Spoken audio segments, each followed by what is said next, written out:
Nathan Hawke entered the Marvel Universe.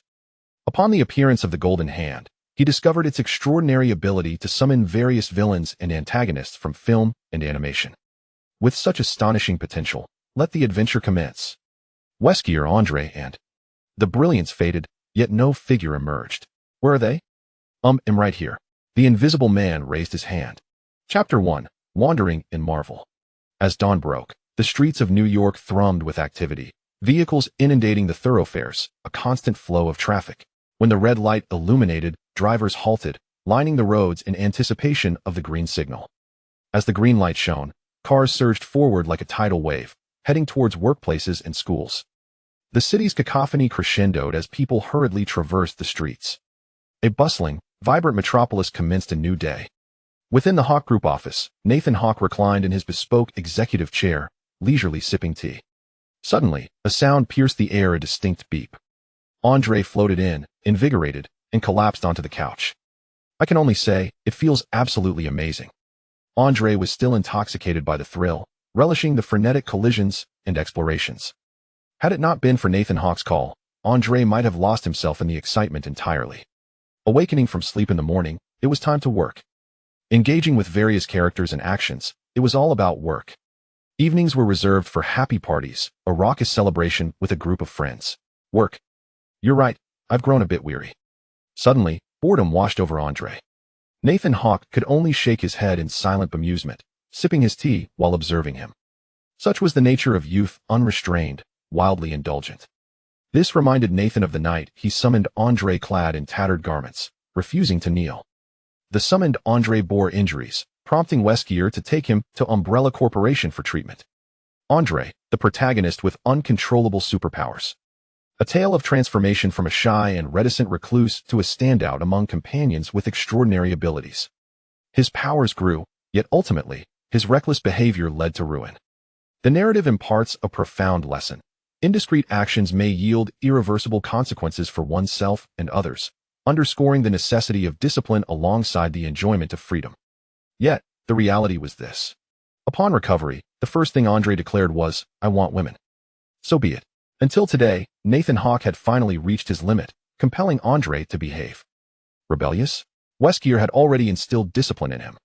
Moreover, the comfort of being financially supported was indeed pleasant, and Andre accepted it with ease. So today is the day you intend to summon? With a flick of his finger, a cup of tea prepared for Andre soared towards him. Upon receiving it, he began to sip. I told you, you still need me to make an entrance. Noticing Nathan Hawke's indifferent gaze, Andre fell silent. A hint of an awkward smile emerged. Even without me, it could work. I understand. It's about making friends. If you misbehave, a little discipline is in order. Nathan Hawke moved to a corner of the office, tapping a finger. An elevator materialized within the wall. Andre followed closely behind Nathan Hawke as they descended rapidly. Arriving underground, they entered a confined space. The summoning commenced. The light of the hexagram illuminated. Andre's eyes widened, scrutinizing every detail. Then the light dissipated. Where are they? Andre questioned, perplexed, gazing at Nathan Hawke. Desperate to voice his thoughts, he remembered he was in the presence of his employer and clamped his mouth shut with telekinesis. Where are they? Andre could no longer contain himself and asked loudly. They are ahead, Nathan Hawke replied nonchalantly. Ahead? Andre was utterly baffled. He wished to retort, but ultimately remained silent. Nathan Hawke cast a glance at him. Andre felt uncomfortable under Nathan Hawke's scrutiny, akin to a serpent slithering over his skin. Concentrate your mind. You can use telekinesis to sense the unnatural. Before Nathan could finish, a wave of telekinesis emanated forth. Through feedback, Andre quickly identified the anomaly. Here, Andre pointed in a specific direction. Hello there. A voice echoed, yet no figure was visible. Reveal yourself. Nathan Hawke's calm voice resonated again. The Invisible Man raised his hand and promptly appeared before them, devoid of concealment. The Invisible Man, a member of the Black Cloak Brigade, possessed the ability to vanish from the material world, unseen by any. His demeanor was introverted, preferring solitude and lacking in social skills. However, beneath this facade lay a propensity for voyeurism, an audacious and perverse delight in observing women, passions bursting forth uncontrollably. Wow! Andre exclaimed in astonishment. The Invisible Man felt a twinge of embarrassment. Were it a woman before him, he would gladly display his masculine prowess. Yet in the presence of Nathan Hawke, he couldn't help but recall that mad Captain America. He quietly lingered behind the two, awkwardly exchanging glances with Andre. Returning to the penthouse, after donning the provided suit, the Invisible Man sat quietly, restless within. He glanced at the nonchalant Andre, then covertly scrutinized Nathan Hawke. "Generally, I am quite amiable," Nathan Hawke's voice broke the silence. Upon hearing this, the Invisible Man felt a surge of anxiety, fearing his new boss' gaze might unleash a wrathful laser. "Hello, boss. I am the Invisible Man, as the name suggests, invisible," he said, activating his power once more. Then, the Invisible Man reappeared, timidly regarding Nathan Hawke. "Would you care for a drink?" Nathan Hawke inquired, picking up a cup of tea prepared for him. "Thank you, boss." The Invisible Man quickly extended his hands in reverence, taking a sip before placing it on his crossed legs. "Here, in this world, your name shall be Alex Hassel. Someone will guide you to familiarize yourself with this place." Nathan Hawke pressed a button on the nearby phone. Shortly after, a strikingly tall and elegant woman appeared before Nathan Hawke. "Boss, how may I assist you?" she asked with a smile. "Jenny, this is our new team member, Alex. Please help him acclimate to our environment and integrate into our team promptly," Nathan Hawke instructed. "Certainly, Alex, please follow me." Jenny turned to Alex, gesturing warmly. "Thank you, boss." The Invisible Man's eyes lit up, captivated by Jenny's alluring figure. Suddenly, a sharp pain pierced his head. He glanced at Nathan Hawke and noticed the icy glint in his eyes. That look made the Invisible Man swallow hard. "Employees within the company are off limits. You may seek out Andre later for other matters." The Invisible Man could no longer contain himself and stared in shock at Nathan Hawke, astonished to find Nathan's words echoing in his mind. He quickly nodded and followed Jenny out of Nathan Hawke's office. Andre, sensing that the matter had concluded, also wished to leave. "There's no rush." A mere cold glance from Nathan sent a shiver down his spine. In the combat laboratory of the Hawke Group, Nathan Hawke forcefully slammed Andre against the wall, blood trickling from the corner of his mouth. Nathan descended from above, casting a disdainful gaze upon the fallen Andre. "Behold your combat awareness, telekinetic application, and mental perception. Your current performance is nothing short of a farce." Andre gasped, refraining from rebuttal, too intimidated to respond. "Had your mental power struck true, you would have effortlessly detected the Invisible Man. Yet, I instructed you to disperse with telekinesis. Do you comprehend why?" Faced with Nathan's interrogation, Andre hesitated for a moment before nodding. "I care not whether you understand or not. Go to Umbrella and seek Wesker. I shall ensure he trains you. At that time, I will provide you with an opponent." As Nathan exited the combat laboratory, Andre wiped the blood from his lips. "Young master," the butler presented a handkerchief, bowing respectfully. "Justin Hammer has sent an invitation." "Let us proceed," he replied, making his way to Hammer Industries. "Huh, let me see who has arrived." "The helm of Hawke Group, Nathan Hawke." "Justin, what business do you have with me?" Nathan asked directly. "Behold, monumental news. A grand revelation. Lady Luck smiles upon us." Justin Hammer, brimming with excitement, waved a newspaper in front of Nathan. The front page showcased a strikingly handsome, mature man. "Shock. The most brilliant man of the 21st century, Tony Stark, has mysteriously vanished. Acquisition, acquisition, acquisition. I shall acquire Tony Stark's company." Justin Hammer's words flowed like honey. "Will his godfather consent? He is well prepared against you. As for the retail shares, do you find them appealing?" Nathan's remarks brought Justin Hammer back to his senses. "Then I shall ruthlessly suppress them, driving their stock market into freefall." A sinister smile crept across Justin's face. "You will intervene as well, yes?" Justin looked at Nathan with a smile. "All major companies have taken action. You haven't remained idle, have you?" Nathan's inquiry left Justin momentarily stunned before he burst into laughter. "Indeed, I have received word that various corporations are employing tactics to relentlessly suppress Stark Industries shares. According to my sources, Stark's dear godfather is currently preoccupied, feverishly painting grand visions for their investors." During this meeting, Justin Hammer was in high spirits, reveling in the unexpected news of Tony Stark's disappearance. Previously consumed by jealousy and resentment towards Stark Industries for their substantial contracts and new weaponry, Justin felt that the coveted position rightfully belonged to him. Who could have anticipated such a turn of events?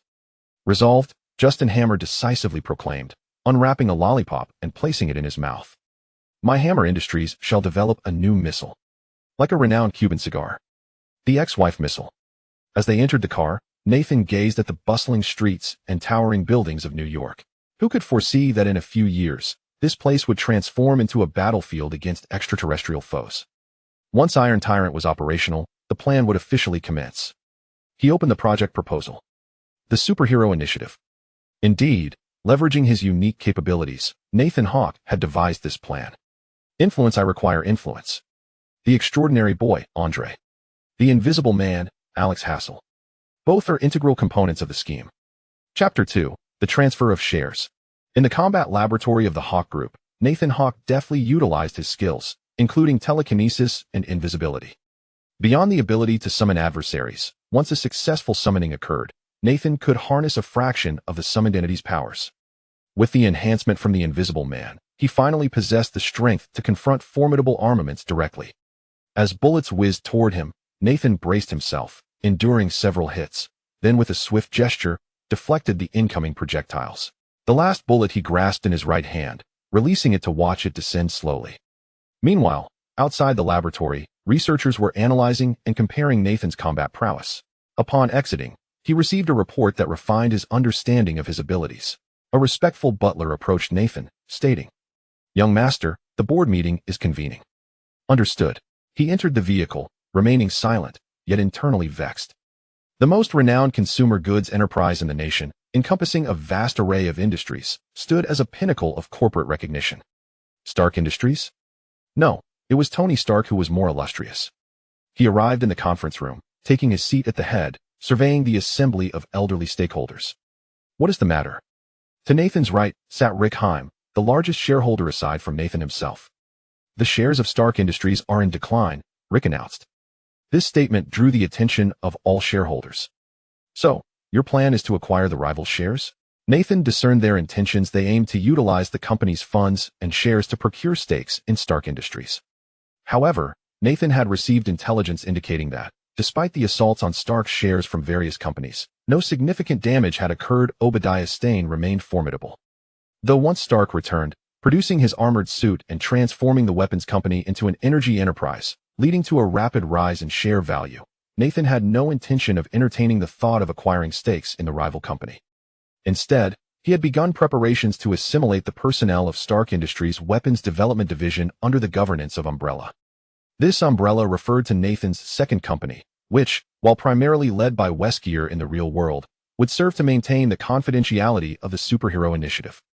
Thus, Nathan resolved to transfer the personnel of Stark Industries' weapons development department to the Umbrella Corporation. At its inception, the Hawke Group was merely a sizable consumer goods enterprise, lacking the strength to fend off threats on a pragmatic level. Consequently, Nathan Hawke decided to relocate all personnel from the Stark Group's weapons development division to Umbrella Corporation, ensuring their overt non-involvement in the Hawke Group's superhero project, thereby safeguarding them from potential peril. Now, Nathan Hawke intends to devise a scheme akin to that of Stark Group. Obadiah Stane is adept at navigating interpersonal dynamics, and he plans to emulate Stane's approach by relinquishing some interests.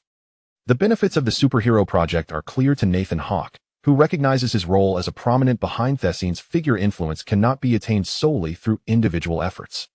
Upon discovering that Wesker had established Umbrella Corporation, thereby augmenting his own influence, he abandoned certain plans and redrafted the superhero project. "I have instructed my team to gather the relevant data. Please take a look," Nathan Hawke announced, clapping his hands. A group of individuals entered, placing documents before each shareholder before quietly withdrawing. The shareholders began perusing the materials. Nathan Hawke continued, "I am uncertain if you have taken the initiative to understand this matter, or what sort of reasoning led you to conceive such an idea.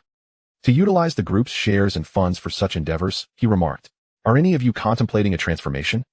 As his words hung in the air, the shareholders simultaneously set down their documents, directing their gaze towards Rick Heim, who stood beside Nathan Hawke. "However, our combined shares," Rick Heim ventured tentatively. "A bunch of fools," Nathan Hawke thought jubilantly as he absorbed Heim's words. He finally grasped that Obadiah Stane had intervened, aiming to draw these shareholders into his grand ambitions. It was evident that Stane had promised these individuals numerous advantages. Although they lacked expertise in the arms industry, their wealth and connections, coupled with their non-hostile stance towards rival weapon enterprises, rendered them formidable allies for Stane. Furthermore, the disappearance of Stark had illuminated the prospect of greater financial gain for this group. After all, Stane remained, and the military connections still existed. The arms trade was far more lucrative than consumer goods. It was entirely reasonable for them to seek more profitable ventures. Very well, if you are interested, you may conduct a share verification. Once confirmed, you may pursue whatever course you desire, Nathan Hawke declared, eliciting expressions of delight from some shareholders present, while others appeared perplexed. Nathan Hawke observed this dynamic with satisfaction. The foolish shareholders would not impede his plans, content to count their profits. Feigning a somber demeanor, Nathan Hawke felt elated within. A troop of jesters. Their beaming smiles brought him immense joy. A threefold benefit ensued. Although shareholders' departures might cause a dip in Hawke Group's stock, it was inconsequential. Gazing at the dwindling number of shareholders, he inquired, "And what of you? Do you entertain thoughts of divesting your shares?"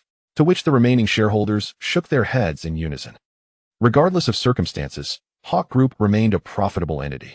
Unless a superior opportunity arose, only a fool would consider selling off their stakes. Following the meeting, Nathan Hawke made his way to Umbrella Corporation.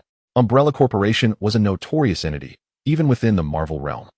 Behind the scenes, Nathan Hawke financed Wesker's ambitions, resulting in numerous fatalities before successfully establishing the company.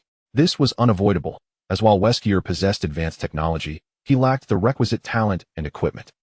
Consequently, they had to rely on violence and theft to amass funds and acquire elusive advanced technologies. Notwithstanding, Nathan Hawke was quite pleased with Wesker's performance. After all, he was a remarkably capable antagonist with a high profile. The fearful demeanor of Andre was telling he had certainly learned a harsh lesson. Here, this contains the acquisition documentation and details regarding the virus experiments. The acquisition referred to the effort to allure employees facing redundancy in the Stark Group's weapons development department. The virus pertained to the Ouroboros virus analysis from Wesker. The Ouroboros virus amalgamated the virus, and Las Plagas parasite from Resident Evil 4, and was heralded as a means for humanity's ultimate evolution. Its viral characteristics included stringent genetic screening failure to match the requisite genes would transform the infected into a colossal tentacled monstrosity. The virus's original intent was to eliminate individuals with inferior genes. However, due to its excessively tyrannical nature, reverse engineering and reprogramming the Ouroboros virus into virus, and Las Plagas research proved exceedingly challenging. Yet, these matters could be addressed gradually. By allowing Andre to emerge as a superhero figure with extraordinary abilities, his influence would soar, paving the way to summon a new antagonist. They could initially introduce a superhero trio for promotional purposes. The character arcs for Andre and the Invisible Man had been meticulously crafted. Nathan Hawke picked up a narrative about the Invisible Man and the forthcoming positive-themed film titled The Invisible Man. The Invisible Man is a superhero endowed with the power of invisibility, enabling him to conceal both his form and voice. A figure shrouded in mystery, he remains perpetually hidden, making it difficult to discern his true identity. His abilities were bestowed upon him during an unexpected incident. He was once an ordinary individual until a scientific experiment exposed him to a mysterious substance that granted him his powers. Recognizing the immense potential of his abilities, he resolved to wield them for the protection of the world. In the realm of superheroes, the Invisible Man is a unique presence. His powers allow him to approach adversaries undetected and unleash formidable attacks at opportune moments. He can also conduct reconnaissance without drawing attention, gathering vital intelligence on foes. The Invisible Man is not a solitary figure. He collaborates with other superheroes to safeguard the world from malevolent forces. He possesses a secret identity as an ordinary person, using his invisibility to shield his true self from exposure. In summary, the Invisible Man is a remarkably powerful and enigmatic superhero. Nathan Hawke chuckled at the notion of the Invisible Man, unable to suppress his amusement upon reading the contents. His curiosity piqued. Nathan Hawke turned to another document detailing Andre, the Super Kid. The Super Kid is a young hero endowed with extraordinary abilities.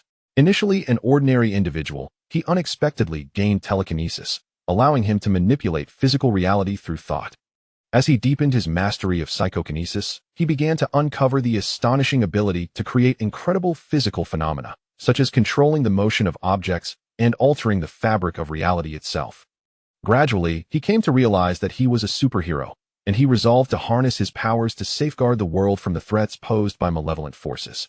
He emerged as a valiant hero, his psychokinetic abilities enabling him to conjure remarkable effects in perilous situations, while his courage and unwavering determination rendered him undaunted by any challenge. He became a figure of admiration, his tale inspiring countless individuals to pursue their aspirations and confront the tribulations of life with bravery. In essence, the extraordinary youth embodies a blend of strength and valor, his narrative motivating many to chase their dreams and face life's challenges with fortitude. He shall forever remain a legendary figure, an esteemed hero. Ha ha ha ha. This time, Nathan Hawke's laughter resounded even louder. Beside him, Andre's face flushed crimson, utterly flustered. Those who are close are often aware of their own misdeeds. He certainly recalled his past actions. Observing Nathan Hawke's demeanor, it was evident that the boss was aware of his previous transgressions, which only intensified his sense of shame. By the way, what about the Invisible Man? Nathan Hawke inquired after his laughter subsided. He's in the midst of a fierce collision, Andre replied, scratching his head awkwardly. Chapter 3. Andre's first superhero experience. Astonishing. The grand return of Tony Stark. The news of Tony Stark's comeback has stirred immense excitement. Every newspaper, social media, and news outlet is ablaze with reports of his return.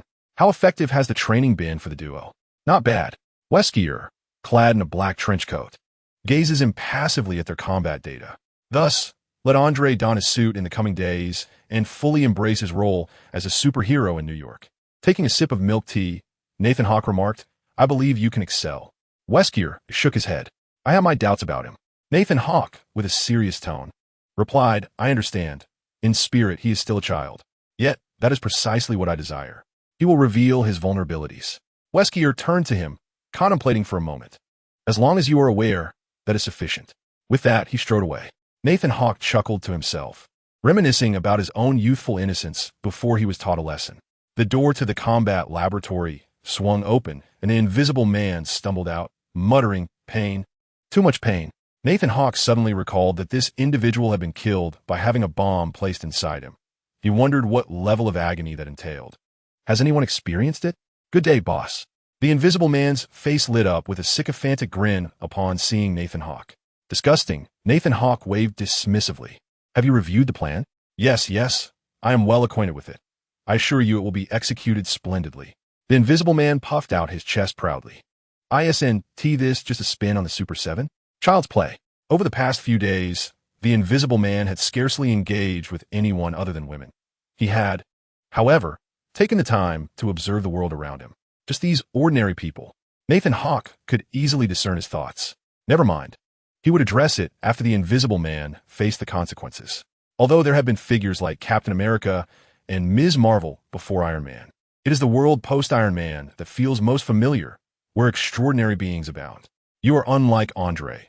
Apart from your invisibility, you must also learn to wield various weapons. Nathan Hawke raised an eyebrow. The invisible man exclaimed, feeling a headache coming on. Nathan Hawke's gaze sharpened. Very well, boss. I promise to accomplish the task. The invisible man immediately stood upright and saluted. Enough, this world is treacherously deep. Do not endanger yourself. With those parting words, Nathan Hawke rose and departed from the combat laboratory, leaving the bewildered invisible man to ponder his warning. Was it a caution or a mere reality? Hello, everyone. My name is Andre, and today marks the day I officially become a superhero. Although my debut is not far off, I must first embrace the identity of a superhero. With a mere thought, the character profile floated before me, while a donut soared from its bag to my lips.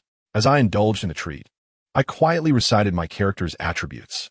Upon completion, I recalled the dialogues of a superpowered youth, the language of superheroes, the actions deemed inappropriate, and the ethical guidelines governing superhero behavior. How tiresome. Just as I felt the urge to unleash my telekinetic power, an unexpected thought of Nathan Hawke and Wesker crossed my mind. In an instant, my papers and donut tumbled to the ground. Taking a deep breath, Andre released a sigh of relief. The thought of escape had crossed my mind, yet reflecting on my past actions in another world, I questioned where I could flee to. Would I be able to earn a living? Certainly, but through theft, an unlawful endeavor, which I quickly dismissed. With such formidable telekinesis, I could serve as a bodyguard. That seemed a viable option. Yet, working for others felt disheartening. Perhaps it would be better to heed Nathan Hawke's counsel. I pondered starting my own company, leveraging my abilities akin to Wesker, but realized I lacked the necessary acumen for business. Moreover, it seemed overly complicated. My current situation afforded me sustenance and leisure. And superheroes. How splendid they appeared. The thought had long resided in my mind, yet adhering to my own aspirations felt so limiting. The superhero attire was undeniably striking.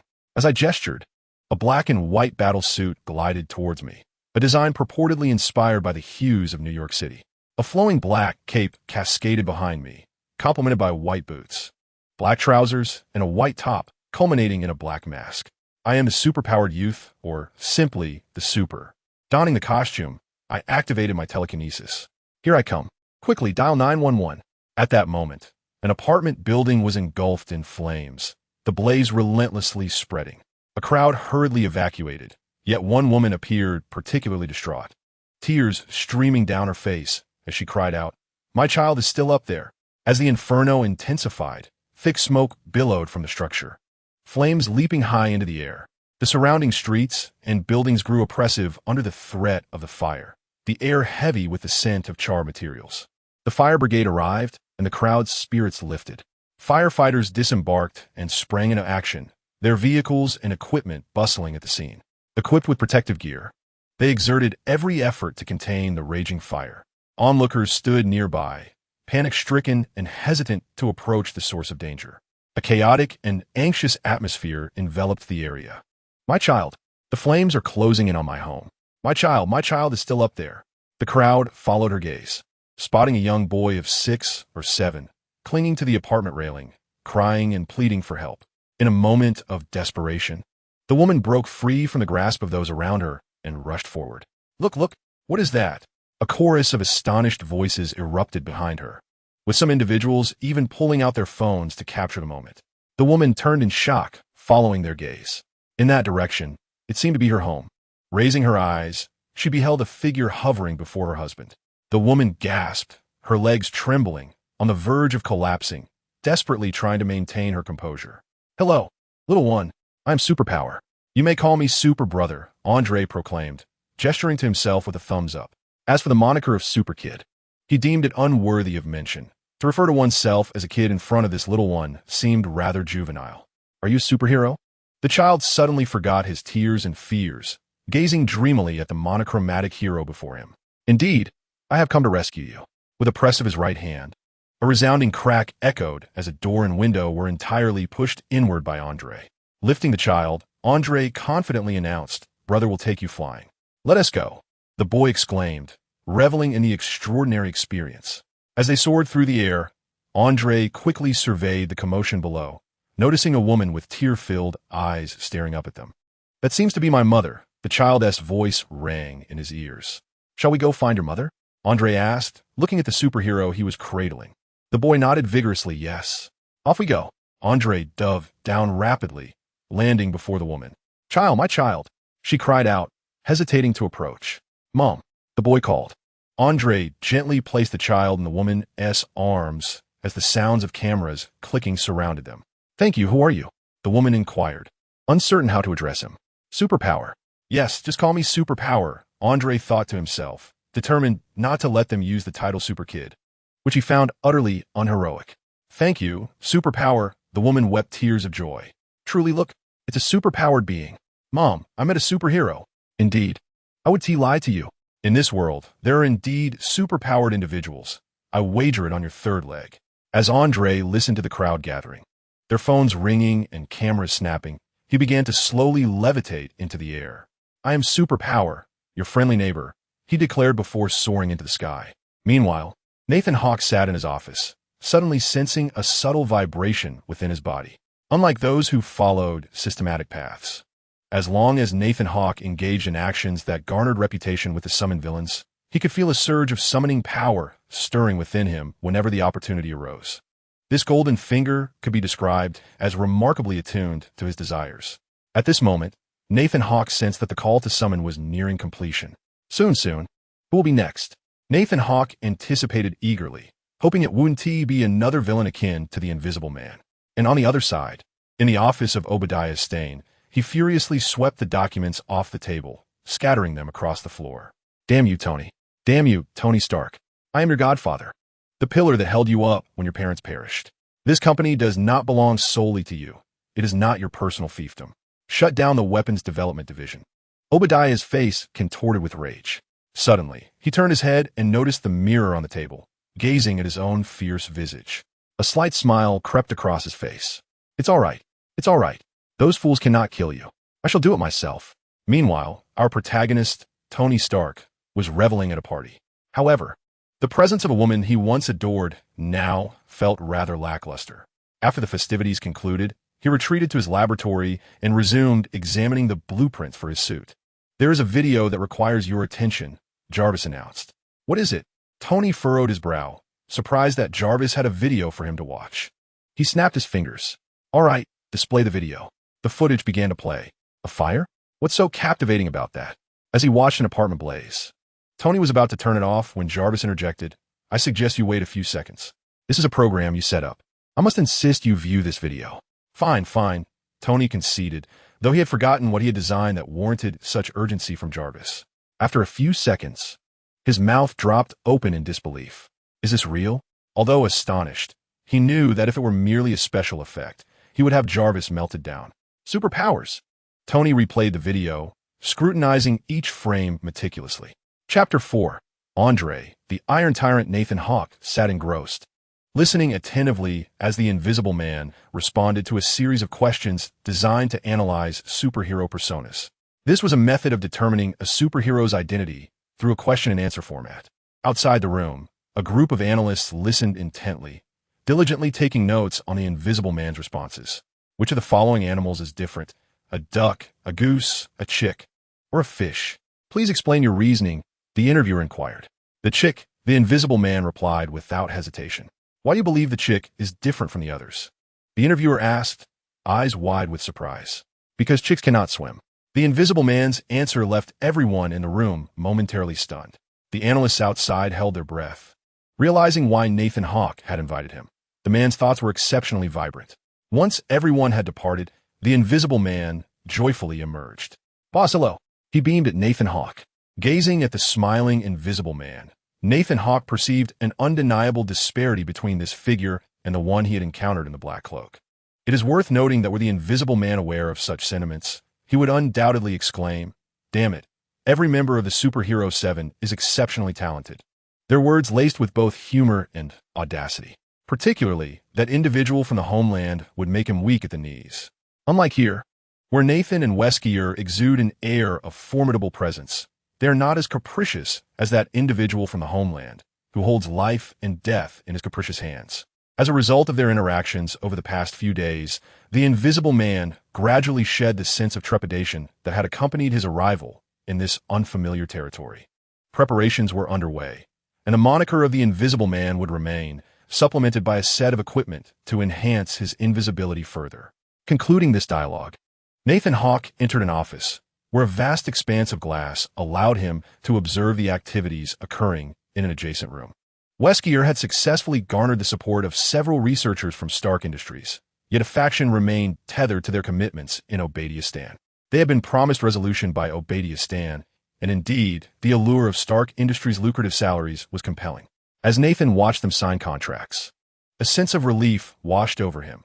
These individuals would be the architects of weaponry for the superheroes. Subsequently, he made his way to an underground laboratory of Umbrella, where research on a virus was underway.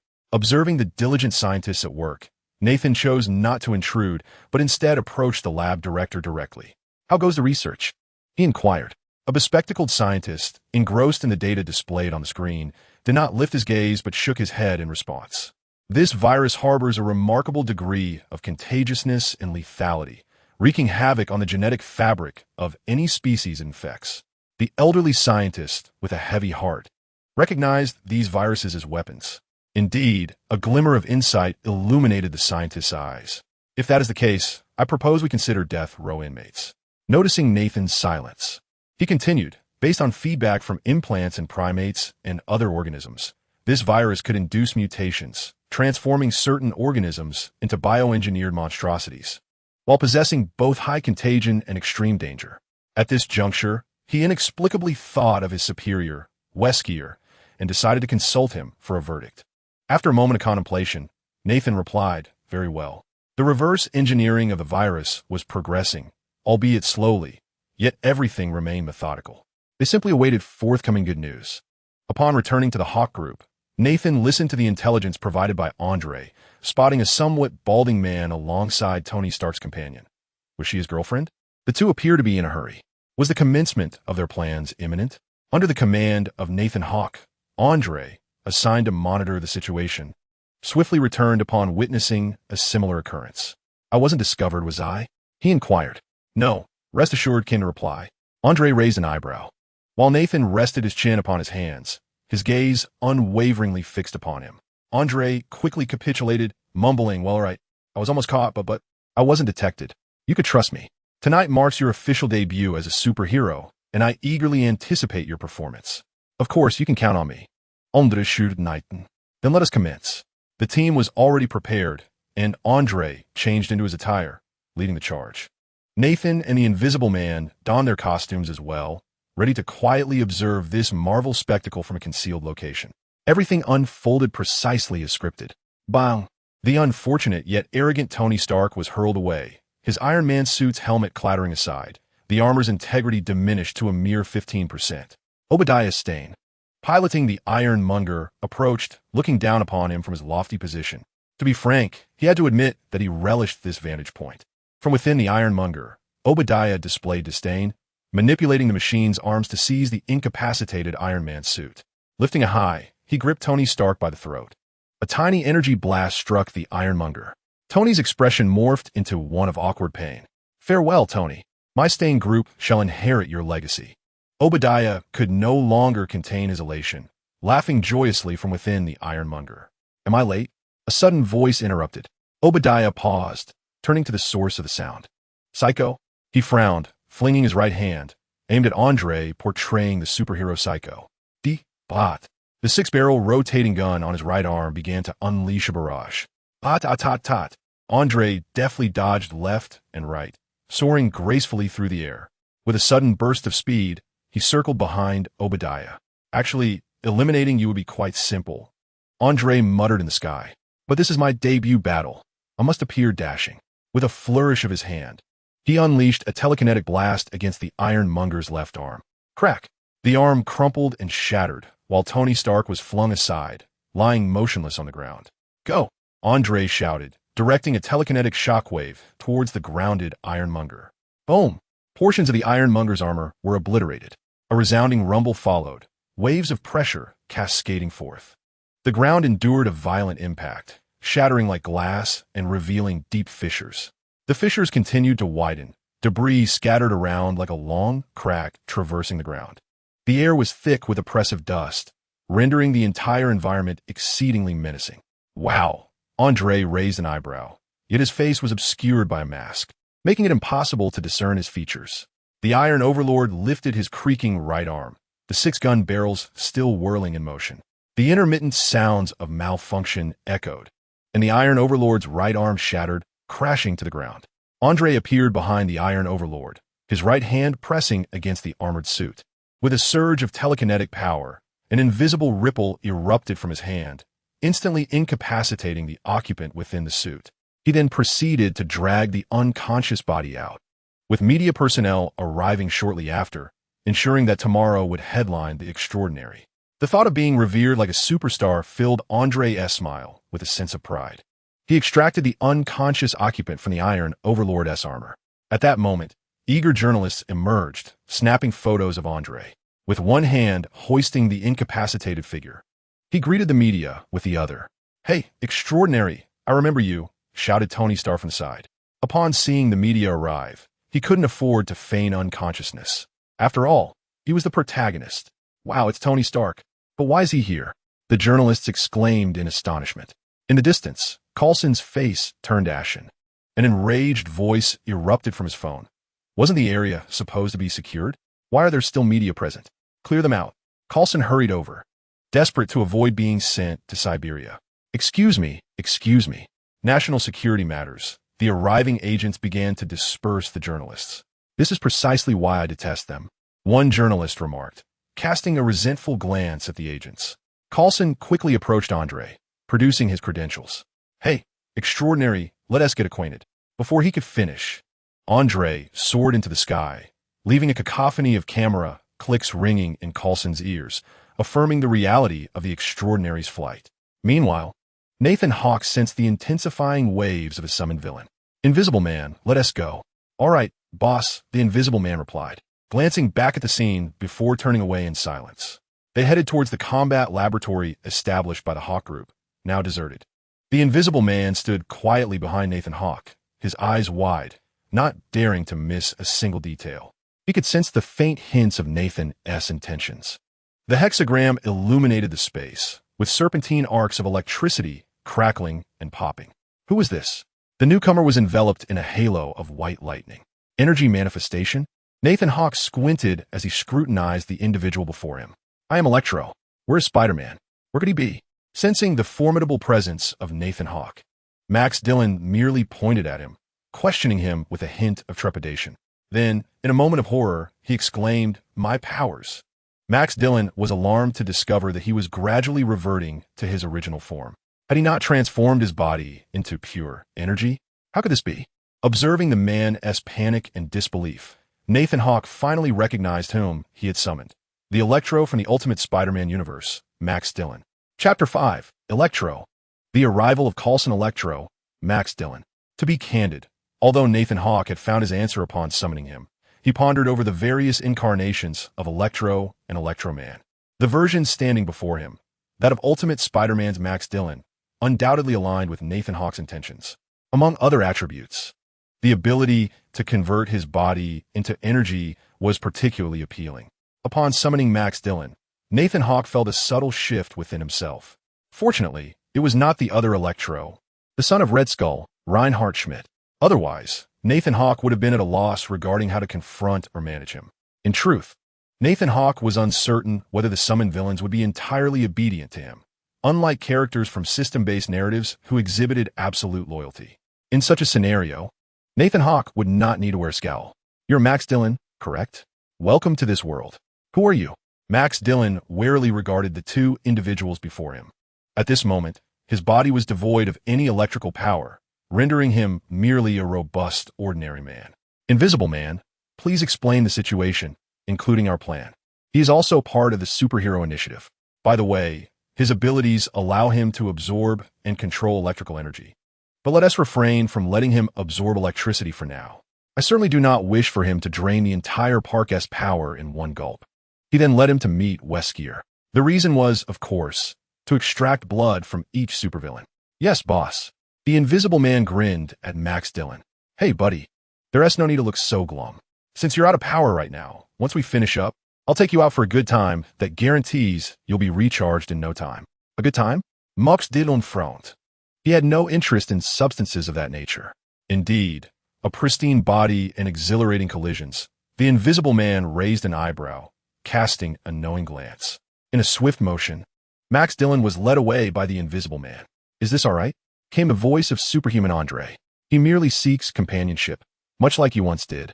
Nathan Hawke replied without turning. "Oh, I see," Andre remarked, suddenly resonating with the sentiment, feeling a twinge of envy towards the Invisible Man. "You may go if you wish." Nathan Hawke's voice echoed. Andre's face lit up with delight, only to be followed by a stern demeanor. "No, I fought today and realized I still have some shortcomings. I shall return to training," he declared, taking flight without awaiting Nathan Hawke's response. Nathan shook his head, bemused by the fellow. The following day unfolded as an undeniable jubilation for journalists. They eagerly attended the press conference hosted by Stark. Amidst this gathering, countless media outlets scrambled both online and offline to report on Iron Man, the Superhuman, and Obadiah Stane. Coulson arrived alongside Tony Stark's military acquaintance, Rhodes. Both men surveyed the scene with exasperation.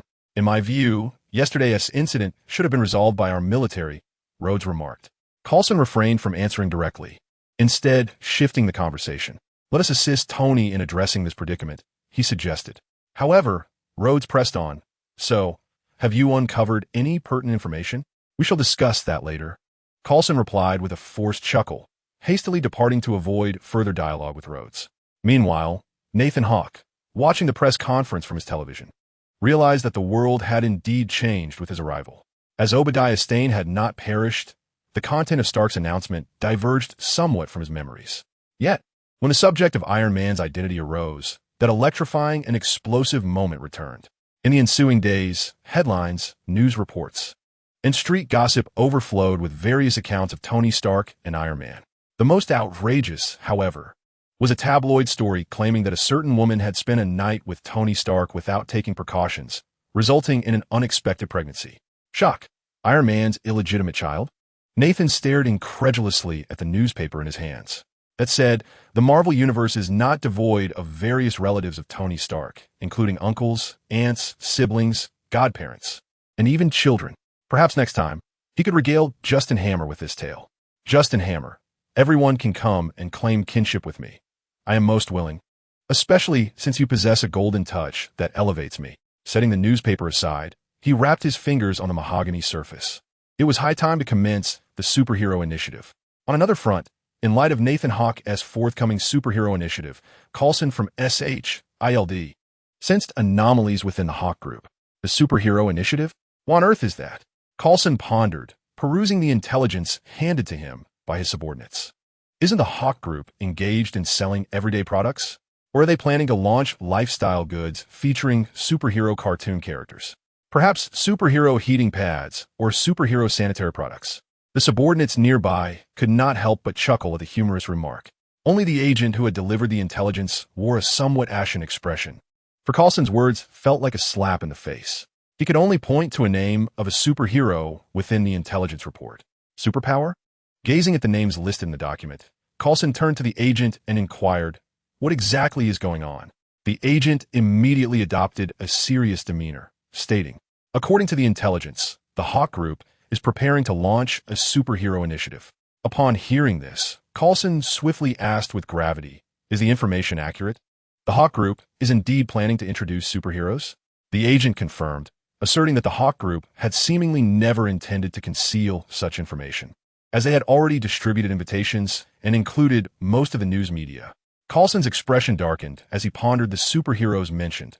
Superpower, the Invisible Man, and the Electric Man. The superhero name of the Electric King had been dismissed by Nathan Hawke and the Electric King. After arriving in this new world, the Electric King had contemplated severing ties with his past. Being a superhero was far more appealing than being a supervillain. Now, he could relish a life of affluence while also embracing the role of a superhero. Anyone who threatened his dream would feel his ire.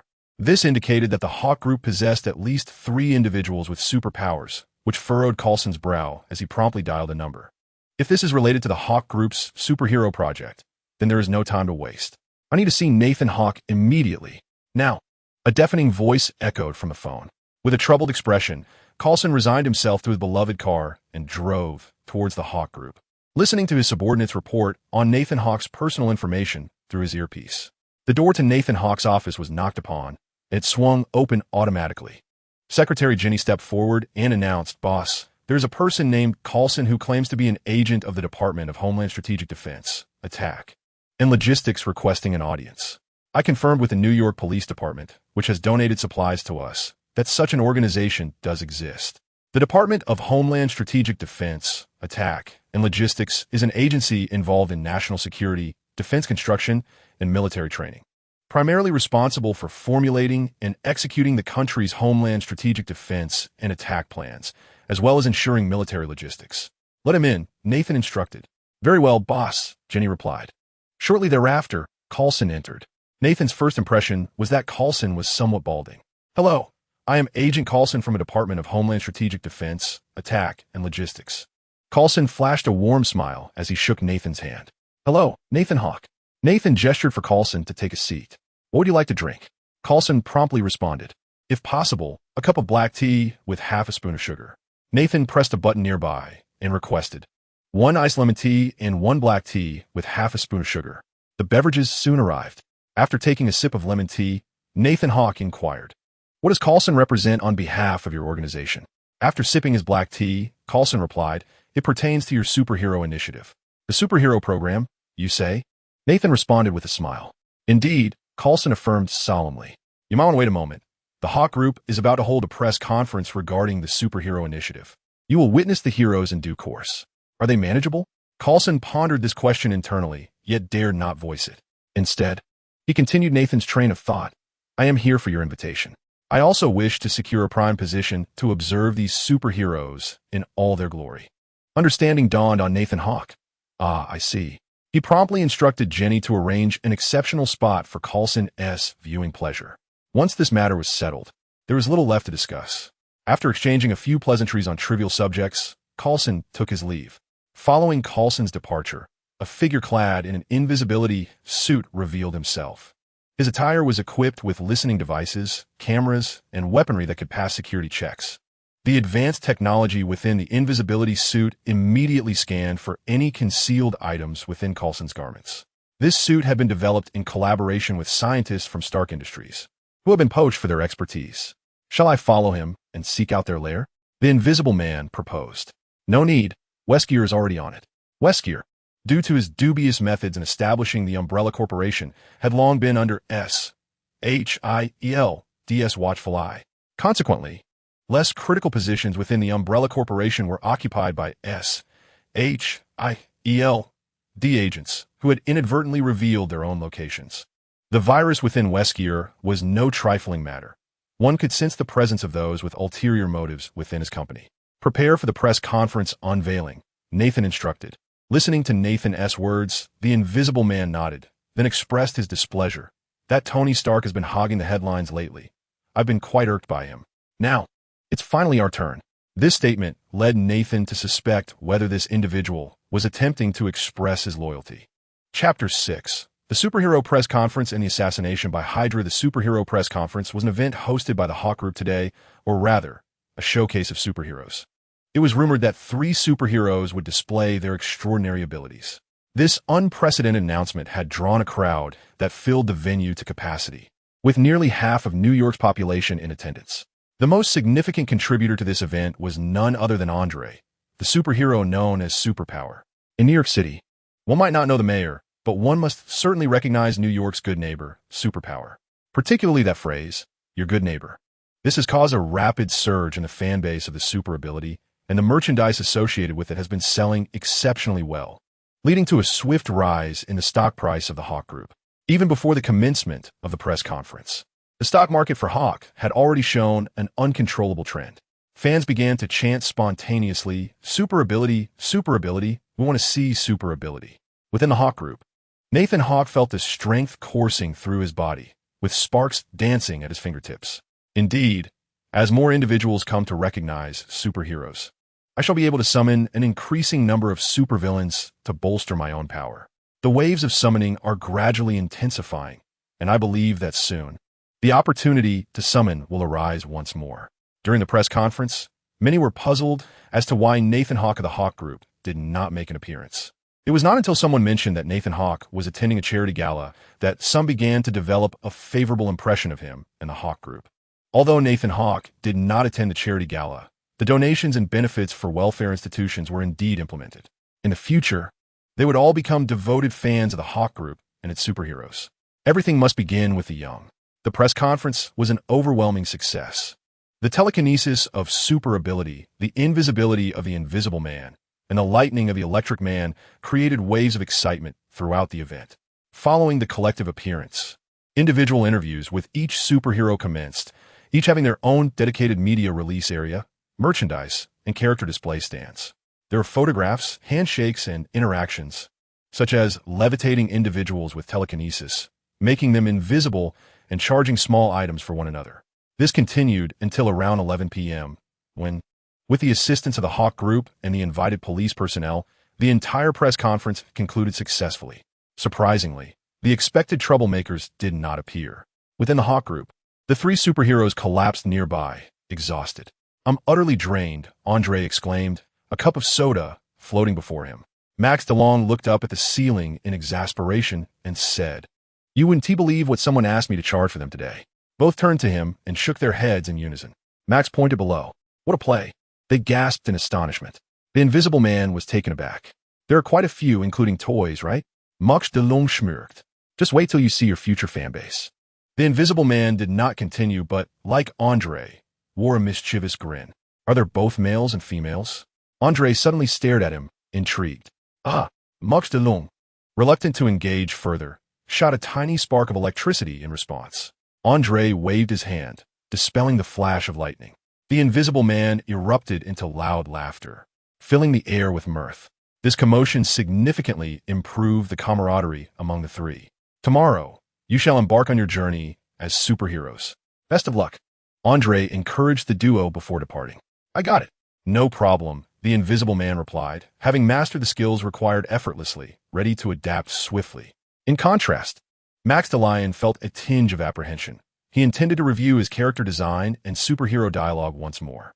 Meanwhile, Nathan Hawk and Wesker were engaged in a discussion. The stock of the Hawk Group was surging rapidly, and funds would soon be at their disposal. I have identified numerous suitable locations abroad. I am merely awaiting your financial backing, Wesker stated, having scouted various sites for experimental purposes and the deployment of biochemical weapon simulations, all contingent on Nathan Hawk's funding. The Umbrella Corporation's resources could only sustain domestic research. Venturing further would yield diminishing returns. The costs associated with equipment, transportation, and labor were substantial, and without a robust financial chain, these endeavors would remain unfulfilled. After a lengthy consultation, Nathan Hawk took his leave to rest within the confines of Umbrella. Wesker, however, required no respite. The virus within him sustained his vigor for an extended duration. Nathan could also forego rest, though not as enduringly as Wesker.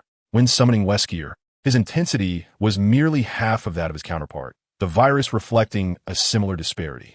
Presently, the reverse genetics also contained a fraction of his own sample. Despite subsequently acquiring telekinesis, invisibility, and electrical abilities, alongside enhancements to their physical prowess, it was worth noting that among the trio, only the Invisible Man possessed a slightly superior strength. Yet, even he would succumb to the blast of a bomb, though Nathan Hawk could remain vigilant without rest. It was unnecessary. Early the next day, Nathan received a message from Justin Hammer. You are quite the sensation now. When I visited the site yesterday, I expected to see you, yet you were absent. Considering your busy schedule, I shall refrain from further remarks, but you must come to see me today. All right, I will head over shortly. Their encounter was initiated at a weapons exhibition, where Justin Hammer had been enthusiastically addressing a group of military personnel. When someone mentioned the name Tony Stark, Justin momentarily faltered. However, as a prominent businessman, he quickly regained his composure, feigning ignorance and continuing to extol the virtues of his formidable weaponry. Due to the affordability, variety, and rapid production of his weapons, Justin secured a military contract. Meanwhile, Nathan Hawk sought to expand his network through this engagement, purchasing a considerable amount of weaponry from Justin Hammer for Wesker's endeavors. Upon realizing that Nathan Hawk, the son of the founder of the Hawk Group and its chairman, was the visitor, Justin Hammer immediately conceived the notion that having an additional friend could lead to another lucrative avenue. He promptly offered a production price, and under the mutual desire to befriend one another, the atmosphere was undoubtedly pleasant. Thus, the two forged a connection. They entered a car, instructing the driver to head towards Hammer Industries. However, as the vehicle began to deviate from its intended course, Nathan Hawk unleashed a telekinetic force, obliterating the driver's cerebral shell and commandeering the vehicle towards Hammer Industries. The target vehicle was redirected back onto its proper path. Observers using binoculars immediately remarked, "Haven't our people already disguised themselves as the driver?" A figure adorned with a skull mask responded, "Indeed, but the car did not proceed as we anticipated." "Are you suggesting our operatives may have been eliminated?" queried the observer, his earpiece flickering, indicating incoming information. According to reports from another observation team, the driver is still one of our agents, though he appears somewhat uneasy. Uneasy? Yes, according to a body language expert within our ranks. Our agent seems utterly devoid of strength. The masked figure pondered the words of his subordinate. Then let us give him something substantial. The cold, lifeless command fell regarding Nathan Hawk's actions. At that moment, two cars sped up behind Nathan Hawk's vehicle, while two others in front decelerated, intent on obstructing his path. Who seeks to take my life? Nathan Hawk's eyes flickered as he suddenly recalled Hydra, the nefarious organization infiltrating various institutions across the nation. A slight smirk graced his lips as he retrieved a button from his suit and pressed it. Responding to the command, a trio of superheroes sprang into action. Ender was the first to arrive, observing the high-speed chase unfolding on the bridge. With a mere gesture, he loosened the components of the vehicles surrounding Nathan Hawk, causing them to spiral out of control, crashing and plummeting into the sea. A specially designed, rapidly spinning bullet was discharged. Under the protection of telekinesis, the bullet halted mere inches from Nathan Hawke's temple, and returned his gaze towards the origin of the shot and dashed forward. The superhumans are here, retreat. Recognizing they were outmatched, the group abandoned their weapons and fled hastily. Will you escape? The telekinetic force surged, rendering them unconscious on the ground. Wesker will appreciate the subjects I deliver for his experiments, and remarked, looking down coolly at the incapacitated individuals. The plan has failed, the binocular-wielding observer immediately stated. All units retreat, commanded the man with the skull mask. Do you think you can leave? The electric man floated upward, appearing before them with an air of superiority. Kill him, commanded the skull-headed man, who then swiftly fled the scene. The members beside him raised their weapons and opened fire. How foolish. The electric man mused as he activated the auxiliary targeting device around his eyes, unleashing arcs of electricity. In an instant, he cleared the area of these assailants. It seemed the Umbrella's experimental subjects had arrived. Suddenly, the door to a nearby room was kicked open, prompting the skull-headed man to slam it shut. Breathing heavily, he squinted at the newcomer and asked, Langlo, is the matter resolved? Faced with Sitwell's inquiry, Langlo could only vent his frustration by kicking a piece of furniture aside. As he watched the debris scatter across the floor, Sitwell could only smirk. Superheroes, particularly those with abilities like the Electric Man, were far beyond what their team could contend with. Recalling the scene of utter devastation where his team had been wiped out in a mere encounter with the Electric Man, Langlo's fist smashed down on a nearby table. Sitwell remained speechless. The boss understands your plight, he offered in a feeble attempt at comfort.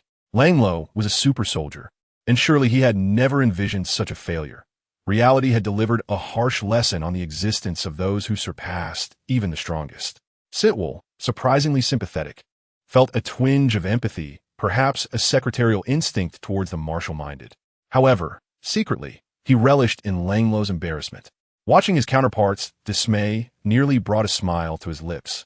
But he maintained his professionalism, suppressing laughter as his shoulders involuntarily shook. Unbeknownst to them, an invisible figure was silently observing this scene unfold. Chapter 7. The Thunder God is living off others using telekinesis to drive. He arrived at the Hammer Group.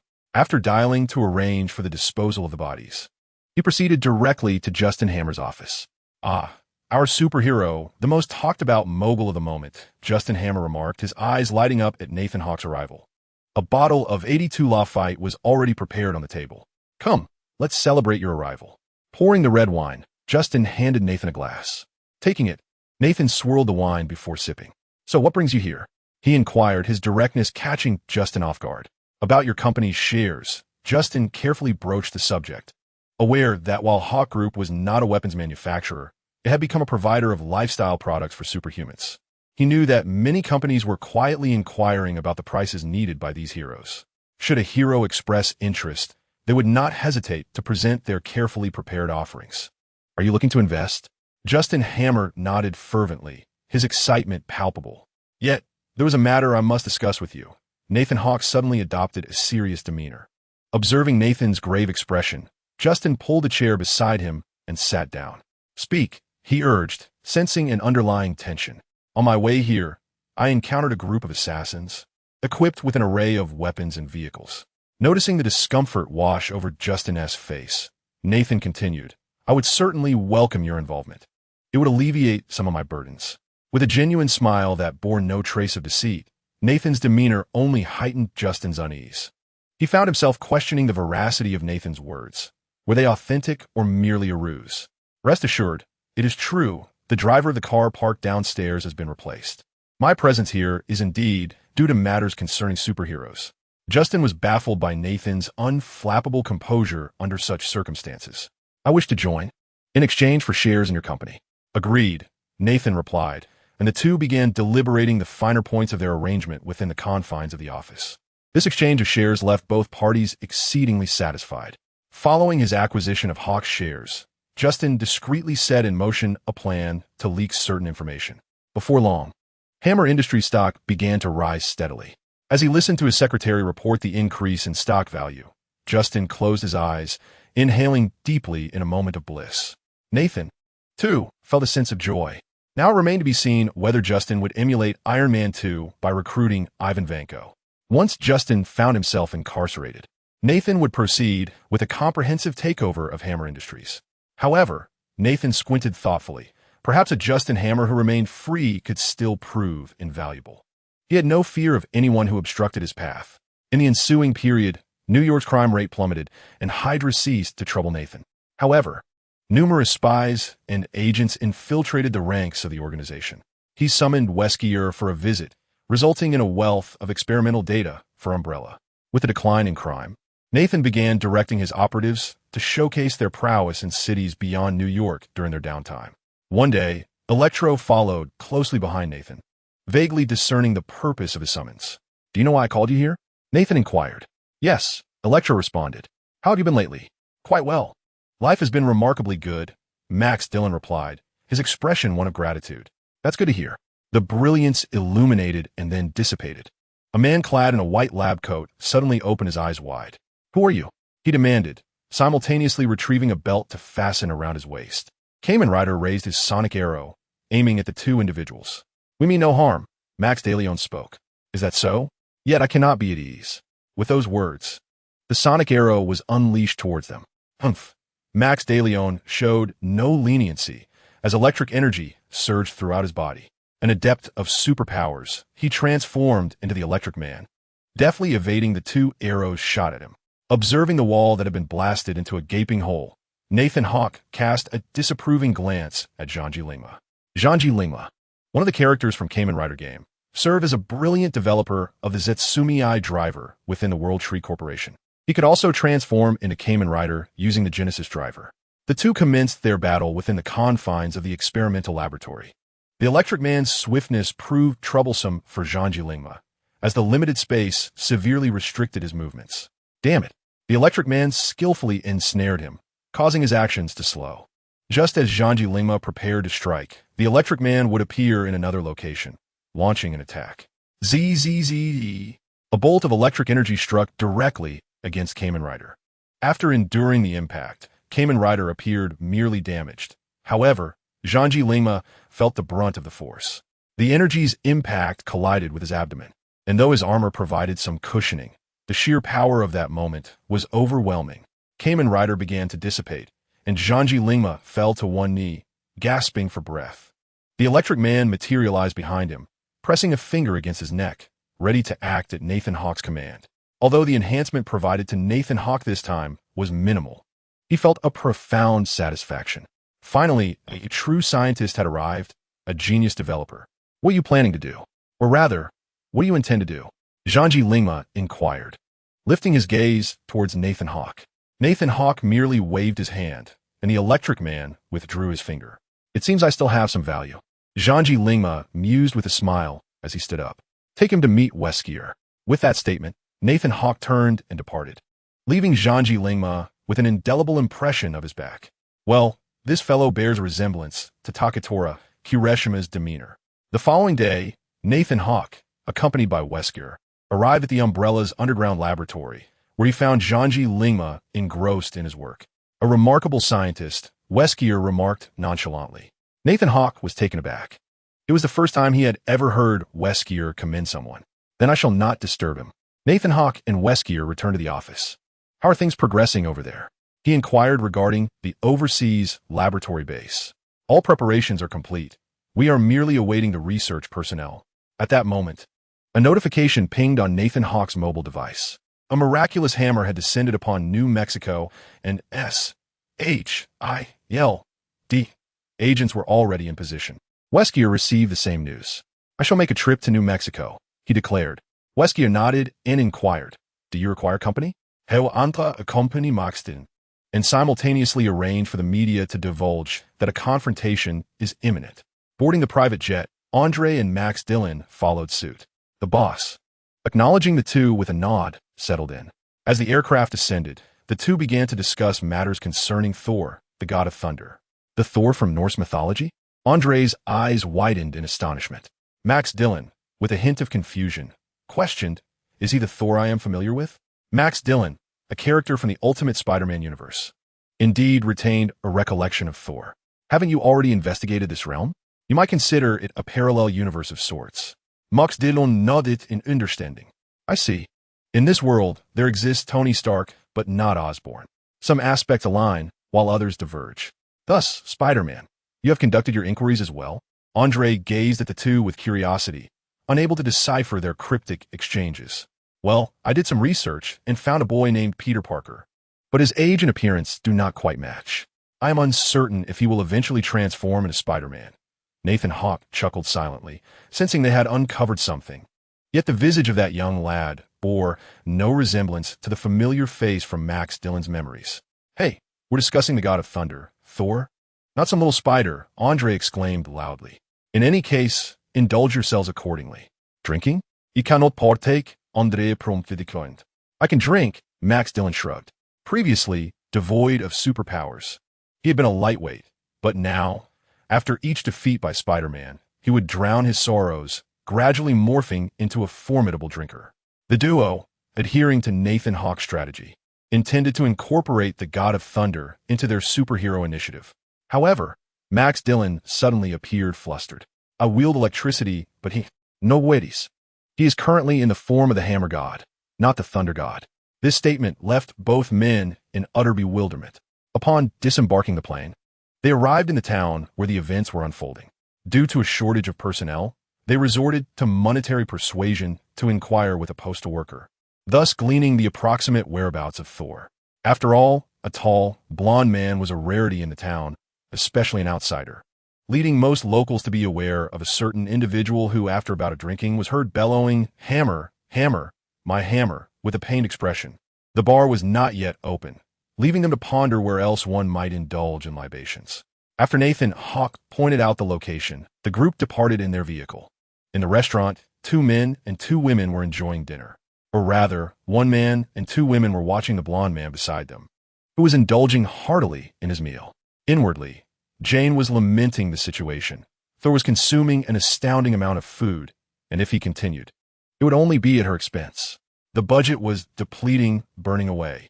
With a pang in her heart, Jane could only silently touch her chest. "Waiter, another large glass of strong beer, please." "Certainly," the waiter replied enthusiastically. Recently, this boisterous patron had brought a considerable influx of customers and wealth to their establishment. He could distinctly sense the increase in outsiders visiting the town, though he knew it was related to the hammer. However, he was indifferent, as every tip was a welcome addition. Jane immediately refused. "No need, he has eaten enough." "Oh, Jane, please. I want another drink."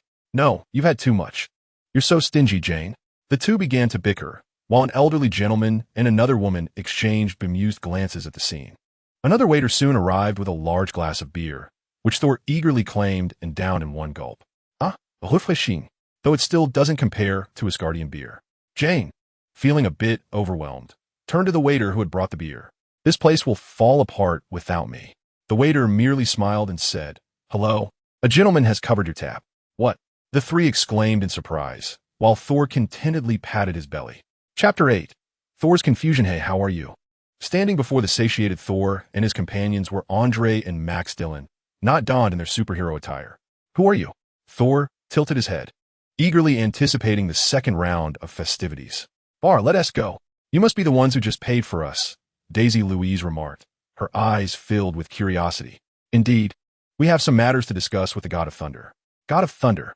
Upon hearing his title, Thor's eyes sparkled with mischief. "Well, that sounds agreeable, but I sense you're not offering anything without benefit. We have drinks prepared." "Excellent, then let us proceed." With that, Thor was ready to follow them. Daisy Louise quickly interjected, leaving Thor puzzled. "Aren't you afraid of them?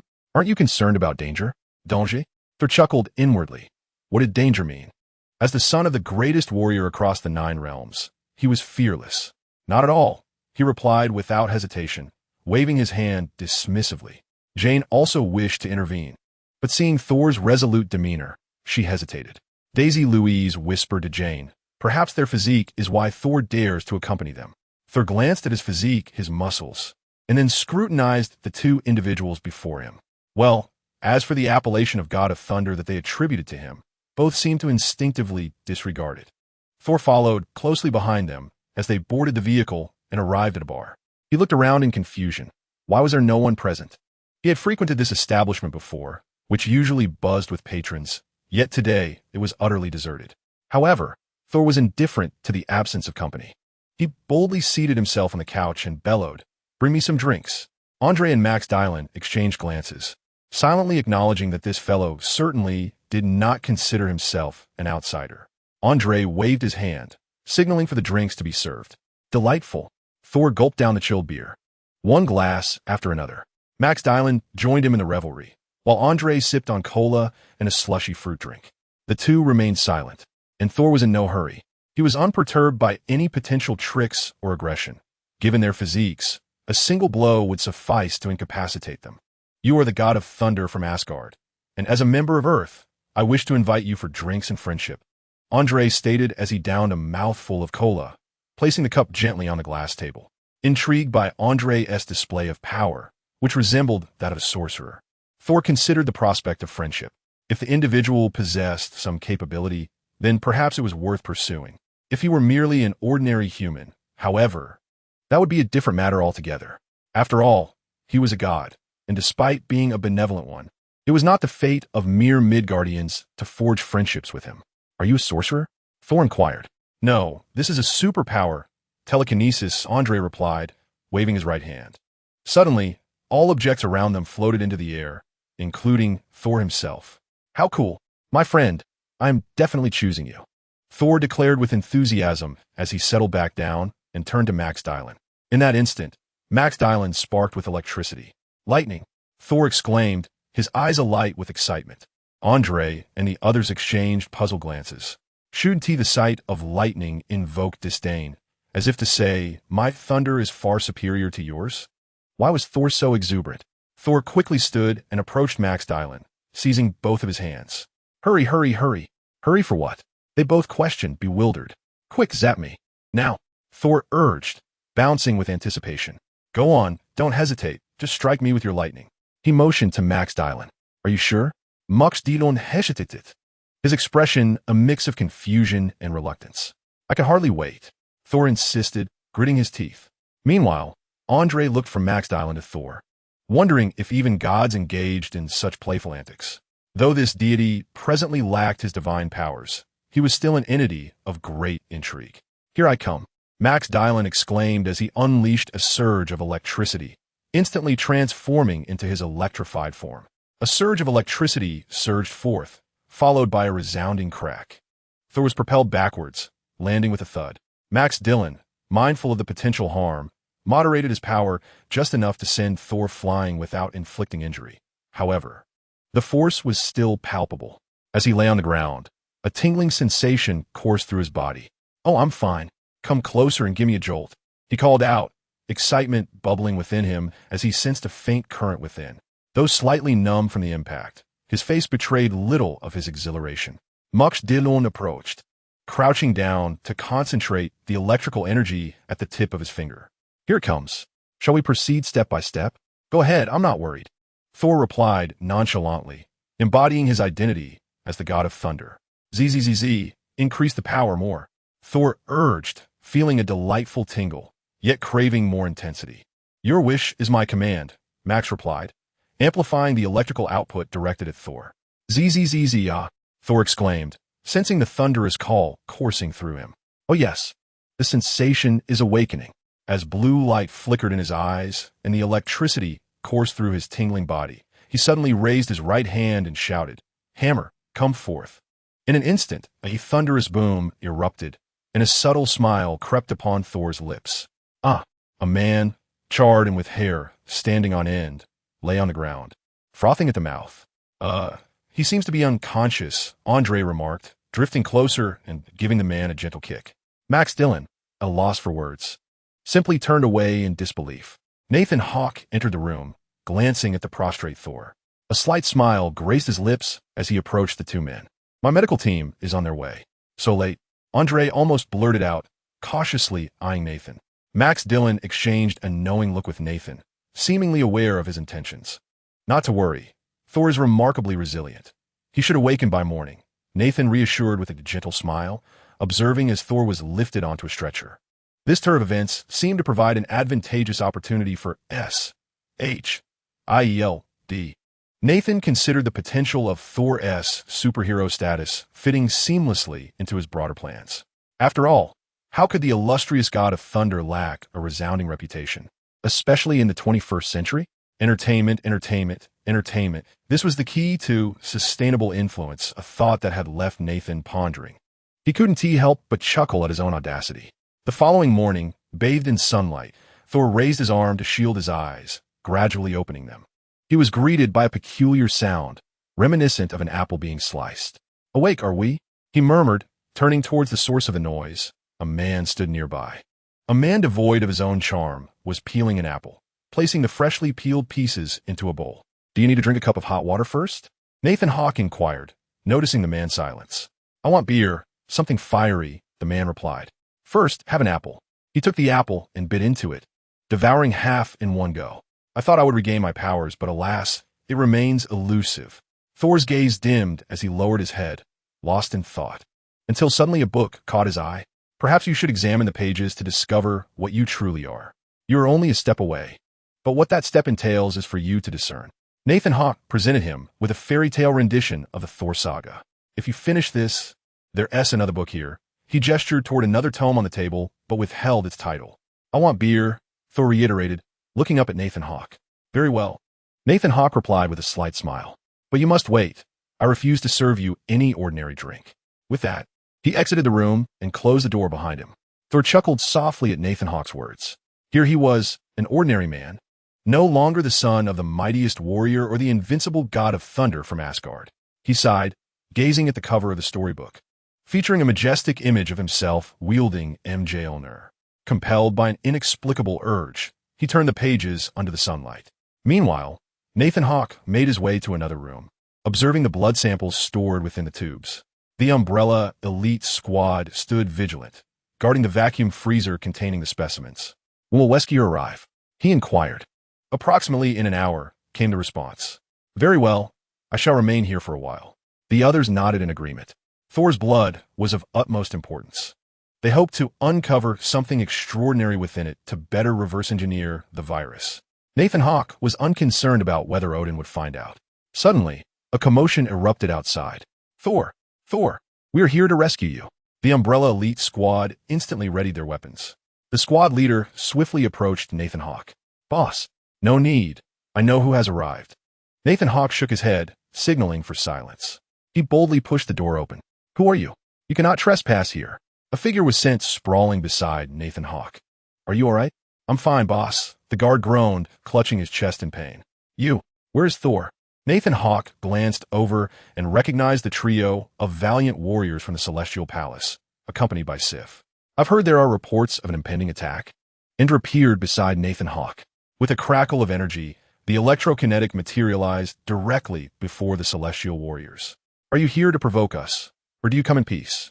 The warriors looked at each other, puzzled.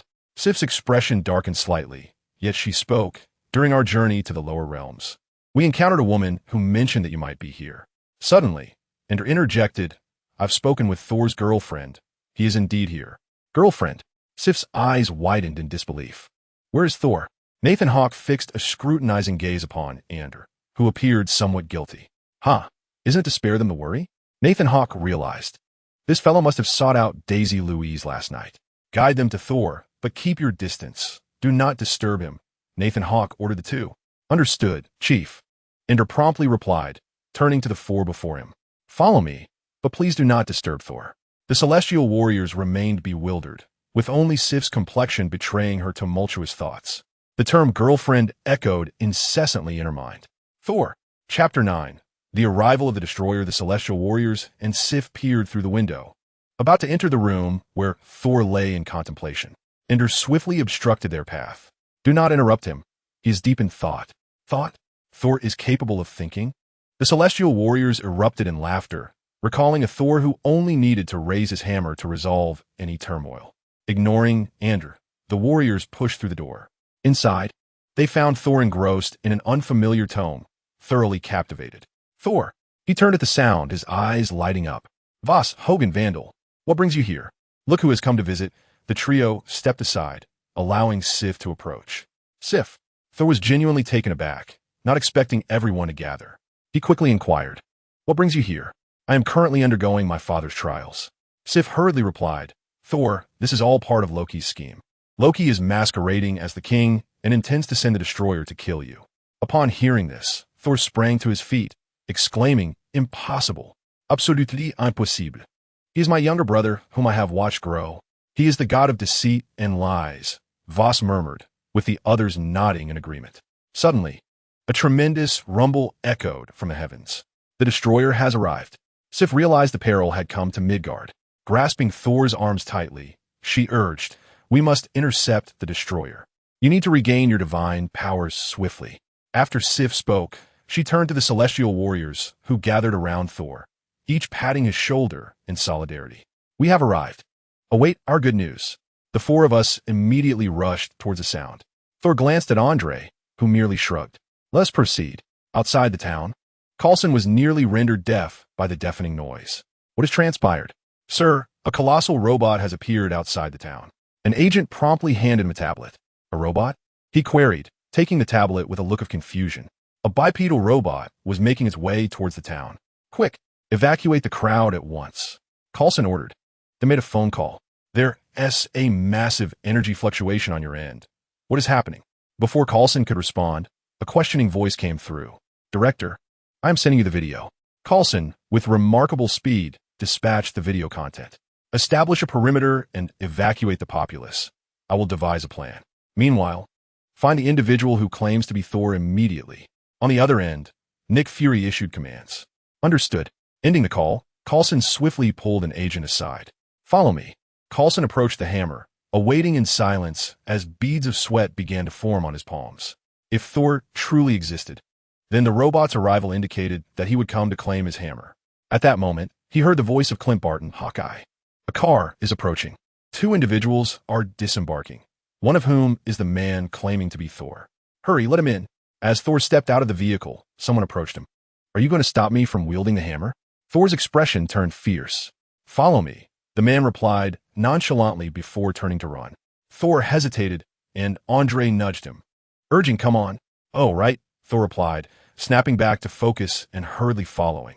The two moved unobstructed to the hammer, while Coulson discreetly scrutinized Andre, contemplating a post-incident investigation into his identity. With a smile, he looked at the two and said, Quickly, try to lift it. Thor ignored him, and Coulson, unperturbed, stepped aside, allowing them to approach the hammer. Standing beside it, Thor closed his eyes and took a deep breath. Grasping the handle with all his might, he inhaled deeply. Rise. The hammer remained immovable. At that moment, a voice crackled through Coulson's earpiece.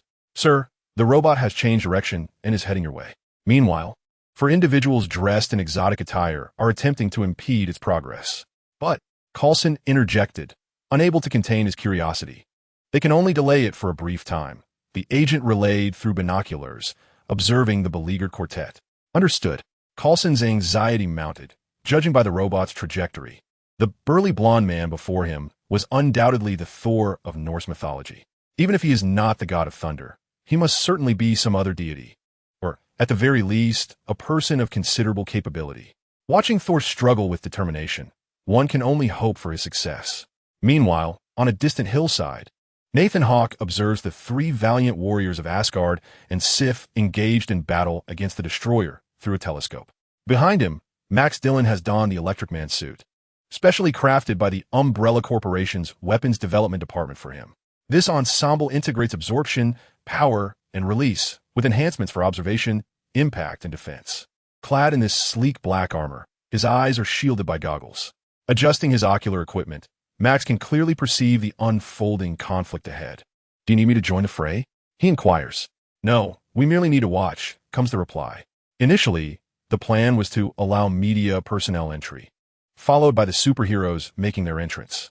However, due to the gravity of the situation, the area has now been cordoned off by SHIELD, seemingly in response to the last incident where the media effortlessly breached security. This time, the perimeter is impenetrable. Nathan has arranged for Andre to enter the scene, ensuring Thor's safety as he assumes the mantle of the Thunder God. In the film, Thor narrowly escapes death, and in various parallel worlds, the tale of the god of thunder diverges, with some surviving, others perishing, and some transforming. Nathan dares not gamble with fate, hence the presence of Andre. Andre's telekinesis can shield Thor, whether by moving him to evade danger, forming a protective barrier around him, or deflecting debris hurtling toward him. Nathan Hawke's utmost aim is to provide comprehensive protection for Thor, preparing him for future involvement in the superhero initiative. With Nathan's plans set in motion, Max Dillon silently observes from behind, awaiting the command for his involvement. Amidst the battlefield, a derisive voice pierces the air. "Is this all you have? Bang, bang, bang." The four valiant warriors from Asgard are hurled aside by the destroyer, manipulated by Loki. "Ha ha ha, look at your pitiful state." Loki taunts, a smirk gracing his lips. Activating his mocking mode, he declares, "Your strength pales in comparison to that of a true god. Now, all you need to do is kneel and pledge your loyalty to me, and I shall bestow upon you the greatest rewards, gifts from Loki Odinson, king of Asgard." At that moment, Loki revels in his delight, watching as his longtime adversaries falter under his power. The thought of them submitting to him sends him into fits of laughter. Suddenly, an explosion erupts, yet the destroyer remains unscathed. Oh, does a mere wisp of a being think itself worthy to challenge a deity? Loki scoffs, noticing Hawkeye drawing his bow from a distance. He commands the destroyer to unleash an energy blast, disregarding the archer entirely. Once more, I shall observe whether my dear brother is still disheartened while pulling up carrots. Loki, the orchestrator of destruction, scoffed disdainfully and proceeded towards the direction of the hammer. "Heads up, the robots are coming." The voice of the agent crackled through Coulson's earpiece. Coulson immediately addressed the two, saying, "Everyone, the robots are approaching. We must vacate this area swiftly." "No, I must lift the hammer," Thor declared obstinately, continuing to grasp the handle with all his might. Coulson glanced at Andre, signaling him to speak, but Andre shrugged, indicating his inability to assist. Realizing the urgency, Coulson cast a quick glance at them before making a hasty retreat. "I require your assistance," Thor said gravely, fixing his gaze upon Andre. Upon hearing Thor's plea for help, Andre involuntarily smiled. "It would be my pleasure, my friend." "I need you to delay the destroyer," Thor gasped, releasing his grip on the hammer's handle and taking a deep breath. "No problem. I look forward to the moment when you, Thor, will shine as the god of thunder once again." "Max and I will stand by your side," Andre replied, stepping forward to pat him reassuringly. "Relax your mind, attune to your inner state, and reflect deeply." As a member of Asgard, as a king, Andre began, but fell silent, struggling to remember the multitude of phrases he had been instructed to use. These were the words imparted to him by Nathan Hawke, comprising over 50 lines for various scenarios concerning Thor, the god of thunder. "Thank you, my friend," Thor exhaled, casting a grateful look at Andre before shifting his focus back to Mjolnir, closing his eyes. This time, it would not solely rely on brute strength. Observing the subtle sparks of electricity surrounding Thor, Andre smiled faintly and soared into action. "You shall not impede me," Loki exclaimed, glaring at the three valiant warriors of the palace, and Sif who were desperately blocking his path. With malice, he unleashed a torrent of energy towards them. Boom! "Hey, catch this, you big oaf," Andre shouted, using telekinesis to hurl a massive boulder at the destroyer. "What nonsense is this?" Loki remarked, not even glancing back as he commanded the destroyer to smash the boulder effortlessly. Enclosed by the three warriors, Sif, Andre, and the electrifying figure alongside Hawkeye, who was drawing his bow from a distance, Loki sneered, "Do you truly believe yourselves to be worthy adversaries of the divine?" The destroyer unleashed its full firepower, the resounding explosions echoing endlessly. Hawkeye retreat. Amidst the chaos, Hawkeye was propelled backward, landing awkwardly as he heard the fragmented voice of the director through his earpiece, received. "Shoptivti, Loki, Tur, Andre. Andre, cover me." The electrifying figure shouted to Andre, who had ascended beside him. Andre clasped his hands together, summoning a surge of electric energy that enveloped him in a dazzling display of lightning. "Oh, this is intriguing," Loki mused, observing the spectacle. "This fellow appears quite capable as one of my lieutenants in the conquest of Midgard." Gazing upon the electrifying figure of the Thunderman, who radiated an awe-inspiring brilliance, Loki felt an increasing sense of satisfaction. "Let us see if you can truly amuse me." The destroyer clenched his fist and hurled it towards the Thunderman. Should this blow connect, it would surely shatter bones upon impact. With a surge of energy coursing through him, Andre's temples throbbed as he shouted. His left palm pressed firmly against his right arm. He unleashed an invisible wave of telekinetic force directed at the destroyer's arm. The destroyer's punch missed its mark, slicing through the air rather than striking the Thunderman suspended above. Breathless, Andre darted to the side, observing the Thunderman as he prepared his formidable attack. Channeling the full extent of his electrical energy, the Thunderman tightened his fists, gathering power within his palms. Sparks flickered, coalescing into a radiant arc that encircled his hands, emanating a blinding light. The electrical energy within him intensified, as if a tempest of lightning converged around him. His muscles tensed, the electricity coursing through him creating a resonant hum. As the Thunderman sensed his energy reaching its zenith, he dramatically expanded his arms, the arcs of electricity roaring fiercely in the air. With swift determination, he thrust his hands forward. In an instant, a colossal beam of electrical energy erupted from his palms, radiating an intense blue luminescence. This beam, infused with boundless electrical power, surged forth like a bolt of lightning, slicing through the atmosphere with a crackling sound. Its dazzling brilliance carried the potential for devastation. Upon striking its target, the electric force would pierce through all barriers, unleashing a fearsome shockwave. The Thunderman's ultimate technique unleashed a potent beam of electrical energy, hurtling forward with ferocity. Just as the beam was poised to collide with the destroyer, Loki reacted with remarkable speed, deftly controlling his own power to compel the destroyer to erect a mysterious energy barrier. This barrier formed a resilient shield, bracing against the Thunderman's assault. The arc of electricity collided with the energy shield, producing a piercing crackle, yet it failed to penetrate. A cold glimmer shone in Loki's eyes. He steadfastly withstood the onslaught of electrical energy. Although the energy barrier began to tremble, he stabilized himself, refusing to let it shatter. Meanwhile, Loki felt the weight of the Thunderman's formidable attack resonate within him, the force of this strike evoking awe. As a mortal, one could wield such power, even threatening his own brother. However, as a deity, Loki remained imbued with arrogance and disdain. The might of a god would undoubtedly surpass that of mortals, and no matter how formidable the human before him, it could not shake his unwavering confidence. Under the Thunderman's relentless offensive, a hint of contempt surfaced in Loki's gaze. His heart brimmed with a yearning for victory, desiring to see the Thunderman bow beneath his authority. Though the Thunderman's attack inflicted some damage upon the destroyer, Loki felt neither panic nor fear. Instead, he confronted this threat with an air of superiority, firmly convinced of his own invincibility. As a deity, he embodies the extraordinary abilities and unparalleled power that transcend the mortal realm. Behold your radiant fountain of brilliance. Loki's audacious voice resonated from within the destroyer. His mindset shifted, fixating on how to demonstrate his might to the Electroman. A yearning arose within him, a desire to assert his dominion and majesty through an invincible demeanor. He resolved to employ his cunning and strategy to vanquish the Electroman, compelling him to kneel before him. Now bow down and submit to me, and I shall grant you a place of honor. Loki stood tall, his gaze imbued with a hint of mockery. Your words are excessive, Loki. The three valiant warriors of the Celestial Palace charged once more towards the destroyer. You are truly bothersome. Loki regarded the raucous trio with annoyance, thinking that had they not been part of Asgard, he would have long sent them to meet Surtur. Begone! Loki's voice was laced with ire. The destroyer unleashed an overwhelming assault upon the celestial warriors.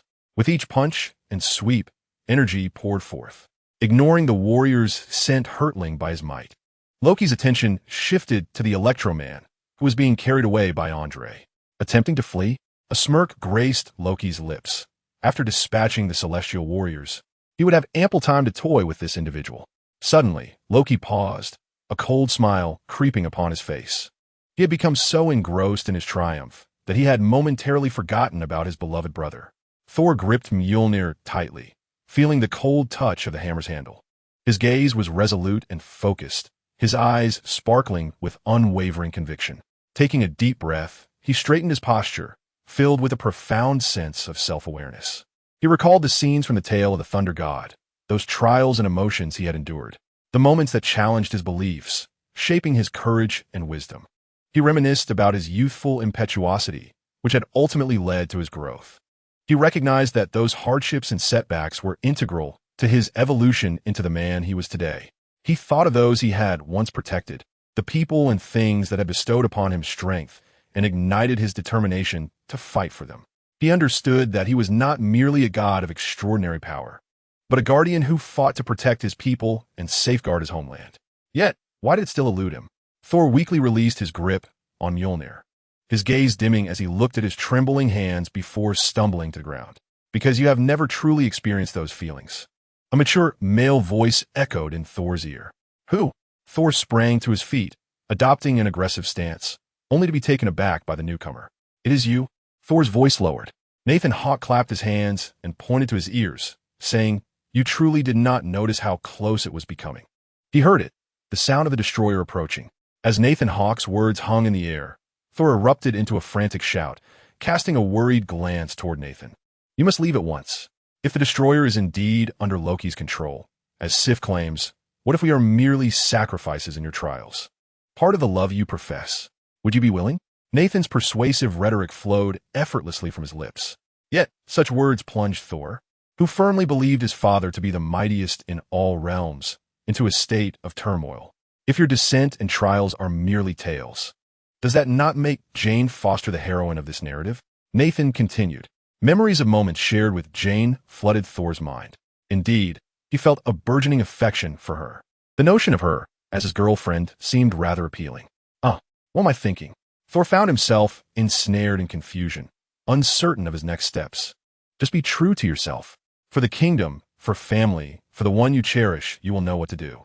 With a gentle pat on Thor's shoulder, Nathan departed, determined to impart clarity through simplicity. Yes. Thor's eyes began to gleam with resolve. Even without divine power, when such circumstances arise, I shall rise to the occasion. I will fight. Loki, who controlled the destroyer, looked down upon his diminutive brother with a sinister glee, his cells betraying his delight. My dear brother, are you truly going to attempt to thwart me, even without your godly might? Thor lifted his head solemnly, addressing Loki. Brother, let us return. I have no desire to engage in conflict with you. Only the strong hold the right to speak, and you, in your current state, possess none, Loki retorted, a smirk spreading across his face as he commanded the destroyer to stomp forcefully upon the ground. The earth cracked as debris scattered. Dear brother, can you still execute such a simple maneuver? Loki mocked, propping his chin on one hand, eyes glinting with mischief. If you wish to fight, I shall oblige. A fierce determination ignited within Thor's gaze. Seeing the resolve reflected in Thor's eyes, Loki spread his arms wide, laughing heartily. Then let me test the might of Thor, the god of thunder. The destroyer began to gather energy, while in Asgard, Loki sat upon his throne, swaying his head and fingers in rhythm. Run now, dear brother, lest you be obliterated. Boom, boom. Waves of energy hurtled toward Thor as he awkwardly dodged, desperately trying to evade Loki's onslaught. Loki's grin widened with each clumsy maneuver of his brother. Hee. Over here, Thor. Sif swiftly seized the beleaguered Thor, urging him to flee. You should not have come. You are ill-equipped to confront the destroyer. Thor shook his head, exclaiming, No, Sif, I do not come for power. I come to fight. Fight? Are you mad? This is a path to death. Sif could not comprehend why Thor, devoid of strength, would equate a certain demise with combat. Still engaged in matters of the heart? Humph.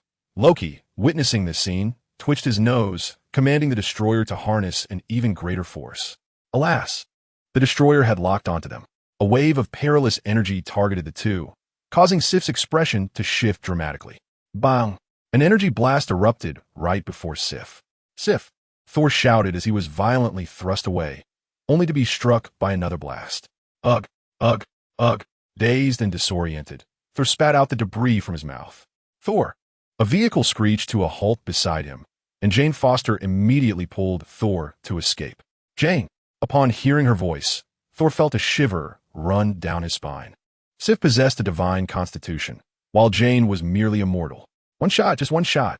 Ha. It seems my brother is quite the charmer. Loki's wicked smile emerged as he forcefully ground his foot against the palace floor. The energy swirling in the destroyer's grasp became increasingly lethal. Chapter 11. Thor the God of Thunder, Rebirth, the energy converging within the destroyer, radiated a terrifying aura, its flickering arcs filled with destruction and despair. Thor struggled to rise, his body buffeted by waves of energy, yet his gaze remained resolute. "Loki, this is all you're doing," Thor roared, his hoarse voice imbued with unwavering determination. Loki regarded Thor, shielding Jane Foster behind him, and let out a cold laugh, his eyes brimming with boundless arrogance. "Yes, brother, this world shall descend into my dark kingdom. You cannot thwart my quest for supreme power." With Jane's support, Thor managed to stand, his body trembling from the energy's onslaught, yet his eyes sparkled with unwavering resolve. "Loki, do you truly believe you can defeat me? You underestimate the might of the god of thunder." Loki raised an eyebrow in mockery. "The power of the god of thunder? Preposterous! You have been stripped of your divine strength. You are now but an ordinary mortal. Brother, submit to me, and you and your beloved can become the stuff of legends in Asgard." A tale bestowed by Loki Odinson, the ruler. Observing their unyielding demeanor, Loki sneered, "Brother, it seems you have chosen to stand against me." Boom! Loki's malevolent gaze brimmed with mockery and ecstasy as he commanded the destroyer to unleash a terrifying energy. In an instant, a powerful shockwave surged toward Thor and Jane Foster. Thor immediately stepped forward, becoming Jane's last line of defense, attempting to withstand this force of annihilation. However, the energy was unstoppable, crashing into them with tremendous impact. A cacophony of explosions erupted, fire surged, and dust enveloped the air. As tranquility enveloped the surroundings, Thor lay upon the ground, gravely wounded and unconscious. Jane leaned beside him, her injuries severe, yet she managed to remain barely conscious. Gripping Thor's hand tightly, tears cascaded down her cheeks on his face. She softly called out his name, her heart brimming with concern and affection. In the depths of his unconsciousness, Thor found himself immersed in a profound dreamscape. He stood amidst a serene realm, the sound of thunder resonating in his ears. Father, mother, in this dream, Thor beheld countless familiar faces and silhouettes. Jane's whispering voice echoed from all directions. Suddenly, a brilliant light appeared before him, and the hammer of the thunder god shimmered within its glow. Thor felt a divine power surge through his being, awakening something deep within him, his eyes gleaming with resolve and wisdom. He understood that this was the hammer's acknowledgement, a response to his strength and belief. "Alas, it is only because you belong to Thor," echoed Loki's voice as the destroyer, under his control, reached out towards Jane. Whoosh! A sound like air being sliced filled the air. Bang! Under immense force, the destroyer staggered backward. Boom! Boom! Boom! Dark clouds gathered, and thunder flashed. The outcome was sealed. Nathan Hawke spoke calmly, flanked by Andre and the weakened Electroman. "I wish to absorb some ambient energy," Electroman remarked, gazing at the strange sounds in the sky. "Go ahead. Andre will accompany you." "All right, boss." Andre followed Electroman as Nathan Hawke silently fixed his gaze ahead. When Thor awoke once more, he felt a new power coursing through him. Rising to his feet, determination flickered in his eyes. Jane gazed at him, her expression filled with surprise and hope. "Thor, you're awake," she exclaimed with excitement. Thor smiled. "Indeed, I am awake. I understand now. I shall protect you and all that we hold dear." As he looked at Jane, marred by wounds, his expression grew serious. Thor extended his hand, and the hammer of the thunder god soared into his grasp. The air around him began to stir, and as lightning flashed, a heavy atmosphere enveloped the scene. Standing amidst the ruins, Thor raised the hammer high above, his form radiating a formidable presence. Lightning surged around him, akin to a myriad of beams of light dancing upon his being. The wind howled fiercely, heralding the roar of thunder. His hair whipped wildly in a gust, his gaze exuding both determination and authority. Thor's voice echoed across the heavens, like the thunder's roar. "I am the god of thunder, invincible and unyielding." His body enveloped in lightning, he resembled a sacred warrior descending to earth. With the hammer raised high, the weapon glimmered with golden radiance as lightning struck from the heavens, enveloping him in searing energy. His gaze was as sharp as lightning, revealing boundless strength and determination. A tempest raged around him, seemingly celebrating his return. His long hair billowed in the wind, silver strands shimmering amidst the gale. The glint in his eyes sparkled with the fervor of battle. akin to thunder illuminating the profound night sky. Jane stood frozen, awestruck by the spectacle before her. She understood that it was the power of love and conviction that had restored Thor to his mission. This is the god of thunder. The whispered words escaped Jane Foster's lips. The arrival of the thunder god sent shivers through his foes. Thor's voice reverberated across the battlefield. His gaze locked onto the enemy. He was resolved to fight for justice and safeguard the peace of the world. Lightning cleaved the heavens, and a resounding roar of thunder was deafening. Thor surged forth like a bolt of lightning towards the destroyer, his might unmatched, each swing embodying annihilation. Boom, boom, boom. Thor's thunderous assault forced the destroyer into retreat. Damn it! Loki's anguished scream echoed as the destroyer unleashed its fury upon the airborne Thor. Thor faced Loki, his eyes flickering with combativeness and resolve. He raised Mjolnir high as lightning converged in the air, accompanied by the thunderous proclamation, "Loki, your malevolent deeds end here. I shall protect this world and those I hold dear." With a single strike, Thor dispersed the destroyer's energy. Loki stared in disbelief at Thor, unable to fathom the scene before him. A mad grin twisted his lips. "What makes you think you have the right to challenge me? You are still that feeble Thor." In the face of Loki's derision, Thor's expression was resolute. "Indeed, I was once powerless, but now I have discovered true strength. It is the power of love and conviction that renders me invincible." As Thor's words echoed, he charged at Loki. Mjolnir, infused with the might of thunder, struck the destroyer with tremendous force, sending it hurtling through the air, grievously wounded. "I am a god of thunder." Thor's voice boomed like rolling thunder, resonating throughout the battlefield. His tone exuded an unshakable confidence and authority. He took a step forward, the earth trembling beneath his feet, rocks splitting, and the ground quaking. Each of his strides was steadfast and determined, imbued with the force of thunder, as if he were the sovereign of the earth, the ruler of the cosmos. Loki, who controlled the destroyer, felt an involuntary retreat within, sensing the irresistible power radiating from Thor. Thor's very being appeared as the embodiment of lightning. Each swing he made carried the weight of destruction. In his grasp, Mjolnir blazed with searing energy. He fixed his gaze upon his foe, eyes gleaming with resolve and fervor. "Loki, your threats cease here. Today, with the might of thunder, I shall subdue the destroyer to the ground." Thor's figure flickered like a flash of light. Mjolnir wielded with the force of 1,000 storms. Lightning split the sky. The thunderous roar was deafening. Boom!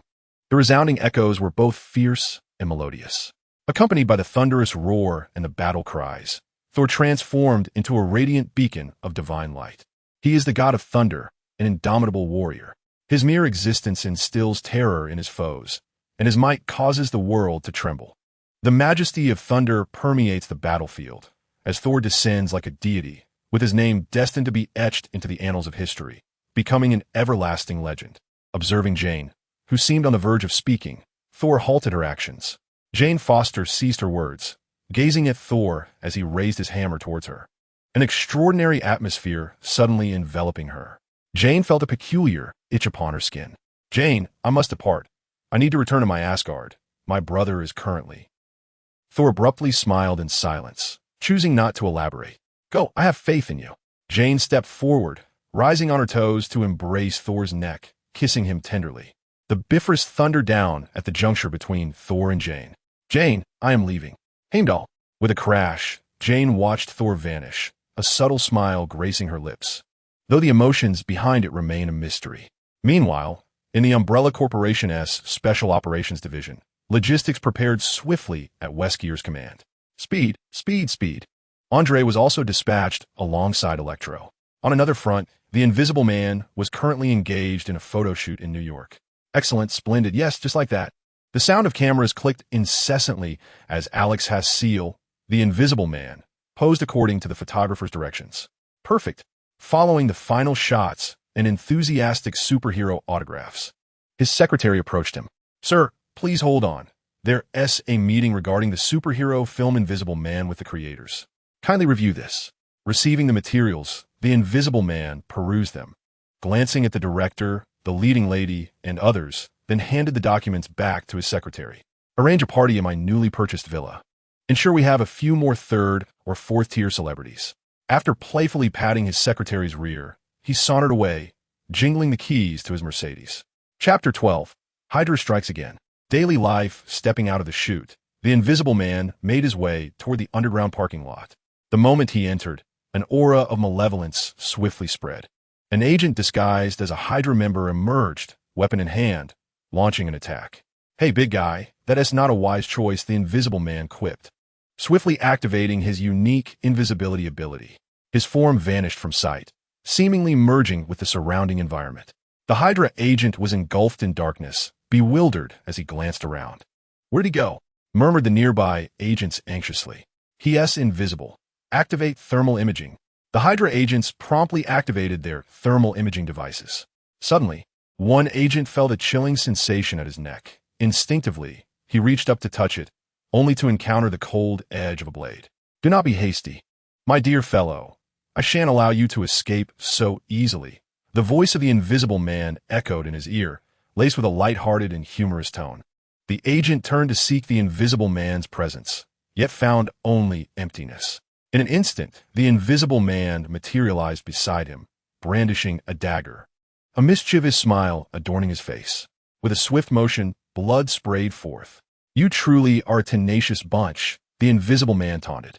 Enraged, the Hydra agent raised his weapon to strike, but each attempt met only the void. The Invisible Man nimbly evaded, at times appearing beside the agent and at others vanishing from sight. "Your attacks are utterly futile," he mocked, weaving through the agents with ease, rendering them powerless. Slash, slash, slash. One by one, the agents fell, their lifeblood painting the ground as though they were powerless aircraft plummeting into a crimson pool.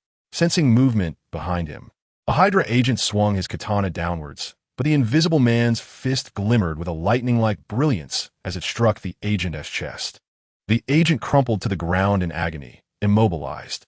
"Those little gadgets from the Weapons Development Department prove quite useful," the Invisible Man remarked, flicking his switchable electric shock gloves. He slowly approached the fallen agent, gazing down at him with a smirk of triumph.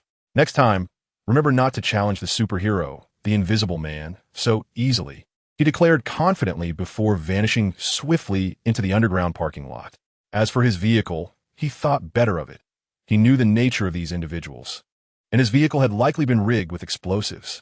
"Beep, beep, beep. It seems we have failed once again," Zitvil remarked, observing the glum expression of Crossbones. Enough with the chatter.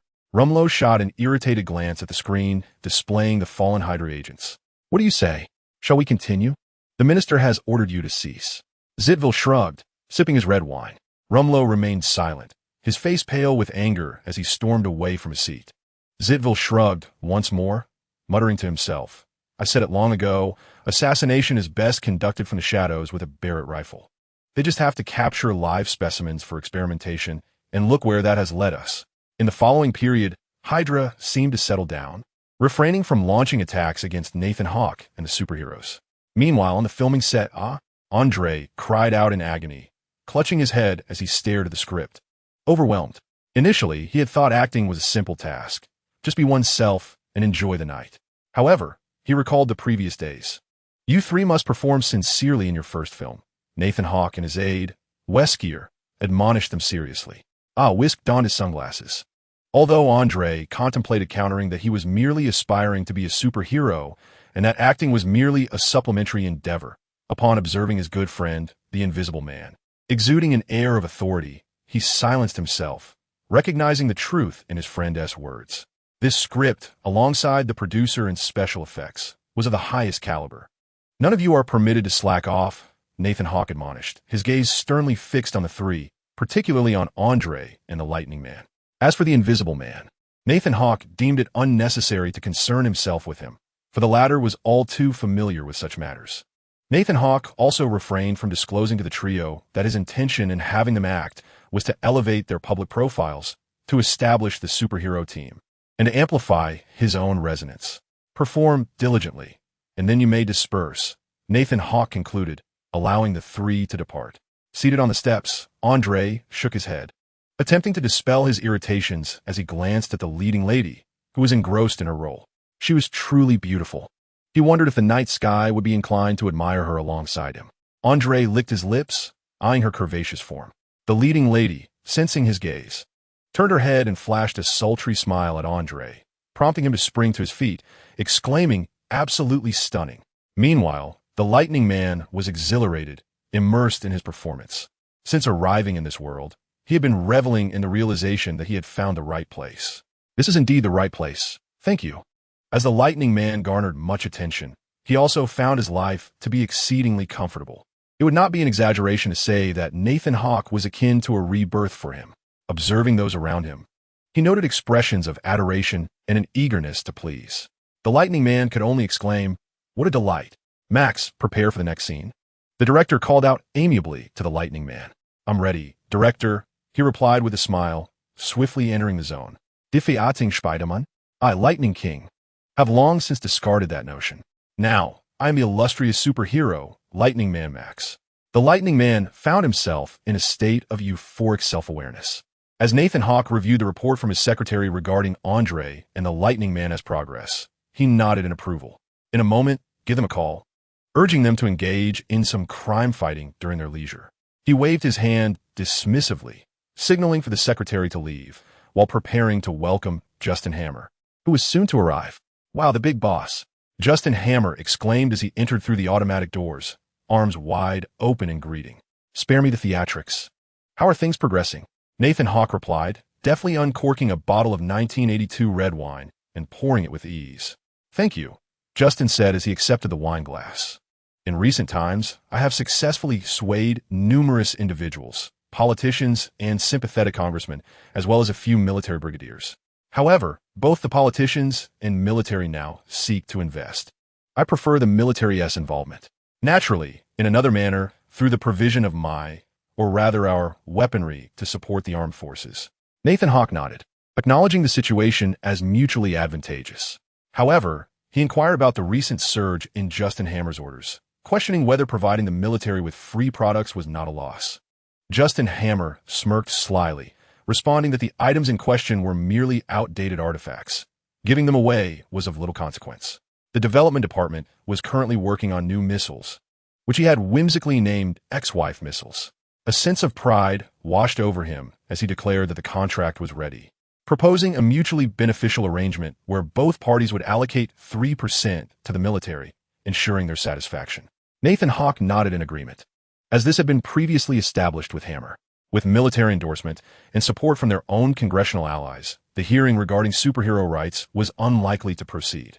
However, Hammer wore a delighted smile, not waiting for Hawke to speak before finishing his glass of red wine. He contemplated holding a hearing based on Stark and Iron Man's renown. With a disdainful scoff, he remarked that without his godfather's connections, Stark would not have achieved his current status. This time, Stark would have to face the hearing alone. And a cruel smile crept across Hammer's face as he mused about the potential exposure of Stark's vulnerabilities to the legislators. He envisioned Stark Industries being torn apart by capitalists and politicians. "I recall they were considering rebranding to Stark Energy or something similar," Nathan Hawke said, swirling his wine before taking a sip. "Indeed, they are rebranding," Hammer replied, his enthusiasm momentarily dimming. He had been overjoyed to learn that Stark had stepped away from weaponry, only to discover that Stark had transitioned to a field even more advanced, energy. Stark's energy could serve as weaponry, while Hammer's arms were not energy-based, further fueling his jealousy. Nathan Hawke remained silent, observing Hammer's expression. In the narrative of Iron Man 2, Hammer's tactics as a corporate leader were indeed impressive. The hearing aimed to test Tony Stark's resolve, while Ivan Vanko matched Stark's intellect. The weapon demonstration aimed to rival Stark's armored suits, boasting sheer numbers that made them formidable opponents. Frankly, if Tony Stark were not the protagonist, he would find it quite challenging to withstand such a barrage. Simultaneously, Nathan Hawke felt a tinge of pity for Hammer, who was currently backed by S.H., providing Stark with a safety net amid the chaos of his Iron Legion. Observing Hammer's excitement as he fantasized about Stark Industries' downfall, Hawke could do little but join in his laughter. "Ha! Hee!" This scene left the Invisible Man, who was lurking beside, utterly speechless. Chapter 13. The Tyrant's Entrance Splendid. Marvelous. My goodness. This is the epitome of special effects. The director, brimming with excitement, grasped the arm of the assistant director, pointing at Andre, who was gracefully hovering in the sky. The assistant director, equally moved, gazed at Andre soaring above. Following the script, Andre began to descend slowly, and the girl in his arms softly uttered, "Andre, you are my hero." With that, her eyes slowly closed, and her lips gently parted. Cut. The director waved his hand with satisfaction, a smile plastered on his face that never wavered. Andre tonight. The girl, with a hint of shyness, wrapped her arms around Andre's neck, her gaze alluring. Tonight? What's the matter? Although Andre posed a question, a surge of hormones coursed through him. Can you take me to a place? A place that belongs only to you and me, she whispered enticingly in Andre's ear, her melodious voice igniting both desire and thrill within him. All right, tonight you shall ride in my new car, Andre replied, leaning down to kiss her once more. Stop it. See you later. She playfully pushed him away, casting a shy glance back as she hurried off. Licking his lips, Andre closed his eyes, savoring the memory of the moment. Meanwhile, the crew present could only smile in amusement. Boss, what's the situation? Wesker answered his subordinate's radio call. The Firefly intends to take Andre somewhere. I've already sent the scene footage to the mainframe, the subordinate reported. Understood. Keep a constant watch on the scene. Yes, boss. Wesker's cold gaze fixed upon the video of Andre, who appeared both exhilarated and smug. On the other side, Max, could you accompany me tonight to a secret place that belongs only to us? The voluptuous and seductive third female lead, noticing the electric man rehearsing his lines alone, approached him and whispered temptingly in his ear. Confident in her allure, she believed Max would yield to her invitation, envisioning a splendid date that evening. After all, she had observed the fiery glimmer in Max's eyes upon their first encounter. Yeto, I'm sorry, I'm quite occupied. My primary task at this stage is to ensure the success of the film Electric Man. The Electric Man replied apologetically to the third female lead.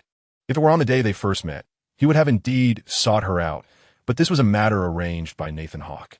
With serious undertakings at hand, he was determined to see it through. He recalled that day when he followed Nathan Hawke underground, witnessing the summoning of the War Extreme Lingma, and couldn't he help but speculate if his movie was intertwined with Nathan Hawke's summons. The female character gazed at her counterpart with a look of astonishment, perplexed by the apparent remorse displayed before her. This was in stark contrast to the intelligence she had gathered. Wasn't this individual supposed to revel in such encounters? Why, with her voluptuous and alluring figure, was there hesitation? I shall adorn myself in your favorite shoes and attire, so long as it pleases you, my valiant hero. What do you say? She provocatively declared, her eyes widening as she observed the sparks dancing at her fingertips. I have stated my intention to focus on my work. If you wish, we may discuss this after the filming concludes, she asserted, an aura of menace enveloping her, threatening to intimidate her counterpart into submission. Reveal to me who sent you, the Electric Man demanded, abandoning pretense as he gestured toward a shadowy corner. A figure clad in armor from the Weapons Development Division descended. Do we not vet every individual entering? The Electric Man retorted, irritation evident in his tone. Any delays concerning Nathan Hawke were a direct affront to him. Apologies is our oversight. However, we are aware she has interacted with certain notable individuals, though we have yet to ascertain further details, the armored figure replied. Yes. I was instructed by higher-ups to escort the Electric Man to a specific location. Beyond that, I am not privy to other matters, the female character whimpered, collapsing to the ground in desperation. Take her away, ascertain the address, and relay it to me. I must swiftly regain my focus, the Electric Man replied, exasperated, waving his hand dismissively. Understood. The armored figure promptly rendered the female character unconscious and carried her away.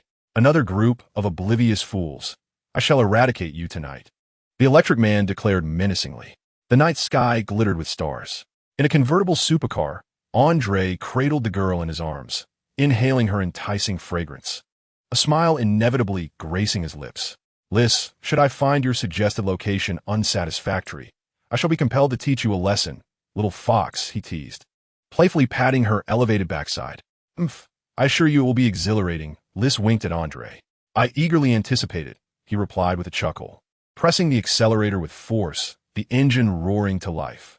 Inside the Umbrella Corporation. So, are we ready to commence the combat experiment?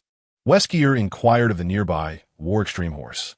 War Extreme Horse scoffed dismissively, mediocre at best, gazing at the towering, experimental tyrant, standing at a height of 5 meters and filled with a nutrient solution. War Extreme Horse continued. The stability of this tyrant is somewhat lacking, yet its strength and explosive power exceed our calculations of the stable variant by a factor of 2. He extended a finger towards Wesker. In its conventional state, it can operate for an hour. Engaging in rage mode lasts for 20 minutes. Afterward, the cells will disintegrate, resulting in a catastrophic explosion of the body. Observing Wesker's inquiry regarding the situation, War Extreme Horse adjusted his glasses, the reflective lenses revealing his sharp demeanor. "Is there work tonight?" he asked. Wesker merely grunted in acknowledgement, refraining from elaborating on specifics. "At that time, just have someone provide me with the battle data. I shall take my leave for now." Zhang Jilin waved his hand and departed. A cool breeze swept across the parched, overgrown land, where a few houses stood in the distance. "Is this truly the splendid place you spoke of?" Andre gazed incredulously at the surrounding landscape. "Are we not there yet?" Lizzie pointed to one of the houses. "That is my home in the countryside, where numerous roles await to be played." "Oh," Andre elongated his response, yet internally questioned the necessity of venturing so far when a hotel would suffice, especially considering his ample wealth. However, he quickly reconsidered, a grin breaking across his face. "You little enchantress, if you desire to monopolize my time, you need not go to such lengths." With a playful giggle, Lizzie said nothing. Instead, she cupped Andre's face with her hands and kissed him. Moments later, Andre parked the car in front of the house designated by Lizzie. The instant he stepped out, a sense of danger surged through him, sending chills down his spine. He beheld Lizzie, who had been shot in the head, and in an instant, his mind expanded with power, his eyes widening. "That many," he thought. "Capture him." The sound of gunfire erupted, bullets incessantly directed towards Andre. "Is this all?" he exclaimed, waving his hand to conjure a telekinetic mire that halted the incoming bullets before him. The barrage of projectiles came to a standstill, and with another wave, Andre propelled the bullets back at an accelerated pace. A cacophony of clashing sounds and pained groans ensued. A blinding silver glimmer caught Andre's attention as an assailant leapt towards him, their silver arm swinging menacingly. In response, Andre seized the lifeless body of a fallen enemy nearby and hurled it at the attacker. Clang! The assailant deflected the body with a sweep of their arm, then pierced another oncoming corpse, eliciting a sickening squelch. They advanced upon Andre, preparing to strike. "Is this all you have?" Andre scoffed, pushing forth his telekinetic force. Boom! The adversary was sent crashing into a nearby house. Observing the increasing number of foes, Andre thought to himself, "Could it be Hydra? This style certainly suggests so." Furrowing his brow, he watched as the enemy he had sent crashing stood once more. This fellow appears quite different from the rest. Above, a helicopter soared through the sky, its rotors slicing through the air with a low, rumbling growl. "We can only remain here. Advancing further would risk detection," remarked a member of the helicopter crew into their headset. "Excellent, deploy Tyrant here," came the command. "Understood." The pilot adeptly maneuvered the controls and gently lowered an iron crate before opening it. "Tyrant has been deployed." "Received. Please return by the same route," came the response. Meanwhile, within the Umbrella Corporation, Wesker stood with his hands thrust into his pockets, silently observing the screen. "Head, issue the orders." A scientist turned to Wesker and said, "Except for Andre, eliminate everyone else."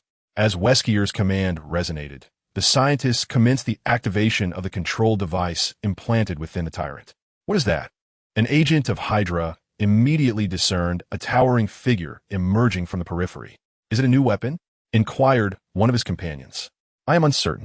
Only upon closer inspection did they perceive the approaching entity, whose massive and robust physique, accentuated by bulging muscles, exuded unparalleled strength. His skin bore grim, ashen hue, emanating an aura of death. The tyrant's visage lacked any semblance of humanity, replaced instead by a grotesque and menacing countenance. His eyes radiated ferocity and cruelty, glimmering with boundless cunning and malevolence. A crown of demonic spikes adorned his head, reminiscent of a harbinger from the abyss. His arms were exceptionally powerful, with fingers transformed into razor-sharp claws capable of rending steel. His entire form was cloaked in thick, leathery armor, rendering him impervious to most forms of attack. The mere presence of the tyrant exuded a terrifying aura that instilled dread. "This is not one of ours." A Hydra operative who had contacted higher-ups exclaimed immediately. "Eliminate him." Chapter 14. Superheroes? Supervillains. In a secluded house on the outskirts, the tyrant stood resolute in the dilapidated courtyard, surrounded by an atmosphere of chilling terror. Hydra agents anxiously surveyed their surroundings, weapons at the ready, yet their hearts were laden with fear. In their recent skirmish, they had witnessed numerous comrades mercilessly torn to shreds by the tyrant. His gaze, reminiscent of a devil-s, shimmered with a ferocious light. Unfazed, he took colossal strides, causing the ground beneath him to tremble in acknowledgement of his existence. He raised his arms high, transforming his fingers into lethal claws, a testament to his savagery and combat prowess. The Hydra agents exchanged silent glances, instinctively coordinating their assault. Bullets rained down upon the tyrant, yet they were futilely absorbed by his armor, leaving only faint scratches. Their offensive merely incited the tyrant's wrath, rendering him even more frenzied and brutal.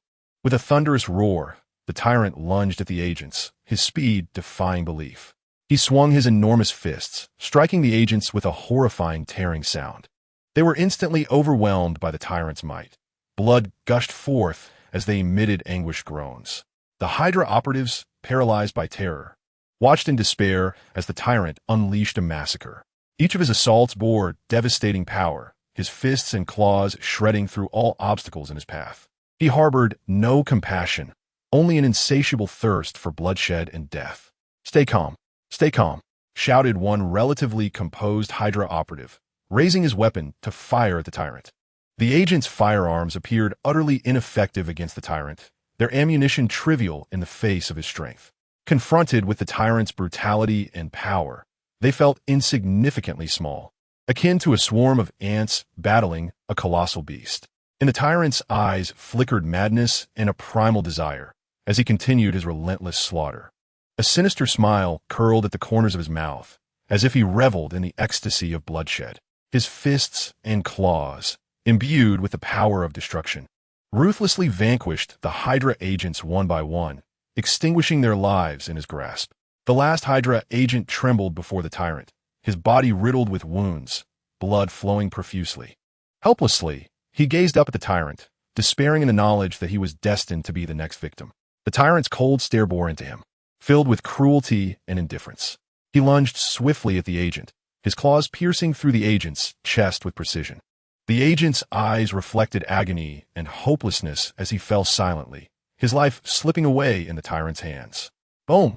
Ender hurled a Hydra agent into the house. His brow furrowed as he observed a figure nearby, emanating a pure aura of bloodshed. After a moment, he heard the sound of the agent rising again, redirecting his gaze to the restanding Hydra operative. The adversary's silver arm was shattered, and Ender, intrigued, beckoned him with a finger. Had it not been for the agent's arm constantly guarding himself and his quick reflexes, coupled with the assistance of his teammates, it would have obliterated his head long ago. Roar! The distant growl resonated. This time, the number of Hydra agents was overwhelming. Were they attempting to capture him? As Ender expanded his telekinetic awareness, he discovered a house connected to an underground passage, explaining why the enemy's numbers continued to replenish despite their losses. It mattered not. They would all perish.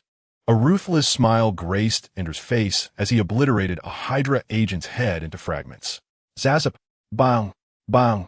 Bang! Suddenly, a lightning-like figure appeared beside Ender. It was the Electric Man, clad in a black bodysuit, radiating brilliant arcs of electricity as if composed of pure energy. His face was obscured by a mask adorned with electric patterns, exuding an aura of mystery and power. "Hey, I thought you'd be in a bit of a predicament." The Electric Man greeted Ender, emerging in his self-designed battle attire. "By the way, that big guy over there is Umbrella's weapon. Don't mind him." With that, the Electric Man confidently turned his attention to the Hydra agents, energy coalescing in his hands as he unleashed dazzling bolts of electricity.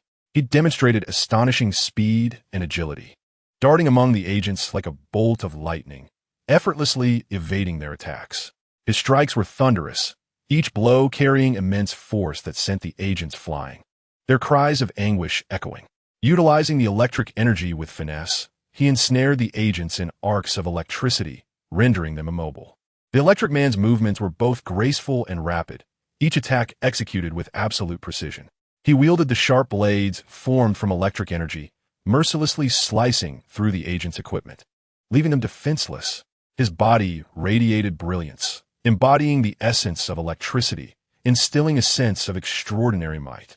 The agents of Hydra became acutely aware of the formidable threat posed by Electro and Andre, prompting them to deploy their advanced technological weaponry in a bid to counter these powerful adversaries.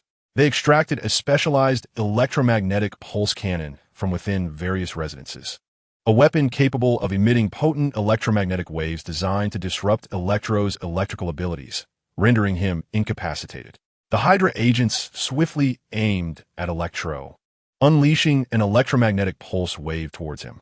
Sensing the imminent danger, Electro acted with alacrity, quickly generating a more potent electrical shield to envelop himself, successfully withstanding the oncoming assault. Electricity crackled around his form, forming an impenetrable barrier. Unwilling to accept defeat, Hydra introduced a new type of energy beam gun, a weapon capable of firing high-energy light beams with remarkable penetrating power. Simultaneously targeting both Electro and Andre, they unleashed a barrage of concentrated energy beams. Electro, exhibiting remarkable reflexes, evaded the beams with his superhuman speed, appearing and disappearing in a blur, confounding the Hydra agents with his elusive movements. His body radiated a dazzling light, resembling a swiftly moving arc of electricity, making him nearly impossible to target. Meanwhile, Andre sensed the encroaching peril. Harnessing his superhuman abilities, he summoned a formidable protective force field to shield himself from the energy beams.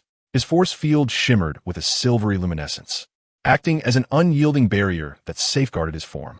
Realizing their weapons were ineffective against Electro and Andre, the Hydra agents resorted to a more aggressive strategy, unleashing a swarm of mechanical serpents equipped with venom and explosive devices, capable of rapidly crawling and attacking their targets. They will explode. Andre spat blood in fury, having narrowly avoided the blast of an explosion. Faced with the mechanical serpents, Electro and Andre displayed exceptional cooperation and coordination. Electro unleashed powerful currents of electricity, systematically dismantling the serpents, while Andre harnessed his telekinetic prowess to unleash violent shockwaves, obliterating the mechanical foes.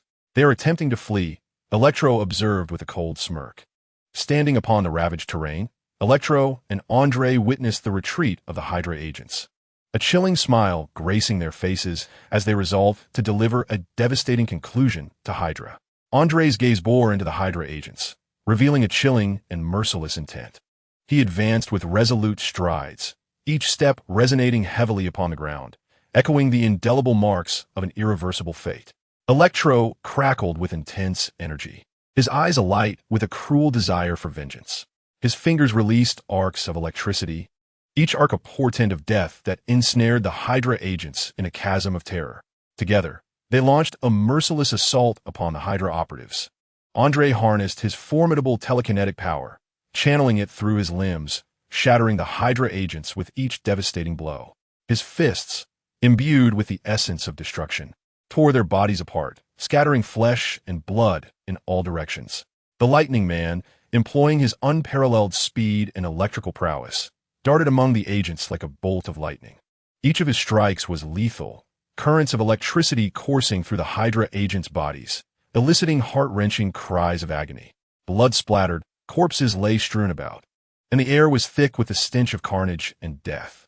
Side by side, Andre and the Lightning Man fought with a brutal synergy, their savagery and coldness resonating to form an insurmountable wall of malevolence. Hey, Lightning Man, do you know why Hydra agents prefer to wear green? Why? Because they want us to think they're strawberry-flavored ice cream. They laughed heartily, their lips curling with an insidious glee amidst the chaos of battle. Their laughter intertwined with the anguished screams of the Hydra agents, creating a strange resonance that enveloped the battlefield in a grotesque blend of bloodshed and mockery. Hey, Andre, I heard the Hydra agents are planning to host a ball. Do you think they'll invite us? Heh, Lightning Man, I doubt they would dare. After all, our dance moves are too electrifying for them to handle. Their banter accompanied their ruthless actions as they launched lethal assaults against the Hydra agents. Their combat prowess was unparalleled, while their cruel humor served as a macabre soundtrack to their display of extraordinary strength. Hey, Lightning Man, do you know what song is the Hydra agent's favorite? What song? Thunderous might, because they wish to experience our power. Their laughter mingled with the sounds of battle, summoning a tempest of death. Their humor, laced with cruelty, became a force that deepened the Hydra agent's despair. Indeed, this is my true nature, the Lightning Man declared, raising his hands with an evil grin, whispering after crushing a Hydra agent's skull with his electrical energy. Chapter 15. Sephiroth, the high-ranking leaders of Hydra convened in a dimly lit chamber, holding an urgent meeting. Baron Strucker, Viper, Arnim Zola, and Alexander Pierce sat at the electronic projection conference table, their expressions grave and serious. Baron Strucker spoke in a low voice. Our operation has failed. Andre and the Lightning Man have escaped. Viper scoffed. They're simply too powerful. The Lightning Man's control over energy far exceeded our expectations. And Andre's strength is beyond imagination.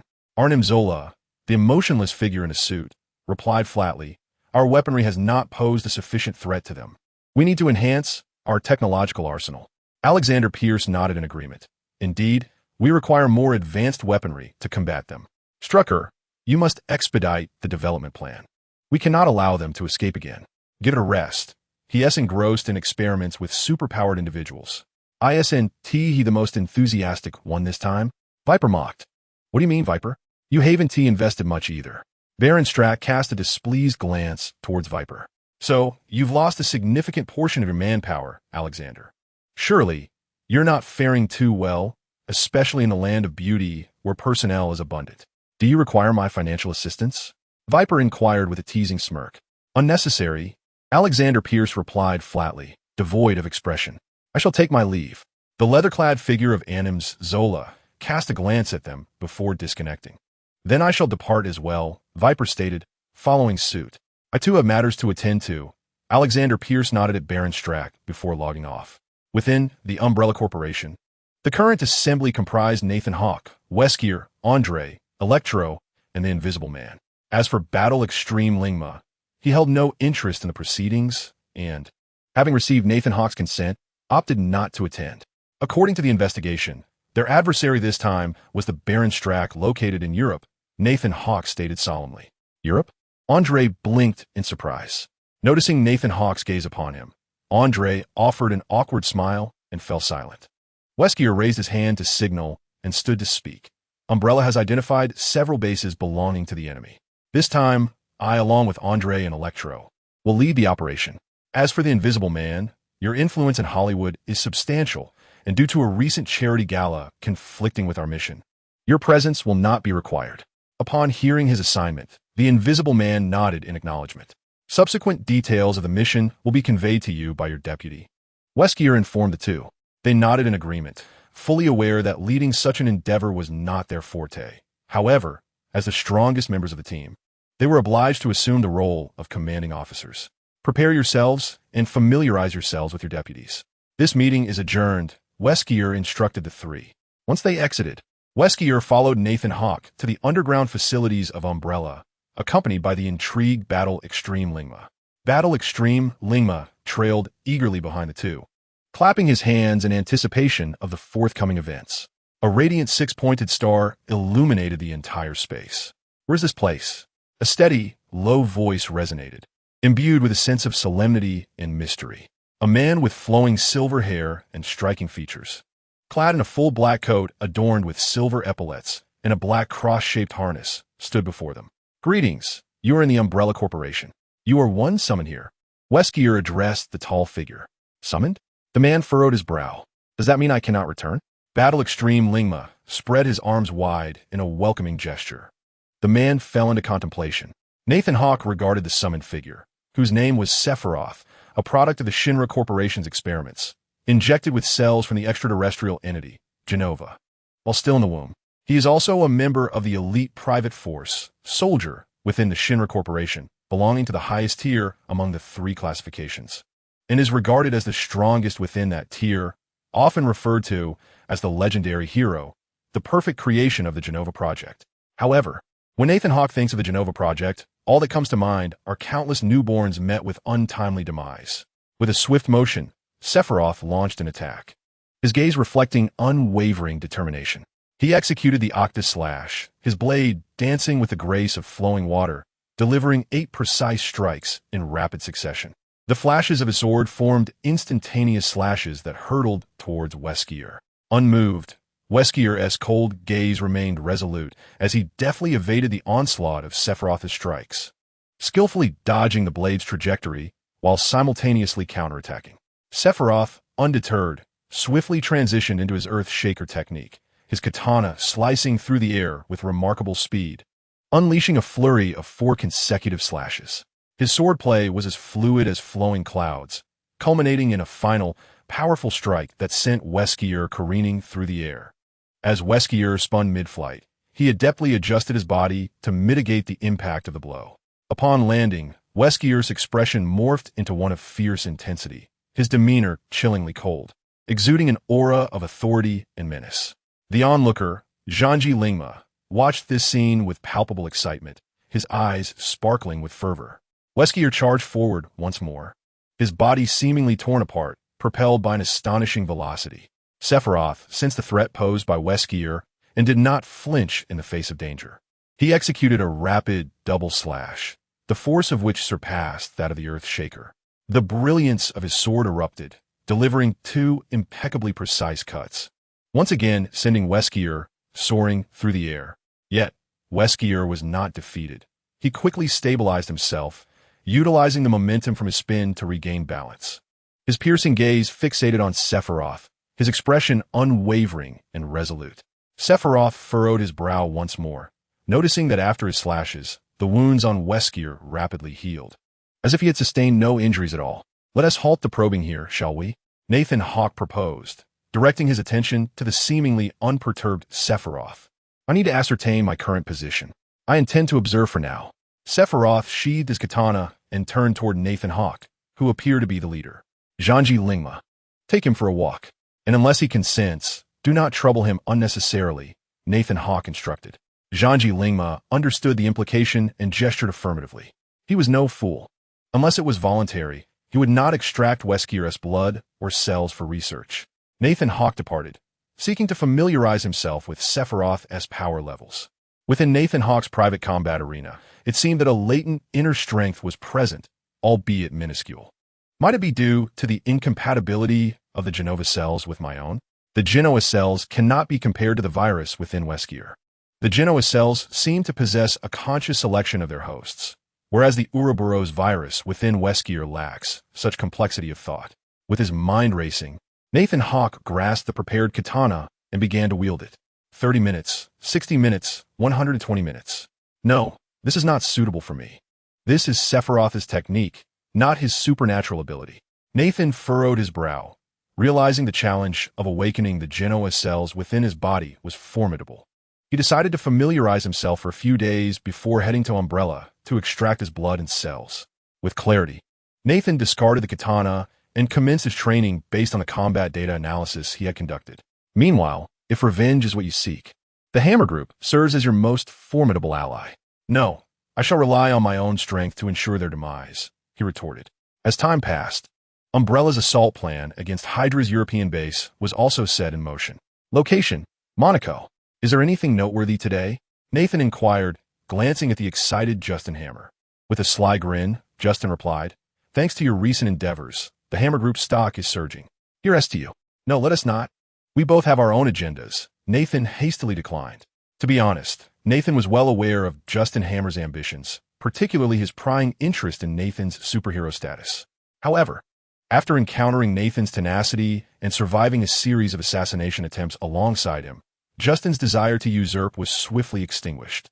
Among the influential figures within their network, news of Nathan's assassination attempt prompted many ambitious individuals to temper their greed, content with enjoying the dividends of their conglomerate. In this regard, Nathan felt some satisfaction with Justin's actions, as he had shielded him from unnecessary troubles, such as politicians attempting to seize a piece of the pie. Although Nathan could manage these matters himself, having Justin intervene was not unwelcome. As for whether he would speak ill of Nathan behind his back, that was open to interpretation. Today, there's a splendid performance against Stark that you are sure to enjoy. A masterfully crafted real-life action spectacle, Justin proclaimed with exaggerated enthusiasm. Really? I shall look forward to it, Nathan replied with a feigned smile. You will undoubtedly enjoy it, Justin responded with a mysterious grin. Perhaps I should install my JARVIS in a Formula car. Chapter 16. Ivan Vanko Pepper Potts approached, observing Tony Stark, who was lost in thought while staring at the Formula cars. My dear chairman, what occupies your mind? She inquired. I have an idea, Tony replied, glancing at Pepper. Oh, Pepper raised an eyebrow in curiosity. Thus, I envisioned installing my intelligence system within a Formula racing car, aptly named Super Intelligent Formula. Tony Stark raised an eyebrow, exuding an air of pride as he awaited Pepper Potts' admiration. Wow, you truly are remarkable. If you were to enter the racing or automotive industry, our company's stock would undoubtedly soar. I've even thought of a name. Tesla, Pepper remarked with a hint of sarcasm. Huh, no wonder you are my secretary. Your brilliance is unparalleled, Tony replied playfully, wrapping his arm around Pepper's waist. Humph. Pepper wriggled free from his grasp, pouting as she walked away. Hey, aren't you going to say something? Tony called out, watching as Pepper turned back, casting him a look of exasperation. Drive carefully. You're not a professional racer, she admonished before swiftly departing, leaving no time for Tony to respond. Pepper's concern lifted Tony's spirits. Honestly, I came here for business, but it seems I'm off to race instead. As Pepper hurried away, she knew she couldn't keep their business partners waiting. Tony settled into the crimson Formula racing seat, his gaze resolutely fixed on the track ahead. The roar of the engine reverberated in his ears. He could feel the exhilarating rush of speed coursing through him. The twisting and steep streets of Monaco tested the driver's skills and reflexes. Tony skillfully maneuvered the steering wheel, deftly weaving between curves and straightaways, each turn presenting an ultimate challenge. What a thrill! His heart shouted in delight. However, without warning, a searing pain shot through his chest. He furrowed his brow, struggling against the agony as the toxin mercilessly spread within him. He knew there was a malfunction in his arc reactor, the very essence of his heart and the key to his identity as Iron Man. His vision blurred, and he felt his body slipping out of control. The racing car began to lose its balance, and despite his efforts to stabilize it, the advancing toxin rendered him powerless. Gritting his teeth, he clung to the steering wheel, gradually applying the brakes. Just as despair threatened to consume him, a flash of lightning-like movement surged forth, clearing the path with a resounding crash. The vehicle was toppled, sending Tony hurtling out, his body painfully tumbling onto the ground, blood mingling with dust. Oh, Tony! In the VIP room, Pepper, witnessing the scene unfold, cried out in distress. Happy, go fetch Tony's suit. Quickly. I'm on it. Happy Hogan rushed to the task. Meanwhile, Pepper immediately dialed the police. Tony Stark fought valiantly against Ivan Vanko's assault, his body ravaged by the toxin, strength waning, yet his willpower held steadfast, gritting his teeth against the onslaught. The exoskeleton armor of Ivan Vanko endowed him with extraordinary strength as he wielded an electrified chain, ruthlessly launching an assault on Tony Stark. The electric chain howled through the air, bearing formidable destructive potential, each strike saturating the atmosphere with the acrid scent of singed electricity. At last, I have found you, Tony Stark, the sole survivor of the Thief clan. Soon, you too shall meet your demise. He gazed at Tony Stark, who was in a pitiful state, a smirk curling his lips, his eyes sparkling with exhilaration. With every swing of the electric chain, he felt his vengeance against the Stark family drawing nearer. Yet Tony Stark, despite his grievous wounds, was not vanquished by Ivan's onslaught. He relied on his indomitable will and a fierce desire to survive, deftly evading the violent strikes of the electric chain. Who are you? Tony Stark gasped, looking at Ivan Vanko, whose face was adorned with a malevolent grin. You need not know my identity, Tony Stark. If you truly wish to know, let me know that I am the Grim Reaper. With the electric chain poised menacingly, he focused his fierce gaze on Tony Stark, swinging the chain with destructive intent. However, Tony Stark demonstrated remarkable agility and reflexes, successfully dodging this assault. Pressing against the Formula One car, Tony's body was in disarray as he held his breath, as he evaded. The electric chain traced a lightning-like arc through the air, Utilizing his nimble physique, he swiftly leaped over the car's hood, rolling to the side. The chain struck the car's engine cover with a resounding crash. Tony Stark landed with a precarious balance, the pain from his wounds searing through him. Yet he gritted his teeth, suppressing the agony, and remained focused on confronting Ivan. I can barely hold on, Tony thought as he observed Ivan Vanko advancing, chain in hand. I had initially intended to use a whip, but someone suggested that chains might be more effective. I now realized they were right. With a wicked grin, Ivan reveled in the apparent exhaustion of Tony Stark. "D," he shouted, stepping forward, raising the electric chain strike. Boom! In an instant, Ivan Vanko was sent flying by the force of Tony Stark's specially designed portable palm cannon. Tony, Happy Hogan arrived, breathless. Just in time. Without further ado, Tony Stark accepted the portable Iron Man suit from Happy Hogan. Transformers, activate. Nathan Hawke, observing the scene from the VIP room, reminisced about the words that had surfaced in his mind as a youth, watching Tony Stark transform at his computer desk. Tony Stark swiftly donned the iron armor, merging seamlessly with it, granting him immense power and protection. He felt the strength of the armor coursing through him. Resolute in his determination to utterly destroy Ivan Vanko's exoskeleton suit. Though I do not know your name, the farce must come to an end. The steel armor radiated a metallic sheen, each plate glimmering with a cold light. Tony's gaze hardened as he stood resolutely atop the Formula racing car, resembling an unyielding fortress. This, Ivan Vanko beheld Tony's transformation, a tumult of rage and fear swirling in his eyes. He realized that his advantage had evaporated, faced with Iron Man. His exoskeleton suit had become fragile and susceptible to defeat. Time, Ivan Vanko murmured instinctively. Tony swung his iron gauntlet, imbued with immense power, launching an assault on Ivan. His fist struck the exoskeleton armor with a thunderous roar. Ivan was pushed back by Tony's onslaught, his armor flickering with sparks as blood trickled from the corner of his mouth, revealing a glimmer of resentment in his gaze. Tony offered no respite, swiftly launching a series of relentless attacks, each blow further compromising the integrity of the exoskeleton. Ivan fought desperately to defend himself, but the disparity in their equipment became glaringly apparent. Seizing the opportunity, Tony activated his rocket thrusters, accelerating instantly, circling behind Ivan, and delivering a powerful punch to the back of the exoskeleton. With a swift motion, he tore it away, casting Ivan aside. The rolling Ivan struggled to rise, roaring in fury, cursing the wretched Stark family. The police from the Monaco precinct finally arrived, urgently subduing Ivan Vanko. His eyes seethed with rage as he glared at Tony Stark, a mocking smile curling at his lips. "Stark, do you believe you have triumphed? Do you think you can forever evade justice?" Ivan's voice dripped with boundless anger and hatred.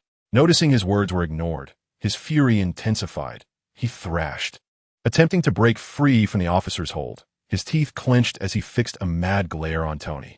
"You shall pay for your deeds, Stark. You and your entire lineage shall plunge into the abyss of destruction." Ivan's voice resonated with malice and menace. This is not the end. Ivan Vanko was taken away, while Iron Man lay motionless on the racetrack, unaware of his fate. Nathan Hawke watched in disbelief as the exuberant Justin Hammer gawked at the fallen Iron Man, muttering frantically. Nathan observed Happy Hogan, Pepper Potts, the police, and the medical personnel taking note of the dismantling crew. The Hedgehog operation had commenced. A security guard, in reality a member of the Umbrella Corporation's Special Forces, whispered in Nathan's ear. "Understood." Nathan nodded, saying no more. He trusted Wesker, the operational commander of this mission. Enemy attack. Enemy attack. The alarm blared incessantly, footsteps echoing in a chaotic rhythm. The Umbrella Corporation's Special Forces were engaged in a fierce battle against Hydra. The soldiers of Hydra occupied advantageous terrain, cunningly retaliating, which rendered it challenging for the Special Forces to gain a definitive upper hand. The Special Forces launched a precise offensive, coordinating closely, utilizing cover and firepower to suppress the Hydra soldiers. Sephiroth, with his calm and astute tactical command, guided his team through the enemy lines, seeking vulnerabilities and weaknesses. The Hydra soldiers fought back valiantly, forming a tight defensive line in an attempt to withstand the assault of the Special Forces. The intense sounds of gunfire reverberated throughout the base, with explosions erupting continuously, transforming the battlefield into a chaotic scene. The members of the Special Forces collaborated closely, seamlessly exchanging fire and providing cover, safeguarding one another. Sephiroth exhibited exceptional command skills, his marksmanship impeccable, each shot striking true to the enemy's vital points. However, the enemy's tenacious resistance led to a stalemate. Commander, they have a significant numerical advantage. The lieutenant glanced at Sephiroth.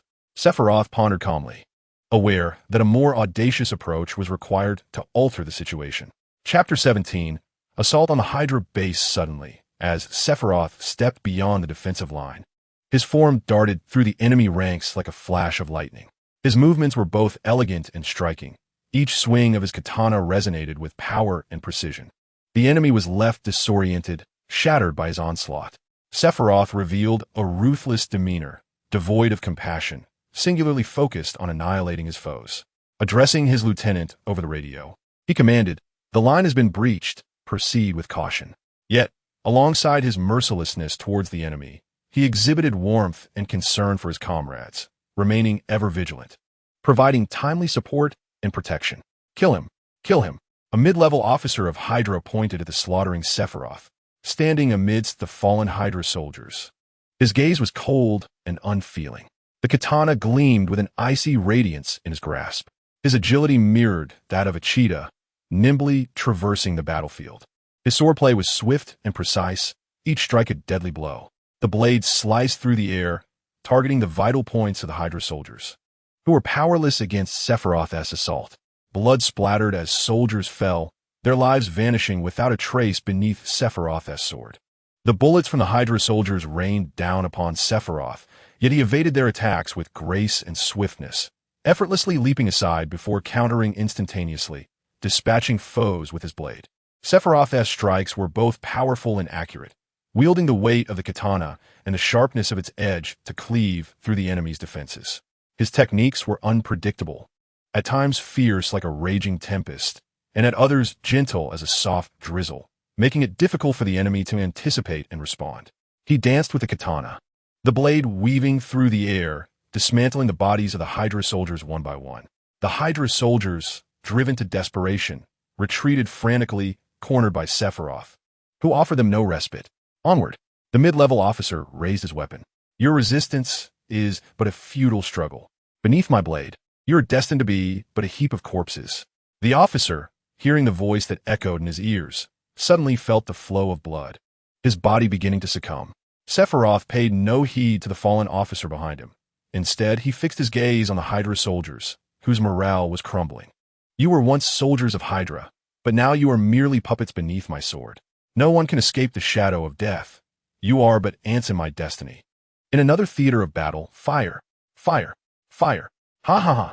The Electric Man exclaimed, delighted as the Special Forces unleashed a barrage with their rocket launchers.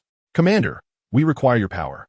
The lieutenant calmly addressed the Electric Man. "Commander, we need your electric offensive to obliterate the Hydra base," he insisted, his expression resolute. The Electric Man nodded, his eyes shimmering with intense currents. He gathered energy, charging his body, preparing to unleash a devastating assault. The lieutenant began to outline the offensive plan. "First, we will utilize the commander's aerial support to eliminate the anti-aircraft weapons surrounding the base. We must employ the commander's electric offensive to destroy them all. Once the anti-aircraft defenses are neutralized, our aircraft will safely penetrate the airspace of the base." Continuing, the lieutenant stated, "Next, we will split into squads to infiltrate the base, targeting the enemy's communication facilities and power systems to weaken their resistance. We need to leverage the commander's ability to control electricity to paralyze the base's power network, plunging them into darkness. Once we accomplish these two tasks, we will assist the commander in launching a decisive offensive against the soldiers within Hydra base." The lieutenant concluded, awaiting the commander's orders. "Very well, we shall proceed as you suggest." The Special Forces moved with tension yet precision, coordinated with the Electric Man's electric offensive as they advanced toward the Hydra base. Aircraft and helicopters circled in the sky, preparing to eliminate the surrounding anti-aircraft weapons, paving a safe pathway for the Special Forces. The Electric Man stood atop a high ground, his gaze unwavering, fixed firmly on the direction of the Hydra base. Observing the gaps created by the explosions, his body gradually filled with charge, currents flickering around him like a living bolt of lightning. He spread his arms wide, his form shimmering like an electric arc, consolidating energy. Raising his hands high, he unleashed a powerful electric shockwave, instantly turning the Hydra base's anti-aircraft weapons to ashes. The lieutenant commanded the team to disperse rapidly toward various targets. Simultaneously, the aircraft and helicopters launched a fierce assault, rockets and bombs whistling through the air, obliterating the Hydra base's defenses. The sounds of explosions and the glow of flames intertwined, utterly dismantling the enemy's defensive apparatus. As the anti-aircraft weapons were destroyed, the special forces swiftly infiltrated the base. Utilizing night vision and tactical communication devices, they maintained contact, working in seamless coordination. The Electric Man unleashed his formidable electric offensive, swiftly trailing the Special Forces team that had infiltrated the Hydra base. He severed the facility's power supply, plunging the entire establishment into darkness. The enemy, engulfed by fear, found themselves unable to communicate effectively with the outside world, descending into chaos. The Special Forces members, capitalizing on the veil of darkness, moved with alacrity, systematically eliminating Hydra soldiers one by one. Meanwhile, the Electric Man navigated the interior of the base with reckless abandon, his hands aglow with potent currents. Arcs of electricity flickered around him, emitting a sharp crackle as they struck his foes. He dispatched the Hydra soldiers with ruthless efficiency, employing both electric shocks and arc slicing without mercy. What was this? The Electric Man's gaze was drawn to a muscle-bound giant. "Hail Hydra!" the officer proclaimed, his expression triumphant and filled with fervor. "Revel in this. Behold the weapon of slaughter birthed from your experiments with superhumans, which shall bring you death. You will wail your final lament of failure." The officer raved madly at the Electric Man.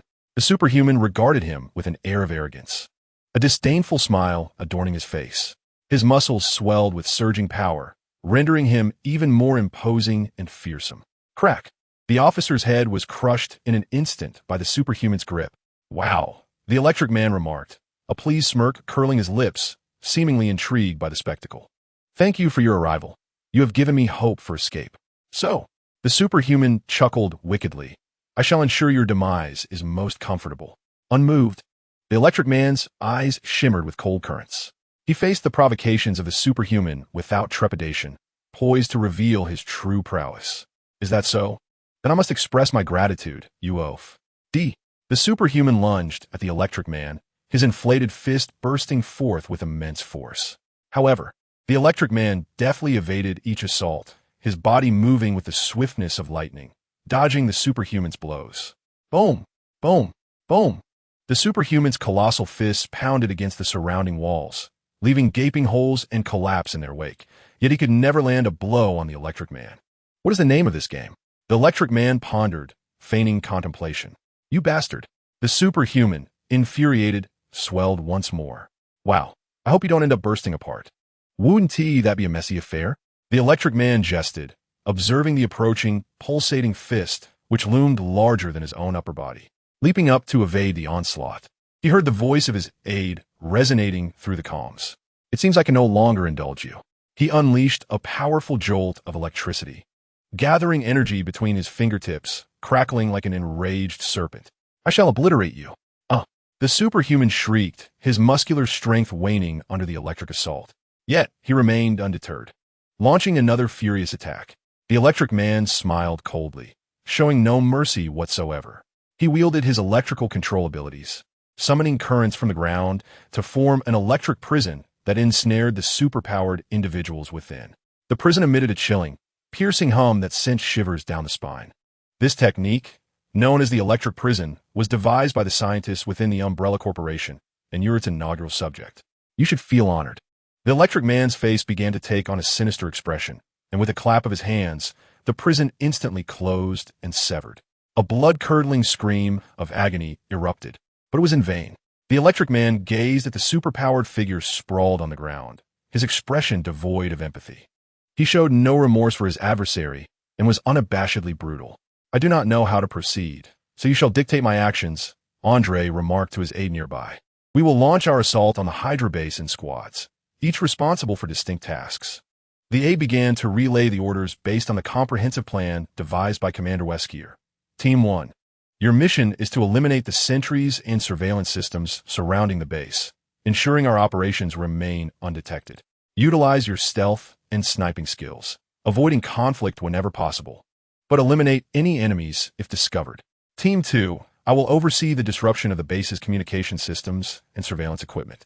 Employ your technological and demolition capabilities to obliterate all devices that connect to the outside world, thereby undermining Hydra's intelligence-gathering abilities. Team 3, led by the commander, is tasked with annihilating Hydra's soldiers and destroying their armories and laboratories. Leverage your combat skills and equipment to support the commander in the offensive. Andre fixated on the Hydra base, his gaze resolute and composed. He inhaled deeply, allowing his inner energy to surge throughout his being. This inaugural large-scale battle must unfold flawlessly. He fervently reminded himself. Action, Andre commanded, and the three squads swiftly commenced their operations. Chapter 18. Hotel Assassination under the AID's direction. The Special Operations Team divided into 3 groups to carry out their mission. Team 1 stealthily approached the periphery of the base, utilizing their stealth and sniping abilities to rapidly eliminate sentries and security installations. Meanwhile, Andre closed his eyes, concentrating his mental prowess, focusing on the communication systems and surveillance equipment within the base. His invisible telekinesis radiated outward like ripples in water. Explode. The ground shook with a thunderous boom as the red alarms blared, and Hydra soldiers within the base began to methodically retrieve their weapons to confront the threat. I shall create an opening for you, Andre declared, his eyes blazing with fury as he raised his hands. The floor beneath Hydra's ranks erupted violently, debris scattering as smoke and dust danced through the air. Drawing the attention of most, Andre immediately signaled for the second squad, led by his aide, to advance.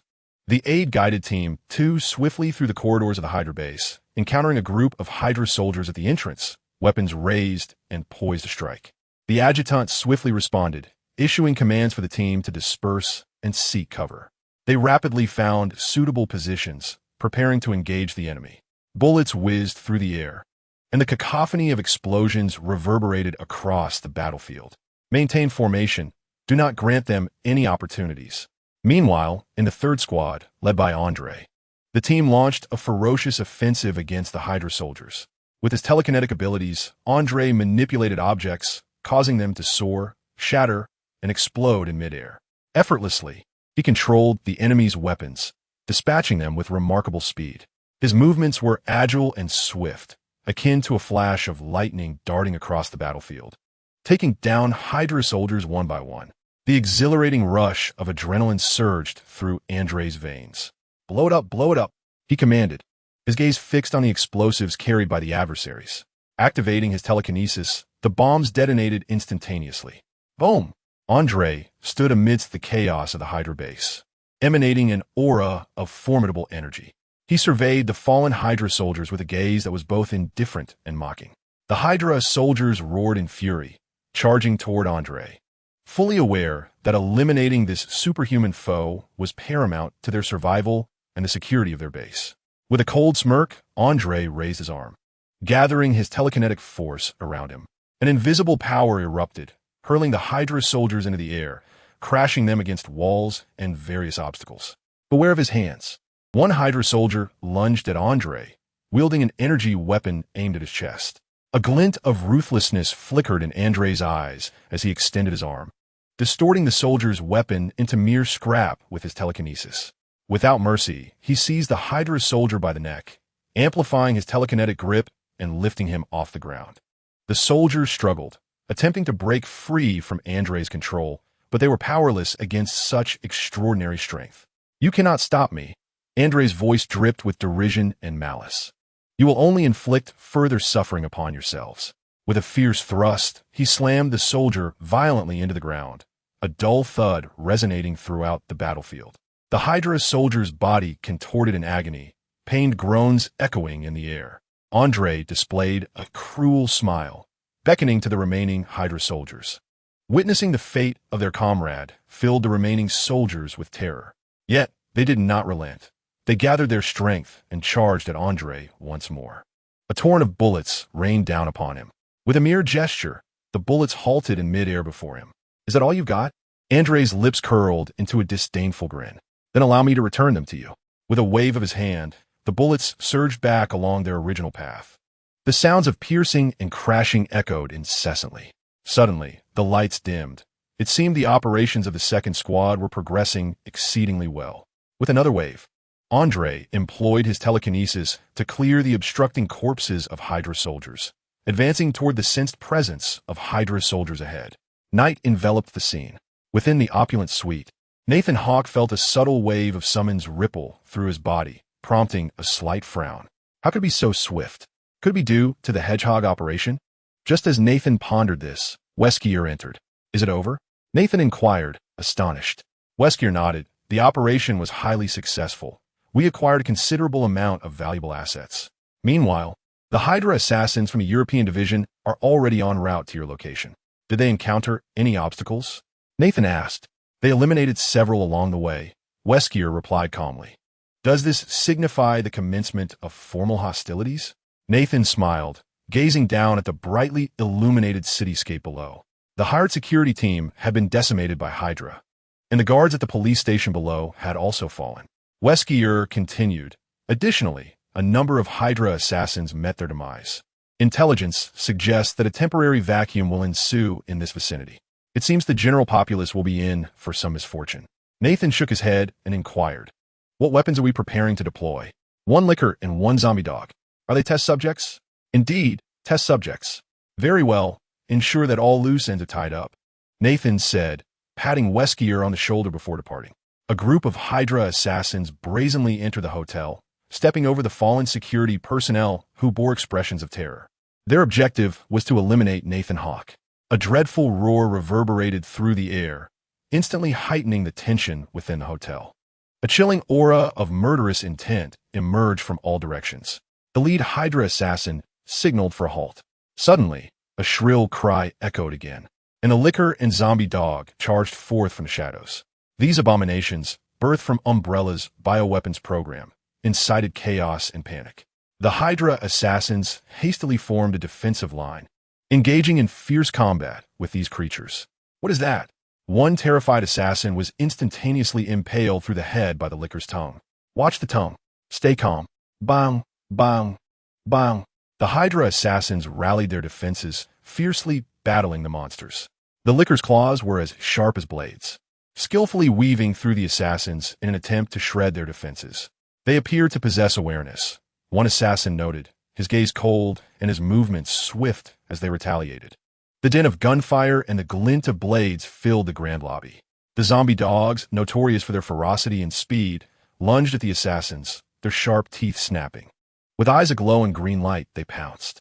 In an instant, one Hydra assassin's chest was torn apart by a zombie dog. Bang! A high-caliber bullet pierced the skull of the zombie dog. Observing the lifeless body of the fallen Hydra assassin, the leader calmly and steadily commanded, "Temporary line, relocate." The hotel lobby was instantly transformed into a chaotic battlefield, where the cacophony of gunfire, claw strikes, and roars intermingled. The scent of blood permeated the air, enveloping the scene in a terrifying and intense atmosphere. With a swift strike, a Hydra assassin severed a zombie dog, prompting the leader to signal for the remaining members to ascend the stairs. A piercing sound echoed as a licker appeared before one of the Hydra soldiers with astonishing speed, its tongue penetrating the soldier's body in an instant, yet it was unable to retract its appendage. In a desperate bid for survival, the dying Hydra assassin grasped the licker's tongue with both hands. Seizing the opportunity, another assassin plunged a knife into the creature's eye, eliciting a shriek from the licker as it collapsed to the ground. The other assassins, sensing an opening, launched a relentless assault on the licker and the zombie dogs, determined to press forward despite the opposition. The calm Hydra leader observed the chaos with a composed demeanor, unhesitatingly commanding the remaining teammates to continue their ascent. In the dimly lit corridors of the hotel, the licker stealthily stalked the remaining Hydra assassins, its form barely discernible in the shadows, glinting with an eerie light. It resembled a predator, awaiting the opportune moment to strike with lethal precision. A palpable sense of dread enveloped the Hydra assassins as they sensed the lurking presence of the licker nearby, biding its time for their misstep. The corridor's dim lighting and peeling paint created a foreboding atmosphere, and though fear gnawed at their insides, they understood retreat was not an option. They swiftly adjusted their tactics. forming a tight defensive line in preparation for the impending attack. Suddenly, a licker lunged from the darkness toward one of the Hydra assassins, its claws slicing through the air with a terrifying shriek. The assassin's scream pierced the silence as blood gushed forth. The licker savagely tore into his flesh, crushing his bones with merciless ferocity.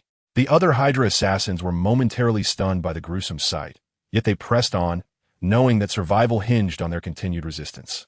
They drew their weapons, steeling themselves for a counterattack. The corridor was thick with the scent of death. The licker flickered in the shadows, adeptly dodging the Hydra assassin strikes while delivering devastating counterattacks. Its claws raked across their bodies, causing blood to spill profusely. The anguished cries of the assassins echoed as their lives ebbed away. With a resounding crash, the licker seized another opportunity, pouncing on the nearest Hydra assassin before he could react, tearing him apart in a gruesome display, blood spraying in all directions. The remaining assassins recoiled in terror, brandishing their weapons against the relentless assault. Yet the licker showed no mercy, its claws carving terrifying paths through the air. Without relent, it lunged at them, its form twisting and melding with the darkness.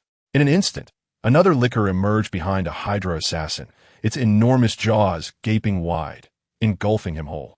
Blood splattered, painting a horrific tableau that was almost beyond belief. "Attention, everyone!" The leader of the Hydra assassins began, attempting to calm the fray. Chapter 19. The escalation of events in the face of the licker's harrowing ambush tactics. The physical and mental fortitude of the Hydra assassins began to wane under severe duress. The leader of the Hydra assassins was absent from the opposing side, and the skirmish in the corridor had led to severe dehydration in his body. The sole consolation was that the corridor of this prestigious hotel was not situated in a remote corner, allowing both the Devourers and the Hydra assassins to wield their full capabilities in combat. Throughout the hotel, countless ordinary bodies lay sprawled on the ground. The anticipated rescue, however, had not materialized, casting doubt on the situation's integrity. After all, Ivan Vanko was extricated from his cell by Justin Hammer using Hammer Industries energy, and the capabilities of Hydra's European division could only be described as formidable. The battered Hydra assassins were now left with only their tenacious leader. Slowly, he forced open the door to Nathan Hawke's hotel room, gazing at a man clad in a black trench coat, concealing something behind his back.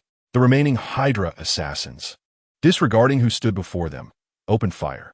Bullets flew swiftly, and the man's body began to tear as the assassin's heart quivered in sudden apprehension, instinctively sensing that the adversary was now behind him. With a soft thud, the last Hydra assassin crumpled to the floor. In his final moments, Wesker noticed that the man departed with a smile, but Wesker remained unfazed, moving deliberately toward his objective. The incident escalated. Director Maria Hill was in Nick Fury's office, manipulating a remote control to sift through the intelligence displayed on the multimedia screen. Nick Fury lifted a cup adorned with a cat motif, sipping his Americano, and remarked, "Let us wait for Coulson to arrive." Moments later, Coulson entered, impeccably dressed in a suit, nodding toward Hill before turning to Fury, his expression seemingly cheerful. "I hope I'm not late." Fury inclined his head, indicating for Coulson to take a seat. Once seated, Coulson glanced at Hill and then at his esteemed director. "Hawkeye and Natasha are on a mission. It's just the three of us for the meeting," Maria informed Coulson. He nodded, promptly shifting into work mode. "First, these two images," she began. One depicted a skull with a serpent's mouth, agape, protruding from a central red circle. The serpent's mouth appeared fierce and sharp, with menacing teeth that exuded an aura of malevolence and brutality. The serpent's form coiled around the red circle, its patterns distinct and its lines fluid, creating a logo that was both simple and unique. The second image featured a parasol-like design composed of red and white. At the top of the umbrella was a circular red symbol, representing strength and determination.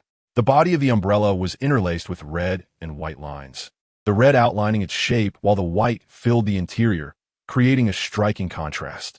The overall design was both straightforward and powerful. "Hydra!" Coulson exclaimed, rising abruptly, his gaze fixed intently on Nick Fury, a myriad of questions evident in his eyes. Coulson turned to apologize to Maria, saying, "I'm sorry. I got a bit too excited." He resumed his seat, yet beneath the calm facade, his heart began to simmer with unease. A significant death incident had occurred at a premier restaurant in Monaco the previous night.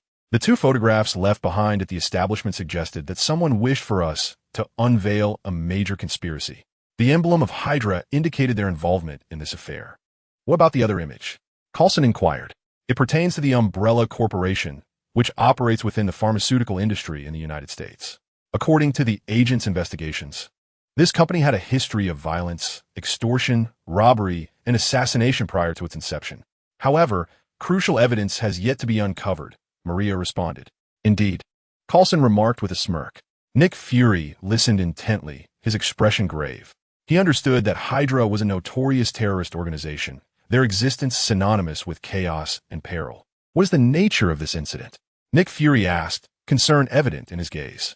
Preliminary investigations indicate that the patrons of the restaurant suffered an unusually brutal assault, resulting in numerous casualties. We are continuing to analyze the scene and gather evidence, but it is evident that this was a meticulously orchestrated assassination, Maria replied. Assassination? Who was present at the time? Nick Fury furrowed his brow. Nathan Hawke, came a response. Nick Fury's pupils constricted, and he immediately stated, I recall that Stark fellow was taken to the hospital. How is he? Yes, fine. Natasha has already informed me. I plan to update you after this meeting. Maria said, all right. Nick Fury nodded, indicating for Maria to continue. According to the intelligence experts in our department, we have reason to suspect that someone, possibly remnants of Hydra, intends to eliminate Nathan Hawke, while the Umbrella Corporation, having no direct ties to him, appears to be protecting him. Nick Fury pondered Maria's report, and the mere suspicion of collusion between Nathan Hawke and the Umbrella Corporation was sufficient. Tell me more about the basis for this, Nick Fury urged, eager for further details. That is, Maria began, transitioning to a photograph featuring superheroes. The Invisible Man, Superpower, and Electroman. 3 individuals with extraordinary abilities, or rather, superheroes. We have ample reason to suspect that their existence is a creation of the Umbrella Corporation. At this moment, Coulson interjected, I recall hearing about the assassination of Nathan Hawke. So, in Monaco, could it be that the lingering forces of Hydra attempted to assassinate Nathan Hawke in order to seize control of the Hawke Group, thereby orchestrating a clandestine upheaval? Nick Fury quickly countered, no. Who is the leader of the Umbrella Corporation? I have come to believe that Nathan Hawke is merely a figure thrust into the limelight. Perhaps they have even contemplated eliminating him, only to have someone assume his identity. Coulson felt a chill run down his spine as the thought of the scrolls crossed his mind. He immediately glanced at the director, who, noticing Coulson's gaze, chose to ignore him. At this moment, Maria's expression soured. According to a former agent who had infiltrated the Umbrella Corporation, the leader of this organization was a man named Wesker. Wesker. Coulson silently repeated the name. Nick Fury wrapped his fingers on the table and said gravely, Coulson, I need you to visit the Umbrella Corporation and meet with their chairman. Maria, have Melinda, the Iron Rider, procure a title for a safety and fire management supervisor to visit the Hawke Group. Understood. The Umbrella Corporation building. After casting a glance at the security personnel at the entrance, Coulson stepped inside, immediately greeted by a spacious and modern lobby. Tall marble columns supported the ceiling, exuding an air of solemnity and stability. The reception area, located at the center of the lobby, featured a massive glass countertop that allowed a clear view of the activities within the building. Exquisite plants and high-end decorative items adorned the countertop, imparting a sense of luxury and professionalism. Behind the reception area was a generous waiting zone furnished with comfortable sofas and coffee tables, providing visitors a place to rest and wait. The walls proudly displayed the Umbrella Corporation's emblem, signifying its authority and power. The reception staff, clad in neat professional attire, greeted visitors with smiles, embodying a blend of professionalism and warmth. Good day, sir. How may I assist you? The receptionist smiled as Coulson approached. Coulson presented his identification and a written confirmation. Hello, I'm Coulson from Agents. May I inquire if your chairman, Wesker, is available? The receptionist hesitated for a moment before responding. I apologize. Let me make a quick call. Coulson nodded, smiling. Of course, take your time. The receptionist dialed a number and, after informing the other party of the situation, said, someone will be up shortly to assist you, sir. In the meantime, you may relax in our waiting area. Thank you. I will not disturb your work. Coulson acknowledged with a nod before proceeding to the waiting area. Approximately 20 minutes later, A man clad in security attire approached Coulson and inquired, "Are you Mr. Coulson?" "Yes, hello," Coulson replied, rising to his feet. "I am the security supervisor for the company, and I will escort you upstairs. However, may I ask if you are carrying any weapons?" The supervisor asked. "No problem. Could you please hold on to this for me?" Coulson produced a handgun from within his clothing and handed it over. The security supervisor retrieved a white plastic bag to secure it, then added, "You can claim it at the front desk as security department upon your return." Having concluded his words, Coulson, accompanied by his colleague, made their way to the employee passage, heading directly towards Wesker's office. "Sir, the secretary will guide you from here," the security chief remarked, leading Coulson to the office floor of Wesker and observing the secretary waiting. "Thank you," Coulson replied with a smile, all the while acutely aware of the stringent procedures upheld by Umbrella Corporation for external visitors. Along the way, he had already noticed numerous concealed cameras, patrolling security personnel clad in riot gear, and various safety hazard eliminators, drawing a comparison between Umbrella Corporation and Hawk Group. His anticipation for the forthcoming meeting with Wesker heightened. "Please, come in," the secretary smiled at Coulson. "The chairman is waiting for you inside." Chapter 20. Aftermath of the incident. Upon entering Wesker's office, Coulson was enveloped by a palpable aura of authority and indifference.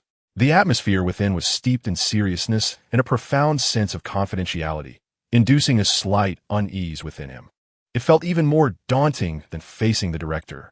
Wesker sat behind an expansive desk, impeccably dressed in a tailored suit, his visage resembling that of an iron mask, cold and grave, his eyes betraying an unyielding resolve and ruthlessness. His deep-set gaze seemed to harbor endless secrets and schemes. Coulson could not deny that Wesker's appearance left a formidable impression on him. He sensed an extraordinary presence emanating from Wesker, a force and dignity that were impossible to overlook. Wesker's posture was impeccably upright, exuding an air of confidence and might. Yet, Coulson also perceived an elusive mystique surrounding Wesker. His demeanor suggested an inscrutability, as though veiling numerous unknowns. Coulson pondered deeply. Wesker did not appear to be an approachable individual.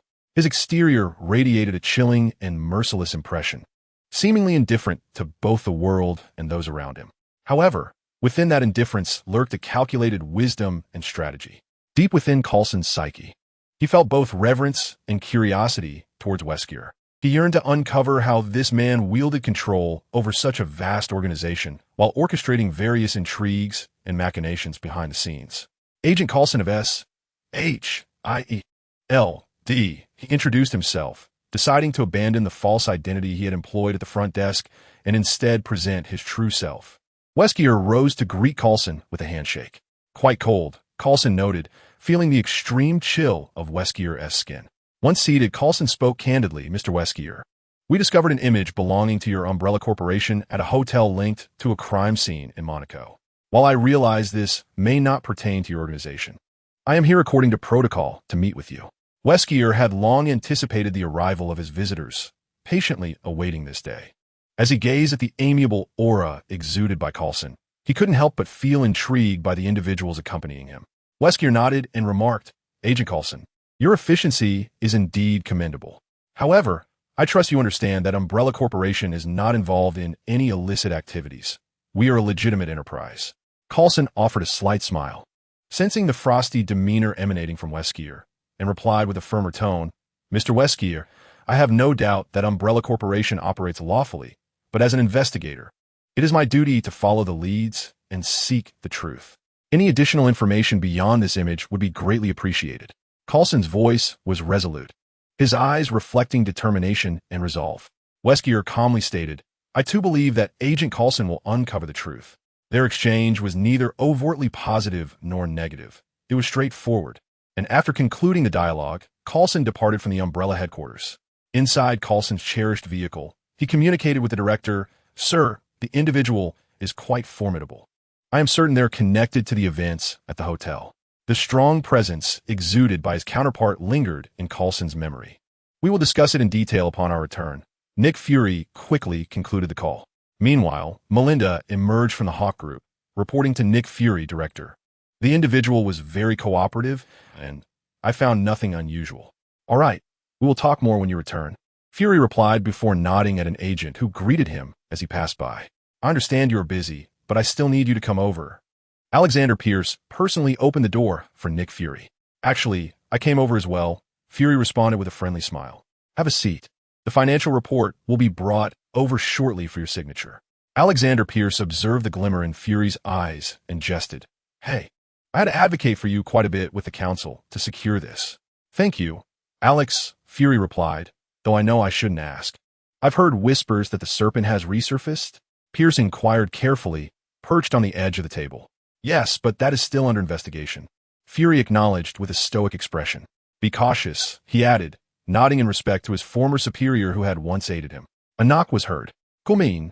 A woman in uniform entered, smiling at Fury. Minister, please sign for our director, Pierce said, swiftly retrieving a pen from his suit pocket to sign, then passing it to Fury. Fury nodded at the woman, took out his pen, and signed his name before returning the report to her. The woman nodded to both men and exited. Old times, indeed, Pierce remarked, raising a finger at Fury. Your assistance leaves me at a loss for words. Nick Fury stood up and patted Pierce on the arm. Pierce chuckled, "Hi, you rascal. Just be careful not to be too arrogant during your next shift. I have a mountain of complaints piled up against you." After exchanging a few jests, the smile on Pierce's face swiftly faded into a blank expression as he watched Nick Fury's departing figure. A temporary meeting of Hydra convened, accompanied by an electronic projection. I inquired about our missing personnel from Nick Fury, who has yet to locate them, but he is now aware of the situation and SHLD has commenced an investigation. I noted that Nick Fury is treating this matter with considerable seriousness, reflecting on the agent's skill in maintaining an impassive facade devoid of emotion. Pierce remarked, I find myself intrigued by this organization. Viper, perched with her high-heeled boots on the table, cast a mocking glance at Baron Strucker. Do you have a plan? Asked Arnim Zola, his expression inscrutable beneath his mask.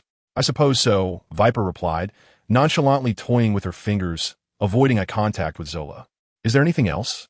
If not, I shall take my leave. Without waiting for further comments from the others, Baron Strucker promptly disconnected. The two remaining individuals turned to Pierce. We may have underestimated our opponent. Their strength is formidable, and we must present a united front.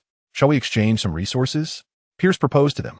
The masked figure's features flickered momentarily before he inquired. Is your plan ready to commence? Almost, Pierce replied, disinclined to delve deeper into that topic with the masked individual. Your plan is rather intriguing. Would you like me to provide additional safeguards?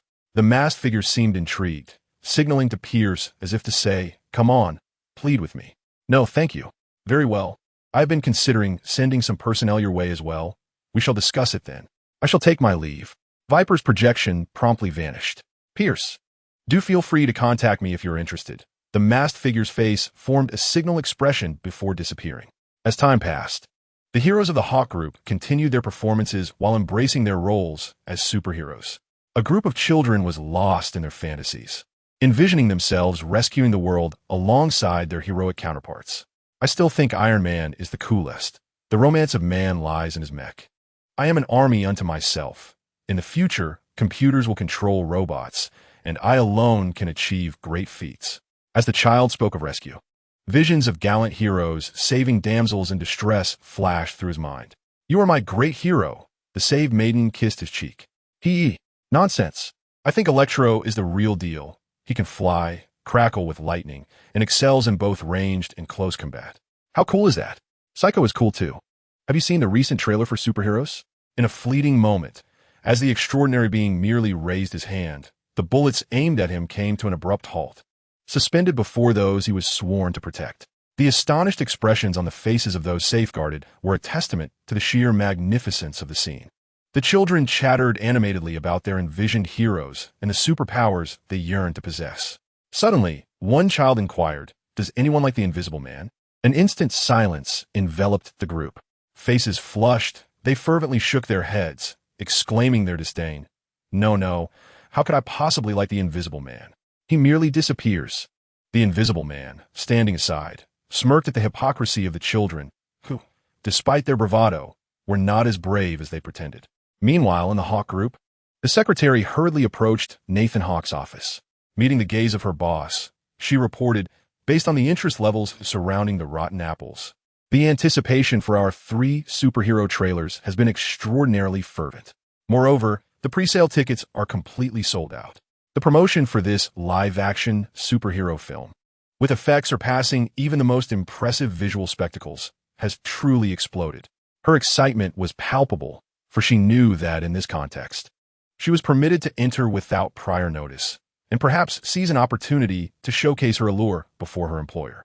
"Thank you for your hard work," Nathan Hawke acknowledged, swiftly reviewing the documents handed to him by the secretary and nodding in satisfaction. Although he was on the verge of summoning his abilities, he decided to hold back just a while longer. At that very moment, Ivan Vanko, extracted from Monaco by Justin Hammer, was passionately establishing his new company. Within Vanko Group, he expressed his displeasure towards Justin Hammer for sending someone to assist him during the nascent phase of his enterprise. "So, you are the Japanese individual Justin called to help me during this critical period?" Although Vanko required personnel, he sought administrative roles rather than fellow researchers of his ilk. "No, there are others. I simply arrived first," Jean Jilima replied with a slight smile, excitement gleaming in his eyes. Eager to discover what knowledge Nathan Hawke hoped to glean from the nuclear reactor. Chapter 21. A divergence into different realities. Why did Ivan Vanko need to establish his own company? Was it merely to position him against Stark in a competitive arena? Justin Hammer had long harbored a singular ambition, or rather an obsession, to surpass Stark Industries and elevate Hammer Industries to the forefront of weapon manufacturing. "Perhaps you ought to consider what Stark Industries has in reserve." Nathan Hawke's words caught Justin Hammer off guard, leaving him momentarily deflated. "Are you suggesting that even with Obadiah's departure, Stark still has unseen support?" Justin Hammer questioned, puzzled. "The military? I have connections within the military as well. Thus, this time you shall witness the true intentions of the Stark Group." Faced with Nathan Hawke's evident reluctance to divulge information, Justin Hammer felt a twinge of frustration. He had envisioned a plan where Ivan Vanko's Iron Legion would be equipped with Hammer Industries' advanced missiles, complemented by the promotional prowess of the Hawke Group. The resulting fervor in sales would undoubtedly elevate the company's stock, allowing it to overshadow Stark Industries. After all, you have invested in Vanko technology as well. By proceeding in this manner, you would at least be assured of no losses. Nathan Hawke had no intention of revealing the dire consequences awaiting Justin Hammer should the narrative unfold as scripted, leading to his incarceration.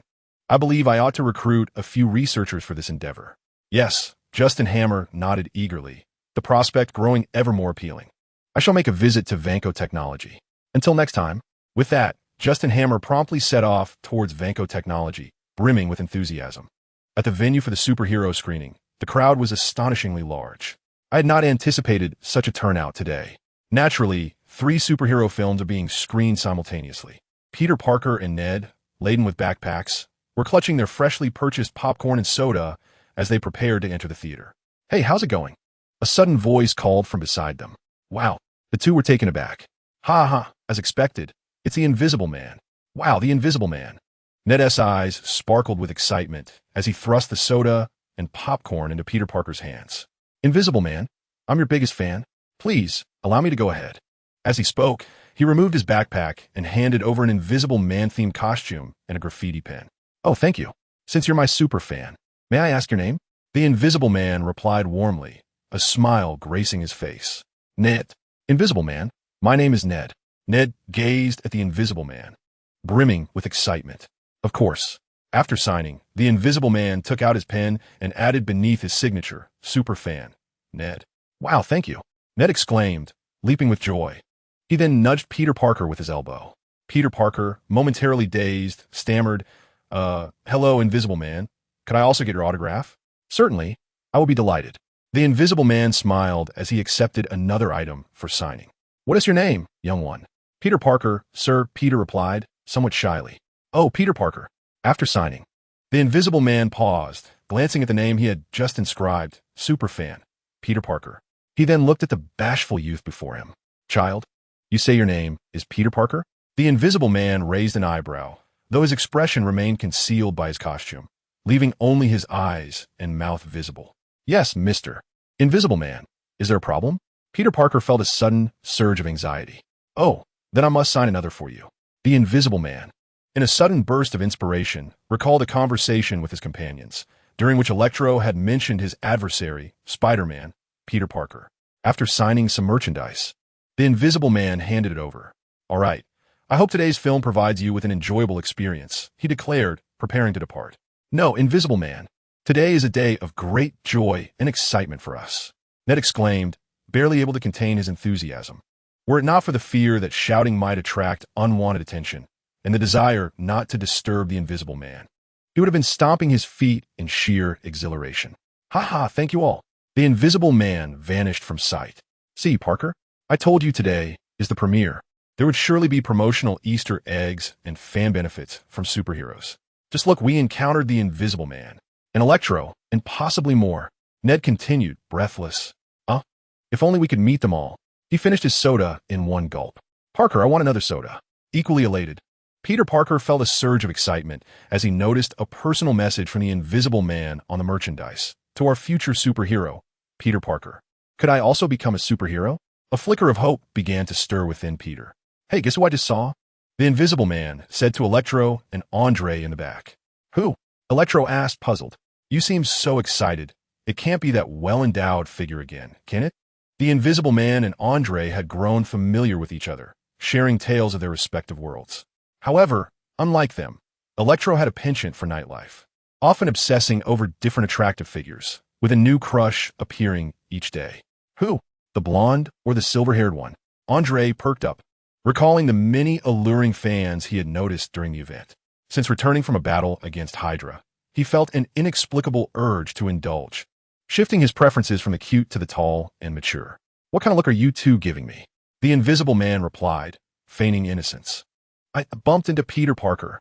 He animatedly recounted his encounter with Peter, detailing the trials he faced before finally meeting him. I never expected Peter Parker to be such a child. Although you mentioned this world differs from yours, I must say, this boy has a high likelihood of becoming a superhero, the Invisible Man asserted confidently. Why do you say that? Andre asked, intrigued. Because that's how movies portray it.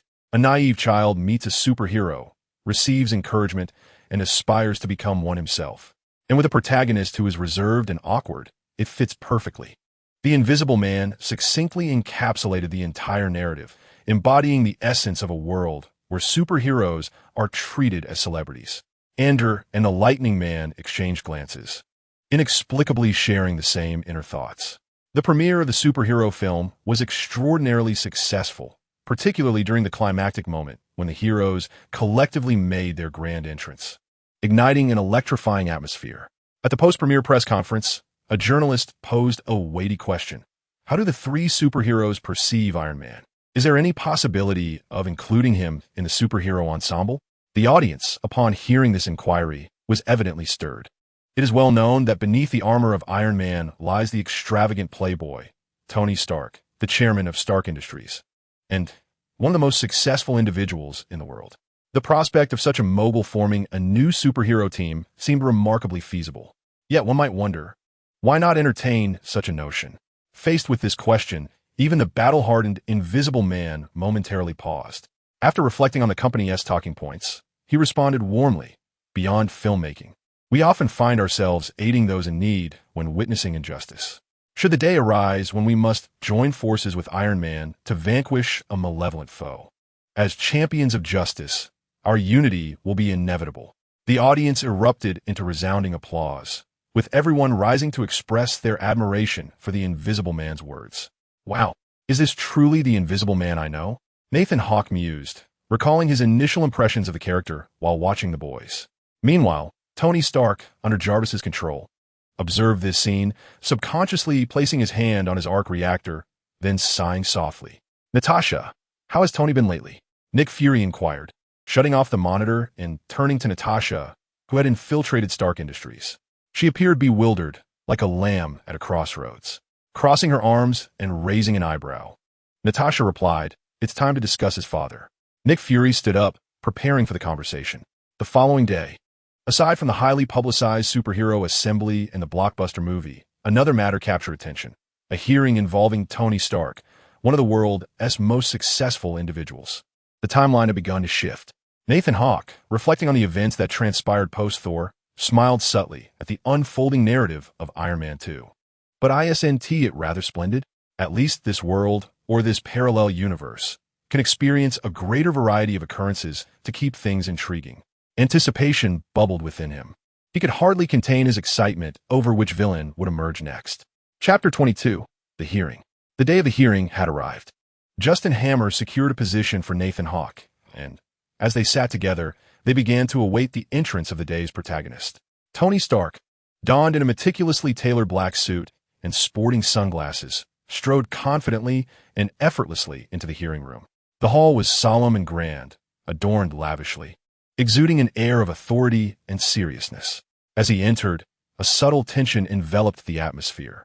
The audience was filled to capacity, each face reflecting anticipation and curiosity. Journalists, armed with cameras and recording devices, prepared to immortalize this significant moment. Tony sensed the gaze of the crowd. Some scrutinized him with curiosity, while others cast eyes filled with skepticism and challenge. He was acutely aware that he must confront the repercussions of his actions, which had sparked widespread attention and contention. Among those present were military representatives, political factions, and business elites. The ambience of the hall was thick with anxiety as everyone awaited the commencement of the hearing. On the dais, a government official sat upright, meticulously observing every detail, ready to preside over the proceedings. Mr. Stark. However, an unexpected twist unfolded. The weapon expert, originally intended to be a mere clown, had transformed into an individual unfamiliar to Nathan Hawke. This weapons specialist appeared momentarily taken aback by Tony Stark's sardonic remarks. "Is this the person you brought?" Nathan Hawke inquired with a furrowed brow, glancing at Justin Hammer. "Ah, Justin Hammer, chuckled awkwardly." As the scene he had envisioned to ridicule Stark crumbled before him, Nathan Hawke realized he was entangled in this conspiracy against Tony Stark. An official began to question Tony, their voice laced with mockery and skepticism. "Mr. Stark, are you aware that your actions have caused immense damage to society? Do you truly possess the capability to ensure global security?" A senator rose to deliver a scathing indictment, asserting that Tony's actions endangered societal safety. Tony offered a slight smile, his gaze betraying a mix of provocation and derision. "Dear Senator, you are quite amusing. You continuously label me a dangerous individual while remaining oblivious to your own incompetence and corruption." The senator's expression shifted, responding with indignation. "Mr. Stark, you have no right to mock members of our parliament. We work for the nation's interests. You should respect our authority." Tony laughed mockingly, fixing his gaze upon the senator, his tone dripping with disdain and irony. "Authority? On what foundation does your authority rest? Hollow rhetoric and a piece of paper?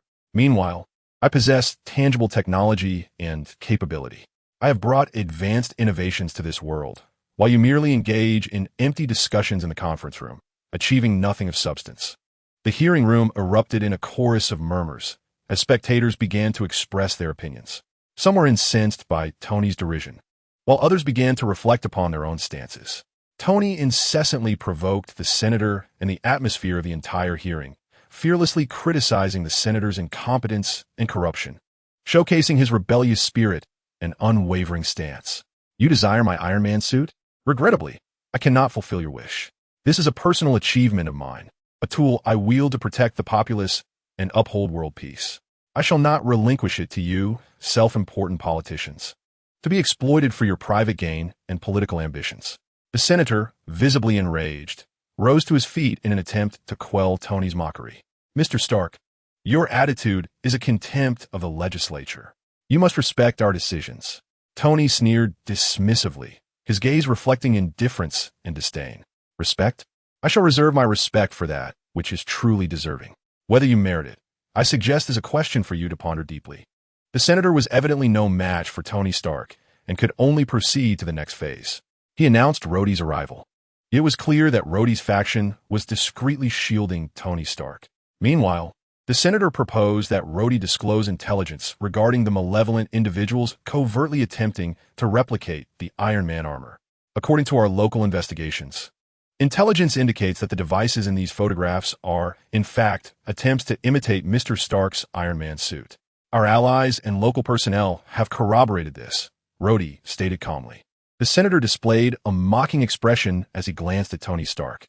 Unbeknownst to him, as Tony fiddled with the device, a transparent tablet illuminated the display screen. Nathan Hawke smirked internally, deriding, "Justin Hammer, that clown, has indeed resorted to the military to clandestinely develop Iron Man suits." Then, he uses this blurry footage to entrap his opponent. When Ivan Vanko's results could simply be obtained, resorting to such tactics is rather telling. As the display showcased the replica Iron Man's suit going haywire, unleashing a barrage of chaos and bloodshed, the senator shouted, "Shut it down." Notably, "Isn't that Hammer?" As Tony Stark spoke, many turned their attention towards Justin Hammer and Nathan Hawke, who stood beside him. Justin Hammer rushed forward, yanking out the connection line. Just as the screen went black, the final image being the suit's grotesque distortion and a piercing wail. "Truly a clown, evidently set up by someone," Nathan mused. The military clearly sided with Tony Stark, not with you, Justin Hammer. Of course, unless you genuinely possess the capability. However, given the loss of soldiers, your inability renders you susceptible to such designs. Nathan Hawke noticed the subtle smile exchanged between Tony Stark and Rhodey during their shared glance. Tony Stark also perceived Nathan Hawke's gaze upon him. Superheroes? In this moment, it seemed to Tony Stark that the superheroes of the Hawk Group were not merely as they appeared on the surface. I must clarify that the driver ultimately survived. Justin Hammer immediately spoke into a microphone, while the senator promptly echoed the concluding remarks of the hearing. In the end, the moment was graced by Tony Stark, who delivered a profoundly stirring speech.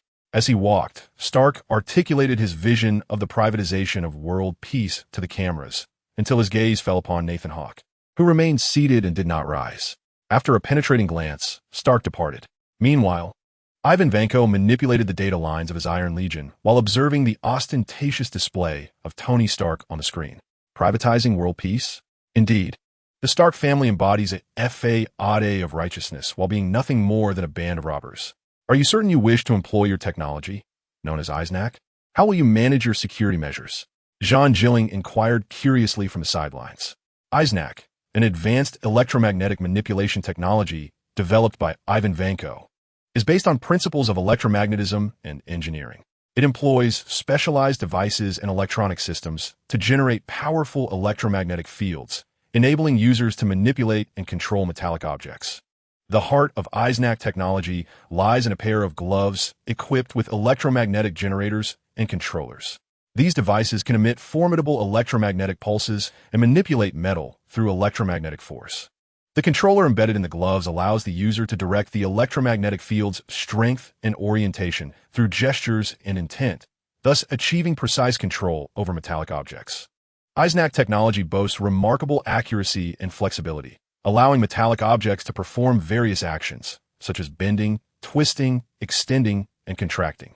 Additionally, it can amalgamate multiple metallic objects to form intricate structures or weaponry, exemplified by the Iron Legion. With Eisnack technology, users can exhibit astonishing strength and control in battle, leveraging the numerical and power advantages of the Iron Legion to create chaos and destruction. However, this technology is not without its flaws. The first concern is energy. For Ivan Vanko, this is a relatively simple issue to resolve, as he possesses the capability to manufacture reactors. Provided sufficient funding, he can effortlessly accomplish this feat. Justin Hammer's investment conveniently addresses the urgent prerequisites. The second concern pertains to servers, those that connect energy to users, serving as a relay station. Jean Gilling articulated a potential vulnerability that could be exploited through a direct assault on the servers. If the servers are destroyed, the Iron Legion would become immediately incapacitated, save for the one armor operated by the user. Or do you intend to remain at the base, controlling the Iron Legion from there? Jean Gilling blinked, though it was clear that this was merely a rhetorical remark. I have my sights set on a security company, Ivan Vanko remarked, adjusting the lines without glancing at his counterpart, speaking in a contemplative manner. In recent days, Ivan Vank has set aside his disdain for this researcher. With him around, Ivan Vank's pace has quickened considerably. I will arrange for 2 fortress-grade iron armors. After some contemplation, Ivan Vank replied to Jean Jilingma. Very well, as long as you have considered it. Jean Jilingma glanced at the materials in hand, preparing to check whether the other circuits were correct. By the way, I need you to assist me in reviewing the recruitment for the external security. Ivan Vank turned to Jean Jilingma and said, So you intend to recruit personnel for the company's external security? Jean Jilingma looked over in surprise. Ivan Vank nodded. I have already instructed my secretary to handle it. Jean Jilingma smiled inwardly, understanding that Ivan Vank had taken the time to delve into some management studies. However, This fellow still seems blissfully unaware that there is already a spy within the company. Jean Jilima merely nodded slightly and waved goodbye. Chapter 23. The conspiracy unfolds. La la la la la la la la. Jean Jilima swayed the pen in his hand while perusing the applicant's materials. Sigh. This individual seems rather intriguing. What brings him to a company like this? Jean Jilima remarked to the interviewer beside him. I need to meet this candidate in person. The interviewer, looking awkward, replied, however, we screened him out before you arrived. Is that so? Jean Jilima blinked, then cast a mischievous smile at the materials in his hand. This might not be such a bad turn of events after all. How much longer will these days last? John Walker, having failed the interview, was dissatisfied with his post-military life. Initially, John Walker was filled with confidence about joining Vang Technology, believing that his background would be highly sought after by such a novel enterprise. Yet, the combination of the interviewer's arrogance and his own pride proved detrimental. Working in a wrestling alliance is hardly the life I envisioned. It was merely the military lifestyle. John Walker gulped down his beer. In truth, aside from longing for his deceased brother, he harbored a dream of becoming a superhero. As a child, he idolized his brother and Captain America, and the emergence of modern superheroes only intensified his desire for proximity to such figures. Unfortunately, Hawk Group no longer required security personnel, and Stark Industries had never crossed his mind. His aspiration to join Vang Technology stemmed from a comrade's suggestion post-service, igniting the thought of his credentials potentially aligning with the future growth of the group. The Iron Legion, surely I would get a Dawn armor, even if it isn't the latest model. It seems I must heed my comrade's advice and consider military work. John Walker cast aside his troubling thoughts and ceased to dwell on them. Ding dong. The doorbell of the standalone house rang. Who could it be? John Walker furrowed his brow, wondering if it was one of his comrades or perhaps a colleague from the wrestling league. When he opened the door, he was greeted by an East Asian man clad in a white lab coat, his glasses glinting with a hint of excitement. Hello, Mr. John Walker. My name is Jean Jilima, but I must point out that I am older than you. Perhaps you should add a brother after my name. Jean Jilima smiled at John Walker, whose youthful yet formidable presence seemed to have no effect on his apparent lack of welcome. I am a member of Vang Technology, if that can be said. John Walker, taken aback by the audacity of the intruder who had so brazenly entered his home, let out a cold laugh and threatened, if you do not leave at once, I might just create another opening on your body. Wow, I do enjoy your boldness, although I am well aware of the consequences of trespassing in this country. Jean Jilima replied, a provocative glint flashing in his eyes. However, you may certainly give it a try. With that, he produced a belt, and under John Walker's increasingly disbelieving and astonished gaze, he was suddenly enveloped in darkness, as if he had stepped into a shadowy house. All around him was pitch black, save for the gleaming eyes of the armored figure opposite him, shimmering with a light that echoed desire. His mouth agape, his hands instinctively raised. He felt his knees weaken and succumb to the ground. This is the superhero I have always desired. It appeared that this fellow had indeed crafted something remarkable. Justin Hammer, dressed in a light blue suit and exquisite crocodile leather shoes, sipped red wine as he observed the iron armor components being manufactured on the production line. Have you concluded your matters? Nathan Hawk inquired leisurely. Humph. At this point, an inner fire ignited within Justin Hammer. Not all of those military figures are your allies. Nathan Hawk hinted. Rest assured, this time I will orchestrate a comeback, Justin Hammer declared, his eyes gleaming with pride as he looked down at the production line. Are you planning to personally endorse Vang Technology? Nathan Hawk's question bore deeper implications. Well, who among men ISNT, a fervent enthusiast of mechs? Justin Hammer replied, his expression more suggestive than straightforward. Nathan Hawk shook his head internally, understanding the twisted obsession that plagued Justin Hammer. It resembled that of a toyed-with courtesan, forever in the shadow of the military's favored, Tony Stark, while he desperately sought recognition and admiration. Clearly, with Ivan Vank's involvement this time, the design, rationale, and safety of the armor had undergone a remarkable transformation. This bolstered Justin Hammer's aspirations to finally rise against Stark Industries, reclaiming his dignity with interest. Do as you wish. But can you truly keep Ivan Vank under control? Of course, I hold the reins of this fellow's fate. Justin Hammer inhaled deeply the air of the production line. A fool indeed. According to Umbrella's intelligence, Ivan Vanko had recently been clandestinely engaging with numerous influential figures, including military personnel, political parties, and financial magnates. There are grounds for suspicion that Ivan Vanko is preparing to orchestrate something monumental. Nathan Hawke was equally eager to uncover what Ivan was up to, if it were nefarious. Perhaps it would summon the superheroes to action. Everything was unfolding with fervor. In the workshop, Justin Hammer commanded, "Ivan, I shall attend the press conference. You need only manage the operation from the command center."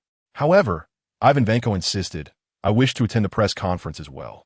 This is my labor of love." A smile graced Ivan's face as he asserted his significance. "No, Ivan, you fail to comprehend. You are an outsider, and you urgently require someone to stand by you. I am that person who can secure your footing." Justin Hammer shook his head, dismissing Ivan Vanko's protest as he continued, "Your foundation is still too fragile. Although my investment supports Vanko technology, they will not acknowledge this. Only my endorsement can ensure they recognize Vanko technology as part of Hammer Industries." Listening to Justin Hammer's self-serving rhetoric, Ivan Vanko let out a cold chuckle. "If that is the case, then you shall stand by me properly." With that, he raised a syringe in his hand and plunged it in. "You!" Justin Hammer gasped, his eyes widening in shock. As he attempted to raise his trembling arm, his legs gave way beneath him, sending him crashing to the ground. Ivan Vanko looked down upon the fallen Justin Hammer, a wicked smile spreading across his face. "I shall take it all." Meanwhile, in a hot dog stand, Nick Fury sat at a table, awaiting Tony Stark's arrival. He bore a significant mission. Hoping to persuade Tony to join the Avengers he was assembling, Tony entered the establishment, donning his signature sunglasses. "Boss, one hot dog," he called out. Black Widow swiftly placed a hot dog on the table. "You're fired," Tony Stark declared solemnly to Black Widow, who stood behind Nick Fury. "Whatever," she shrugged nonchalantly. Nick Fury gestured for Tony to sit, and the two faced one another. Fury's expression was grave and resolute as he began to speak. "Tony, we need you. The Earth is facing an unprecedented threat, and I am preparing to assemble a formidable team to confront it. You're the only one who can assist us." Listening intently, Tony's face bore a hint of mockery and disdain. "You think I would become a hero? I am a wealthy man living a life of luxury. Why should I trouble myself with such matters?" Nick Fury regarded Tony with a deep gaze, fully aware of his character. Yet he understood that only Tony had the capability to confront the impending peril. "Tony, this is not a game. The Earth is confronted with catastrophic threats, and we require your expertise and wisdom. You bear the responsibility of safeguarding humanity's future." Tony Stark offered a faint smile, taking a bite of his hot dog, seemingly unfazed by Nick's words. He wiped his mouth and exclaimed, "I need a bottle of Coke." Instantly, someone presented him with a chilled Coke, and after taking a substantial sip through a straw, he burped, "I have always been protecting humanity's future, just in my own way. I have no desire to partake in your child's play. It is merely a game." Nick Fury did not express anger. Instead, he inhaled deeply and shifted the conversation. "Tony, I did not come to you solely for this. The element in your reactor is gradually poisoning your body, and if not addressed promptly, the consequences will be dire." Tony Stark's expression slightly altered, and he found himself intrigued by Nick's words. "How do you know this?" "I have kept it strictly confidential. If you wish to keep your secretary unaware of this matter." Black Widow yearned to voice this thought, but opted for silence, considering Nick Fury's presence. Nick Fury replied, "We have gathered certain information about you. We monitor your every move. This is all due to your father, who was once a member of S.H.I.E.L. D. What?" Tony Stark gazed at Nick Fury in shock, his disbelief palpable as he furrowed his brow, a retort on the tip of his tongue. Yet he restrained himself, settling for a half-truth. "Huh? You mentioned my father just to draw me into your game?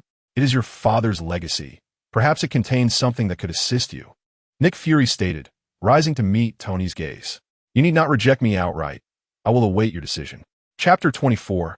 A conspiracy approaches. I have a question.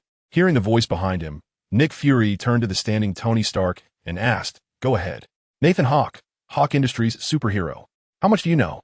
Tony Stark's expression was now grave. "Very dangerous," Nick Fury responded, gesturing for his subordinates to follow him as he departed. Inside the armored vehicle, Natasha, "Keep an eye on Vanko Technologies, as well as Justin Hammer, Nathan Hawke, and Ivan Vanko. I will have Coulson and Hawkeye on standby to support you."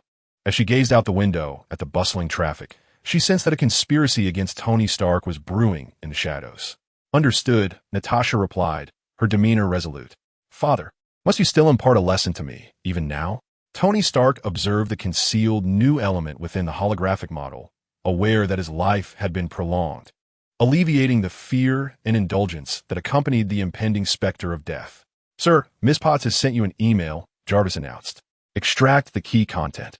Miss Potts has graciously accepted the military's invitation and inquired whether you wish to attend the press conference for the Iron Legion organized by Vank Technology. Did Vank Technology send me an email? Indeed, they did. However, due to your prior design work, it now resides in my recycle bin. Shall I retrieve it? Yes. Please extract the key content. As Tony Stark manipulated the holographic projections, he listened intently to the information relayed by Jarvis. Prepare my attire and sports car for the occasion, and also send an email to Potts, inviting her to join me. Tony Stark had no intention of allowing Potts to accompany those military men. If she were to go, it would be seated beside him in the passenger seat. Vank Technology? The Iron Legion? Tony Stark scoffed softly to himself. The military testing grounds. Ivan Vank brought his meticulously designed iron armor to the military testing facility, ready for rigorous evaluation. The testing grounds were replete with advanced technological apparatus and military gear, with personnel bustling about in preparation. Ivan entered the testing area, instantly capturing the attention of all present. Clad in a black lab coat and protective goggles, he exuded focus and confidence. Military personnel gathered around him, eager to witness the true capabilities of the iron armor. A senior military official stepped forward, his gaze sharp and scrutinizing. Military official. Ivan, can this iron armor truly meet our specifications? We must ensure its stability and reliability. Ivan calmly regarded the official, a smile gracing his features. Ivan Vank, with pride evident in his demeanor. Sir, I assure you, this iron armor is the culmination of years of dedication and research. Crafted to be my finest creation, it possesses a robust power system and advanced weaponry, capable of making a significant impact on the battlefield. The military official nodded, signaling Ivan to continue with the demonstration. Ivan Vank moved to the center of a large simulated battlefield, donned the helmet of the iron armor, and began to maneuver its movements. The armor activated with a thunderous roar, igniting excitement and curiosity among the onlookers. Ivan Vank now. I will showcase the mobility and firepower of the iron armor. The armor swiftly ascended, displaying remarkable hovering and maneuvering capabilities. Subsequently, a pair of rocket boosters deployed from its back, propelling it forward like a missile. Cameras on the battlefield tracked the armor's movements, capturing this spectacular display. Upon landing swiftly at the testing grounds, Ivan controlled the armor to raise one arm, revealing a rotating bullet launcher at the center of its palm. He aimed at a distant target and gently pressed a button. Instantly, a barrage of bullets erupted from the armor's palm, like a fatal serpent of fire, piercing through the target. The target was incinerated in an instant, reduced to ashes, showcasing the formidable firepower of the armor. Next, Ivan adjusted the armor's stance, revealing the weapon system on the other arm. It was a row of missile launchers, each equipped with high-explosive warheads. Ivan locked onto a set of moving targets and pressed the button, triggering the missile launcher to spring to life. A cascade of sparks erupted as projectiles shot forth from the launcher, hurtling towards their intended mark. The missiles soared through the air with remarkable speed, striking their targets with precision and unleashing tremendous explosions and shockwaves. The battlefield was utterly devastated by the onslaught of the armored suit, debris scattering in all directions amidst a shroud of smoke. The formidable firepower of Ivan's suit evoked both astonishment and awe. Soon, the suit returned to the testing ground, descending gracefully to the ground. Ivan opened the suit's visor and stepped out to face the military officials and personnel. The officials wore expressions of satisfaction, offering their commendations to Ivan. An extraordinary achievement, Ivan. Your iron suit has truly met our expectations. It will serve as a pivotal weapon for our military, one official remarked. Ivan Vanko smiled, feigning pride and contentment. Thank you for your praise, sir. I firmly believe this iron suit will provide our army with a significant advantage, safeguarding our nation and its people. Applause and expressions of admiration erupted within the testing ground as the crowd lauded Ivan's accomplishments. He realized that his efforts had not been in vain. His creation would usher in greater safety and protection for the world. The promotion was a resounding success. as Ivan Vanko's Vanko Technologies swiftly secured a $5 billion military contract for an initial order from a division known as the Iron Legion. A bunch of fools. Ivan Vanko scoffed inwardly at the assembly. The iron suit he sold to the military was merely a collection of substandard steel scraps, while his true creation, the Eisenach Legion, would serve as the harbinger of death for the Stark family. You say we cannot reach Justin Hammer? Nathan Hawke listened intently as the incoming secretary reported.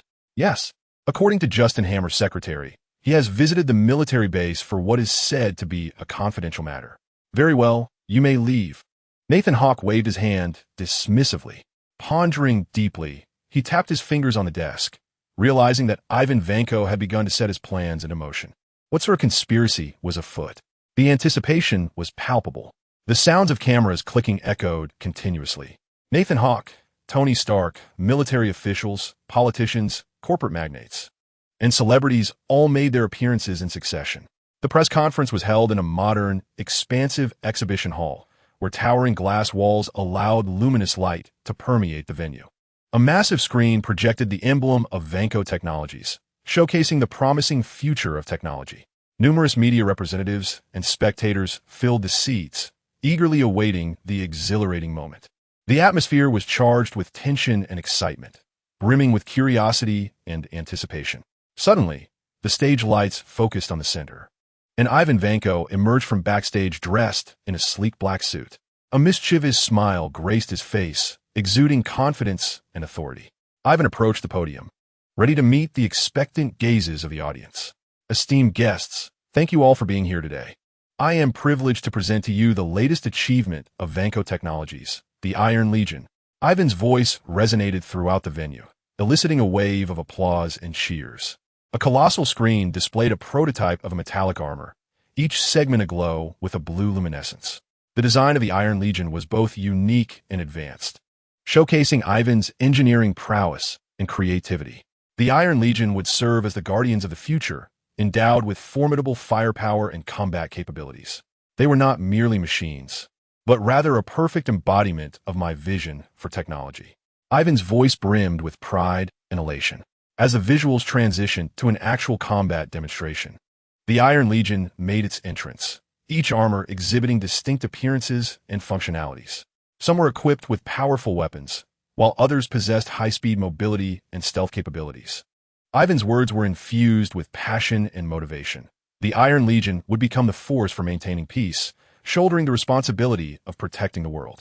Their existence would transform the nature of warfare, ensuring a safer and stronger humanity. The audience was awestruck by the might and advanced technology of the Iron Legion, with cheers and applause resounding in waves. Many took out their cameras to document this historic moment. As the conference neared its conclusion, Ivan Vanko, with a beaming smile, announced in a resounding voice, "I wish to express my gratitude to each and every one of you for your support and attention. The future of Vanko technology is filled with boundless possibilities. Remember, the future belongs to us." The crowd rose to their feet, applauding in appreciation of Ivan's Iron Legion and Vanko technology. The event concluded in a fervent atmosphere, with Ivan's plans and technological achievements successfully capturing global attention. "Tony, what do you think?" asked Rhodey, who was beside Tony Stark, who was flirting with pots. "I heard from a friend in the military that a general has already placed a preliminary order worth $5 billion. Just average," Tony Stark replied nonchalantly. "Really?" Rhodey furrowed his brow in confusion. "Of course, my armor can easily handle these legions," Tony Stark asserted with an air of entitlement. "I mean, do they have any advantages?" Rhodey attempted to rephrase his question. "Advantages?" Tony Stark looked at his friend in surprise, then uncertainly replied, "Affordable?"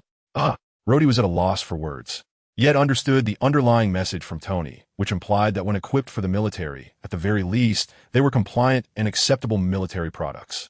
"Didn't I provide you with an iron armor? Mine is far superior to this scrap metal," Tony Stark remarked, noticing Rhodey's expression. Rhodey simply smiled and remained silent. "The cost and manufacturing of your iron armor have confounded our military researchers, and you still dare to say that?" Chapter 25. Conspiracy unveiled. The Vanko Technology launch event reached its zenith and gradually drew to a close. Suddenly, the iron armors on stage began to activate. The audience stared in shock, bewildered by the unfolding events. The unexpected scene instilled a sense of astonishment and panic among the onlookers. They began to panic, frantically searching for a safe exit, while Ivan Vanko stood upon the podium, his face a mask of terror as he shouted, "Impossible, absolutely impossible. You must flee at once." Tony Stark, too, felt an unsettling anxiety wash over him, swiftly scanning the surroundings. He realized that this was Ivan Vanko's scheme, a palpable tension enveloping the entire venue. "Rhodey, you must take Potts and leave immediately." "Tony, be careful." Potts sensed that this was directed at Tony, for her presence was to discover what tricks Ivan Vanko, the man who once attacked Tony in Monaco, had up his sleeve. "Fear not, these scrap metals cannot contend with me." Tony Stark reassured Potts with a pat on her shoulder, urging them to depart. The eyes of the armored suits glowed a fierce red, their formidable forms exuding an aura of conquest.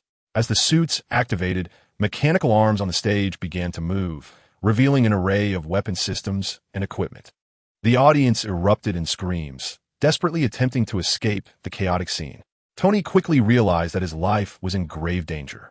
He activated his wrist device, the armor assembling with a flurry of metallic debris, forming the familiar Iron Man suit.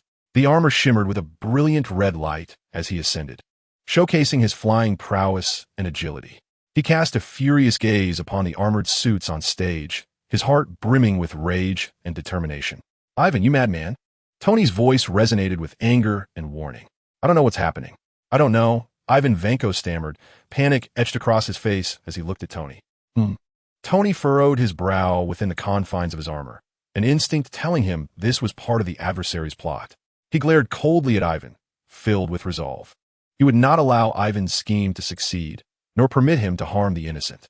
Tony's armor dove from the sky, unleashing a powerful energy beam that swiftly downed several armored suits. Yet Ivan's legion remained vast and formidable.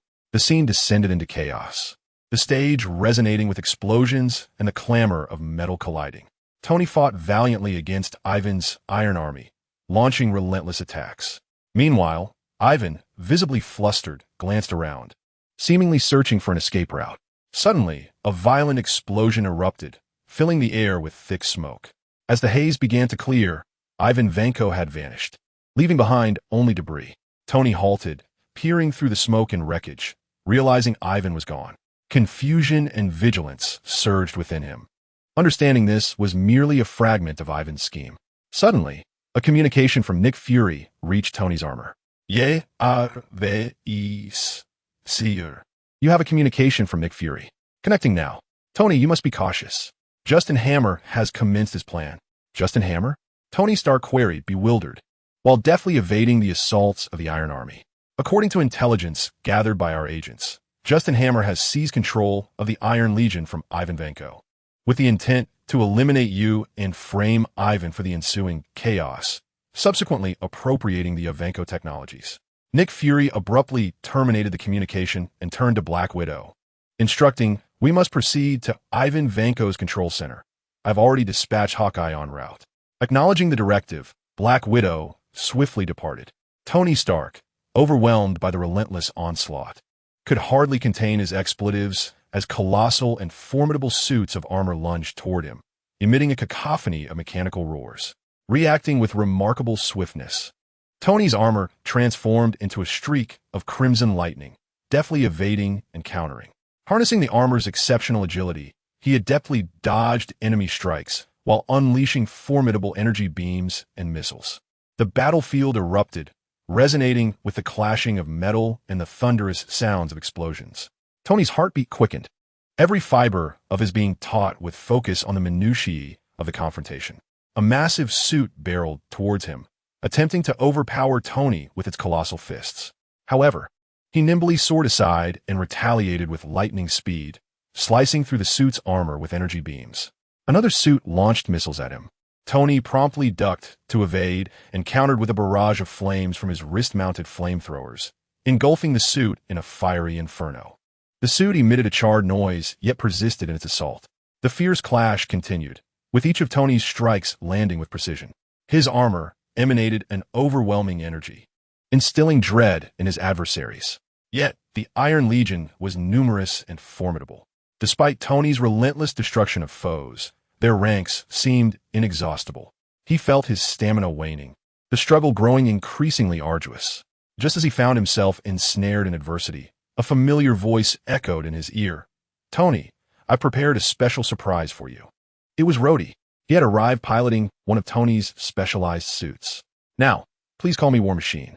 Elated, Tony beamed as he witnessed Rhodey commanding the custom War Machine suit on the battlefield. The two comrades stood united once more, poised to confront the final showdown against Ivan Vanko's Iron Legion. Together, they launched an assault on the formidable forces. War Machine's shoulders bristled with powerful rocket launchers, while Tony unleashed energy beams from his wrist devices. Their coordination was impeccable, executing interspersed attacks akin to a flawless duo of combatants. In the fray, Tony exhibited extraordinary agility, weaving through the enemy ranks, dodging and countering with finesse. Meanwhile, Rhodey showcased the War Machine's formidable firepower, utilizing the suit's back-mounted rocket thrusters to soar in aerial circles while raining down a barrage of missiles. As the warheads detonated, flames and smoke enveloped the air, decimating the foes. The battlefield was thick with smoke and the scent of fire, yet Tony and Rhodey pressed on undeterred. They coordinated seamlessly, at times diverting the enemy's attention and at others concentrating their firepower for a decisive strike. Each assault was executed with precision, and every evasion was timely and effective. They danced across the battlefield, igniting sparks of victory as they systematically vanquished their foes. Ivan Vanko's Steel Legion gradually succumbed under the relentless onslaught of the duo. In the harmonious synergy of War Machine and Iron Man, the ranks of the Steel Legion dwindled. Ultimately, they compelled Ivan's forces to scatter in disarray. The battlefield lay in ruins, cloaked in smoke and the remnants of destruction. Tony and Rhodey gasped for breath, their armors marred by scratches and scorch marks. Yet their eyes sparkled with the joy of triumph. Standing upon the battlefield, they reflected on their battle, understanding that only through mutual trust and synchronized effort could they overcome formidable adversaries. "Well done, Rhodey," Tony exclaimed with a grin, patting War Machine's shoulder. "Helping one another and safeguarding each other is our mission," Rhodey replied with fervor. "Is it?" A golden suit of armor descended slowly. "Justin Hammer, are you aware of what you are doing?" Rhodey's voice was laced with indignation and contempt. "Ha ha ha, you are all going to perish," echoed Justin Hammer's voice from within the armor. Tony Stark frowned at Hammer's taunting tone and promptly instructed J.A.R.V.I.S. Analyse Justin Hammer's vocal signature. "Yes, sir. Please hold on." "Sir, the analysis indicates a 100 synthetic match for Justin Hammer's voice." Upon hearing this result, Tony scoffed. "So it is you, Ivan Vanko." To be candid, when Tony Stark first received the intel from Nick Fury, disbelief was his initial reaction. Rather than an attempt on his life, Justin Hammer seemed more intent on showcasing his Hammer Industries' dominance over him, relishing in the pleasure of his impotent fury. "Rhodey, it's Ivan Vanko's scheme," Tony stated. "Ivan Vanko's scheme?" "Indeed, Justin Hammer's voice is synthetic." "Humph. Regardless of the circumstances, let us crush this armor before us." "That is precisely the plan." "Humph. You two, for the grievances at the hearing, prepare to meet your end." The golden suit of armor loomed ominously before Tony and Rhodey, resembling an insurmountable fortress. Tony sensed the formidable energy radiating from the armor, aware that this would be a grueling confrontation. As the battle commenced, the golden armor launched an immediate offensive, its fists crashing down upon Tony like thunder, wielding immense power. Tony barely dodged, only to be forcefully repelled against a wall. Meanwhile, Rhodey engaged in a fierce struggle with the golden armor, utilizing War Machine's firepower to suppress it. However, the armor's defenses were remarkably robust, nearly impervious to damage. Rhodey's firepower inflicted some harm, yet it was far from sufficient to subdue it. Together, Tony and Rhodey endeavored to withstand the relentless onslaught from the armor. Tony utilized the agility of his Iron Man suit to deftly evade the onslaught of punches and kicks, occasionally launching counterattacks. His wrist-mounted device unleashed energy beams, meticulously targeting the suit's vulnerabilities in a quest to discover a means of overcoming it. However, the golden armor exhibited astonishing adaptability, swiftly learning and countering the combat styles of both Tony and Rhodey, neutralizing their assaults. The suit's strikes resembled a tempest, ferociously relentless. Gradually, Both Tony and Rhodey felt their stamina and mental fortitude waning under mounting pressure. They recognized that only through collaboration could they hope to withstand this formidable foe. "Rhodey, we must coordinate our assault and concentrate our fire," Tony exclaimed. Chapter 26. Kamen Rider Rhodey nodded in agreement, and the two engaged in a seamless partnership. Tony unleashed a barrage of miniature missiles, while Rhodey harnessed the formidable firepower of the war machine to suppress their adversary. They ensnared the golden suit within a net of firepower, striving to unearth an opportunity to vanquish it. The battle reached a stalemate, with both sides exchanging blows, the rhythm of combat intensifying. As fatigue set in, their breaths became labored, and sweat trickled down their foreheads. "Tony, our condition is deteriorating," Rhodey gasped. "I'm aware, but we cannot yield," Tony replied resolutely. "You will all perish." The voice emanating from the golden armor grew, increasingly furious. With a violent aura, the golden armor launched a fierce assault against Tony Stark and Rhodey. Its movements were swift and precise, each punch and kick imbued with devastating force. Tony Stark and Rhodey exerted their utmost in defense and counterattacks. Their armor had sustained significant damage, and their bodies felt utterly exhausted, yet they persisted in their struggle. The battlefield reverberated with the sounds of explosions and clashing metal. Sparks flew, smoke billowed, and the atmosphere of the conflict became ever more charged. Tony piloted Iron Man with extraordinary agility, deftly avoiding the suit strikes while employing his wrist device to unleash more potent energy beams. Rhodey, maneuvering the war machine, maximized the firepower of its rocket launchers and missile systems. They launched their assaults in unison, Iron Man's energy beams and the war machine's missiles converging upon the suit's critical areas. In a moment of clarity, Tony Stark and Rhodey discerned the golden armor's Achilles heel, its reactor, the linchpin of the battle. They understood that only by destroying the reactor could they bring this confrontation to a close. Yet, they also recognized the necessity of one to create a diversion, allowing the other ample time to execute the decisive strike.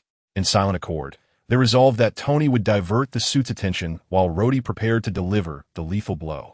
Transforming into Iron Man, Tony employed his agile movements and arsenal to continually provoke the suit into attack.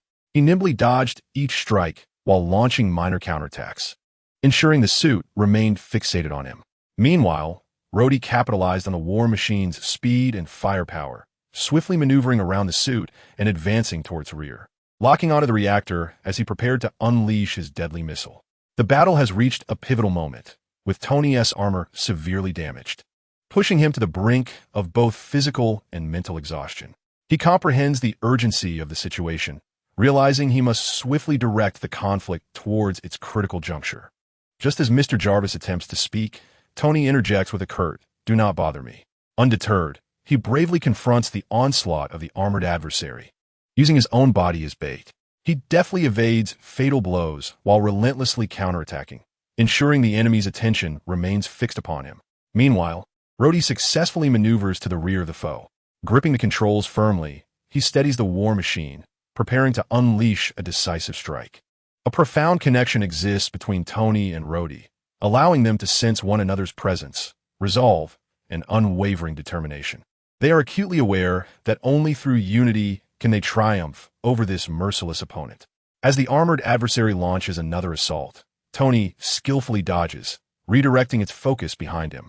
In that instant, Rhodey presses the button, launching a lethal missile that strikes directly at the reactor of the armor. Atteindre explosion ensuite, engulfing the area in a fiery blaze. Tony and Rhodey swiftly retreat to a safe distance. As the smoke clears, the golden armor reveals the figure of Justin Hammer.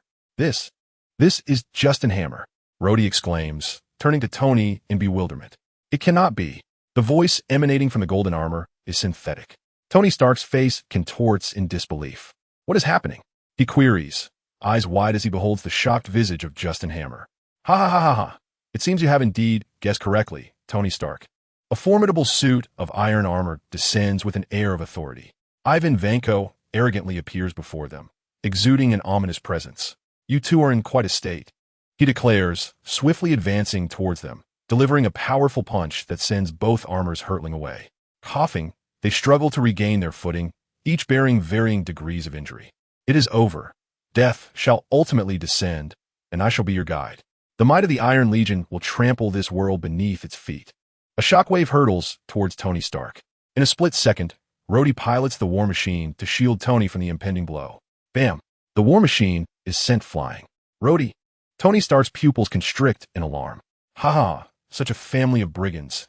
And yet there are still followers. Ivan Vanko taunts, gathering energy within the armor. Boom! As Tony, with eyes closed, gradually opens them, he is taken aback by the imposing figure before him. Superman. Tony calls out urgently, hurry, save him. And you? Do you not require assistance? Superman inquires.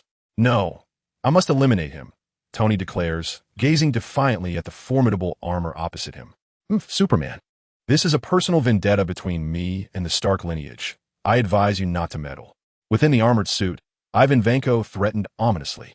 Andre raised his hand and replied, all right, your opponent is not me anyway.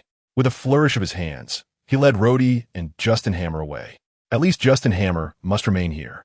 Ivan Vanko lifted his arm, energy gathering as he menaced fiercely. Super, take them away. I shall remain here. Tony Stark positioned himself in front of Super. Give it up. Given your current injuries, it would be a futile endeavor. Your adversary has already arrived. Who? Another superhero? Electro? The Invisible Man? Tony Stark inquired eagerly. Damn it. Hearing the conversation, Ivan Vanko immediately launched an attack toward their direction, only to have it effortlessly neutralized by Andre's telekinesis. The sound of footsteps slowly approached the battlefield. Both Tony Stark and Ivan Vanko exchanged puzzled glances at the newcomer. Who are you? Ivan Vanko's voice was laced with a hint of anxiety, reflecting his loss of control over the situation. Just a Kamen Rider, John Walker declared, fastening a belt around his waist. A lemon emblazoned lock was inserted into a special slot on the belt. A circular zipper opened in the upper space, and a lemon-themed armor materialized, shimmering with brilliance. Before them stood a figure that melded technology with a warrior's essence, exuding an air of mystery and authority that compelled one to sense his formidable presence and combat prowess. Is this nanotechnology or a projection installation? Tony Stark's mind was astounded by John Walker's transformation. What a tiresome sound effect. Ivan Vanko scoffed disdainfully. Fortress mode. The legs of the Eisenach armor split and anchored into the ground, while stabilizers emerged from its back, enhancing stability. The body of the armor began to activate, with back-mounted cannons, shoulder turrets, and spiraling launchers raised. Small missile launchers open on the thighs. In Fortress mode, the Eisenach armor transformed into a bastion capable of withstanding fierce assaults while retaliating with formidable firepower. The Eisenach armor possessed 4 operational modes: Fortress, Rapid, Assault, and Energy. I can only say that I'm utterly eager to end your life, Tony Stark. Ivan Vanko shouted. Prepare to meet your demise. In Fortress mode, the armor's barrels unleashed a barrage of bullets and missiles, relentlessly bombarding Tony and Rhodey's position. The ground erupted under the onslaught, smoke billowing everywhere. John Walker, transformed into Kamen Rider, raised his sonic arrow. Sonic wave shot. An energy arrow soared from the swirling smoke, aimed directly at Ivan Vanko within the Eisenach armor. Fortress mode not only provided robust offensive capabilities, but also formidable defense. Ivan Vanko commanded the Eisenach armor to close its limbs, forming a solid, thick barrier. The arrow struck the resilient wall with a resounding impact, causing the Eisenach armor to slowly retreat, leaving marks upon the earth. John Walker, transformed into the Masked Rider, gripped the sonic arrows tightly, his gaze unwavering as he focused on the Eisenach armor controlled by Ivan Vanko. Ivan Vanko, your fortress mode is as impenetrable as a fortress. Yet I shall not retreat. John's voice resonated with unwavering determination. Ha ha ha, fool. Do you truly believe you can oppose my formidable armor? You will pay a steep price. Ivan mocked in response. The two engaged in a fierce confrontation, the atmosphere thickening with tension. Swiftly dodging, John became a blur, evading the attacks of the Eisenach armor. He maneuvered adeptly across the battlefield, employing the long-range capabilities and reflexes of the sonic arrows to probe the armor's weaknesses. Bullets and missiles fired from the Eisenach armor ignited the air with a flurry of sparks. Yet John skillfully evaded most of the onslaught, sustaining only minor injuries. Utilizing his sonic arrows, he launched targeted counterattacks, striving to diminish the armor's defenses. As the battle reached a stalemate, John and Ivan tested each other's strength. Their moves were swift and fierce, with each collision igniting sparks of brilliance. You are not strong enough. I shall make you understand that no matter how powerful the armor, it cannot thwart the force of justice. John shouted, radiating intense energy. Chapter 27. Continuation. Crossing into the King of Fighters world. The masked rider's form suddenly erupted in blinding light, enveloped in searing energy. He transformed into a tempest of energy, surging towards the Eisenach armor with breathtaking speed. How is this possible? Ivan gasped, taken aback by the formidable power of the energy storm. The energy tempest descended, and the masked rider's assault rained down like a torrential storm. He sliced through the armor shell with his sonic arrows, desperately seeking its vulnerabilities. The Eisenach armor erupted with violent explosions, enduring the masked rider's relentless strikes. However, the Eisenach armor did not yield easily. It transformed into an indomitable fortress, laboriously withstanding the masked rider's onslaught. The armor unleashed potent energy waves, forcing the masked rider back several paces. The confrontation escalated to a fever pitch, both combatants sustaining injuries yet remaining fiercely determined. The masked rider continued to dart swiftly, evading the armor's attacks and searching for opportunities to strike. Meanwhile, the Eisenach armor relentlessly fired energy beams and laser cannons, attempting to bring the masked rider to his knees. The battlefield was a cacophony of explosions, energy shockwaves, and blinding light, painting a breathtaking yet harrowing scene. As time ticked away, both sides began to feel their strength waning. This cannot continue, Ivan thought, feeling the pressure mount. I cannot wait any longer. If this stalemate persists, Tony Stark. Sensing the urgency, Ivan resolved to make a final stand. He commanded the armor to switch to its ultimate energy mode, preparing for a decisive counter. The energy module of the battle armor commenced its operation, emanating a dazzling brilliance. Its form rapidly contracted, undergoing a transformation as an overwhelming and tumultuous wave of energy radiated from the entire suit. Simultaneously, John Walker, now transformed into Kamen Rider, sensed the shifting dynamics of the battlefield, a flicker of resolute determination igniting in his eyes. He understood that he must unleash a more potent force to vanquish this ferocious battle armor. Hyper mode, initiate. In an instant, John Walker recalled his conversation with the formidable Jueji Lingma. In hyper mode, your body feels as though it might be torn into countless fragments. Jueji Lingma's voice resonated with a hint of exhilaration. John Walker, observing Jueji Lingma implanting something within the Kamen Rider armor, affirmed confidently, I have no concerns whatsoever. Is that so? Jueji Lingma turned back, tapping his shoulder with a wrench, and added, You won't truly know until you experience it yourself. The Kamen Rider activated hyper mode, radiating intense ripples of energy as his equipment began its upgrade and transformation, unleashing greater combat prowess. Ah, indeed, you have chosen this mode. From a distance, Jueji Lingma adjusted his glasses.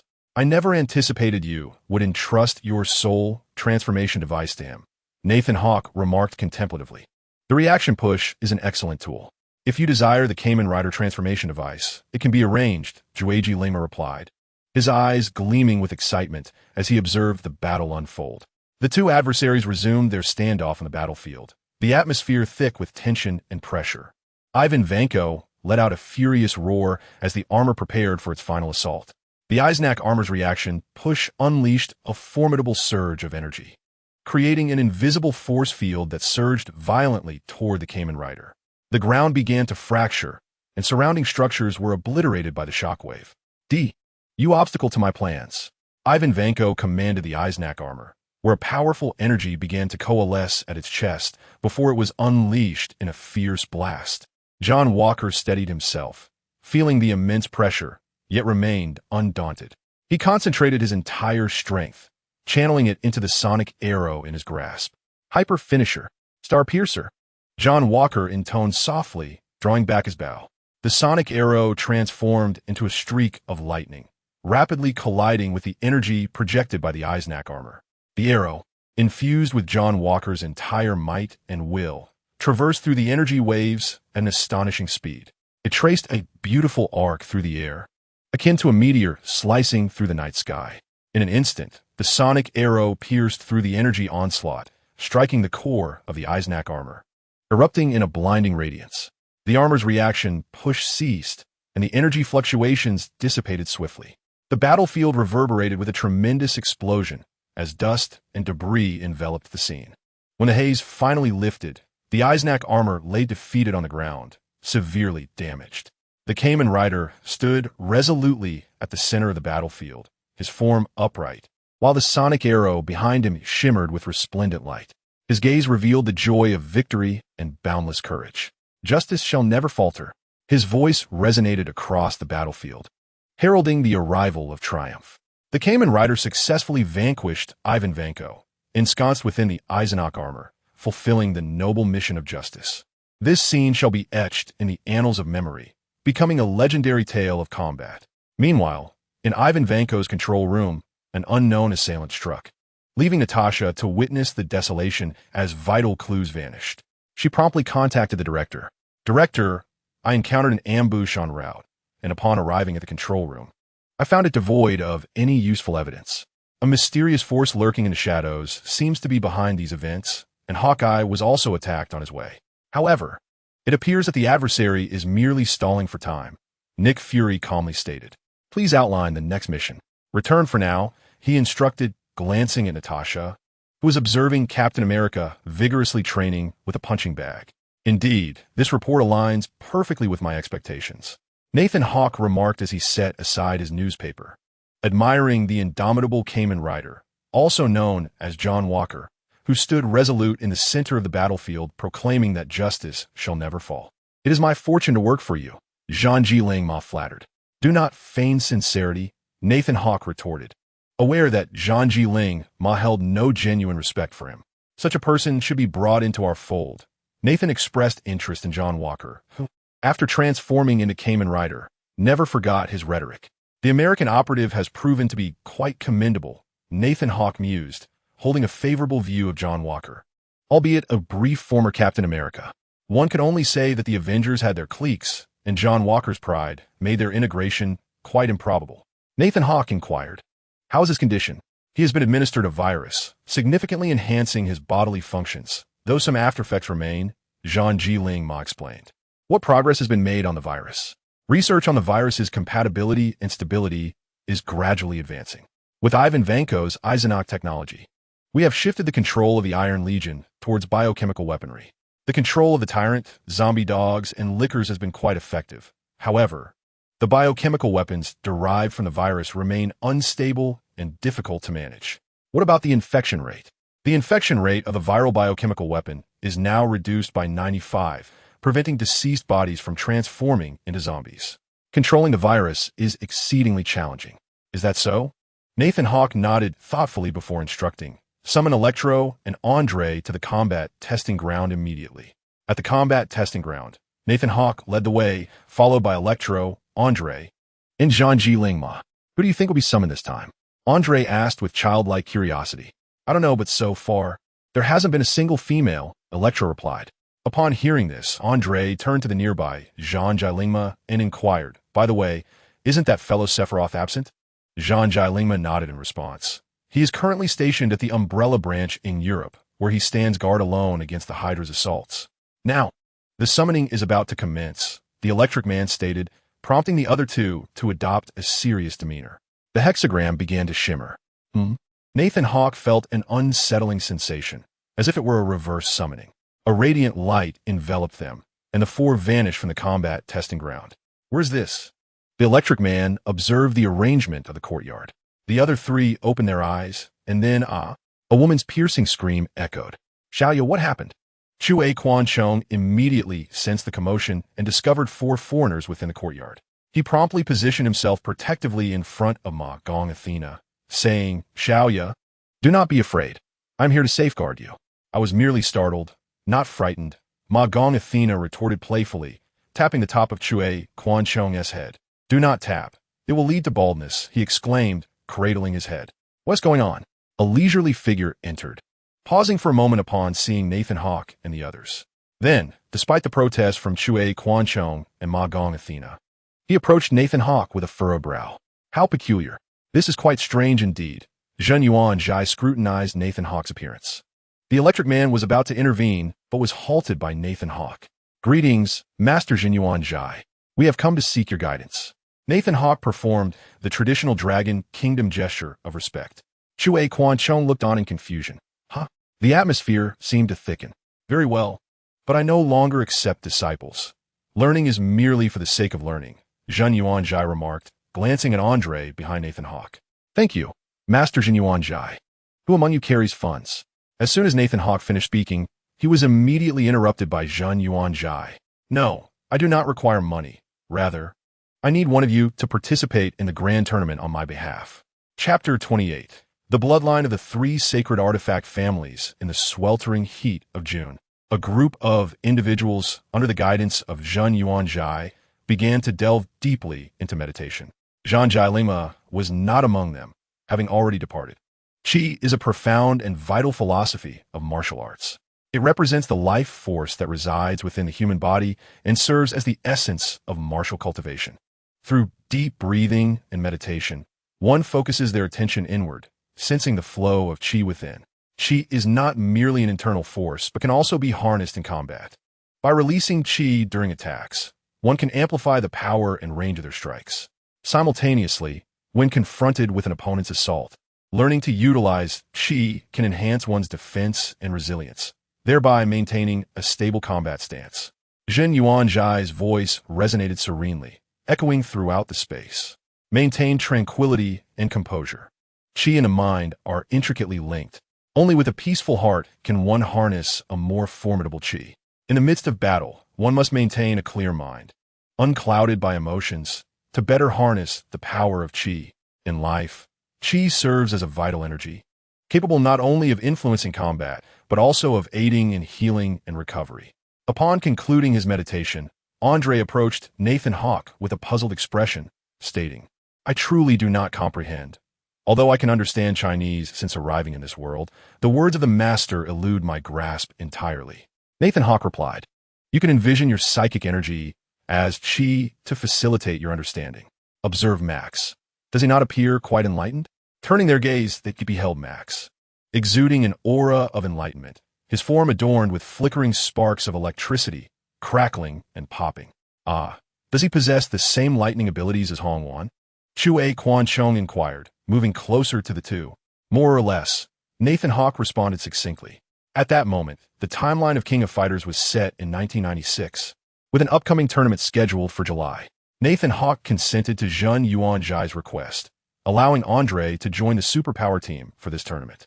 This reverse summoning, or rather, traversal, was a result of the upgrade of Nathan Hawk's internal golden finger, granting him the ability to cross into other realms and traverse freely. Simultaneously, Nathan Hawk sensed that his stay in this world would last approximately 2 months, likely until the conclusion of the tournament. Nathan Hawk noticed the emergence of a new script visible only to him. World of Traversal, King of Fighters. Duration of stay, 2 months. Number of new companions allowed, 1 voluntarily. Realizing this, Nathan Hawk understood that it was fundamentally still a summoning, albeit this time to another world of his own choosing or conquest. 1996? Who would be suitable to bring back? Nathan Hawk settled into a lotus position, beginning to ponder. Meanwhile, on the other side, Chue Quan Chong lamented, Master, why must we train alongside such unsavory individuals? His expression resembled that of a bitter melon, as he inwardly lamented the loss of ample private time with Xiaoya. Zhen Yuan Jai took a sip from his wine gourd, smacking his lips as he remarked, Do not presume I am unaware of your thoughts. Chue Quan Chong instinctively scratched his back, feeling guilty. Athena Asamiya then asked, Master, why have they suddenly appeared in our courtyard? My psychic powers sense the malevolent intentions and bloodlust within them. Zhen Yuan Jai nodded, regarding Athena with a look of mentorship. They may belong to beings from beyond our realm. Beings from beyond? Both were astonished at the term uttered by their master. Zhen Yuan Jai's eyes, obscured by hair, glinted with a sharp intensity, as if recalling memories from his youth, and he spoke slowly. In this world, there exist numerous dimensions, or rather, worlds. Once, there existed the legendary Yamada no Orochi. Athena Makami expressed her astonishment, exclaiming, Does the Yamada no Orochi truly exist? I recall the 3 divine weapons family, such as Kusanagi Kyo. Zhen Yuan Jai nodded in affirmation, responding, Indeed, you may interpret the Yamada no Orochi as an entity from beyond, or consider it as the three divine weapons family having banished the creature to the outer realm, thereby rendering it an otherworldly being. This world harbors many unknown realms, and these individuals may very well emerge from such obscured places, endowed with extraordinary powers, akin to a distant land. Is that so? Yet, why do I perceive them as rather feeble? Shui Kong S. poked at his hair inquisitively. Bang! Ouch! Athena Makami, unable to endure any longer, delivered a resounding slap to Shui Kong S. Boo-hoo, Xiaoya, you truly still care for me, he lamented, sprawled on the ground, heart-shaped eyes accompanied by tears. Athena, arms crossed, chose to ignore the antics of Shui Kong S. Master, what are your thoughts on this matter? Should one of them join us in the competition? Athena Makami seemed to have an inkling of her master's intentions. Let us take a respite. It is a rare opportunity to encounter someone with such advanced psychokinetic abilities. Zenyuan's Hai remarked while sipping from a gourd of liquor, wiping his mouth with his arm. He then spoke with gravity. I sense the resurgence of dark forces. The bloodline power of Yamada no Orochi is awakening. Is that so, Master? You can perceive that as well? Shui Kong S. displayed a skeptical expression. Bang! Boo-hoo, he cried, squatting on the ground in tears, drawing circles. Then, Master, what of this group? Athena Makami inquired with concern. Zenyuan's Hai shook his head. Although their aura is steeped in bloodshed, they shall not bring destruction to this world. Upon first encountering Nathan Hawk, Zenyuan's Hai sensed his indifference towards this world and his lack of desire for conquest, leading him to conclude that their presence here was purposeful, but certainly not aimed at annihilating or dominating this realm. Indeed, I trust you, Master, Athena Makami replied obediently. Huh! Shui Kong S. smirked, expressing his disbelief. Thus unfolded the days of training. Max, please assist me. My gaming console has run out of battery. Andre, come help me. Observing the camaraderie blossoming between Shui Kong S. and the others, Athena Makami fervently shook her head, dispelling the memories of her initial disdain and skepticism. Master Zenyuan's Hai, your efforts over this past month have been commendable. Nathan Hawk, Andre, and Max expressed their gratitude with a gesture of discipleship. Zenyuan's Hai acknowledged their appreciation with a nod, stating, Then, let us prepare for departure. After gathering their belongings, the group set forth towards the land of cherry blossoms. At the registration site in the land of cherry blossoms, the superpower team exclaimed, Wow, it's Miss Athena Makami. Athena Asamiya, aside from being a formidable fighter, is also an immensely popular idol in the land of cherry blossoms.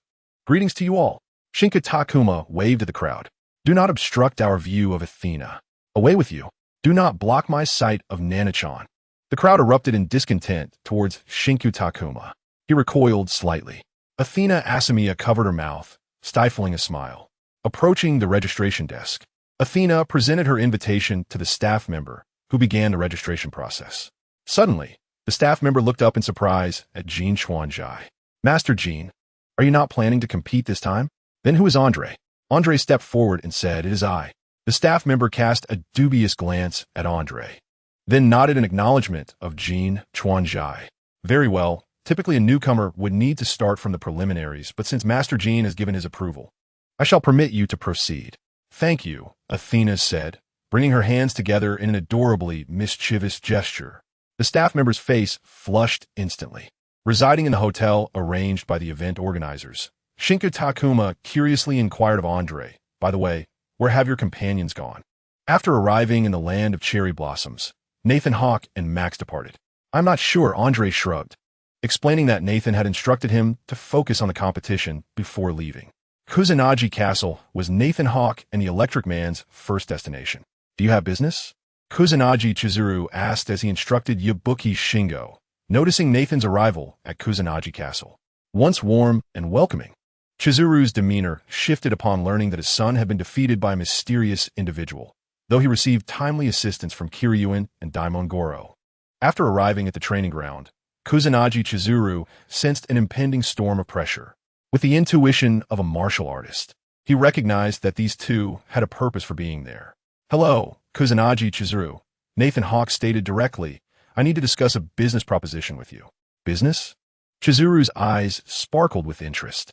He promptly instructed the inquisitive Yabuki Shingo. Quickly, Shingo, please show our guests inside. Sitting cross-legged, Nathan Hawk, unaccustomed to kneeling, glanced at the excited Kusanagi Chizuru and said, I require a sample of your blood, Kusanagi Chizuru. Huh? An oppressive aura of menace rapidly enveloped the room. This. Yabuki Shingo looked between the calm Nathan and the menacing expression on Kusanagi Chizuru's face. Ha ha! Chizuru retracted his threatening aura, laughing heartily at Nathan Hawk. You are indeed an interesting individual, seeking my blood. Is it for an experiment? Nathan nodded. The price is negotiable. Meanwhile, if you consent, I can reveal to you the identity of the 8 gods, the abilities derived from the bloodline of the Great Serpent, and the impending conspiracies that you, the 3 sacred artifacts, must inevitably confront. Of course, to learn more, I will require the blood of all 3 sacred artifacts. Chapter 29. The bloodline of the 3 sacred artifacts acquired. Young man, you seem rather audacious. Your true intention is to exchange information for the blood of our 3 sacred artifact families, is it not? Kusanagi Chib stroked his beard thoughtfully. Nathan Hawk replied candidly. If you refuse, I will seek out Kagura Chizuru, and she will acquiesce. I approach you because I have heard that the Kusanagi family is currently in financial straits, and I can facilitate your connection with her. Why would you decline such a mutually beneficial arrangement? While the Kusanagi family may have declined, the ancient martial arts of the Kusanagi lineage remain unblemished. Kusanagi Chib rose, exuding a commanding and fiery aura. Then is that a concession? Nathan Hawk nodded and continued based on previous narratives. The first piece of information. The mysterious individual who confronted Kusanagi Kyo is one of the 8 gods, the tempestuous Goniates, hailing from the Great Serpent bloodline. This name? Kusanagi Chib furrowed his brow, as if recalling it from somewhere. Lukul was once vanquished by Goniates, Nathan Hawk responded. Kusanagi Chib's eyes widened in realization. So that is how it came to be. The blood of the Great Serpent within Lukul surged during his rampage. He then regarded Nathan Hawk with a penetrating gaze. I accept your terms, but I cannot guarantee that Kagura Chizuru will manage the affairs with Yagami. For now, you may stay here for a few days. That is entirely acceptable, Nathan Hawk replied cheerfully. Have you not seen the power of the clone army that the Sound Nest organization has wielded after acquiring Kusanagi Kyo's blood? For Wesker, who harbors the knowledge of the Umbrella Corporation, cloning technology has always resided within his mind. However, discerning a person's true intentions remains a challenge. Thus far, Wesker has not provided a definitive answer regarding the group of researchers he has brought in. The complexities and shocking implications surrounding cloning are far more intricate than those of biological weapons, which has kept Nathan Hawk from making a decisive choice. If possible, he yearns to obtain the entirety of the 8 gods' bloodlines. Yet such an endeavor feels insurmountable. Days passed, and Shingo Yabuki approached the martial arts arena in Kusanagi City. Addressing Nathan Hawk, greetings, the esteemed senior and Miss Kagura are in the conference room and request your presence. Understood. Thank you for your assistance, Nathan Hawk acknowledged kindly, while Shingo Yabuki shyly scratched his head in response. The conference room in Kusanagi City was merely a chamber. Are you Nathan Hawk? Kagura Chizuru inquired, her gaze shifting between Nathan Hawk and the electric man beside him. Indeed, Nathan Hawk nodded. I have heard of you from Master Jinyuan Jai, which led me to conclude this transaction. Kagura Chizuru retrieved a box from the side and opened it. The 3 vials of blood represent the lineage of the 3 sacred treasures. Is it possible to identify the individuals from these vials? Nathan Hawk inquired. They belong to me. My predecessor Kusanagi and Iori Yagami, replied Chizuru Kagura. Kusanagi Chizuru immediately interjected. Kid, my blood is far more potent than that of my son. Besides, he is not present. So be content. Even without Kyo Kusanagi's blood, Nathan Hawk felt that this endeavor was exceedingly worthwhile. His intention was to utilize the blood of the 3 sacred treasures in cloning technology to create a similar being. However, he surmised that Kusanagi Chizuru's blood would suffice as well. Instead of retrieving the box from the table, Nathan Hawk divulged the information he possessed. Allow me to first share the intelligence regarding the 8 masters. Wind, the ability to manipulate the wind, Gonitz. Earth, the power to command the earth, Shingo Yabuki. Thunder, the capacity to control lightning, Shermi. Flame, the ability to wield azure flames, Chris. Fong, the capability to deliver a fatal blow to enemies, Gatu. Darkness, bloodthirsty slaughter, Ryuji Yamazaki. Beast, an agility beyond ordinary imagination, Maestro. Death, of formidable strength, directly manifesting the power of Orochi Vice. Upon hearing this, Chizuru Kagura nodded in acknowledgement. I am aware of Yamazaki. He is indeed one of the 8 masters. Is he not? It seems Miss Kagura is familiar with them. Indeed, they're also among the 8 masters. However, Gadu has already perished, and his daughter Leona has inherited his Orochi power. Leona? You mean the Leona from the Angry Team? Chizuru Kagura exclaimed. Precisely. Thus, what is their objective? Kusanagi, Chizuru inquired, as if he already had an inkling. It is to instigate a confrontation led by the Storm Gonnets. Miss Kagura's sister was slain by Gonnets. You must be aware of this. Nathan Hawk observed her reaction. Yes, the tournament I am organizing is intended to draw them out, Chizuru Kagura conceded. Gonnets aims to eliminate the heirs of your 3 sacred families during the final championship, targeting Kyo Kusanagi, Iori Yagami, and you, Miss Kagura. Concurrently, he seeks to vanquish or slay the remaining fighters present, inciting negative emotions that would further weaken Orochi's seal. What is strength? Chizuru Kagura murmured. Kyo Kusanagi and Iori Yagami have undoubtedly faced him, only to be defeated. In a one-on-one confrontation, they are not his match, Nathan Hawk stated calmly. You seem to possess an abundance of knowledge. Who exactly are you? Kusanagi Chizuru could not restrain his curiosity. Nathan Hawk offered a slight smile. I'm merely a passerby here. Even if you do not trust me, you can place your faith in Master Jin Chanshu. By the way, Nathan Hawk stood and retrieved the box. Here is another piece of information. The Chris from the Earth team serves as a backup vessel for Orochi's descent, capable of manifesting some of Orochi's powers. You would do well to heed certain matters, particularly regarding the awakening of the Great Serpent's bloodline in the opponent, who retains mastery over the element of fire. It can be said that this individual is a fated adversary of your Kusanagi clan. Nathan Hawk departed with the blood of the 3 sacred artifacts in his possession. What did he say? Kusanagi Chizuru turned to the side, regarding Kagura Chizuru. The latter nodded affirmatively, stating, it is credible. The seal of the Great Serpent has indeed weakened since my sister's demise. If Chris from the Underworld Orchestra is indeed a vessel for the Great Serpent's reincarnation, the possibility of its resurgence is quite high. Although the disparity in strength compared to the original form is immense, the fate of the opponent remains intact. Kagura Chizuru refrained from elaborating further, while Kusanagi Chizuru wore an expression of deep concern. The preliminary rounds of the King of Fighters tournament have concluded, with 9 teams advancing to the main event. They are the Protagonist team, the Fatal Fury team, the Art of Fighting team, the New Fury team, the Psycho Soldier team, the New Female Fighters team, the King team, the Yagami team, and the team. Nathan Hawk gazed at the large screen, reminiscing about the characters he had once controlled in a previous life-s games. Simultaneously, he awaited the arrival of a certain individual. At last, the moment had arrived. Zhangji Lingma took a seat beside Nathan Hawk. How'd it go? Nathan Hawk inquired. Just as you predicted. After a month of perseverance within the nest, I receive an invitation from Ignis's envoy, Zhangji Lingma replied, a look of pride upon his face. Is that so? It seems the other's intentions were pre-existing, Nathan remarked. According to the narrative, the original Nest organization was named after its founder, a pacifist who initially led the Nest as a trade organization committed to peace, boasting world-class scientific advancements. Tragically, he was slain by his only son, Ignis, who declared himself the creator of life, transforming the Nest into a colossal military organization with influence across the globe, ever poised to conquer. In the shadows, it is said that Ignis had taken note of the tournament, the 8 masters, the Great Serpent's bloodline, and the Great Serpent itself, yearning to ascend to a divinity surpassing that of the Great Serpent. Thus, a grand scheme was conceived.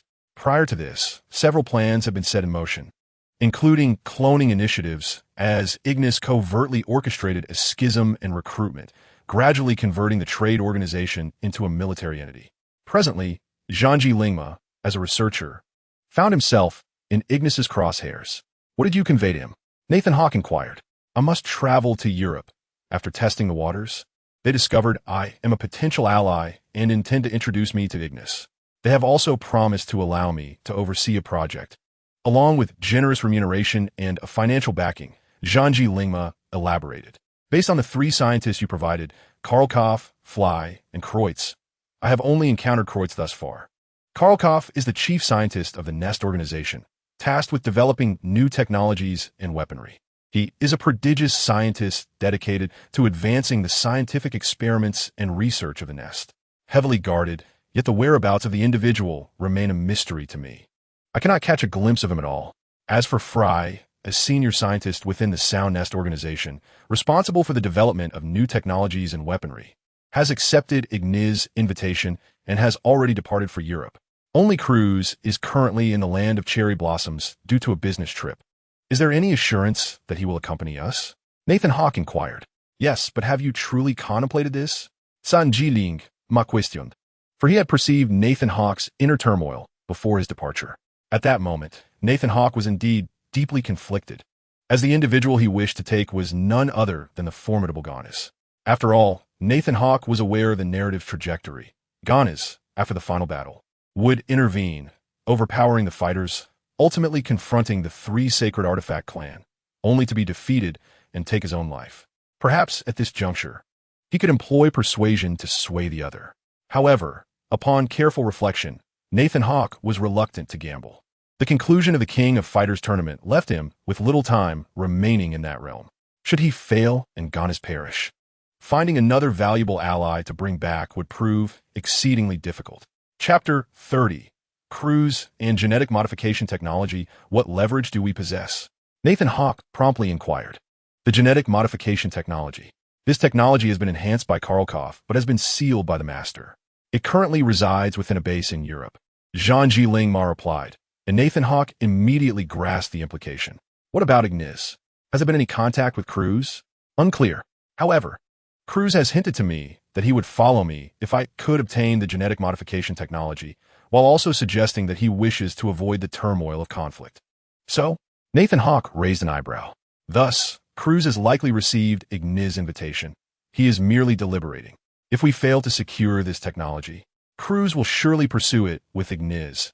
Zhang Jilingma confirmed with certainty. What other course of action is there? We must proceed, Nathan Hawk declared. Rising to his feet. Upon your return, inform me of the precise location. I trust you can manage that. Of course. Await my good news. Zhang Jilingma responded before departing. Nathan Hawk turned to the nearby electric man and said, no more observations. We shall take our leave. As Nathan Hawk entrusted his briefcase to Andre for safekeeping, Andre, with a puzzled expression, asked, Boss, do you have some pressing matters to attend to? Should I accompany you? Nathan Hawk instructed, no need. Focus on enhancing your telekinetic abilities and developing your skills over the next few days. Consult Master Jinyuan Zhai frequently. Although he lacks telekinesis, his mastery of martial arts will be more than sufficient to instruct you. Remember, the competitors in the tournament are formidable. Engage earnestly. This will serve as valuable training, as your experience in battling strong opponents remains rather limited. Understood, Andre replied, his eyes blinking in response. That fellow. Nathan Hawk found himself at a loss for words, fervently wishing that this individual would engage in a duel with Iori Yagami. However, it must be noted that this fellow possesses the ability to fly. While the majority of characters in the King of Fighters universe are incapable of such an aerial feat, by the way, Nathan Hawk stated with solemnity. What is wrong, boss? Andre inquired with curiosity, blinking his eyes. Do not reveal your ability to fly. Under no circumstances should you disclose it, Nathan Hawk insisted with utmost seriousness. Andre trembled slightly in response. All right. Yet internally he mused, how does the boss know that if I find myself at a disadvantage, I could simply soar into the sky and unleash a barrage of telekinetic assaults? In this world, possessing the ability to fly would undoubtedly attract those seeking to exploit such power. Take heed, Nathan Hawk cautioned, waving his hand as he departed. Several days later, upon receiving a message, Nathan Hawk, accompanied by the Lightning Man, arrived at a bar. There, Zhang Jilingma escorted the two to a private booth. Upon entering, Nathan Hawk discovered two individuals already present, who stood upon his arrival. Nathan Hawk, Mux Didon, Kreutz, one of them greeted.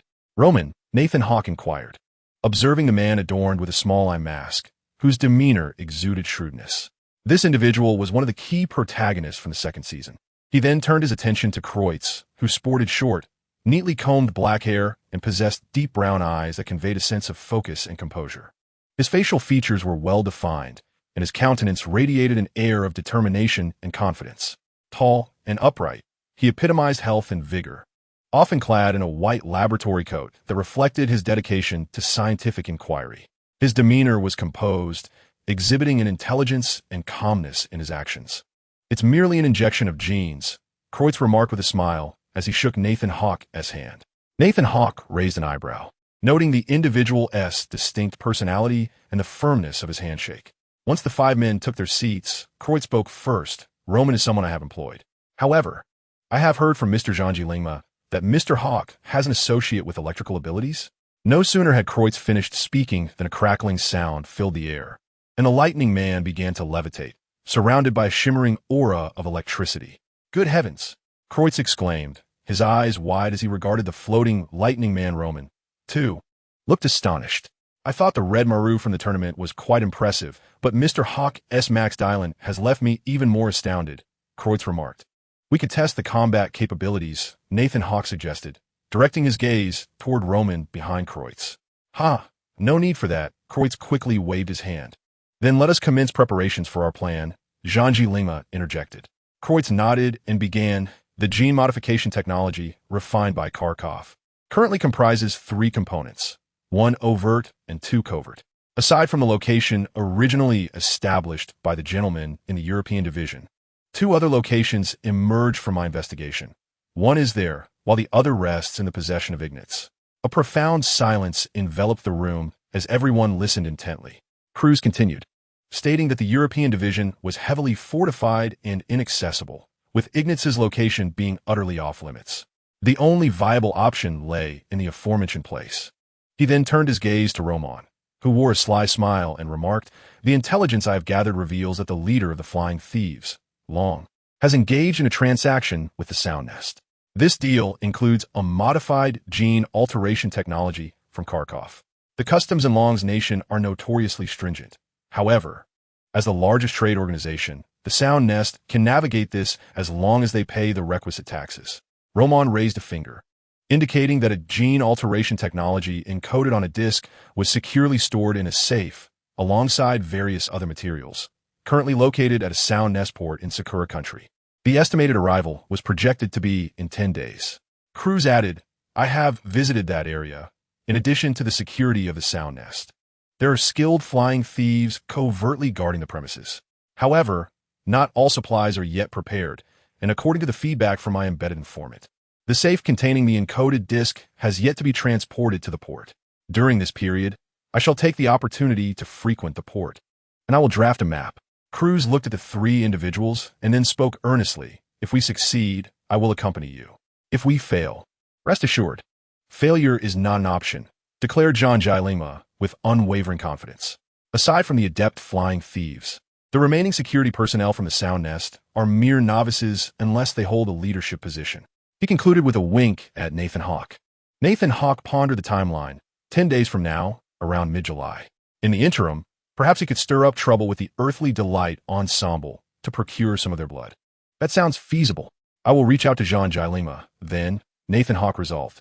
"Very well. We shall take our leave." Cruz acknowledged with a nod towards Nathan Hawke, who might someday be his superior. Roman followed closely behind. After their departure, Nathan Hawke remarked, "He does not strike me as someone obsessed with technology." He looked at Zhangji Lingma, reflecting on the limited knowledge he had of Cruz from previous narratives, yet he had not invested much attention in him. Having interacted with him now, it became apparent that Cruz's intentions were not rooted in scientific pursuits. Zhangji Lingma chuckled. That is because his original aspiration was never to become a researcher. He then mimicked a boxing stance, adding, "His lifelong dream has always been to become a fighter. The gene alteration technology is merely a means to fulfill his desire to become a combatant.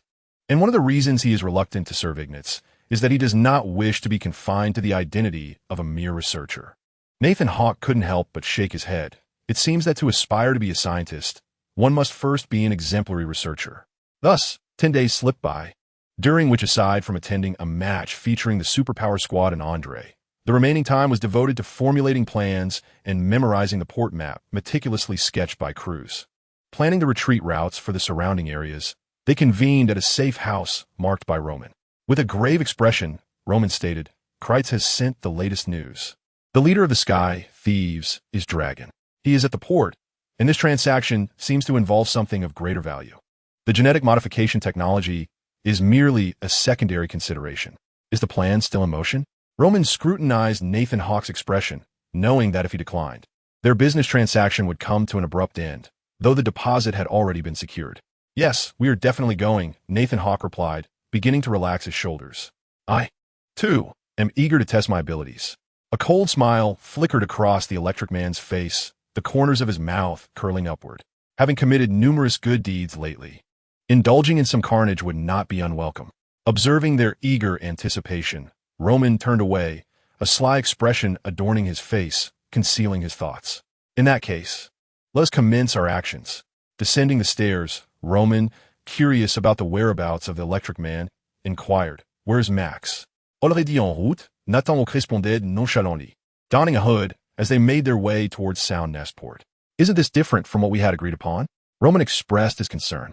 According to their original plan, they would utilize the port's work pass to gain entry, subsequently incapacitating the hired laborers in the storage processing area to acquire their cards leading to the processing workshop.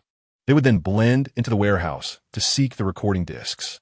"We possess the most efficient means," Nathan Hawke remarked with a hint of dissatisfaction regarding such methods, as they diminished his stature. As the chairman of a superhero corporation in the Marvel Universe, being reduced to such tactics felt beneath him. Even if the mission succeeded, would Kreitz regard him with less respect due to these unseemly methods, possibly leading to a future betrayal? "Wait, we will create an opportunity for you. You merely need to seize it," Nathan Hawke said, stretching his muscles. "You all this?" Roman began to exclaim, yet his words faltered, his previously cunning demeanor replaced by shock as he gazed at Nathan Hawke, who was now floating in the air, ascending higher before soaring towards the port. "Are you all capable of flight?" Roman exclaimed in disbelief, shaking his head frantically, a chill running down his spine. Chapter 31. The Sky Thief Leader. Dragon on a bright and sunny day, the sun cast its warm glow upon the bustling port, where people were industriously engaged in their work, and vessels traversed the sea, creating a scene of vibrant activity. Suddenly, a bolt of electricity sliced through the sky, appearing like lightning above the port. The electric man, adorned with a black mask and a fitted black suit, exuded an aura of dazzling electricity. His tall, muscular frame showcased a seamless, powerful physique, epitomizing his unparalleled combat prowess. Above the port hovered an unidentified creature. Alarms blared throughout the area, and red warning lights began to flash ominously.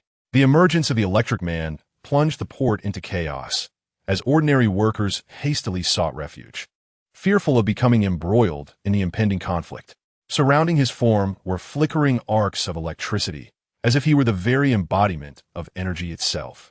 This unique ability endowed him with extraordinary speed and formidable offensive prowess during combat. "Let you all test the fruits of my month-long training," he declared. Time rewinds to the days leading up to his departure from the Dragon Kingdom. The electric man sat cross-legged in the heart of the training ground, emanating a radiant glow of electric light, crackling and sparking around him. His expression morphed into a fierce scowl as he honed the power of his full force. At that moment, a calm voice resonated. "Unleash all your might, then let your firepower surge." This voice captured the electric man's attention, prompting him to glance toward its source. The figure of Zhen Yuan Zhai appeared before him, clad in simple attire, exuding an aura of wisdom that commanded respect. Such a bold approach was undoubtedly admirable, yet frail in its fleeting nature. Zhen Yuan Zhai spoke slowly, his tone both serene and profound. The electric man sensed that he had something significant to convey and listened intently. Zhen Yuan Zhai articulated, "Your strength emanates from within, not merely reliant on external stimuli and bursts of energy. True power must be discovered deep within your heart to sustain you in battle." The electric man experienced a moment of enlightenment, grasping Zhen Yuan Zhai's message. His strength should not solely depend on external firepower, but should be drawn from an inner reservoir of true energy. Zhen Yuan Zhai continued, "While the eruption of power is indeed impressive, pursuing an all-out assault at critical moments may lead to fragility. Like a paper candle, though its flame may be fierce, it extinguishes at the slightest breeze." He paused momentarily before elaborating. Cultivating and nurturing one's essence refers to gathering strength within oneself. Through introspection and meditation, one can achieve a state of mindful guardianship and control over their energy. This method of cultivation will allow for a deeper development of your power, making your strikes more precise and enduring. The Electric Man focused intently on each of Zhen Yuanzhai's words, a sense of clarity blossoming within him. He gradually comprehended the significance of nurturing his essence, realizing the necessity for a more profound practice to master his power from within. Zhen Yuanzhai stroked his beard and continued, "In the journey of nurturing your essence, you must learn to introspect and meditate, harmonizing your mind and body, tending to your internal energy with care, and adjusting your state through breath and concentration. This way, your strength will be released in a more complete and stable manner." The Electric Man closed his eyes, employing the methods imparted by Master Zhen Yuanzhai, immersing himself in the realm of self-cultivation. He felt the flow of energy within, aligning his thoughts and body into a state of equilibrium and harmony. Time passed in tranquil silence, and the Electric Man gradually attained a deeper understanding of nurturing his essence. He realized that true strength does not arise from external flamboyance and heat, but rather from inner stability and resilience. Upon opening his eyes once more, he emanated a dazzling brilliance, infused with an inner strength. He sensed that he had transcended into a new realm, drawing closer to true power. The Lightning Man bowed to Zhen Yuanzhai, expressing his gratitude and respect. He resolved to incorporate the teachings of foundational cultivation into his combat techniques, embracing challenges with a more perfected demeanor. Zhen Yuanzhai regarded him with an expression of hopeful mentorship. "Your power is already formidable," he remarked, "but it is essential to learn the art of wielding it rather than being driven by it." With a smile, Zhen Yuanzhai patted the Lightning Man on the shoulder, encouraging him, "The path of cultivation is a long one. Continue your efforts, and I believe you will grow even stronger." Time returned to the present. The Lightning Man now resembled a walking thunderbolt, darting through the port with extraordinary speed and agility, evading the assaults of the Sound Nest Organization soldiers. Upon his arrival, the soldiers immediately prepared for battle, brandishing advanced weaponry and fiercely firing at him in an attempt to eliminate him. "Kill him. Don't let him approach the core area," bellowed a commander of the Sound Nest Organization. Yet, the Lightning Man's movements were extraordinarily swift. He effortlessly dodged each shot, transforming into a streak of lightning. He navigated among his adversaries, rendering them helpless. Gathering potent energy in his fists, he formed a colossal energy sphere aimed at the Sound Nest Organization's defenses. With a swift motion, he launched the energy sphere, which hurtled towards the enemy. Cried a Sound Nest soldier as the sphere struck him directly, reducing his body to ashes. The remaining soldiers quickly shifted their focus, attempting to unite in defense against the Lightning Man's onslaught. Undeterred, the Lightning Man's figure flashed like lightning. Seemingly omnipresent, he suddenly appeared beside one soldier, executing a high kick that sent the individual flying. In quick succession, he pivoted and delivered a sidekick, toppling another soldier. The Lightning Man's combat style was profoundly unique. He employed rapid maneuvers and precise strikes, swiftly defeating wave after wave of Sound Nest soldiers. However, as time progressed, the enemy began to recognize his vulnerabilities. "His attack speed is too rapid. We cannot withstand it," shouted the commander. "Concentrate fire and exploit his weaknesses." The soldiers of the Sound Nest Organization commenced a barrage of gunfire, seeking to uncover the Lightning Man's flaws. "Do you think overwhelming fire will suffice?" he retorted, extending his right hand and pushing forth a surge of energy. In an instant, a burst of lightning erupted from his body, causing all incoming bullets to plummet to the ground. "What is this power?" The commander gasped in astonishment. The Lightning Man once again concentrated energy, utilizing his extraordinary speed, stimulated by electricity, to weave through the enemy ranks, effortlessly avoiding their attacks. Finally, he coalesced a massive sphere of electrical energy, brimming with destructive potential. Raising his hand high, he hurled it with great force toward the core area of the Sound Nest Organization. The energy sphere soared through the sky like a bolt of lightning, crashing into the defenses of the Sound Nest Organization with a thunderous impact. A deafening roar reverberated throughout the harbor, where structures crumbled, and the soldiers of the Sound Nest suffered catastrophic losses, utterly devastated by the explosive force of the electric orb. Suddenly, the sharp sound of blades echoed as four agile thieves approached the Electric Man with remarkable speed. "This cannot be allowed," Nathan Hawk thought, raising his right index finger. In an instant, the four thieves were suspended mid-air. With a swift motion, the Electric Man concentrated his energy, unleashing electric beams that pierced through the immobilized thieves. "Who are you?" inquired the leader of the thieves, Long, as he materialized before Nathan Hawke and his companion, his gaze revealing a cold, composed demeanor. Through his telekinetic perception, Nathan detected additional hidden thieves lurking nearby. He turned to the Electric Man, stating, "I will deal with the hidden threats. Ascend to the skies if danger arises." Long, draped in a black cloak and clad in a tight-fitting black ensemble, wore a long-sleeved black top adorned with a striking red diagonal stripe, creating a stark contrast. His black gloves were embellished with golden metal accents, exuding an aura of strength and authority, while his shoes were practical yet sleek in design. Long regarded the two, who remained unresponsive, and swiftly darted towards the Electric Man, his hands transforming into claws as he lunged forward. The Electric Man nimbly evaded, his movements as swift as lightning. Undeterred, Long morphed into a shadow, lunging at the Electric Man with astonishing speed, nearly imperceptible to the eye. The Electric Man sensed a flicker of caution. He understood Long's remarkable velocity and knew he must not let his guard down. Focusing intently, he summoned all of his electric energy to form a protective arc barrier against Long's assault. Long's fists, akin to the claws of a fierce beast, collided with the arc barrier, triggering a dazzling flash of electricity as his attack was thwarted by the barrier's formidable power. Seizing the opportunity, the Electric Man retaliated, swiftly closing the distance to Long and delivering a powerful punch. The electric explosion resonated as it struck Long's body, producing a deep, resounding thud.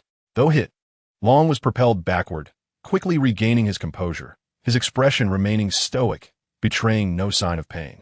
He advanced once more, weaving through the ruins like a shadow, deftly avoiding the Electric Man's strikes while seeking to engage in close combat. Employing a unique fighting style, he transformed his techniques into lethal blades, launching swift attacks aimed at the Electric Man's vital points. The Electric Man, undaunted, countered with his extraordinary speed and the formidable might of his electric energy. He flickered like lightning, transforming into arcs of electricity as he maneuvered through the air, attempting to evade Long's relentless pursuit. His fists brimmed with overwhelming electric power, each strike harboring the potential for devastating impact, promising catastrophic damage upon contact. The dragon's movements were agile and fluid, leaving scarcely a flaw, as he deftly evaded each of his opponent's strikes. Meanwhile, the Lightning Man, capitalizing on his extraordinary speed, relentlessly sought to close the distance and find an opportunity to deliver a decisive blow. "Your boxing skills are commendable, yet they remain insufficient to conquer me," the dragon remarked coldly, a glint of ruthless determination shimmering in his eyes. "Humph," the Lightning Man scoffed, reminding himself that he had merely trained under Master Jin Yuan for a month. Chapter 32. The time lingers in the world of King of Fighters. The dragon's form was lithe, his gaze unwaveringly fixed upon the Lightning Man as he meticulously assessed his opponent's movements. With a low, resonant growl, he unleashed his technique, showcasing his remarkable combat prowess. Demonic wailing slash fist.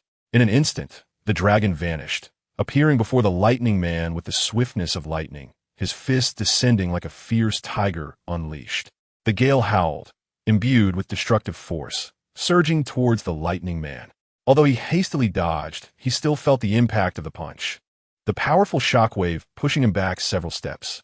The dragon offered no respite, executing explosive palm of a unique touch. He spread his palms wide, gathering searing energy within. His hands began to tremble, emitting sharp sound waves that released a tremendous shockwave. The shockwave rapidly expanded towards the Lightning Man, forcing him to retreat repeatedly, skillfully yet awkwardly avoiding this lethal onslaught. Recognizing the dragon's rapid maneuvers, the Lightning Man opted to create distance, intending to retaliate with ranged attacks. He began to conjure electric orbs, powerful currents coalescing into spherical form in his hands. However, just as he prepared to launch the electric orbs, the dragon executed flying frame with entwined threads. He darted through the air with the swiftness of a swallow, making it nearly impossible for the Lightning Man to evade or counterattack. The dragon swiftly closed the gap, delivering a phantomless kick aimed at the Lightning Man's vital points, his leg appearing like a fleeting shadow that struck with precision. The Lightning Man was struck hard, forced to retreat. He attempted to use ranged attacks to restrain the dragon, but the dragon denied him that opportunity. Once more, the dragon employed Flying Feather Kick, unleashing a rapid succession of leg strikes that ensnared the Lightning Man in a relentless barrage. The continuous assault began to wear on the Lightning Man, his form swaying precariously. In search of a moment to regain distance, the Lightning Man found his intentions foreseen by the dragon. The dragon executed Phantom Demon Flight, soaring freely through the air, nimbly altering his attack direction, leaving the Lightning Man with no means of defense. Observing the dragon's aerial ballet, the Lightning Man felt an overwhelming pressure. Determined to alter his strategy, the Lightning Man aimed to leverage his extraordinary speed and the power of electricity for a lightning-fast ambush. He surged forward, rapidly approaching the dragon. It seemed the dragon had already anticipated his move, employing pushing hand magic steps to deftly evade the assault with his unique techniques and agile footwork. The dragon smiled, his eyes glinting with icy resolve. He understood that the Lightning Man's attempt at a surprise attack was a futile struggle. With a resonant roar, the dragon unleashed a deep, echoing growl while releasing a psychic shockwave, leaving the Lightning Man stunned and bereft of the opportunity to counterattack. The Electric Light Man was struck by the phantasmal roar of the dragon, the shockwave nearly causing him to lose his balance. He swayed slightly, struggling to maintain his stance. Seizing the opportunity, the dragon launched an assault, channeling all its might and transforming into a demonic entity, an overwhelming aura of murderous intent enveloping the Electric Light Man. In an instant, the blood-colored soul entwined around its hands like blades, slashing towards the Electric Light Man. This was the dragon's ultimate killing technique, the blood funeral soul slash. The Electric Light Man felt an immense pressure bearing down upon him, the dual hands, sharp as daggers, rendering him powerless to resist. The dragon-esque strike was akin to that of a demon, capable of penetrating even the most formidable defenses. Suddenly, a force of immense gravity bore down on the dragon. Its body instantly weighed down. Its movements became sluggish, hindering its freedom of motion. Seizing the moment, the Electric Light Man unleashed his murderous intent, swiftly distancing himself from the dragon. Tundrou explosion. A violent surge of lightning, accompanied by a deafening roar, surged towards the dragon. Illusory Dream Wall. The dragon manifested a powerful illusionary barrier, appearing as solid as reality before him. The Illusory Dream Wall intercepted Nathan Hawke's lightning attack, rebounding with an even more powerful shockwave. Nathan Hawke snorted, focusing his spirit and unleashing his telekinetic prowess. As the smoke cleared, the dragon, fuming with rage, searched for the two who had vanished without a trace. Awake? It seems you possess quite a stubborn spirit. At this moment, in Kusanagi City, having been treated by Kusanagi Shizuka, mother of Kusanagi Kyo, the Electric Light Man lay in bed, listening to Nathan Hawke's admonishments. I merely wish to experience the combat style of this world-esque fighters. The Electric Light Man retorted defiantly. You, opening with distance, slowly wearing down the opponent, just waiting for me to arrive, right? I must concede to your tactics. After a moment of silence, the Electric Light Man inquired, what about that box? The contents are already in my possession, Nathan Hawke replied, raising his hand to reveal a luminous disc. Then what about Roman? He asked, mentioning that individual ignited Nathan Hawke's ire. Had he not been cautious, that person would have surely delivered it straight to Kreutz, leading to a confrontation that might necessitate lethal measures if Kreutz refused. Will the other party expose us? The Electric Light Man asked anxiously. Rest assured, I have already accounted for him. You should worry more about how long you've been asleep, Nathan Hawke said, patting the Electric Light Man on the shoulder before departing. The Electric Light Man glanced at the calendar on the table. So, I have been asleep for 2 days? Mr. Hawke, I earnestly invite you to assist us in confronting the storm known as Ganitz. Kagura Chizuru bowed to Nathan Hawke. In truth, the three of you, the Sacred Treasure's descendants, are fully capable of handling this. Nathan Hawke had spent the past 2 days observing the matches. Kusanagi Kyo and Yashiro Nanakase were indeed formidable opponents. In close combat, Nathan Hawke recognized his inadequacy against them, but he pondered, what should one do when I take to the skies? Overall, Nathan Hawke felt no fear of their combined strength, yet deemed it unnecessary to engage further. Nathan Hawke casually remarked, if you truly cannot prevail against one another, I shall step in. After all, this has been a long-standing feud between your three Sacred Artifact clan and the Yamada no Orochi. Upon hearing Nathan Hawk's response, Chizuru Kagura graciously expressed her gratitude, saying, "Thank you, Mr. Hawk. With your assurance, I feel at ease. Should you require anything in the future, do not hesitate to seek me at the Kagura Group." Chizuru Kagura departed, her heart content with the answer she received. "Predecessor, do you not intend to join?" Nathan Hawk turned to the approaching Chizuru Kusanagi. Kusanagi chuckled. "Miss Kagura is quite lovely, is she not?" Nathan Hawk nodded but replied, "However, I have no intentions. I'm getting older. It is time to pass the mantle to Kyo." Kusanagi wore a smug expression that made Nathan Hawk want to deliver a punch. "Enough, enough." Nathan Hawk shook his head and left. Although Nathan Hawk had acquiesced to Chizuru Kagura's request, he felt no genuine desire to participate. The machinations he had planned in this world were complete, and he had no intention of involving himself further. It was merely a matter of acknowledging that the Kusanagi family had sheltered the injured Lightning Man and that Chizuru Kagura had provided him with healing resources. 3 sacred artifacts. You must adhere to the narrative and defeat Geese-Howard. I have no desire to intervene. With only a day left before departure, Nathan Hawk, the Lightning Man, Andre, Jigen, and Kreutz gathered together. Nathan Hawk glanced at the bandaged Andre and inquired, "It seems you have been thoroughly taught a lesson." Ah, Andre anticipated such a remark. Had he heeded Nathan Hawk's advice to refrain from flying during his confrontation with Iori Yagami, he would not have faced such a brutal defeat. "You did quite well in the end," Jigen consoled him, though a smirk betrayed his amusement. "All right," Nathan Hawk interjected, then turned to Kreutz, introducing next. "Kreutz will also be joining our team." Jigen smiled slightly, saying, "Of course, I had to persuade Kreutz to believe in the existence of another world or dimension." Kreutz felt a surge of excitement, but deliberately maintained a stoic expression, grappling with uncertainty about the veracity of Jigen's claims. Originally contemplating departure, Kreutz abandoned that thought upon learning of the conflict at the harbor, now driven solely by a desire to explore this other world. "Tomorrow, we shall head to the venue for the grand finale," Nathan Hawk declared, simultaneously perceiving subtitles invisible to others. "Time remaining, 2 days. Time remaining, 1 day." The stage for the final match loomed under a heavily overcast sky, the atmosphere thick with tension. The distant rumble and flickering lightning seemed to herald the terrifying presence of the golden-haired, elegantly poised man standing before the trio of the 3 sacred treasures, Kyo Kusanagi, Iori Yagami, and Chizuru Kagura. The marble columns stood askew, and the ground was strewn with numerous wounded fighters. The wind grew ever more tempestuous. At last, Kyo Kusanagi, Iori Yagami, and Chizuru, "We meet," intoned Gonitz, his voice as frigid as it was refined, exuding an aura of malevolence. Kyo, undeterred, responded with unwavering resolve. "Gonitz, your wicked scheme to resurrect Orochi through the 8 gathered heroes shall inevitably fail." Iori, his gaze devoid of warmth, remained silent, embodying an unfathomable abyss that instilled a chill in the air. Chizuru, radiant and confident, proclaimed, "Gonitz, we shall not allow you to continue your wanton destruction." The atmosphere on the battlefield was taut with tension as the trio focused intently on Gonitz, poised for confrontation. Gonitz's icy demeanor remained unyielding as he faced his 3 adversaries. "Is that so?" He sneered coldly, raising his hand in an instant. A tempestuous force surged towards them.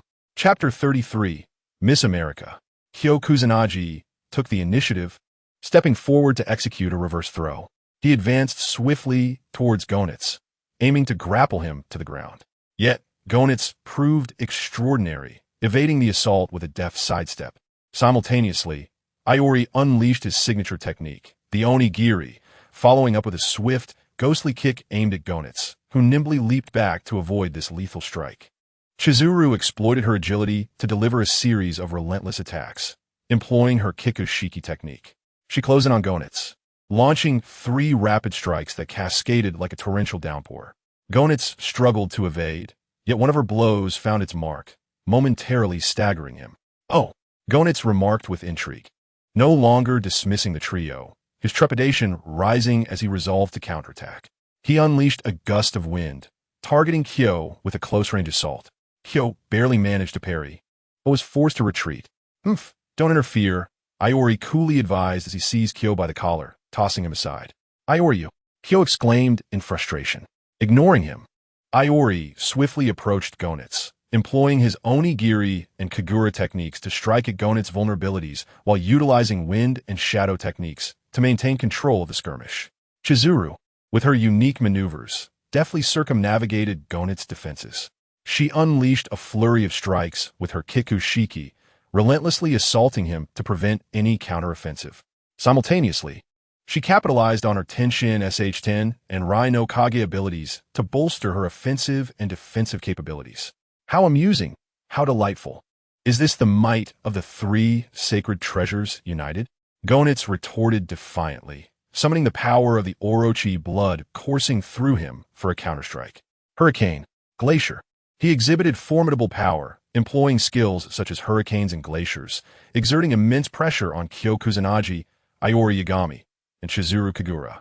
However, the warriors from the three sacred families maintained steadfast defense and agile offense through their exceptional skills and harmonious cooperation.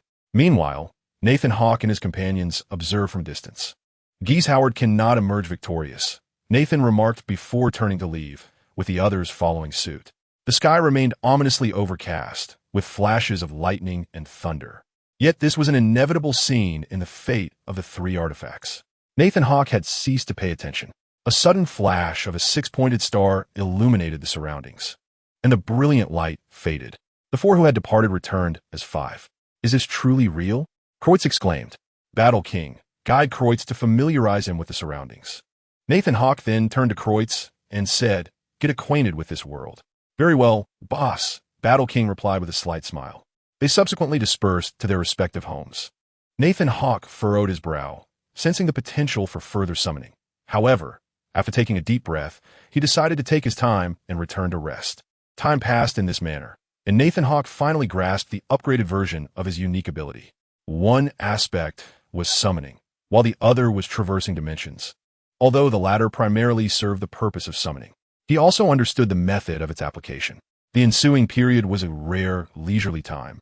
As the summoned antagonists engaged in various activities, some performed theatrically, embodying the essence of superheroes, others conducted research at Umbrella, and some maintained order at the European branch of Umbrella. Everything proceeding in an orderly fashion. On this particular day, as Nathan Hawke gazed at Justin Hammer, who lay in a comatose state within the nutrient chamber, a brilliant blue spatial wormhole abruptly opened. Subsequently, a girl with wavy hair, clad in a leather jacket, shorts, and cowboy boots, soared out. Bang! Ouch! That hurt, she exclaimed, clutching her head as she stood up, squinting her eyes. Upon noticing the unconscious Justin Hammer, she inquired, Justin Hammer? Then she turned her gaze to Nathan Hawke. I remember you. You seem to be the chairman of a corporation, she pondered with a furrowed brow. The girl pursed her lips and murmured, I need to find some superheroes who can assist me. I wonder if this world has an Avengers team. Nathan Hawke internally scoffed at the mention of the Avengers. Realizing there was no sign of such a team, he glanced at the nearby surveillance, signaling that the security department need not intervene. Miss America, may I inquire what brings you to our world?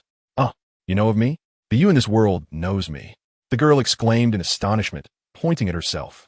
As Miss America stood in silence before Nathan Hawke, she assumed her exuberance had displeased him, and thus introduced herself. Hello, I am America Chavez, but you may call me Chavez. Nathan Hawke nodded in acknowledgement and introduced himself in turn. Nathan Hawke, chairman of Hawke Group, and also chairman of the superhero company. Chairman of the superhero company? The name Hawke Group, which she recalled as a manufacturer of household goods, now intrigued her with its unexpected association with superheroes. Was it related to the Avengers, perhaps? Miss America felt an inexplicable admiration for the distinguished Nathan Hawke before regaining her composure. May I see the current date? This is not a suitable place for conversation. Nathan Hawke turned and replied, if you are interested, you may observe in my company. Oh, Miss America nodded eagerly. Complying with his suggestion, Nathan Hawke glanced at the monitor again. Wow. Electro, invisiblement, telekinetic. Are these the superheroes of Hawke Group? She began to explore the superhero merchandise and documentaries, showcasing their crime-fighting endeavors. A secretary, assigned to guide Miss America, chimed in, yes. These are indeed the superheroes of Hawke Group. However, soon there will be the birth of another superhero, or rather, one has already been born. Miss America feigned interest. Her curiosity piqued. Do tell, Kamen Rider Duke. Duke? The secretary led her to a private room. revealing an impressive life-size model of the armored figure wielding a bow. This is a 1-to-1 scale model of Kamen Rider Duke. How splendid, Miss America exclaimed, blinking in awe. Yet her mind was busy pondering. Nathan Hawke seemed eager to showcase his prowess, but she possessed no information about him or the superhero encasing Hawke Group. Was there truly a superhero within? Perhaps I should seek out the Avengers, but in this timeline, perhaps it would be wiser to find Tony Stark? As Miss America grappled with her thoughts, another idea surfaced. Should she seek assistance from the Sanctum? She quickly dismissed the notion, shaking her head. Losing interest in the tour, she ventured into the Hawke Group's self-service area to indulge in culinary delights. Or perhaps I should traverse the multiverse once more, seeking someone who might assist me? Yet, she began to fret over the inconsistency of her powers. Suddenly, alarms blared, and red lights flashed ominously. A sense of foreboding washed over her. Oh no, they're here. In an instant, a spatial wormhole opened within the self-service area, and a swarm of dark, octopoid creatures surged toward Miss America, ready to attack. The security department of the Hawke Group responded swiftly, armed with riot gear, executing a synchronized volley of shots. This way, miss, the security chief shouted urgently. The American lady swiftly kicked an octopus aside and dashed towards the security forces. Bullets struck the octopus, causing a mist of crimson to erupt from its body. Continue firing. The octopuses lunged frantically at the American lady, their tentacles flailing wildly in the air. It seems I have not arrived too late. Andre appeared within the crowd, chewing gum and wearing a headset. A barrage of energy beams swiftly pierced through the octopuses, reducing them to black mist that dissipated into the air. The American lady quickly glanced towards the source of the beams, where a man clad in superhero attire, his right arm adorned with a lightning emblem, approached. Chief, please wrap this up, the man said. Leave it to us, the security chief replied, following the two superheroes to Nathan Hawke's office. Nathan gestured for the American lady to sit down and directly inquired, do you require our assistance? Or perhaps you might seek help from others, such as Tony Stark or S.H.I.E.L.D. No, the American lady hurriedly waved her hand, then shyly asked, could I perhaps stay here for a few days? Certainly, Nathan Hawke replied, then inquired, and what about the creatures that followed you here? The American lady began recounting the crisis she had faced. An evil sorcerer who worshipped the dark dimension, Dormammu, had encountered her once more, discovering her ability to traverse the multiverse and subsequently devised a plan to seize her powers. Those octopuses were summoned by him using a dark magic spell, she explained. Have you been tracked by him? Nathan Hawke asked. The American lady hesitated. I suppose so. Sensing there was more to her story, Nathan probed. Do you know Stephen Strange? The American lady's eyes widened in surprise, though her lips remained sealed. Nathan shook his head slightly, instantly deducing that the individual coveting the American lady's powers might be a sorcerer from the Sanctum. Chapter 34. The dawn of the mysterious guest from the reaction of the American lady before him. Nathan understood that her timeline was likely set after the events of Doctor Strange 2. No wonder she had mentioned the Avengers with such familiarity. Just then, a notification sound echoed from his desk. Follow me, he instructed the three. In the Umbrella Corporation's secret research department, Warpath and Kreutz addressed the gathered individuals.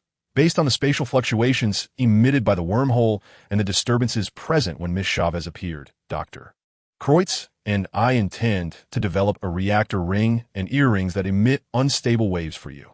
Thus, once adorned, the recipient will be disrupted by the unstable energy fluctuations emitted from the reactive push while attempting to locate your presence. However, the solitary drawback is its 1-year efficacy, after which a replacement is necessary. Fear not, for we have prepared a plethora of exquisite designs for you, jested John Jilingma. Thank you, exclaimed Miss America, rising in excitement to express her gratitude to those present. If it were truly feasible, she genuinely wished to avoid the sanctuary, as many had perished there. Simultaneously, a sense of sorrow enveloped her, intensifying her desire to fully command her own powers. With Miss America's affair concluded, we shift to the inner sanctum of the Umbrella Research Institute. Nathan Hawke fixated on the screen, displaying reports concerning the tri-artifact bloodlines, viruses, and the extent of their development. His brow furrowed in deep contemplation. These areas represent crucial research sectors for Umbrella, straddling the boundaries of human genetics and biotechnology. He understood that delving deeper into these fields could yield monumental scientific advancements, but also pose significant risks and ethical dilemmas. How fares your endeavor? Nathan Hawke inquired, gazing at the spectral appearance of Wesker. Surprisingly manageable, Wesker replied coldly. Very well, maintain stringent surveillance on them. We cannot allow our most critical research to be divulged. Understood. Wesker vanished like a wraith. Meanwhile, Jean Gilima and Kreutz exchanged nods. Jean appeared composed as he handed a report to Nathan Hawke. Here, this is the latest research report on the tri-artifact bloodlines. We have made some significant discoveries. According to our findings, the tri-artifact bloodlines may carry a unique genetic sequence that enables them to unleash extraordinary powers.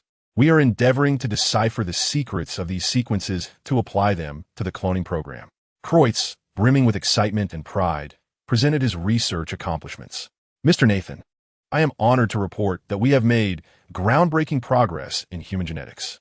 Through precise genetic modifications, we have successfully enhanced certain specific abilities in the human body, such as strength, speed, and endurance. This holds immense potential for human evolution and combat capabilities. However, we must also consider ethical and moral implications, ensuring the safety and controllability of this technology. Nathan Hawke listened intently to the report, contemplating the ramifications and potential risks of this research. Jean Gilima continued, presenting another report to Nathan Hawke, saying, regarding the virus, we have conducted an in-depth study of its effects on human genetics. The virus exhibits a high degree of variability and infectivity, capable of altering the structure and function of human cells, leading to the emergence of mutated organisms. We have successfully isolated and studied the virus's genome, striving to comprehend its transmission and control mechanisms. Through this research, we aspire to discover effective treatments to counter the viral threat, subsequently injecting it into the clones. Cruz added, regarding the virus, we have achieved some groundbreaking advancements. The virus is capable of altering human genes and physiological traits, exhibiting remarkable adaptability and infectivity. Our research focuses on understanding the impact of the virus on gene expression, as well as developing antiviral medications to combat viral infections. We firmly believe that through an in-depth exploration of the biological characteristics of the virus, we can discover effective therapeutic approaches, potentially paving new pathways for the regulation of human genes. Simultaneously, a series of biochemical weapons are becoming increasingly stable in both production and efficacy. The Weapons Development Department is customizing exclusive armaments for the tyrant. Indeed, Nathan Hawke applauded. Thus, the responsibility for the cloning of an entity that amalgamates the bloodlines of the 3 sacred artifacts, along with the subsequent viral implantation, rests with you. Jean Gilling adjusted his reflective glasses. Head, if we succeed in cloning a being that integrates the bloodlines of the 3 sacred artifacts and successfully implants the virus within, can we truly exert control over it? I am immensely curious about the extent of its power. Cruz, standing nearby, trembled with excitement. After all, this is akin to the research of creating a deity. Speaking of deities, Cruz's gaze flickered to a figure he had only seen in photographs, yet had never encountered in person, the man reputedly summoned by Nathan Hawke, Sephiroth. Nathan Hawke himself eagerly anticipated the arrival of this formidable entity. By the way, what is John Walker up to now? Nathan Hawke suddenly recalled his soon-to-debut superhero candidate and inquired. He is currently engaged in his heroic endeavors. Jean Gilling replied with a teasing grin. In the Weapons Development Department, the Becker group was abuzz, with Becker clapping loudly, beckoning his subordinates to turn their attention to him. Gentlemen, we have received a new mission from above. Regrettably, the equipment task for Kamen Rider Duke that I had secured for you all has been assigned to another group. Upon finishing, Becker raised an eyebrow. Observing the eager faces of his subordinates, he unveiled the mystery. The higher-ups have presented our group with a highly challenging task. That is to create a new superhero utilizing cutting-edge technology. The members of the Becker group displayed faint expressions of disappointment upon hearing Becker's words. They had initially anticipated participating in the equipment task for Kamen Rider Duke, but were now informed that they were to create a new superhero, a task that posed significant challenges. Becker smiled, watching the expressions of his team, and continued, I understand that the suddenness of this mission may catch you off guard. Yet I firmly believe we possess the capability to accomplish it. We are the premier team within the R&D department, equipped with advanced technology and innovative thinking. We can indeed forge a truly heroic figure. Moreover, there are substantial financial rewards. Instantly, the eyes of the crowd sparkled with enthusiasm. So, Head, do you wish to employ that holographic system technology you once aspired to utilize during your time at Stark Industries? A longtime associate of Wesker, who had followed him for years, immediately grasped the implications of his words. Indeed, Wesker snapped his fingers and, with a sly smile, declared from now on, we shall refer to it as illusion technology. A female member of the weapon design team chimed in, Chief, you must have already conceived the story and name for this superhero, right? Yes, Wesker affirmed, and then, with arms outstretched, he proudly proclaimed to all present in his team, I shall name this superhero the Mysterious One. Wow, I didn't expect them to be so swift, Nathan Hawke thought, as he held the report submitted by Wesker's team regarding the storyline, character design, weapon development, and funding for the superhero the Mysterious One. It resembles the character outline from the Hero Expedition back then. But what is this nonsense about regarding Iron Man as an arch-nemesis? Nathan Hawke smirked. Yet he understood the underlying panic within Wesker and his team, stemming from Stark's dismissal and their lack of stable income, as well as Becker's desire for revenge after Stark had derisively labeled his holographic system as a mere secondary construct. Nathan Hawke crossed that line out. The Mysterious One could indeed come to life, but the character's design required refinement. He then meticulously reviewed the materials submitted by Becker's team regarding the superhero's storyline and design. Subsequently, Nathan Hawke summoned Wesker. Wesker, I believe we need to modify and enhance the character of the Mysterious One. While you have emphasized his animosity towards Stark Industries in the narrative, do you intend for your new hero to ride on Iron Man's coattails? That won't do. We must adjust the storyline to make it more engaging and relatable. Wesker nodded in slight disappointment, acquiescing to Nathan Hawke's suggestions. He understood that his boss's intention was to craft a more popular and recognized superhero persona for better promotion and marketing. All right, we shall revisit the storyline to render the Mysterious One more captivating and appealing. We can highlight his technical prowess and intellect while shaping him into a hero imbued with a strong sense of justice and bravery. Furthermore, we have designed a unique and innovative set of equipment for him to showcase his extraordinary abilities and combat prowess. Wesker could only nod in agreement. We need to bestow upon the Mysterious One a noble mission and an unwavering belief, Nathan Hawke mused. He believed that a successful superhero must possess an inspiring backstory and compelling emotional depth.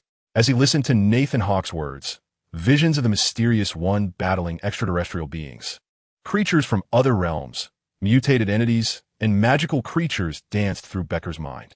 With a hint of eagerness, Wesker asked, so boss, might we have the opportunity for our team to produce a feature film about the Mysterious One?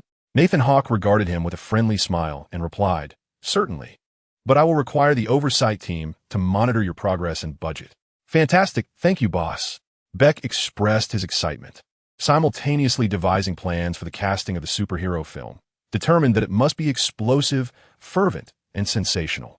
Chapter 35. The fragmented plot gradually converges within the grand hall of a colossal interstellar warship. Loki stood face to face with the leader of the Chitauri. The atmosphere was thick with tension, as if the very air had solidified around them.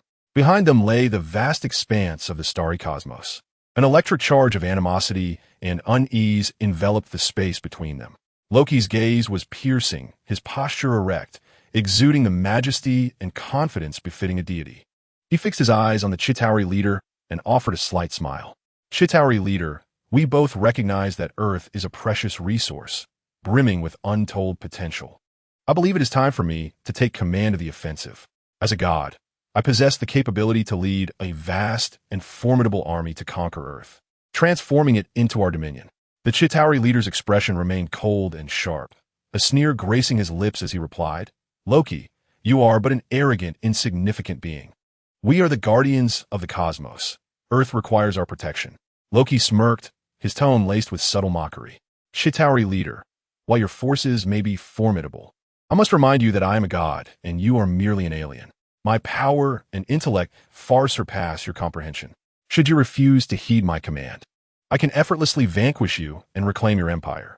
The Chitauri leader raised an eyebrow, a flicker of pride and resolve crossing his face. Loki, you are deluded and foolish. Do you truly believe you can conquer Earth alone? Do not forget that our Chitauri strength dwarfs that of your pantheon. Should you dare to cross our threshold, we will not hesitate to annihilate you and your forces." Loki chuckled derisively, finding amusement in what he deemed the best jest he had ever heard.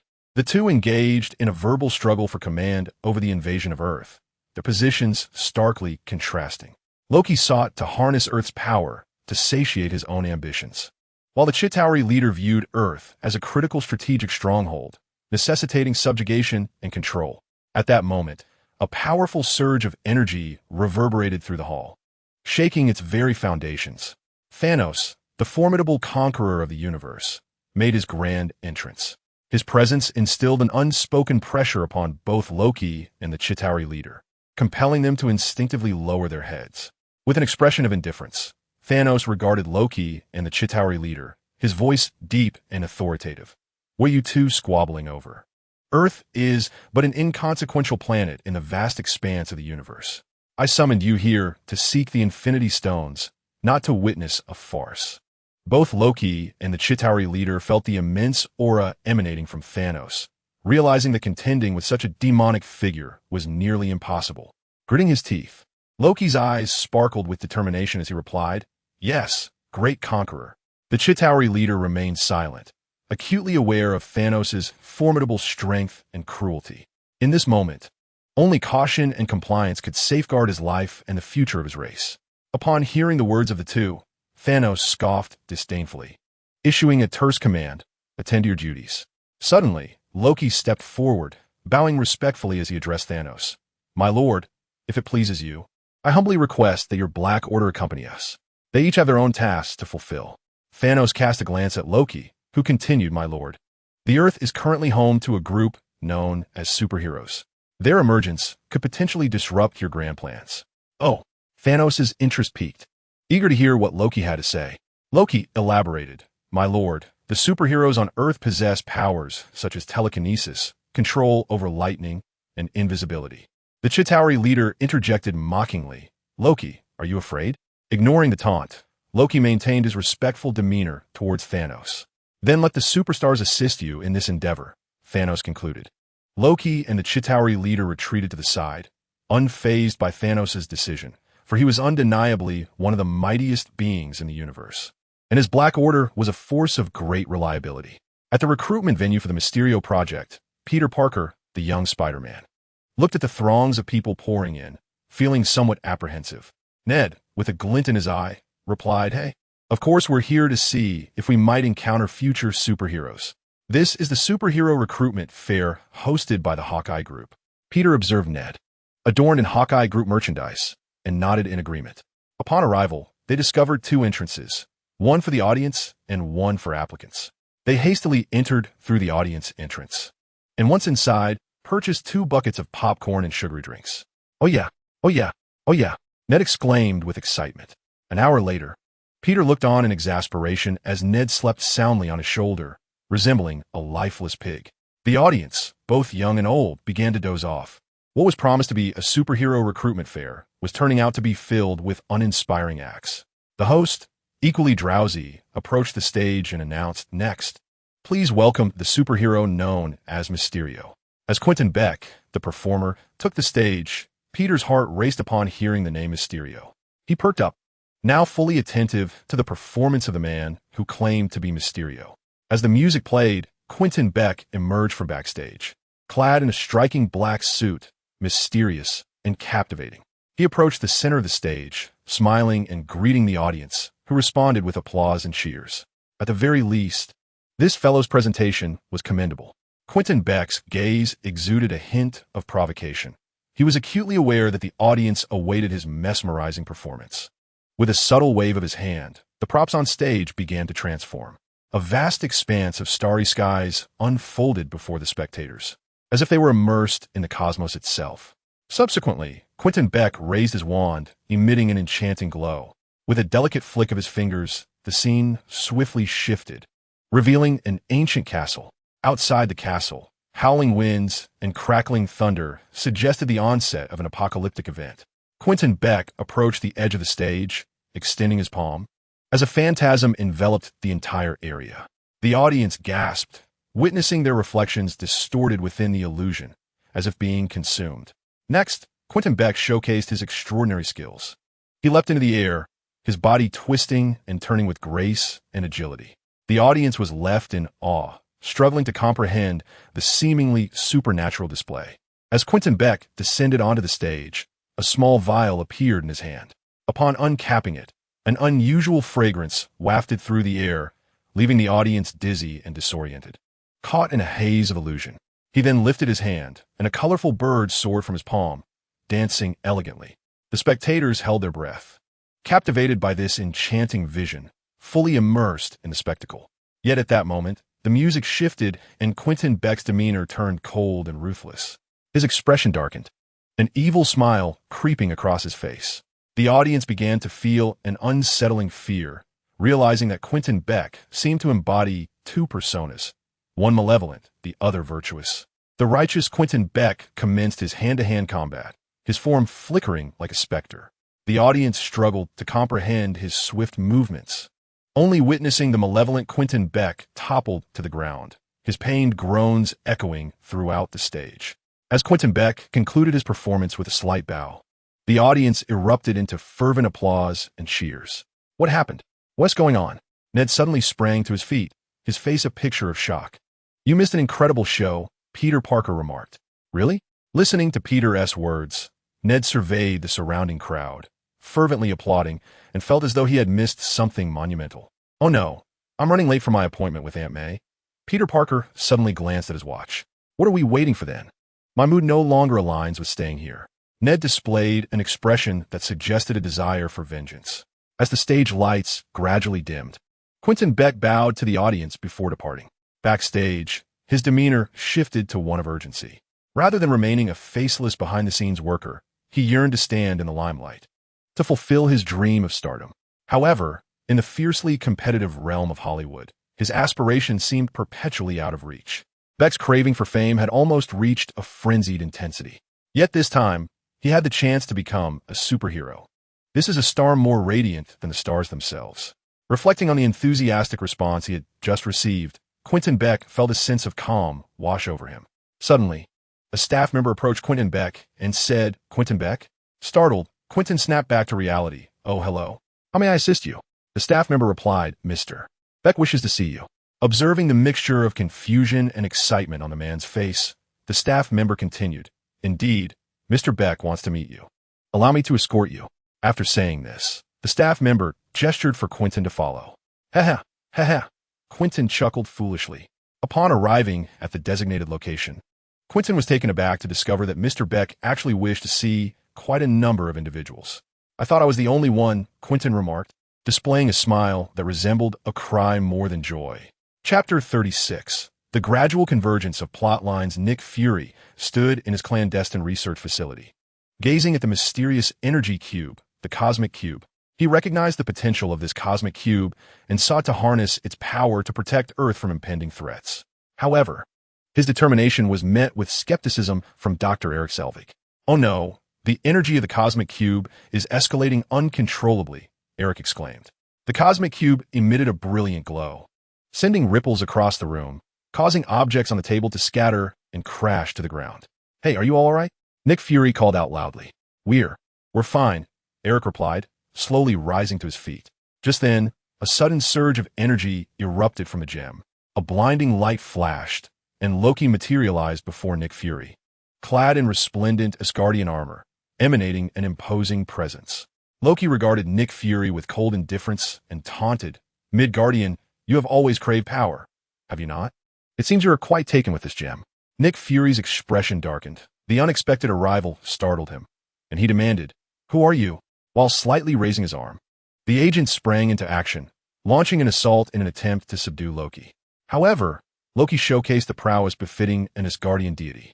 He deftly dodged the agent's attacks and used his magic to defeat them one by one. Whoosh! An arrow struck Loki's afterimage. "Ah, there's a little mouse," Loki smirked, employing his magic to appear right before Hawkeye, who was caught off guard. With a triumphant grin, Loki wielded the power of his staff to ensnare Hawkeye, compelling him to submit to his will. "It appears you possess some skill. Then become my loyal puppet before me." Nick Fury seethed with rage, fully aware that if he did not act swiftly, Loki would seize the cosmic cube, posing a grave threat to Earth. He focused his mind and found the opportunity for a breakthrough, launching a decisive attack against Loki. "Let this suffice for now. Consider it a minor punishment," Loki remarked, a mysterious smile gracing his lips. He then wielded the Mind Scepter to exert control over the surrounding agents, leading the Tesseract, Dr. Eric Selvig, Hawkeye, and a portion of the controlled agents to make their escape. Nick Fury, listening to the distant gunfire, noted its abrupt cessation as Natasha approached him. Without preamble, she stated, "Clint, he has been compromised." Fury reflected on Loki's possession of the scepter. "What now?" Natasha inquired, observing the contemplative expression of the director. "It is time to initiate the Avengers Initiative." Meanwhile, Loki, having departed, brandished the scepter towards a particular spot, where the controlled agents aimed their weapons at an empty space devoid of any presence. "Do you believe your illusions can evade the gaze of a god?" Loki scoffed, glancing disdainfully at the location. "Show your true, contemptible self before a deity." Suddenly, a sinister voice echoed, "Loki, do you dare to call yourself a god?" If not for the fear of alerting the sanctum, a man clad in a black sorcerer's robe and mask waved his hands, opening two wormholes on either side. Two dark octopuses surged towards Loki with lethal intent. Loki's expression darkened instantly. "Black magic? Are you here to seize the Infinity Stones as well?" He deftly wielded the Mind Scepter, prompting the agents to fire. Bullets rained down upon the octopuses, which emitted anguished cries, yet their shrouds of dark energy absorbed the onslaught. Calmly, Loki contemplated his strategy, recognizing the gravity of the battle. He unleashed a powerful wave of energy, repelling one octopus. However, the other remained a persistent threat. Swiftly evading, he unleashed a sphere of lightning from his scepter, severing one of the creature's tentacles. The man in the black robe sneered, "Loki, you remain as arrogant as ever. Yet, you shall never rival the power of black magic." "Who are you?" Loki inquired, puzzled.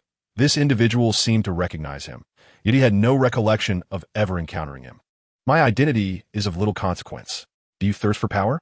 The enigmatic figure responded. A cold smirk appeared on Loki's lips. "Black magic or divine power, to me, are merely tools. I am the sovereign of chaos and order." As his words faded, Loki unleashed a formidable energy wave, forcing the man in the black robe to retreat. He commanded the agents to intensify their assault on the octopus. Under the relentless barrage, the octopus began to weaken, ultimately being vanquished. Loki regarded the retreating figure with cold disdain. "Black magic is not your true strength.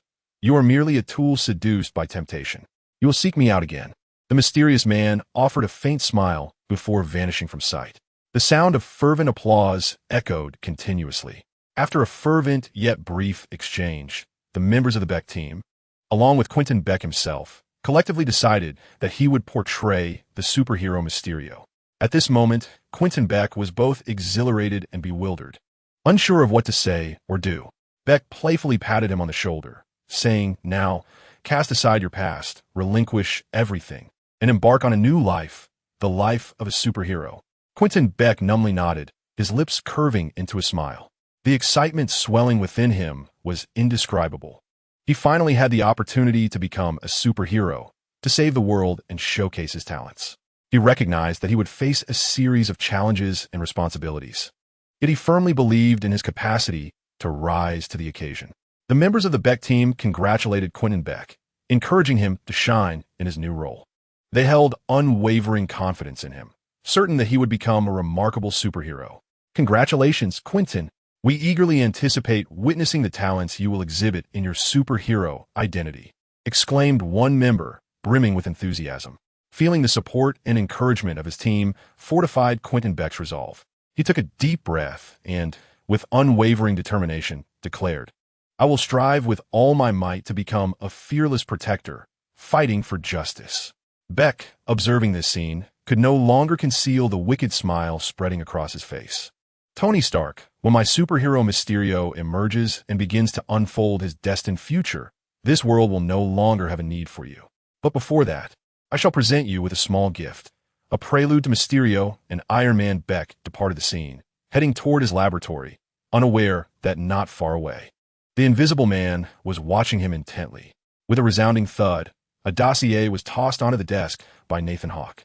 This Beck truly dares to privately withhold a portion of the weaponry resources, Wesker remarked coolly. After all, he likely deems the salary provided by the company insufficient. Huh, Wesker, I never expected you to make cold jokes, Nathan Hawke chuckled. The funds for 5 Iron Legion suits should certainly suffice. With the resources of Hammer Industries consolidated, we are now poised to commence stable production of the Iron Legion, especially with the Eisenach technology of the Eisenach armor. Wesker began to switch the data and images displayed on the monitor using the remote control. Dr. Jekyll had optimized certain elements within the reactor, enhancing their durability. However, the energy source currently employed by Iron Man appeared to diverge significantly. Wesker proceeded to switch the screen, showcasing the remarkable distinctions of Iron Man's energy source. Nathan Hawke nodded in satisfaction. Excellent. I trust you to handle matters well. However, let us keep Beck around for now. Nathan Hawke's expression remained stoic.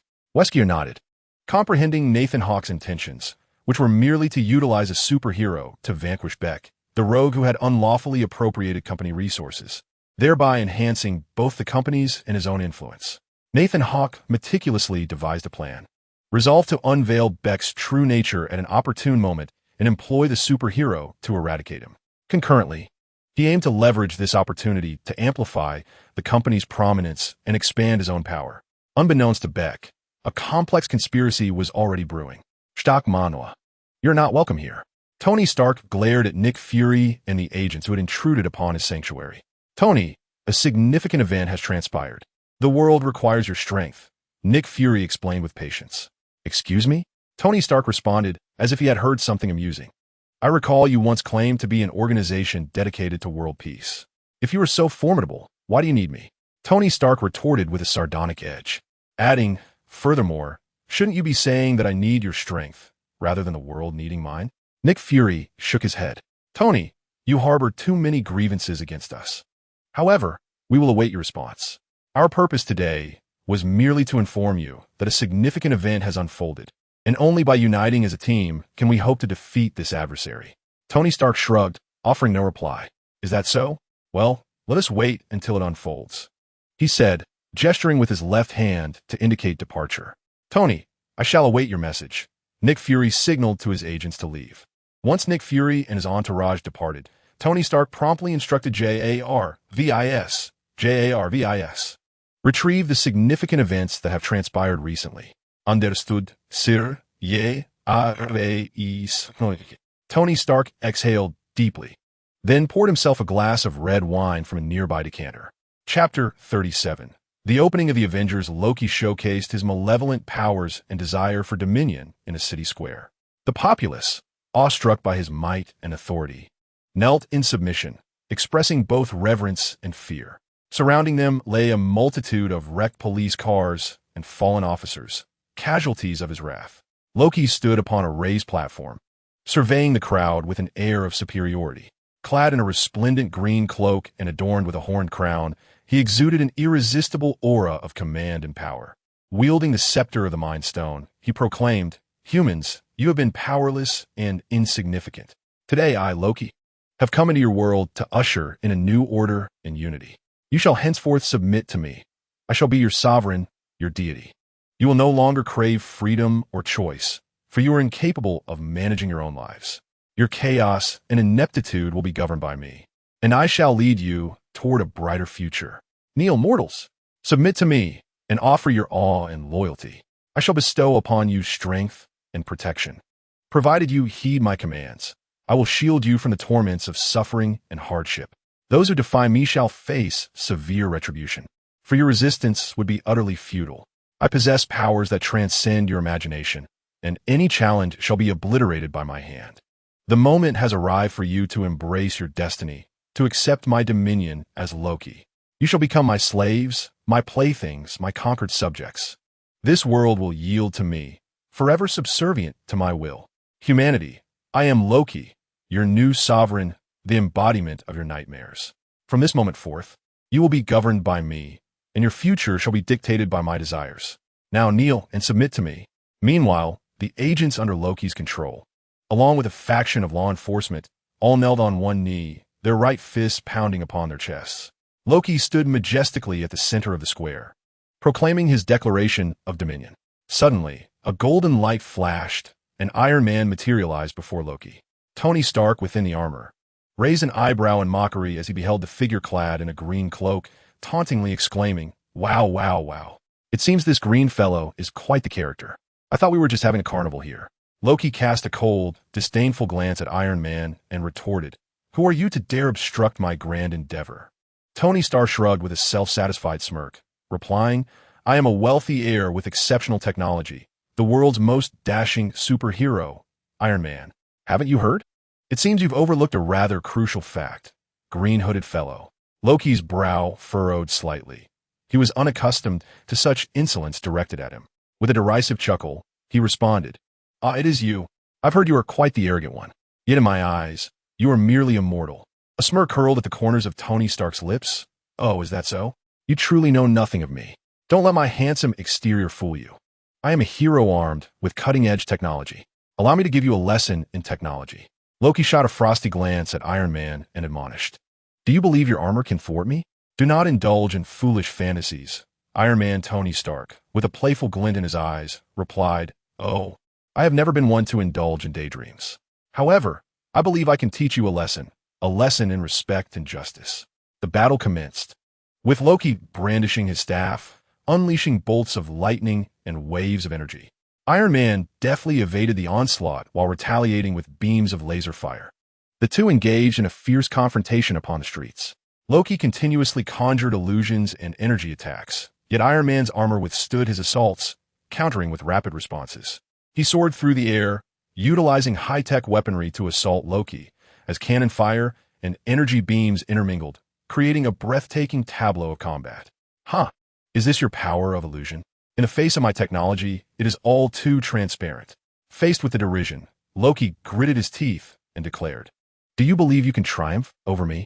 I am a deity, whereas you are merely a plaything." Tony Stark chuckled disdainfully, responding, "Indeed, I am but a toy. Yet, I am a toy endowed with free will, unwavering courage, and boundless creativity. You, Loki, are nothing more than a presumptuous jester." The intensity of their clash escalated, as Loki attempted to employ illusions and magical prowess to vanquish Iron Man. However, Stark's technological armor and tactical acumen kept him consistently at an advantage. Ultimately, Iron Man delivered a decisive blow, defeating Loki and compelling him to concede. Standing before the fallen Loki, who lay helpless on the ground, Tony Stark coldly remarked, "Do you truly believe that strength and intimidation can elevate you to a position of dominion? Regardless of whether you are a god or a mortal, you cannot escape Iron Man's private peace." Thunder rumbled ominously in the sky. "Ah, the bothersome fellow has arrived."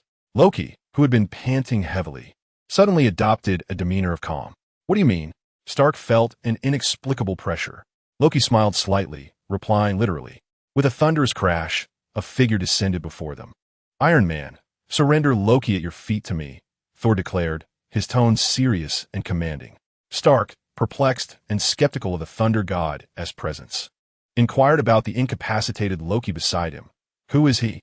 "Thor, the god of thunder, my brother," Loki smirked. "Thor, the god of thunder?" Stark approached Thor, who stood regally and confidently, tauntingly saying, "This is not Asgard, deity." Thor maintained his imposing stance, responding, "I am Thor, the god of thunder. You would do well to show me respect." Stark scoffed, "Respect? For a mere mortal, what must I witness to earn your regard?" As their dialogue escalated, tension thickened in the air. Suddenly, Thor unleashed a surge of lightning energy. Encircling Iron Man, Stark's armor initiated its defensive mode to counter Thor's assault. The two engaged in a fierce battle, their powers clashing and emitting brilliant radiance. Iron Man deployed his technological weaponry, firing laser beams and missiles in an attempt to subdue Thor, while the god of thunder wielded his enchanted hammer, countering Stark's onslaught with lightning and might. "Director, this cannot continue. The Council has already warned us to intervene swiftly," Coulson relayed to Nick Fury over the comms from the Quinjet. "Wow, you actually have the Council on speed dial? You must be quite significant," Fury mocked. "Enough, Director. It's merely the secretary from the Council calling me," Coulson replied. His focus frazzled as he observed the clash between Iron Man and Thor. "Natasha, how is the captain faring?" Fury inquired of Natasha, who stood beside Coulson. I'm well. Thank you. Captain Steve Rogers stepped forward to address the communication. Excellent. Captain, arm yourself and quell this conflict, while also retrieving the one who claims to be a god. Nick Fury concluded, severing the communication. As Captain America, Steve Rogers, prepared to respond, he turned only to find that Fury had already departed. Natasha simply curled her lip in response. The battle between Iron Man and Thor raged fiercely, when suddenly, a figure darted swiftly between them. It was Captain America. Clad in his emblematic red, white, and blue attire, he wielded his circular shield with an air of authority and determination at the heart of the fray. Let this battle cease. Stand down, he commanded. However, upon seeing Captain America adorned in his unique garb, Tony Stark's expression morphed into one of disbelief and astonishment. Wow, everyone, look who it is. Our savior, Captain America. It appears your skills have only improved, Tony quipped with a smirk. Unfazed, Captain America regarded Tony with a calm demeanor, responding, No, Tony, this is my official gear. I am Captain America. Tony shrugged dismissively. Is that so? Your fashion sense seems a tad questionable. I never anticipated your fondness for retro styles. Maintaining his composure and dignity, despite his irritation at Tony's jibe, Captain America sought to defuse the tense atmosphere. Tony, we're not here to bicker. We face a common enemy, and we must collaborate. With a sardonic smile, Tony retorted, Collaborate? Oh, I see. You wish to leverage my technology and equipment to compensate for your shortcomings, don't you? It seems your shield has become outdated. This mockery ignited Captain America's ire. Yet he remained composed. Tony, now is not the time for disputes. Earth is confronted with an unprecedented crisis, and we must unite. Are you two done with your bickering while I, Thor, the god of thunder, am present? Thor bellowed, raising his hammer, crackling with electricity, aimed at the duo. In a firm voice, Captain America shouted, Enough. We are on the same side. We should not be fighting one another. Thor, with a piercing gaze, challenged, Who are you? What right do you have to interfere in our battle? After deflecting the incoming attack, Captain America smiled and replied kindly, I am Captain America. I am here to quell this senseless conflict. We ought to unite rather than oppose each other. Thor scrutinized Captain America, sensing the justice and courage emanating from him. From you, I perceive justice and bravery. I am willing to trust your words. Nevertheless, I still need to take Loki away. Captain America's only response was a shake of his head. Chapter 38. The Avengers assemble aboard the aerial carrier. A group deliberated over the rightful custody of Loki. Loki must be returned with me for judgment, Thor declared, downing a large frosty mug of beer. Bang! Another round. The affable Coulson, acting as a server, smiled as he accepted the cup and refilled it. The captain shook his head and explained, Thor, I wish for you to understand that your brother has committed crimes on our planet, and he should be tried by our human judicial system. The term trial struck a sensitive chord with Thor. Your dear brother has at least 20 lives on his hands, Natasha interjected, momentarily silencing Thor, who had been feeling some resentment towards the word trial. Thor awkwardly chuckled. Loki isn't my biological brother, attempting to ease the tension. By the way, we're your director and Dr. Banner. Tony Stark, who had clandestinely acquired S.H.I.E.L.D. secrets, remarked with an expressionless face. With Loki, Coulson replied, Oh, thanks. Bring me a bottle of Coke, Tony said as he approached the table opposite Coulson. No problem. But I must inform you that Coke has recently been given a new name, Coulson remarked, seemingly to lighten the atmosphere as everyone looked at him with curiosity. It's called Beanjo Water. Instantly, Tony Stark's portable headset crackled with Jarviss voice. Sir, Beanjo is ha ha ha. The group turned to see Tony laughing heartily, unaware of the reason behind his sudden merriment. However, Coulson's lighthearted banter undeniably made the atmosphere far more amicable, dissipating the initial awkwardness. At that moment, Coulson appeared to receive a directive through his earpiece. I apologize, but the director requires my attention, he informed the gathered individuals. Loki sat cross-legged in his confinement cell, his gaze betraying a hint of derision and arrogance. Bruce Banner approached the cell, observing the bound Loki, feeling the palpable malevolence emanating from him. Loki smirked mockingly and said, Hey, big guy, good to see you again. Bruce, his expression grave, responded, Loki, do you comprehend the magnitude of your actions? Do you realize that what you are doing will incite a cataclysmic war? Loki shrugged dismissively, a cold smile gracing his lips. War is inevitable, Bruce. I am merely steering its course. This world requires a true ruler, and I am that ruler. Bruce furrowed his brow, aware that rational dialogue with Loki might be futile. Yet he endeavored to persuade him. Loki, you are lost in your lust for power and vengeance. You are not a true ruler. You are a madman driven by pathological ambition. Upon hearing Bruce's words, Loki's smirk deepened. A madman? Perhaps. But at least I am not a trivial, inconsequential human like you. You remain that feeble scientist, incapable of grasping my greatness. With that, Loki flashed a cunning smile. Bruce, instinctively taken aback by the mischievous expression, retorted, of course. If I were referring to your other form. Loki, with exaggerated flair, spread his arms and declared, if the green giant exists, then you shall be an indomitable force. Our union will dominate this world. Shaking his head, Loki resolutely added, no, this universe shall witness our invincibility. Bruce Banner's eyes flickered with anger and sorrow as he responded. Loki, you fail to comprehend that true greatness is not achieved through domination and destruction, but through peace, unity, and justice. Your actions will only lead you to greater solitude and suffering. Loki smirked indifferently, a hint of mockery in his gaze. Bruce, how amusing your words are. Yet, to me, power is everything. You so-called superheroes are merely foolish ants, incapable of standing beside me. Bruce Banner inhaled deeply and replied calmly, Loki, no matter how arrogant you may be, you will ultimately fail, for we shall triumph over evil. We will thwart your plans and save the Earth.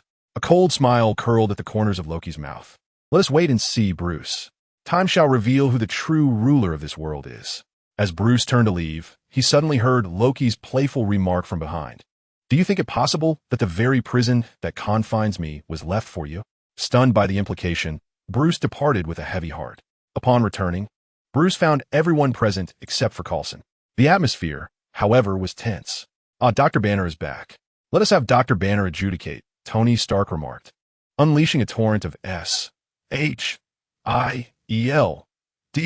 secrets upon him. The mention of the prison aboard the skyship sent a chill through Bruce's heart. Tony, we are a team. We should not be at odds, the captain attempted to counsel, ignoring the dark expression of Nick Fury nearby. You are indeed a stubborn old fool, Captain. You are out of touch with the times, Tony Stark replied confidently. I have already told you. This team needs my technology and resources. Without me, you are nothing. The captain, incensed by Tony's words, scoffed derisively. Technology and resources cannot substitute for justice and humanity, Tony. You always overestimate your significance. Bruce tried to quell the escalating argument. Everyone, please calm down. We must unite against Loki and his malevolent schemes. However, the tense atmosphere made it clear that each Avenger held their own thoughts and stances. Must we unite to confront Loki and his wicked plans? Tony Stark sneered. I have suddenly realized that playing house with you is a waste of time. I believe I shall retrieve my brother. Your team's dynamics are deplorable. Thor cast a scornful glance at those present before delivering a particularly jarring statement to S-H-I-E-L-D. You are far inferior to Nathaniel Hawke's team. Upon the conclusion of the toddler's words, a moment of clarity struck Thor, prompting him to rise. Indeed, I can seek out Nathan Hawke. He then turned to Tony Stark, inquiring, Hey, do you know how to locate Nathan Hawke? Thor, Nathan Hawke is not a benevolent soul, Natasha interjected, her expression darkening. Yet, Thor dismissed her concern, grasping his hammer and preparing to depart. Suddenly, a thunderous rumble echoed as the skyship trembled. Director, it is Hawkeye, Maria Hill announced urgently to those present, as he led a cadre of agents and fighter jets in a fierce assault against us. Nick Fury addressed the assembly. All right, folks, let us send these rascals packing. The team sprang into action as the situation aboard the skyship deteriorated rapidly.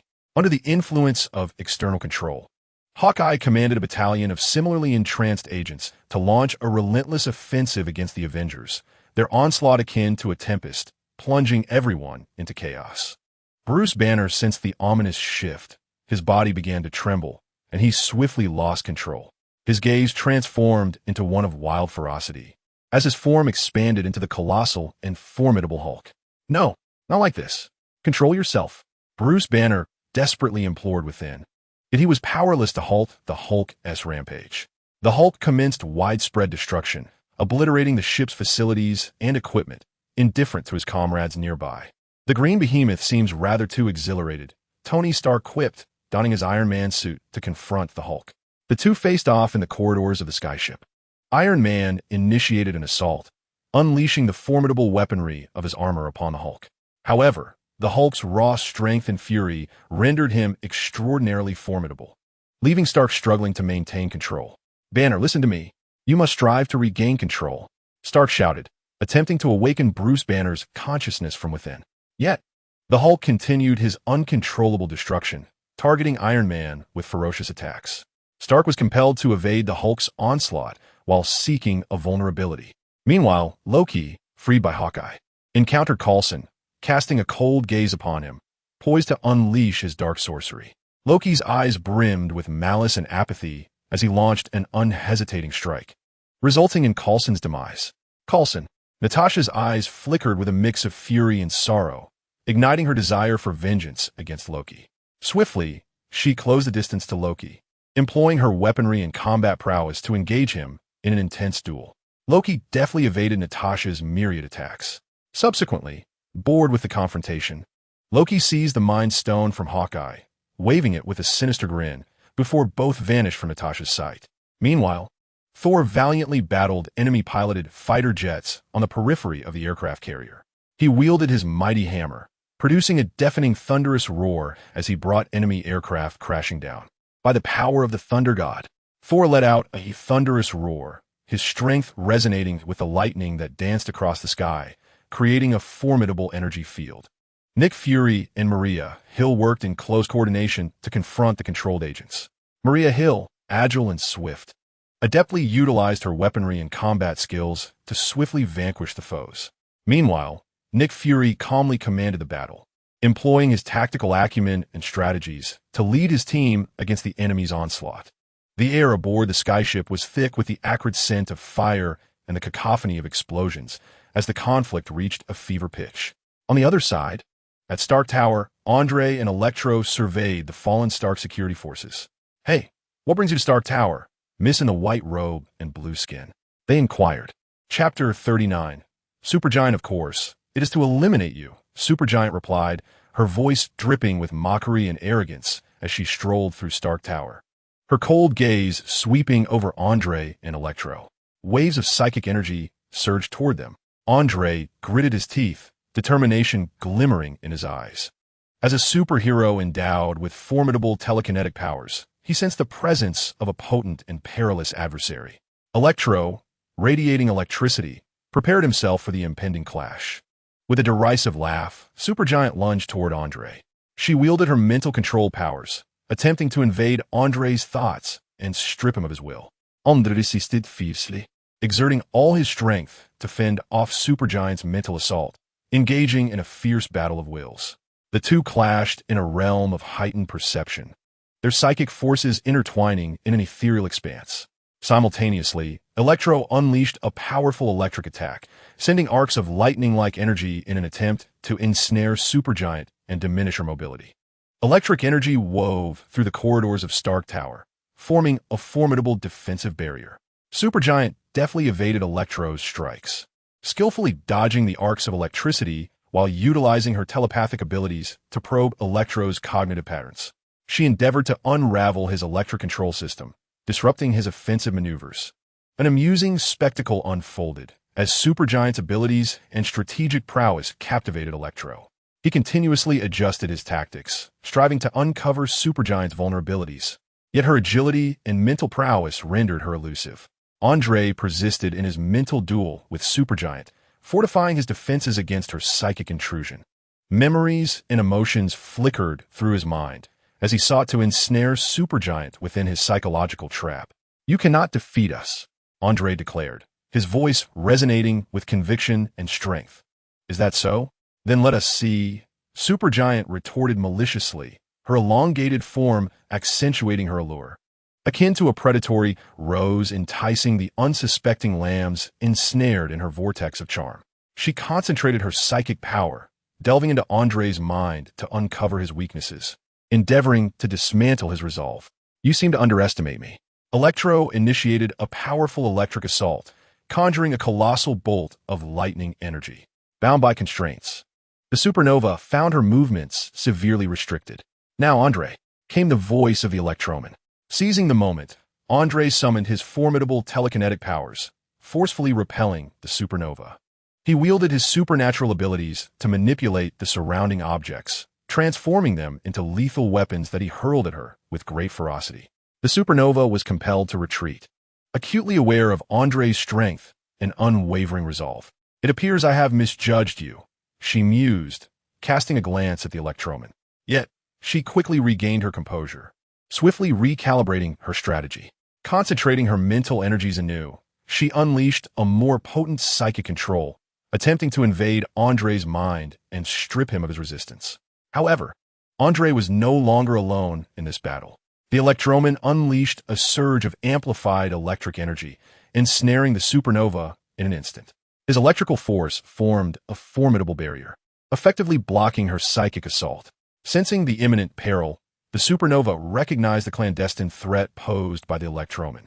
In a swift surge of mental energy, she shattered the electric barrier and retreated.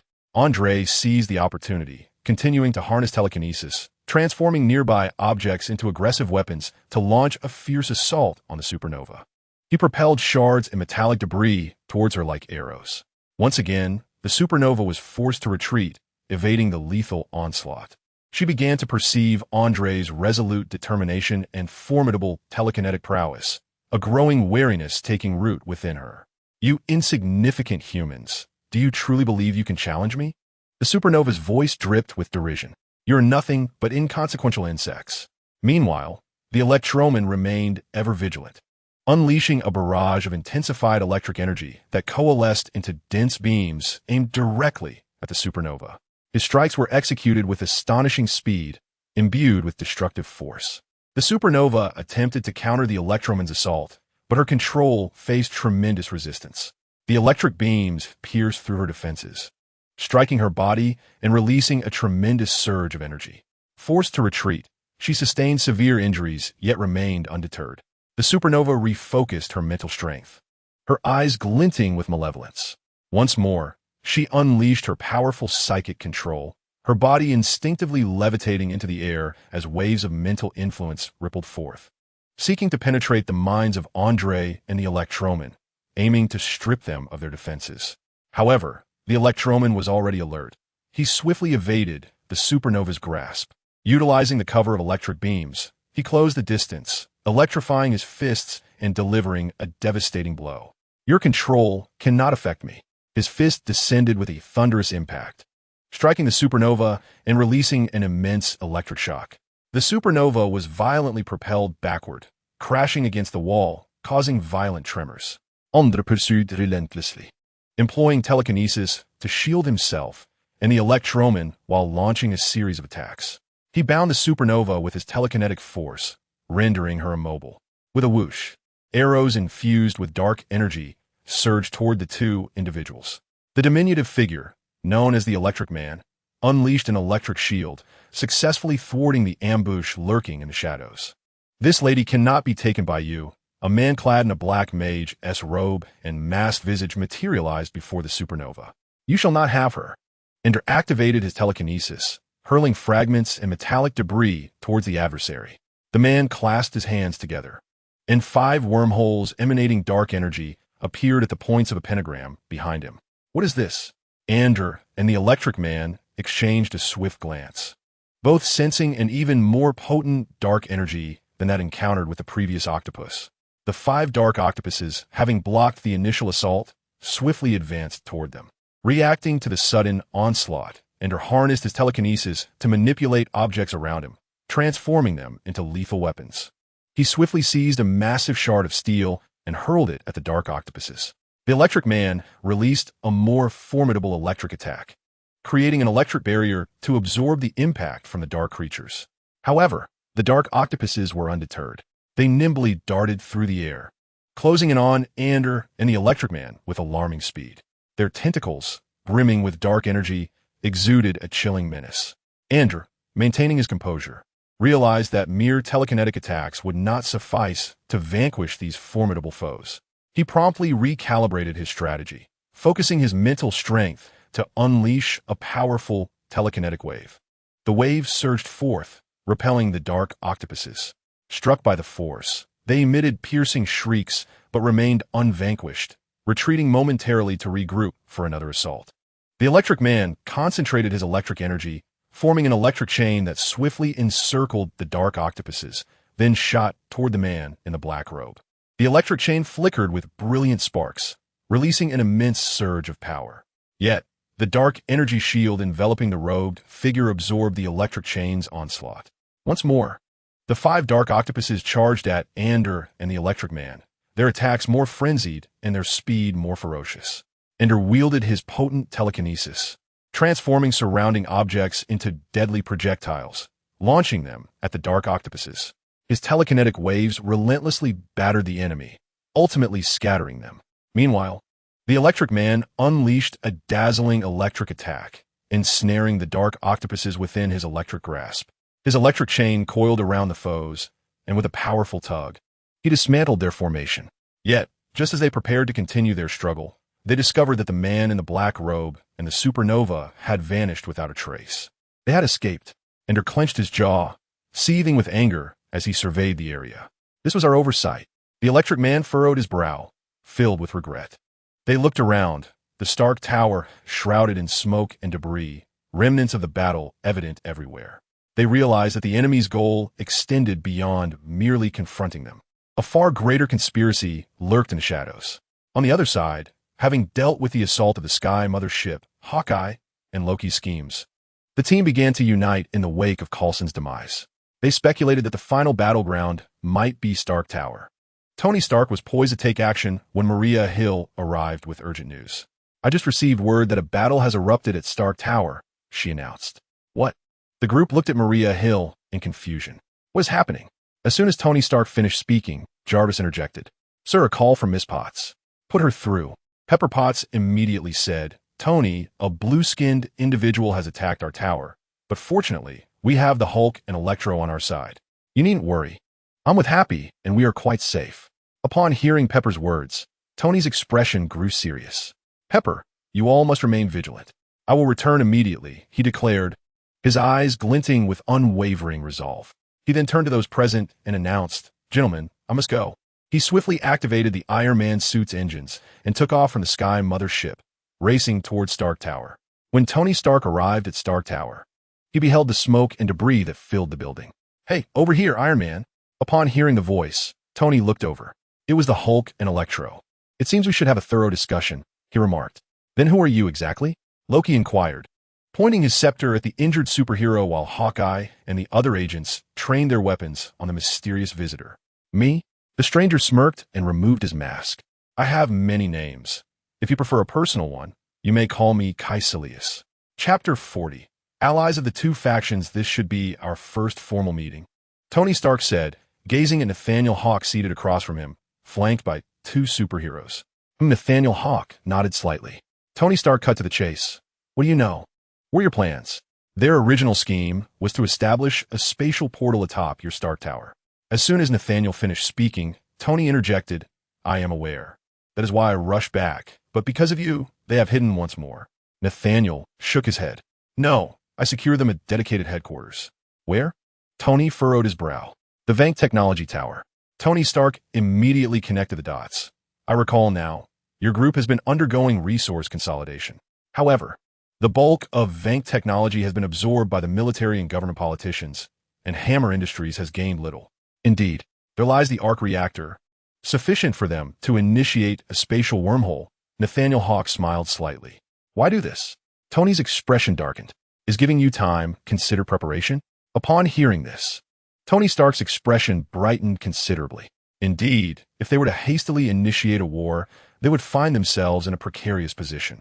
However, Nathan Hawke's commotion had inadvertently afforded them the opportunity to strategize, effectively trapping their adversaries. In that instant, Tony Stark devised several tactical plans to encircle the Vank Technology Tower after the emergence of the wormhole. "How confident are you?" Tony Stark inquired. Nathan Hawke confidently replied, 100%. They were filled with urgency, yet simultaneously reassured that once their forces emerged from the wormhole, victory was assured. Is that so? Tony Stark pondered Hawk's words, as well as the precise data relayed by J.A.R.V.I.S. through his earpiece. And what's your plan? Though his regard for the Hawk group had increased following the confrontation with Ivan Vank, Tony remained cautious toward this cohort of superheroes, who stood entirely apart from his own faction. Now we wait for them to arrive, then we shall obliterate them and seize their technology. That is my plan. Nathan Hawke's straightforward declaration left Tony momentarily taken aback. Is it truly that simple? You just laid it out for me? Tony questioned with a hint of skepticism. What other option do we have? You are the astute Tony Stark. I cannot say if you have an interest in extraterrestrial technology, but I, Nathan Hawke, certainly do. A chuckle escaped Tony's lips. Indeed, he never underestimated his own intellect. He understood that Hawke's objective was to acquire alien technology, a pursuit he himself found deeply intriguing. They may be allies or rivals, yet at this juncture, they faced a common enemy. Nathan, perhaps there exists a realm for collaboration. Tony remarked, his eyes glinting with excitement. That is an intriguing proposition, Tony Stark. We can delve into the specifics of our cooperation. Nathan Hawke replied with a slight smile. The two began to converse, discussing strategies to confront Loki and the extraterrestrial forces. They exchanged intelligence and plans, seeking common ground and a balance of interests. Thus the plan unfolds. In his home, Tony Stark addressed the Avengers via video feed. Captain America, with a furrowed brow, inquired with concern, but if that is the case, what of those still within the tower? Tony Stark asserted resolutely, Captain, some occurrences are unavoidable. I understand your sentiments, but if we do not proceed thus, the casualties will be far greater. At the very least, he glanced at Thor, Natasha, Bruce Banner, Pepper Potts, and finally back to the captain. We have Nick Fury and S.H.L.D. providing support from the shadows, enabling us to fight on the front lines. Upon hearing this, the captain's demeanor softened considerably, his gaze toward Tony gradually warming as he remarked, It seems you're learning to trust the team, to trust your comrades. The people around shared a knowing smile. Tony Stark joined in the laughter. Yet his mind wandered to Nathan Hawke's superhero team. What was their composition? Was it a team centered around Nathan Hawke? And what of Rhodey? I have heard that Rhodey's injuries have significantly improved. Is he joining us this time? Pepper Potts inquired. Rhodey, Tony Stark merely shook his head, a hint of wistfulness in his expression. It is quite enlightening to witness how you humans dare to offer counsel to a deity. Although my own ambitions are indeed directed toward this very matter, should you choose to submit to me, once I have claimed dominion over Earth, you shall serve as the loyal subordinates of your most illustrious and formidable god, Loki. Loki regarded the group, calling themselves Hydra, with a flicker of interest. However, he soon donned a sardonic expression. The mere fact that your Viper has sent you, mere minions, to present yourselves before me suggests that I shall need to administer some corporeal retribution to this deity who disrespects the ascension to the throne after I seize the earth. The leader of Hydra silently bowed his head, refraining from speech. Loki's interest gradually waned, and with a wave of his hand, he declared, Very well, I accept. As long as you can temporarily delay those superheroes, the gaze of the divine shall descend upon you. The leader of Hydra, observing Loki's departing silhouette, wore a sly smile. They understood that their scheme was not to pledge allegiance to Loki, but rather to exploit him at the opportune moment to fulfill Hydra's objectives. This information was relayed from the European division. Wesker and Nathan Hawke were engaged in discussion regarding Loki and the plans for the extraterrestrial army. It seemed that Hydra had received some intelligence. Nathan Hawke watched as the European Hydra division commenced its assault on the Umbrella division and the Hawke Group's subsidiaries in Europe. And after a moment of contemplation, he scoffed. The objective is to keep Sephiroth in Europe. Our industrial and financial networks in Europe are expanding rapidly. As soon as Sephiroth appears on this battlefield, an attack should be promptly initiated from that side, Wesker concluded. Nathan Hawke nodded, understanding the implication, and turned his gaze to the information displayed on the screen. Loki, one of the 5 formidable generals, the enigmatic figure pursuing America Chavez and Hydra, they have begun to conspire. After finishing his statement, Nathan Hawke inquired of Wesker, what of Baker? Is Baker involved? Wesker shook his head and added, however, according to the Invisible Man surveillance, the adversary seems poised to create some trouble for Stark in the near future. If war indeed erupts, how do you plan to handle Baker? Prepare the Umbrella Control Team and security personnel to safeguard everyone in the Weapons Development Department in the lead-up to the conflict. Nathan Hawke commanded. Subsequently, Nathan Hawke proceeded to the research department. Kreutz approached Nathan Hawke with great excitement.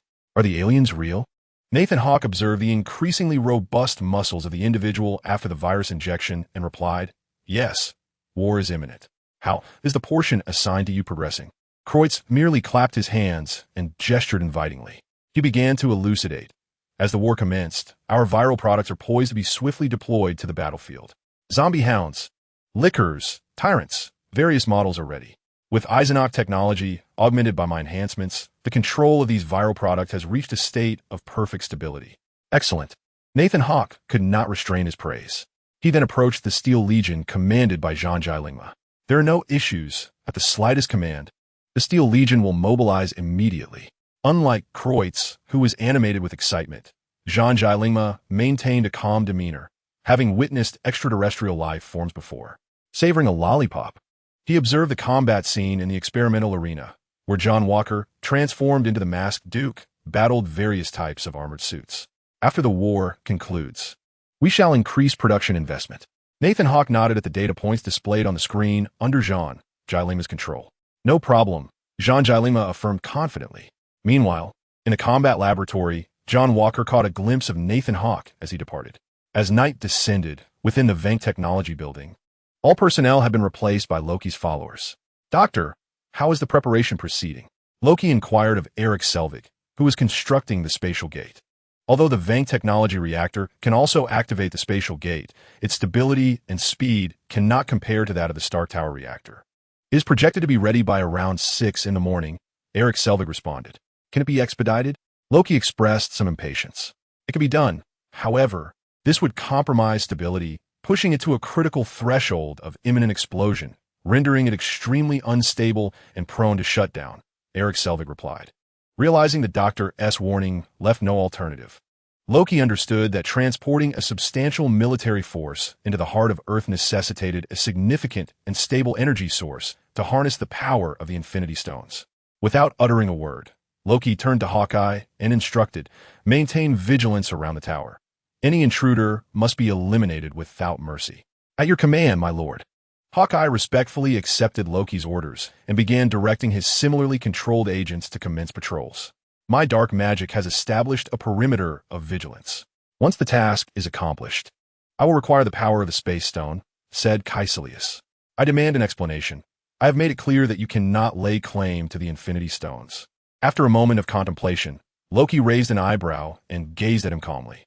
Caecilius scoffed. I came here to capture a certain individual. But the dark magic's targeting has yielded ambiguous results, necessitating the use of the Infinity Stone's power. Rest assured, I shall only use it to pinpoint the precise location before departing. Chapter 41, va commences. Stark Tower. It is time to initiate the battle plan. Tony Stark began to manipulate the remote control, commanding the display screen. I have established a formidable perimeter around the Vank Technology Building.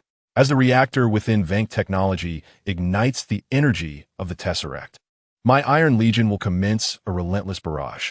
I have a question, the captain stated. Tony Stark gestured towards the captain, prompting him to speak. Why must we open the dimensional portal? Why must we engage in this grand battle? Given that we are aware of the enemy's location, why not conduct a smaller, localized skirmish? The captain's intent was unmistakable to all present. Undoubtedly, he wished to prevent the battlefield from expanding, as this could lead to catastrophic casualties. I had a confrontation with Loki, and, simultaneously, his brother, Thor, was indicated by Tony Stark. Thor merely shrugged, adopting a stance that conveyed indifference. This world is rapidly evolving. It is now beset by extraterrestrials who seek to invade. This is no longer a conflict confined to Earth, but rather a battle between planets. I do not know your thoughts, but as for me, Tony Stark pointed to himself. Tony Stark is a person of immense adaptability, one who, even against his will, embraces new realities. This battle must be fought, and it must be executed with finesse, showcasing the prowess of humanity, allowing our voices to resonate throughout the cosmos, making it clear to these aliens that Earthlings are not to be trifled with. If they persist in their invasion, we shall have but one recourse. Tony Stark's gaze swept seriously across each individual present, his speech resonating deeply with all. Only Thor appeared somewhat awkward. Satisfied with their response, Tony Stark solemnly declared, "Let them feel pain, let them experience failure, and let them confront the specter of death. Avengers, victory is ours." The assembly nodded in silent agreement, their hearts brimming with resolve and determination. They understood that the significance of this battle extended beyond the defense of Earth. It was a testament to the courage and strength of humanity. The captain approached Tony Stark, placing a reassuring hand on his shoulder, signifying support and unity. Other team members likewise expressed their trust and willingness to collaborate with Tony Stark. "All right, let us commence our operation," he proclaimed. The Avengers swiftly assembled, adhering to their designated plans. JARVIS. Activate Officer Mode. You shall command the Iron Legion. Officer Mode activated. Yes, General. JARVIS is now in Officer Mode. The Iron Legion is fully connected and awaits your commands. Execute according to the plan. Understood, General. Meanwhile, on the other side, Nathan Hawke began issuing orders. Electro, Andre, your mission is to eliminate any extraterrestrials you encounter along your path. Spare none. John Walker, your mission is to safeguard the Hawk Group, ensuring an effective perimeter around it. John Walker nodded solemnly. As for Jiling Ma and Kreutz, you shall remain with Umbrella. Your tasks are clear, and I need not reiterate them.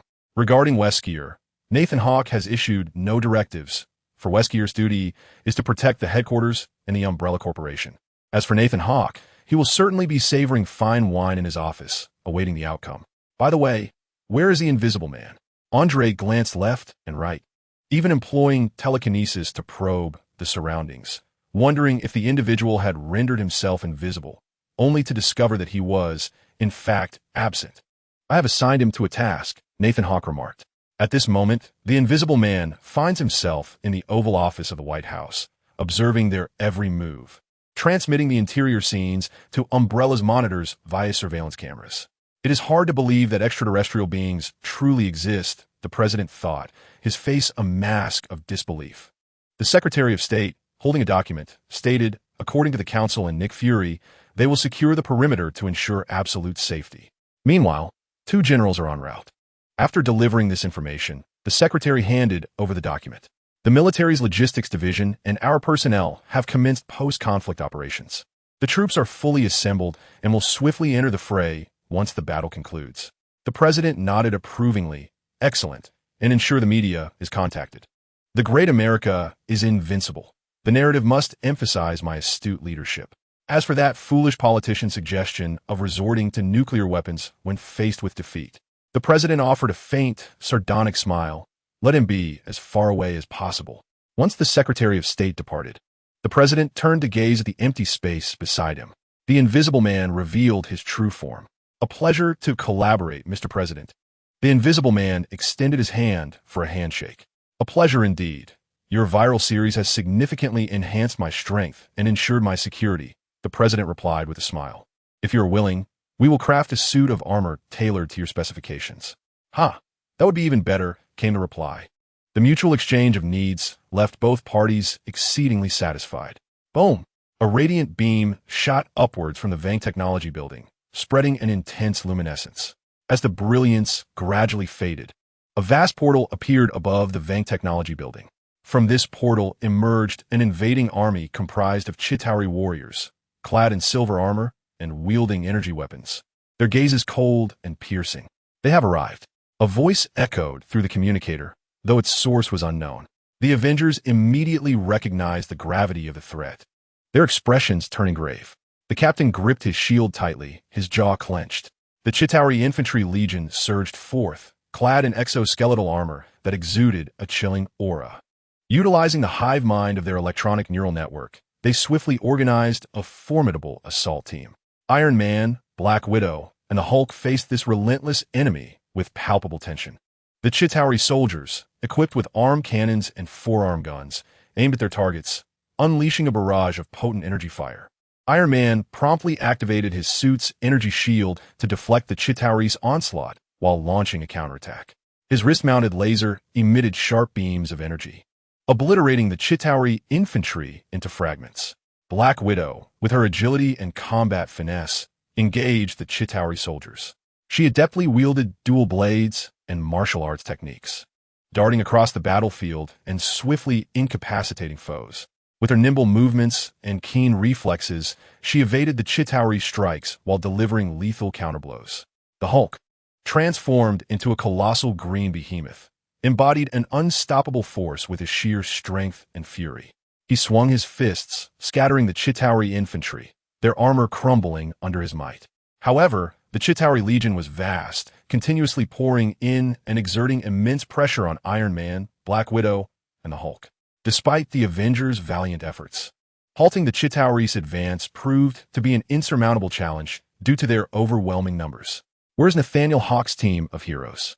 Black Widow shouted. "They will arrive," Tony replied, his mind racing with strategies as he employed energy weapons for precise strikes to diminish the enemy's momentum.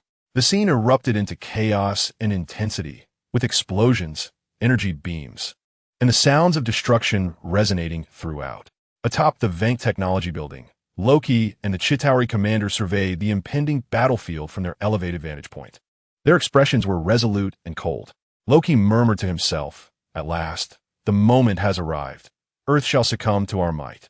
The Chitauri commander chuckled coldly. "Indeed, this marks our triumph. Humanity will be enslaved, trembling beneath our feet." Loki gazed into the distance, particularly noting the battle scene of his brother, Thor, his eyes flickering with complex emotions. "Yet this world surprises me. These so-called superheroes resist our assault with mere human strength. It is astonishing. Their audacity is beyond comprehension." The Chitauri commander sneered dismissively. "They are nothing but ants, attempting to impede our advance. Their efforts are destined to be futile." Loki turned sharply, his gaze piercing as he fixed it on the Chitauri commander. "Are you certain they will not pose a threat? Their unity and resilience instill in me a sense of unease." In that moment, Loki felt a twinge of insecurity with Thor's involvement. The Chitauri commander shrugged disdainfully. "There is no need for concern. Our legion is powerful. They will be utterly vanquished." Loki swiftly recalibrated his emotions, a faint smile gracing his lips, his gaze betraying a hint of cunning. "Indeed, I shall ascend as the sovereign of this realm, reveling in their fear and adulation." As their conversation unfolded, the Chitauri elite forces prepared themselves, forming an orderly line awaiting commands. Chitauri flying war machines circled ominously overhead, while the Leviathan roared mightily. The entire legion was shrouded in dark clouds, emanating an aura of authority and ferocity. Loki inhaled deeply, his gaze resolute as he proclaimed, "Now, let us commence. The earth shall bear witness to our might and conquest." The Chitauri commander nodded, coldly replying, "The Chitauri shall afford them a chance to submit," allowing them to witness the formidable strength of the Chitauri people. The Chitauri elite corps launched their assault, with Leviathan Chitauri behemoths and flying war machines coalescing into a formidable force. Their targets were Thor, Andre, and the Lightning Man. Chapter 42. The Dawn of Battle, my friends. It is a pleasure to see you once more. Thor, wielding Mjolnir and harnessing the power of thunder, felled a multitude of Chitauri warriors before turning his attention toward Andre and the Lightning Man, who were arriving on the scene. "Let us regroup after the battle. The adversary's elite forces are advancing towards us," the Lightning Man remarked calmly, gazing at the oncoming Chitauri army. The Leviathan circled above, its massive form casting an enormous shadow. Its armor was formidable, impervious to ordinary bullets and missiles. Thor charged at the Leviathan, swinging his hammer as the electric energy coalesced upon it, forming a powerful attack. He unleashed a thunderous strike, shattering the Leviathan's armor, yet the creature persisted, retaliating against the god of thunder. The appearance of the Chitauri behemoths added to the chaos of the battlefield. These colossal and ferocious beings, with bulging muscles and astonishing strength, posed a significant threat. Andre utilized his telekinetic abilities to restrain the behemoth's movements, preventing them from endangering Thor. Simultaneously, the Lightning Man unleashed a bolt of electricity from the skies, driving the behemoths back. The Chitauri flying war machines darted swiftly across the battlefield, firing energy cannons at Thor, Andre, and the Lightning Man. Thor employed his thunderous powers to obliterate the energy blasts from the flying machines, while Andre used his telekinesis to hurl one war machine into another. The Lightning Man adeptly evaded the onslaught of the war machines through rapid movement and an electric shield. As the battle reached a fever pitch, Thor swung his hammer. The Lightning Man released arcs of electricity, and Andre wielded his telekinesis, coordinating their efforts to vanquish the might of the Chitauri elite corps. The Leviathan charged once more at Thor, its immense bulk exerting tremendous pressure. Unfazed, Thor harnessed the power of his hammer to repel the Leviathan, delivering a powerful blow to its head, smashing it into the ground and causing widespread destruction. The Chitauri behemoths were momentarily restrained by Andre's telekinesis. Zeus's spear, a sharp, lightning-shaped bolt of energy, pierced the body of the Chitauri behemoth, sending it crashing onto the road. Thor, the god of thunder, boldly raised his mighty hammer to confront the onslaught of Leviathan. With a vigorous swing, he unleashed a torrent of formidable lightning energy, striking the beast's armor and creating a tremendous explosion. The ruthless Electroman exhibited his merciless demeanor and immense power, channeling electric energy to deliver devastating shocks. Arcs of electricity danced through the air, incapacitating the Chitauri flying vehicles, sending them plummeting to the ground as their electronic systems faltered. Yet, the Chitauri legions continued to reinforce their ranks, their numbers and relentless assault intensifying the pressure on Thor, Andre, and Electroman. They were compelled to divide their focus, grappling with attacks from multiple directions. Is this what war truly is? Andre pondered, gazing at the swelling ranks of Chitauri, a sense of unease creeping into his heart. Thor persisted in unleashing his thunderous energy, repelling both Leviathan and the Chitauri soldiers. His hammer swung with the ferocity of a tempest, each strike delivering a potent impact. Andre utilized his telekinesis to generate powerful waves of energy, sending the Chitauri behemoths hurtling through the air. He adeptly redirected enemy assaults, bouncing their attacks back upon them. Electroman, encased in an electric shield, darted with incredible speed, launching ferocious electric strikes against the Chitauri forces. His electric bursts were nearly unstoppable, laying waste to foes in his path. "This is overwhelming, just the three of us?" Andre exclaimed, raising his right hand to conjure a telekinetic barrier that deflected incoming fire from the Chitauri's ranged weaponry. "And with Tony's Iron Legion, fear not. This battle is one I can endure until the end of days." Thor swung his hammer with mighty force, the thunderous power toppling swathes of Chitauri soldiers. "General, the Iron Legion is in position," Jarvis's voice resonated. In an instant, the armored bodies were enveloped in robust plating, equipped with an array of powerful weaponry. Jarvis orchestrated the movements of the armors, dispersing them across the encircling perimeter to form an unyielding steel bulwark. The Chitauri infantry launched a fierce assault, brandishing arm cannons and forearm guns, unleashing energy fire upon the iron armors. However, the armors stood resilient, their formidable armor rendering the energy fire nearly ineffective. In retaliation, the iron suits unleashed a barrage of potent lasers, missiles, and energy waves, systematically dismantling the Chitauri infantry. Leviathan, a colossal beast, thundered forward, its massive form and impenetrable armor inflicting damage upon the iron suits.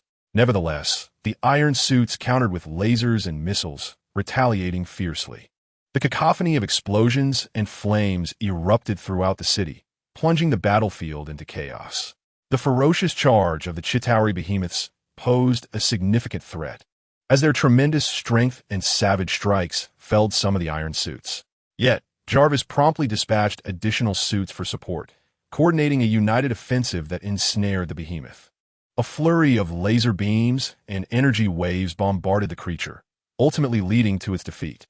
Meanwhile, Chitauri flying vehicles unleashed energy cannons from above, targeting the iron suits with remote strikes.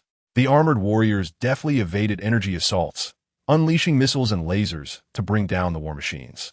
As these vehicles exploded in midair, they plummeted to the ground.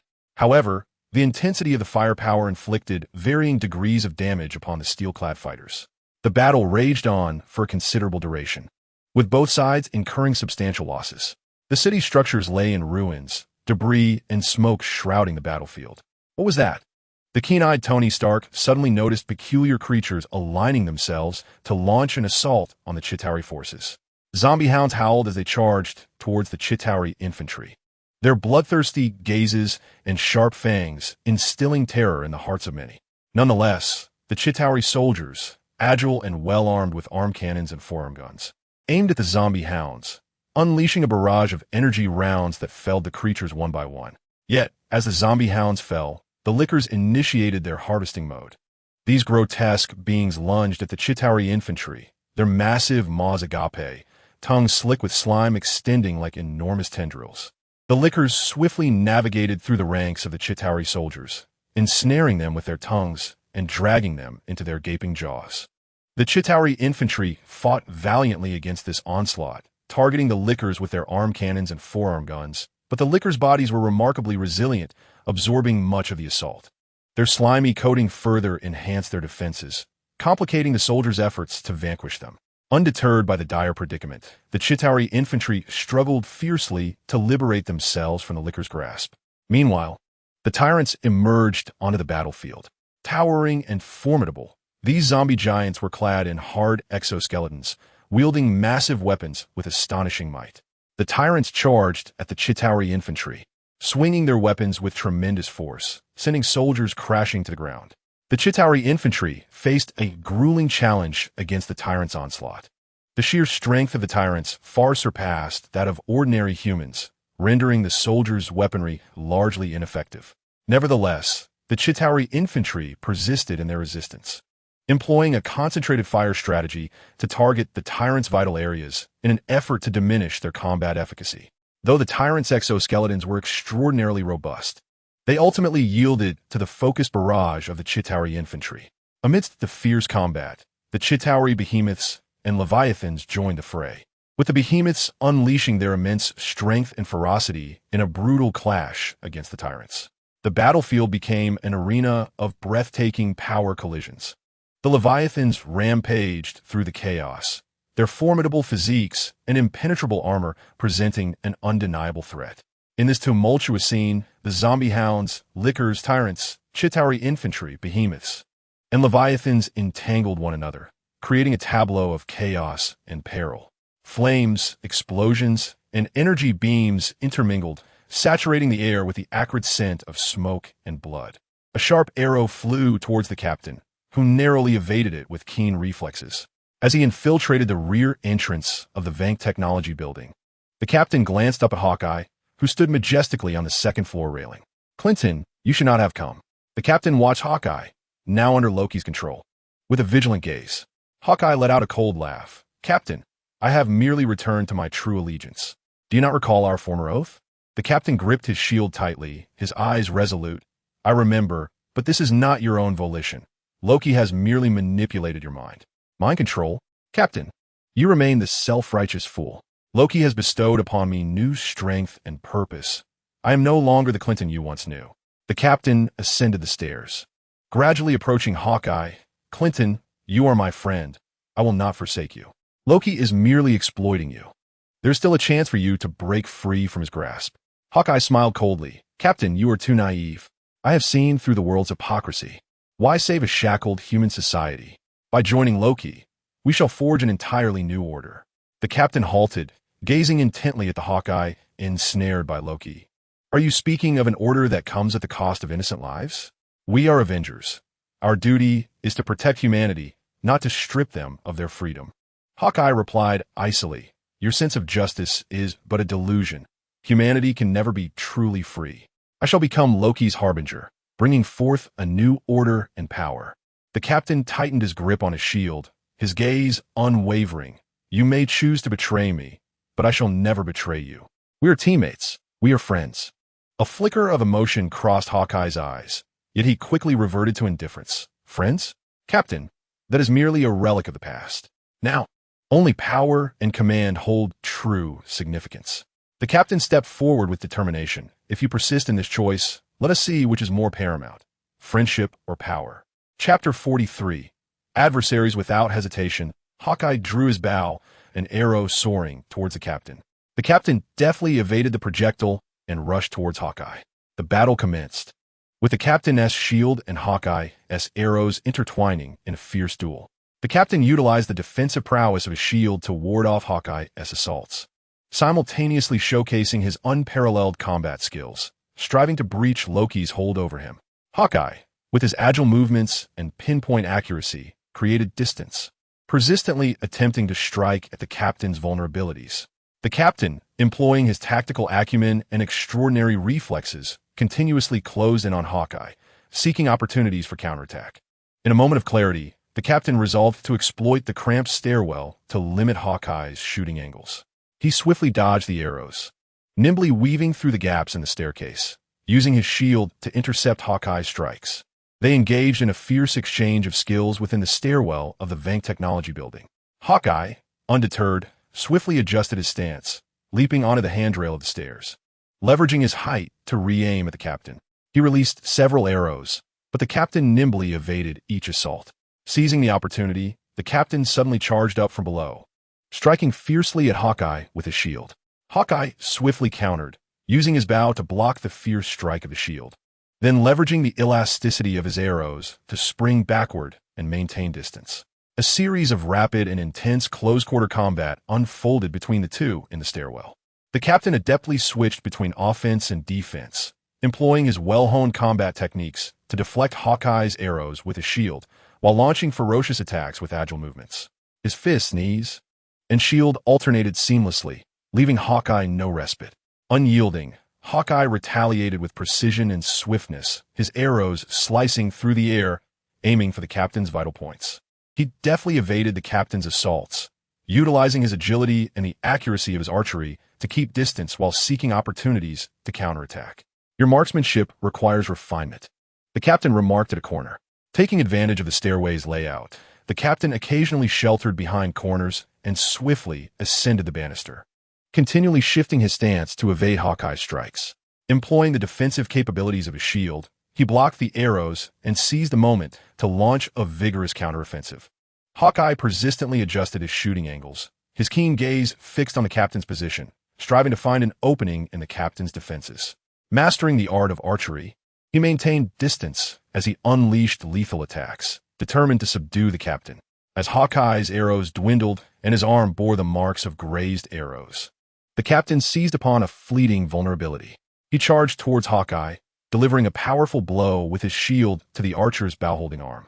Hawkeye staggered back in pain, yet resolutely maintained his aggressive posture. With a serious expression, Hawkeye, recognizing the captain's remarkable agility, swiftly stowed his bow and transitioned into close combat. He rapidly closed the distance, delivering a precise punch that struck the captain's cheek with considerable force. The captain, enduring the pain, immediately retaliated, employing his exceptional fighting skills to launch a counterattack with a powerful and accurate combination of strikes. Each move was imbued with strength and speed, a harmonious blend of force and finesse. Hawkeye evaded the captain's onslaught with equal dexterity, executing graceful, streamlined movements to avoid the captain's fists and feet, then rapidly countering. His strikes were laced with deadly precision, each attempt aimed at the captain's vital points. A resolute glimmer shone in the captain's eyes as he continually adjusted his tactics, leveraging the stairwell's spatial advantages. Masterfully utilizing the support of walls and stairs, he rendered his attacks more fluid and unpredictable. Suddenly, he leaped, bringing his shield crashing down toward Hawkeye, who could only evade at the last moment. Hawkeye utilized the banister and walls to maintain balance and stability, countering the captain's advances with swift and accurate kicks. Each strike was imbued with power, forcing the captain to retreat. Undeterred, the captain responded with a relentless barrage of punches and kicks aimed at Hawkeye. His fists struck like lightning, delivering a tremendous impact. Hawkeye attempted to dodge, yet the captain's speed and accuracy rendered complete evasion impossible. As the battle raged on, the captain gradually discerned the vulnerabilities in Hawkeye's defense. Recognizing the slight fragility of Hawkeye's guard, he intensified both the force and frequency of his assaults. The captain's relentless strikes landed upon Hawkeye's form, forcing him into a progressively more defensive stance. Aware of his diminishing position, Hawkeye understood that failure to act would render him incapable of reversing the tide of combat. He steeled his resolve, attempting to mount a counterattack. In the very moment Hawkeye unleashed his punch, the captain hurled his shield. With a resounding thud, the shield collided with Hawkeye. "First, get some rest, Clinton," the captain quipped, swiftly following up with a punch that rendered Hawkeye unconscious. After utilizing telekinesis to send a cluster of Chitauri soldiers flying, Ender sensed a formidable psychic energy surging towards him. Instantly, he activated his mental defenses, striving to repel this force of mental domination.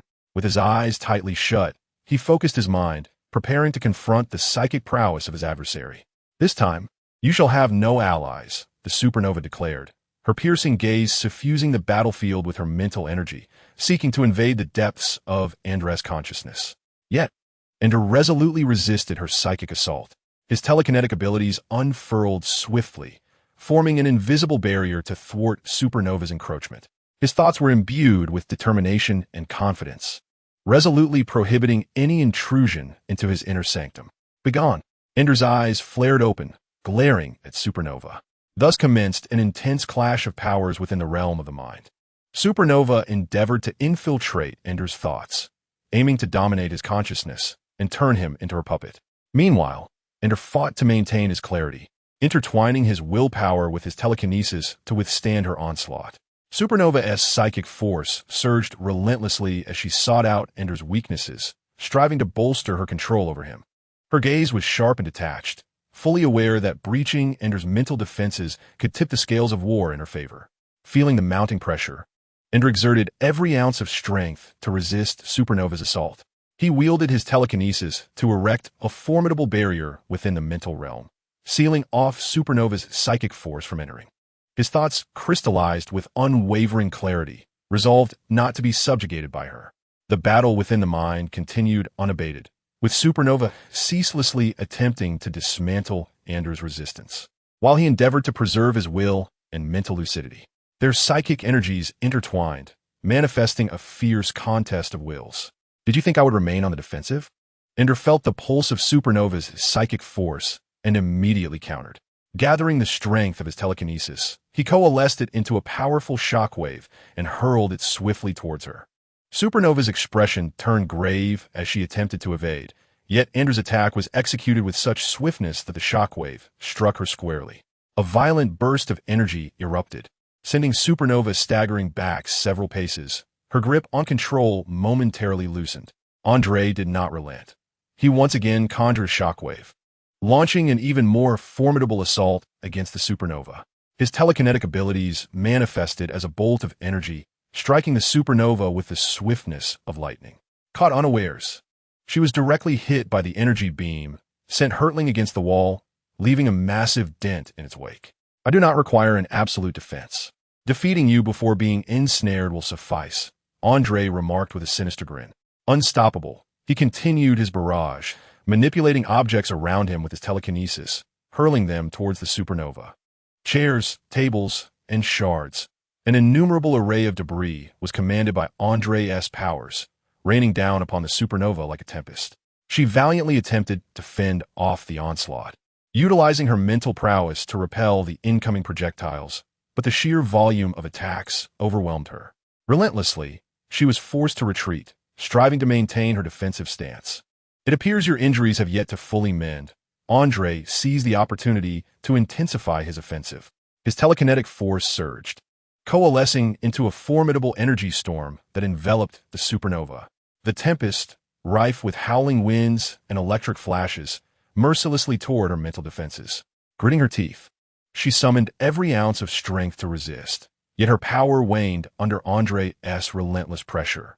She felt the weight of despair as her mental fortitude crumbled, her body trembling uncontrollably. Ultimately, Andre's telekinesis completely subdued the Supernova's psychic strength. She collapsed to the ground, struggling futilely, utterly under Andre's dominion. Your control has come to an end, Andre declared with a voice brimming with authority and assurance. The Supernova weakly lifted her gaze, comprehending her defeat as her plans lay in ruins. However, a steadfast glimmer still flickered in her eyes. You cannot prevent their arrival, she managed to utter. Andre's brow furrowed slightly. He understood that her reference to them alluded to the Chitauri Legion, and the battle had merely begun. The Chitauri and Loki. The Supernova mustered a faint, enigmatic smile. You are my adversary? The lightning man calmly regarded the mysterious figure obstructing his path. Caecilius smiled, an aura of darkness enveloping him. He raised his hand, the power of dark magic beginning to surge, summoning a colossal octopus, its tentacles lunging toward the Lightning Man. Chapter 44. Opponents of their own, the Lightning Man stood resolutely, his gaze unwavering. He fixed his eyes on the octopus's advance and, in an instant, unleashed a torrent of electric energy. With a flash, he transformed into a bolt of lightning, swiftly navigating between the tentacles, evading their assault. Caecilius raised an eyebrow, taken aback by the agility and strength of the Lightning Man, resolving to intensify his attack. His palm became a source of dark energy, erupting with a barrage of shadowy energy orbs. The Lightning Man reacted immediately, deftly dodging the onslaught of shadowy projectiles. Then, he harnessed his electrical prowess to conjure a shield of energy, enveloping himself within its protective embrace. "Do you truly believe your electricity can vanquish the darkness?" Caecilius sneered, a shroud of ominous energy swirling around him. The Electric Man regarded Caecilius, confidence shimmering in his gaze. "Oh, is that so?" he declared resolutely. As Caecilius incanted, another tentacled creature emerged from the shadows, lunging fiercely at the Electric Man. With remarkable agility, the Electric Man evaded the onslaught of the creature's appendages. In a swift counterattack, he unleashed a surge of lightning speed, hurtling towards Caecilius. In an instant, he materialized beside Caecilius, his fist enveloped in electric energy, poised to strike. However, Caecilius summoned the power of darkness, erecting a shadowy shield that absorbed the Electric Man's blow. A glint of cunning flickered in his eyes. He recognized that the Electric Man was no easy adversary. Caecilius began to weave dark sorcery, invoking a torrent of shadowy energy that manifested as a serpent, slithering towards the Electric Man with lethal intent. Reacting swiftly, the Electric Man channeled his electrical force, propelling himself to the limits of his speed, narrowly evading the serpent's bite. He then harnessed this energy to unleash a powerful current from his hand, striking fiercely at Caecilius. Sensing the potency of the current, Caecilius quickly employed his dark magic, enveloping himself in a veil of shadows to form a sturdy protective barrier. Though the Electric Man's assault was fierce, it could not penetrate this dark shield. The battle reached a stalemate, with both combatants exchanging blows. The Electric Man deftly maneuvered, attempting to close the distance to deliver a decisive strike, while Caecilius skillfully utilized his dark arts to create illusions and distractions, seeking to mislead the Electric Man and uncover weaknesses. Throughout the clash, the Electric Man exhibited remarkable combat acumen. Leveraging his agility and swiftness, he adeptly dodged Caecilius' dark onslaught while searching for vulnerabilities. He continually adjusted his strategy, concentrating his attacks on Caecilius' less fortified defenses. Meanwhile, Caecilius adeptly exploited the powers of darkness for cunning traps and ambushes. His unpredictable maneuvers and summoned dark entities often leaving the Electric Man on the defensive. Yet, the Electric Man remained composed and astute, wielding his formidable control and indomitable will to maintain dominion over the battlefield. Hovering above, the Electric Man surveyed Caecilius from his elevated vantage. "You are a formidable opponent," he remarked, raising his right arm to rest over his heart. "I can feel the exhilarating battle cells within me roaring, reveling in the thrill of this moment. Thus, you shall be the first to confront my ultimate technique." The Electric Man descended to the ground, locking eyes with his adversary, standing resolutely on the battlefield. The Electric Man recalled the martial philosophies imparted by Master Zenuan's High. He closed his eyes, inhaled deeply, and began to revisit those invaluable teachings, melding past wisdom with present experience. In his quest for inner stability and unity with his electrical powers, he recognized the necessity of fortifying his mental composure. He directed his attention inward, attuning himself to the flow of energy within, thereby stabilizing his spirit. By employing tranquility to counteract turmoil, he understood that a calm mind and measured responses were essential to confront the dark forces of Caecilius. He profoundly realized that only in the serenity of his heart could he tackle the external chaos. As he began to perceive that his extraordinary abilities were not solitary, but could amalgamate, merging to yield a more formidable force. He combined his electrical energy with his own willpower, enhancing its potency. Through introspection and insight, the Electric Man gradually unveiled a novel ultimate technique, which he chose to name Spirit of the Thunder God.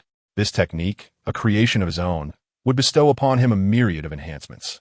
When he executed this arcane skill, he could unleash his electrical energy at a heightened frequency, accelerating his speed and reaction time, while amplifying his offensive strength, defense, and resolve. As the Electric Man concentrated the electricity within, he sensed its readiness to merge with him. His exterior began to shimmer with brilliant electrical light, arcs of energy enveloping his form, radiating intense energy fluctuations. The Electric Man also perceived his current state in contrast to the elemental chaos he had unleashed upon the city against Spider-Man before he arrived in this world. Now, I am unmatched. Witnessing this transformation, Caecilius felt a flicker of trepidation in his heart. He understood that the Electric Man had ascended to a more potent state, signaling a far more fierce confrontation ahead. Unleashing the spirit of the Thunder God, the Electric Man charged towards Caecilius without hesitation. His speed was astonishing, reaching Caecilius in the blink of an eye. With a swift, thunderous motion, he swung his electrified fist, launching a ferocious assault on Caecilius. Caecilius sensed the surge in the Electric Man's strength, realizing that his dark magic could not entirely withstand the onslaught. Just one punch, merely one punch, was sufficient. The shield of dark magic shattered, propelling Caecilius back, who then attempted to escape into the air through sorcery. The might of the spirit of the Thunder God gradually became evident as the Electric Man's fists released energy akin to lightning, each strike tearing through the air with formidable force. He concentrated the electrical energy between his palms, forming a bolt that surged toward Caecilius. Impossible. How can a human body channel such intense energy? Caecilius marveled in disbelief, completely unaware that the Electric Man and several other superheroes from the Hawk Group had been injected with a specially formulated viral serum. The Electric Man pursued Caecilius relentlessly, his fists emanating dazzling electrical light, unleashing a powerful energy shockwave. Caecilius exerted every ounce of effort to evade the Electric Man's attacks, but his dark magic had lost its efficacy. An arc of electricity struck Caecilius' body, unleashing a tremendous surge of energy. The dark figure was momentarily pushed back by the electric light, and Caecilius roared in agony as wounds on his body exuded an ominous aura. The Electric Man showed no mercy, continuing his relentless assault, swiftly closing the distance to Caecilius.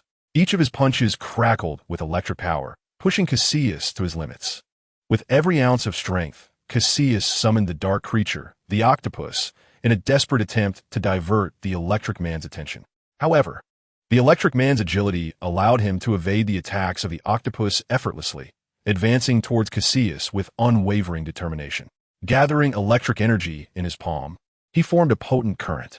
His fist unleashed a lethal bolt of lightning, hurtling directly at Caecilius. The lightning cleaved through the darkened air, bearing the destructive force destined to deliver a fatal blow to Caecilius. Sensing the peril to his life, Caecilius summoned his last reserves of strength, activating a protective barrier of dark magic in a desperate bid to withstand the Electric Man's deadly strike. The clash of lightning and darkness intertwined, resulting in a violent explosion.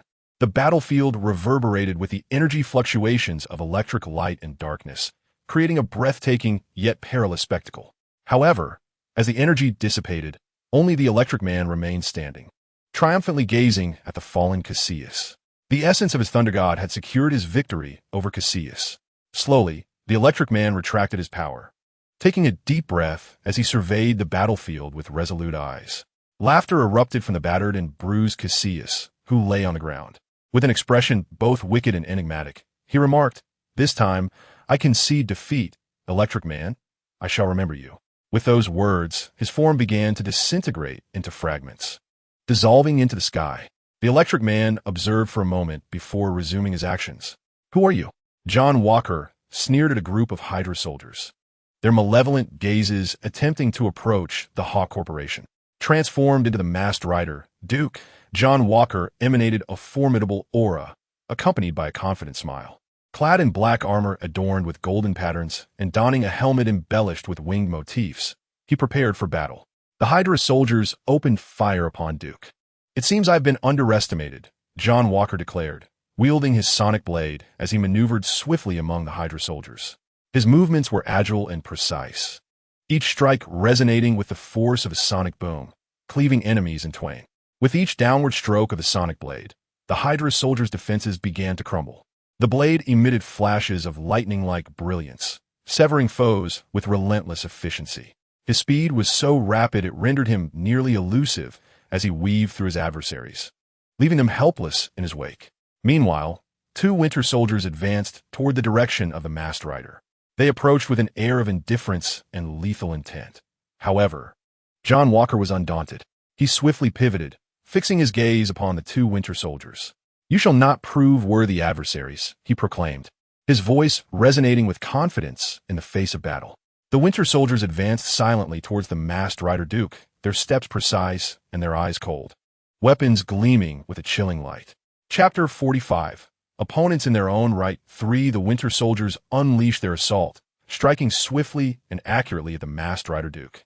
Their attacks were perfectly synchronized, suggesting they had honed their coordination over a considerable span of time. John Walker deftly evaded their strikes, his movements agile and nimble. He parried their blows with his sonic blades while simultaneously launching counterattacks. His sword danced through the air with elegance, each swing imbued with formidable force. The two Winter soldiers continuously altered their tactics, seeking a flaw in the masked rider Duke's defenses. A modicum of skill, yet insufficient. John Walker assessed their capabilities with calm detachment. He focused his mind, consolidating his strength, preparing to deliver an overwhelming offensive. Like a flash of lightning, he darted between the Winter soldiers, launching an unexpected attack. His blades carved graceful arcs through the air, akin to sonic booms, rapidly closing in on his foes.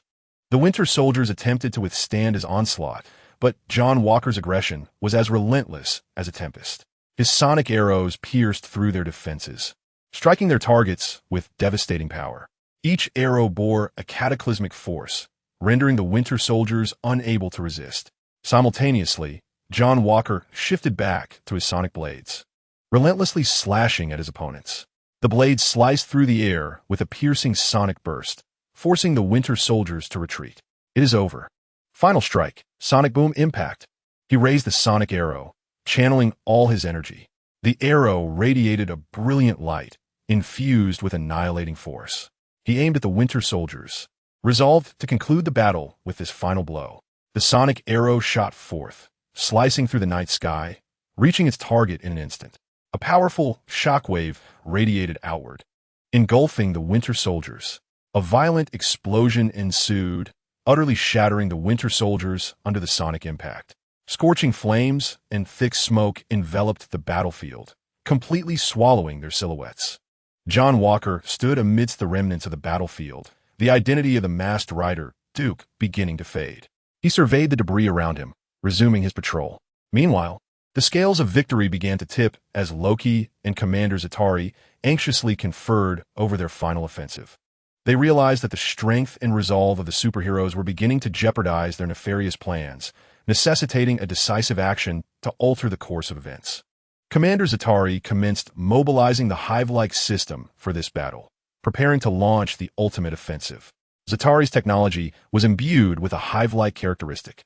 Their combat style was intricately interlinked, information flowing swiftly, each individual functioning as part of a collective, united towards a singular objective.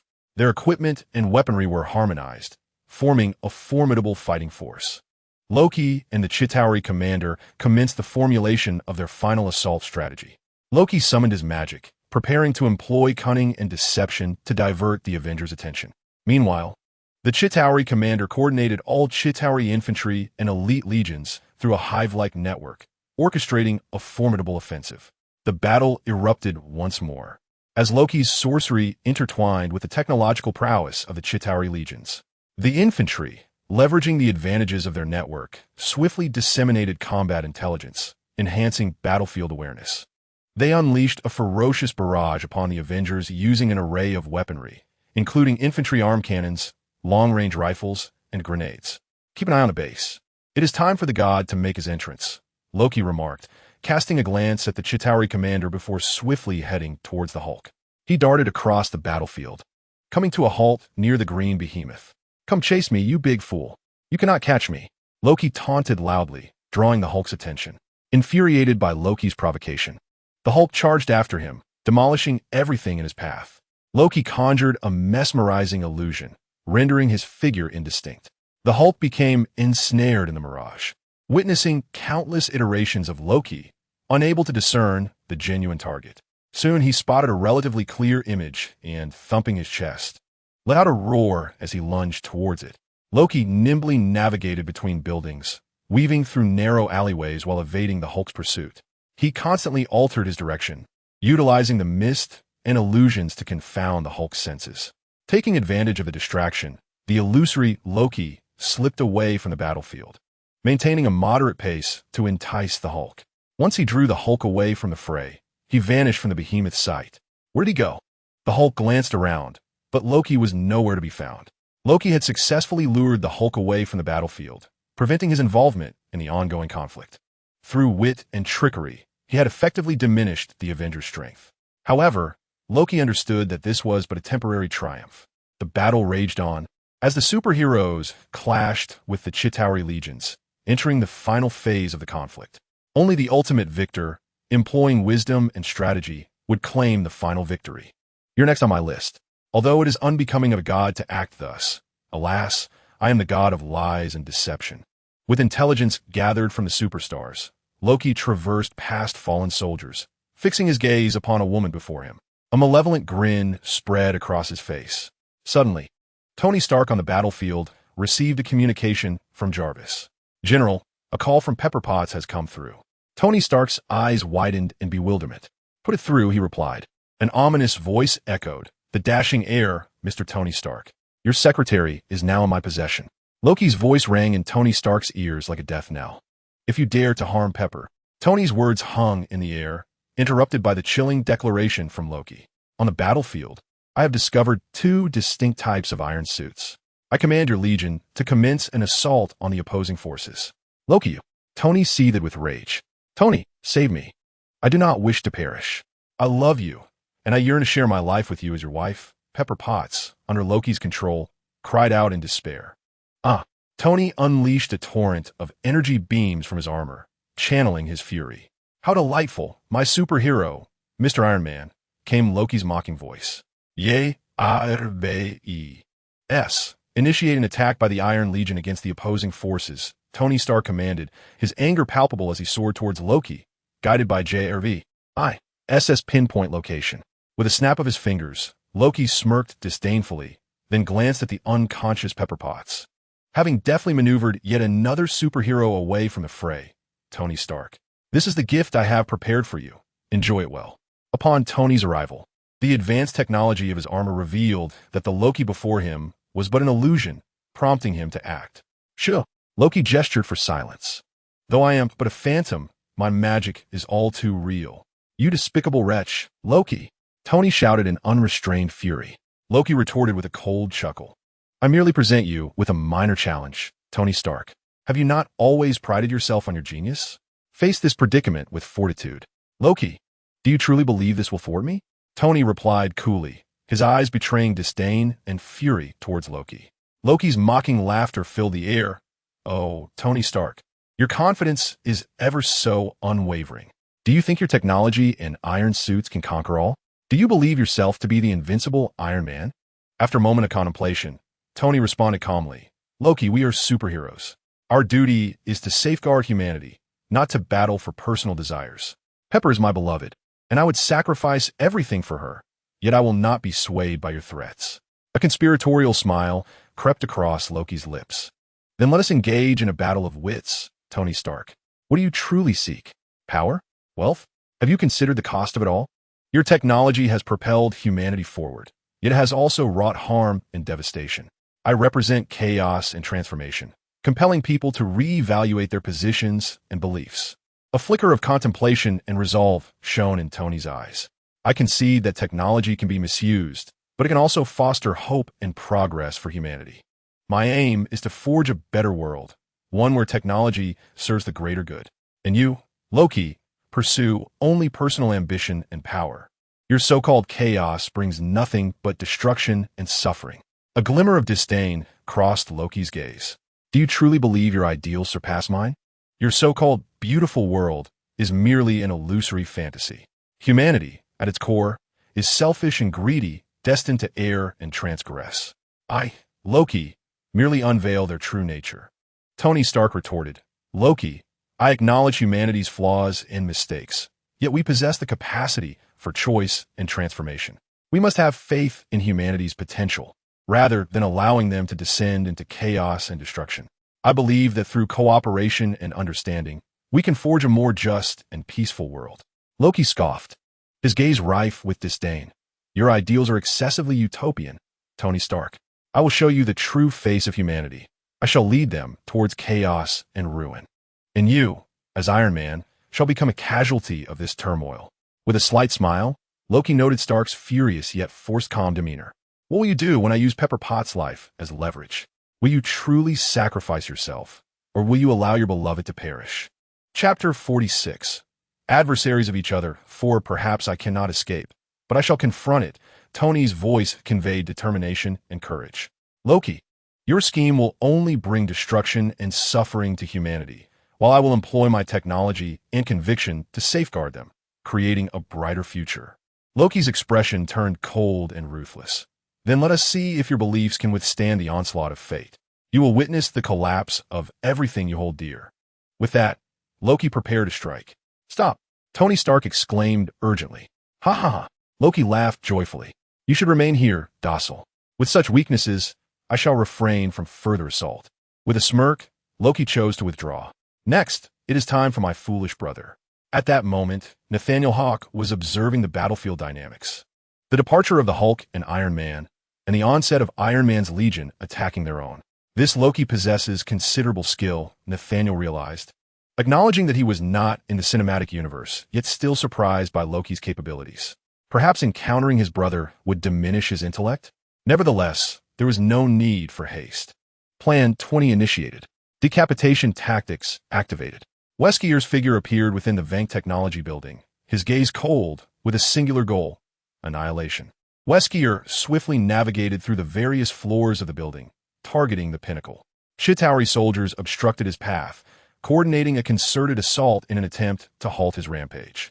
However, Wesker's prowess surpassed their imagination. He effortlessly evaded and dismantled their attacks. His strikes were as swift and precise as lightning, each blow accompanied by the sound of shattering bones. His speed was extraordinary, enabling him to appear beside his adversaries in the blink of an eye. He ruthlessly shattered the defenses of the Chitauri soldiers, rendering them as fragile as paper before him. Their attempts to hinder his advance proved futile against his relentless march. Ascending to the top floor, he confronted an even greater number of Chitauri soldiers, who encircled him tightly in a desperate bid to contain his wrath. With agility and finesse, he deftly evaded their assaults. His hands transformed into blades of death, each strike imbued with merciless intent. His speed transcended the limits of the human eye, effortlessly severing the armor of the Chitauri, sending them into the embrace of death. The aura of his slaughter enveloped the entire top floor. He descended upon them like the Grim Reaper, ruthlessly decimating the Chitauri ranks. Blood erupted, and the cacophony of death echoed, turning the top floor into a scene reminiscent of hell. Ultimately, only one Chitauri commander remained, facing him directly. Although unfamiliar with his adversary, the commander could sense the overwhelming pressure emanating from him. They stood on the battlefield of the top floor, their gazes locked in a tense and heavy silence. The Chitauri commander activated his armor, its metallic sheen flickering with formidable energy. Entering hive mode, he honed his focus to its utmost, preparing to counter the impending onslaught of his foe. With a cold and piercing gaze, he sprang into action, leaping into the air and delivering a powerful knee strike aimed at the Chitauri commander's abdomen. The speed of his attack was nearly imperceptible, accompanied by tremendous force. The Chitauri commander, agile and swift, evaded the knee strike with a deft sidestep, launching a counterattack in response. He raised his right hand, conjuring an energy shield to thwart the impending blow. With ferocity and agility, he pivoted, unleashing a rapid left hook aimed at the Chitauri commander's jaw. The velocity of his fist was astonishing, infused with ruthless intent. The Chitauri commander's gaze sharpened as he narrowly avoided the strike, allowing it to graze past his chin. Simultaneously, he utilized hive mode to enhance his reflexes, swiftly retaliating against the onslaught. Suddenly, the Chitauri commander gathered an energy beam in his right hand. directing it towards Weskier's torso with pinpoint precision and penetrating force. A flicker of caution passed through Weskier's eyes as he swiftly evaded the energy beam. In the same motion, he raised his right arm, unleashing a barrage of rapidly rotating punches. His fists became a tempest, each strike resonating with explosive power as he darted like a whirlwind around the Za'Tari commander, delivering a relentless series of blows. His speed was such that it was almost elusive, each punch steeped in merciless intent. The Za'Tari commander swiftly adjusted his tactics, leveraging hive mode to amplify his perception, quickly tracking Weskier's movements. He leapt into the air, employing his agility to evade Weskier's punches while launching his own assault. His feet executed a rapid sequence of kicks, striking accurately at various points on Weskier's body. His leg technique resembled a razor's edge, each kick delivering a formidable impact. He harnessed his own strength and velocity, compelling Wesker into a defensive position. With a calm demeanor, Wesker adeptly countered Commander Za'Tari's onslaught, evading and parrying with remarkable agility while seizing opportunities for retaliation. His movements were fluid and precise, exhibiting an elegant grace. Boom! The two engaged in a fierce exchange of blows, subsequently retreating to regain their composure. Wesker felt the virus within him stir with anticipation, his gaze transforming into one of chilling intensity and fervor. Without hesitation, he activated the virus, and his body began to undergo a profound transformation. His skin paled, its texture twisting into a grotesque pattern. His form contorted as muscles bulged, dark crimson veins coursing through him, limbs elongated, fingers sharpened, and his spine protruded into menacing spikes. His visage altered as well. Horns sprouted from his forehead, and his eyes morphed into deep crimson orbs, glaring at his adversary with a blend of ferocity and ruthlessness. Weskier's physique had been metamorphosed into a humanoid viral entity, radiating an aura of malevolence and authority. His appearance bore resemblance to a mythical demon, embodying an alluring malevolence and extraordinary power. Though devoid of energy, the viral entity possessed unparalleled stamina and terrifying offensive capabilities. Each of Weskier's movements resonated with tremendous force, his strikes echoing with the intensity of thunder. Commander Za'Tari, witnessing Weskier's transformation, exhibited a flicker of caution in his eyes. He recognized the formidable potency of this viral entity and understood the necessity for a cautious approach. With a fearsome roar, Weskier's viral form lunged toward Commander Za'Tari with alarming speed. His strikes were ruthless and swift, akin to the arrival of a demon. Reacting quickly, Za'Tari adjusted his strategy, leveraging the advantages of his Za'Tari armor to initiate ranged attacks. He unleashed energy beams and projectiles, attempting to distance himself from Weskier's close-quarter assault. Weskier's viral form adeptly dodged Za'Tari's attacks, rapidly closing the distance and seizing the commander's energy shield.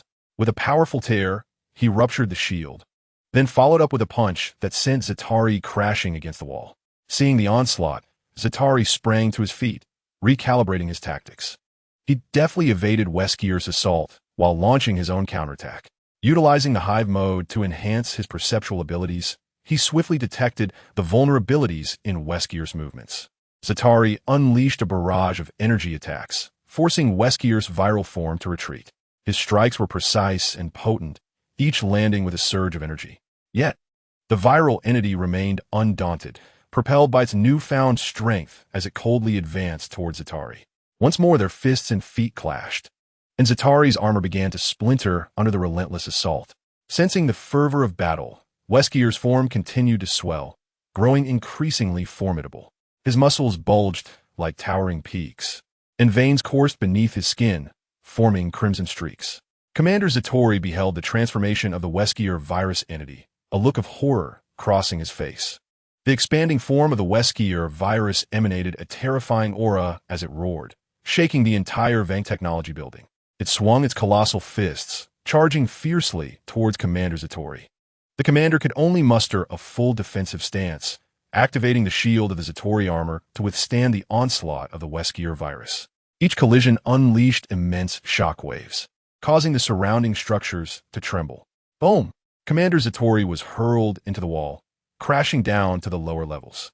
The Wesker virus followed closely, its attacks growing increasingly ferocious. pounding the commander's shield with its massive fists, attempting to breach his defenses. Its strength was extraordinary, each blow exerting tremendous pressure. In a desperate bid, Commander Zatori unleashed his final energy attack, aiming the armor's weapon at the heart of the Wesker virus. Yet, the entity did not waver. It twisted its body and seized the commander by the shoulder. With its immense hand clasping tightly, it tore with brutal force. Rip, blood spattered. Meanwhile, Loki, stalling for time on Thor's side, suddenly glanced back at the Vang Technology building. My dear brother, what could possibly distract you in the midst of our battle? Thor raised Mjolnir, striking with precision. Bang! Loki was struck by the heavy blow of the hammer, crashing against the wall with a resounding impact. His body instantly became embedded in the wall, the force of the blow causing it to shatter, debris flying in all directions. Simultaneously, the Mind Scepter slipped from his grasp. Falling far away, Thor advanced slowly towards Loki, trapped against the wall, Mjolnir emanating a daunting energy. His gaze was cold, exuding an air of authority and power. Chapter 47. The End of Avengers 1. Loki, your malevolent actions will inevitably lead to your punishment, Thor declared, his voice filled with resolve and fury. You would do well to surrender and accompany me back to Asgard. Loki met Thor's gaze, his eyes revealing disdain and mockery. Thor, you shall never comprehend my ideals and ambitions. Your sense of justice is but an illusion, while I shall ascend as the ruler. Your reign will only bring chaos and destruction.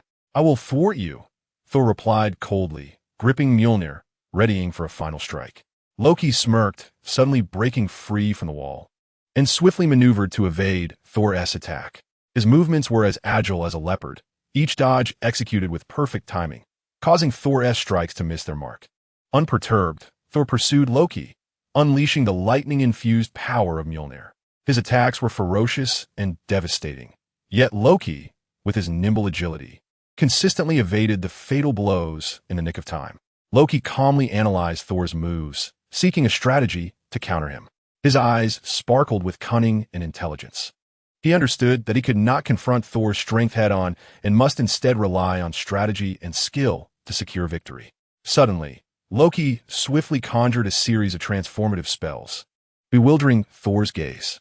His form momentarily flickered, evading Thor's attacks as if he were a mere specter. Though Thor was formidable, he found Loki's magic exasperating.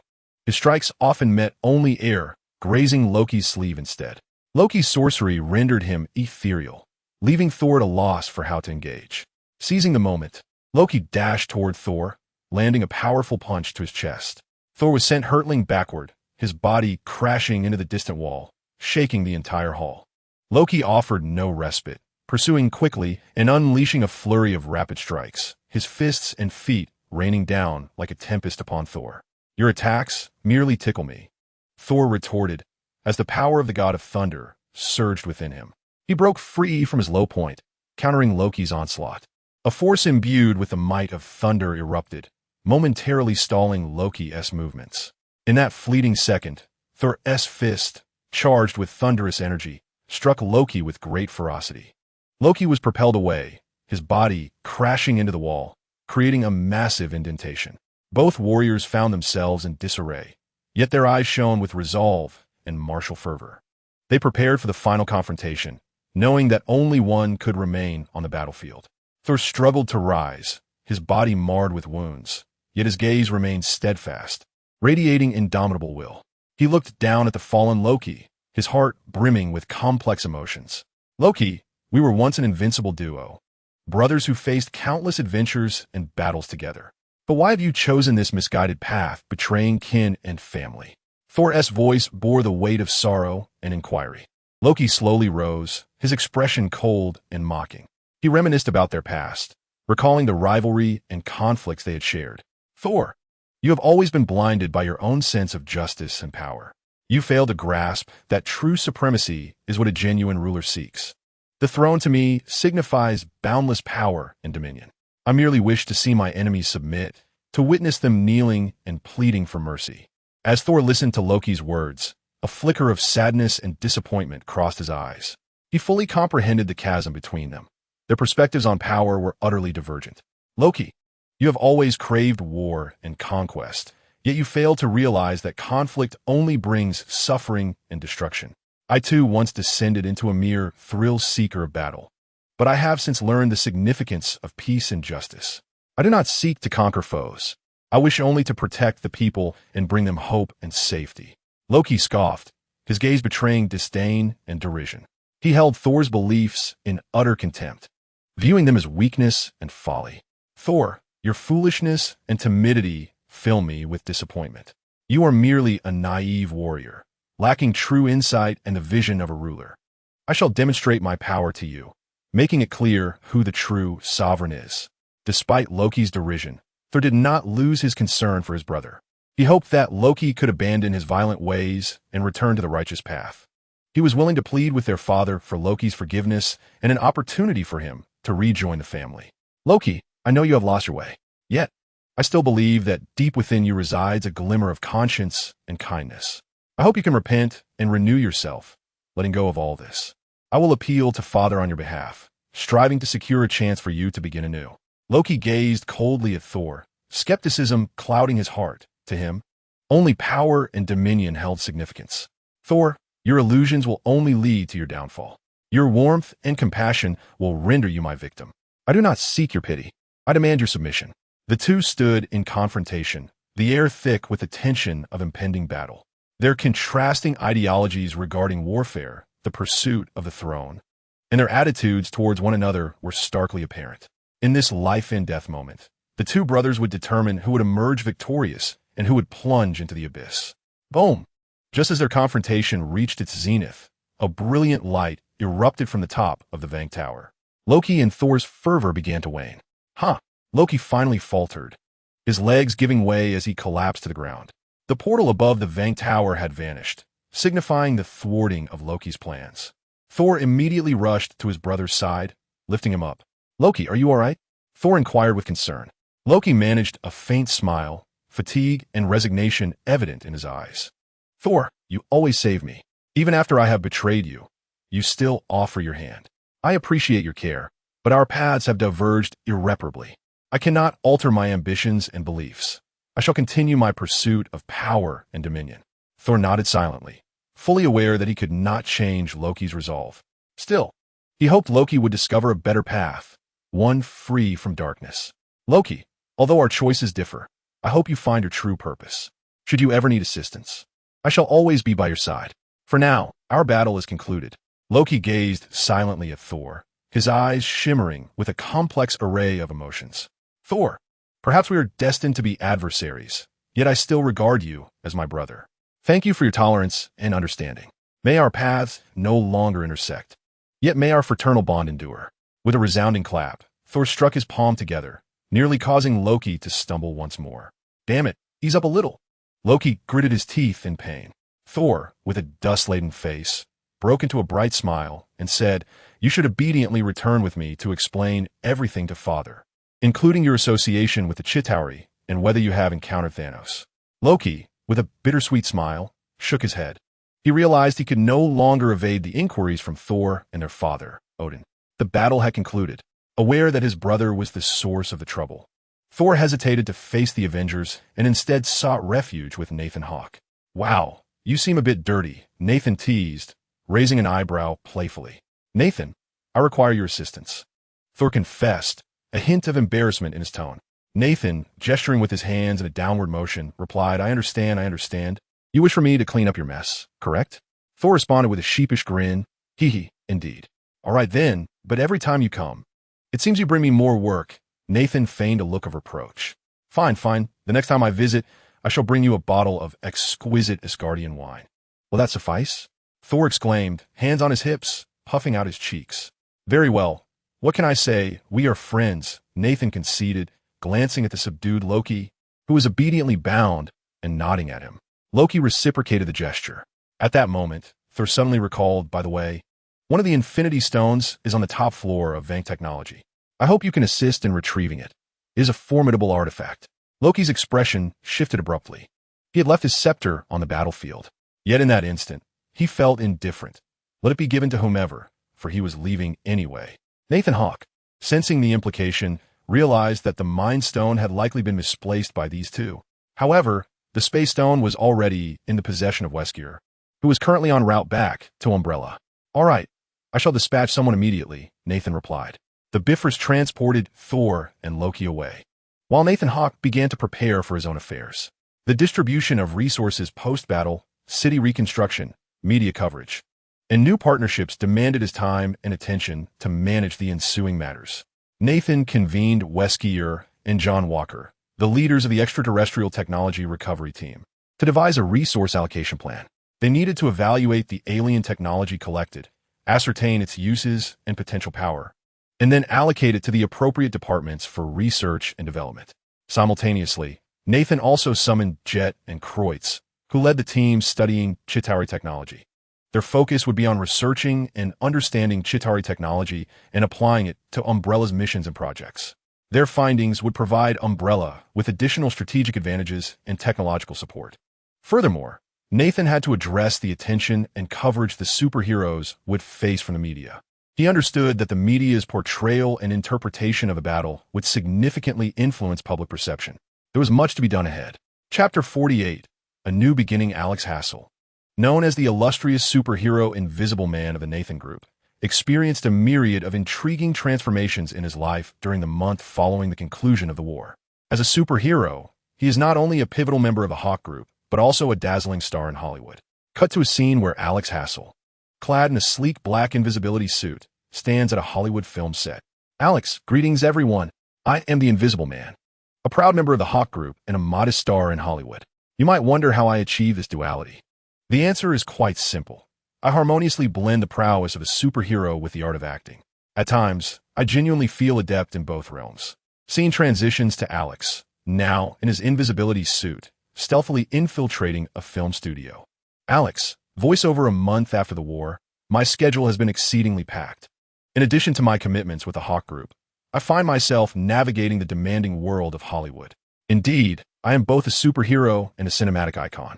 Occasionally, I feel like a living embodiment of invisibility, seamlessly traversing between these two worlds." Cut to Alex standing on a Hollywood red carpet, dressed in a splendid suit, radiating a vibrant smile. "Alex, behold, this is the life of a star, my friends. Sometimes, I am posed the question of whether being a superhero or an actor holds more significance. Frankly, for me, both are equally invaluable. I relish donning my invisibility suit to safeguard the populace while equally enjoying the applause from the audience as I stand upon the red carpet. Truth be told, it feels as though I inhabit two distinctly divergent worlds. Perhaps that is the essence of my unique allure." Scene shifts to Alex, still in his invisibility suit, participating in a mission with the Nathan Group. "Alex, voiceover. Beyond the Hollywood limelight, my responsibilities with the Hawk Group continue unabated. Even after the war's end, the world remains rife with various threats. Hence, our duties as superheroes persist. Throughout this month, my comrades and I have faced numerous perilous situations.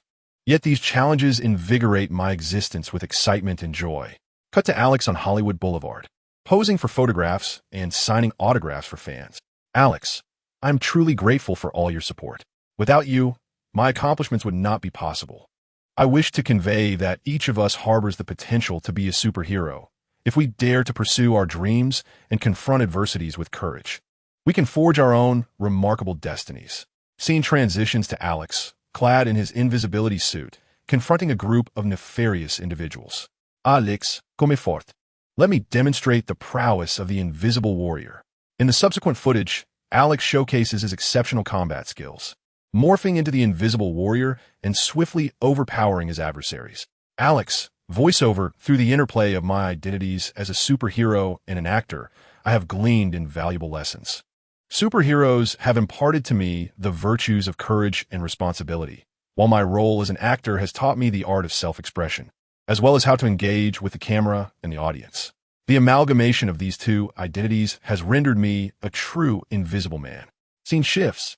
Alex returns to Hawk Group headquarters. Nathan Hawke. "Alex, you have certainly been busy this past month."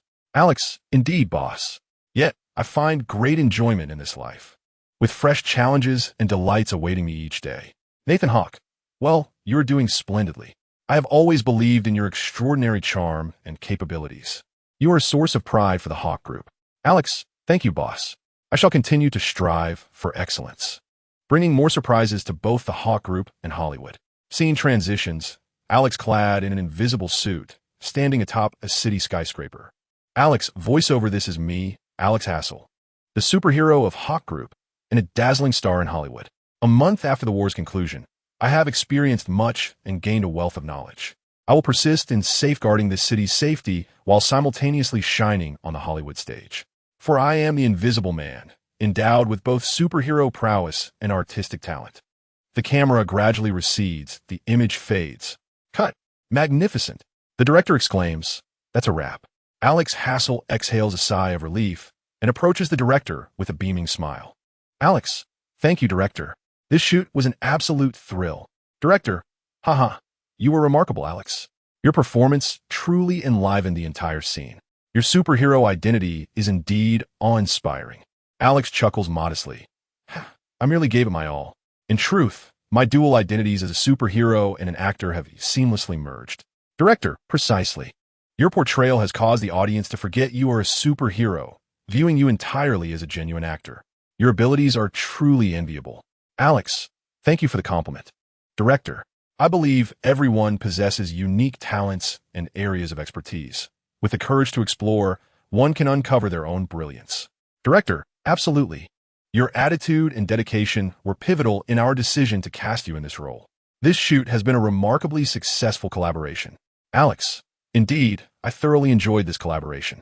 To shine on the Hollywood stage has long been a cherished dream of mine. Director, your dream has come to fruition, Alex. I hope you continue to maintain this momentum, delivering more captivating works to the audience. Alex, I shall. Whether in Hollywood productions or Nathan Group assignments, I will commit myself wholeheartedly, striving to repay the support of the audience and my fans with my finest performances. Director, excellent. I am confident you will achieve even greater heights. Well then, today's shoot concludes here. You may take a moment to rest. Alex, thank you, director. I will continue to strive for excellence. The director stepped aside as Alex stretched and greeted the crew before making his way to the lounge. In the lounge, he observed fellow actors and staff engaging in lighthearted conversations, the atmosphere relaxed and cheerful. Alex, narration, although my schedule is quite demanding. Each day is filled with fulfillment and joy. I relish traversing the realms of the entertainment industry and the superhero world, embracing diverse experiences and challenges. Finding an empty seat, Alex sat down and took out his phone, noticing the task assignments from the Nathan Group. Alex, narration, it appears that an important mission lies ahead, and I must be prepared. I shall invest my heart into every performance while diligently safeguarding this city. With a gentle smile, he donned his sunglasses, ready to head to the next mission location. Alex Hazel, both the Invisible Man and a Hollywood star, would continue to shine in his unique manner across two disparate worlds. The story unfolds. Cut, the director exclaimed. After a 5-second pause, the Invisible Man exhaled. The shoot had finally concluded. Despite his personal reservations, he could not suppress his signature smile. After all, he was currently the most beloved superhero within the Hawk Group, with merchandise flying off the shelves and numerous advertisements to his name. As for films or television series, no. I exclusively participate in movies produced by the company. My superhero film, Invisible Man 2, is set to commence shooting soon. Perhaps I should consider scouting for a few young, beautiful, and alluring female co-stars. Lost in thought, the Invisible Man strolled to his exclusive lounge, the idea growing more enticing. Recently, it seemed several fresh-faced female artists had emerged. Splendid, a meeting tonight would be in order. At that moment, a crew member approached nervously. Mr. Invisible Man, there are 2 children outside who are very eager to meet you. With a snap of his fingers, he inquired about the children. Yes, the crew member replied, nodding anxiously. One is a bit chubby, and the other is rather thin. I believe the slender one is named Peter something. Peter Parker, the Invisible Man interjected. Yes. The crew member exclaimed, nodding vigorously, then glanced at the Invisible Man with a hint of shyness. The Invisible Man could only smile in bemusement, saying, Please bring out the merchandise you wish for me to sign. Upon hearing this, the crew member's face lit up with joy.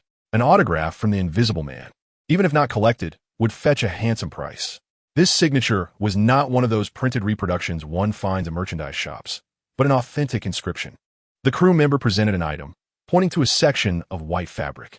After signing, The Invisible Man turned to the excited crew member and asked, "Where are those two children? I'll take you to them right away." Indeed, without waiting for the Invisible Man to gesture, the crew member led the way and then discreetly stepped aside. "Wow," Ned exclaimed, looking at the astonished Peter Parker. "See? How would we know if we didn't try to meet him?" Peter Parker was astonished, unable to believe his eyes. My goodness, a superhero is truly here to meet the two of them. Indeed, he should have heeded Ned's advice. It is always worthwhile to take a chance. What if it succeeded? "You." "Hello, Mr. Invisible Man," Peter Parker greeted nervously. "It's been a while, Invisible Man," Ned exclaimed excitedly, waving at the hero. The Invisible Man smiled and nodded. "Haha, it's great to see you both. I trust you haven't sustained any injuries during the battle?" No. My home is a bit far from downtown," Ned replied promptly. "Fortunately, my aunt and I took refuge in a military-established safe zone," Peter Parker added. Chapter 49. The New Members Heist. Seeing the excitement in Ned and Peter Parker's faces, the Invisible Man concocted a plan. "You too. Would you be interested in appearing in my next film?" Both Ned and Peter Parker looked at the Invisible Man in shock. Ned, with clenched fists against his cheeks, exclaimed, "A movie? We can be in a superhero film?" Even the typically reserved Peter Parker responded with palpable enthusiasm. "Yes, Mr. Invisible Man, we would be absolutely thrilled." "Huh, I'm glad to hear you're excited. The project for Invisible Man 2 will commence shortly, and I think you could play some special extras, a rather quirky minor role." The Invisible Man winked at them. Ned, brimming with excitement, swung his fists in the air, envisioning his dashing appearance in the film. "Really? That's amazing. My dream has always been to appear in a superhero movie." Peter Parker, feeling somewhat bashful, chimed in, "Me too. Thank you, Mr. Invisible Man." Just the thought of his role in a superhero film filled Peter Parker with anticipation. The Invisible Man smiled warmly. "You're welcome. I am delighted to help you realize your dreams. When filming begins, I will call you and arrange everything." With that, he took out his phone. At this, Ned's mouth fell open in shock, his entire being frozen in disbelief.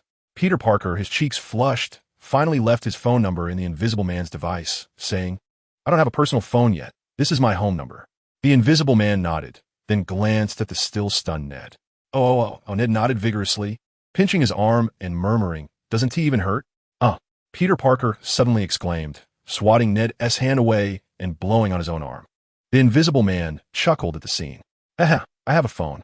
With that, Ned entered his phone number, unable to suppress his laughter as he handed the device back to the Invisible Man.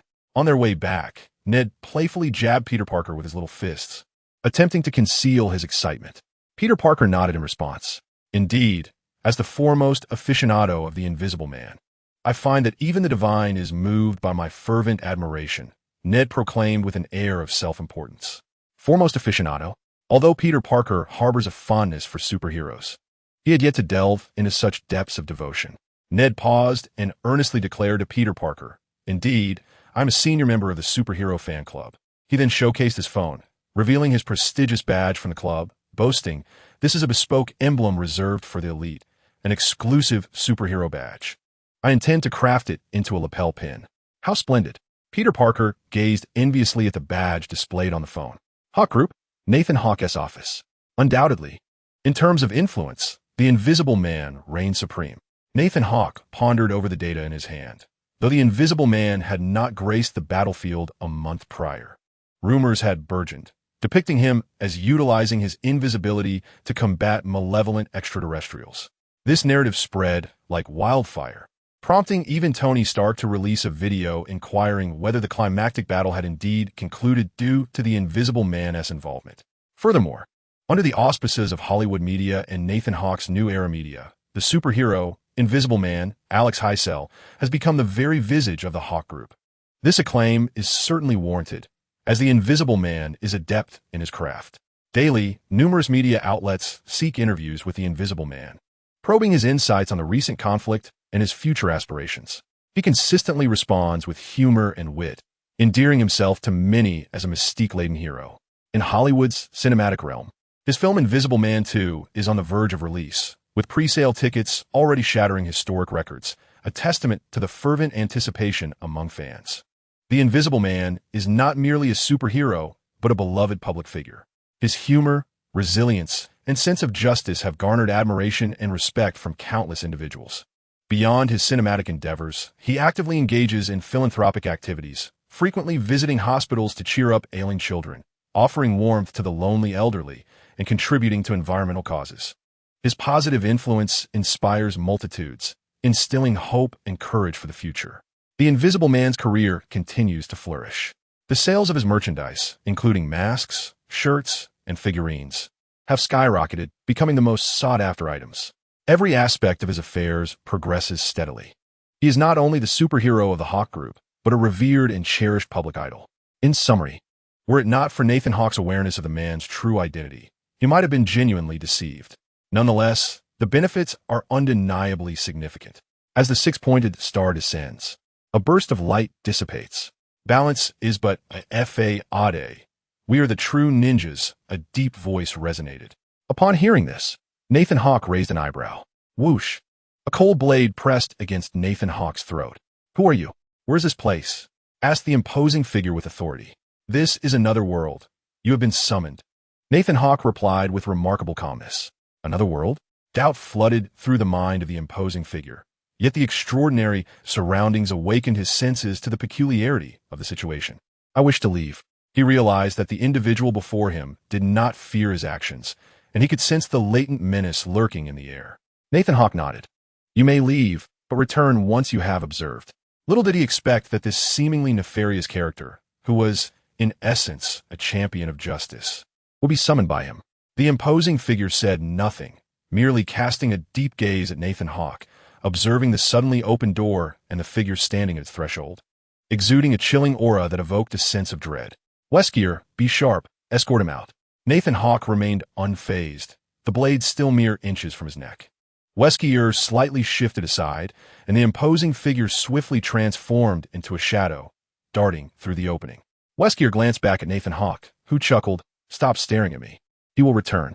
Upon arriving in the Marvel Universe, the imposing figure departed from the familiar realms of Runeterra and Ionia, sensing the distinctiveness of this new world. New York City buzzed with life.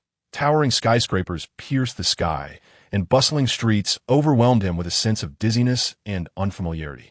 He donned a disguise, abandoning his signature black ninja attire, blending into the throngs of this alien city, striving to attract minimal attention. This place bore a striking resemblance to Piltover. As he traversed the streets of New York, he encountered a myriad of strange sights and characters. Unlike the realms he hailed from, the inhabitants here led vastly different lives.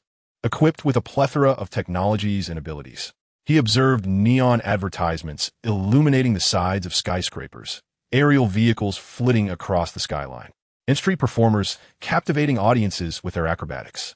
All of this left him astonished and intrigued. He resolved to explore this world and learn about its people and culture. In a park in New York, he stumbled upon a group of children at play.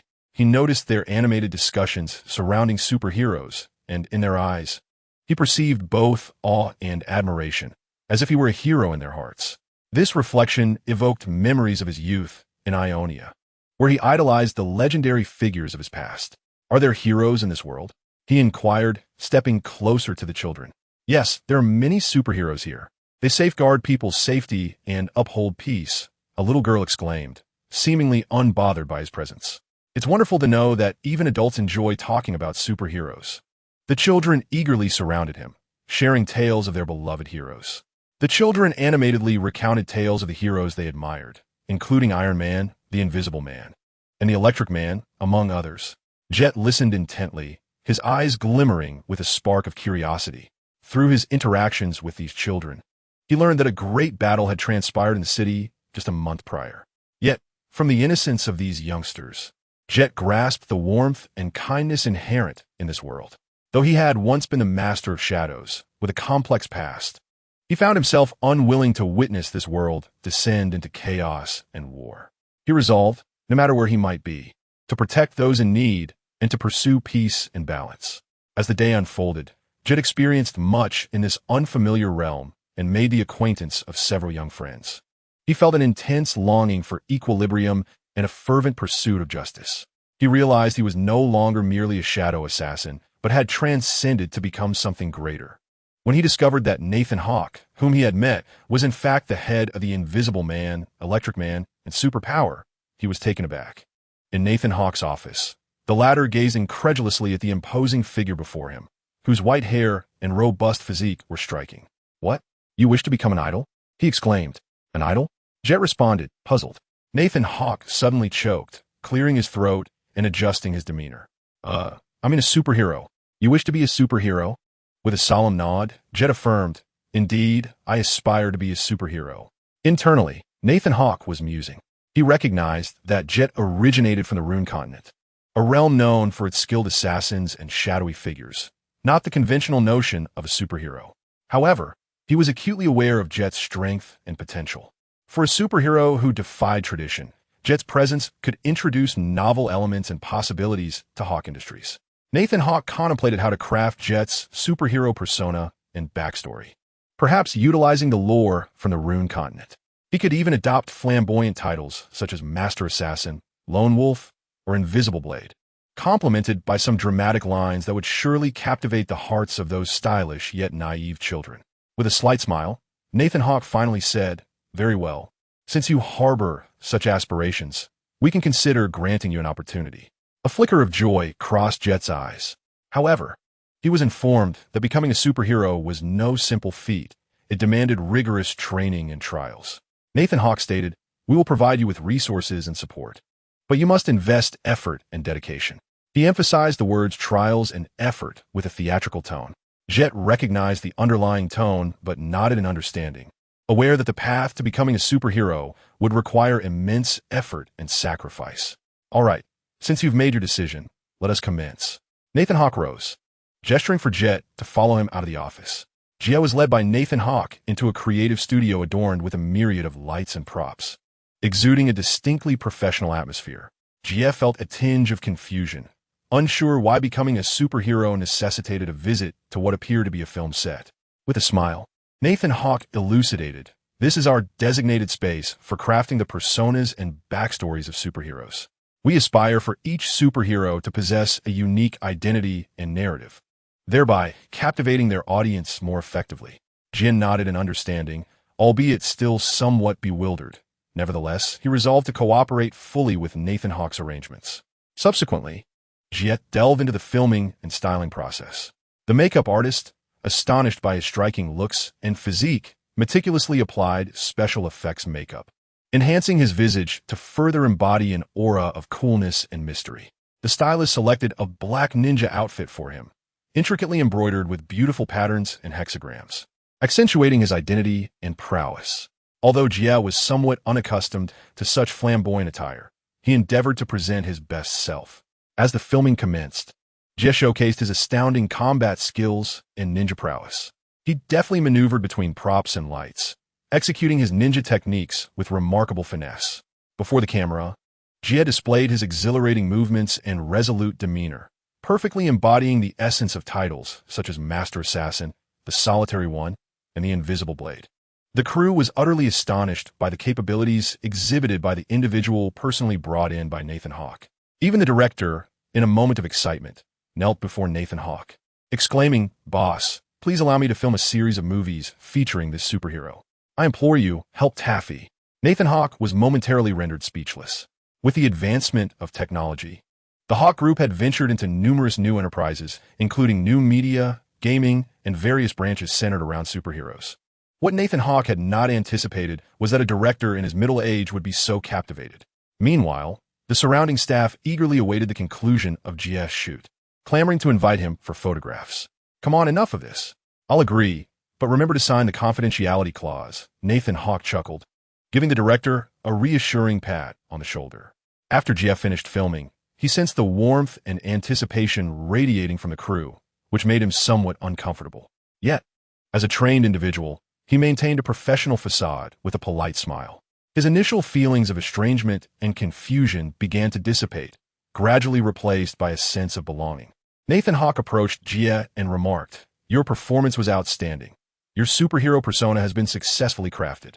We will prepare a series of promotional activities for you, and I firmly believe you'll be widely embraced in this world." Jia, still puzzled by Nathan Hawke's words, waited until they were alone to inquire further. Nathan Hawke, smiling, responded, "I know what you are thinking. However, due to the ongoing war, the crime rate in the city has recently plummeted. Nevertheless, a figure known as Jia remains quietly observant. In a bustling district of certain city, a bank has fallen victim to an audacious attack by criminals. Armed with high-powered weapons, the assailants brazenly hold the bank's patrons at gunpoint while confronting the approaching police. Their faces are concealed beneath black masks, suggesting that they have meticulously orchestrated this robbery, clearly indicating they are no ordinary criminals. The glint of the weapons barrels casts a chilling aura, instilling a palpable sense of death's threat among all present. "Do not move. Drop your weapons," commands the police chief as officers, using their vehicles for cover, attempt to subdue the ruthless assailants. Yet, the criminals retaliate fiercely, unleashing a barrage of gunfire that engulfs the bank's perimeter in chaos and panic. At this critical juncture, a shadowy figure suddenly materializes in the bank's lobby. Jia surveys the scene with a cold, resolute gaze. "Who are you?" a brash and cunning criminal exclaims upon witnessing this unexpected presence. "You are not worth my words," Jia replies softly, his voice icy and composed. Yet it exudes an indescribable sense of oppression that envelopes everyone. Seeking death? The criminals raise their weapons and fire at Jia. Without uttering another word, Jia moves swiftly, evading their bullets with ghost-like agility. His evasive maneuvers are astoundingly proficient, making it nearly impossible for the assailants to track his form. To them, Jia seems to transform into a shadowy wind, slicing through their vision, leaving only the stark aftermath of blood. Their attacks largely miss, for Jia is an elusive specter, rendering them powerless against his onslaught. With eyes as sharp as ice, Jia wields two razor-sharp fist swords, swiftly incapacitating the criminals one by one. His strikes are rapid and precise, each landing with lethal accuracy, leaving no room for retaliation. The air within the bank thickens with the acrid scent of gunpowder and blood. Yet soon, tranquility returns. Jia stands in the center of the lobby, surrounded by the fallen criminals, the battle having unfolded with such swiftness that none could react in time. Displaying no trace of elation, Jia's expression remains steadfast and indifferent. The hostages, meanwhile, are caught in a whirlwind of astonishment and the relief of having survived. "The police are here," Jia remarks casually, turning to depart. Only then do the hostages erupt in joyous disbelief, one of them gazing at Jia's retreating figure and asking, "Are you a superhero?" "You may call me Jia," he replies. The police enter the scene, commencing control of the area while learning that this individual, possibly a superhero, is named Jia. As night descends, Jia returns to his solitary abode. During this period, his life underwent a profound transformation, and the experience of becoming a superhero bestowed upon him unprecedented thrills and challenges. Yet, within his heart lingered an inner turmoil, as he found himself not entirely attuned to this new role and identity. Sitting by the window, he quietly reminisced about his recent experiences. He had arrived at the Hawk Group, where he underwent a meticulous crafting of his persona and backstory, subsequently participating in filming and promotional endeavors. He had become a coveted superhero in the eyes of the media and fans, yet he felt somewhat ill at ease with the promotional tactics and media hype surrounding him. In the realm of the Rune Continent, he was a ninja, elusive and mysterious, prioritizing secrecy and stealth, never flaunting his abilities. However, in this world of superhero promotion, he was compelled to showcase his combat skills and acts of valor, becoming the focal point of media and audience attention. This perplexed him, as he yearned to embody a genuine superhero, yet was uncertain how to express himself. "Perhaps I should help those in need," he murmured to himself. He did not wish to be merely a sensationalized star, but rather a true protector of the innocent and justice. However, he also recognized that he lacked experience as a superhero. He had never truly embraced the role. This left him feeling lost and helpless. As he pondered how to confront and resolve actual crises and disasters, he closed his eyes, immersing himself in thought.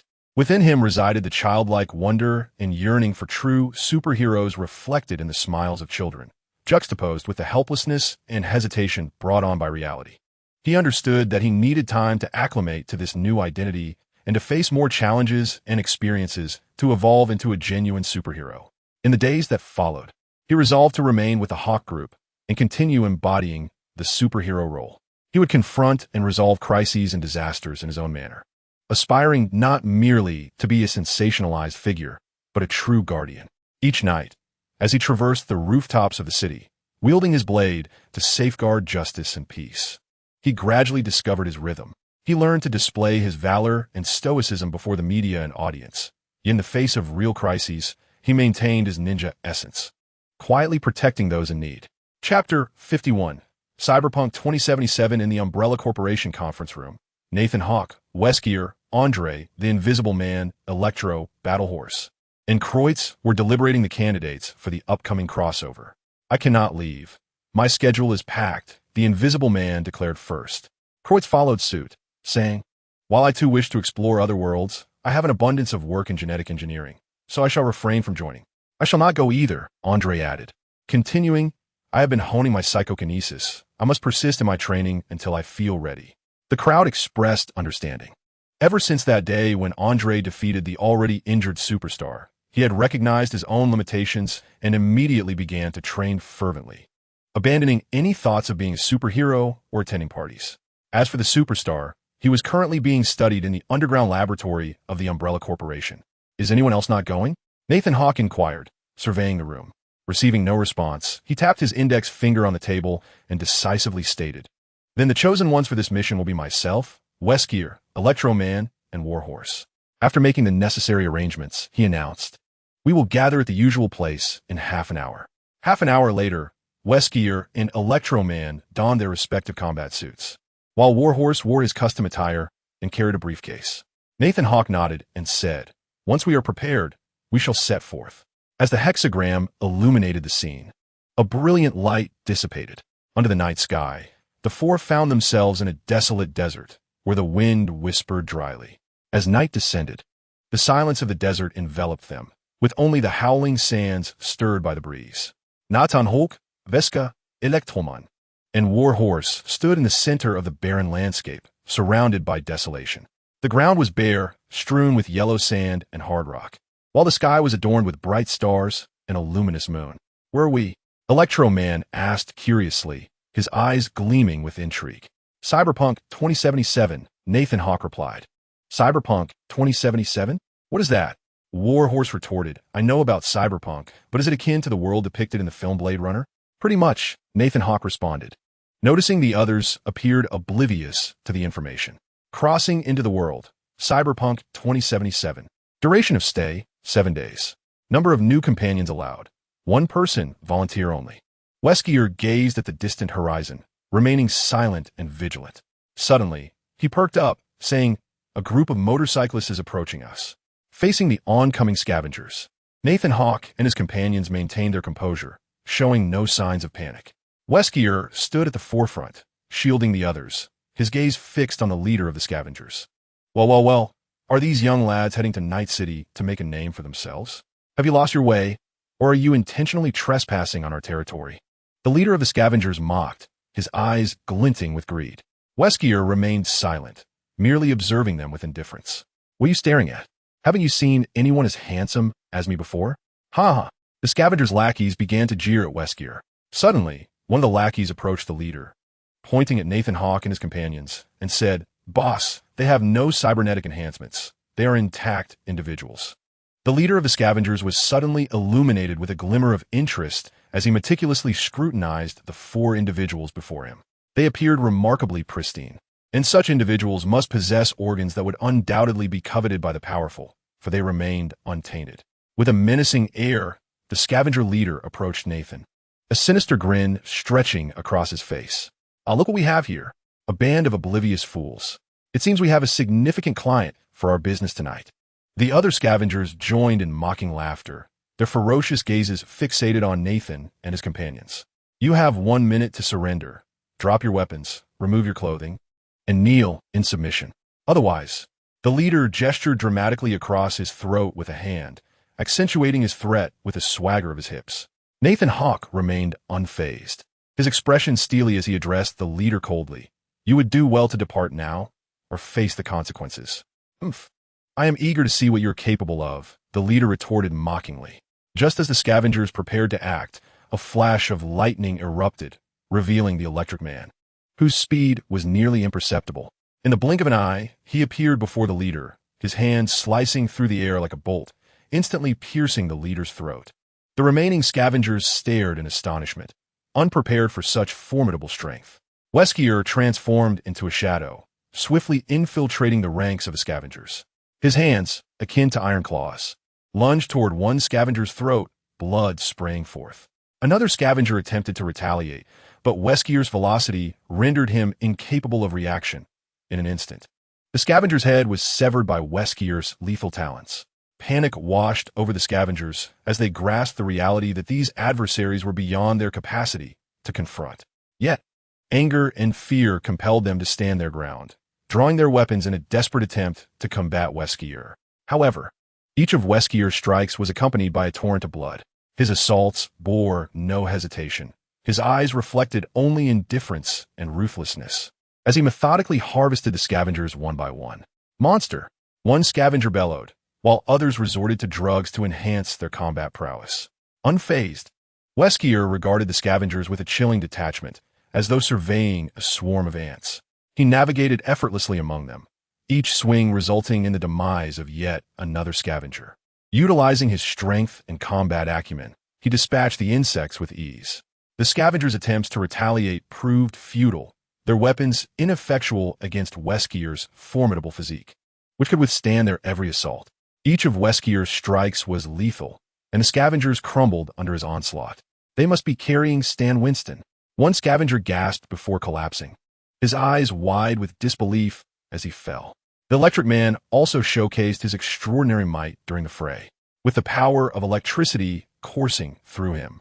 His speed surpassed the scavengers' wildest imaginations.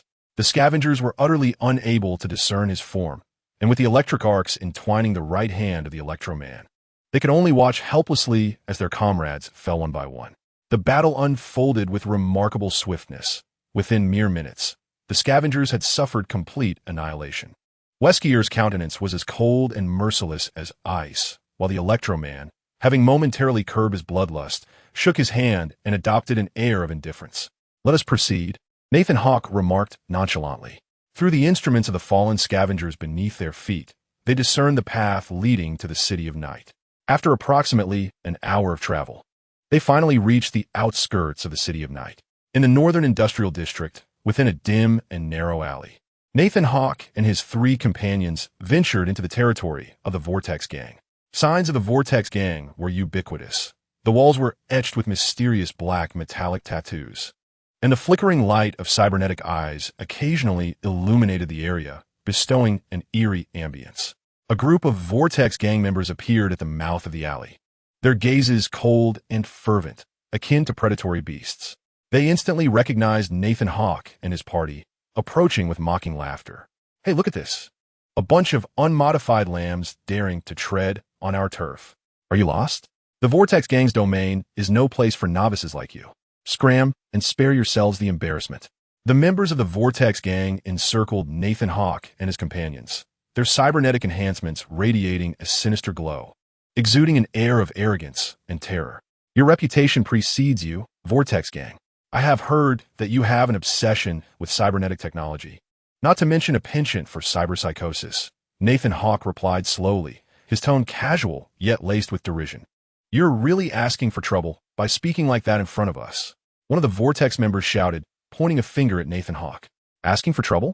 Perhaps it is you who are courting danger," interjected Battle Extreme Lingma, his voice calm and taunting, heightening the tension in the atmosphere. "You should be grateful to us. After all, we are boldly traversing your territory. You ought to take a lesson from us," the Electro-Man chimed in, his voice echoing ominously in the darkness, sending chills down spines. Although Wesker remained silent, his indifferent gaze conveyed his contempt for these individuals. Infuriated by their demeanor, the Vortex Gang members unleashed fervent energy from their cybernetic components, preparing to launch an assault on Nathan Hawke and his party.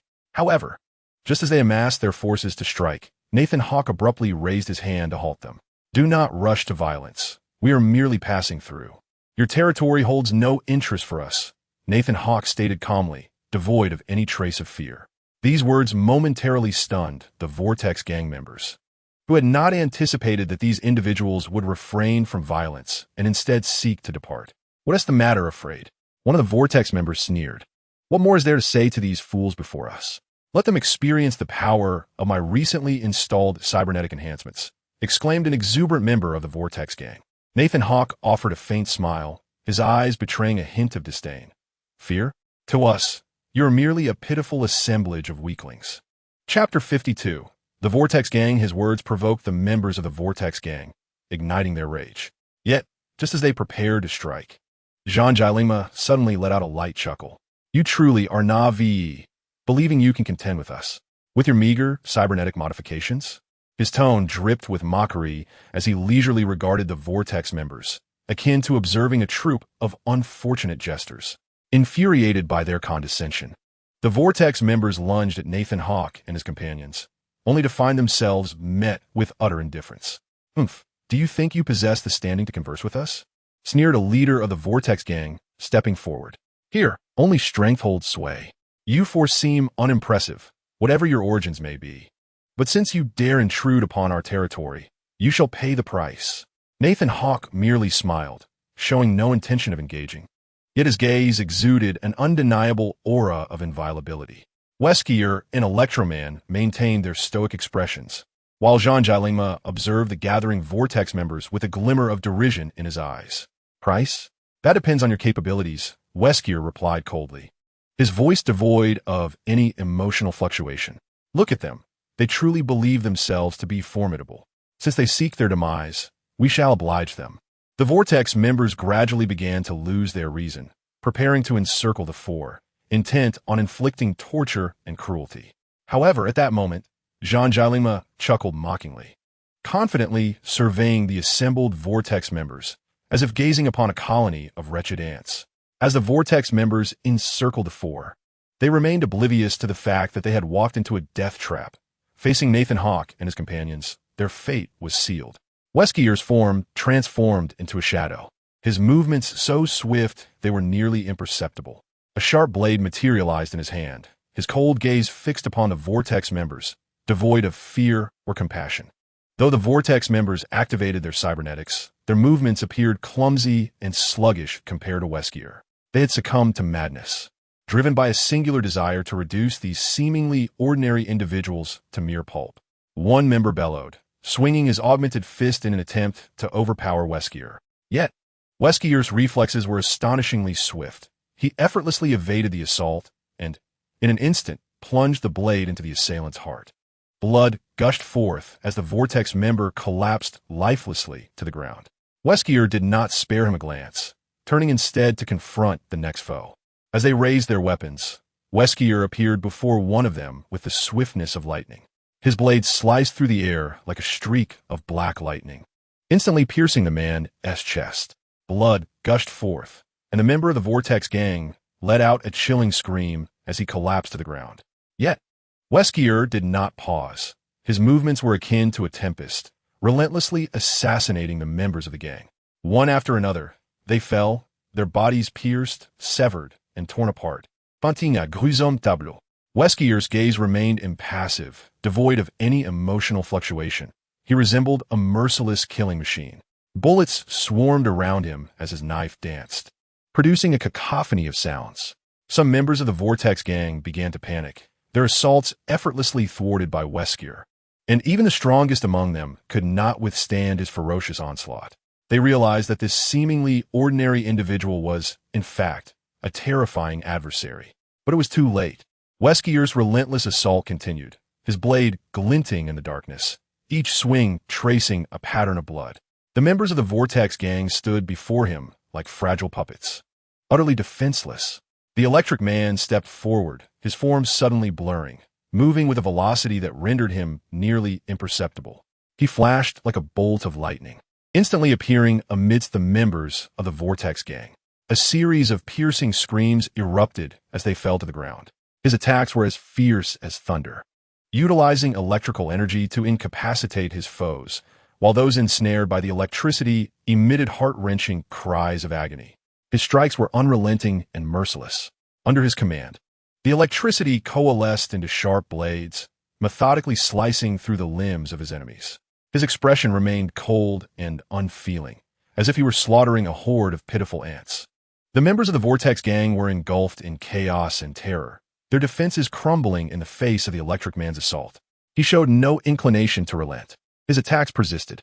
The members of the Vortex gang became the targets of his merciless rampage, enduring the torment of electricity as if trapped in a nightmarish hell. In the presence of the Electric Man, the members were destined to face utter annihilation. His indifferent slaughter resembled an unrelenting storm, enveloping the area in its fury. Beneath his hand, the members of the Vortex gang lay as a heap of helpless corpses, their lives extinguished like flickering candles. The Electric Man gazed down at the remnants, his eyes still reflecting a cold detachment. For him, this was merely an inconsequential battle. Each member of the Vortex gang was but fodder for his carnage. In this unfamiliar world, he harbored no emotions, only a chilling intent to kill. Meanwhile, two others took a moment to converse. Recently, the Electric Man mentioned he had developed a new technique called Thunder God Spirit. As the conversation shifted towards data, Nathan Hawk interjected, asking, "Are there any side effects?" "Yes," came a reply. As the fierce battle unfolded, Zhangji Lingma observed the indifferent expression of the Lightning Man amidst the ruthless slaughter and remarked to Nathan Hawk, "He confided in me that after harnessing the essence of Thor, he experienced an unusual tranquility within, with emotional fluctuations diminished to near non-existence. It felt as though he had transformed into a cold, unfeeling automaton." Nathan Hawk furrowed his brow, acutely aware that such side effects could strip the Lightning Man of his humanity, reducing him to a merciless combat machine. While enhanced combat prowess is essential in the realm of superheroes, the loss of emotion and humanity comes at a monumental cost. Can he maintain control? Nathan Hawk inquired. Zhangji Lingma shrugged. He claims he is attempting to master it, yet he has not fully harnessed the repercussions of this technique's power. Well, assist him more upon our return. Nathan Hawk stated gravely. Zhangji Lingma nodded in acknowledgement. Suddenly, a thunderous sound erupted. Nathan Hawk and Zhangji Lingma turned their gaze toward the source. The leader of the Vortex gang, in a fit of cyberpunk madness, ignited his cybernetic enhancements, instantly succumbing to a frenzied state. His eyes glowed a maniacal crimson, devoid of reason and humanity. Smoke billowed from his augmentations, emitting a terrifying heat, seemingly intent on incinerating himself to ashes. "Ha ha ha, you're all my playthings." The leader cackled maniacally, his voice brimming with wild delight. Wesker observed the deranged leader with an unwavering demeanor, his composure unshaken by the unfolding chaos. His gaze bore an air of resolve, as if he had foreseen the leader's descent into madness. The leader lunged towards Wesker, fists ablaze, delivering a fierce strike. Wesker evaded with ghostly agility, deftly sidestepping each assault. His movements were extraordinarily nimble, barely escaping unscathed from every blow. "You're quite adept at dodging." The leader laughed maniacally, his burning enhancements unleashing even more ferocious flames, intensifying his onslaught. Yet Wesker remained cold and unyielding, unaffected by the leader's frenzy. In a sudden burst of motion, he leaped, employing his agility to position himself behind the leader, then delivered a powerful kick. The leader was sent flying, but did not falter. Instead, he attacked Wesker with renewed ferocity. His body blazed with an even fiercer intensity, as if striving to unleash his ultimate power.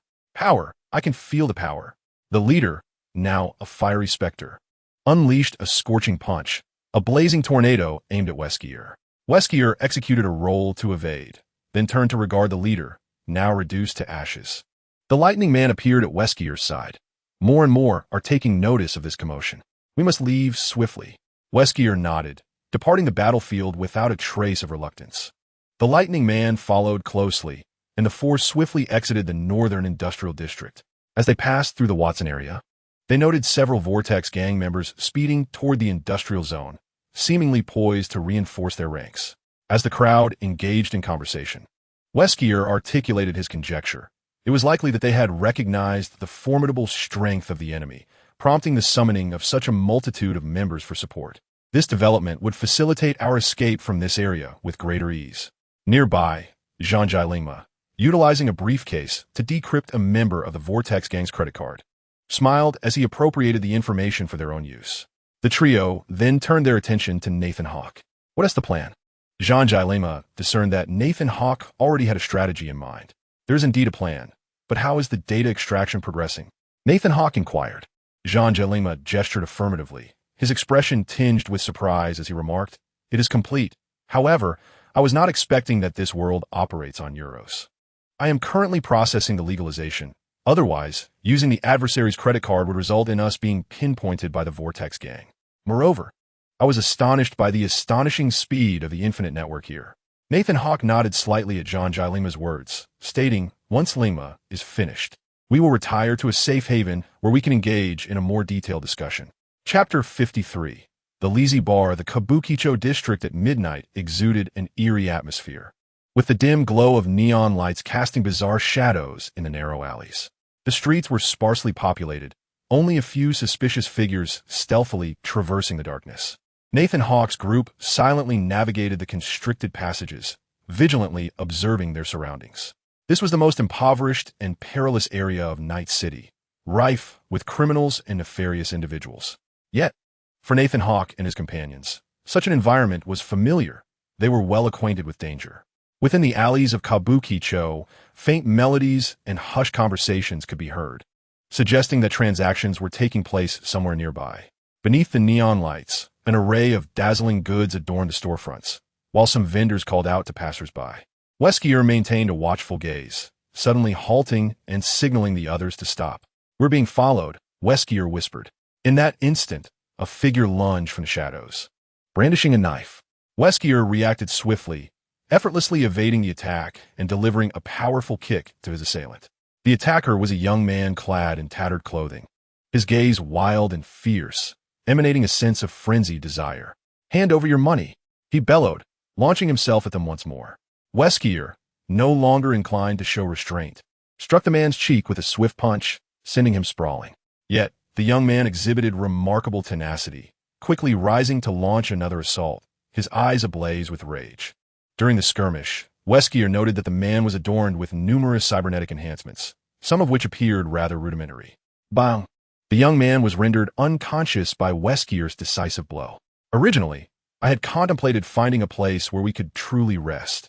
However, given the current circumstances, it seems we shall spend the night in this neglected little house within the Kabukicho district. Nathan Hawke snapped his fingers. I wish to procure some items for further examination. Declared Sanji Lingma. Certainly. After acquiring a few peculiar objects, the four of them discovered a relatively clean abode, the fate of its previous inhabitants remaining a mystery. Let us convene, Nathan Hawke announced. This time we have a week at our disposal, and our sole objective is to acquire as much technology from this world as possible. The technological advancements within this city can be broadly categorized into four distinct types: smart cities, artificial intelligence, bioengineering, and virtual reality. However, in Night City, only two corporations stand as our targets. The first is military technology, and the second is the Arasaka Group. Our focus is on military technology, which resides in the city's Central Military Tech Division. To commence, we require intelligence. Fortuitously, we find ourselves in the Kabukicho district. Electromon, accompany me to the Lizi Bar of the Mox Gang. Jean-Jai Lingma opted out, wishing to delve into his gadgets, while Wesker and Nathan Hawke granted him the freedom to act as he pleased. In the deep of night, within Kabukicho, the Lizi Bar emanated a warm, yellow glow of neon lights, resembling a brilliant star shimmering in the darkness. This locale was under the dominion of the Mox Gang, attracting a plethora of alluring figures that electrified the very essence of Night City. Nathan Hawke and Electro Man navigated the narrow alleys, the streets teeming with a diverse throng, including numerous individuals indulging in narcotics. Some of the revealing attire was strikingly provocative, yet such sights have become commonplace in Night City. This place is truly madness. Nathan Hawke mused to himself. Electro Man nodded, familiar with such scenes. In this chaotic city, enticing distractions filled every corner, and their immediate requirement was to gather information, seeking the clues they needed within this turmoil. As they strolled along the street, a provocatively dressed Mox Gang prostitute approached them, her gaze sultry and inviting. "Hey there, handsome. Care to have some fun?" She purred, casting a seductive smile towards Nathan Hawke. He regarded her with indifference, fully aware that such women often acted as informants for the Mox Gang. They had no need to be sidetracked by such distractions. "We are merely here to seek information," Electroman replied coolly. Undeterred, the prostitute turned her attention to Electro Man, her eyes sparkling with mischief. "Oh, come on, you wouldn't want to miss out, would you?" I have plenty of fascinating toys. Electro Man ignored her, continuing onward. They arrived at the entrance of the Lazy Bar. Nathan Hawke gently pushed open the door, and a dense aroma of tobacco and alcohol enveloped them. Inside, the bar was dimly lit and bustling with a myriad of individuals reveling in camaraderie. From appearance alone, one cannot discern their identities or intentions. Yet Nathan Hawke was acutely aware that each individual concealed a multitude of secrets. They found a secluded corner to settle in, commencing their observation of the surroundings. Within this bar, numerous members of the Mox gang mingled alongside some dubious characters. The Electric Man's keen gaze swept across every nook, his electric energy poised to counter any potential threat. Meanwhile, Nathan Hawke meticulously scrutinized each person, striving to unearth clues from their mannerisms and conversations. A provocatively dressed woman approached them, a glint of cunning in her eyes. "Welcome to the Lazy Bar, handsome gentleman," she purred, her voice sultry and enticing. "Is this your first visit? I could introduce you to our bar's specialties." "We are merely in search of some intelligence," Nathan Hawke replied bluntly. The woman smiled faintly, running her fingers through her long hair. "Intelligence? Such a thing is not easily acquired. However, if you're willing to indulge me for a while, I might consider assisting you." Nathan Hawke regarded her coldly, recognizing this as a common tactic employed to extract information for visitors. They had no intention of becoming ensnared. "We are solely interested in military technology," the Electric Man stated calmly. A flicker of something unusual passed through the woman's eyes, yet she quickly regained her composure. "Military technology. You have an interest in such matters?" "We are merely curious," Nathan Hawke replied nonchalantly. The woman assessed them with a glance, seemingly weighing her options. Ultimately, she nodded. "Very well, since you express interest, I can provide you with some information. However, it comes at a price." "What do you desire?" the Electric Man inquired. The woman smiled alluringly. "Spend some time with me, make me happy, and I shall divulge what you seek." Nathan Hawke regarded her with indifference, aware that this was a futile diversion. He had no inclination to entertain her whims. In the dimly lit private room of the Lazy Bar, the ambience enveloped the space. The woman elegantly reclined on the sofa, her gaze fixated on Nathan Hawke and the Electric Man, a hint of flirtation gleaming in her eyes. "Susie Chi will be along shortly to meet you. My voice is low and seductive, yet before she arrives, you may indulge me for a while." "We are merely here to gather intelligence," the Electric Man reiterated. The woman raised an eyebrow, her smile sultry. "You may indeed acquire intelligence, but to obtain more, a sacrifice is required." Her words were laden with insinuation, yet Nathan Hawke and the Electric Man exchanged a stoic glance, comprehending her meaning. In this chaotic city, weighing the pros and cons was an incessant endeavor. However, for two individuals endowed with extraordinary powers, it was as simple as a giant playing basketball. Time passed quietly, and the door to the private room of the Lazy Bar was slowly pushed open, revealing a captivating woman, clad in a form-fitting dark red outfit. She made no effort to conceal her voluptuous curves. Her gaze was fixed upon Nathan Hawke and the Electromancer, accompanied by a hint of enigmatic amusement. "Have you come to discuss intelligence with me?" Her voice was melodious and alluring. "Indeed," Nathan Hawke replied succinctly. Susie Chi smiled as she took a seat, her eyes surveying the two. "I have heard that you harbor an interest in military technology. I wonder what your intentions are." "We are merely curious," the Electromancer responded. Susie Chi scoffed lightly. "Curiosity is not a virtue, especially in Night City." No sooner had she spoken than the door to the private room slammed shut, followed by the unmistakable sound of it being locked. Yet, Nathan Hawke and the Electromancer remained expressionless. Susie Chi smiled faintly, as if she had anticipated their indifference. "In that case, allow me to divulge the information directly. You must have come from the industrial district, correct?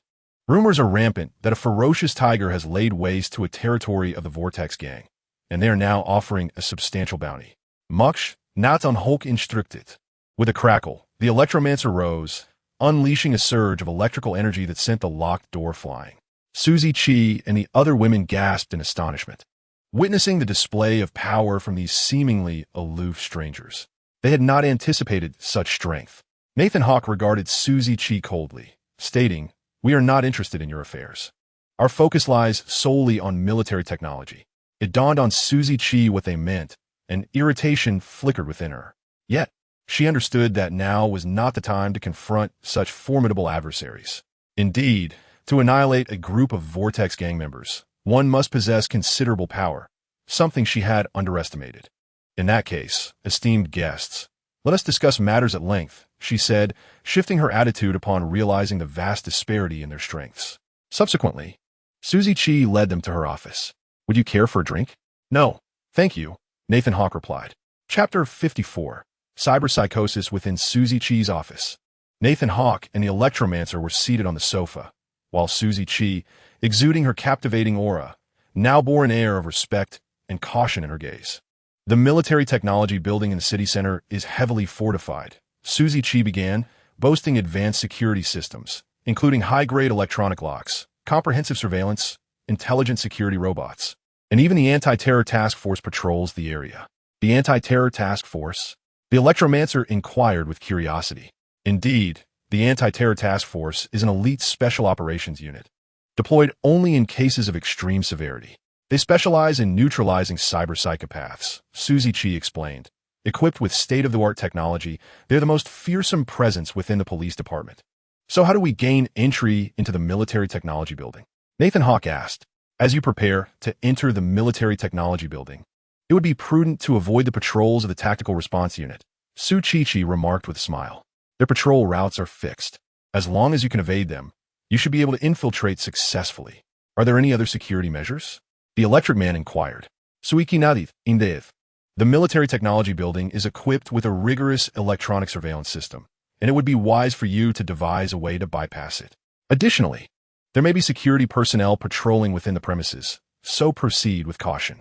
Nathan Hawke pondered for a moment before asking, do you possess a floor plan or any detailed intelligence regarding the military technology building in the city center?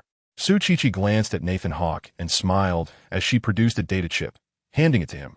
This contains some information gathered by my subordinates. Although it is not a complete floor plan, it should suffice to assist you. Nathan Hawke accepted the data chip, nodding in gratitude. However, you must exercise caution. Suzy Chi's expression turned serious. The military technology building in the city center is not a place to be trifled with. I advise you to seek assistance or prepare some specialized equipment. Thank you for your warning, Nathan Hawke replied. We will be careful. Suzy Chi nodded before smiling and saying, now that you have received the information, may I request one favor from you? What is it? The Electric Man asked. Our Moxis gang has recently encountered some troubles. A group of cyber-psychopaths has been causing chaos in our territory, bringing us considerable distress. If you could help us resolve this issue, I would provide you with additional intelligence. Suiki stativ. Nathan Hawke and the Electric Man exchanged glances before nodding in agreement. Very well, we shall become allies. Suzy Chi beamed with satisfaction. Nathan Hawke and the Electric Man remained silent for a moment, then nodded, indicating their willingness to assist Suzy Chi in addressing the cyber-psychopaths. Thank you immensely for your assistance, Suzy Chi said with a smile. I shall ensure that my people provide you with the relevant information. Nathan Hawke and the Electric Man were not particularly interested in the Moxis gang. Their primary objective was to acquire intelligence regarding the military technology building as swiftly as possible. Nevertheless, in this unfamiliar and perilous city, allies are always more valuable than adversaries. Suzy Chi turned to her female associate outside the door and gave her some instructions. Shortly thereafter, a young woman entered, carrying a tray laden with an array of delectable snacks. Please, indulge yourselves, Suzy Chi invited. Nathan Hawke and the Electric Man did not hesitate to partake, savoring the assortment of delights. Although they did not require sustenance for survival, sampling these various delicacies was a pleasure for them. Now, regarding the intelligence on the military technology building in the city center, Nathan Hawke inquired. Suzy Chi paused briefly before beginning to elaborate in detail. She informed them of the building's internal structure and security systems, providing schematic representations of key areas while highlighting potential security vulnerabilities. On one side of the building, there lies an abandoned docking station for aircraft, where security is relatively lax. This could serve as your potential entry point. Suzy pointed to the location on the schematic, cautioning that there are reconnaissance drones patrolling the area, so it would be prudent to avoid them. We will be vigilant. The Electric Man nodded in agreement. Additionally, the interior of the building is equipped with numerous electronic locks. It would be wise to enlist the expertise of a professional hacker to breach them, Suzy added. However, these electronic locks may be connected to the main server, and the process of hacking could trigger an alarm. Nathan Hawke smiled slightly. We will manage it. Moreover, there is one crucial detail. On the top floor, there exists an executive conference room that houses a plethora of sensitive information and technological data. Susie spoke mysteriously, emphasizing that the security there is exceptionally stringent, rendering entry nearly impossible for ordinary individuals. We can gain access, the Electric Man asserted confidently. Observing the unwavering confidence and strength of these two individuals, Susie felt assured of their capabilities. Lastly, I must mention that my intelligence is a year old. As a mere cog in the machine, I am unaware of the current situation, Susie said with a slight smile, her expression tinged with apology. That is of no concern. Nathan Hawke nodded in understanding. Well then, I have shared the information with you, Susie stated. I will have my associates guide you in your search for those cyberpsychopaths. Nathan Hawke and the Electric Man rose to bid farewell and exited Susie's office. She dispatched 2 female members to accompany them, leading the way to the territory of the Mox gang in search of the elusive cyberpsychopaths. Once Nathan Hawke and his companion departed, Susie turned to the female member who had initially welcomed Nathan Hawke, speaking with a serious tone. Ensure surveillance at the target location to assess whether these two have the capability to confront the cyberpsychopaths. If they manage to escape, arrange a meeting for me with Dexter Deshawn. However, if they handle the situation with ease, we will consider this matter entirely non-existent. Understood. In the depths of the Kabukicho district, the night air was thick with the pungent aroma of tobacco and alcohol. Several female members of the Mox gang, clad in revealing attire, cast flirtatious glances towards Nathan Hawke and the Electric Man, attempting to capture their attention. We should focus on locating the cyberpsychopaths. Nathan Hawke advised the Electric Man, nodding in agreement. The Electric Man reflected their intention to avoid engaging with the women. They pressed further into the narrow alleys of Kabukicho in search of clues. As time passed, the 2 Mox gang members led them to a location, a dilapidated building from which strange sounds and flickering lights emanated. Sir, this is the place. Inside reside the cyberpsychopaths, one of the Mox gang members announced. Understood, Nathan Hawke replied, while the Electric Man strode directly inside. Within the desolate confines of an abandoned edifice, a cadre of cybernetic lunatics beheld the Electric Man as he entered with an air of icy detachment. They erupted into frenzied howls, lunging at this seemingly oblivious figure.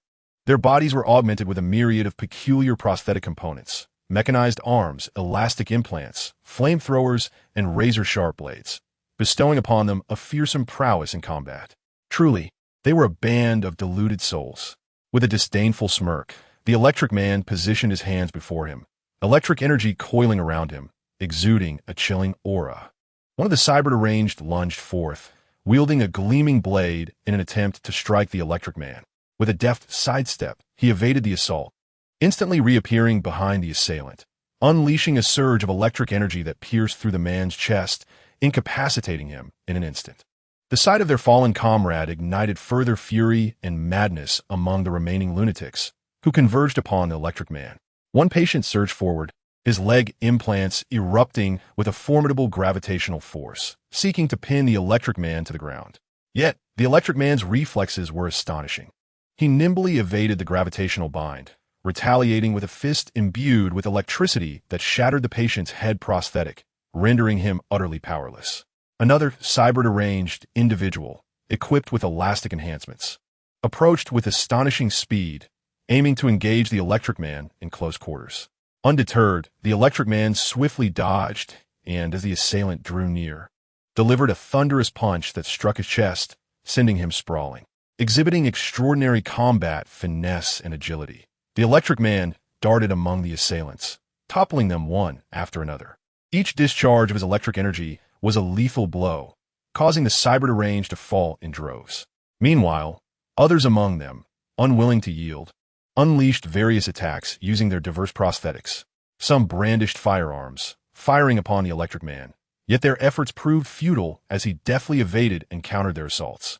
The battle raged with fervor, the Electric Man weaving through the fray like a bolt of lightning, his electric strikes akin to the scythe of death, repeatedly harvesting lives.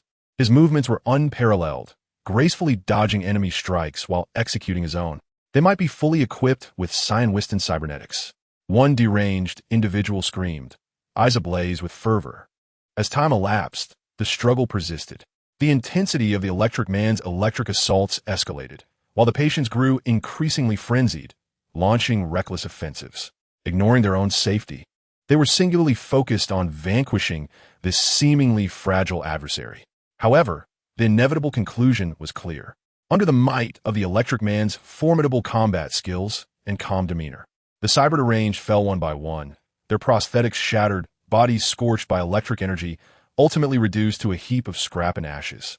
As the battle drew to a close, the air within the structure was thick with the acrid scent of charred remnants and the desolate aftermath of destruction. The Electro Man stood amidst the ruins, his form cloaked in dust and residual sparks of electric energy. He surveyed his surroundings with an air of indifference, devoid of any emotional fluctuation.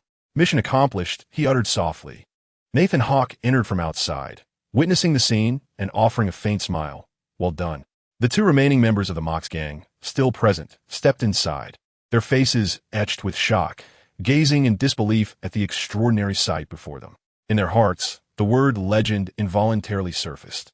Chapter 55. The exchange between Susie Q and Dexter Deshawn. The morning sunlight filtered through the glass windows of Dexter Deshawn's opulent office, casting a warm glow upon his face.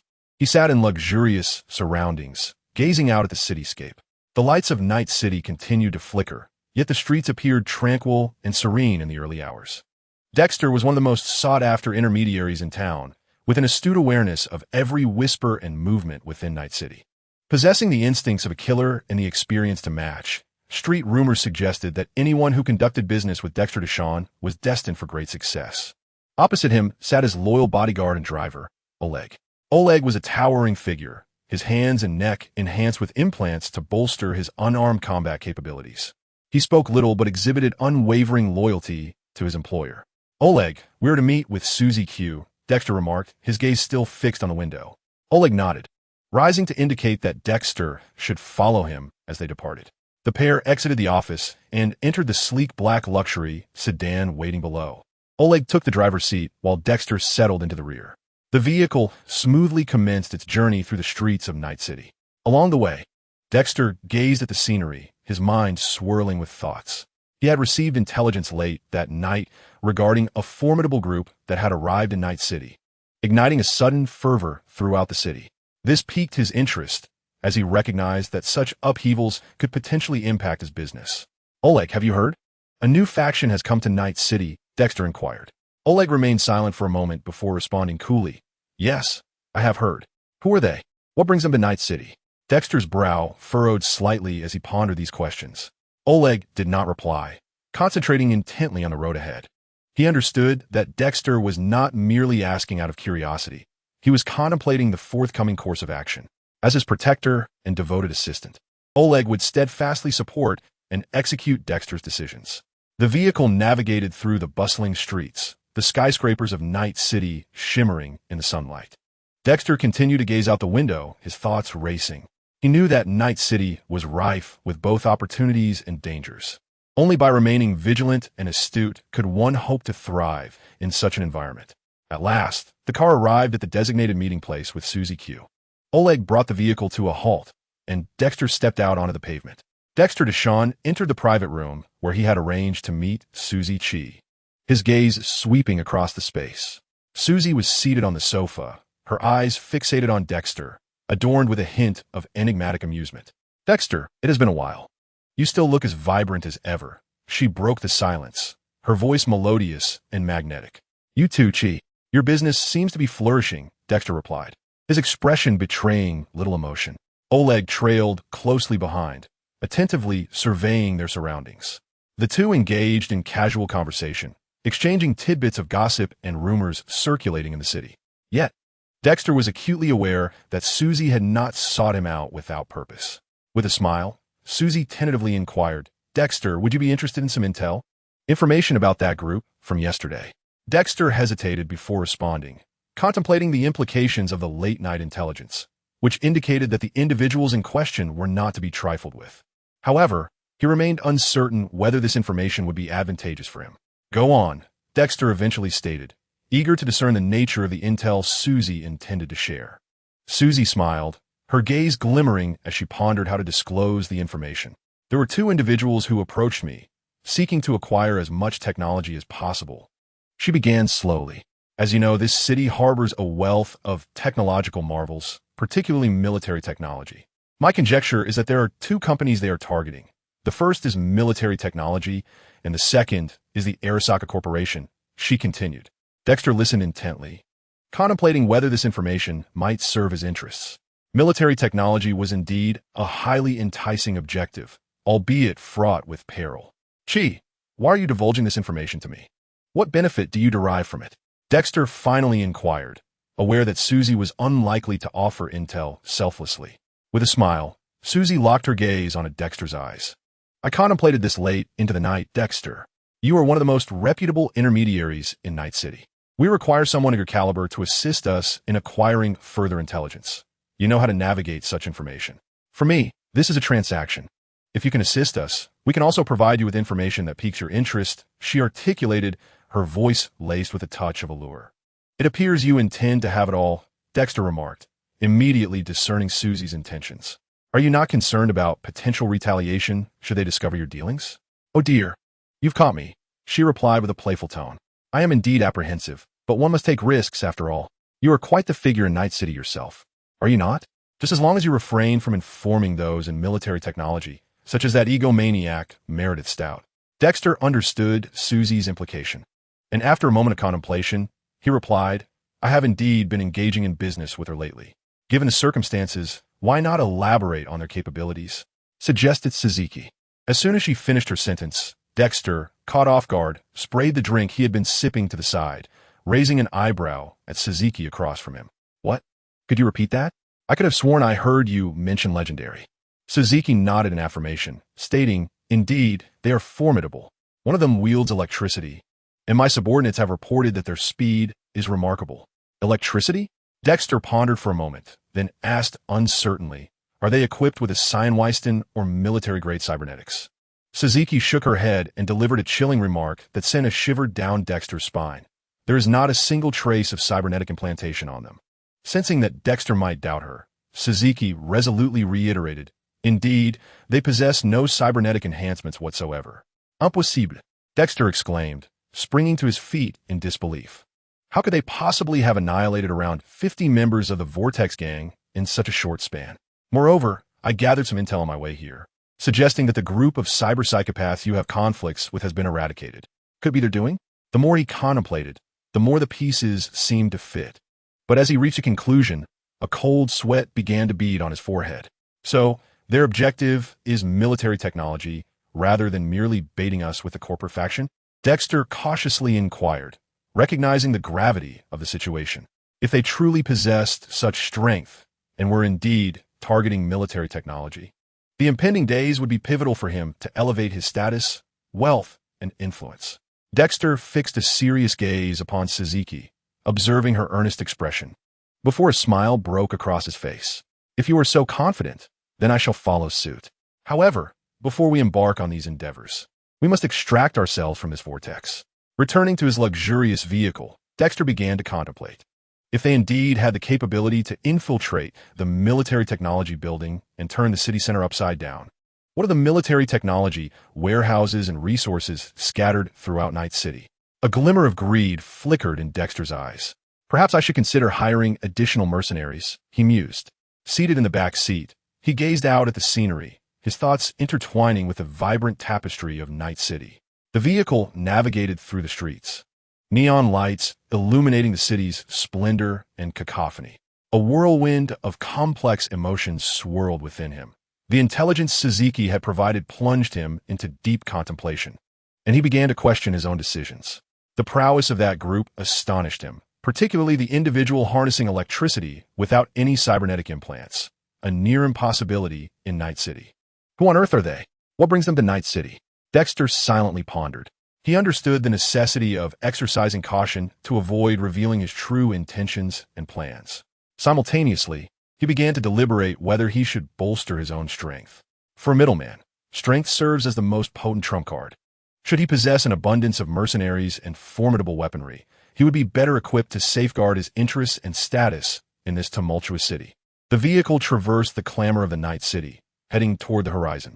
Dexter observed the flickering shadows cast by the streetlights, his heart still brimming with uncertainty and challenge. This time I must tread cautiously. I must seize the opportunity and protect my interests, Dexter vowed internally. He understood that this would be his greatest trial within Night City. Yet it also represented a chance, an opportunity to distinguish himself further. The landscape of Night City gradually faded from his sight, supplanted by the resolve and determination within him. Regardless of the risks and challenges that lay ahead, he would confront them with courage, for in this city, only the strong can endure. If possible, perhaps he should indeed inquire with Susie about the nature of those individuals, what they were like, their strength. This way, his bet could be more assured, whether it be on military technology or on this group of individuals. Suddenly, Dexter recalled Susie's words regarding the prowess of those individuals. Legendary. He instinctively scoffed at the thought. Legendary? In Night City, only the legends that have perished truly embody legend. Chapter 56, The Trauma Team, My Dearest Boss. I have discerned from the data chip you provided that the construction of this building is likely not the result of a single team's efforts. Jean Gilling typed fervently on the keyboard, commencing his analysis of the model structures meticulously sorted by accuracy on his notebook. Do tell. Nathan Hawk gestured for Jean Gilling to continue. According to my simulation, the structures below the 10th floor were engineered by Knight International, the predecessor of Knight Company in Night City. Jean Gilling revealed, presenting the data to Nathan Hawk. Wait a moment. Jean Gilling abruptly halted, a flash of insight illuminating his mind, and swiftly resumed his rapid typing. David James. Nathan Hawk squinted, intrigued by Jean Gilling's information. He was aware that the history of Night City was far from simple, with many buildings concealing hidden secrets. So, you are suggesting that the engineering of this building is attributed to Knight International, and that David James was the former general manager of Knight Company? Nathan Hawk inquired. Precisely. Based on my analysis, David James was indeed the former general manager, and his influence is markedly evident in the design and construction of this building, Jean Gilling elucidated. I have discovered some design blueprints on Knight Company's official website and various dark web sources. Although the current Knight Company is focused on public projects, traces of remarkable similarity can still be discerned. Fascinating. Nathan Hawk gently tapped the table, his gaze flickering with contemplation. Jean Gilling nodded, exchanging a knowing glance with Nathan Hawk. Max, you accompany Jean Gilling on this venture. Nathan Hawk addressed the Electro Man, who sat quietly with his eyes closed. Gradually, the Electro Man opened his eyes, nodded gently, and then emitted energy, rising effortlessly into the air. This ostentatious display left Nathan Hawk and Jean Gilling speechless. The Electro Man departed with Jean Gilling, and Wesker returned, accompanied by several individuals clad in strikingly cyberpunk attire. The moment Nathan Hawk laid eyes on them, the virus within him began to resonate. What are these? Nathan Hawk inquired. They are the survivors I have managed to control with the virus, Wesker replied. In an instant, Nathan Hawk grasped Wesker's scheme. How many can you control? I am uncertain. But if you desire, I can transform this city into a bioweapon crisis. I can roughly direct those infected individuals toward a specific destination, Wesker stated coldly, as if such matters were trivial to him. A smile crept on Nathan Hawk's face. Excellent. During this period, control as many individuals as possible. We shall incite a battle in the city center to draw attention. Wesker understood Nathan Hawk's intent, nodded, and then took his leave. In the evening, while Nathan Hawk was engrossed in his training, Jean Gilling and the Electro Man returned, accompanied by somewhat disheveled David James in a tattered suit. David James sat down angrily, casting a disdainful glance at the disorder of the room. Yet he restrained himself and turned to Nathan Hawk, stating, "As long as you do not torment or kill me, I am willing to cooperate however you wish." Nathan Hawk looked at Jean Gilling, who responded with a knowing glance directed at the Electro Man. Nathan Hawk understood that the Electro Man's prowess was the reason for David James's compliant demeanor. He chuckled. If a person of your stature were to disappear for a few days, we would find ourselves in quite a predicament. David James disregarded this remark and continued, Mr. Jean Gilling has informed me that what you seek is the floor plans of the military technology building, which are embedded in the chip within my body. However, I must caution you that the military technology building has been renovated, and the renovation was conducted by its own team. I only possess the initial design plans from its completion, so there may be inaccuracies. Not a problem. Please proceed, Nathan Hawk replied, turning to Jean Gilling. Jean Jilingma gestured for David James to reveal the interface, then picked up the data cable connected to his laptop. David James obediently exposed the interface, and Jean Jilingma inserted the data cable. Observing David James's slightly uncomfortable demeanor, Jean Jilingma reassured him, "You only need to indicate the folder. I will not browse through anything else." Upon hearing this, David James's expression lightened considerably as he pointed toward the monitor, indicating the folder containing the blueprints of the military technology building. Following Jean Jilingma's operations, he withdrew the data cable from David James. "Very well, Mr. David James. Your collaboration is truly commendable," Jean Jilingma remarked with a smile, recalling how long it had been since he encountered someone so obedient, which brought to mind his past experiences at the World Tree Consortium, where he often faced opposition from uncooperative individuals. David James remained silent, his gaze directed towards Nathan Hawke. The Electric Man shook his head and informed Nathan Hawke and Jean Jilingma that something was approaching us. Jean Jilingma chuckled and said, "It seems I've been caught off guard." Turning to David James, he jested, "How did you summon the biological chip of the trauma team implanted within you? Are you intending for them to eliminate us?" The trauma team, composed of medically trained personnel with combat expertise, would go to great lengths to protect their clients from harm. As long as one could afford the trauma team's medical insurance, they would receive a business card and an implanted biological chip. Once the chip detected any anomalies in the client's bodily systems, it would instantly alert the trauma team, who would swiftly rush to the scene to stabilize the patient and facilitate their evacuation, regardless of the chaos surrounding them. Jean Jilingma amusedly recited the online definition of the trauma team. Nathan Hawke halted the Electric Man's preparations to confront the trauma team, stating, "This time, I will go personally." "Wow," Jean Jilingma exclaimed with enthusiasm. The Electric Man simply acknowledged with a soft response. Observing this scene, David James felt a sudden chill, as though the three individuals before him were entirely unafraid. To be honest, David James initially underestimated them, upon seeing individuals without any cybernetic enhancements daring to abduct him. He had casually instructed his security team to eliminate them, but he hadn't anticipated that they would resolve the situation in what seemed to be a mere minute. Subsequently, they had brought him here while the individual wielding electricity had incapacitated most of his cybernetic tools.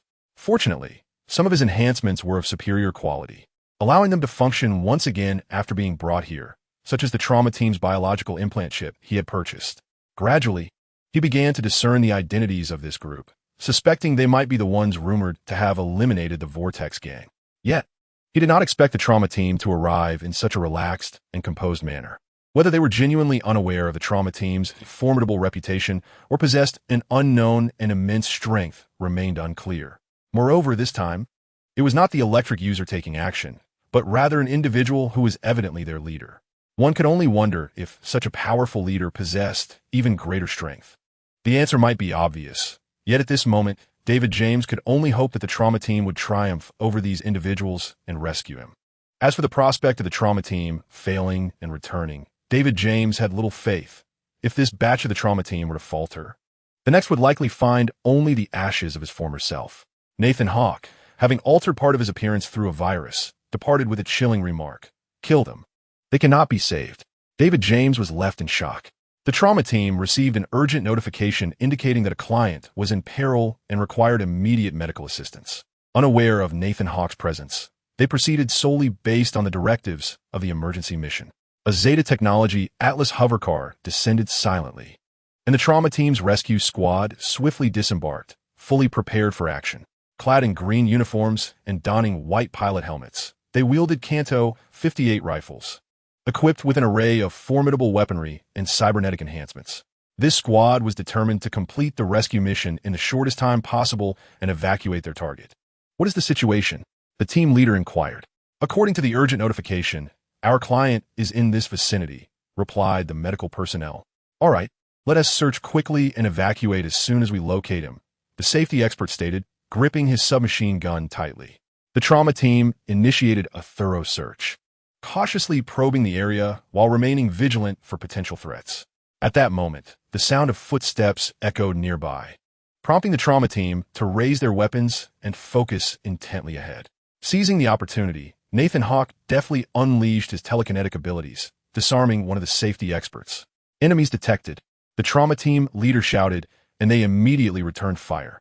However, Nathan Hawk skillfully evaded the bullets, employing his telekinesis to tear away another safety expert's armor, leaving him exposed. It's a gravity or tearing type cybernetic, one member exclaimed. Despite the continuous barrage from the trauma team, Nathan Hawk's speed rendered him an elusive target.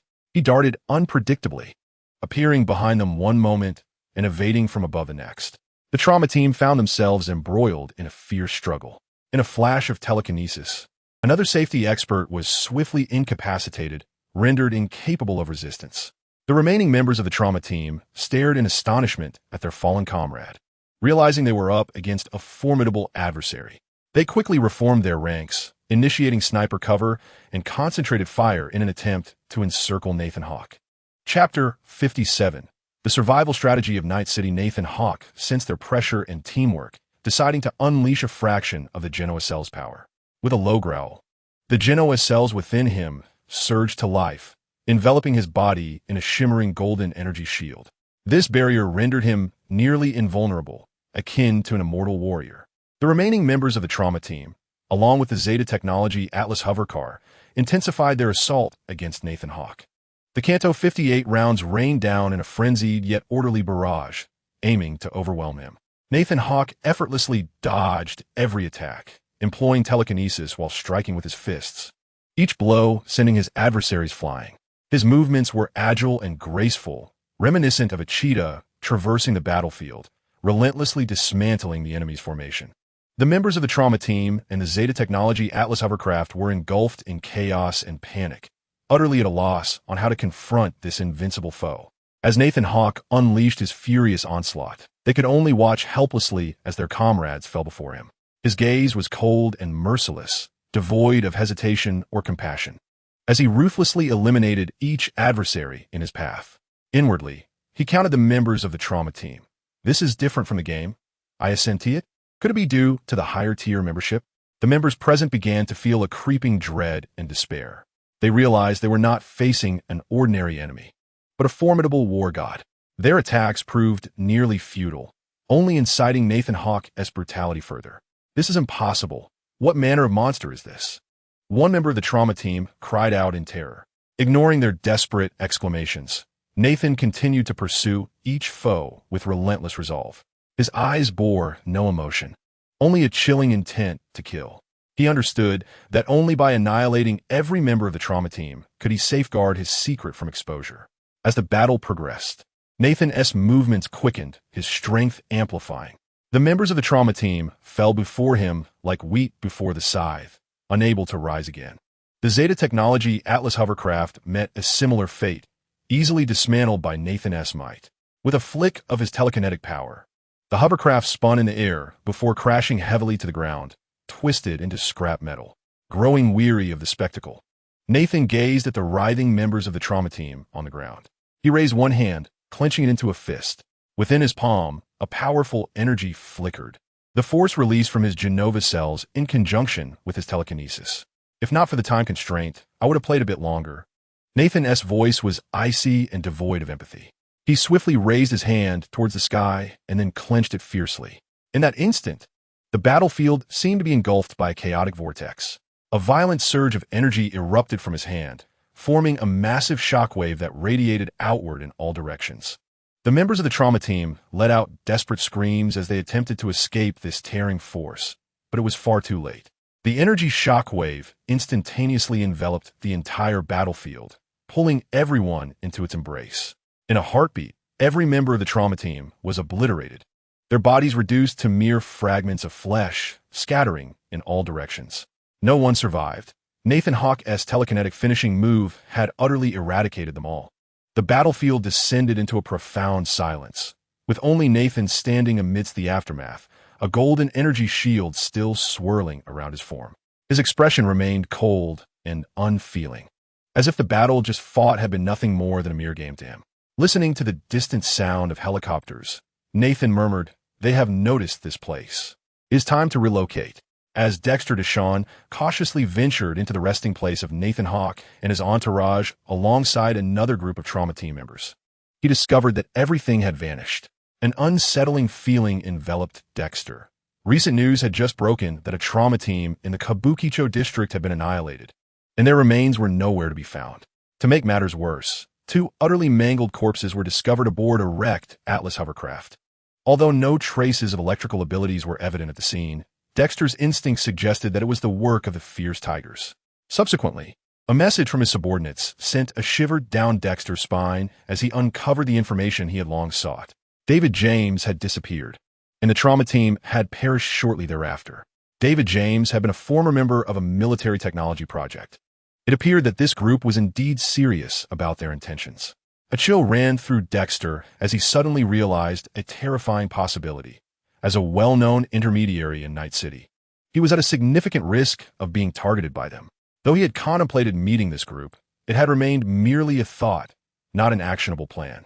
As a flurry of news spread like wildfire and darkness gradually enveloped the sky, Dexter turned to Oleg, who was by his side, and advised him to exercise caution. "Hire more personnel. I need you to assess the capabilities of this batch of mercenaries," he commanded. "Understood, sir," Oleg replied dutifully. However, as Oleg opened the door to the room, he abruptly halted. Dexter's eyes widened in alarm, sensing an impending crisis that compelled him to prepare for an escape by pressing the office's emergency button. "Do not be so afraid, Dexter Deshawn," a voice interrupted his thoughts. Dexter, startled, turned to see Oleg collapsed on the floor, while a man clad in a suit strode into the room. "Is it just you?" Dexter inquired. "I have a task for you," Nathan Hawk replied, taking a seat across from Dexter. "You must be that group of ferocious tigers. The streets are abuzz with chatter. The Vortex Gang, Cyber Psychos, Trauma Team, Enterprises, and even some mercenaries and bounty hunters have set their sights on you." Settling into his seat, Dexter began to speak. Nathan Hawk, however, cut to the chase. "My original intention was military technology. After I eliminated a team from the trauma group, I realized why not seize all the technological advancements of the trauma team, Enterprises at Corporate Plaza? Yet, I encountered a dilemma. My manpower is exceedingly limited." With a snap of his fingers, Nathan pointed at Dexter. "You're now to work for me.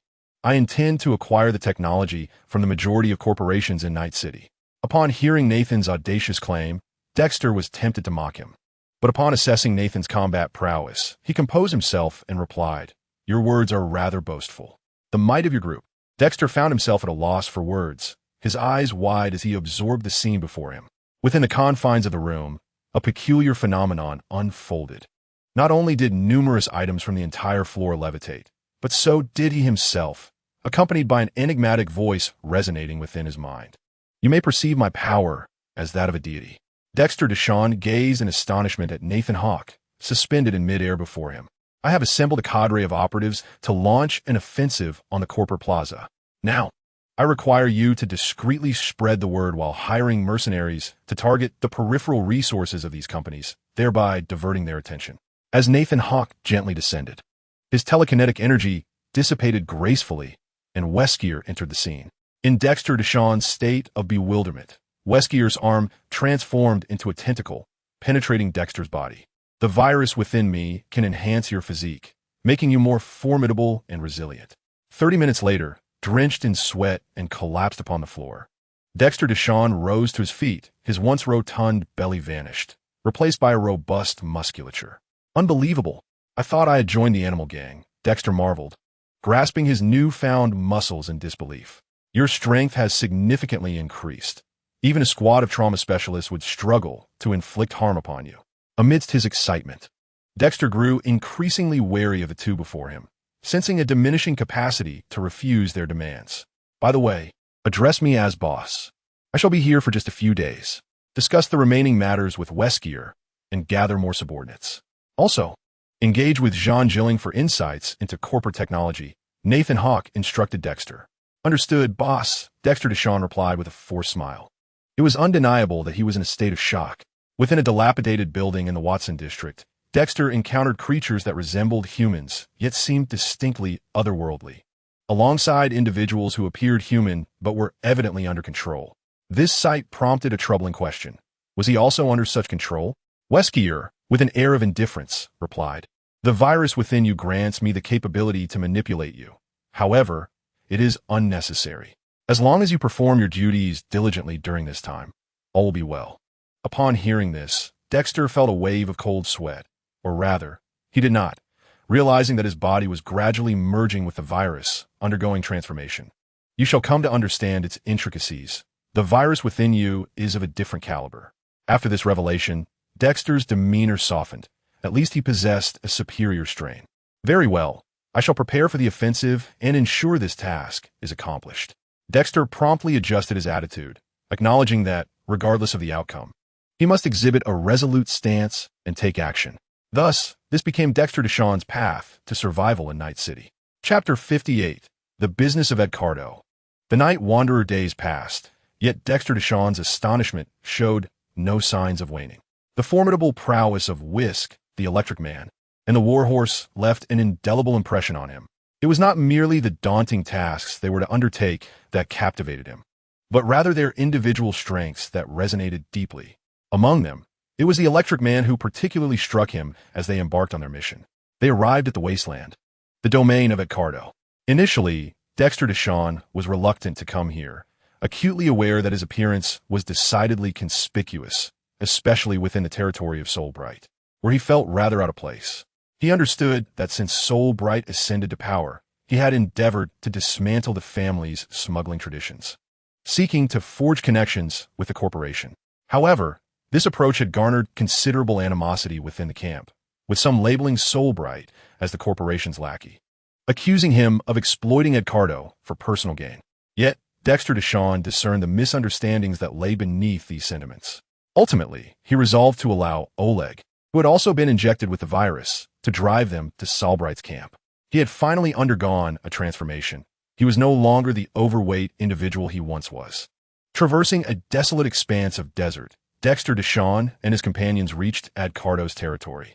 The wasteland was a barren and perilous locale, widely regarded as one of the most treacherous regions within the City of Night. The surface was strewn with fine yellow sand, swirling in the wind to create a hazy panorama. The sun hung high in the sky, mercilessly scorching the earth, and the oppressive heat rendered the air stifling. Amidst this endless sea of yellow sand, only a few sparse plants tenaciously clung to life, struggling to survive in the harsh conditions. The entrance to the camp was guarded by a heavy iron gate, adorned with the insignia of the Edcardo family, symbolizing their authority and glory. A handful of battle-worn warriors stood sentinel before the gate, weapons at the ready, their vigilant gazes scanning the surroundings, poised to confront any potential threats. Dexter Deshawn led the way, his eyes meticulously surveying the environment, attentive to every detail. Although he appeared nonchalant, his heart remained ever vigilant. In a place like the wasteland, any reckless action could exact a fatal toll. Oleg followed closely, his implanted enhancements glimmering faintly, prepared to respond to any unforeseen circumstances. The Electric Man trailed behind, his demeanor one of cold indifference. As they entered the camp, the members of Edcardo received them with little enthusiasm. Some regarded Dexter Deshawn, Oleg, and the Electric Man with indifferent stares, clearly uninterested in their identities. The air was thick with the acrid sense of smoke and sweat as Edcardo's members moved about, each face marked by coldness and wariness. The wasteland was not a welcoming place. It was a realm governed by the pursuit of profit, where the inhabitants held fast to self-interest rather than sentiment or morality. After disembarking, Dexter Deshawn cast his gaze around, absorbing the surroundings. The dilapidated buildings and abandoned vehicles scattered around reveal the marks of time and the relentless passage of years. The filthy and chaotic streets, if one could even call them streets, house a throng of individuals, some engaged in quiet conversations, others involved in various transactions. Where's Soulbright? Dexter Deshawn's voice was cold and resolute, devoid of any semblance of politeness. A burly warrior approached, a hint of disdain etched on his face. Who are you? What business do you have with our leader? Business? The warrior scoffed. We do not welcome dealings with the lackeys of the company. Oleg furrowed his brow, disliking the arrogance in the warrior's demeanor. His gaze turned icy as his hand instinctively rested on his weapon, ready to act at a moment's notice. However, Dexter Deshawn raised a hand to halt him, smiling as he addressed the warrior. I am not a lackey of the company. I am merely a middleman. I bring forth an opportunity for mutual benefit. The warrior frowned, clearly skeptical of Dexter Deshawn's words. He laughed derisively. A middleman like you dares to enter our territory? How audacious. You may choose not to believe me, but I'm confident that Soul Bright will find this opportunity intriguing, Dexter Deshawn replied calmly. The warrior hesitated for a moment before nodding. Very well. I shall inform the leader to see if he wishes to meet you. Dexter Deshawn nodded and waited silently. He understood that regardless of how the warrior perceived him, Soul Bright would not easily dismiss an opportunity for profit. In a harsh land such as this, those who could provide him with greater strength and resources were the allies he sought. Soul Bright regarded Dexter Deshawn without immediately speaking. After a brief silence, as if evaluating the middleman before him, he finally inquired, "Have you come to me for business?" "Indeed," Dexter Deshawn replied with forthrightness, neither evasive nor secretive. "You are entirely different from the Dexter Deshawn I know," Soul Bright remarked, a frown creasing his brow. Dexter Deshawn responded with a smile. "You could say I have utilized substances akin to hypertestosterone and animal supplements. You should recall my companion Oleg as well." Soul Bright scrutinized Oleg for a moment before nodding. "Speak. I am listening. It concerns a business matter with the company." "The company?" Soul Bright questioned, momentarily intrigued, as he had indeed been contemplating certain ideas recently. If this Dexter Deshawn was truly who he claimed to be, he might have connections to the company worth exploring. "Continue," he urged. "We intend to launch an assault on Corporate Plaza." "What?" Soul Bright exclaimed, shock evident in his voice. The members of the Edcardo immediately burst in upon hearing the commotion. Go! Go, go! Everyone disperse!" Soul Bright barked at the intruding Edcardo members. After they cleared the space, he resumed his seat, perplexed, and asked, "You plan to strike against the company? Is the enterprise we intend to target?" Dexter Deshawn extracted a cigar and inquired, "Would you like one? Do you mind if I smoke here?" Soul Bright shook his head. "Go ahead." Thus, their conversation lapsed into silence, with Dexter quietly enjoying his cigar. After a prolonged silence, he spoke, "I am genuinely sorry, but I cannot allow Edcardo to be embroiled in trouble." Soul Bright declined firmly. "Are you not at all interested in hearing the benefits?" Dexter Deshawn probed once more. "No, I cannot jeopardize my family," Soul Bright replied with a slight, apologetic smile. Dexter nodded and then rose, stating, "Very well, let us consider this matter unspoken." After taking a puff of his cigar, he continued, "I do not wish for this issue to reach the company." Soul Bright responded, "I did not meet Dexter Deshawn today. We can discuss business another time." Dexter Deshawn, Oleg, the Electric Man, and Wesker arrived at the domain of the Night Stalkers, a desolate, abandoned factory surrounded by dilapidated buildings and discarded vehicles, evoking the sense of a post-apocalyptic wasteland. The Night Stalkers' territory, much like the wasteland of the Night City, was steeped in danger and tension. Here, the law of survival dictated that the weak would perish at the hands of the strong. Only the most formidable could endure. Dexter Deshawn was acutely aware of this reality and had prepared himself to confront any potential adversaries. The Night Stalkers wielded influence across multiple states, constituting a vast and infamous band of wanderers. They subsisted on violence and pillaging, harboring hostility towards mercenaries and city dwellers alike. In this ruthless world, the Night Stalkers resembled a pack of ravenous wolves, ever poised to pounce upon the feeble. Dexter Deshawn led the way, his demeanor calm, betraying not a hint of fear. He understood that negotiating with a force like the Night Stalkers was far from simple, yet he possessed his own confidence and resources. "We must tread carefully. The Night Stalkers are not to be trifled with," Dexter Deshawn cautioned his companions behind him.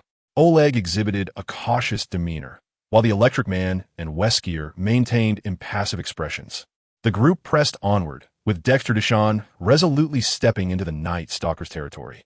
They were soon encircled by several members of the Night Stalkers, weapons gripped tightly, scrutinizing the intruders with vigilance. "Who are you? What brings you here?" one of the Night Stalkers queried ominously. Dexter Deshawn responded with a faint smile, well aware of the Night Stalkers' customary demeanor. "We have come to discuss business. We bear a proposal for cooperation." The members of the Night Stalkers exchanged glances, and one of them sneered, "Cooperation? Do you truly believe we would trust you? Here, only profit is genuine. I would suggest we simply eliminate them. Their possessions would then be ours," another wickedly proposed. "We harbor no ulterior motives. We merely seek a mutually beneficial collaboration," Dexter Deshawn asserted with unwavering sincerity. At that moment, a towering figure emerged from the crowd, clad in a sleek black leather jacket, his face adorned with tattoos, and his gaze as sharp as a blade. He was none other than Nash, the leader of the Night Stalkers. Nash regarded Dexter Deshawn and his companions with a flicker of disdain in his eyes. Who are you? Dexter Deshawn approached Nash with a calm demeanor, unfazed by the intensity of his stare. I am Dexter Deshawn, a mediator. We are not here to cause trouble. Rather, we seek to propose a collaboration with the Night Stalkers. Dexter Deshawn? Nash raised an eyebrow mockingly. You seem different. Chapter 59.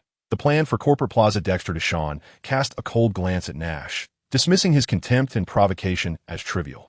As a prominent mediator in the City of Night, he had encountered numerous individuals of Nash's ilk. To him, Nash was merely a minor player. It seems the Night Stalkers remain as impolite as ever, Dexter remarked disdainfully. Nash scoffed. We have no obligation to be courteous to mediators like you. Very well. If you do not trust us, then there is nothing more to discuss. Dexter turned to leave. Wait. Nash halted him, unwilling to forfeit any potential opportunity. What collaboration do you propose? We aim to assault the Corporate Plaza in the City of Night, Dexter stated resolutely. Are you seeking death? Nash regarded the audacious Dexter with incredulity. The Corporate Plaza is perpetually patrolled, and there are violent task forces present. If you wish to meet your demise, do not involve me. Many others are also participating, Dexter replied nonchalantly. Nash raised an intrigued eyebrow. Oh, it seems significant figures are entering the fray. He then grinned. If that is the case, you must have first approached Edcardo and met with disappointment before seeking me. Simply state whether you will participate, Dexter urged. Wishing to avoid unnecessary dialogue, Nash displayed a dismissive expression. Participate? You must first demonstrate your prowess. With a heavy clap of his hands, a group of Night Stalkers encircled them, their demeanor provocative. The battle was imminent. The Lightning Man struck, his form seemingly merging with an endless surge of electricity. Arcs of lightning dancing around him as if a deity had descended. What is this? Nash was still in shock. The Lightning Man raised his hands, unleashing a powerful electric shockwave toward the members of the Night Stalkers. The arcs of electricity crackled through the air, emitting a sizzling sound, and at the moment of impact, the Night Stalkers were paralyzed, unable to move. Some struggled to retaliate, but the Lightning Man's speed was unparalleled. He moved like a shadow, effortlessly evading all attacks. The Night Wanderers were struck with terror as they discovered that their weapons seemed utterly ineffective against the Electric Man, even with enhanced reaction amplifiers and pain-editing cybernetics. They could not withstand his onslaught of electric energy. The Electric Man remained expressionless, his form shimmering as if he had merged with the very lightning itself. With swift gestures, arcs of electricity traced beautiful arcs through the air before instantaneously striking one of the Night Wanderers. The unfortunate soul emitted a chilling scream, engulfed in electric energy, and was reduced to ashes. The remaining Night Wanderers, witnessing this horrifying spectacle, were gripped by fear. He is a monster, one shouted through clenched teeth. Let us go. Another Night Wanderer, unwilling to back down, unleashed firearms upon the Electric Man. His gaze was cold and merciless as he advanced towards the assailant. Electric energy surging from his hands, piercing through the adversary's body like a bolt of lightning. The Night Wanderer cried out in agony, collapsing lifelessly to the ground. Panic and despair began to spread among the Night Wanderers as they realized they were not contending with an ordinary foe, but rather with a being of almost invincible power. The Electric Man continued to wield his electric energy, darting across the battlefield like a streak of lightning, toppling one Night Wanderer after another. His speed was bewildering, each strike lethal. The members of the Night Wanderers fell one by one, unable to endure the Electric Man's overwhelming assault. They were consumed by fear. Fear of this stranger from the City of Night, fear of the shuddering power he wielded. Nash's expression turned grave. He had not anticipated such formidable strength. Enough. Nash gritted his teeth and shouted, "We retreat." He was unwilling to take further risks. The losses had already been substantial, and continuing the fight would only lead to more casualties. Multiversal, a voice called out. In an instant, a blindingly lethal electric arm surged forth, halting just before the neck of one Night Wanderer. The Night Wanderer, upon realizing the presence of the Electric Man, was instantly paralyzed by fear, collapsing to the ground and gazing up at the terrifying entity that nearly claimed his life. Nash, not far away, witnessed this scene, instinctively swallowing hard as shock and dread washed over him. Trembling, he extended his hand and stammered, "You?" You are the ones who have slain numerous members of the Vortex Gang, the Cybermaniacs, and possibly even wiped out a trauma team. Correct, but alas, there is no reward, Dexter Deshawn remarked with a snap of his fingers, his tone mockingly playful. So, Nash turned to Wesker, the one who had spoken. You are the leader in this endeavor, correct? Dexter Deshawn replied with a smile, not quite. The revelation sent a fresh wave of fear coursing through Nash. Dexter Deshawn approached him, inquiring, what are your thoughts? Nash forced a smile, responding, of course, I shall adhere to this esteemed gentleman's wishes and participate in this battle. However, we, the Night Wanderers, aspire to infiltrate the City of Night. Rest assured, gather the nearby Night Wanderers over the next couple of days. For I possess the means to facilitate your entry. As for the assault on the corporate tower, your role is merely to put on a fade. Whatever spoils you acquire will serve as your reward for this endeavor. Nash's eyes gleamed with excitement at this proposal. Very well, I shall immediately rally our forces, he declared, summoning a trembling Night Wanderer who scurried over. Quickly, gather the personnel. We must not let any whispers escape. Anyone who leaks information shall be dealt with severely. Yes, yes, the Night Wanderer replied, bowing his head and nodding fervently before departing, his legs quaking uncontrollably.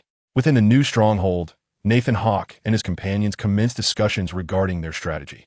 I can muster around 100 individuals. However, only about 70 possess genuine combat capability, Wesker remarked. We have 45 mercenaries. I hear they're preparing to assault the corporate tower, but only the scavengers are willing to join, Dexter Deshawn added. Will the information leak? Nathan Hawke inquired. I have gathered everyone. Those who might have leaked it have been eliminated, Dexter Deshawn replied, casting a glance at Oleg behind him. Oleg was now stronger than before, easily capable of handling the scavengers. Nathan Hawke nodded, then turned his attention to the three newcomers, Susie Chi, the priest, and Nash. Huh. I truly did not expect the priest to partake in this. Are you not stationed in Haywood District? He remarked, glancing at Dexter Deshawn. To be honest, have you been mingling with the animal gang? You've transformed into quite the muscular figure. It's rather disconcerting. Noticing Nathan Hawke's gaze upon her, Susie Chi interjected. I have hackers currently collaborating with Mr. War Extreme to breach the defenses at Corporate Plaza. I can only provide 50 personnel, unlike others who possess vast resources. I recall that Evelyn Part from your Moxus gang is a corporate executive, the priest said with a slight smile. Susie Chi could not refute this. Without her, this undertaking would be impossible. But what leverage do you hold, priest? He inquired. The priest, with an air of mystery, responded, I possess a cadre of elite individuals. He turned to Nathan Hawke, stating, a faction of the Valentino gang is quite intrigued by this plan. They will join as mercenaries, approximately 100 strong, with the potential for 200 should the conflict escalate. Additionally, Jack Wells can provide you with expertise in clandestine operations. Excellent, Nathan Hawke replied, signaling to Wesker. I am not in haste. We may commence after the meeting concludes. The priest glanced across at Dexter Deshawn, a flicker of barely perceptible envy in his eyes. Nathan Hawke nodded, then directed his gaze toward Nash.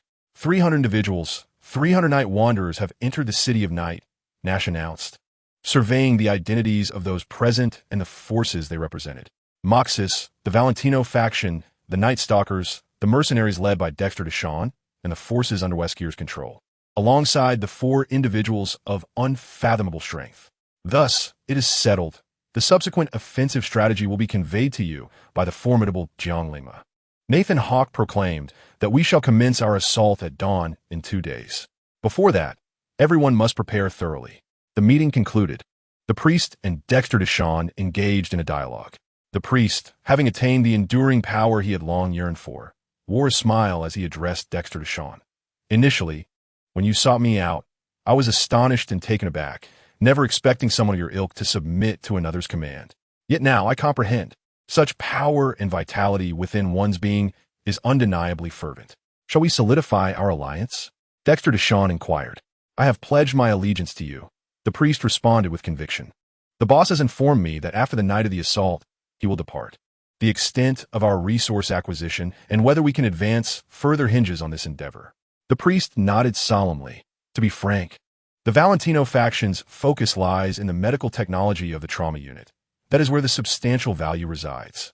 I comprehend. It aligns perfectly with Jack's intent to pilfer the trauma unit's technology for the boss. Dexter Deshawn replied with a mysterious smile. Chapter 60. Meredith lounged in her spacious and opulent office, leisurely crossing her legs while elegantly savoring a glass of champagne. Her assistant, visibly tense, presented her with a document, the latest intelligence report. Ms. Stott, this is the most recent intelligence gathered. There are individuals attempting to undermine the company, the assistant cautiously remarked, holding a report detailing the threats against the company. However, Meredith dismissed the information with disdain. Raising an eyebrow, she casually accepted the document, glanced at it, and then chuckled derisively. These fools believe they can inflict damage upon the company? Utterly laughable. She discarded the document, shaking her head in contempt. How could they presume to challenge elite executives such as ourselves? Their arrogance is utterly misplaced. The assistant lowered his gaze, acutely aware of Meredith's arrogance and disdain. To her, occupying a high position meant overlooking the entire city, a true symbol of nobility. While the common populace appear to her as mere insignificant ants, they truly do not know their own mortality.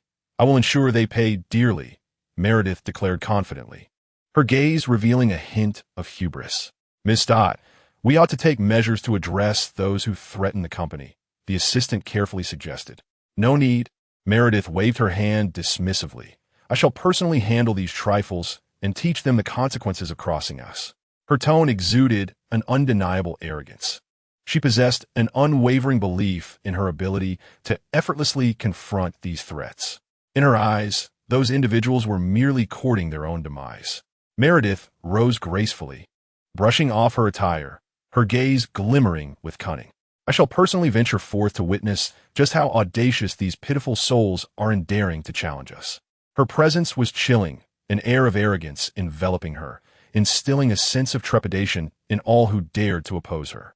To her, any attempt to confront the company was nothing more than the actions of inconsequential scum, and she would ensure they understood who the true sovereign was. Her assistant trailed behind, both in admiration and fear. He recognized that any resistance against someone like Meredith would be futile.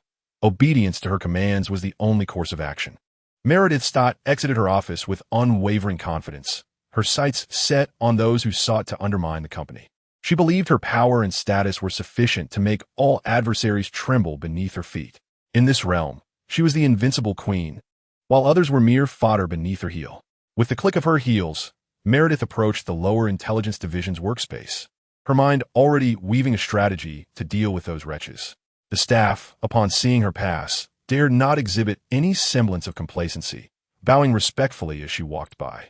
Meredith paid them no mind, her attention fixed on a young analyst. I have heard whispers of intelligence regarding individuals intent on harming the company, she inquired, arching an eyebrow with a frosty demeanor. The analyst nodded earnestly.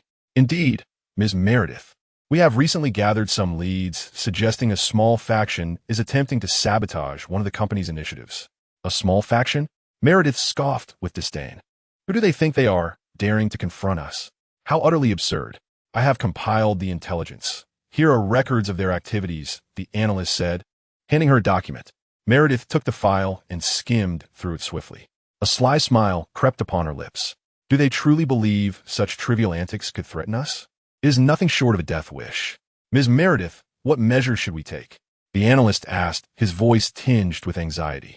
Meredith returned the document to him and elegantly seated herself. Worry not. I shall address this matter personally. They believe themselves clever, but they are no more than a grasshopper attempting to stop a chariot. Her voice dripped with mockery and disdain, as if her adversaries were scarcely worthy of her consideration. They cannot hinder our progress.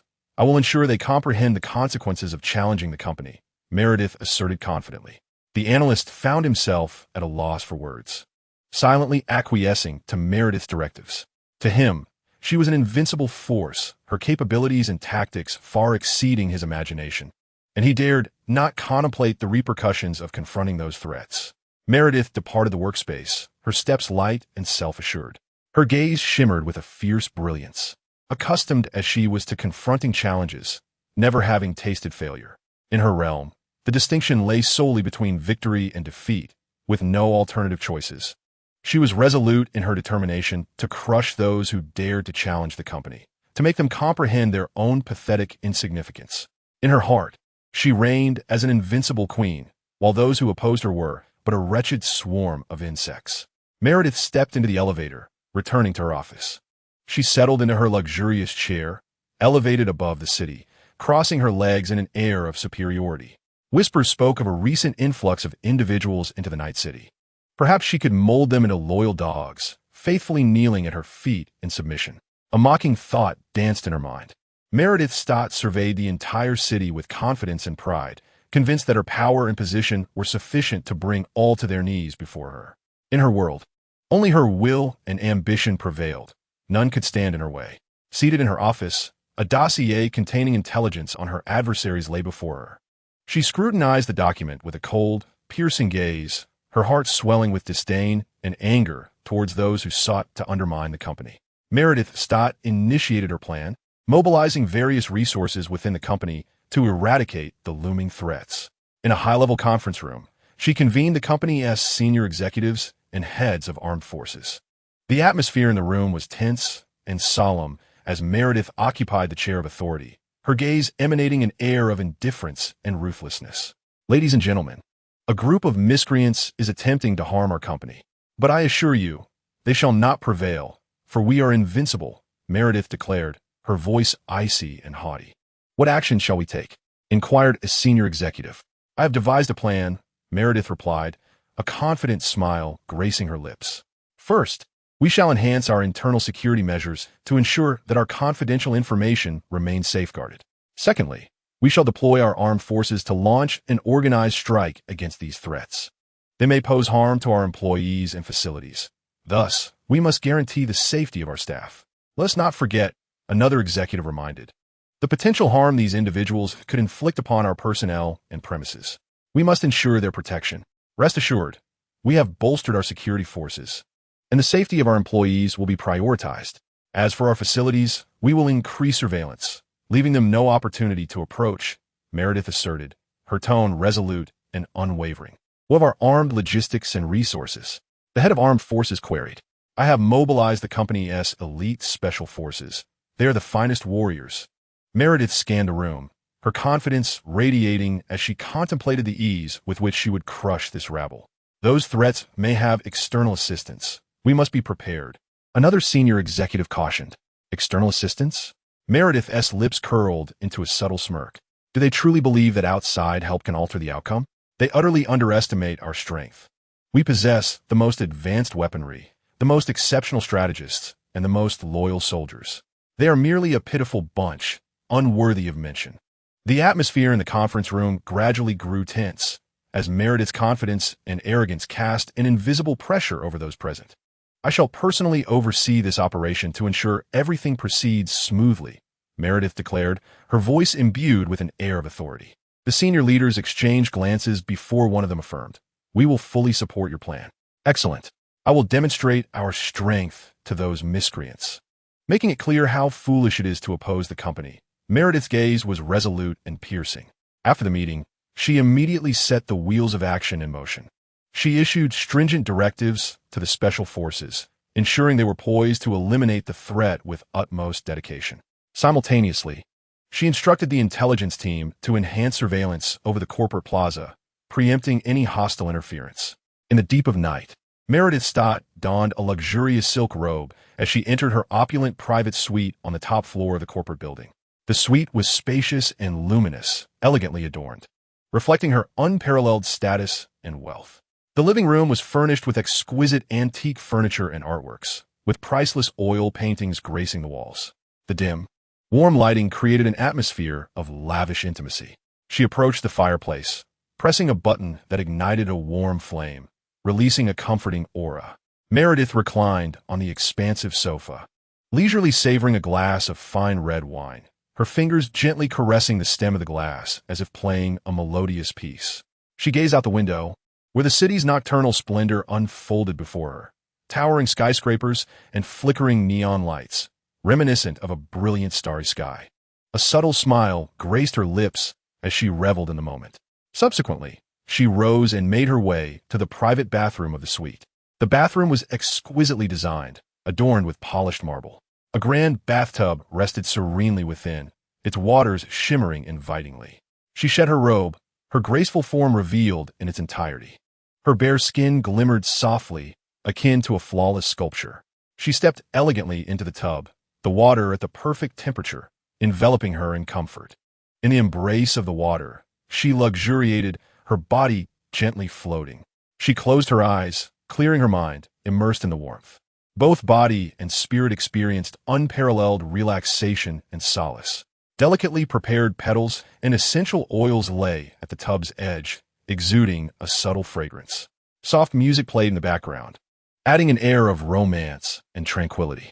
In this realm, only the victors are worthy of glory and luxury, and I, Meredith Stott, am destined to be the ultimate champion. Chapter 61.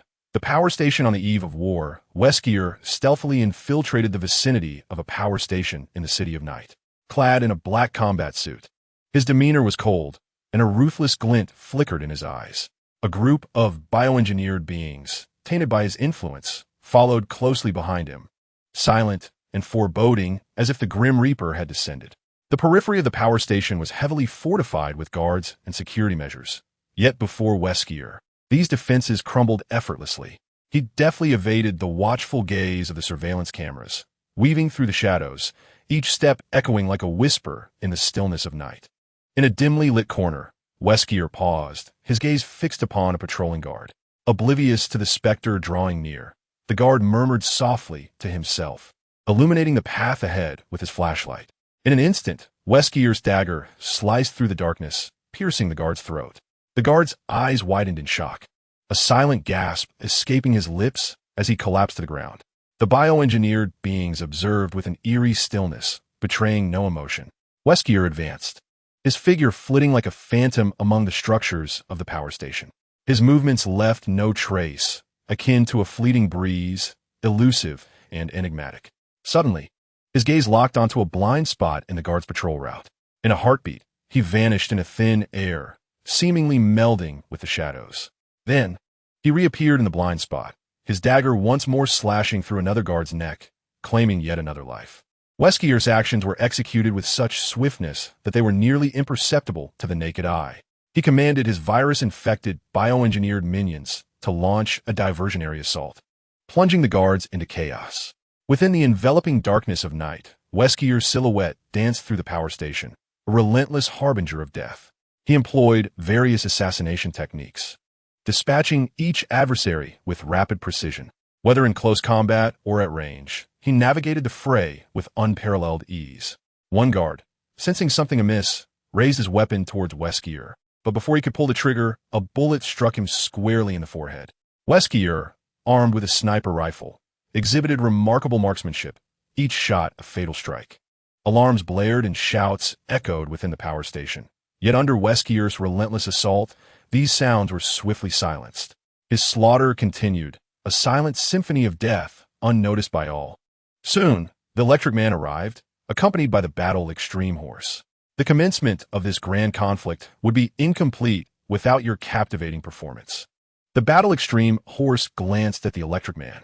The Electric Man remained reticent, merely gesturing to indicate his position. "All right, I understand your current reticence. Your focus is commendable," remarked the Battle Extreme Horse, reminiscing about a former superior. If only his brother shared your dedication, perhaps he wouldn't have been so burdened. Both the Electric Man and Wesker retained their icy demeanor, devoid of any expression. "Very well, I shall find my own amusement." The Battle Extreme Horse mused as he stood before the control console of the power station, inserting a special chip to manipulate the flow of energy throughout the facility. He turned to the Electric Man, offering a slight smile. "Max, you will stand in that position to absorb the station's electricity. However, before we commence, there are a few matters to address." The Electro Man gazed intently at the power station, silently accepting the directives of the formidable Zhangji Lingma. "Your energy absorption rate is rapid, yet not boundless," Zhangji Lingma continued, emphasizing the importance of maintaining control over one's energy levels during the absorption process, lest one risk overload. This admonition evoked memories for Electro Man of the time he had absorbed the entire city's power while contending with Spider-Man. Nodding in acknowledgement, he was well acquainted with the art of energy control. It posed no challenge for him. "Ready," he affirmed. Zhangji Lingma commenced the manipulation of the power station's energy flow. gradually directing the electricity towards Electroman's location. As the energy converged, the fluctuations within the power station intensified, and powerful currents surged throughout the facility. Begin absorption, Zhangji Lingma instructed. Positioned at the heart of the power station, Electroman closed his eyes, his entire being radiating with brilliant electrical light. Under Zhangji Lingma's guidance, the electricity began to flow ceaselessly towards him, like slender streams of current converging into his form. In the initial moment of absorbing the power, Electroman felt a gentle current coursing through his body, causing him to furrow his brow slightly. Yet he quickly acclimated to the overwhelming influx of energy. He sensed the energy within him expanding, a formidable force surging forth as if it were about to burst from within. As the electricity continued to flood in, he felt as though he had transformed into a bolt of lightning, brimming with inexhaustible energy. His senses sharpened, allowing him to perceive the flow of electricity in every nook and cranny of the power station, even detecting the rhythmic dance of each electron.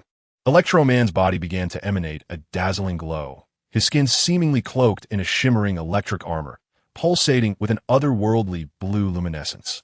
He felt his strength amplifying, every muscle teeming with power, as though he could effortlessly rend apart any obstacle in his path. Though his expression remained impassive, his heart surged with excitement and exhilaration. He had never experienced such overwhelming strength.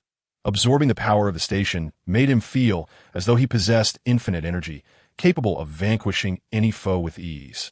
Calm, calm, calm, he reminded himself, striving to suppress the tumultuous emotions within.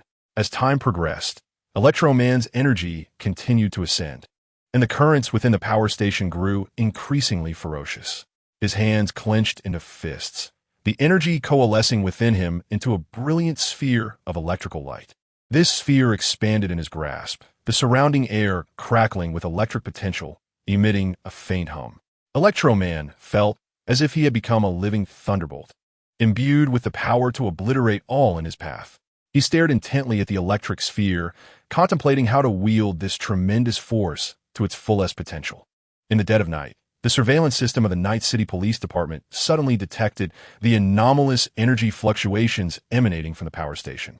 The intelligence unit of the police department promptly reported the situation to the higher-ups, who immediately initiated an emergency protocol. In the Night City, any anomaly may signify a potential threat, and crucial facilities such as power stations cannot be overlooked. The Special Operations Team received their orders without delay. They understood the gravity of the task at hand, as their deployment only occurs in dire circumstances, and this was evidently a significant case.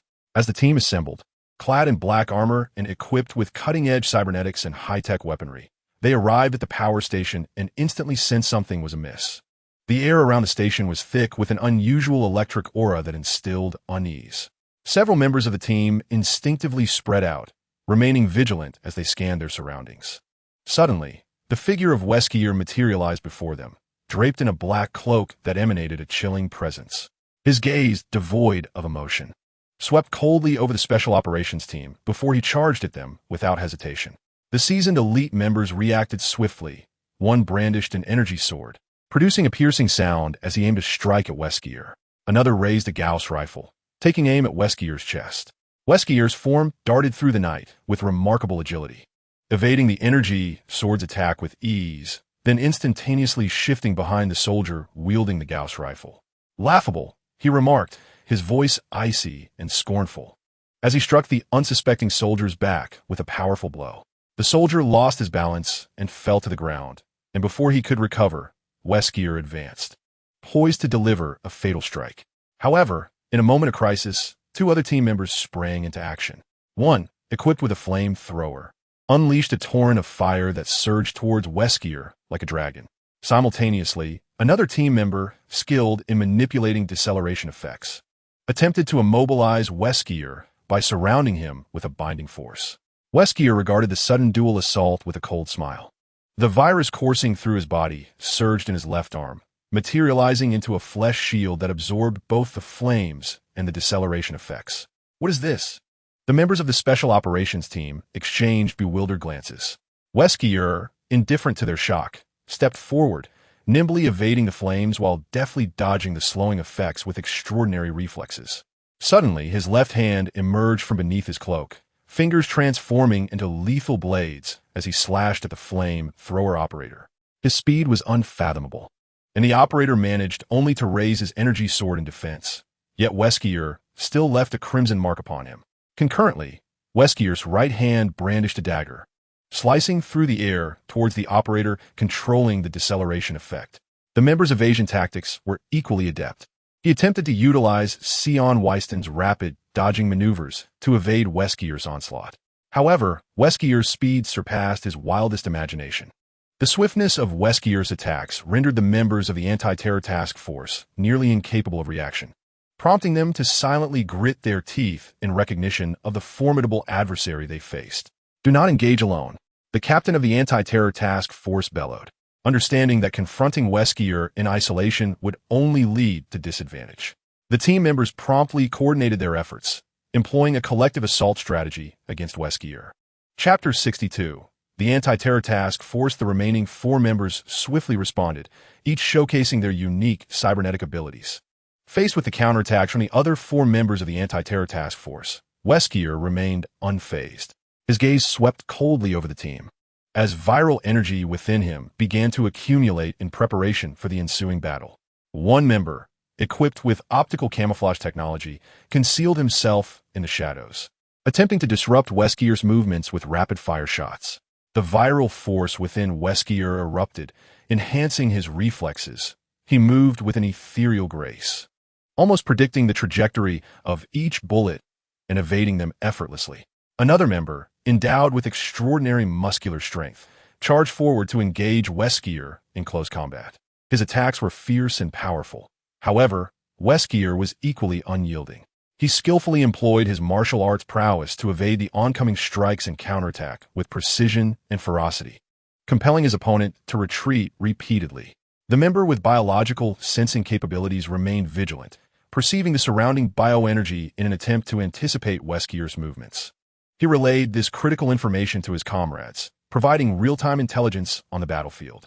Meanwhile, the captain of the anti-terror task force, equipped with a composite cybernetic body, observed Wesker's every action with a calm demeanor. He understood that to defeat this cold and ruthless foe, he must identify his weaknesses. Thus, he began to analyze Wesker's combat style, searching for vulnerabilities. The warm-up concluded. Frequent clashes erupted between Wesker and the members of the anti-terror task force. Wesker, wielding unparalleled combat skills and formidable cybernetic capabilities, maintained a position of dominance. His strikes were sharp and precise, each blow capable of inflicting severe damage. "Is this creature a monster?" pondered the member with biological sensing abilities as he gazed at the readings on his ocular device, revealing metrics of Wesker's speed and strength that defied logic. Cold sweat trickled down his brow, yet he shouted a warning to his teammates, "Be cautious. His assault is coming from the right." The member, utilizing optical camouflage technology, continuously shifted positions, seeking to exploit Wesker's blind spots. The one with enhanced muscular strength relentlessly launched attacks, striving to diminish Wesker's combat efficacy through close-quarter combat. The member with biological sensing capabilities continued to monitor Wesker's movements, furnishing his teammates with critical information. "No more holding back," the captain of the anti-terror task force commanded. "Understood, Captain." The 5 members of the anti-terror task force resolved to fight without restraint, coordinating their efforts in unison. 5 members of the counterterrorism task force coordinated their efforts with precision, their various high-tech enhancements weaving a formidable net of assault directed at Wesker. The team member equipped with optical camouflage technology vanished once more, gliding like a phantom through the darkness, employing the advantage of his camouflage to pressure Wesker's position and disrupt his movements. Wesker furrowed his brow, acutely aware of his adversary's speed. "Taste my fist, you bastard," shouted the member endowed with superhuman strength as he threw a powerful punch. Wesker swiftly raised his arm to block, but was immediately sent crashing into the wall. "Is he dead?" inquired the strength-enhanced member. "No, he is standing up," came the reply. Meanwhile, the team member equipped with biological sensing stood to the side, his ocular devices scanning the battlefield for changes. The member wielding a flame projector launched an onslaught. Torrents of searing fire, surging toward Wesker like a dragon. Simultaneously, the member implanted with a slowing agent activated his ability, attempting to hinder Wesker's movements. Wesker responded to each of the team's attacks with remarkable agility, countering with unyielding ferocity. His fists and feet traced ghostly afterimages through the air, capable of repelling a team member in an instant. "To the left front," shouted the biological sensing team member. The counterterrorism squad quickly focused their assault, launching a synchronized barrage aimed at Wesker's left front. Their attacks converged upon him almost simultaneously, creating a powerful wave of energy impact. Though Wesker felt the force of their strikes, he did not falter. Instead, the viral energy coursing through him erupted once more, forming a solid barrier of flesh that absorbed the brunt of the assault. As the smoke cleared, astonished gasps filled the air. "What is this?" The transformation of Wesker left the counterterrorism members in shock and dread. They witnessed his body contorting grotesquely, becoming a figure of horror. His skin turned deathly pale. The texture twisted, and dark red veins snaked across his muscles. His limbs elongated unnaturally, fingertips sharp as blades, and his spine protruded to form dreadful spikes. Wesker's visage underwent a cataclysmic change. Horns sprouted from his forehead, his eyes transformed into crimson orbs radiating fury and cruelty. His smile was chilling, reminiscent of a demon from the depths of hell. The members of the counterterrorism task force felt the overwhelming pressure emanating from Wesker. This transformation revealed to them that they were no longer facing an ordinary foe, but a true monstrosity. "Everyone be careful. He has grown stronger," the team leader called out, though his voice betrayed his anxiety. Wesker coldly regarded his adversaries, stepping forward as the ground beneath him fractured, as if his very presence caused the space to tremble. He launched into an attack with such speed that it was nearly impossible to track. The team member equipped with optical camouflage once again concealed himself, attempting to leverage the advantage of his camouflage to evade Wesker's assault. The team member endowed with immense muscular strength swiftly advanced, attempting to engage Wesker in close combat. Another team member, equipped with biological sensing abilities, fixated on Wesker's movements, striving to anticipate his attack direction. However, the virus within Wesker ignited an onslaught that bore almost no flaws. Each strike was a lethal blow. The physically enhanced team member was struck by Wesker's palm. His body sent flying, crashing to the ground, rendered immobile. The team member utilizing optical camouflage aimed to disrupt Wesker with rapid gunfire, yet his attacks were nearly evaded flawlessly, as if Wesker had predicted his every move. In an instant, Wesker appeared behind him, his right arm piercing through the teammate's body. The biological sensing team member was momentarily stunned, unable to perceive the staggering speed of his adversary, helplessly witnessing his comrade being impaled. The captain of the anti-terrorism task force, muscles rippling with fury, launched a powerful punch toward Wesker. The ground beneath Wesker erupted, yet he remained unmoved. The captain's gaze bore into Wesker, coldly declaring, "I will tear you apart." In response to the captain's threat, Wesker's lips curled into a chilling smile. "D!" shouted the team member equipped with a flamethrower, directing it at Wesker. In an instant, a thought crossed the mind of the flamethrower-wielding member. Why did the torn body before him resemble his own so closely? As he processed this, the biological sensing teammate watched in horror as another comrade, fitted with a similar device, was also cleaved in two. The familiar sight of impending death struck the biological sensing team member as he gazed at the mutilated form. The captain of the anti-terrorism task force retreated sharply, staring at the dazzling, crackling figure. "Who are you? What are you?" "Wesker, your movements are somewhat sluggish," remarked the electric man, directing his gaze at Wesker. Slowly, Wesker retracted his viral form, admitting, "This is not my forte." The electric man understood the truth of Wesker's words, yet at that moment, he was overwhelmed by an intoxicating sense of invincibility that gnawed at his very being. The captain gritted his teeth, realizing that he could only make a desperate final stand. Failure meant death. Without hesitation, he activated his composite cybernetic abilities, his body swelling as his muscles erupted with formidable power. The electric man cast a dispassionate glance at the captain, his hand crackling with brilliant arcs as he struck the captain's chest. The captain's eyes widened in shock. He could not react in time as the electric man's arc penetrated directly through him, propelling him against the wall, where he crumbled amidst the debris. The command center was suddenly alerted to the disappearance of signals from the anti-terror mobile unit's biological instruments. This news sent a wave of unrest through the entire command center, as high-ranking officials grew increasingly anxious. What could be happening? How could they have vanished so abruptly? A senior commander demanded in a fit of rage. I do not know. They may have encountered a formidable enemy. Another commander replied, his expression grave. Deploy reinforcements immediately, at all costs. We must locate them. The high-ranking officials issued an urgent command. The officers promptly responded, with various teams urgently assembling, preparing to head to the location where the anti-terror mobile unit had disappeared. The atmosphere in the command center was thick with tension, as everyone felt an unprecedented weight of pressure. On the streets of Night City, police cars and officers sped past, embarking on a quest to find the anti-terror mobile unit. They understood that this unit represented the pinnacle of their forces, and any misfortune befalling them would constitute a significant blow. Meanwhile, the Electric Man and Wesker discreetly departed from the scene. Concurrently, technicians analyzed the recorded report chips of each anti-terror mobile unit member, and the video was automatically uploaded online, revealing a shocking scene to the higher-ups. They witnessed the brutal murder of the anti-terror mobile unit members at the hands of Wesker and the Electric Man, who had once been hailed as elite warriors but now appeared utterly defenseless against their adversaries. Chapter 63. War commences. How could this be? A senior officer exclaimed, incredulous. For the anti-terror mobile unit was our most elite special forces. The high-ranking officials struggled to accept what they were witnessing. The formidable prowess of the anti-terror mobile unit seemed so fragile before Wesker. They realized that if even the anti-terror mobile unit could not stand against Wesker, then ordinary officers would stand no chance. This new threat weighed heavily on the higher-ups. The safety of Night City faced an unprecedented challenge, as the presence of Wesker and the Electric Man indicated that any security measures could be easily breached. We must find a way to eliminate them. Another senior official declared angrily, otherwise, Night City will plunge into endless panic. The higher-ups convened an emergency meeting to strategize on how to confront this unpredictable enemy.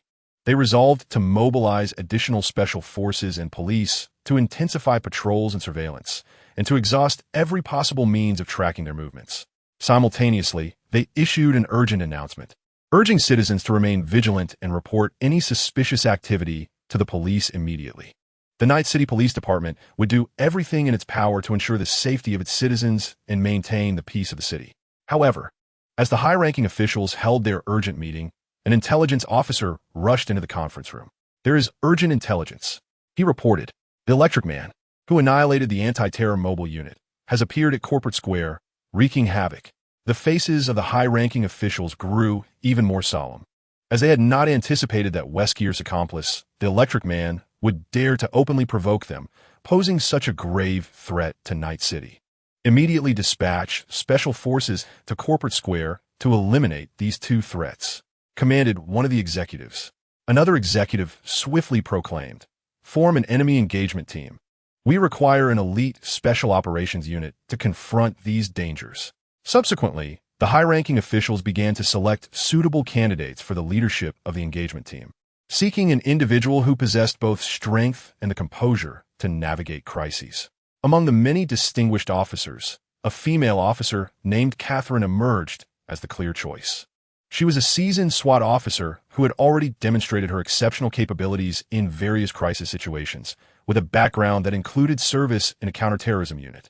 Furthermore, Catherine had undergone an augmentation with a unique cybernetic enhancement known as the War Wolf, an all-encompassing body modification that amalgamated enhanced muscular strength, coordination, heightened sensory perception, and advanced optical camouflage technology. This equipped Catherine not only with formidable combat prowess, but also with the agility to swiftly evade enemy attacks on the battlefield, transforming her into an exceptional humanoid combat machine. Catherine then entered the room, where a group of executives awaited her. Catherine, do you wish to take command of the engagement team? One of the executives inquired.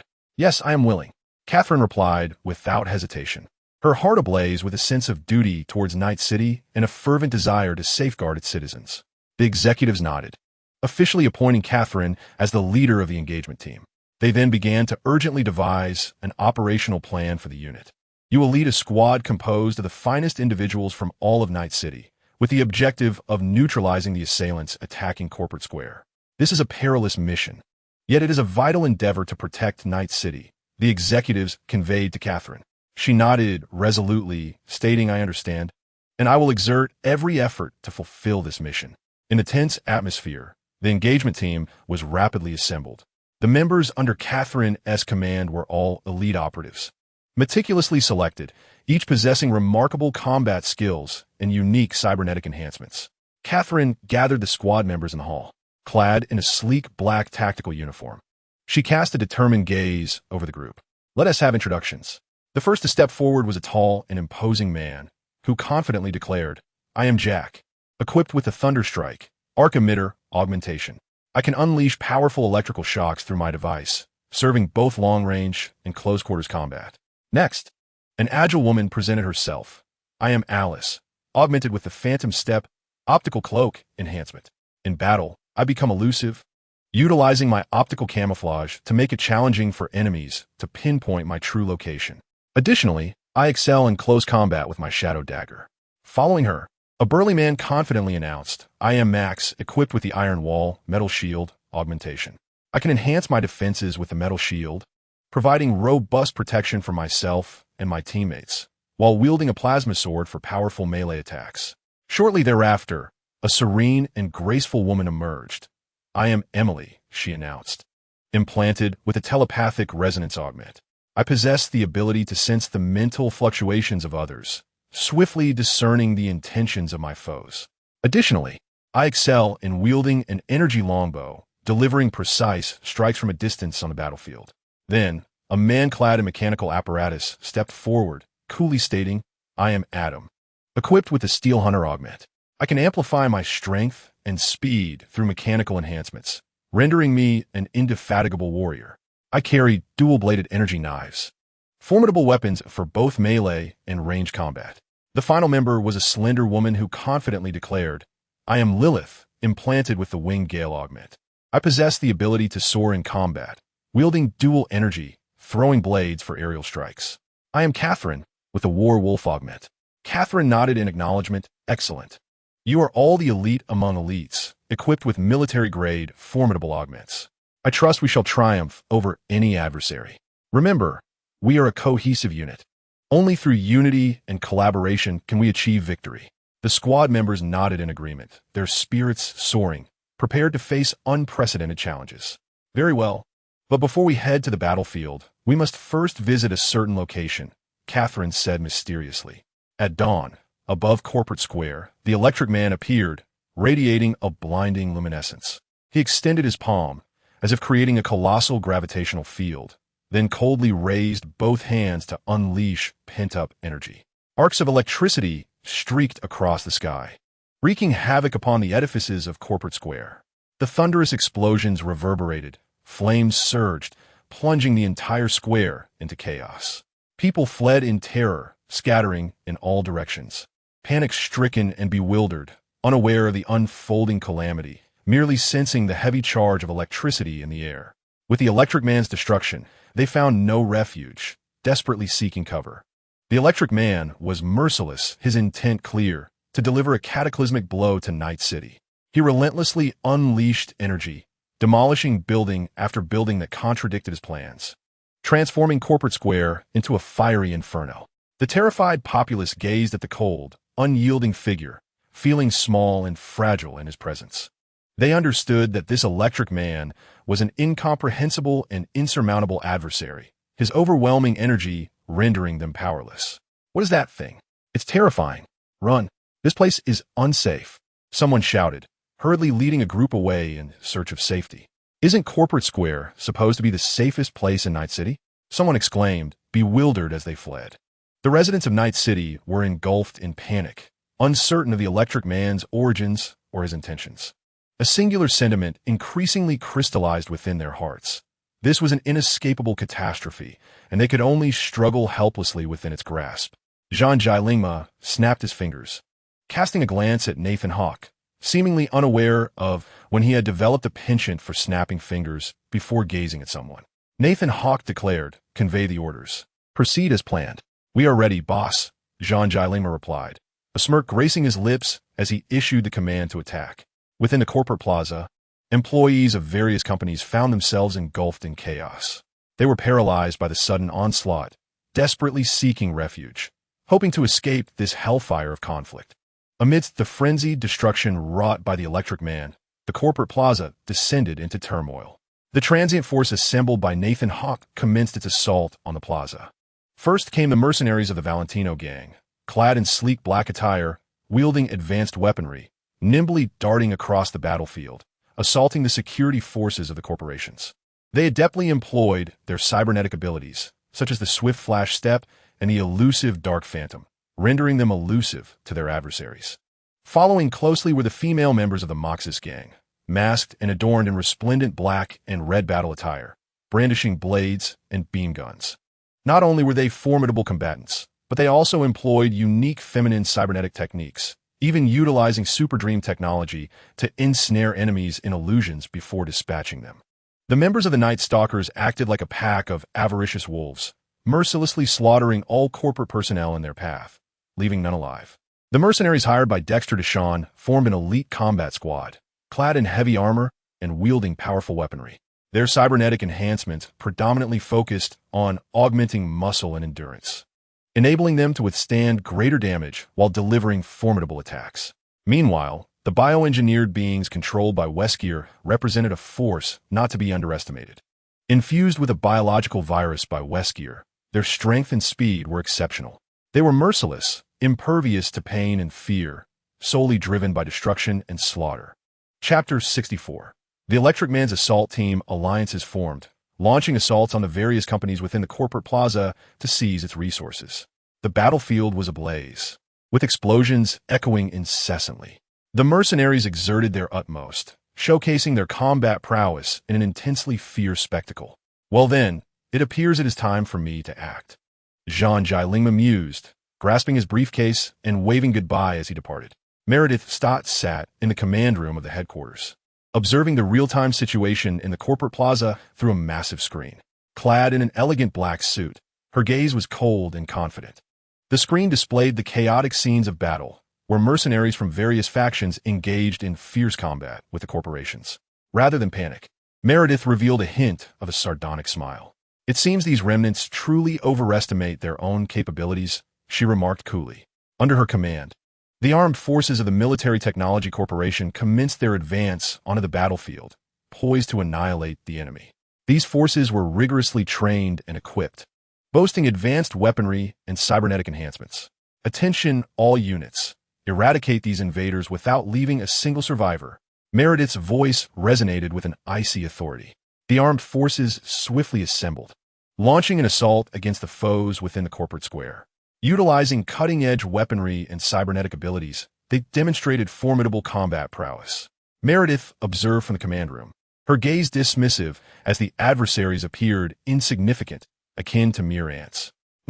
Perhaps I shall have someone send a few puppies over to me, allowing me to leisurely accept the scepter of victory during this tedious time, she mused, perched high in her command chair, surveying the battlefield as if it were an exquisite performance.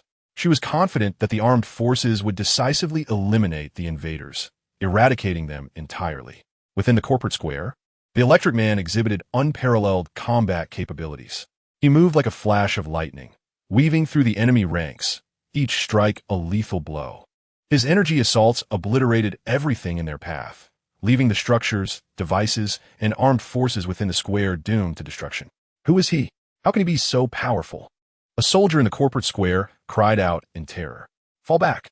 We stand no chance against him. Another soldier shouted anxiously. However, the Electric Man offered them no opportunity to escape. He darted across the battlefield with agility, arcs of electricity leaping from his fingertips, reducing enemies to ashes with each precise hit. Despite the Military Technology Corporation's superior equipment, they were utterly defenseless before the Electric Man. Their bullets and energy weapons barely affected him. His radiant energy shield was virtually impenetrable. All units engage. Combine your firepower against him. Meredith Stott issued her commands calmly from the command room, understanding that only through unity could they hope for survival. The armed forces mobilized, attempting to suppress the Electric Man with concentrated fire. Yet he deftly evaded their attacks, his cold, indifferent gaze seemingly mocking their folly. The Electric Man glanced disdainfully at them before launching another offensive. Releasing searing arcs of electricity from his fingers, he shattered a soldier's energy shield, then unleashed an energy beam that pierced through another soldier's chest, sending him crashing to the ground in a pool of blood.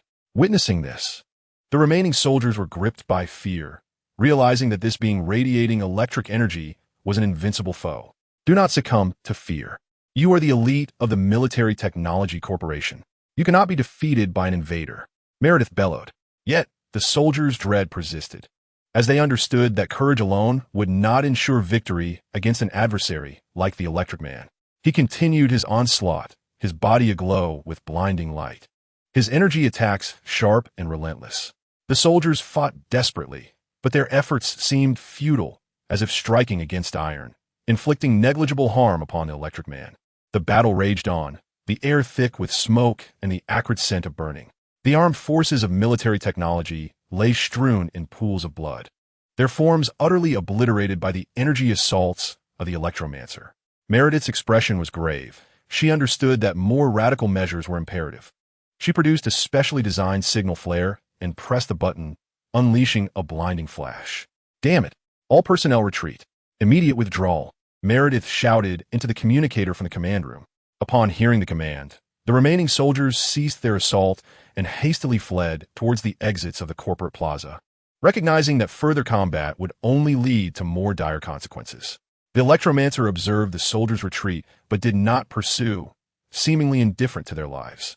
Meredith's thought also left the command room, swiftly evacuating the remaining few soldiers from the corporate plaza, regrouping to prepare for this unpredictable adversary. The military forces had been rendered to nothingness, while the Electromancer continued to hover in the air, his gaze coldly surveying the scene before him. His energy flickered, as if proclaiming his invincibility. Within the corporate plaza, the 7 members of the opposing team surrounded the Electromancer closely. Catherine stood at the forefront, her eyes resolutely fixed upon this formidable enemy. The Electromancer's gaze was indifferent and mocking, as if he held the team in contempt, yet he remained motionless, seemingly curious to observe what tactics they would employ. Catherine's expression was serious, acutely aware of the intense pressure emanating from the enemy's power. The opponent was exceedingly dangerous. Caution was essential. The team members nodded in agreement, simultaneously activating their formidable cybernetic enhancements. Jack tightened his grip on the lightning impactor, arcs of electricity dancing between his fingers, poised to strike at any moment. Alice concentrated quietly, preparing to employ her phantom step to become elusive on the battlefield. Max raised his energy sword, a steel barrier shield enveloping his body, providing robust protection for himself and his comrades. Emily silently attuned to the mental waves around her, focusing her gaze on the Electromancer, attempting to comprehend his intentions. Adam's mechanical apparatus whirred to life, augmenting his strength and speed as he wielded dual-bladed energy knives, ready to engage the Electromancer in close combat.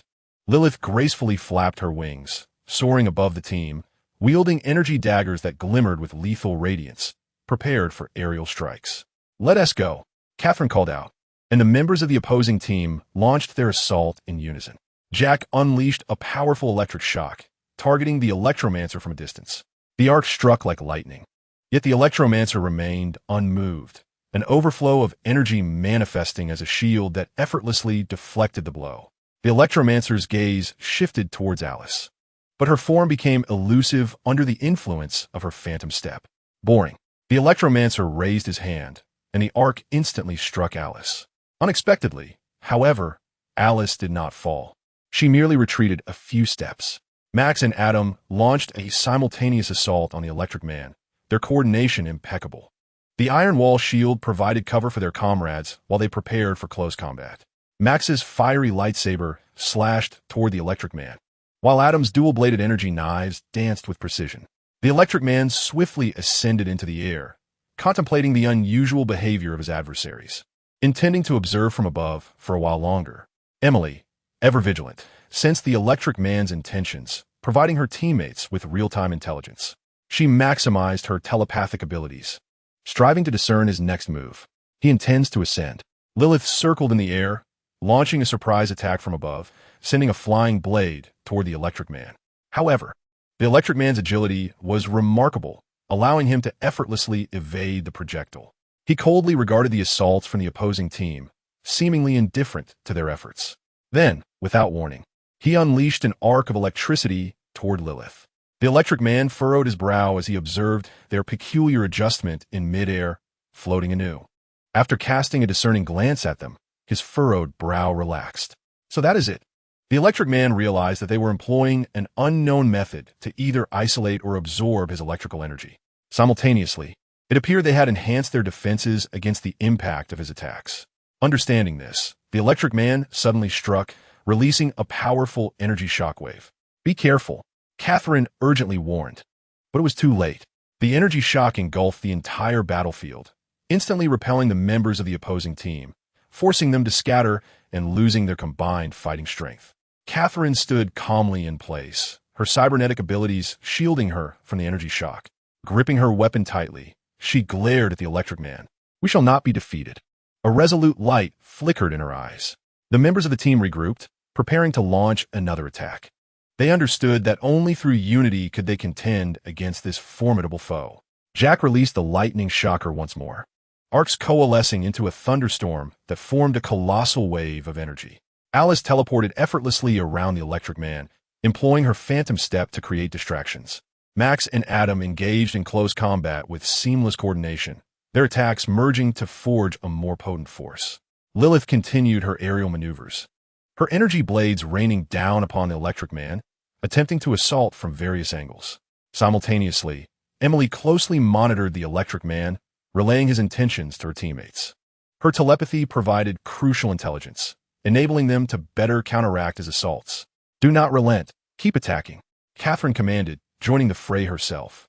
She hefted an energy cannon, unleashing a massive beam of energy from her hands, aimed directly at the Electric Man. Chapter 65. The Electromancer against the adversary squad. The Electromancer gazed impassively as the energy beams surged toward him. With a leisurely motion, he raised his palm and effortlessly deflected the luminous projectiles before him. The beams erupted in a dazzling display upon contact with his hand, yet they proved ineffectual against him. The Electromancer calmly absorbed the onslaught, his eyes flickering with intent as he swiftly repositioned himself to evade the energy blades launched by Lilith. His form flickered across the battlefield, darting with the swiftness of lightning. Jack unleashed another devastating arc of electricity from his Thunderstrike device, yet the Electromancer nimbly evaded each strike, as if he possessed foresight of their trajectories. Alice employed her phantom step, darting about the battlefield, but the Electromancer's gaze remained steadfastly fixed on her true location, rendering her efforts futile. Max and Adam, forming a close combat team, also found themselves outmaneuvered. The Electromancer's figure flickered past them, their strikes landing in empty space. His movements were akin to flashes of lightning, eluding capture by the naked eye. He deftly sidestepped the myriad attacks from the adversary squad, as if toying with mere novices. He is unbelievably fast, Alice exclaimed in astonishment. Catherine furrowed her brow, acutely aware that she and her comrades needed to uncover the Electromancer's weaknesses. Defeating him with such agility would not be a simple task. We must unite, restrict his movement, Catherine called out emphatically. The team members nodded in agreement, realizing that only through solidarity could they hope to overcome this formidable foe. Jack unleashed his Thunderstrike once more, arcs of electricity illuminating the air, his assault converging like a tempest. However, the Electromancer merely sidestepped with ease. Jack smirked, noting that the place where the target had dodged was precisely where their trap lay in wait. Alice activated her phantom step again, becoming elusive, aiming to disrupt the Electromancer's judgment, always poised to strike with her shadow dagger. Max and Adam coordinated closely, positioning themselves at opposing corners, their combined assault intended to perplex the Electromancer. Lilith continuously altered her attack vectors, utilizing her swift flight and agility to test the opponent's reactions, energy blades launching from various angles. Yet, the Electromancer continued to evade all assaults with apparent ease. His gaze remained cold and unyielding, as though the battle was merely a game to him. Captain, that direction. Strike there, Emily directed Catherine, pointing towards an empty spot. Right away, Catherine bellowed, activating the Wolf of War. With a resounding crash, the ground fractured as the electromancer materialized at the location indicated by Emily. Catherine's right arm bulged with muscle, her fist radiating intense heat. Boom! Catherine's fist collided forcefully with the electromancer, but alas, his body was as impenetrable as steel, absorbing the blow with ease. The electromancer's expression turned cold as he began to harness all the electrical energy within himself, amplifying his strength exponentially. Spirit of the Thunder God, he coldly murmured. A surge of terrifying electric energy began to pulse within him. The entire battlefield seemed to be enveloped by this electricity, fierce arcs of lightning flickering incessantly across his form, creating a nightmarish tableau. Beware, he is enhancing himself, Emily warned her comrades, sensing the rapid amplification of the electric man's power. A burgeoning fear igniting in her eyes as she whispered, No, this cannot be. Catherine's gaze remained fixed on the electric man, her heart laden with tension and anxiety. The formidable might of the electric man overwhelmed her with an unprecedented pressure. We must swiftly identify his weakness, Catherine stated, forcing herself to remain composed. The team rallied once more, striving to confine the electric man within a limited area to curtail his movements. Yet, his speed had become astonishingly swift, rendering their efforts futile. He darted across the battlefield like a bolt of lightning, each strike landing with pinpoint accuracy upon the opposing team members. His strength escalated relentlessly, leaving them nearly defenseless. Jack retreated rapidly, attempting to engage the electric man with ranged attacks. However, the electric man's velocity exceeded his expectations, effortlessly evading every assault. A punch. The electric man appeared before Jack. Bang! Jack's armor shattered, and he was hurled backward. Max and Adam simultaneously launched close-range attacks, attempting to encircle the electric man from both sides. Yet, his form flickered before their eyes, instantaneously reappearing elsewhere, leaving their strikes to miss entirely. Bang! Bang! The two then felt a searing pain in their abdomens, collapsing to the ground. Lilith's flying blades sliced through the air, but the electric man's speed eluded her grasp, rendering her efforts fruitless as her attacks continuously failed to inflict any substantial damage. This fiend is utterly unfathomable. Lilith felt a pang of discouragement, then suddenly widened her eyes, launching a punch at the electric man. Bang! Lilith crashed into the ground, sinking into it. Alice attempted to approach the electric man using phantom steps. Yet his gaze was as frigid as ice, locking onto her true position with uncanny accuracy. Her strikes were effortlessly dodged, proving utterly ineffective. A retaliatory punch, devoid of any mercy, sent her crashing into the wall of a nearby establishment. The electric man's demeanor was cold and unyielding.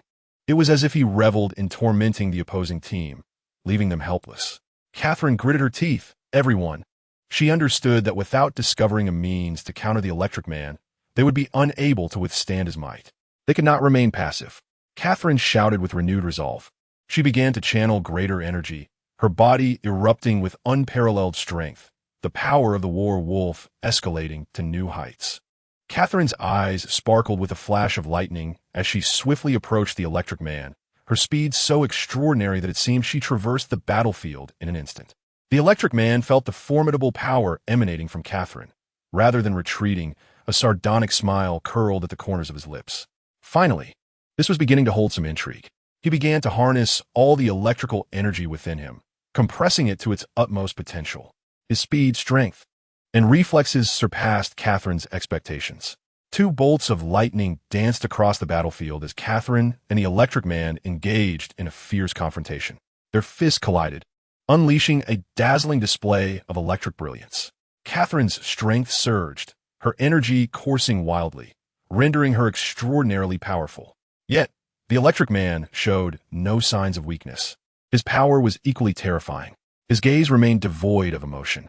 As their battle intensified, electrical energy swirled around them, enveloping the entire battlefield in its tumultuous embrace. The other team members rallied, launching their assaults in an attempt to create more opportunities for Catherine. However, the electric man's agility rendered their efforts futile. "We must separate him," Jack shouted, and the team swiftly dispersed. The warm-up was over. The electric man sensed his power had reached its zenith, and thunderous electricity crackled around him. His cold gaze was fixed upon Catherine, filled with an insatiable thirst for victory. In an instant, he darted forward like a bolt of lightning, delivering a fierce punch. Bang! Catherine barely had time to react before she was struck by the electric man's fist, sent hurtling through the air like a cannonball. She crashed through several buildings, leaving a long trail of destruction before finally coming to a halt. The other team members, witnessing this scene, were overwhelmed with a sense of helplessness and rage. The electric man's strength far exceeded their imagination, rendering him an insurmountable adversary. "Catherine!" Jack cried out, his voice echoing with concern for their severely injured captain. Yet, the electric man showed no mercy. He materialized before Jack in an instant, delivering a crushing blow to his chest. Jack felt as though he had been struck by a freight train, his armor shattered, and he was sent flying. Bang! Like Catherine, Jack crashed through a building, landing heavily on the ground. How is this possible? Alice murmured in terror, disbelief etched across her face. Max and Adam were not spared either. They too were launched by the electric man, battered and bruised. Lilith attempted to launch another attack, but upon witnessing the fate of her comrades, she faltered in fear. The electric man's gaze was ruthless, and his electrical energy seemed to shimmer even more brilliantly. He mercilessly continued his assault on the remaining team members, each punch and kick imbued with unimaginable power. The members of the team were utterly incapable of withstanding his onslaught, rendered as powerless as lambs awaiting slaughter. The electric man's figure flickered across the battlefield, his attacks elusive and unpredictable. "We must hold on." Emily struggled to rise, knowing that she could only rely on her telepathy to relay information to her teammates. In an instant, the electric man appeared before her. With a resounding crash, Emily fell onto the shattered floor. On the battlefield, no other teammates were in sight. Only the battered Catherine stood there in solitude. Her eyes brimmed with tears, a tumultuous blend of regret and fury. "I'm sorry. I'm so sorry," Catherine whispered, engulfed by an overwhelming sense of guilt towards her comrades and allies. She understood that they had sacrificed their lives to protect her, to safeguard one another. Now, the only course left for her was to fulfill their mission and vanquish the electric man, determined to no longer retreat or succumb to fear. Even at the cost of her own life, she vowed to eradicate him. Catherine took a deep breath, slowly closing her eyes as she reminisced about the time spent fighting alongside her teammates, recalling countless moments of solidarity in battle. "I cannot betray you. I cannot betray your sacrifices." She gritted her teeth, her spirit ignited by an unquenchable rage. Chapter 66, 2077. The end. She felt the energy within her coalescing. The power of the war wolf cybernetic body pushed to its limits. Catherine's form began to emit smoke, akin to an enraged, fiery titan. "I will kill you. I will tear you to shreds." Her voice resonated with unparalleled fury and resolve. She charged at the electric man, her speed akin to lightning, her body operating at its maximum overload. The war wolf cybernetic body creaked ominously, as if on the brink of shattering. Yet, the electric man disregarded Catherine's wrath, casting a scornful glance her way, as if she were merely an insignificant insect. Catherine's fist soared through the air like a meteor, imbued with tremendous force, aimed at the electric man. However, he effortlessly evaded her assault and leapt into the sky. "Come back, you coward!" Catherine roared, propelling herself skyward. Yet, the electric man paid her no heed, seemingly mocking her as he observed her struggles, rife with anger and helplessness. Catherine's body ignited further, the war wolf cybernetic body nearing its breaking point, her life force rapidly depleting.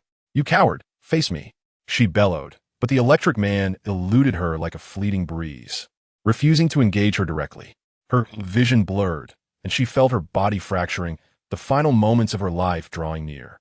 "I'm sorry, I'm so sorry." Catherine's consciousness began to fade, her body unable to sustain the overload. Yet, within her heart, an unwavering determination remained. Even if she could not conquer the electric man, even if death was imminent, she would confront him with her final fury and fearlessness. Catherine furiously waved her fists at the heavens. Yet the electric man seemed to exist in another realm altogether. "Why won't you come out? Why won't you face me?" Her voice reverberated with boundless anguish and despair. However, the electric man merely observed her from the heights, devoid of any discernible emotion. Gradually, Catherine's body began to chill, her life ebbing away. I'm sorry. Her voice grew increasingly faint. Ultimately, Catherine collapsed to the ground, her war-wolf cybernetic body coming to a complete standstill after being utterly overloaded. Her eyes remained tightly shut, her countenance resolute. The electric man descended gracefully, paying solemn homage to the fallen Catherine. Though we are adversaries, I must possess a reason to triumph. My apologies. In that moment, the electric man appeared to regain a semblance of humanity, exhaling deeply before resuming his mission. This battle concluded with Catherine's sacrifice. Her comrades also fell in this conflict, yet she persisted in her fury and helplessness until the very last moment. They would forever stand as guardians of this city, their sacrifices eternally etched in the hearts of its citizens. Catherine, with her life, safeguarded the peace of the city, becoming an everlasting legend. Nevertheless, in the high-level conference room of the headquarters, a cadre of corporate executives and police officials convened. Their faces bore expressions of disdain and arrogance, casting doubt upon the capabilities of security and law enforcement. What a bunch of inept fools. One executive derisively scoffed. They cannot even handle such lowly scum. It is a disgrace to our enterprise. Indeed, what have they done with our funds? We might as well hire a gang of street thugs. They could likely perform better. Another official mocked. These individuals, aside from indulging in our resources for their own pleasure, are utterly worthless. A high-ranking executive exclaimed in anger. They are unworthy of donning police uniforms or receiving the finest cybernetic enhancements. Precisely, they are simply useless. Another corporate executive concurred. I truly question why we have invested so much in their training. What purpose does it serve? They are of no use whatsoever. A police official joined the chorus of complaints, lamenting, they cannot even contend with a mere flash man. It is a disgrace for us. The other cities must be laughing at our expense. As these executives and officials belittled the failures of the enemy team, they displayed contempt and fury towards their subordinates. They believed that by allocating substantial resources and finances to establish this adversarial team, bestowing them with equipment and armaments, they would secure victory, only to find themselves humiliated at a critical juncture. This failure has revealed their true nature. One corporate executive fumed. What a collection of worthless beings, relying on us for their sustenance. Perhaps we should resort to emotionless automatons. These high-ranking officials and executives raged in their discussions, resolved to purge any non-compliant individuals. They regarded them as expendable tools, prepared to cast them aside. However, they remained oblivious to the sacrifices made by the members of the opposing faction, who laid down their lives to protect the city. Their valor was met not with respect and admiration, but with disdain and contempt from the higher-ups.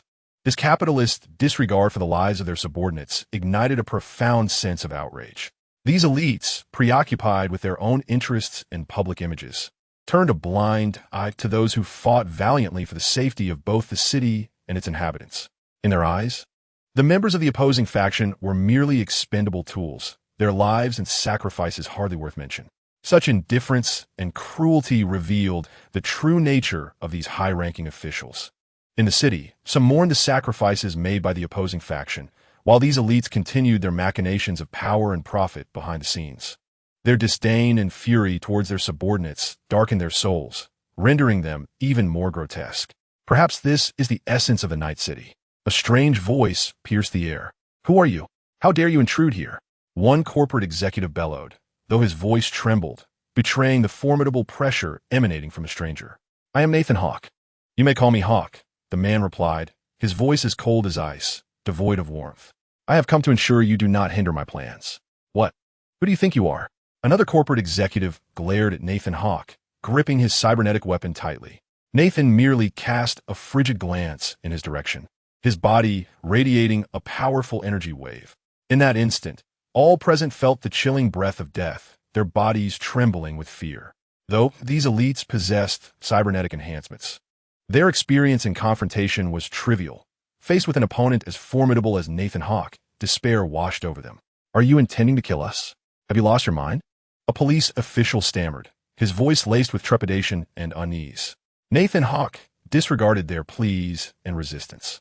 Die, he declared, his voice sharp as a frozen blade. With a swift motion, he crushed his palm, sending the official hurtling against the wall, blood instantly staining his body. What followed was a scene of unspeakable bloodshed and brutality. As Nathan Hawke descended like a god of war, each strike claiming the life of a corporate executive. Despite their cybernetic enhancements, they appeared as insignificant as ants before him. Pleas, defiance, and even attempts to fight back proved futile. Nathan Hawke was merciless, systematically eliminating each one without leaving a single survivor. The conference room transformed into a gruesome hell, littered with corpses and chaos. His gaze swept across the remaining guards and security personnel, all silenced by the true horror they witnessed. "Are you here to stop me as well?" Nathan Hawke loomed over the remaining guards and security, and none dared to utter a word, for they had encountered genuine terror. Nathan Hawke turned away from the conference room, his figure gradually vanishing from the sight of the guards and security personnel. In his wake, only a profound silence and palpable fear remained. One of the guards remarked, "I suggest we have one of the security personnel observe the attendees."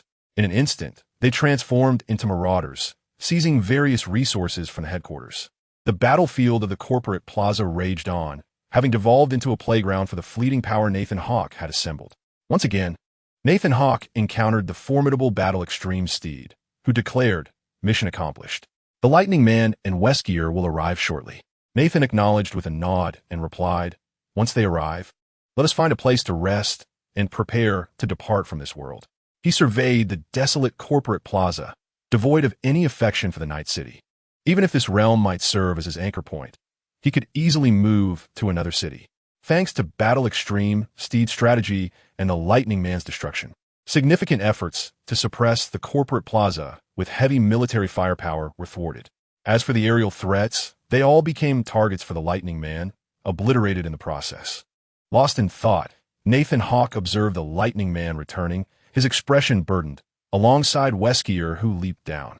"How do you feel?" Nathan noted that the Lightning Man seemed to have regained a semblance of humanity, while Wesker silently stood by, nodding at the trio before falling into silence. "We encountered a group of commendable adversaries," the Lightning Man stated, releasing a surge of electricity that struck the floor, prompting Nathan to take a step back.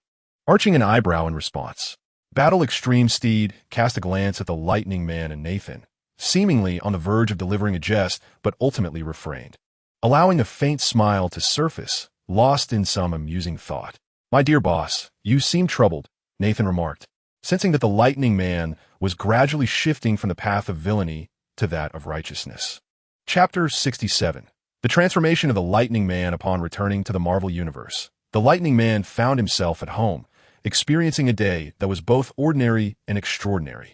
For him, it marked a fresh beginning, a new life he had longed for yet feared.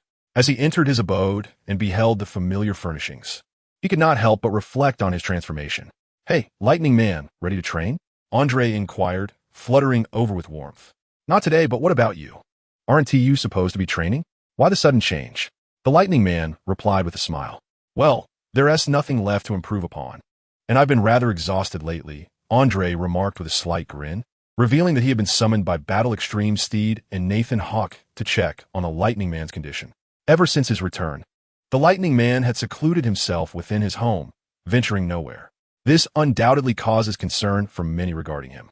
"I want to go. You enjoy yourself." The Electric Man waved goodbye to Andre. Andre nodded in response, saying, "All right, but I must advise you that if possible, it would be wise to request a leave from everyone. That way, they won't have to worry about you constantly." "Ah, so that's the reason," the Electric Man replied with disdain. "Ha, as long as you know," Andre stated plainly. Facing someone who aligned with him, Andre had nothing to hold back and continued, "Whenever you've made up your mind, give me a call. A few incredibly alluring ladies have shown up recently. I must take my leave now." With that, Andre soared into the sky. Watching Andre depart, the Electric Man couldn't help but show a faint smile tinged with melancholy. He understood that Andre cared for him, yet he did not wish to be a burden to anyone. Upon returning home, the Electric Man sat quietly on the sofa, reminiscing about his battles with the Chitauri and his experiences in Night City. He thought of his former life, reflecting on who he used to be and his adversary back then, Spider-Man. He realized he had escaped a fate that was once filled with despair and had gained a new life. But he also understood that this new existence would not be devoid of challenges. Once an ordinary man, everything changed during that fateful incident. now endowed with formidable powers. He transformed into the Electric Man, yet this strength also imposed greater responsibilities and pressures upon him. He recognized that he could no longer evade his reality nor hide in the confines of his home. He must confront the truth in his own heart. Am I truly a supervillain or a superhero? The Electric Man rose, moving to the window, gazing at the starry sky enveloped in the night. He resolved that from this moment onward, he would harness his powers wisely to protect those he cherished while also assisting those in need. He understood that this new beginning would not be easy, yet he was prepared. No matter the difficulties and challenges that lay ahead, he would no longer retreat, for he had discovered his beliefs and determination. From today onward, I shall become a true hero, the Electric Man silently vowed, committed to crafting his own new legend within this world. Nathan Hawke gazed in astonishment at the materials sent by Wesker, meticulously reading the contents within. So, the Electric Man has reformed, he mused. The documents revealed that after a period of seclusion, the Electric Man emerged to reorganize himself, diligently embracing the role of a superhero. Nathan was taken aback by the Electric Man's actions, feeling both surprise and admiration. It seems he has finally found his conviction and decided to become a genuine hero. Nathan Hawke thought to himself. While he both admired and felt conflicted about the Electric Man's choices, he recognized that after enduring that battle, the Electric Man had completely shed his past darkness and rediscovered his path. Becoming a hero and protecting the people is a noble choice, one that carries great responsibility. Boss. As the two individuals turned their gaze towards the sound, the Invisible Man entered the office and spoke fervently. Boss, Wesker. Is it true that Electro Man aspires to become a superhero? The Invisible Man was reminded of unsettling memories and continued. When our band of supervillains, among the superheroes, witnesses the emergence of an individual with contrary intentions, it signifies that our united front is beginning to fracture. Nathan Hawke chuckled in response. Are you afraid that Electro Man will have a change of heart and obliterate us? Ha, you jest, boss. The Invisible Man awkwardly forced a smile, then grimaced, Boss, I am far too familiar with this matter. After all, I was once part of the Superhero 7. To be honest, Nathan Hawke said, putting away the documents. I am uncertain about how to proceed. What matters most is Electro Man's perspective. The Invisible Man blinked innocently, signaling his perceived vulnerability. Nathan Hawke raised an eyebrow. I see. No wonder you've been lingering around War Extreme Lingma and Kreutz lately. You possess a sense of crisis. Indeed, boss. That's precisely what I intended to convey. The Invisible Man nodded eagerly. Wesker scoffed dismissively. You've already been infected with a virus, and there are even remnants of high-grade, unnamed viruses and genetic modifications. Your physical strength and abilities, even if unable to best Electro Man, should suffice for a swift escape. The Invisible Man, undeterred by the revelation, turned to Nathan Hawke. Look at me. I am of no use. What can I do if Electro Man chooses the righteous path? Nathan Hawke shrugged. Wesker remarked nonchalantly, Electro Man's transformation is his own choice. We need not coerce him back to our side. If he truly wishes to become a superhero, we shouldn't stand in his way. Indeed, he is a person with his own convictions, the Invisible Man added. We are not here to oppose him, but to pursue our own ambitions. Each individual has their own path. Nathan Hawke looked at the Invisible Man in astonishment. What of your conscience? Nathan Hawke nodded in agreement, acknowledging, you are correct. Each of us is an independent entity with our own choices and beliefs. If Electro Man has found his direction, I rejoice for him. A crow flew past. Let's not dwell on this. It vexes me. As long as Electro Man is willing to remain a part of us, that suffices, Nathan Hawke commanded, simultaneously sealing off the information. Though Electro Man was currently engaging in heroic endeavors, he had neither returned to the company nor reported in, opting instead to take leave internally. Consequently, the logistics team of the Hawke Group believed they had been dismissed by either Electro Man or Nathan Hawke.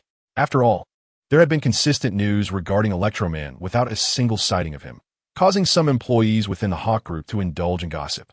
Nathan Hawke calmly managed these affairs, fully aware that the Electric Man required time to acclimate to his new identity and responsibilities.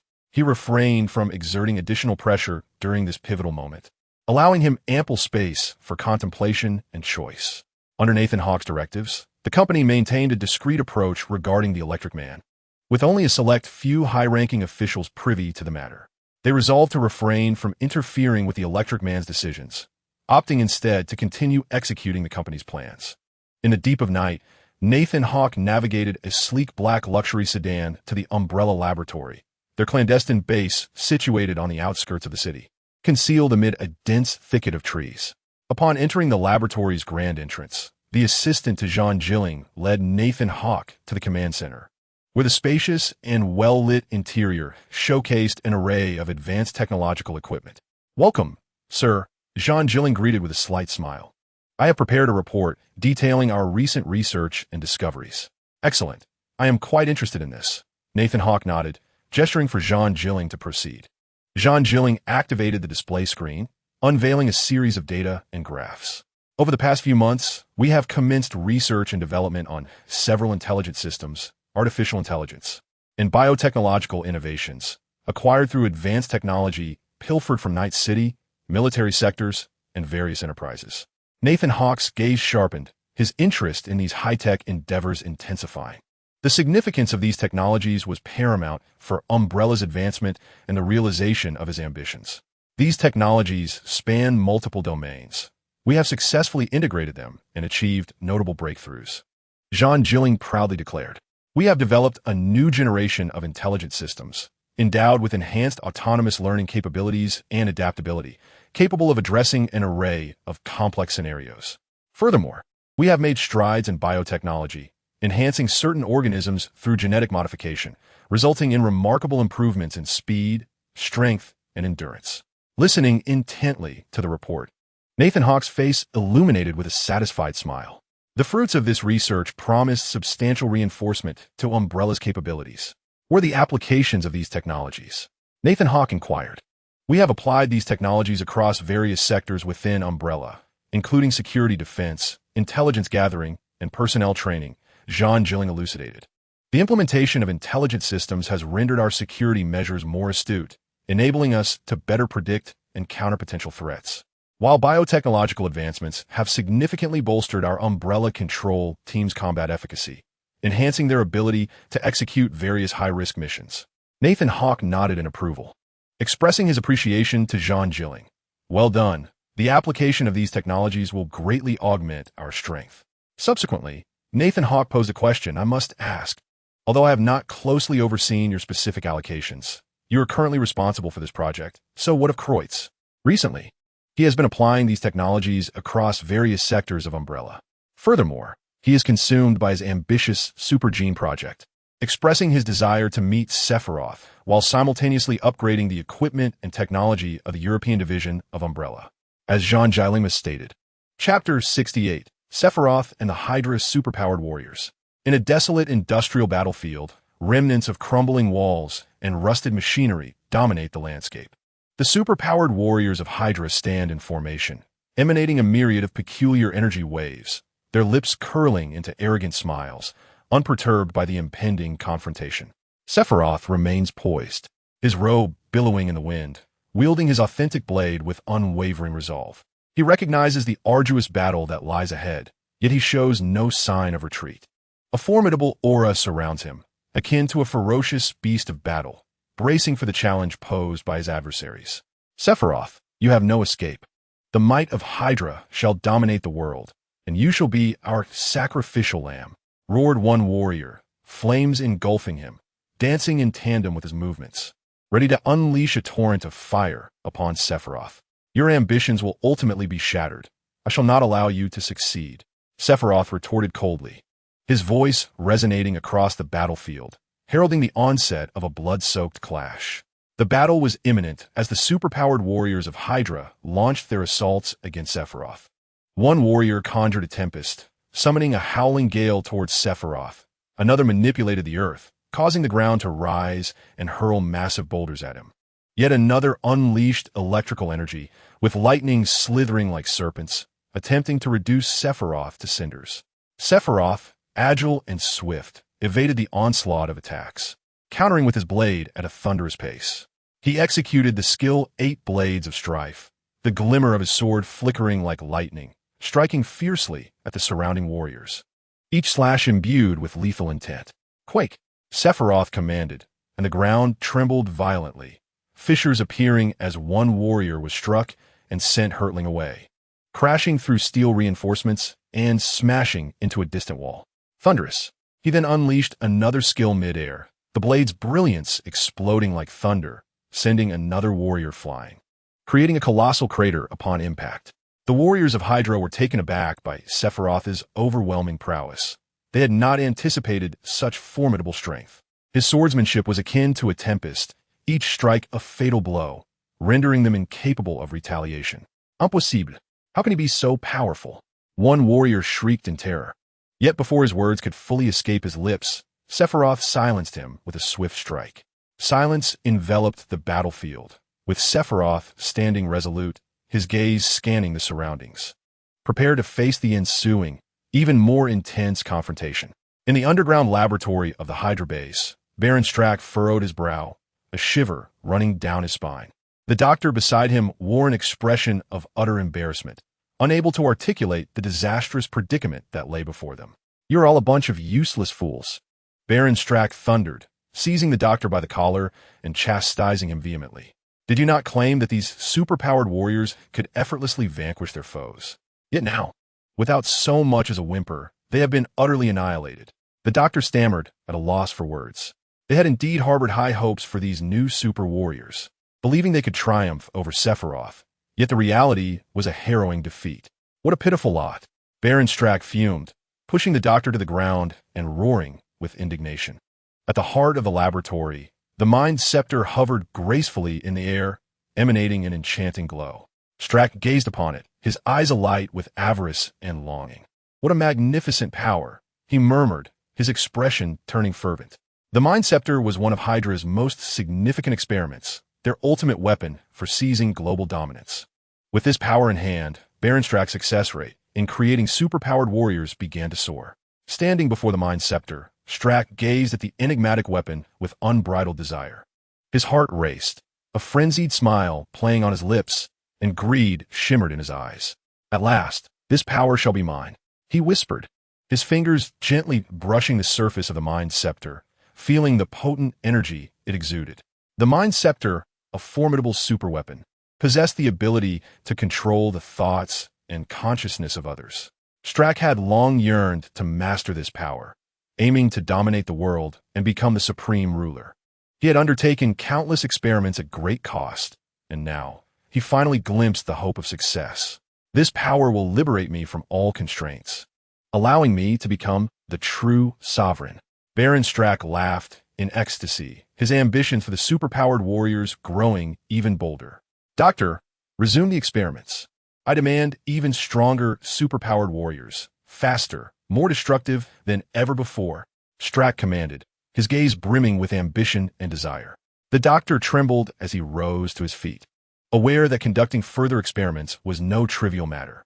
Yet he also understood that defying Baron Strack's orders would lead to a far graver fate.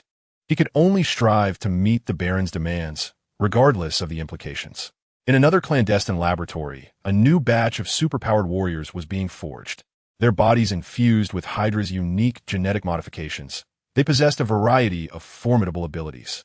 Their eyes betrayed no emotion, only a chilling intent to kill.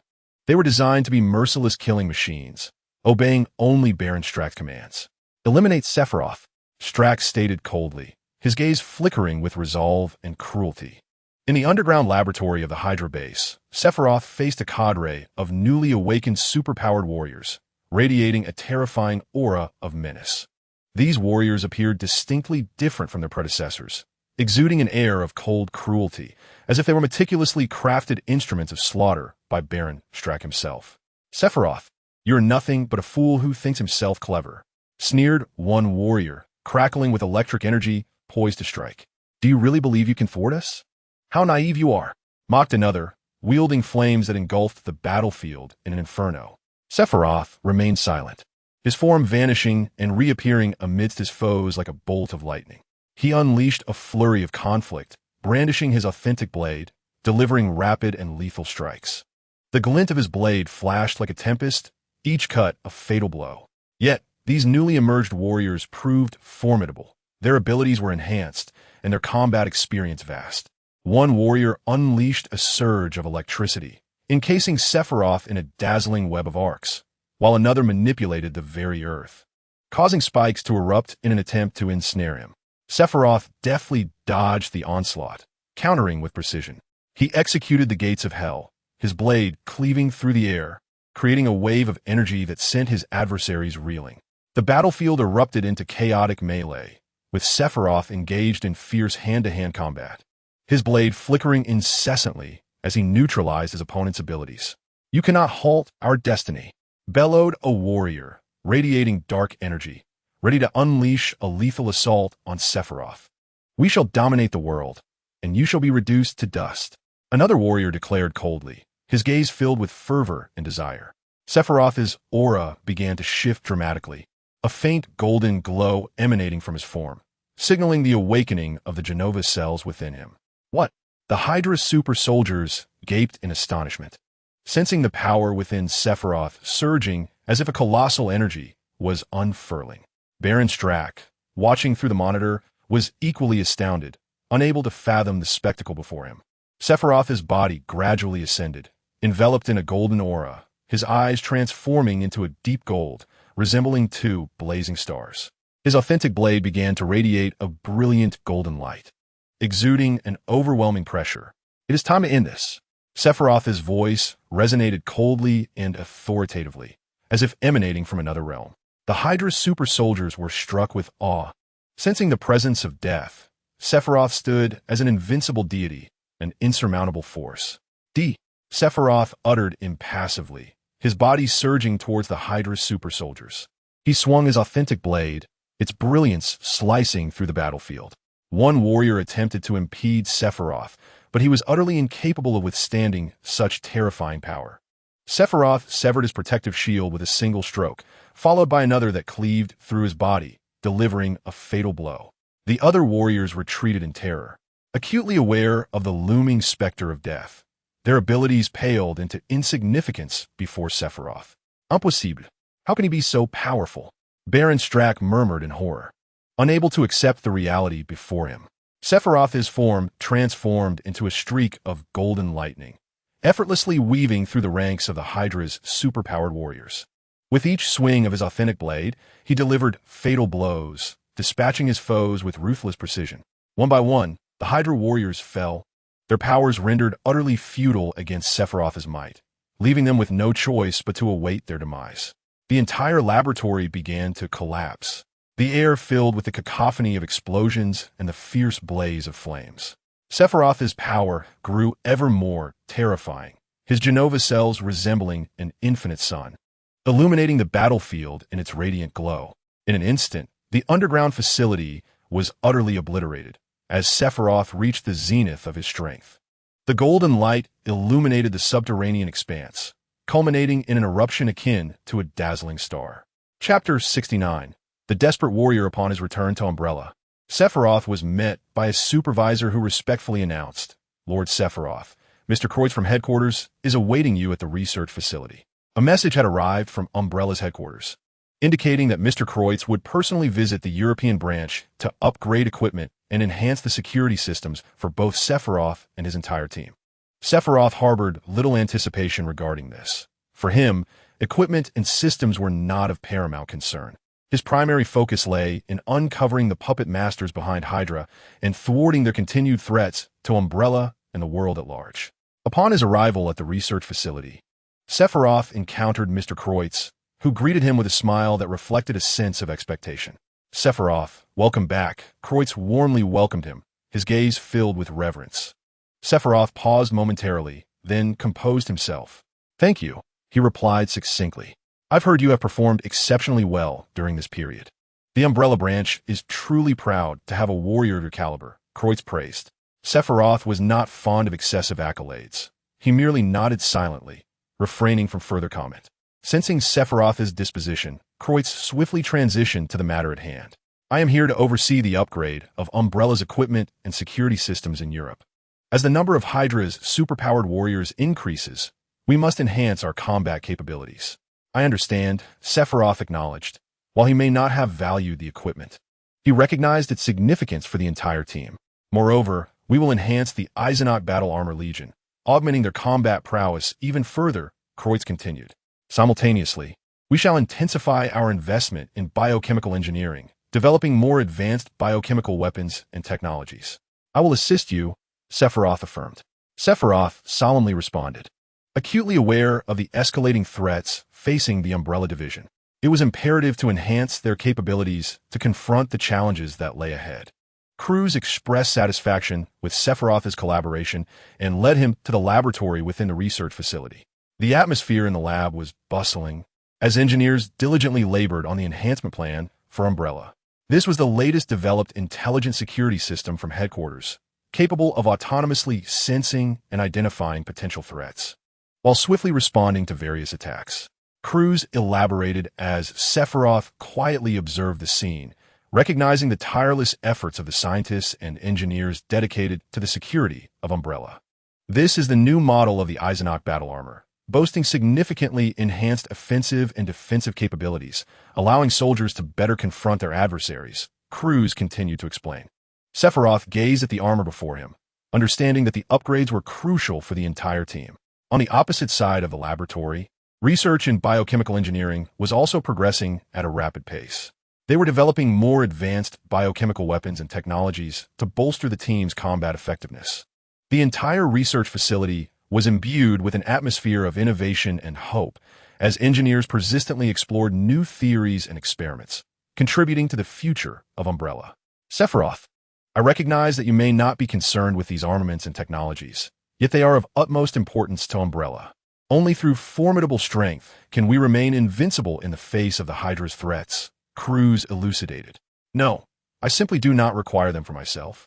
But the rest of Umbrella does, Sephiroth replied gravely. Following his victorious confrontation with the Chitauri, Tony Stark had successfully thwarted the extraterrestrial invasion threat. However, the battle had inflicted profound psychological scars upon him.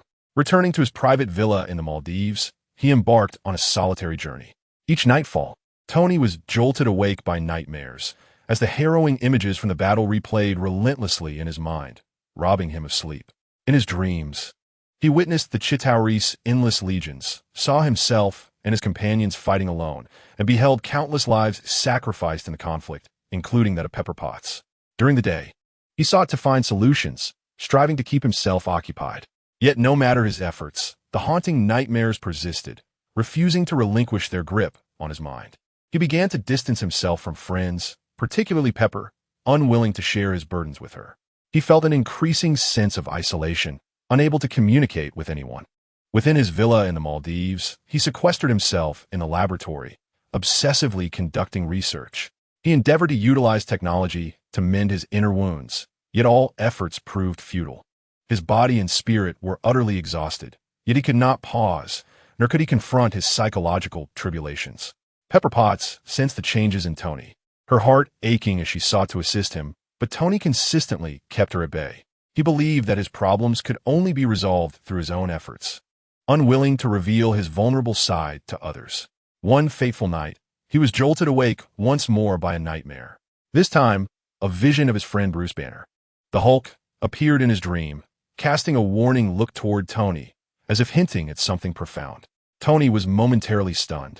He realized he had been evading the turmoil within, yet these were the very issues he needed to confront and resolve. The following day, Tony resolved to face his inner demons. As dawn broke, sunlight streamed through the window, illuminating the bedroom where Tony lay, his gaze distant and unfocused. A restless night, plagued by nightmares, had left him utterly fatigued. He understood that he could no longer evade his fears and traumas. He must confront them head-on. Pepper Potts entered the bedroom and was struck by the sight of Tony's pale face and weary demeanor, her heart aching for him.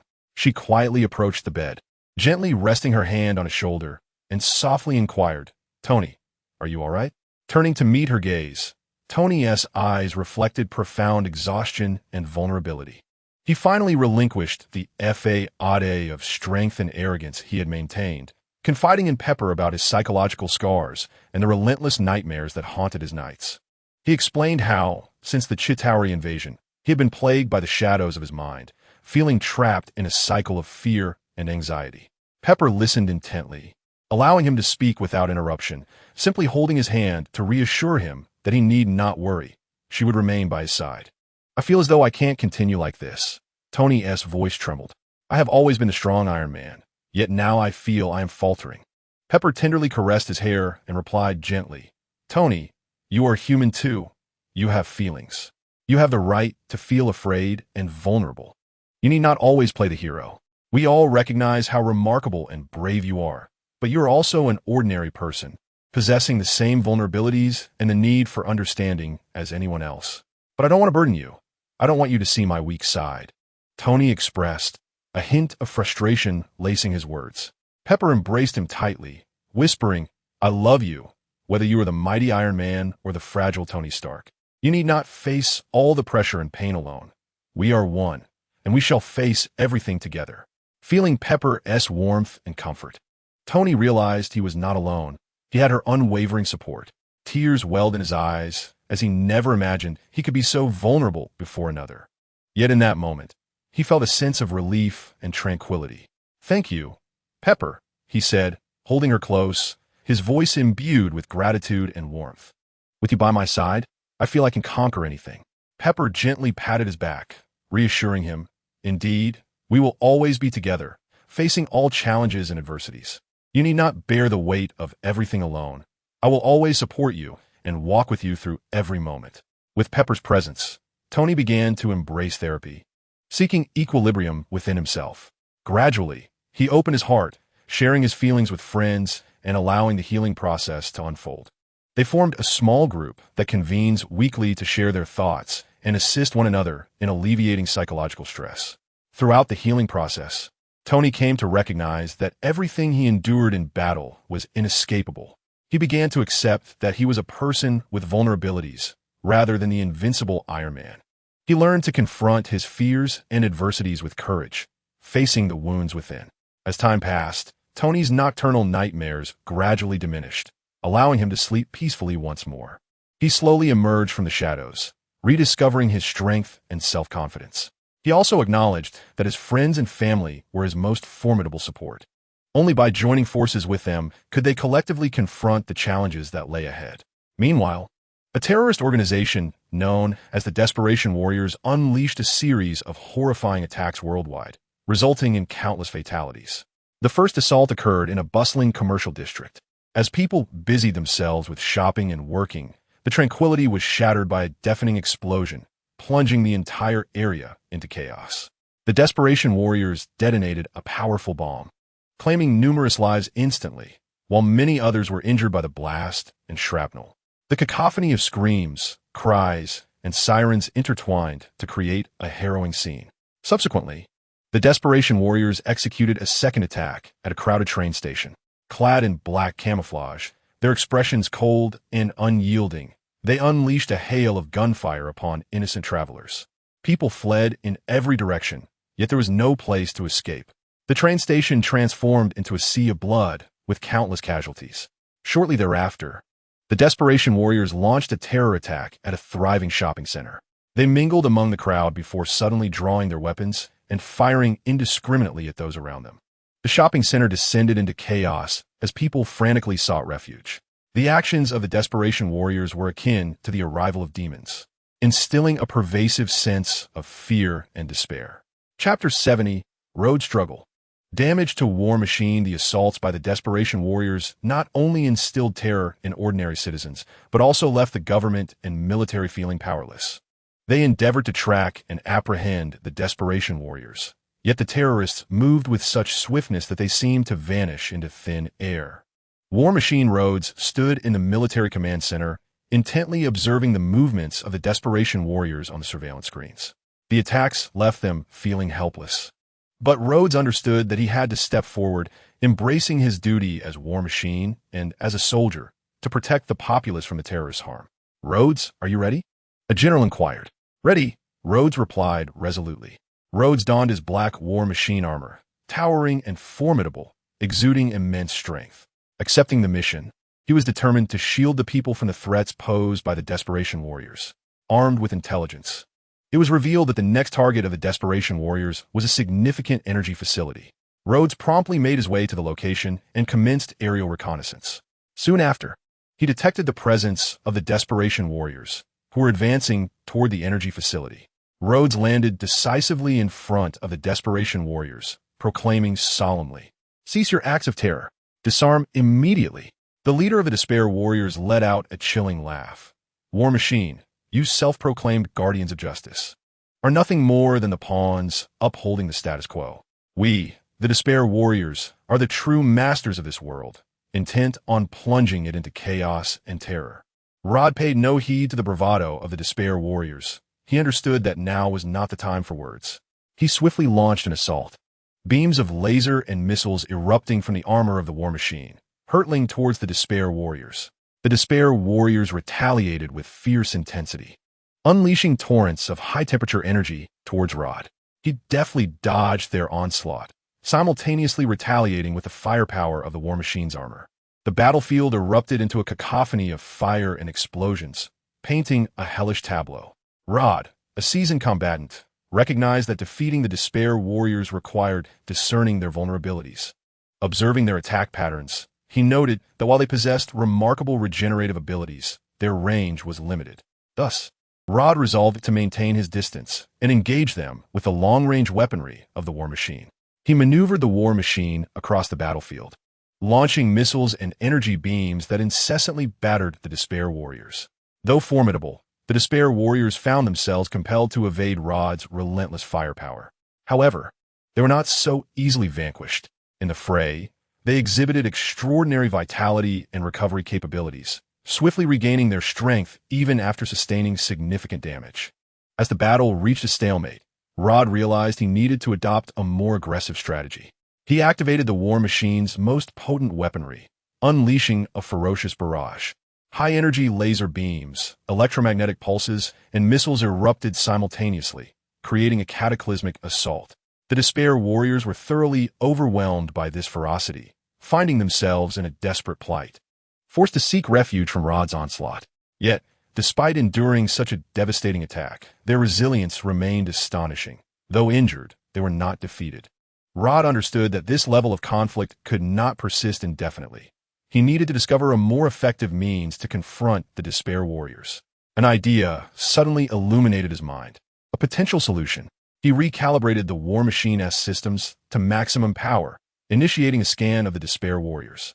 "It appears your energy source is unstable," Rod remarked coldly. "Your regenerative abilities demand substantial energy support, which exposes your vulnerability." The leader of the Despair warriors glared at Rod, yet could not refute his words. Indeed, the Despair warriors required considerable energy to sustain their regeneration, rendering them susceptible to attack. "Do you believe you've uncovered our weakness? How laughable," mocked the leader. "Our power derives from despair and fear." Determined to exploit the Despair warriors' weakness, Rod swiftly calculated his tactics, utilizing the War Machine's high-energy beams and electromagnetic pulses to disrupt the thermal supply within the Despair warriors' bodies. The Despair warriors felt their strength waning, succumbing to a brief state of helplessness. Taking advantage of the moment, Rhodes relentlessly unleashed a barrage of attacks on the Despair warriors. The firepower of the War Machine mercilessly rained down upon the bodies of the warriors. One by one they fell, unable to heal. "Is this what you call dominion? You pursue despair and destruction, while we seek hope and freedom," Rhodes stated coldly. The leader of the Despair warriors, his face contorted in anguish, let out a desperate roar. His last vestiges of strength utterly shattered. Their reign of terror came to an end. Rhodes triumphed over the Despair warriors, safeguarding the lives and safety of the people. "Ha! You shall lose. You will undoubtedly lose. The great Mandarin will rule this world, whether it be you or those so-called superheroes. The ultimate victor will surely be Lord Mandarin," proclaimed the leader of the Despair warriors, his body swelling with heat. The mention of Mandarin sent a chill of unease through Rhodes. He recognized Mandarin as a formidable adversary, whose power and schemes were exceptionally fearsome. Yet in that moment, Rhodes had to first address the imminent crisis at hand. The leader of the Despair warriors radiated an escalating heat, enveloped in a fiery glow that exuded scorching breath. The other warriors, too, began to accumulate heat, as if they were poised to transform their bodies into a sun, ready to unleash catastrophic energy. Rhodes hastily maneuvered the War Machine into the sky, distancing himself from the explosion range of the leader. He observed the leader emanating a searing crimson light, akin to a sun on the brink of detonation. As Rhodes ascended, the leader's body became extraordinarily hot, resembling a colossal fireball. Energy surged around him, coalescing into a layer of blistering red light that was nearly blinding. The other Despair warriors were undergoing similar transformations, releasing intense heat energy, turning the battlefield into a sea of flames. The temperature soared, and the air was thick with a scorching atmosphere, reminiscent of a hellish environment. Rhodes realized that the leader was on the verge of self-detonation, an explosion of cataclysmic proportions that should not be underestimated. He had to act swiftly to avert this disaster. Damn it, Rhodes thought anxiously as he piloted the war machine, attempting to disrupt the leader's energy with a powerful electromagnetic pulse. However, the leader had already been thoroughly consumed by this power, his body resembling an energy bomb poised for ignition. Simultaneously, the other Despair warriors surged towards the energy facility, intent on preventing its destruction. Their eyes were fierce, filled with madness and rage. Rhodes had no choice but to fully immerse himself in battle, skillfully evading the attacks of the Despair warriors while searching for the opportune moment to confront the leader. I cannot allow you to destroy this energy facility. The consequences would be unimaginable, Rhodes warned loudly. Yet the leader held back. This world is destined to fall. You so-called guardians merely delay the inevitable, and ultimately, you will fail. Rod remained silent, aware that this was not the time for debate. He needed to devise a solution swiftly, for the consequences of inaction would be dire. Amidst the chaos of battle, Rod finally discerned a crucial weakness. He realized that the leader of the extremist warriors concentrated energy in a specific part of its body. If he could destroy that point, he might avert its self-detonation. Without hesitation, Rod recalibrated the firepower of his war machine, aiming intently at the vulnerability of the extremist leader. He unleashed a relentless barrage of laser beams and missiles, striking fiercely at the creature's form. The extremist leader sensed the threat posed by Rod and roared in defiance, attempting to thwart the onslaught. Yet, its body was too weakened to withstand such formidable strikes. As Rod's assault intensified, the leader howled in agony, its body trembling uncontrollably. With one final decisive blow, it succumbed, unleashing a cataclysmic explosion. The force of the blast was tremendous, flames erupting and engulfing the battlefield in a wave of destructive power. Rod was hurled back by the shockwave, but he steadied himself, striving to shield himself from harm. As the flames gradually receded, the battlefield lay in ruins. The extremist leader had vanished, its self-detonation wreaking havoc, taking with it the other extremist warriors. Standing amidst the debris, Rod's war machine armor lay severely damaged. Yet he remained steadfast. His gaze was resolute. He understood that although this battle was won, the threat of the extremist warriors had not been entirely extinguished. Mandarin, who are you truly? What do you desire? Rod murmured, his heart laden with uncertainty. He recognized that Mandarin was a far more formidable and terrifying adversary, and the extremist warriors were merely a fragment of Mandarin's grand design. Their attacks were but the inception of a greater menace looming ever closer.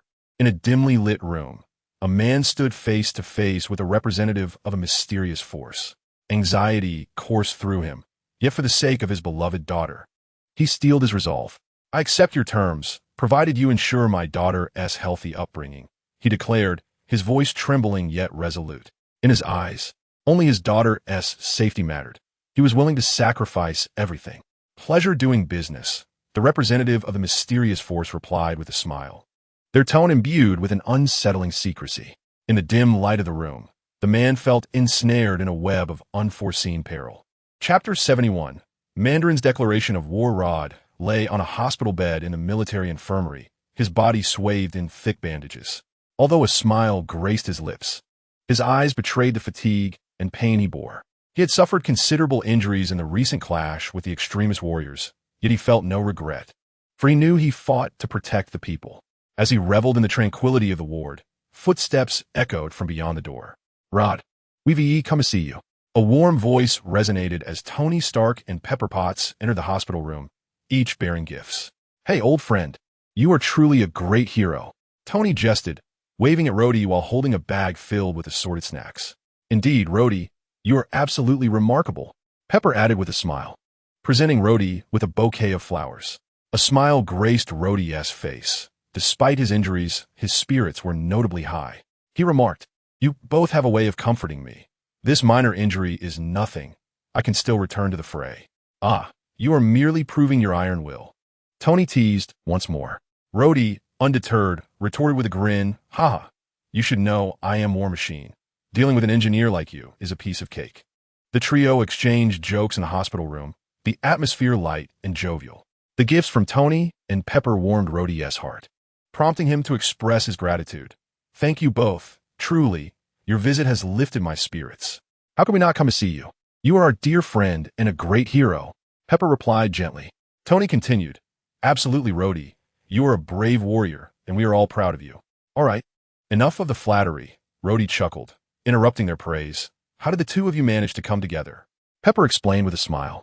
"Tony said he wanted to visit you, so I tagged along and brought some snacks. I know these are your favorites."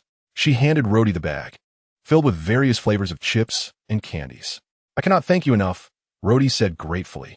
The three engaged in casual conversation, sharing recent amusing anecdotes and discussing work. Tony intermittently cracked jokes, causing Rhodey to chuckle, while Pepper tenderly inquired about Rhodey's injuries, urging him to rest properly. After their light-hearted banter, Tony's expression gradually turned serious. He gazed intently at Rhodey and asked, "Rhodey, who are those terrorists you encountered in battle?" Intrigued, Rhodey wondered why Tony, with his nature, did not already possess some information. However, he soon realized that Tony might only have a vague understanding. Furrowing his brow, Rhodey recalled the battle. They referred to themselves as the extremist warriors, and their leader seemed to be named Mandarin. Their strength was formidable, and they possessed an uncanny self-healing ability, almost supernatural, along with what appeared to be control over high temperatures. High temperatures? Tony raised an eyebrow, a mischievous smile playing on his lips. "What a rascal. What are you thinking?" Pepper, sensing Tony's antics, playfully punched his arm. Tony winced and looked at Pepper, who stood with her hands on her hips, wearing a mock-serious expression. "All right, I concede." He then turned to Rhodey. "This Mandarin seems quite intriguing. He sounds like an organized terrorist group, and their abilities are certainly not trivial." "Indeed, I share the same sentiment," Rod remarked earnestly. "I believe there must be some form of technology or supernatural force underpinning their remarkable self-healing abilities." Tony nodded in agreement, resolving to have JARVIS gather information regarding the term Mandarin upon his return. Perhaps this force lurked in the shadows, concealing an even grander conspiracy. "Rod, you must rest well. Once you have recovered, I shall host a private celebration in your honor," Tony encouraged, casting a knowing glance towards his friend. Rod responded with a swift blink, signaling his understanding. "I've got it, my friend. Once I'm healed, I shall gladly engage in a battle of epic proportions with you." Within the bank's grand hall, a gang of robbers brandished cold weapons, their faces twisted in menacing threats towards the hostages. Having injected themselves with the desperation virus, their physical abilities had been augmented, allowing their bodies to swiftly mend from gunshot wounds. One robber shouted, "Don't move, or face the consequences." The hostages huddled together in terror, as the atmosphere within the bank grew tense and oppressive. After administering the virus, the robbers felt an overwhelming surge of power, as if they had transformed into invincible beings, a sensation that drove them to madness and brutality. At that moment, a security guard attempted to resist, but was effortlessly subdued by the robbers, who reveled in their perceived control over the situation. Suddenly, a flash of lightning illuminated the entrance, heralding the arrival of a hero clad in a lightning suit. "Cease your actions. Drop your weapons." The voice of the Lightning Man was chillingly resolute. "Damn it, it's the Lightning Man." The robbers quaked at the sight of the true superhero, feeling an immense pressure despite their enhancements from the desperation virus. However, a portion of the robbers began to experience rejection symptoms from the virus, their bodies heating up alarmingly, as if they were on the brink of self-detonation. "Curse be, these fools cannot control the desperation virus," one robber screamed in terror. Amidst the chaos, a robber lunged at the Lightning Man, aiming to utilize his enhanced abilities against him. Yet the Lightning Man, with swiftness, evaded the attack and delivered a powerful punch to the robber's chest. Struck by the electric force, the robber convulsed before collapsing, motionless. "Who else dares?" The Lightning Man coldly surveyed the remaining robbers, his tone laden with warning. The remaining criminals trembled in fear, discarding their weapons, too intimidated to act further. Those still grappling with the virus's rejection symptoms felt a sudden chill, as if the very essence of their courage had dissipated. Seize them. At that moment, the police force stormed into the bank, swiftly restraining the robbers with handcuffs. You'd best be cautious. Do not apply excessive pressure on them, or they may explode. The Lightning Man advised the sheriff, standing nearby. The sheriff initially believed that the Lightning Man, after resolving the matter, would simply depart. However, to his astonishment, the Lightning Man remained, divulging information about these individuals. A moment of bewilderment ensued. En explosion? Indeed, an explosion. The Lightning Man had been investigating the puppeteer behind these individuals, only to discover that these desperate warriors were, without exception, a collective of buyers rather than genuine sellers. Though a fleeting thought of the Hawk Group crossed his mind, he quickly dismissed it. At that moment, the Lightning Man's attention was drawn to the television screen, which was currently broadcasting a video. The visage of Mandarin materialized on the screen, clad in resplendent attire, exuding an air of arrogance and hubris. Behind him loomed a colossal national flag as he stood in an opulent hall, radiating authority. Dear American government, I come to declare war upon you. Mandarin's booming voice resonated with gravitas. I represent the desperate warriors, and we shall plunge the entirety of America into terror and chaos. The screen displayed Mandarin's followers, each bearing a fervent expression, seemingly incited by his rhetoric. This nation has been eroded by hypocrisy and corruption. Your government, in its pursuit of so-called justice, has betrayed its own principles. They dare to label us, the forsaken by society, as desperate warriors. Do we merely deserve to be branded as terrorists in your discourse? Mandarin's words dripped with indignation and discontent, passionately articulating a vehement denunciation of the injustices and duplicity within American society. This country is but a construct built upon deception and lies. Your hero, Iron Man, is nothing more than a charlatan, a hypocrite who manipulates the masses with technology and wealth. Subsequently, Mandarin fixed his gaze intently on the screen, as if addressing a specific individual. War Machine, are you listening? Mandarin turned towards the opposite side of the screen, seemingly able to perceive the positions of all who were watching. You are America's hero, yet you cannot impede our advance. I offer you one final opportunity. Surrender and join us, or face annihilation. Now, it is time for you to pay the price. Mandarin's tone shifted, becoming cold and unyielding. From this moment forth, every Tuesday, I shall showcase a scene that instills fear within you, until your government capitulates, until you recognize the hypocrisy of this society. I will make you tremble beneath my feet, forcing you to experience the taste of despair. You are but my pawns, and I will ensure that you witness the collapse of this nation. Mandarin's voice crescendoed, growing ever more piercing.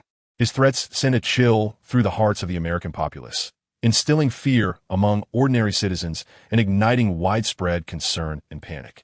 People gathered before their televisions, enveloped in anxiety and dread. In a military hospital room, Rhodes lay in bed, fixated on the image of Mandarin on the screen. He sensed the desire in Mandarin's words directed towards him, as if an unseen force were conveying a message to Rhodes. The adversary before him shall prove to be the most formidable foe he has ever encountered. Chapter 72. The Serpent's Scheme. Tony returned to his villa on Malibu Street. The voice of Jarvis resonated. Welcome back, sir. Would you like to inquire about the Mandarin? Indeed, Jarvis.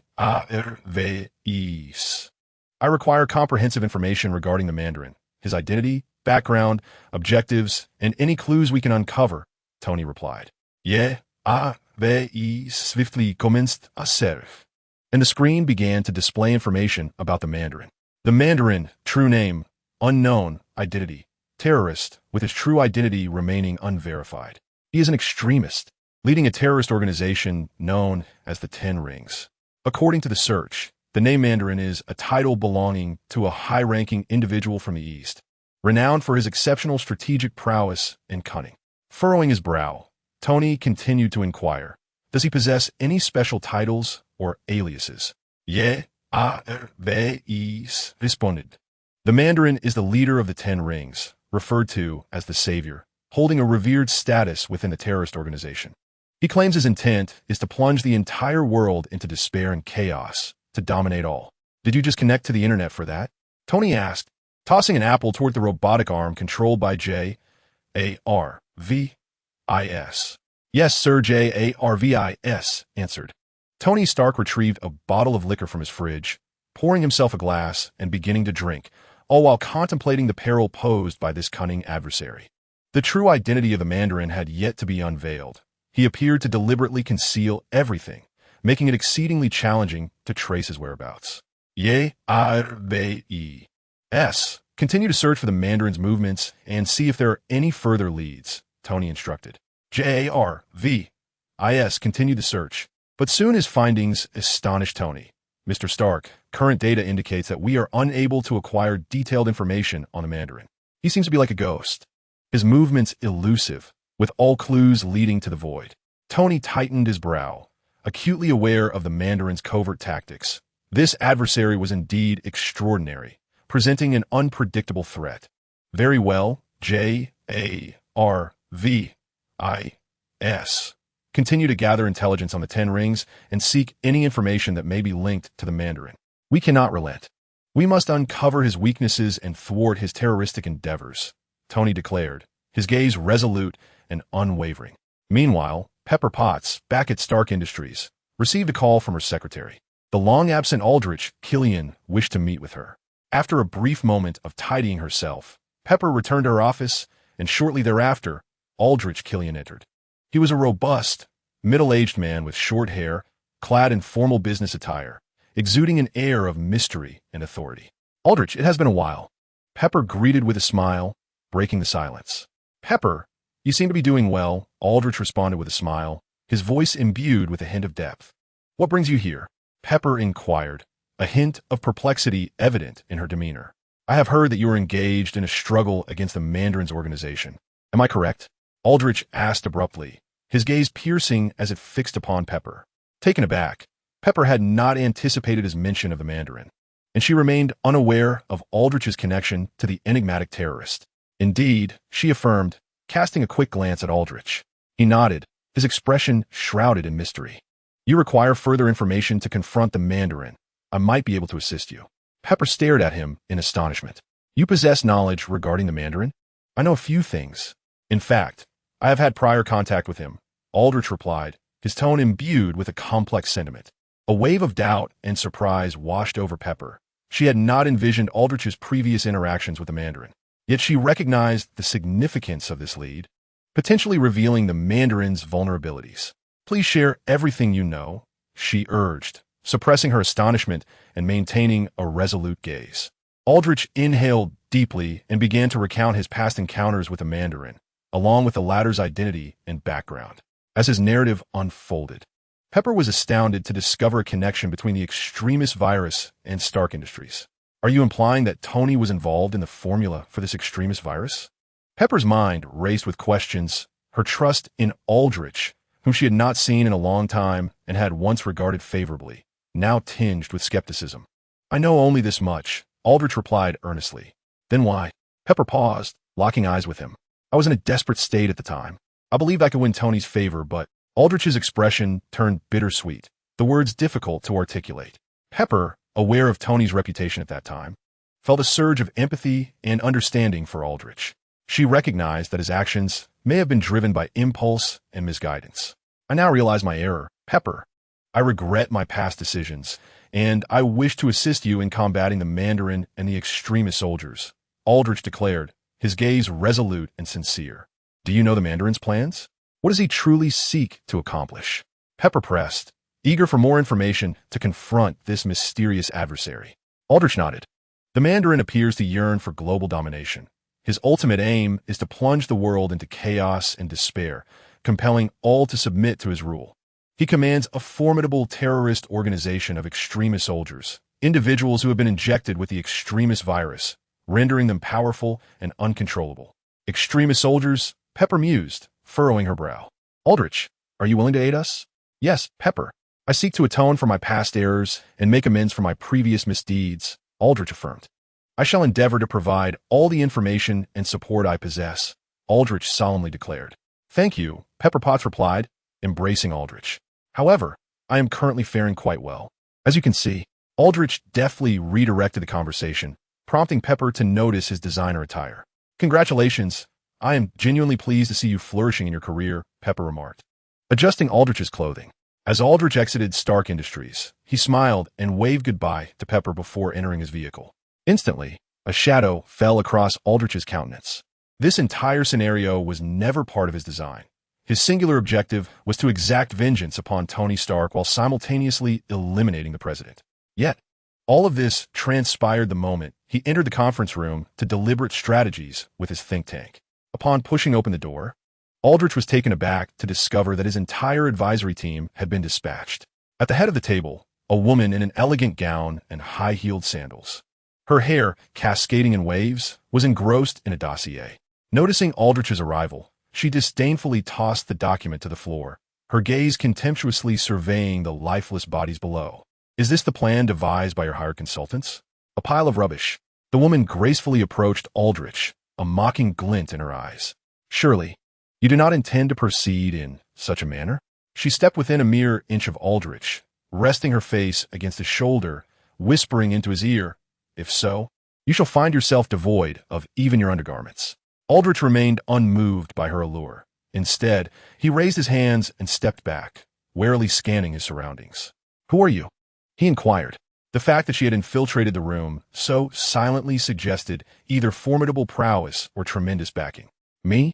The woman leaned her long legs against the conference table. "Since you have invoked the name of Mandarin, must I not embody him?" "No," Aldrich shook his head. "You cannot possibly be Mandarin." The woman, disinclined to elaborate further, advanced toward him, stating, "I am not fond of your plan thus." She reached out, grasping Aldrich's tie, and whispered near his ear, "I require you to adopt my strategy, the plan of the serpent." Aldrich regained his composure, pondering whether it was wise to ally himself with such a mysterious and uncertain organization. Yet, he also considered the resources and connections she offered. "Let us see who ultimately prevails," he thought, his expression turning menacing as the heat of the extremist virus surged within him. It appeared that the time had come to present some gifts to Tony Stark. Meanwhile, Becker observed Mandarin's declaration of war against America and the veiled threats directed at Iron Man and War Machine, a sinister smile creeping across his face. At Nathan Hawke's location, Nathan furrowed his brow as he gazed at his secretary. The secretary's words instilled a sense of conspiracy within him, prompting him to issue an order forbidding his subordinates from mentioning the topic within the group. The notion that someone would inquire about the company's tax matters struck him as suspicious. It reeked of a hidden agenda. Recently, aside from the vigilante efforts of the Electric Light individuals combating crime, others seemed preoccupied either with preparing for new films or honing their skills, while Nathan Hawke himself was diligently refining his own abilities, scarcely paying attention to external affairs. Despite acquiring significant technological advancements, the development and cost stabilization following research completion proved to be a protracted struggle. Although Ivan Vang possessed numerous armored suits within Vang Technologies, Nathan Hawke discovered that, apart from a select few crafted from superior materials and techniques, most were subpar imitations, falling short of his expectations. The inquiry might merely serve as a fade, concealing ulterior motives lurking in the shadows. Nathan Hawke furrowed his brow. He placed immense importance on the group's operations and would not tolerate any harm befalling it. Chapter 73. The departure of America and Tony Stark's declaration of war. America Chavez was preparing to leave. At the Umbrella experimental site, America expressed her gratitude to Nathan Hawke and Zhang Ling Ma, saying, "Thank you, Brother Nathan and Brother Zhang Ling Ma, for your care during my time here." Her eyes reflected profound reluctance. Although her interactions with Nathan and the others had not been extensive, this period in the world had been the most stable, comforting, and enjoyable for her. This realization only strengthened her resolve to depart. "Are you truly not considering taking the Eisenach armor?" Zhang Ling Ma inquired. America shook her head resolutely. "No, I must focus on honing my abilities." "Very well, but you must at least wear this." Zhang Ling Ma tossed her an artificial intelligence wristwatch, adding, "Consider it a rudimentary AI. Given its size, I cannot provide you with a more advanced one." "Thank you so much." America expressed her sincere appreciation. Nathan glanced at Zhang Ling Ma, who tilted his head in response. After witnessing America struggle to open the portal multiple times, finally succeeding on the sixth attempt with an embarrassed expression, Nathan waved goodbye, saying, "Do visit us often." Upon hearing this, America stumbled momentarily before enthusiastically waving her arms in farewell to both men. Once America Chavez departed, Zhang Jiling Ma gestured for Nathan to join him, piquing Nathan's curiosity about what he was up to. Zhang Jiling Ma settled onto the sofa in the experimental area and began to elucidate the theories he had regarding parallel universes and the multiverse. Boss, you once told me that parallel universes exist, and I was initially skeptical.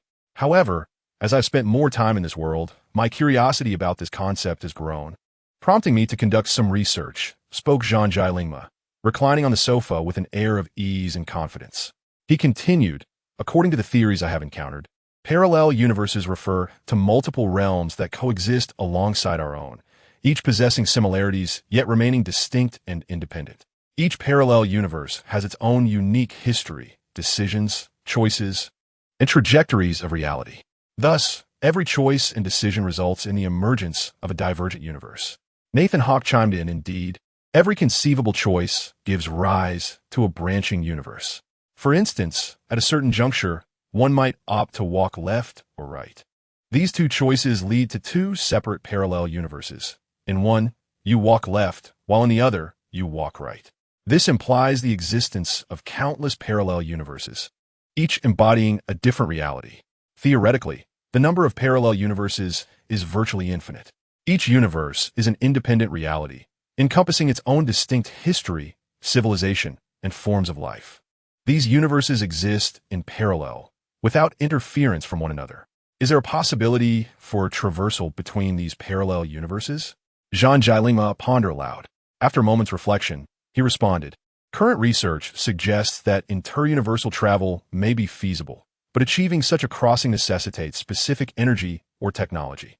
In our reality, we have yet to uncover definitive evidence as to whether these parallel universes can indeed connect.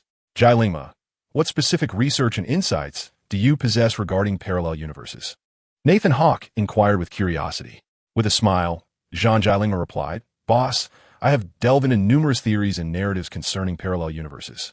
Some theories propose that there may be interweaving and mutual influences among these realms, akin to a complex web where each node connects to myriad branches. Other tales depict adventures across parallel universes, where individuals can traverse to alternate realms and explore diverse realities and worlds. By the way, you mentioned that America seeks to hone her abilities. What do you think of her potential? Nathan Hawke suddenly recalled their earlier discussion. Zhang Jiling's demeanor shifted to one of intrigue. Boss, America is a truly exceptional being. Her abilities are unique, allowing her to navigate between different parallel universes freely. She can venture into other realms to seek resources and acquire knowledge and technology from those universes. That is indeed an extraordinary capability, Nathan Hawke marveled. She possesses immense potential. However, her strong sense of justice would prevent her from engaging in such actions. Nathan Hawke shook his head in agreement. Yes, I share your sentiment. She is an exceptionally remarkable girl, and I firmly believe she will achieve great things in the future, remarked Zhang Jiling. The two paused their discourse on this topic. Come on, have you inserted any clandestine items into the watch? Knowing Zhang Jiling's character well, he confidently deduced that his companion had indeed placed something secretive within the timepiece. Upon hearing Nathan Hawke's words, Zhang Jiling revealed a sly smile. The boss truly understands me. Of course, Nathan Hawke chuckled. But what exactly are you up to? Zhang Jiling extracted a miniature chip from his pocket, smiling as he explained, This chip is what I embedded in the watch. It serves as a device for storing and transmitting information. With Amelia now departing, I believe leaving this chip in her watch will assist her in exploring other parallel universes, acquiring additional resources and knowledge. You must hope she doesn't damage the watch and returns in the future, Nathan Hawke cautioned. Hey, it's merely a small contingency, Zhang Jiling replied, shifting the conversation to another subject. Zhang Jiling then walked into his command center. Wisdom, he called. Present came the synthesized electronic voice, followed by the appearance of a pixelated robotic visage on the screen. Is our artificial intelligence fully deployed? Nathan Hawke inquired upon witnessing this. The headquarters has nearly completed its deployment. We are just awaiting the European division, Zhang Jiling responded before addressing Wisdom. Compile the latest intelligence. Immediately, Wisdom displayed the most recent updates. According to the latest intelligence, an investigation has commenced concerning a company named Stark Industries, focusing on tax-related issues. They suspect the company of tax violations and are intensifying their inquiry. Has Tony Stark's company also been approached? Nathan Hawke asked, still unaware of the situation. Yes. Based on this morning's records, after reaching out to Stark Industries, another incident occurred where Tony Stark publicly declared war on the terrorist Mandarins. Wisdom replied. Is there video footage? Nathan Hawke queried. Indeed, Mr. President, Wisdom responded, promptly displaying a video. In the footage, Tony stood at the entrance of Stark Industries, surrounded by reporters wielding various recording devices, eagerly probing for details regarding the investigation and his declaration of war against the Mandarins. Amidst the cacophony, reporters clamored with questions. Mr. Stark, we have heard that a tax investigation is underway against Stark Industries. What is your response? Tony Stark, exhibiting a calm demeanor, smiled slightly and replied, regarding the investigation, we will fully cooperate and ensure that all tax documents and materials are compliant. As a responsible enterprise, Stark Industries has always adhered to all tax regulations and statutes. Do you believe this investigation is an intentional attempt to frame Stark Industries? Another reporter pressed. Tony smiled and shook his head. We do not casually speculate on the intentions of others. It is a professional institution, and their investigation aims to ensure transparency and fairness in taxation. We trust that they will handle this matter with seriousness and uncover the truth. When questioned about Mandarin's declaration of war, Tony Stark's expression turned grave. In a firm voice, he stated, we cannot tolerate the existence of terrorist militants. Their actions have already inflicted harm upon innocent lives. I will collaborate with the government to take all necessary measures to safeguard our nation and its people. Concerning the disparagement of War Machine and Iron Man, Stark responded with a smile. People invariably harbor differing opinions and perspectives. I have faith that my actions and decisions will ultimately vindicate me. After concluding the journalist's inquiries, Stark faced the camera, his demeanor gradually shifting to one of fury and determination. He did not shy away, but instead resolutely issued a declaration of war against Mandarin. Clenching his fists, his gaze sharpened and solidified. Mandarin, you mistakenly believe you can threaten our nation and its people. I am Iron Man, a beacon of justice and freedom. I shall not allow your malevolent deeds to prevail. Dare to provoke America, to challenge our way of life and values, and I will not let you escape unscathed. I will personally seek you out and ensure you pay dearly for your transgressions. Stark's voice resonated with anger and resolve. I issue you a final warning. Your schemes shall not succeed, and your terrorist organization will be utterly obliterated. I will protect my family, my friends, and my entire country, no matter the cost. Stark's words exuded authority and power. Then, with a playful smile, he added, oh, by the way, my home address is 10880 Malibu Street. Zip code 90265.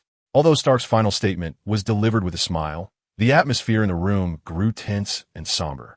The journalists sensed Stark's determination and fury. They understood that this was no ordinary news report, but a genuine battle against terrorism. Chapter 74. The first confrontation between Tony Stark and Mandarin upon returning home. The voice of J.A.R.V.I.S. greeted him. Welcome back, sir. J.A.R.V.I.S. Initiate Legion mode. Tony Stark replied with a huff. Yes, sir. Legion mode is now activated. General, your A.J.A.R.V.I.S. is at your service. J.A.R.V.I.S. responded, simultaneously activating all Iron Man suits in the basement. Engage alert mode and activate stealth mode for the suits. Understood, General. J.A.R.V.I.S. In an instant, all Iron Man suits surged from the depths of the basement, forming a magnificent legion in the air. With a gesture from Stark, these suits seamlessly blended into the surrounding environment, achieving invisibility. Now, Stark's villa was safeguarded by a formidable legion of Iron Men, poised to confront the impending enemy. Everything was in place. Stark was merely awaiting the opportune moment to invite the wolf into the fold before closing the door on the hound. As long as he captures the key individuals, Tony Stark is confident in his ability to extract every piece of information they possess. Standing in his villa, he gazes down from his lofty perch at the vast ocean. In this moment of crisis, he is acutely aware that the extremist soldiers may soon attack, and he is thoroughly prepared. He intends to seize the opportunity to lure them into a meticulously arranged trap, ready to ensnare them all. At that moment, dozens of black helicopters ascend from the horizon, forming a menacing formation as they head directly towards Stark's villa. The vigilant Iron Man armor detects the impending threat, and Jarvis promptly informs Stark, "Sir, the enemy is approaching." Stark's eyes sharpen with focus as he coolly assesses the situation. He issues a command: deploy all Iron Man suits to defend the villa, ensuring they do not come close. As the helicopter formation draws nearer, Stark stands resolutely on the terrace, his gaze piercing as he fixes his eyes upon them. His expression conveys unwavering determination. He will not allow these terrorists to succeed. He relays instructions to Jarvis, ordering the Iron Man suits to encircle the approaching foes. "Understood, sir." Jarvis responds, signaling that the suits are primed for action. The suits form a colossal net, completely encircling the helicopter formation. From his elevated position, Stark remains fixated on the enemy. He knows the time has come to invite the wolf into the fold, aiming to obliterate this terrorist organization once and for all. The helicopter squadron, realizing they are ensnared by the Iron Man suits, does not retreat. Instead, they attempt to alter their flight path to escape the trap. However, Stark anticipated this maneuver, swiftly directing a tactical adjustment to create a tighter encirclement, trapping the adversaries completely. The battle erupts as the armed helicopters unleash a fierce assault, firing missiles and bullets at the Iron Man suits. The suits deftly evade the enemy's onslaught while retaliating. Powerful energy beams shoot forth from their hands, striking the enemy with precision, causing helicopters to plummet from the sky. Stark stands resolutely above, surveying the intense combat below. The Iron Man suits exhibit unparalleled combat prowess, skillfully dodging the missiles while utilizing their formidable energy beams to bring down one helicopter after another. The extremist soldiers within the helicopter formation find themselves in disarray, their assaults thwarted by the Iron Man suits. Stark's Legion mode applies immense pressure, leaving them feeling utterly outmatched against these formidable armors. "We must escape. We have fallen into his trap," one terrorist bellows in frustration. Yet for Stark, this battle is merely the beginning. He has no intention of allowing these enemies to flee easily. He is resolute in his mission to eradicate this terrorist organization entirely. Jarvis. Initiate a pulse to disrupt their communications and navigation systems, Stark commands. "Yes, sir." Immediately executing the command, Jarvis directed the iron armors to unleash formidable pulses that instantaneously disrupted the enemy's communication and navigation systems, plunging them into disarray. Seizing the moment of chaos, the iron armors launched a more ferocious assault. Energy beams sliced through the night sky like lightning, striking the enemy helicopters and scattering them in retreat. No! The desperate warriors gritted their teeth, yet under the relentless onslaught of the iron armors, they found themselves in a dire predicament, with some even abandoning their aircraft to plunge into the sea. Tony Stark's gaze was cold and resolute. After annihilating the armed helicopters, he incapacitated all those who had leapt into the ocean. "At your command, General," came Jarvis's reply. As the battle progressed, the enemy's resistance waned, their helicopters falling one after another. The Legion of Iron Armors displayed unparalleled combat prowess, culminating in a flawless victory for Tony Stark in their first engagement. Once all the desperate warriors were captured, Tony returned with them to his underground laboratory, where he had prepared equipment to study the desperation virus. "Jarvis, send the blood samples of these desperate warriors to the laboratory," Tony commanded. "Yes, sir," Jarvis responded, delivering the blood samples to the lab. Within the laboratory, Tony Stark meticulously examined the desperation virus within the bodies of the captured warriors. He discovered that the virus possessed a remarkable capacity for transformation, endowing individuals with superhuman strength and speed, even enabling the repair and regeneration of damaged tissues. However, he also noted that the desperation virus was not universally applicable. It imposed stringent requirements on the human body, necessitating rigorous genetic modifications and adaptive testing. Individuals unable to adapt to the virus would trigger severe immune rejection, resulting in rapid self-destruction of their own cells and causing catastrophic explosions. "Jarvis, analyze the genetic data of these desperate warriors and identify the common characteristics that allow them to adapt to the virus," Tony commanded. "Yes, sir," Jarvis replied. Initiating the genetic data analysis. Immersed in his research, Tony understood that uncovering the shared traits that enabled adaptation to the desperation virus would deepen his understanding of the virus itself and yield more effective strategies against the terrorist organization. After a period of analysis, Jarvis finally reached a conclusion. Sir, based on the genetic data analysis, these desperate warriors possess specific gene sequences that allow them to adapt to the modifications of the desperation virus. Excellent, Jarvis. Tony nodded in approval. We now understand their weaknesses. If we can identify these common traits, we can effectively counter the desperation virus. Tony continued his in-depth research, hoping to uncover further clues from the genetics of the desperate warriors.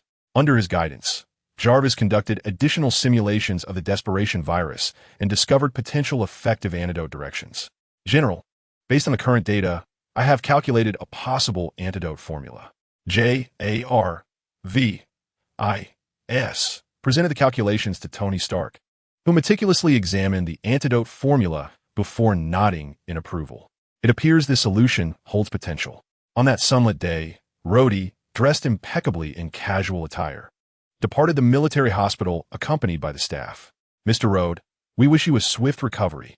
The hospital personnel offered their heartfelt wishes, having witnessed his miraculous return from the brink of death, filled with admiration and respect for him. Thank you all. I'm grateful for your attentive care. Rhodey replied with a smile, his eyes reflecting resilience and gratitude. Just as he was about to enter the vehicle, a voice interrupted. You must be Mr. Rhodes? Yes. May I ask who you are? Rhodey inquired cautiously. I am the assistant to Vice President Rodriguez. The Vice President wishes to meet you. He is quite interested in your heroic actions and hopes to express his gratitude in person, the assistant explained. Rhodey felt a stir of emotion. The Vice President wanted to see him? This revelation filled him with both surprise and joy. With excitement, he followed the assistant to the Vice President's office. Inside, Rhodey encountered Vice President Rodriguez seated behind his desk alongside a general. Mr. James Rhodes, your valor has earned my utmost respect. Thank you for your dedication. You are a hero of our nation, the Vice President stated, rising to extend his hand. Rhodey grasped the Vice President's hand, feeling the weight of this honor. I merely fulfilled my duty in safeguarding our country, he asserted firmly. He felt deeply privileged by the Vice President's commendation and expressed his loyalty and sense of responsibility to the nation, reiterating that he was merely discharging his civic obligation. Vice President Rodriguez nodded with a smile. Mr. James Rhodes, your humility and steadfastness are precisely the qualities our nation needs. What you have accomplished transcends mere duty. It exemplifies the spirit of a true hero. Rhodey humbly nodded, conveying his appreciation. The Vice President continued, James, I have heard that you employed an advanced suit of armor in battle, showcasing extraordinary combat prowess. Your armor brings glory to the nation, symbolizing our formidable technological strength. Thus, I have a proposal that I hope you will accept. Please share your proposal, Mr. President, Rhodey replied attentively. Vice President Rodriguez smiled and said, I propose renaming your armor to Iron Patriot. This name not only reflects your bravery and dedication, but also symbolizes our nation's spirit of patriotism. What do you think? Rhodey was momentarily taken aback by the suggestion of renaming his armor. Yet, upon hearing the proposal, a wave of excitement and pride surged within him. Although he still favored the name War Machine, he understood profoundly that this was not merely a name. It represented recognition and honor for him and the armor he embodied. It is a great honor, Mr. President, and I am more than willing to accept your proposal, Rod declared solemnly, a resolute glimmer shining in his eyes. Chapter 75, Plans and Determination. Subsequently, the group arrived at the military district, where Rod beheld a suit of steel armor awaiting him. Its appearance had undergone several modifications. Adorned with a striking red, blue, and silver livery, markedly different from its previous form, exuding an air of grandeur and might. Vice President Rodriguez surveyed the new visage of the Iron Patriot with satisfaction, smiling as he remarked to Rod, this transformation appears to be exceptionally effective. It shall become a symbol of our nation, embodying our unwavering resolve and formidable national strength. Thank you, Mr. President, for bestowing upon me this honor. I shall continue to fight, safeguarding our country and its people, Rod declared earnestly, filled with passion and a sense of duty. Vice President Rodriguez nodded in approval. Excellent, James. I have faith that you will continue to excel and become the guardian of our nation. Just as Rod prepared to don the Iron Patriot, an officer hurriedly approached, his face etched with tension and urgency. "Report, General. We have discovered a group of desperate warriors at the border, and it appears they are plotting a large-scale attack," the officer relayed, casting a quick glance at the vice president and then at Rod. Upon hearing this news, Rod's brow furrowed in concern. He was acutely aware that the desperate warriors were an exceedingly perilous terrorist organization, and their actions posed a significant threat to the nation. "Immediately notify the troops to prepare for combat. I must depart at once." The general issued an urgent command, then turned to the vice president. "Mr. President, go. The nation's security is paramount," the vice president replied with a nod. The general swiftly departed in his vehicle. Rod promptly approached the Iron Patriot, ready to don the armor and confront the desperate warriors in a decisive battle. However, just as he reached the suit, a researcher halted him. "James, I apologize, but the armor is not yet in its optimal state.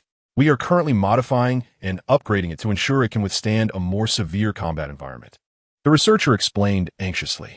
Rod's heart raced. He understood that time was of the essence and that he could not afford to wait too long. Yet, he also recognized that the armor's condition must be maintained at peak performance, or it would severely impact the battle. Vice President Rodriguez approached as well, speaking in a grave tone. "James, although time is pressing, we cannot take risks. Let the researchers finalize the adjustments to the armor as quickly as possible.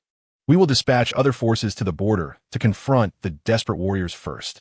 "No, Mr. President, I cannot stand idly by. It is my unequivocal duty. I must personally confront the desperate warriors at the border," Rod asserted firmly. Vice President Rodriguez regarded Rod, understanding his bravery and sense of responsibility. Yet he still sought to persuade him. "James, your armor is not yet fully prepared.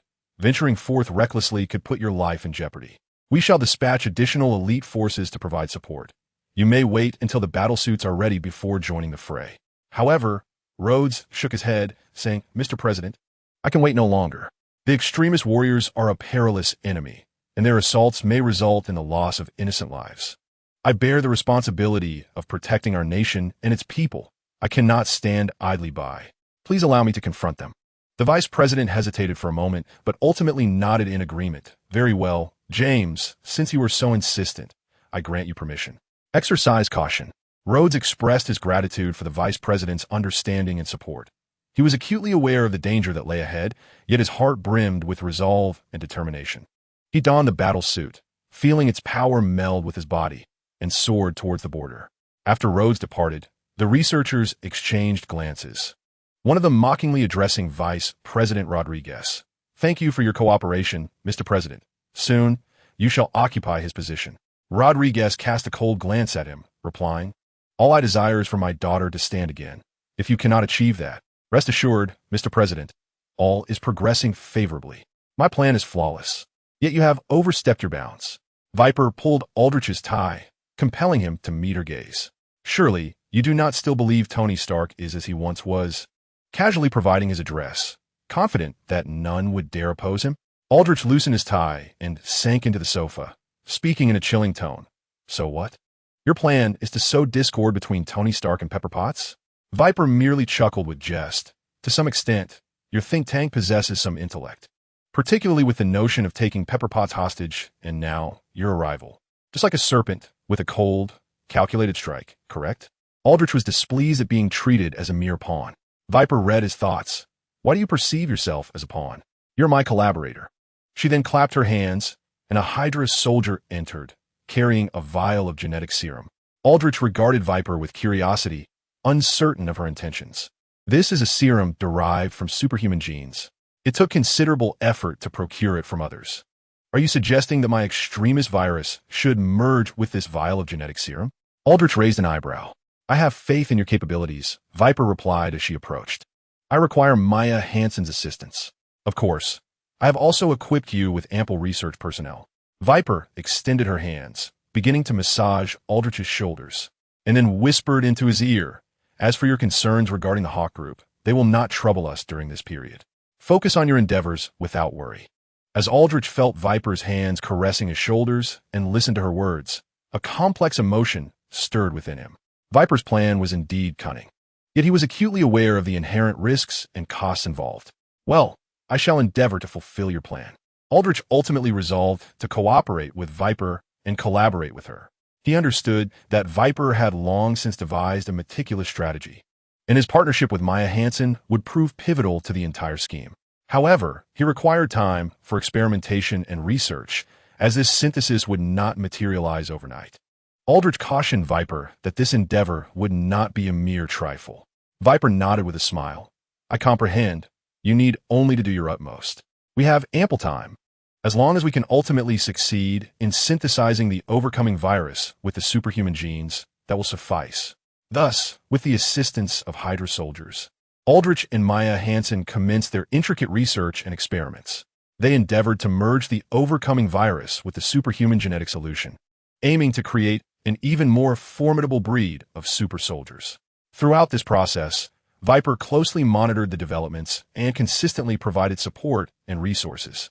Her plan was gradually unfolding, and Aldrich and Maya Hansen became indispensable figures within this initiative. As time passed, the research yielded some progress, yet also confronted various challenges. The fusion of the overcoming virus and the superhuman genetic solution was no simple task, fraught with significant risks. Failure could result in catastrophic consequences. Nevertheless, Aldrich and Maya Hansen did not waver. They devoted their entire energy and determination to tackle each quandary, persistently conducting experiments and improvements. In this process, they gradually uncovered intriguing phenomena. During the fusion, the overcoming virus and the superhuman genetic solution appeared to establish a balance, endowing the resultant super soldiers with capabilities far superior to those derived from either the virus or the genetic solution alone. Concurrently, Viper's ambition began to reveal itself with greater magnitude. She aspired not only to create powerful super soldiers, but also to utilize these warriors to achieve broader objectives, influencing national and global dynamics. Nathan Hawke sat in his office, observing the recent developments on the global stage. Mandarin's overcoming warriors launched a series of terror attacks on Tuesday. Indeed, on that Tuesday, Mandarin's overcoming warriors executed multiple terror strikes, causing a profound shock worldwide. Although the Hawk Group had dispatched superheroes to various locations for support, the casualties inflicted by the overcoming warriors persisted. Moreover, a torrent of adverse commentary regarding the Hawk Group surged online, escalating and severely damaging the company's reputation and image. Even though the reality was far less dire than portrayed on the internet, Nathan understood that the actions of the overcoming warriors constituted a direct challenge to the Hawk Group. Their aim was not merely to instill terror, but to distort the public perception of the Hawk Group, rendering it a negative focal point on a global stage. He convened the senior leadership of the Hawk Group for an urgent strategic meeting. During the assembly, they collectively analyzed the current situation and deliberated on strategies to counter the overcoming warriors. We cannot allow the extremist warriors to continue disseminating rumors and negative information online, Nathan asserted. We must enhance our social media outreach, presenting the authentic situation to the public, showcasing the efforts of our heroes. The senior leaders nodded in agreement. Recognizing this as a viable countermeasure, they resolved to bolster the public relations team, collaborating with the media to convey the positive image and contributions of the Hawk Group. Concurrently, they decided to intensify their efforts against the extremist warriors. Nathan called for a global coordination of actions, marshaling all available resources to collectively combat this threat. Returning to his office, Nathan Hawke observed as his secretary brought in Hawkeye. Have a seat. Would you like something to drink? He inquired. A glass of chilled juice. Thank you, Hawkeye replied, settling onto the sofa, prepared to discuss the forthcoming matters with Nathan Hawke. Chapter 76. The Riddle of the Antidote. Nathan Hawke sat in his spacious office, his expression grave as he regarded Hawkeye, the elite agent of S.H.I.E.L.D. Hawkeye's presence underscored the significance of this meeting. A glass of chilled juice. Thank you, he reiterated politely, maintaining a calm and focused demeanor as he lounged on the comfortable sofa. Nathan nodded, signaling for his secretary to pour juice for Hawkeye before leaving the office. He understood that Hawkeye's visit was of considerable importance, particularly in the wake of the recent terrorist attacks by the extremist warriors. Mr. Nathan, we have been responding to the terrorist attacks by the extremist warriors on a global scale, but we are rather short-staffed, Hawkeye stated directly. Indeed, the situation is dire, Nathan replied, taking a deep breath. We have dispatched superheroes to various locations for support, but the scale and frequency of the extremist warriors' operations are overwhelming. Precisely. So I wish to request that your superheroes focus solely on America, Hawkeye continued to explain. As for the situations in other countries, SHIELD will handle those. Nathan Hawke paused momentarily before inquiring, why this arrangement? Is SHIELD's capacity insufficient? A flicker of hesitation crossed Hawkeye's eyes before he responded candidly. The truth is, we suspect there may be a mole within SHIELD. Nathan Hawke's brow furrowed slightly, comprehending the gravity of the situation. Are you suggesting that the extremist warriors are able to operate freely within American borders due to leaked information? Yes, it seems that every time we implement a plan to apprehend the extremist warriors, they are invariably forewarned. We can only capture small-scale targets. Never the true masterminds behind the operations, Hawkeye elucidated. This is troubling. Nathan Hawke feigned a heavy heart, aware that a far greater conspiracy lurked behind the terror wrought by the extremist warriors. Therefore, we hope to concentrate our efforts on the extremist warriors in other countries, while you and your superheroes manage the situation in America. By collaborating, we believe we can more effectively combat the extremist warriors, Hawkeye proposed. After considering for a moment, Nathan Hawke concurred with Hawkeye's suggestion. Well, I shall inform them and prioritize the situation regarding the extremist soldiers here in America. Thank you, Mr. Nathan. Hawkeye nodded firmly at Nathan. After Hawkeye departed, Taskmaster approached Nathan Hawke. I couldn't locate anyone. Thank you for your efforts.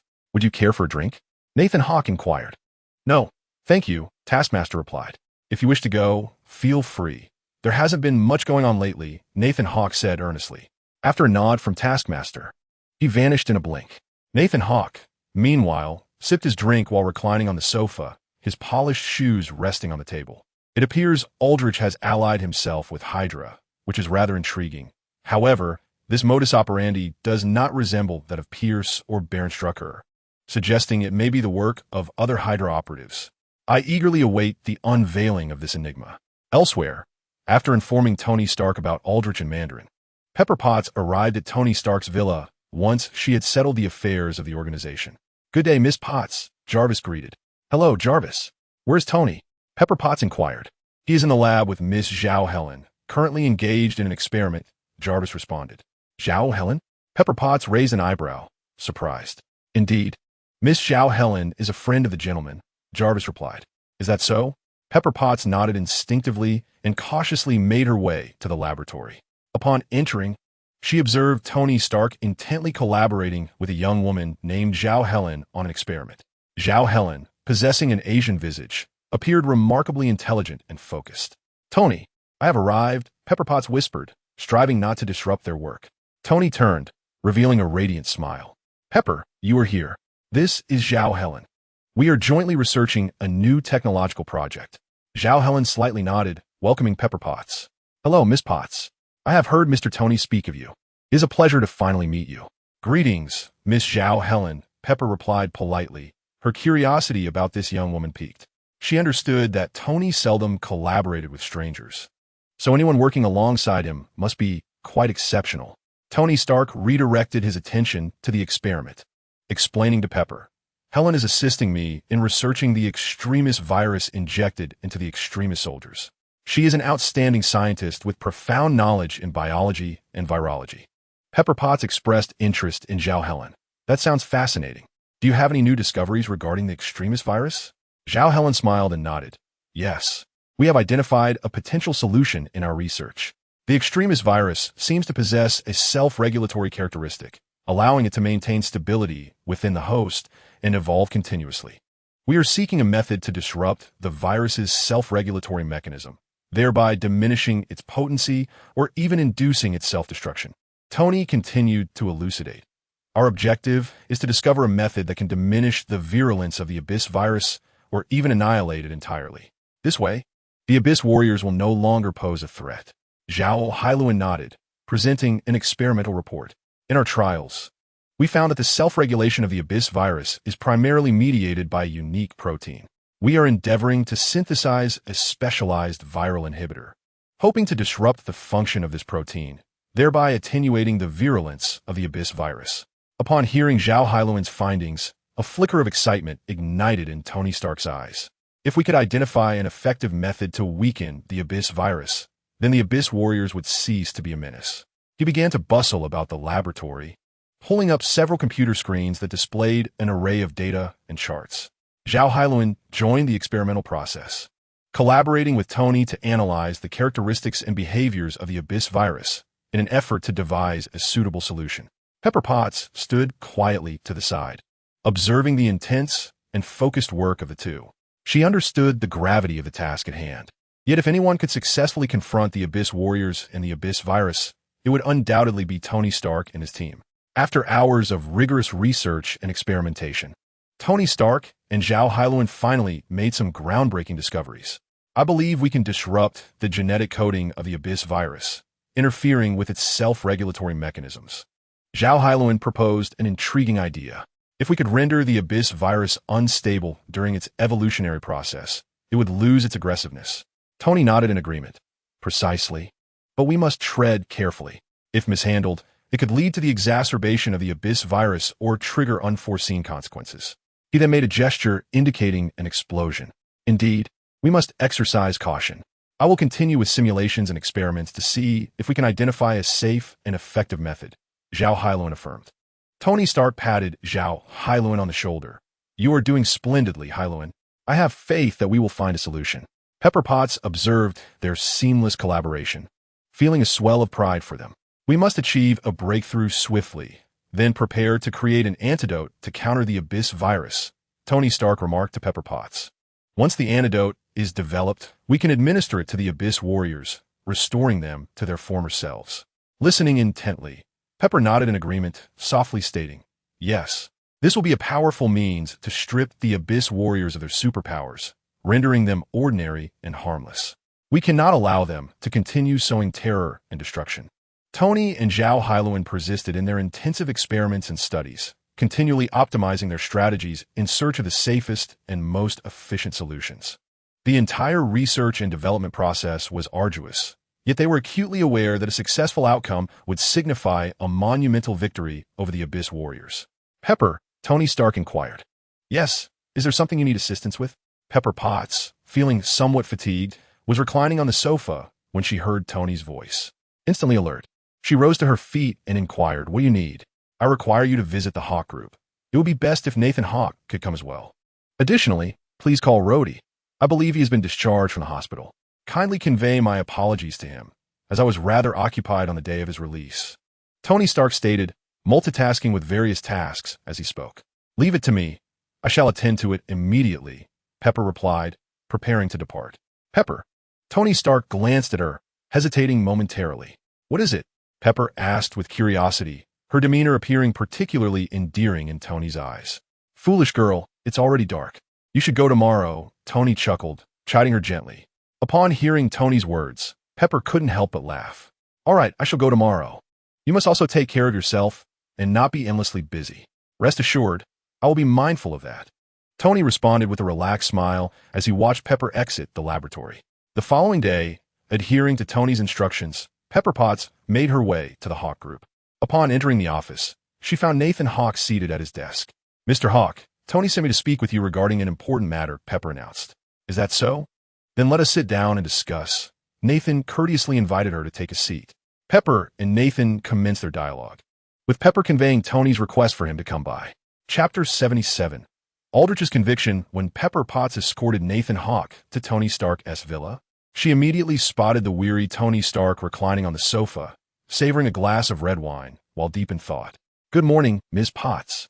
Good morning, Mr. Hawk. Good morning, J.R. Weeks. Tony greeted as he rose upon hearing the commotion, raising an eyebrow at the sight of Nathan Hawk alone, then glancing back at Pepper. Pepper shook her head.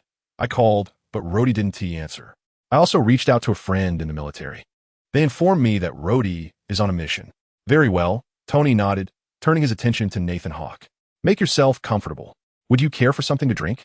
An ice-cold cola, please. Thank you. I shall fetch it, Pepper promptly replied. Once Pepper prepared the ice-cold cola and placed it before Nathan, she discreetly took her leave, allowing the two men to converse. I have reached the experimental phase in my research on the extremist virus, The antidote is nearly complete, and I require your assistance, Nathan. Tony sincerely addressed Nathan Hawke. Nathan was quite taken aback, pondering what Tony Stark had experienced. The current Tony should have been capable of handling everything on his own. After taking a sip from his glass, he began to nod in agreement. Of course. How may I assist you? I need your Iron Legion to combat the extremist soldiers, Tony announced, rising to indicate that Nathan should follow him. Nathan Hawke entered Tony Stark's laboratory, a realm of unparalleled modernity and sophistication, where an array of intricate devices and displays adorned the entire space. Tony commenced showcasing his research findings, illuminating a screen that unveiled the formula and efficacy analysis of an antidote for the Desperation Warriors. Nathan, I have developed a novel injection, a concentrated antidote encapsulated within a syringe. Once this needle penetrates the body of a Desperation Warrior, their abilities will be suppressed, Tony elucidated. Nathan meticulously scrutinized the data and graphs displayed, his curiosity piqued by the underlying principles of this antidote. This appears to hold great promise, Nathan remarked approvingly.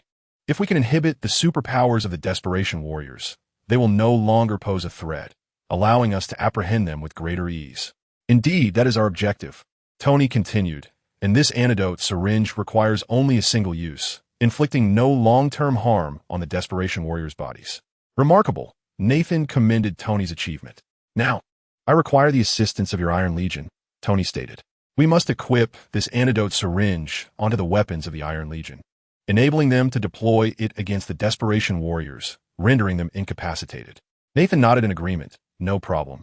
We will collaborate to ensure the Iron Legion is outfitted with this antidote syringe swiftly. Thereafter, Tony and Nathan engaged in close cooperation, upgrading the Iron Legion to accommodate the new antidote syringe, while also thoroughly optimizing and adjusting their combat strategies against the Desperation Warriors. Meanwhile, in another city, a fierce battle raged between Andre and the Desperation Warriors. This group unleashed their high-energy abilities mercilessly, wreaking havoc throughout the city and jeopardizing the lives and property of innocent citizens. The police and SWAT teams were forced to retreat under the relentless onslaught of heat and a barrage of weaponry. Bullets struck their bodies. Yet the Desperation Warriors' forms would miraculously restore in an instant, unless heavy artillery, such as bombs or rocket launchers, were employed, an approach that would only exacerbate the destruction and displease the politicians. Andre was enveloped in a radiant glow, wielding his telekinetic powers to thwart the Desperation Warriors' destructive rampage. He formed a transparent shield with his abilities, deflecting their searing attacks while simultaneously rebounding their onslaught. Even when struck, the Desperation Warriors did not easily relent. They countered Andre's telekinesis with formidable willpower, continuously unleashing energy in an attempt to breach a shield. This world has become superficial and ruthless. You are all pawns of capitalism. No one cares for us. Only the Desperation Virus, they proclaimed. Only the Desperation Virus can grant us rebirth, elevating us beyond your lofty yet mundane existence, where a single bullet can lead to your demise. Capitalist dogs, bureaucratic lackeys. Bang! Andre unleashed his telekinetic power, sending his adversaries flying. He felt the furious words of the desperate warriors, yet his countenance remained largely impassive, merely regarding them with a frigid gaze. Your tragic days are of no concern to me, he thought disdainfully. Once more, he harnessed his telekinesis, conjuring a formidable tempest that surged toward the desperate warriors. The telekinetic storm ravaged like a dragon, enveloping them entirely. The warriors sensed the overwhelming pressure emanating from Andre, compelling their assaults to cease as they struggled to withstand the onslaught of the tempest. However, Andre's prowess far exceeded their expectations. The storm intensified, forcing them into a retreat. Andre was in no rush to conclude the skirmish. A sense of mockery filled his heart as he wished for the desperate warriors to comprehend the absurdity and folly of their actions. He manipulated debris with his telekinesis, hurling rubble toward them, compelling them to continue battling against the consequences of their own making. Truly foolish. Go to hell, he declared, surveying his surroundings and discovering no one present, thus revealing his true nature. With a playful flick of his wrist, an even more ferocious telekinetic tempest cloaked them. If you wish to explode, then do so. The desperate warriors, shaken by both his words and the tempest, began to succumb to despair. No, I do not wish to die yet. Superpower, you are a superhero. You cannot kill me. I surrender. Andre harbored no pity. He coldly observed the desperate warriors, relentlessly wielding his telekinesis to ensnare them in his grasp. With a swift motion, he opened his palm and then clenched it. The sound of tearing and the wails of anguish erupted, only to swiftly fade away. The warriors enveloped by the telekinesis were reduced to mere fragments. As the power dissipated, Andre remarked with displeasure, "These individuals truly possess no sense of propriety. Cannot they simply accept their fate? Their destruction of the city will only result in me working overtime." Andre's discontent with the organization known as the Desperate Warriors grew. For him, being a superhero was merely a pastime. He had no desire to devote his life entirely to combat and saving the world like others. He would much prefer a life of affluence. "These desperate warriors are quite the headache," Andre muttered. "If it weren't for them, I could be off at a party by now. If they ceased their disturbances, I wouldn't need to work overtime." A smirk crept onto his lips, tinged with sarcasm. Suddenly, a ball of flame hurtled toward Andre. Boom! As the smoke cleared, Andre tilted his head, observing a brawny man approaching. "Who are you? Another desperate warrior?" Andre's lip curled in a mocking smile, contemplating the prospect of a rather entertaining encounter. "Ah, superpower, you have arrived. What can your measly telekinesis do? My flames can incinerate you completely." The burly man, confident in his strength, provocatively declared, as an intense heat surged forth, igniting flames. Andre immediately shrugged. Disdain etched on his face. "Do you truly believe that flames pose a threat to me? You underestimate me gravely." With a casual wave of his hand, a potent telekinetic force enveloped the man, scattering his flames into disarray. "How is this possible?" the man exclaimed in astonishment. "You warriors of despair only boast, yet possess no real capability," Andre taunted. Without further ado, he unleashed his telekinesis, utterly suppressing the man's fiery abilities. The man howled in agony, but it was to no avail. Ultimately, he was annihilated by Andre's telekinetic prowess. Andre gazed coldly at the fallen figure, mercilessly extinguishing his life. "What a bunch of worthless fools," he muttered. Yet, how could flames still be wielded so effectively? Could it be that the enemy's despair virus was undergoing an upgrade? Clenching his fists once more, Andre's telekinesis tore through the man's body.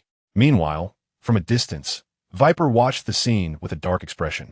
She had not anticipated that her first superpowered warrior would be so effortlessly dispatched.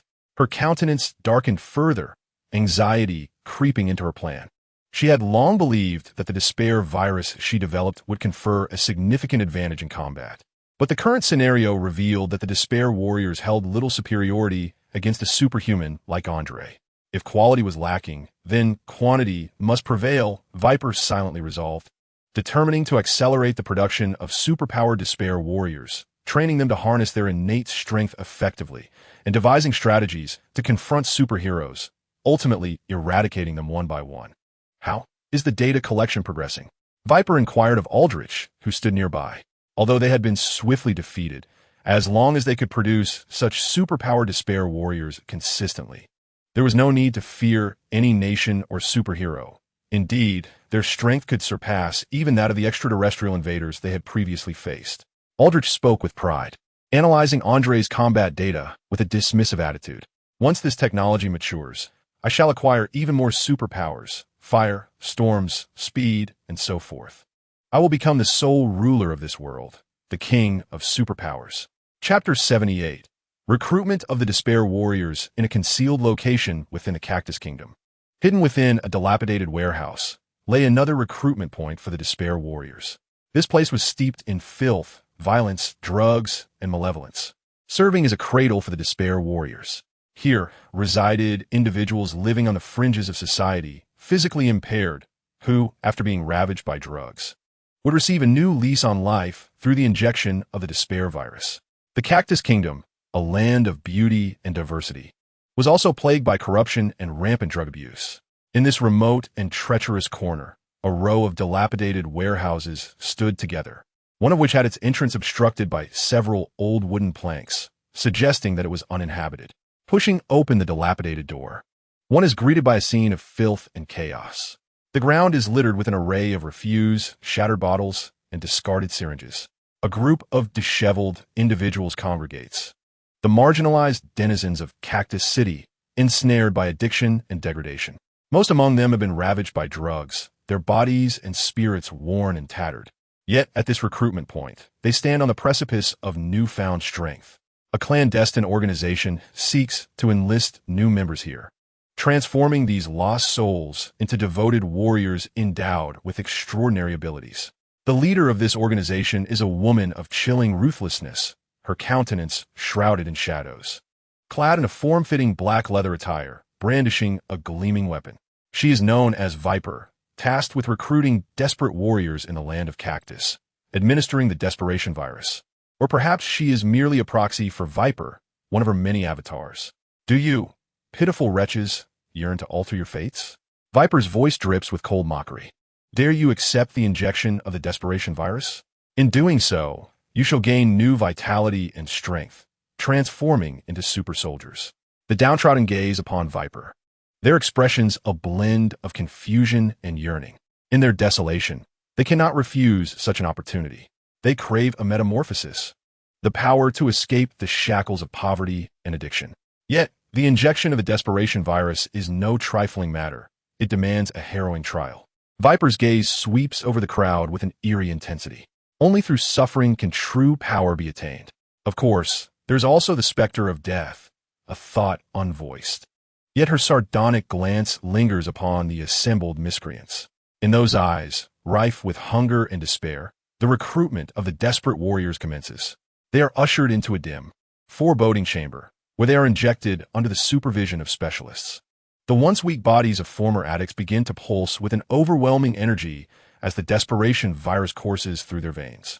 They writhe in agony, their faces contorting in torment. Nevertheless, these forsaken souls do not flinch. They yearn for power, willing to endure any suffering to seize a new lease on life. As the desperation virus is administered, their physiques undergo a profound transformation. Their gazes sharpen, becoming cold and calculating. Their muscles swell, revealing newfound strength. The scars of their drug use pale in comparison to the potency of the virus, replaced by a revitalized mental state that fortifies their resolve. As for the failures, they meet a swift demise upon self-detonation, their bodies disposed of by designated personnel. When they awaken from their stupor, they discover they are no longer the remnants of their former selves. They feel a remarkable power coursing through their muscles, their minds sharpened, and their senses heightened. Now, you shall become desperate warriors, serving my will. Viper's voice resonates with authority and command. Your mission is to execute my orders and obliterate any adversaries that impede our path. Hernandez was one of the forsaken, and after injecting the desperation virus, the transformations within his body left him astounded. His muscles swelled rapidly, his strength became remarkable, enabling him to effortlessly lift heavy burdens. His cognitive faculties and perception soared, imparting upon him the sensation of possessing superhuman abilities. However, amidst his burgeoning might, he discerned the sinister desires lurking within the gaze of Viper number 1. She was a captivating yet perilous woman, and to Hernandez, she embodied a peculiar enigma. An impulsive urge began to take root within him, compelling him to toy with Viper number 1's form, entranced by the ludicrous fantasies conjured by his extraordinary newfound power. Images of his union with Viper number 1 flashed incessantly through his mind, amplifying his restlessness. He endeavored to suppress his yearnings, yet the desire intensified, and he became increasingly fascinated by Viper number 1's authority and cruelty. As Hernandez scanned the crowd, a wicked smile crept across his face. Empowered by the desperation virus, he felt as though he wielded boundless energy, capable not only of vanquishing any adversary, but also endowed with an overwhelming self-assurance. He approached Viper number 1 with deliberate slowness, his voice dripping with insinuation. My lady, your beauty is utterly irresistible. I can assist you in eliminating your target, and together we can revel in the pleasures of this power. Viper number 1 remained impassive, rejecting Hernandez's advances. She replied coldly, you should focus on fulfilling your task, rather than indulging in frivolous thoughts. Attend to your responsibilities. That is your duty. Hernandez paused, then erupted into a self-satisfied laugh. It seems you harbor some interest in me. Fear not. I shall do my utmost to help you achieve your goals. With each word, he drew closer, nearly pressing against Viper number 1's form. His hand reached for her waist, seeking to embrace her. However, before he could make contact, her gaze hardened with chilling resolve. In an instant, Viper number 1 swiftly unsheathed her cold weapon, striking towards Hernandez's chest with the swiftness of a striking serpent. Hernandez's smile froze, terror dawning in his eyes. Yet, before he could respond, the blade pierced his heart. A trickle of blood escaped from the corner of his mouth as his body trembled before collapsing to the ground. Viper number 1 slowly withdrew her weapon, casting not a glance of pity at Hernandez's lifeless form. She coldly remarked, "You are unaware of your own limitations, daring to provoke me.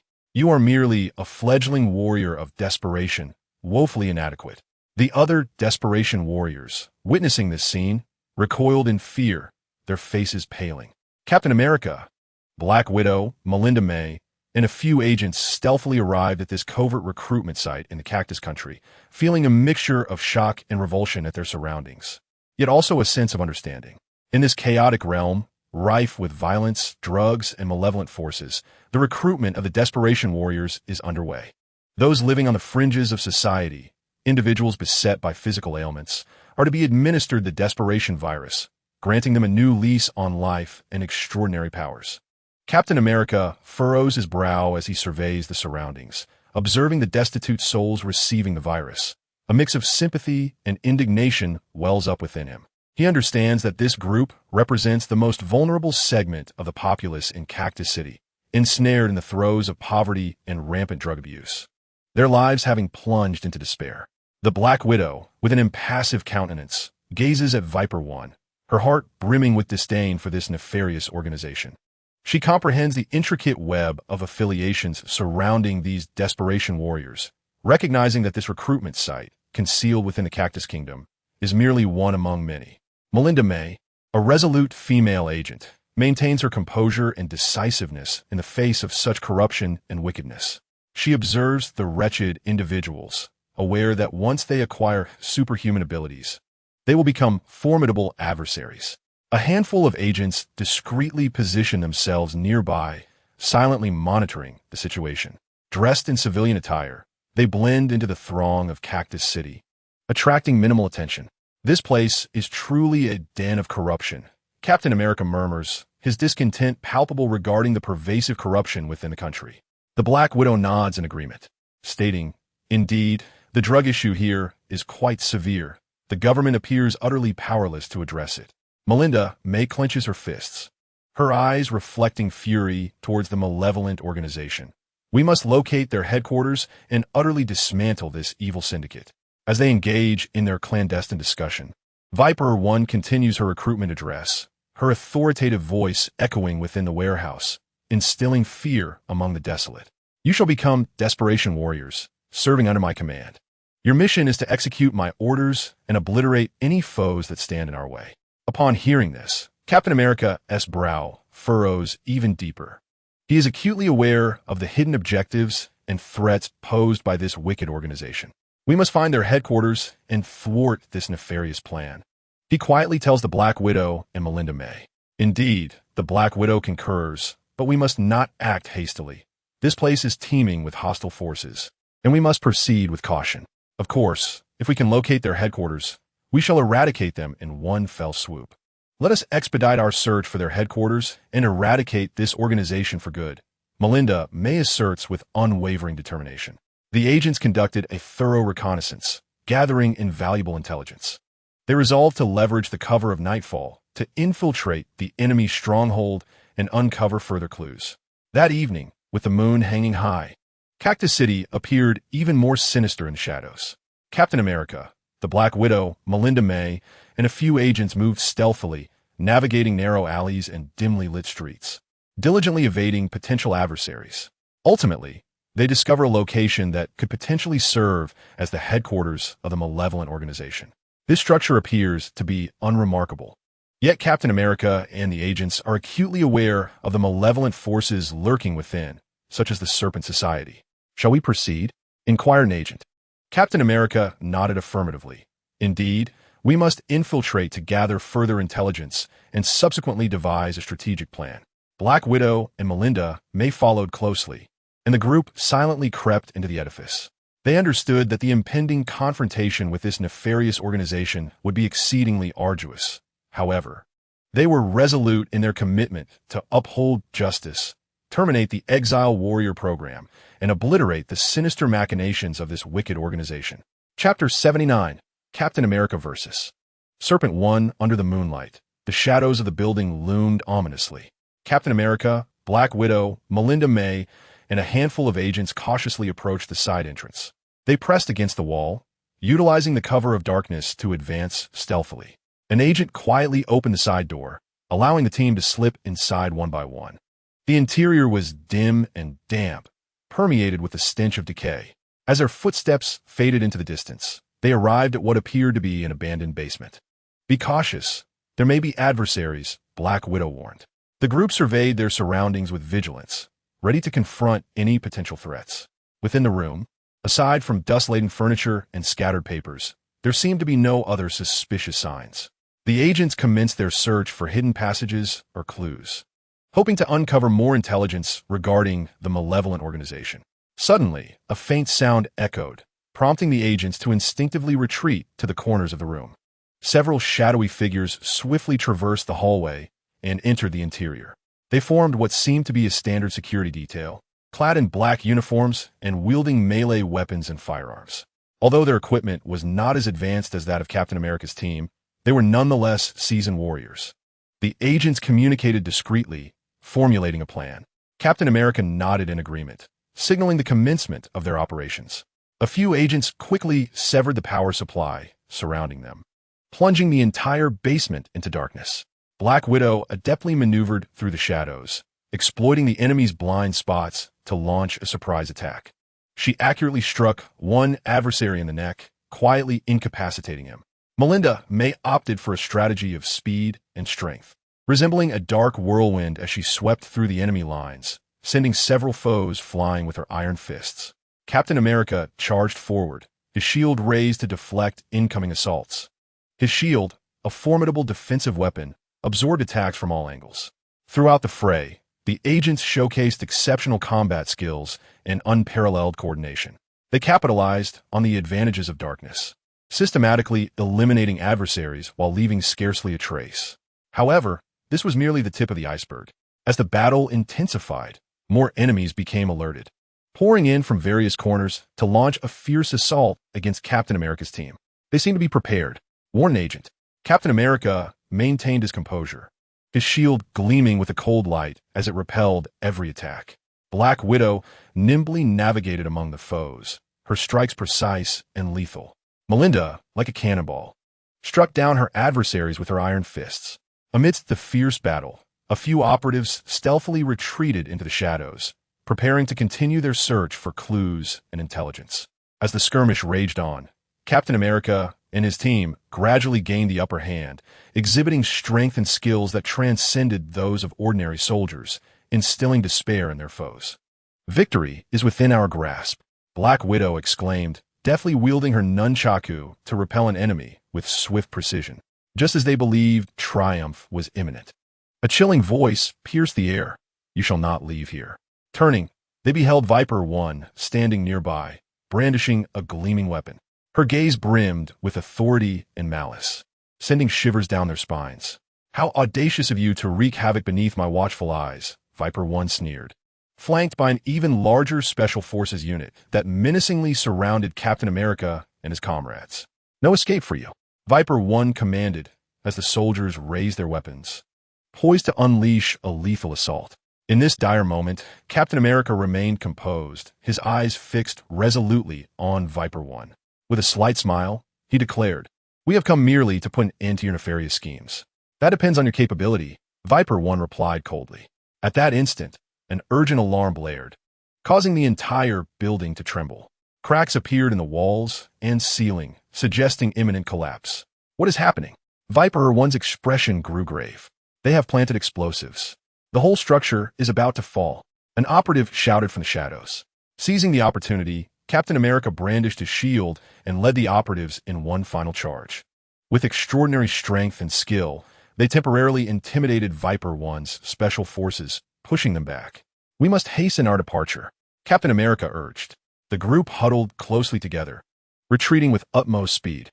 Under the threat of the explosives, they scaled walls, navigated narrow passages, and broke through all obstacles, sprinting relentlessly. The sound of the building's collapse grew louder, dust swirling in the air. The operatives surged forward with reckless abandon, ultimately escaping the crumbling edifice just in the nick of time. Viper 1 surveyed the chaos before her, a flicker of rage crossing her features. She commanded her subordinates to pursue.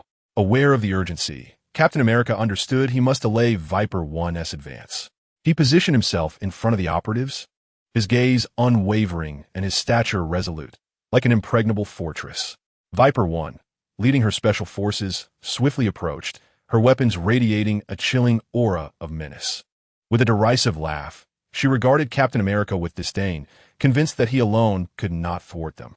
Captain America, you are merely an operative. The operatives, united in their efforts, executed seamless formations to trap their adversaries. Though they lacked Captain America's superhuman abilities, they were nonetheless elite agents, trained in both skill and strategy. At that moment, Captain America sensed a slight tremor beneath his feet. His gaze sharpened, and he immediately recognized the impending danger. "Everyone, take cover," he shouted. "The solitary warrior. Do not think you can thwart us," taunted Viper 1. Captain America disregarded her words, steadfastly gripping his shield in anticipation of the enemy's onslaught. The first adversary lunged forward, brandishing a keen sword, attempting to breach Captain America's defenses. With rapid reflexes, he deflected the sword's attack with his shield. The clash of metal rang out sharply as blade met shield.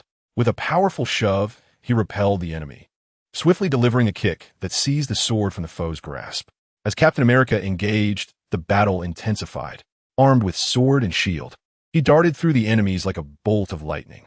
Every strike, blade, bullet, kick, and punch was executed with precision, overwhelming his opponents. His shield transformed into a formidable weapon, serving both as a defense against attacks and as an instrument to break through enemy lines. The foes found themselves nearly powerless against him. Observing the situation, Melinda May, the Iron Rider, joined the fray. She met the enemies with iron fists, each blow eliciting pained groans from them.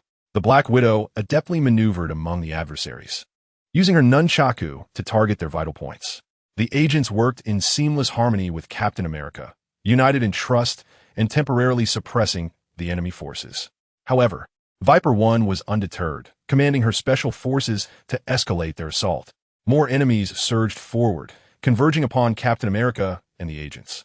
Despite his extraordinary combat prowess, Captain America began to feel the strain against such overwhelming numbers. "Hold strong, Captain," some agents shouted. Captain America nodded resolutely, refusing to waver. He fully utilized his combat experience and training, employing advanced techniques with deftness. He absorbed attacks with his shield, severed enemy defenses with his sword, and evaded assaults with agile movements. Throughout the skirmish, he occasionally turned to push agents out of harm's way, shielding them with his own body. His indomitable spirit inspired those around him, reinforcing the agents' belief in victory. "I cannot allow them to be harmed," Captain America silently vowed. The agents, too, exerted every effort, coordinating their movements seamlessly while shifting formations to push the enemies to the periphery. Although they lacked Captain America's superhuman abilities, they were nonetheless top-tier operatives in terms of training and skill.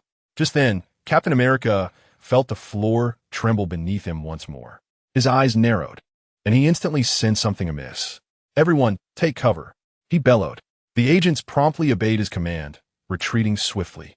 In the instant they moved away, the floor suddenly collapsed, plunging the agents who had been standing there into a deep pit below. "Captain!" the Black Widow exclaimed in alarm. Yet Captain America had no time to ponder. His focus remained fixed on the enemies before him. He understood that any distraction could lead to an even more perilous situation.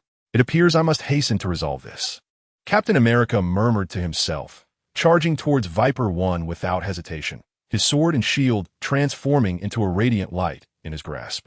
Viper 1, upon witnessing this, let out a cold chuckle and advanced as well.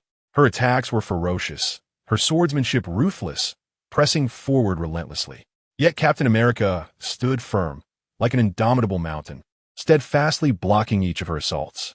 The duel between Captain America and Viper 1 unfolded with fervor, their blades creating a symphony of glinting steel that enveloped the entire basement in an atmosphere charged with intensity. Viper One's onslaught was fierce. Each strike was swift and precise. Yet Captain America, with his remarkable reflexes and exquisite combat skills, consistently managed to counter her attacks in time. His shield became the linchpin of his defense, deftly employed to deflect each of Viper One's strikes. The metallic clang of his shield against her blade resonated like a unique melody on the battlefield. Meanwhile, Captain America sought to retaliate, his swordsmanship striking with pinpoint accuracy. Each thrust aimed at Viper One's vulnerabilities, yet she adeptly evaded his every attempt. The pace of their combat was so rapid that distinguishing between sword and blade became a challenge, as if the battlefield were awash in a luminescent display of weaponry. Chapter 80: The Invisible Blade, the Most Lethal. The technique-laden clash between Captain America and Viper One resembled two dancers gracefully intertwined in a ballet of battle upon the stage of war. Their movements were both elegant and precise, each swing of the blade imbued with devastating force, akin to a performance of exquisite ballet. In that dark, damp basement, their struggle evolved into a stage radiating brilliance.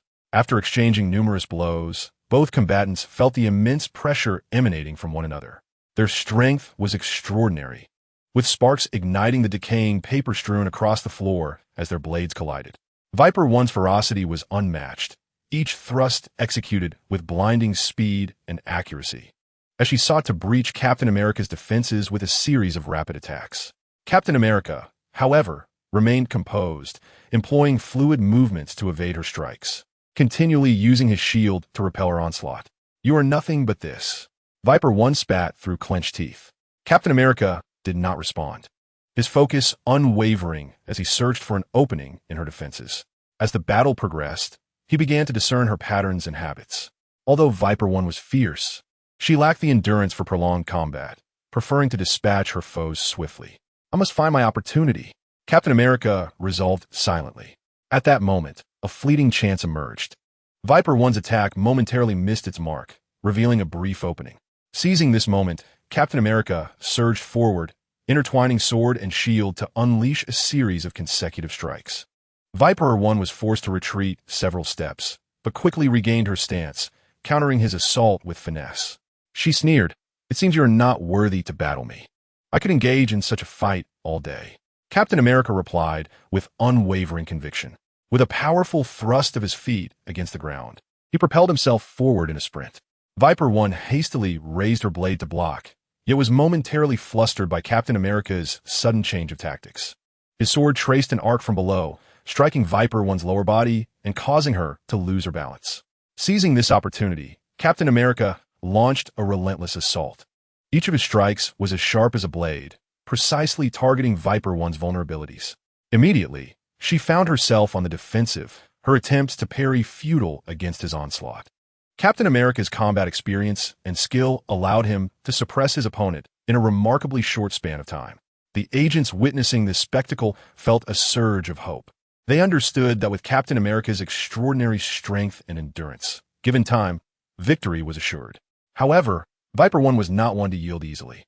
Suddenly, she executed a swift roll, transforming her defense into offense, skillfully evading Captain America's attacks. "You are still too inexperienced," Viper One taunted. Captain America remained undeterred, fully aware that the battle was far from over. His gaze intensified, the super serum coursing through him, providing an unceasing reservoir of strength. Viper One renewed her assault, and the two clashed once more. The sound of their blades colliding echoed through the basement, their figures weaving rapidly amidst the shadows. In the darkness of the basement, the fierce combat unfolded with palpable tension. Just then, a legion of the extremist warriors materialized on the battlefield, radiating a scorching energy akin to the blazing sun. These warriors possessed formidable firepower, capable of unleashing high-temperature energy attacks at close range. Black Widow, Melinda May, and the agents immediately sensed the escalating crisis. The emergence of the extremist warriors introduced an unprecedented pressure upon them. The warriors unleashed their fiery energy, sending searing beams hurtling towards Black Widow and her allies. Instantly overwhelmed, they had to muster all their strength to counter the onslaught. "Be cautious," Their attacks are extraordinarily destructive. Black Widow warned. The agents quickly dispersed, seeking cover among the room's structures. The high-temperature energy assaults wreaked havoc, plunging the battlefield into chaos. Black Widow, Melinda May, and the agents found themselves besieged by the extremist warriors. The relentless beams of energy devastated their surroundings, rendering close combat nearly impossible. In this dire moment, a shadowy figure swiftly emerged on the battlefield. The leader of the Shadow Clan, the would-be superhero, Kestrel. Kestrel cast a cold gaze around, clad in dark garb, wielding a blade infused with an ominous aura. "Who is that?" Black Widow gasped in astonishment. The appearance of Kestrel momentarily halted the extremist warriors, but they quickly resumed their attack. With a cold gaze, Zhu prepared to confront the desperate warriors, officially entering the state of battle. The invisible blade was most lethal. Shadow Ninja Technique. Soul Annihilation. Zhu swiftly maneuvered to evade the searing energy attacks. He wielded his fist sword with deadly precision, targeting a severely injured warrior. Each strike was impeccably accurate and fatal. When his fist sword connected with the already gravely wounded adversary, Zhu's assault became even more lethal, as if he were a shadow, extinguishing the flickering life of his enemy. Shadow Secret Art. All blades. Suddenly, Zhu and his shadow clones hurled their swords and shurikens forward. The blades spun rapidly, forming a torrential rain of steel that blanketed the battlefield. The desperate warriors were forced to evade, yet several were struck, instantly igniting into flames. Shadow Secret Art. Clones. Zhu's figure abruptly split, revealing multiple shadow clones that mirrored his skills, augmenting his combat prowess. They darted across the battlefield, engaging the desperate warriors in fierce combat. With his exceptional combat techniques and enigmatic shadow form, Zhu resembled a dark tempest, swiftly navigating the battlefield, each strike akin to a venomous serpent, leaving foes perplexed. He utilized the synergy of his shadow clones to alternately evade enemy assaults and swiftly close in for devastating strikes. Forbidden Secret Art. Instant et Shadow Kid Formation. Zhu suddenly became untargetable, rapidly lunging towards a desperate warrior while marking his target. This advance was accompanied by a dazzling arc of darkness, mesmerizing all who beheld it. 3 seconds later, the mark activated, inflicting horrific damage, while Zhu's shadow left behind swapped positions with the marked target. Zhu's emergence transformed the tide of battle dramatically. His attacks flashed like lightning in the dark, swift and deadly. The desperate warriors began to suffer significant losses, their onslaught gradually weakening. Simultaneously, the invincible stance of not looking back at the fallen enemies left Black Widow and her companions in awe. After their initial shock, Black Widow, Iron Rider, and the agents seized the opportunity, utilizing Zhu's disruption of the desperate warriors' formation to initiate a counterattack. Zhu's presence afforded them a fleeting moment to regroup, allowing them to unleash their full might and rapidly diminish the ranks of the desperate warriors. As Zhu collaborated with his shadow clones, he sought out the weaknesses of the desperate warriors. His fist sword was like a beast of darkness, mercilessly shattering several warriors' high-temperature shields before dispatching them. "Embrace the shadows or perish in the dark," Zhu declared, his voice cold and resolute. Under Zhu's leadership, Black Widow, Iron Rider Melinda May, and the agents gradually gained control of the battlefield. Zhu's presence rekindled their hope for victory, while the desperate warriors plunged into unprecedented despair. On the battlefield, Zhu shone like a dark star, resplendent and destined to lead his enemies into oblivion. Amidst the clash of searing energy and shadow techniques, the situation on the battlefield became increasingly clear. Zhu's arrival had irrevocably altered the course of the conflict. With his intangible murderous intent and ferocious attacks, he systematically eliminated the desperate warriors. A shroud of darkness enveloped the battlefield, the acrid scent of blood permeating the air. Yet, the figure of the assassin, known as Kaguya, remained unfazed, relentlessly advancing and vanquishing his foes until tranquility once more graced the war-torn land. As the tumult subsided, Kaguya stood resolute at the heart of the battlefield, an aura of darkness swirling around him. His gaze was devoid of emotion, cold and unwavering, reflecting neither joy nor sorrow. The Black Widow, Melinda May of the Iron Legion, and the agents beheld Kaguya with a profound sense of reverence. Meanwhile, on the other side, Viper One found herself utterly overwhelmed by Captain America's relentless onslaught. the prospect of victory slipping further from her grasp. Scanning the battlefield, she recognized the dire circumstances that had unfolded, the disadvantages of her desperate warriors becoming all too apparent. Cursed, Viper 1 clenched her jaw, anxiety gnawing at her. A thought of retreat flickered in her mind. Sometimes, knowing when to withdraw is a sagacious choice on the battlefield. She methodically assessed her predicament, realizing she had been cornered into a passive stance. With swift resolve, she decided to forego a direct confrontation with Captain America. She pivoted and retreated rapidly, seeking an opportunity to escape. Viper 1 understood that in such fierce combat, her time was limited. Observing her movements, Captain America discerned her intentions to flee. He refrained from recklessly pursuing her, instead maintaining his ground, keeping a prudent distance, prepared for any sudden strikes. Like a nimble serpent, Viper 1 darted across the battlefield, adeptly utilizing the terrain and obstacles to conceal her movements, constantly altering her direction to evade detection. "You cannot escape," Captain America's voice echoed. Viper 1 remained silent, cognizant that survival was her only path to vengeance. She pressed on, striving to evade his pursuit. However, Captain America had no intention of relinquishing her. He followed closely, ever vigilant against any potential assault from her. Viper 1's agility and speed posed a challenge for him.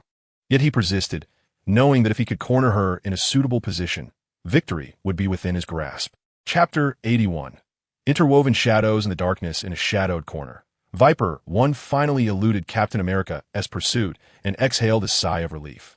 Yet, she remained unaware that she was not alone. Suddenly, a dark figure emerged from the gloom. Kage. His expression was impassive, wielding a fist blade like a specter of the night. Viper 1, sensing an unusual presence, scanned her surroundings with heightened alertness, bracing herself for another confrontation. Yet her search for Kage yielded nothing. In an instant, a chill crept up her spine. Reacting instinctively, she turned, only to find Kage standing directly behind her, his blade silently poised at her throat. "Your perception requires refinement."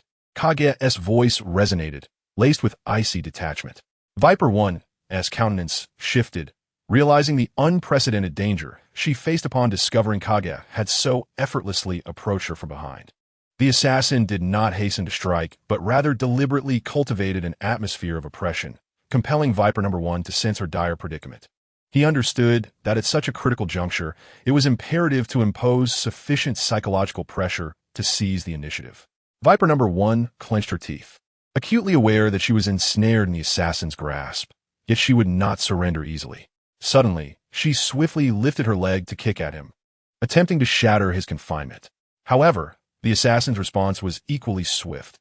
He deftly evaded her kick and, in a heartbeat, unleashed a punch aimed at her side. Viper 1 dared not show any sign of complacency. She quickly dodged while parrying his assault with her blade. The clash of fist against sword resonated with a sharp metallic sound. The assassin's onslaught did not relent. He continuously launched a series of strikes, probing for cracks in Viper 1's defenses. In turn, she transformed her defense into offense, skillfully evading his attacks while seeking an opportunity for counterattack.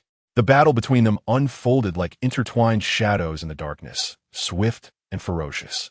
The assassin's strikes morphed into lethal blades, each attack seemingly capable of tearing through the air, while Viper 1 wielded her sword with deadly precision, adeptly employing various techniques to uncover his vulnerabilities. As the combat raged on, the assassin's shadowy techniques began to gain the upper hand. "Your skills are insufficient," he remarked coldly. Viper 1 offered no response, her mind rife with anxiety. She recognized the assassin as an extraordinary adversary. If she could not swiftly devise a means to counter him, her escape would be exceedingly difficult. In the shroud of darkness, she remained calm, contemplating a strategy to defeat him. Her gaze sharpened, every cell in her body tensed to its utmost. Sensing her unease, the assassin understood that she had recognized his unparalleled prowess. Thus, he resolved to employ his true strength, preparing to vanquish Viper 1. The interplay of fist and sword intensified, his attacks becoming increasingly relentless. His strikes were akin to venomous serpents in the dark, fierce and rapid, each aimed at exploiting her weaknesses. Viper 1 exerted herself to respond, yet gradually realized she was on the back foot, struggling to withstand his relentless barrage. The assassin's shadowy techniques began to dominate. His figure as agile as a wraith, flickering in and out of sight within the darkness. She endeavored to track his location, but each time, she could only glimpse his shadow, his true form having long since vanished. "You are still far from adequate," his voice echoed. Viper number 1 remained silent, her heart ablaze with fury. She regarded him coolly, yet her lips remained sealed. "Tell me the whereabouts of Aldrich," the assassin demanded coldly. Viper number 1 remained reticent, aware that divulging Aldrich's location would only serve to arm him with the means to pursue her target. She would never betray this crucial lead. The assassin, perceiving her resolve, scoffed. He understood she would not yield easily. Since she refused to speak, he would have to employ more formidable power to compel her submission. The shadow of the assassin abruptly vanished into the darkness, and just as Viper 1 felt a surge of terror, he reappeared before her. This time, his assault was even more ferocious, with fists and blades intertwining, leaving Viper 1 nearly defenseless. She exerted every ounce of her strength, yet still found herself cornered by the relentless onslaught. The assassin's weapon grazed her cheek, leaving a faint scar for which a droplet of blood fell. "Did you think I would show you mercy?" His voice was frigid. Viper 1 let out a cold laugh. She had no expectation of compassion. In this merciless world, she understood that only the strong could survive. "Very well, just kill me," she declared resolutely. Seeing that his intimidation had failed, the assassin's demeanor shifted to one of calm. Just as Viper 1 was taken aback, he swiftly rendered her unconscious. At that moment, Captain America, having heard the commotion, rushed to the scene. Observing the assassin lifting Viper 1, he commanded, "Stop right there, friend." The assassin turned to face the righteous Captain America. "I have no desire to be your enemy." Captain America raised his hands in a gesture of peace. "Friend, I too wish to avoid conflict, but the woman you're holding is our target, and we must take her back. Will you hand her over to me?" "Absolutely not," the assassin replied, having recognized Captain America, but unwilling to engage in further dialogue. Captain America responded, "In that case, why not consider cooperation? You possess formidable skills." "Captain, I will not surrender her to you, but I can provide you with information after I obtain it." The assassin's words puzzled Captain America. The two stood in the shadowy corner, their gazes locked, the tension of impending battle thick in the air. The assassin's eyes were cold and resolute, while Captain America appeared calm and composed. "It seems there is nothing left to discuss." "My apologies, friend," Captain America stated before charging forward. The assassin released Viper 1 and followed suit, his figure darting like a panther through the darkness. He unleashed the shadow technique, numerous blades, transforming his weapon into a multitude of razor-sharp edges that rained down upon Captain America. Unfazed by the onslaught, Captain America swung his shield, deflecting the assassin's barrage. He quickly retreated, seeking to create distance and secure an opportunity for counterattack. Noticing this, the assassin pursued relentlessly, weaving through the shadows to encircle Captain America. Suddenly, he employed the shadow technique, clones, instantly creating several shadowy duplicates that launched an attack on Captain America. Remaining composed, Captain America adeptly evaded the strikes from the clones, using his shield to repel several of them. However, the assassin's true form unexpectedly appeared behind him, wielding his weapon to strike at Captain America's back. Sensing the imminent danger, Captain America swiftly turned, blocking the attack with his shield. The clash of their weapons resonated with a sharp metallic sound. The onslaught of Jet grew increasingly fierce as he once again unleashed the shadow art. The ghost slash transformed his fist and sword into a swirling vortex of dark energy, hurtling towards Captain America. Gritting his teeth, Captain America summoned every ounce of strength to withstand the blow, his power nearly transcending human limits. Bang! He was forcefully repelled, yet managed to steady himself upon landing. Jet observed Captain America with a cold indifference, having gleaned some of his opponent's capabilities through probing. He began employing the techniques of a shadow ninja, swiftly traversing the battlefield in search of Captain America's vulnerabilities. In turn, Captain America utilized his combat experience and skills to counter Jet's assault, scrutinizing his adversary's maneuvers for a means of defense. Jet advanced rapidly, his form fracturing in the darkness, transforming into multiple shadow clones, each wielding a fist sword, fiercely launching an attack on Captain America. Remaining composed, Captain America swiftly raised his shield to deflect the onslaught of Jet's clones. Simultaneously, He planted a foot firmly on the ground and charged towards Jet, gripping his shield tightly with his right hand while his left rolled to retrieve the fallen blade of Viper 1, striking at Jet.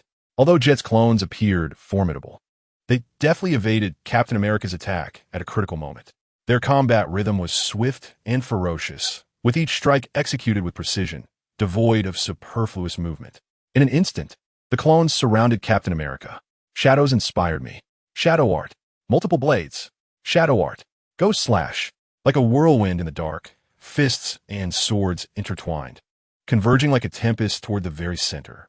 Captain America braved the assault, wielding his blade and shield to form a formidable defense. Spinning like a windmill to withstand Jet's barrage, the clash resounded, crack. The blade in Captain America's grasp shattered, his uniform torn, blood seeping forth. I could endure such a battle for an entire day, Captain America declared with a piercing gaze fixed on Jet. Jet offered no response.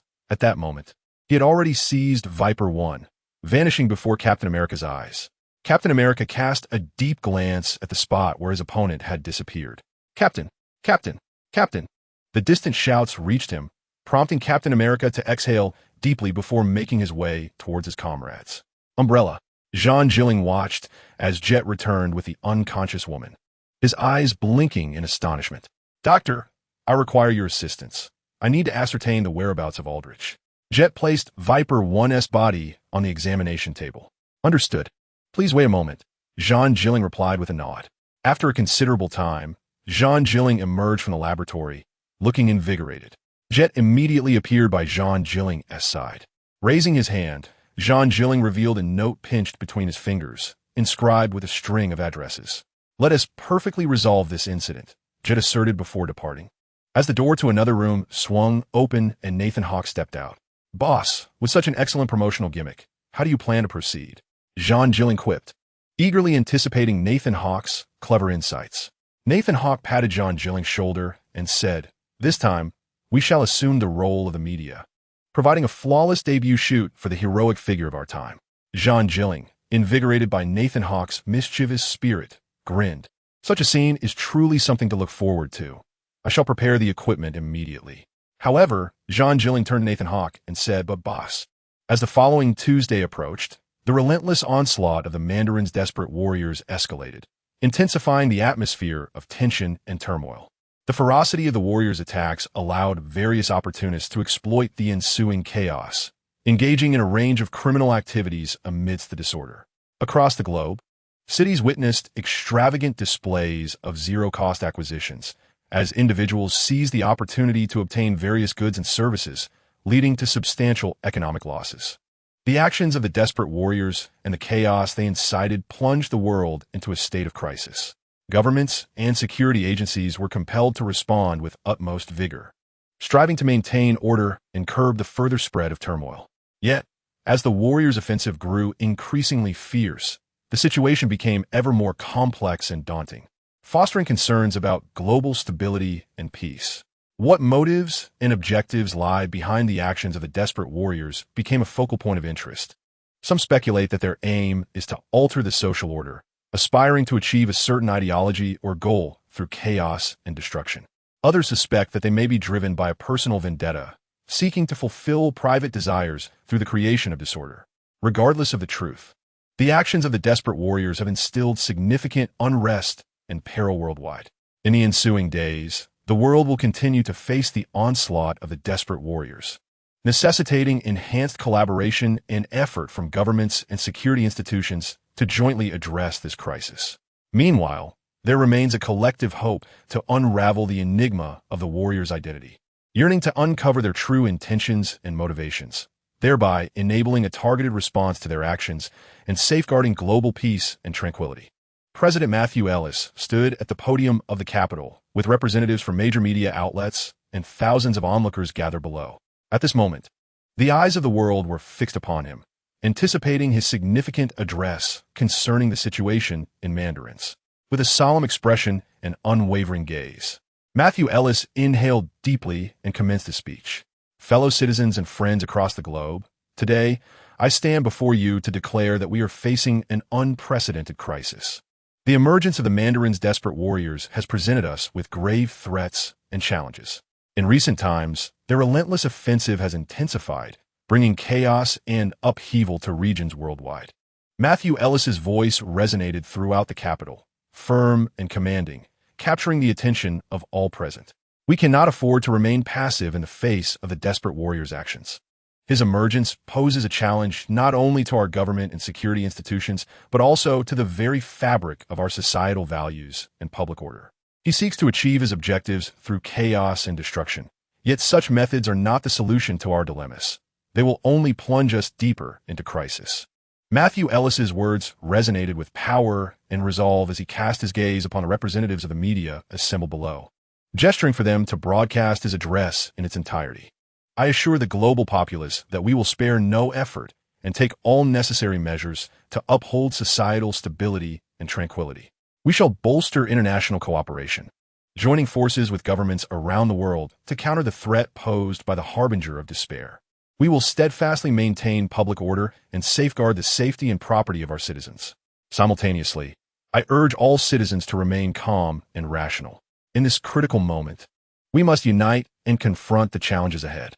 Let us not be swayed by rumors and misinformation, but rather place our trust in our government and security agencies. For we are committed to protecting the interests of every individual. The harbinger of despair may attempt to achieve his aims through chaos. Yet we shall not allow him to prevail. We will take every necessary action to trace his movements and bring him to justice. We hold firm in our belief in justice and the rule of law, confident that our institutions will ultimately triumph over disorder and turmoil. Matthew Ellis's address was met with resounding applause from the audience. His determination and resolve instilled a sense of comfort and confidence among the people. At this juncture, I extend my gratitude to all the brave law enforcement officers and soldiers who vigilantly guard our safety, protecting us from threats. I also pay tribute to those citizens who offered aid and assistance amidst the turmoil. Your benevolence exemplifies the strength and unity of our society. Though the harbinger of despair may have momentarily incited chaos, we shall not yield to him. We will overcome this challenge, restore order, and forge a more prosperous, harmonious, and secure society. As Matthew Ellis concluded his speech, a solemn atmosphere enveloped the assembly. The audience felt the president's determination and steadfastness.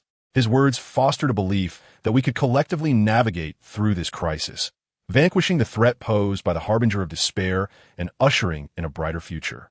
Just as Matthew Ellis was about to step down, a steel-clad suit soared towards the Capitol. "Mr. President, it is the Patriot armor." The president's security advisor immediately informed him from behind. "I recall the pilot is James Rhodes." Matthew Ellis did not turn back, but replied directly, "Indeed." The advisor confirmed. Yet his vigilant demeanor prompted him to signal the bodyguards to encircle Matthew Ellis. The audience gazed curiously at the approaching Patriot armor, with some even eagerly anticipating any exhilarating maneuvers. The Patriot armor landed on the podium. "Mr. President, something seems amiss," the security advisor cautioned. At that moment, someone urgently shouted, "James Rhodes is missing. We have received a message from the military." "What?" The crowd's pupils dilated in shock. "Quick, take cover." The Patriot armor raised its hand, unleashing a powerful energy beam directed at Matthew Ellis. The atmosphere grew tense as the energy beam surged towards him. In an instant, Matthew Ellis's security advisors and bodyguards reacted, rushing towards the president in an attempt to usher him to safety. Remaining composed, Matthew understood the necessity of calmness. He could only rely on those around him for protection. The assault from the Patriot armor was formidable, and the consequences of a direct hit would be dire. As the energy beam descended, the ground erupted with a violent shockwave of energy. Matthew's security advisors shielded him with their bodies, bracing against the onslaught of the energy beam. "Do not let him near the president," one bodyguard shouted. Others opened fire on the Patriot armor, striving to disrupt its attack.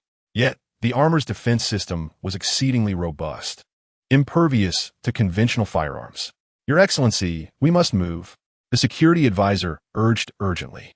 The beams struck one after another, generating immense shockwaves that charred the podium and surrounding ground, plunging the scene into chaos.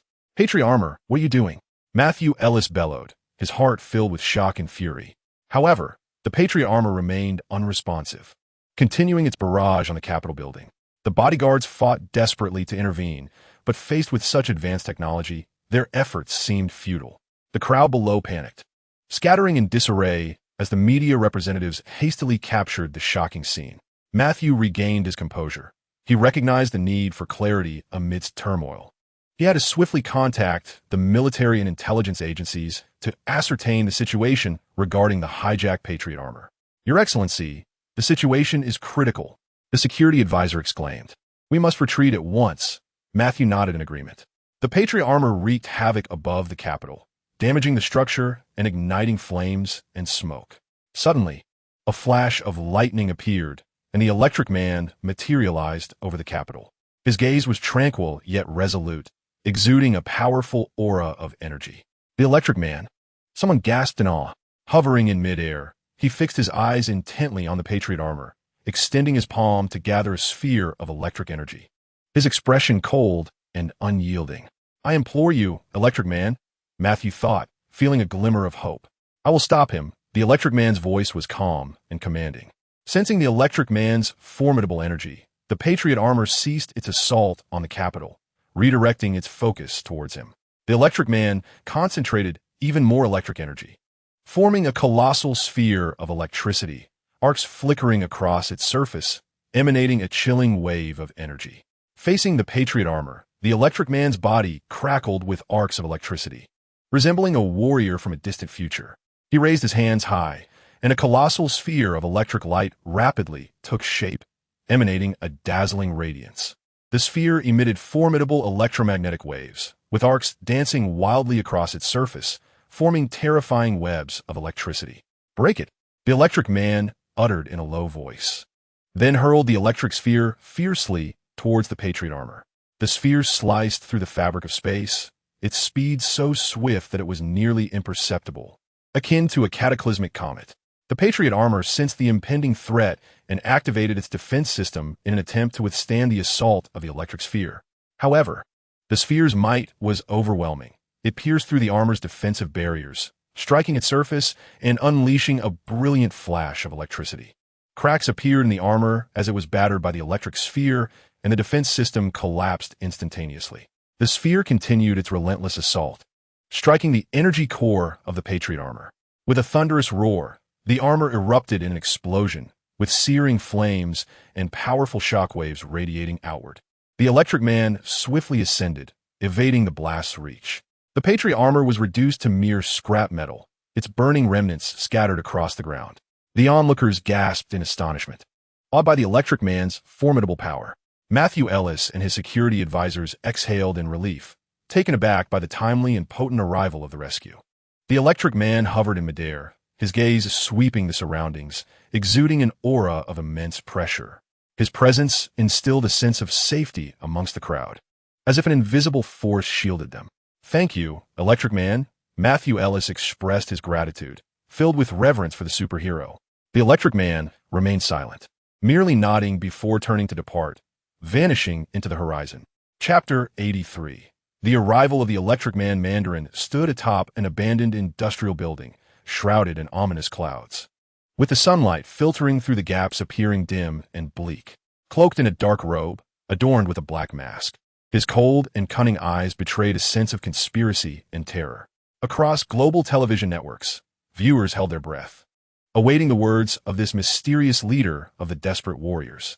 Dear people of the world, President Matthew Ellis, and those foolish viewers watching the live broadcast. Mandarin's voice was sharp and chilling, as if emanating from the depths of hell. A faint smile crept across his face, eyes glinting with mockery. He then raised a black box in his hand, fiddling with it as he continued speaking. "Matthew Ellis, this is a gift for you. I hope you enjoy it, for it will be the greatest gift of your life." His tone was deep and mocking, laced with disdain for the president. Suddenly, Mandarin opened the box to reveal what appeared to be an ordinary stone. Yet, he smiled at the camera, hinting at something ominous. "You may wonder what this is, right? This is no ordinary stone. It is a piece I have personally chosen, symbolizing my hatred and contempt for you."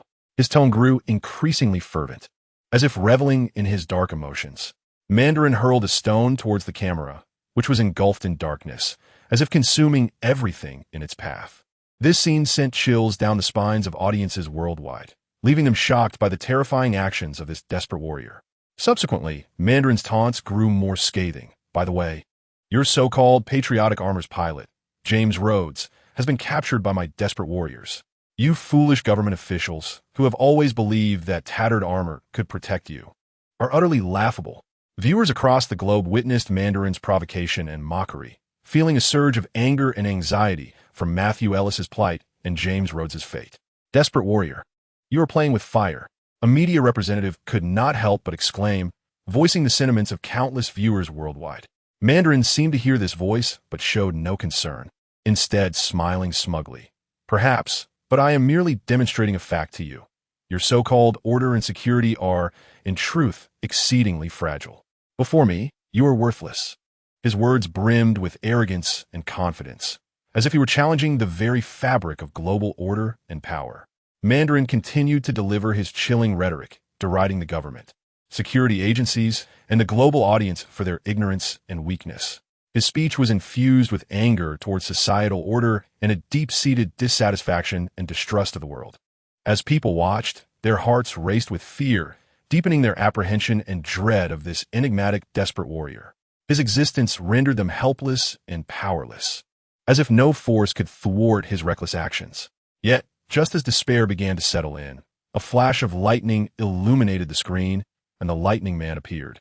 His imposing figure exuded authority, his gaze unwavering, radiating an aura of formidable energy. The Lightning Man's arrival caused Mandarin to pause, a flicker of hesitation crossing his eyes. However, a cold smirk soon returned to his lips, as if he regarded the Lightning Man with disdain. Ah, Lightning Man, you've arrived. It seems you are ready to serve the president? Ha ha, Mandarin mocked, though perspiration began to bead on his palms. Finally, I have found you. The Lightning Man scanned the ranks of desperate warriors. His presence instilled a sense of vigilance among them, for they understood that the Lightning Man's power was not to be underestimated. He locked eyes with his foes, his body emanating potent electrical energy, arcs of lightning dancing around him, forming a protective shield. Desperate warriors, lay down your weapons and surrender. Your actions will only bring about destruction and suffering. I do not wish to engage you, but should you insist on challenging justice, I shall show no mercy. The Lightning Man noticed the camera in the distance, his voice calm and resolute, betraying an indomitable will. Next time, I should strike the camera first, he mused internally. Nevertheless, the desperate warriors disregarded his warning. Their eyes filled with anger and ambition, their skin radiating heat, as if to scorch the very air around them.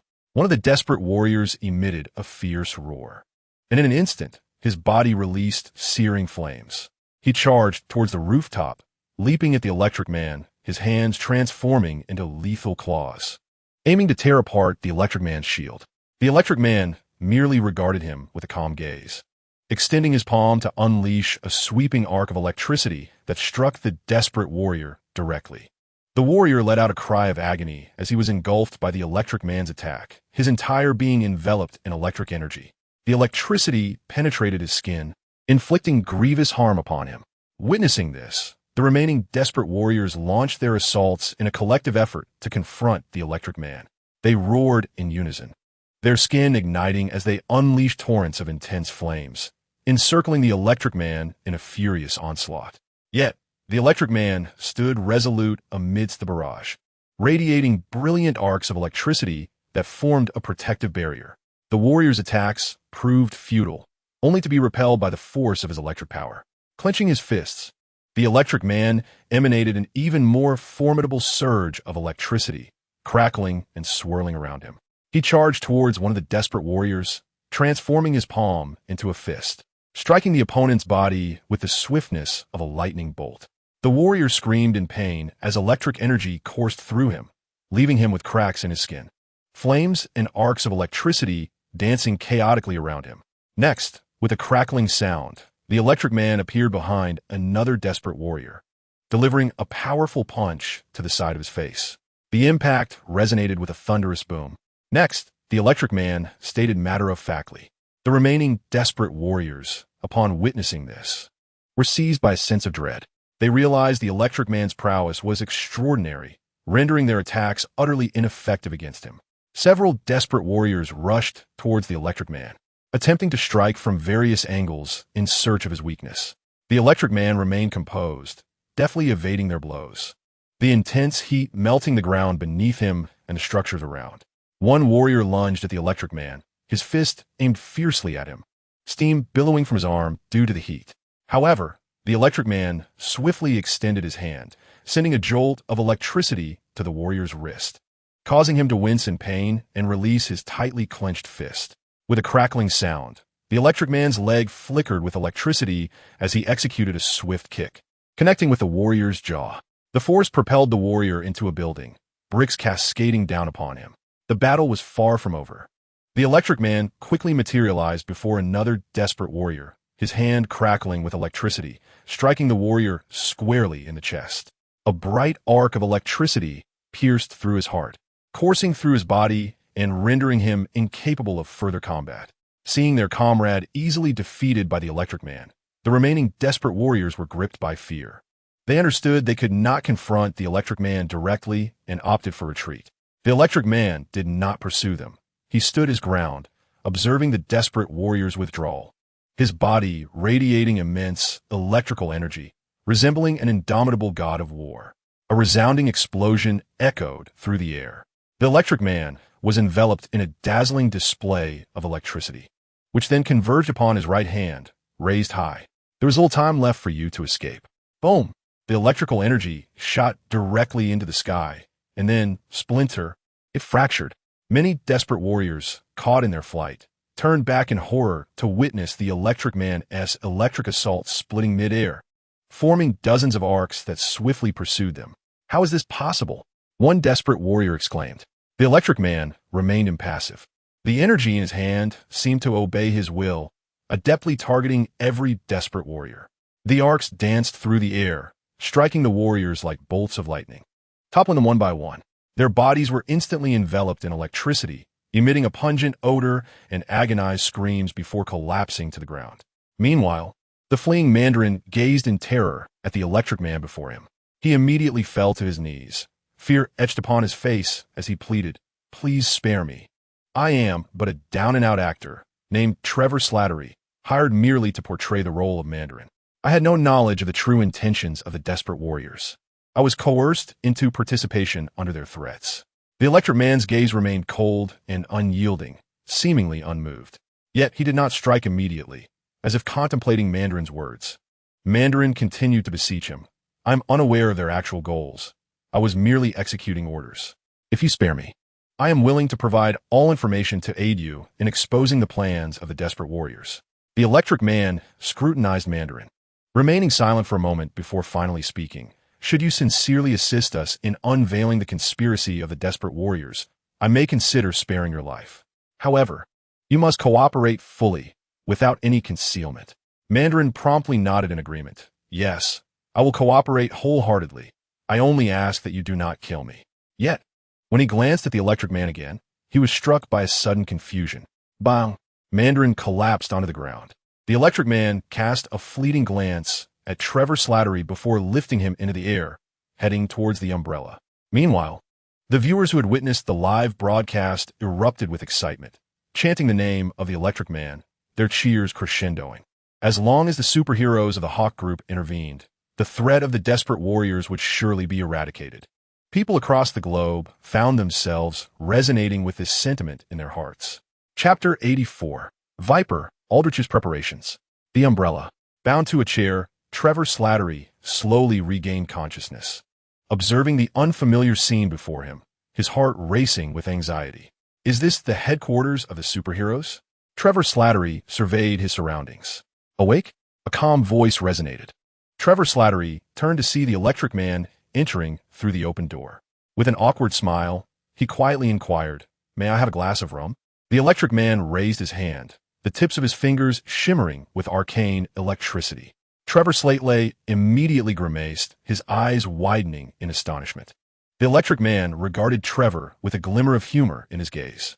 Gradually, he lowered his hand and offered a slight smile, seemingly savoring Trevor's anxiety and trepidation. "Rum, an intriguing request. However, we are not here to indulge in libations. Do you recall the intelligence you just shared with me regarding the Desperation Warriors?" The Electric Man queried.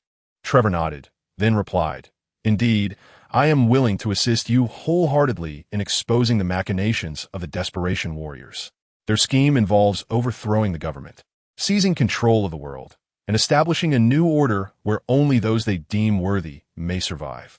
I am one of the hired actors to portray the Mandarin, tasked with disseminating their terror-laden proclamations across global media, inciting chaos and panic.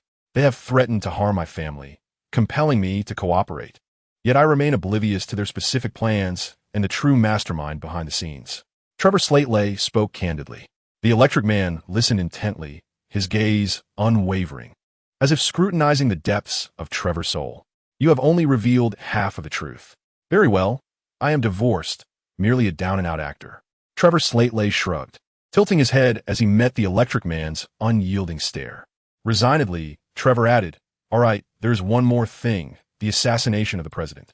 The Electric Man fell silent for a moment, then replied coolly, "I shall investigate and verify the information you have provided. If what you say holds true." Trevor exhaled, appearing somewhat reassured. "But before that, you must remain here. This place will afford you protection. The Desperation Warriors will not allow you to escape easily." "No problem. I will comply." Trevor Slateley nodded in agreement. While Trevor Slateley stayed under the protective umbrella, Tony Stark diligently worked in his laboratory, upgrading the Iron Man suit and devising strategies against the Desperation Warriors. After a series of relentless research and testing, Tony successfully developed a range of technologies to counter the Desperation Warriors and the Desperation virus. The Iron Man suit was enhanced, boasting superior defensive and offensive capabilities, along with improved thermal resistance to effectively combat the high-temperature assaults of the Desperation Warriors. Furthermore, Tony devised a specialized serum that, when injected into an adversary, would rapidly extinguish their elevated body temperature. Additionally, he integrated a unique coating into the Iron Man suit, specifically targeting the Desperation Warriors, enabling its attacks to more effectively penetrate their thermal defenses. After a period of diligent effort, Tony Stark achieved a significant breakthrough in his research against the Desperation Warriors and the Desperation virus. At last, it was completed. Tony Stark gazed excitedly at his Iron Man suit, nodding in satisfaction. Aldrich stood in the office of Viper, a content smile gracing her face. Under her command, the Extremist Warrior Project had achieved monumental breakthroughs. "Viper, I have succeeded. The stable, superpowered Extremist Warriors are a reality," Aldrich reported with palpable excitement. Viper, seated behind her desk, nodded slightly. "Excellent, Aldrich. Your diligent efforts have borne fruit. Enlighten me regarding the superpowered Extremist Warriors." With pride, Aldrich elaborated, "The superpowered Extremist Warriors possess formidable flame control capabilities. Infused with a unique Extremist virus, their blood now harbors a high concentration of flame elements. Once activated, they can manipulate fire, unleashing intense energy. Not only can they assault adversaries with flames, but they can also conjure defensive barriers, rendering them impervious to damage from other weaponry." Viper nodded, fully aware of the power wielded by the superpowered Extremist Warriors. Moreover, their physical strength vastly surpasses that of ordinary humans. Their skin can endure extreme heat, even absorbing and converting the fire energy into their own vitality. This renders them nearly invincible in battle, untroubled by flames. Furthermore, they boast exceptional physical attributes and reflexes, easily adapting to various combat environments. The element of fire aligns perfectly with the stability and control of the superpowered Extremist Warriors. A flicker of excitement danced in Viper's eyes. This signifies that we finally possess the strength to confront the heroes of the Hawk Group. Do the capabilities of the superpowered Extremist Warriors rival theirs? A subtle glimmer appeared in Aldrich's eyes as he nodded in affirmation. Indeed, the prowess of the superpowered Extremist Warriors can certainly compete with that of the Hawk Group's heroes. Moreover, we are in the process of developing even more superpowered Extremist Warriors. Once we complete their development, we will forge a formidable super army capable of utterly annihilating the Hawk Group and their heroes. Viper smiled with satisfaction. "Well done. Continue to expedite development. We must swiftly complete all the superpowered Extremist Warriors." As she watched Aldrich depart, a surge of desire flickered in Viper's gaze, a yearning for conquest. Under Viper's direction, Aldrich propelled the development of the superpowered Extremist Warriors into its final phase. Soon, the first batch of superpowered extremist warriors was fully developed. Under Viper's arrangement, they underwent rigorous training and testing to familiarize themselves with their abilities and learn how to leverage their advantages in combat. One day, Viper personally reviewed the first batch of superpowered extremist warriors. Standing high above, she surveyed the training ground below, a unit of well-equipped, black-clad Hydra superpowered extremist warriors stood in formation, exuding an imposing aura. The superpowered warriors, you are the backbone of the Desperation Warriors program, the beacon of hope in our fight against the Hawk Group's superheroes and the force that will topple the malevolent government. Your strength shall render us invincible, allowing us to dominate the world. The voice of Viper resonated throughout the training ground. The superpowered warriors absorbed Viper's brainwashing rhetoric, each brimming with confidence and resolve. They understood the gravity of their responsibilities and knew they must give their all. Now, let us witness your true prowess, Viper commanded. The training ground suddenly erupted with activity as the superpowered warriors swiftly showcased their abilities. Flames roared, and intense heat surged above the training arena, resembling a hellish inferno. They darted across the grounds with remarkable speed, launching fiery assaults at targets, reducing every obstacle to ashes. Viper nodded in satisfaction, recognizing the formidable strength of the superpowered warriors. Their control over fire far surpassed that of ordinary warriors. Excellent. Your capabilities exceed my expectations. Continue your training. We are soon to confront the superheroes of the Hawk Group, who will not let us off lightly. We must be thoroughly prepared to face the challenge with our utmost strength. Viper wickedly inspired them. Under her leadership, the superpowered warriors underwent increasingly rigorous training, continuously enhancing their abilities. They understood that in order to triumph over the formidable superheroes of the Hawk Group, they must exert every effort to propel Hydra's greatness towards the shores of victory. Two figures emerged, Viper and Aldrich. It seems you can hardly contain your anticipation, Viper remarked.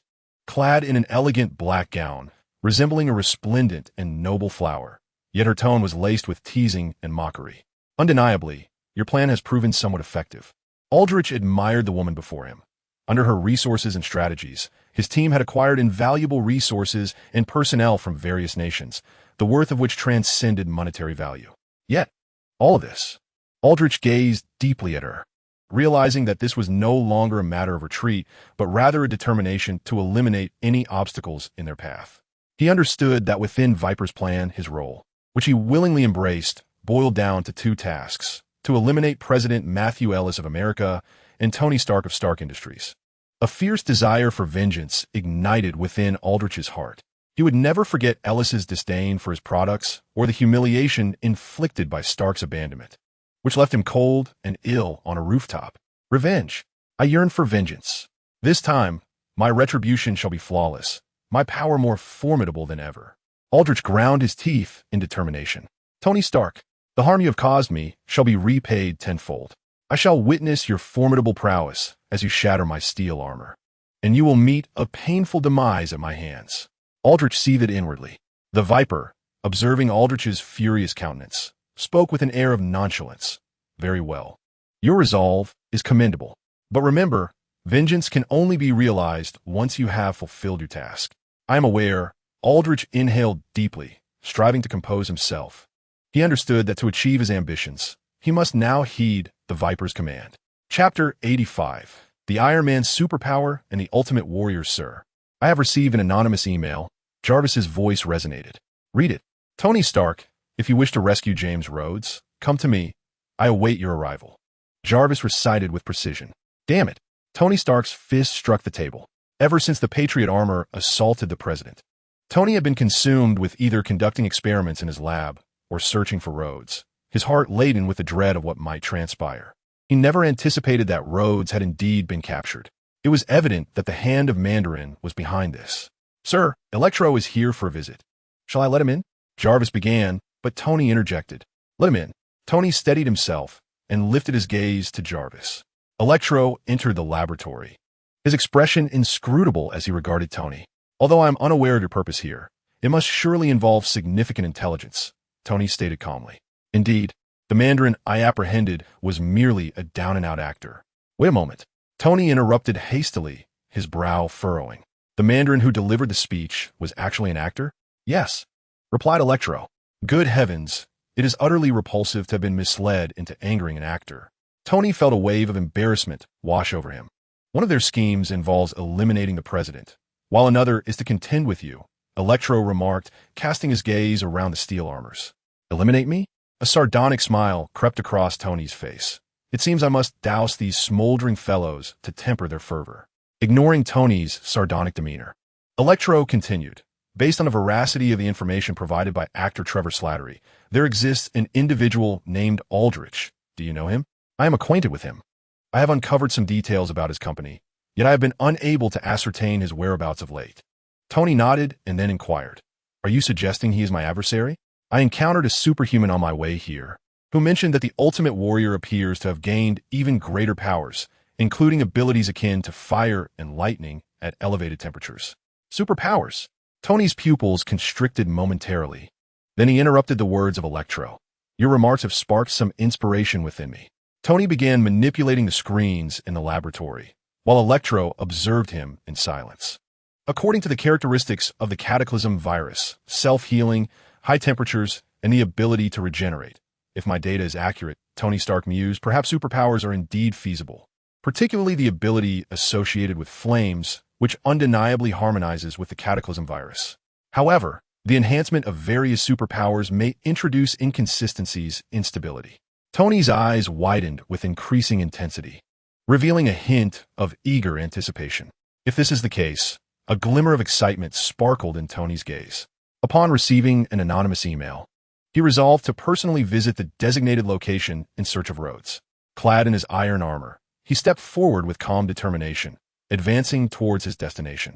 The address in the email led to an abandoned industrial area, now occupied by Cataclysm warriors. A large group of these warriors exuded waves of intense heat, preparing to confront Stark. Warriors, heed my command. Engage Tony Stark and let him experience our might. One of the Cataclysm warriors commanded, prompting the others to launch an offensive. Torrents of searing flames erupted from the warriors, forming fierce infernos that surged toward Stark. Their bodies were cloaked in the Cataclysm virus, amplifying their self-healing and high-temperature capabilities.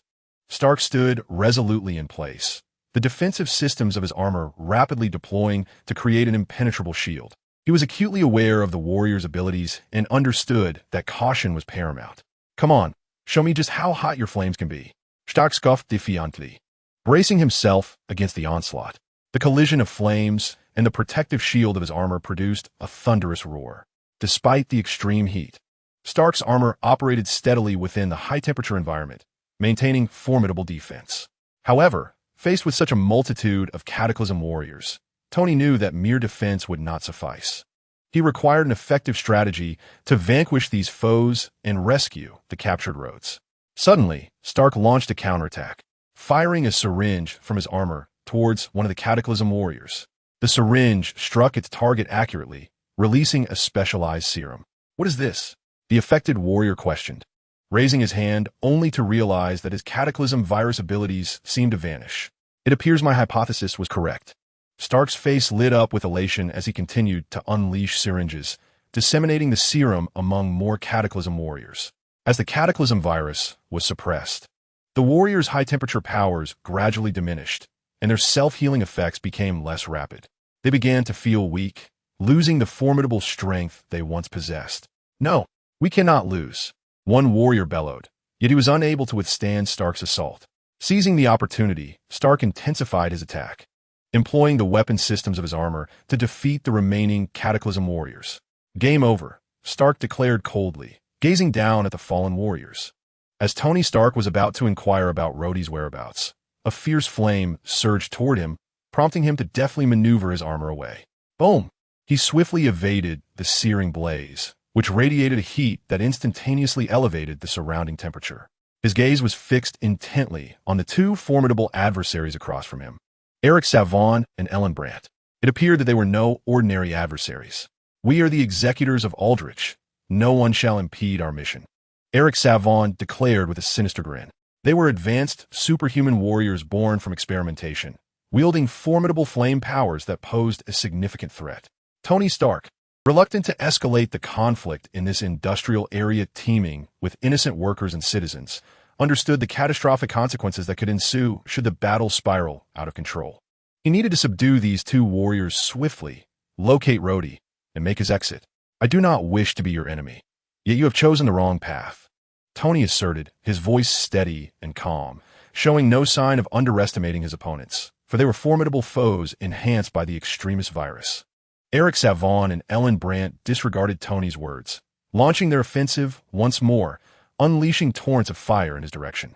Tony adeptly dodged the flames while firing a series of laser beams from his armor. The lasers and flames intertwined in a spectacular display. Yet both sides were exerting their utmost efforts.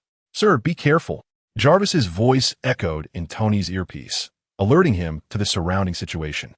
Suddenly, Eric Savon unleashed a more potent fire, creating a swirling vortex of flames intended to ensnare Tony.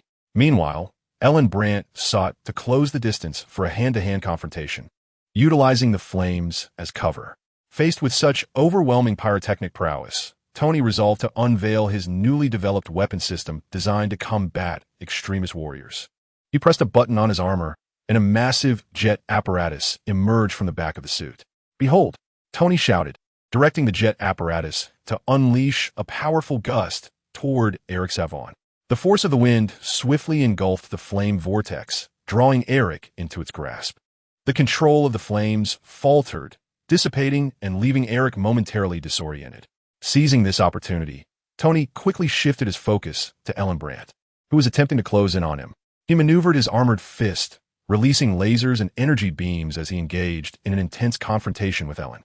The battle raged fiercely, with neither side gaining a definitive advantage. Ellen Brandt's flame abilities were formidable, yet Tony Stark's armor boasted exceptional defense, allowing him to maintain the upper hand. "I shall not permit you to harm anyone further," Tony declared resolutely, understanding that behind him lay a sense of responsibility and duty. He must thwart the nefarious schemes of these extremist warriors. The battle between Tony Stark and Ellen Blanter was exceptionally fierce, with lasers and flames intertwining to create a breathtaking spectacle.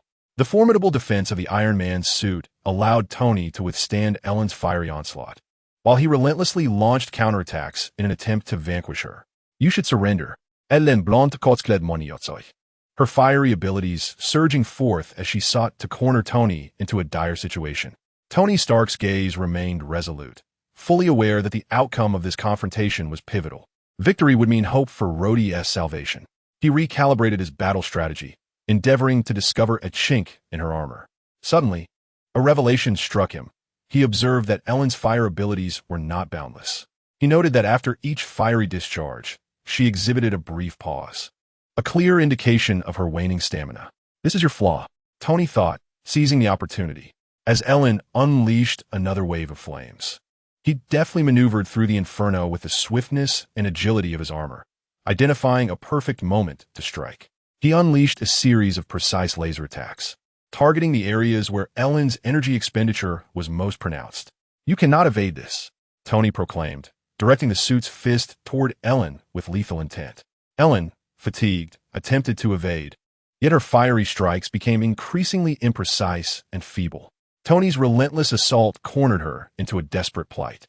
As her fire attacks weakened, she found herself unable to withstand Tony Stark's offensive. Upon being struck, she was sent sprawling to the ground. Meanwhile, Eric Savon, witnessing his ally's precarious situation, launched a fiery counterattack in an attempt to provide cover for Ellen. "You have already failed. Continuing this struggle is futile," Tony Stark declared with unwavering resolve, casting a determined gaze at Eric Savon before turning to the fallen Ellen Blanchard. He was intent on not prolonging the conflict, as he understood the urgency of time. Chapter 86. The Tumult of War. The impending battle of desperation flames raged, illuminating the entirety of the derelict industrial district. Eric Savon and Ellen Blanchard erupted in fire, resembling two deities of flame descending upon the earth, exuding tremendous power. "Sir, be cautious," Jarvis urgently warned Tony Stark, simultaneously analyzing the enemy's conditions and combat patterns. Taking a deep breath, Tony recognized the arduous nature of this battle. He adjusted the energy distribution of his armor, maximizing the shield system's power. Concurrently, he began efficient combat coordination with Jarvis. Jarvis, we need to identify a breakthrough and devise a targeted strategy. Tony maintained his composure amidst the chaos, communicating with Jarvis. According to the data analysis, while they could generate formidable flames, there was a brief cooldown period following each discharge, an opportune moment for our assault. Jarvis swiftly calculated the enemy's attack patterns. Understood. We must retaliate swiftly after they unleash their flames, denying them any respite. Tony Stark's gaze was resolute as he prepared to act upon J.A.R.V.I.S.S. guidance. The fiery onslaught of Eric Savon and Ellen Brandt intensified, engulfing the industrial sector in a sea of flames, as if it sought to consume everything in its path. Tony adeptly maneuvered through the inferno, biding his time for the opportune moment. Now, J.A.R.V.I.S.S. voice rang out, and Tony seized the chance, accelerating towards Eric Savon. Utilizing the speed and agility of his armor, he navigated the flames, swiftly closing in on his foe. Eric Savon sensed the impending peril and attempted to unleash a more ferocious blaze. Yet J.A.R.V.I.S.S. analysis enabled Tony to accurately gauge the timing. With a powerful punch, Tony struck Eric in the chest, while simultaneously releasing a laser beam that sent him crashing to the ground. Boom! The heat wave surged forth. One adversary had been vanquished. Tony pivoted, preparing to confront the remaining Ellen Brandt. However, Ellen was undeterred by her companion's defeat. Instead, she roared in fury, unleashing an even fiercer barrage of flames. She incessantly altered her attack angles in an effort to strike Tony. The raging inferno surged towards the armored hero. Tony activated his energy shield. Boom! Gritting his teeth, he persevered. Raising his head, he fixated intently on Ellen's every move, acutely aware of the mounting pressure. The ferocious flames encroached upon him, complicating his movements. Sir, watch for the opportunity. J.A.R.V.I.S. reminded him once more, simultaneously analyzing Ellen's fiery assault pattern. Ellen Brandt's flame attacks exhibited brief pauses after each release, a discernible weakness. Tony seized the moment, dashing towards Ellen Brandt during one of her flame's brief lulls. This time, you shall not escape. A determined light flickered in Tony's eyes as he charged through the flames, delivering a punch to Ellen Brandt's abdomen. Her flames were extinguished instantly, and she was hurled backward in pain, seemingly unable to continue the fight. Mission accomplished. Tony exhaled in relief, casting a glance at the two fallen, superpowered combatants, realizing that this battle had not been without its challenges. Sir, it is reassuring to see you unharmed, J.A.R.V.I.S. remarked, his voice tinged with approval. Satisfied with his master's performance, Tony approached Ellen Brandt, observing her unconscious form, and let out a deep sigh. He understood that all of this was part of Aldrich's sinister plot, with Ellen Brandt merely a pawn in their scheme. We must locate Aldrich and put an end to their conspiracy. Tony's gaze was unwavering, resolute in his determination to unveil the truth and resolve this matter once and for all. Just then, Tony noticed the information panel on the right side of his armor. Sir, Ms. Potts has come under attack. The Iron Legion is engaging the enemy. J.A.R.V.I.S. concluded, swiftly projecting a window before Tony's eyes. It displayed a scene of a group of superpowered warriors battling against the Iron Legion, which was tasked with protecting Pepper Potts. Tony Stark's eyes widened, fixated on the man who had appeared before him. Aldrich, you have finally shown yourself. Without hesitation, Tony piloted his Iron Man suit towards the location where Pepper Potts was under attack, simultaneously instructing Jarvis to prioritize her protection above all else. The sun blazed fiercely, casting a tense atmosphere over the city's streets. The extremist soldiers, like harbingers of flame, radiated intense heat, wielding advanced weaponry that unleashed devastating waves of fire. In the distance, the Iron Legion stood in formation, bracing themselves against this searing threat. The armored suits gathered closely, with Pepper Potts as their primary point of defense, preparing to withstand the impending onslaught. The extremist soldiers approached with maniacal glee, equipped with weapons capable of absorbing high temperatures, spewing scorching flames that incinerated the surrounding structures. The pavement itself melted into a pool of lava. The iron suits remained steadfast, fortified by an efficient shield system that repelled the onslaught of heat. Concurrently, they activated their injector systems, poised to incapacitate the extremist soldiers at the opportune moment. The battle commenced. The extremist soldiers surged towards the Iron Legion like specters from a fiery abyss. Their weapons belched flames, striving to breach the Iron Suit's defenses. The armored suits coordinated their counterattack with precision.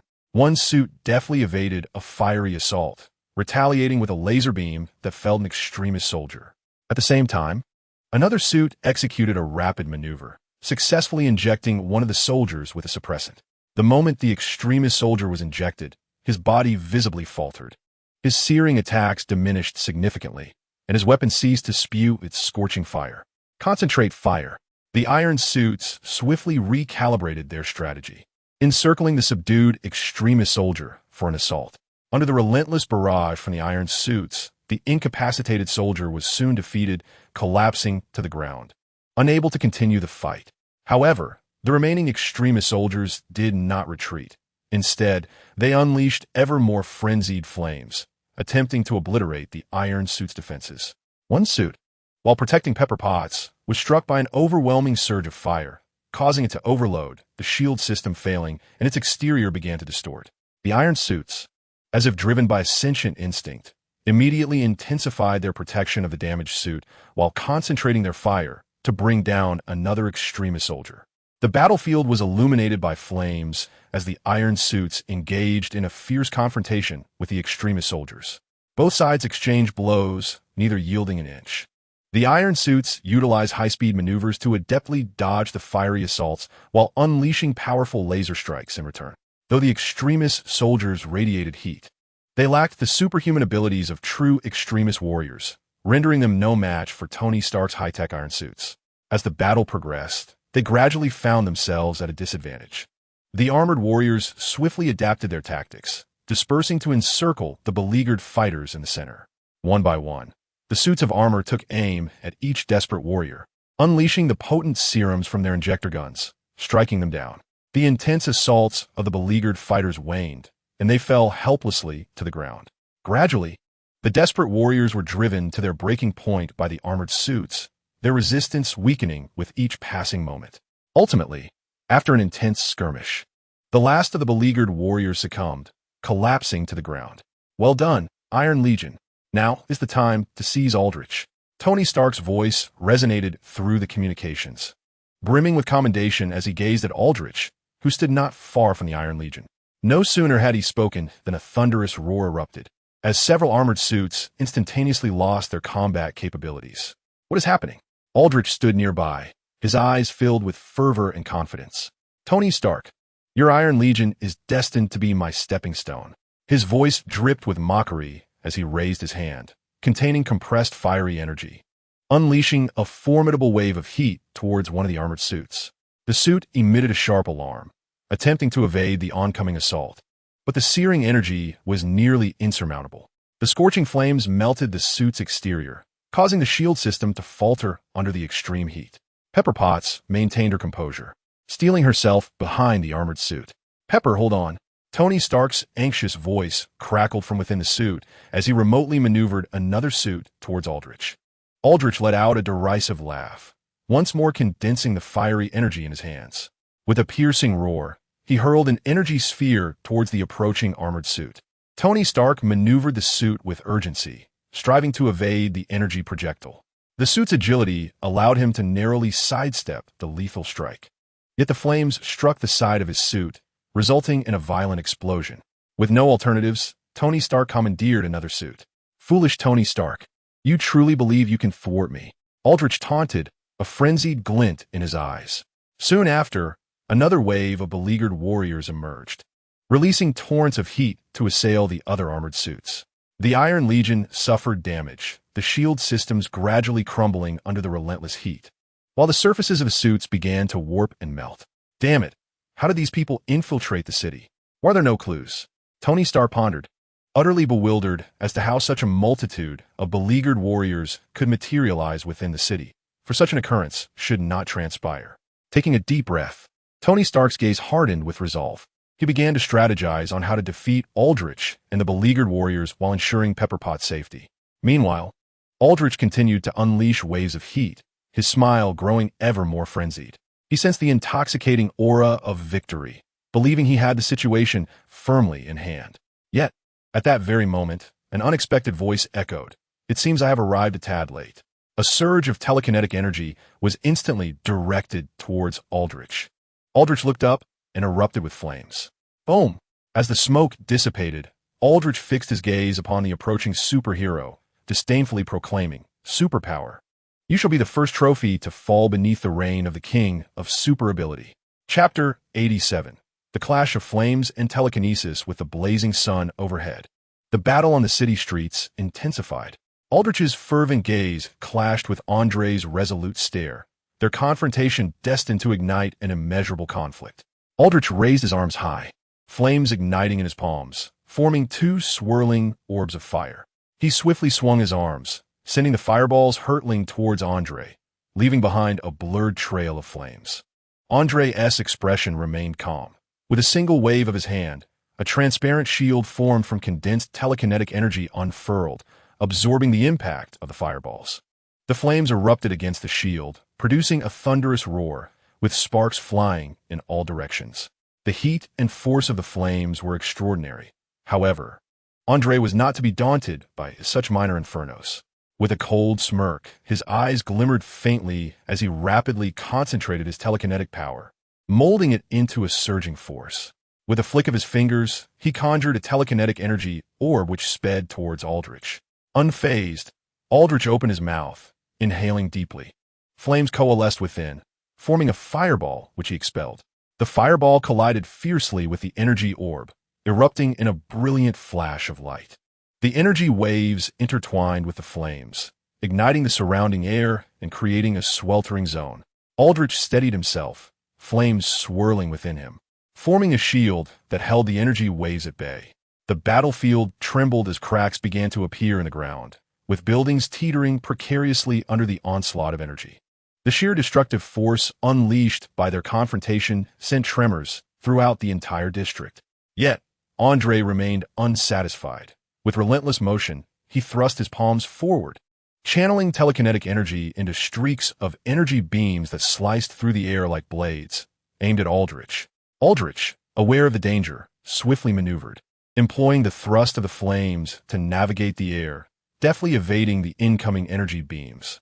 Simultaneously, as he dodged, he clapped his hands together, sending fire shards spiraling, creating barriers of flame to shield against the energy rays.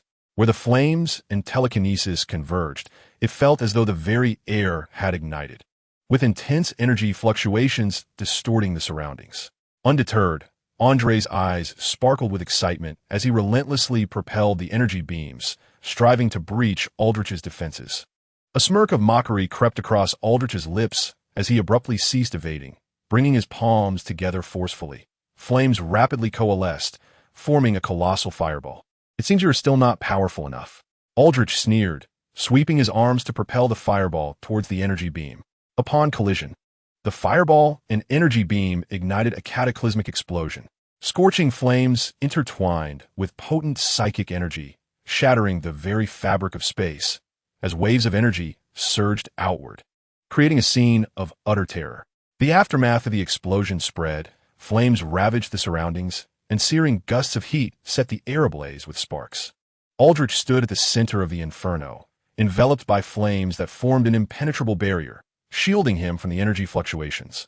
Meanwhile, Andre held his breath, radiating an intense luminescence, his shield flickering around him as it barely withstood the impact of the explosion. The battle reached a brief stalemate, with the collision of fire and psychic energy conjuring a chaotic tableau.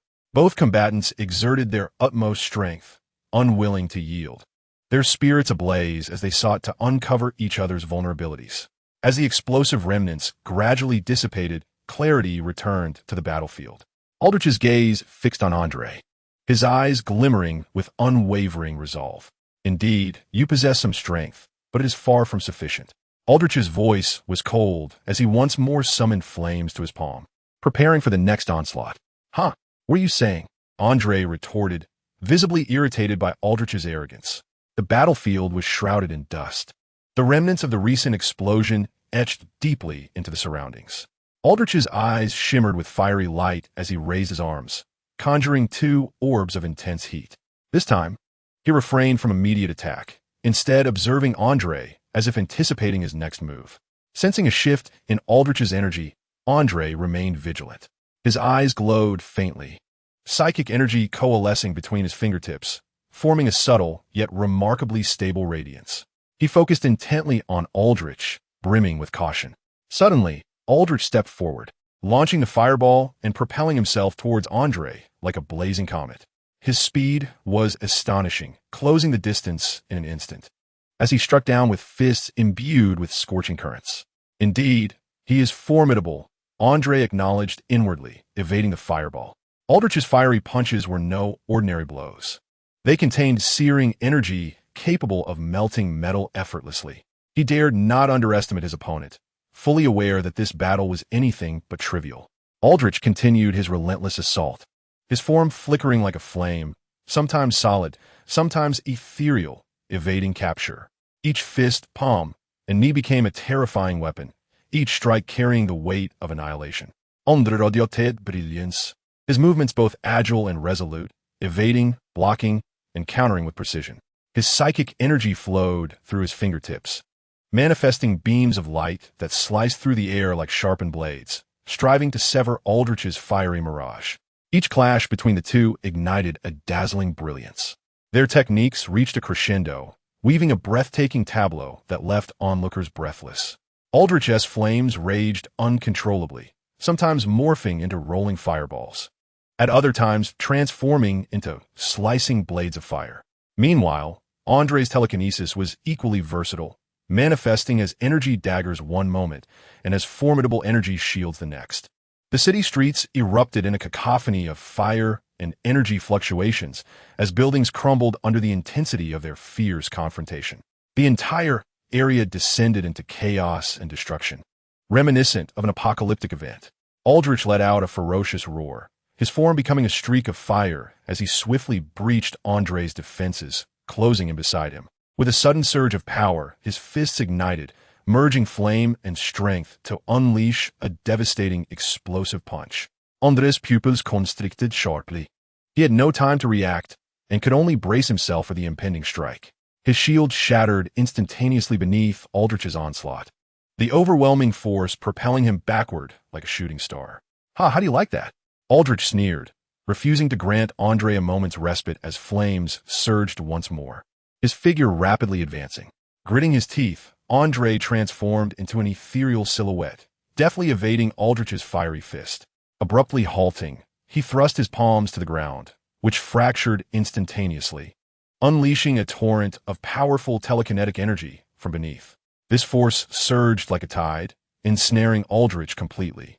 Attempting to evade, he found himself inextricably bound by this energy. Was this the confinement of telekinesis? Aldrich exclaimed in shock, struggling in vain against his restraints. Andre offered a cold smile, his eyes aglow with intensity. With a flick of his fingers, he concentrated his telekinesis into a beam of energy, hurtling it directly toward Aldrich. Aldrich's eyes widened in realization of the imminent threat. He fought desperately to escape, but it was too late. The energy beam struck him, erupting in a colossal explosion that engulfed him entirely.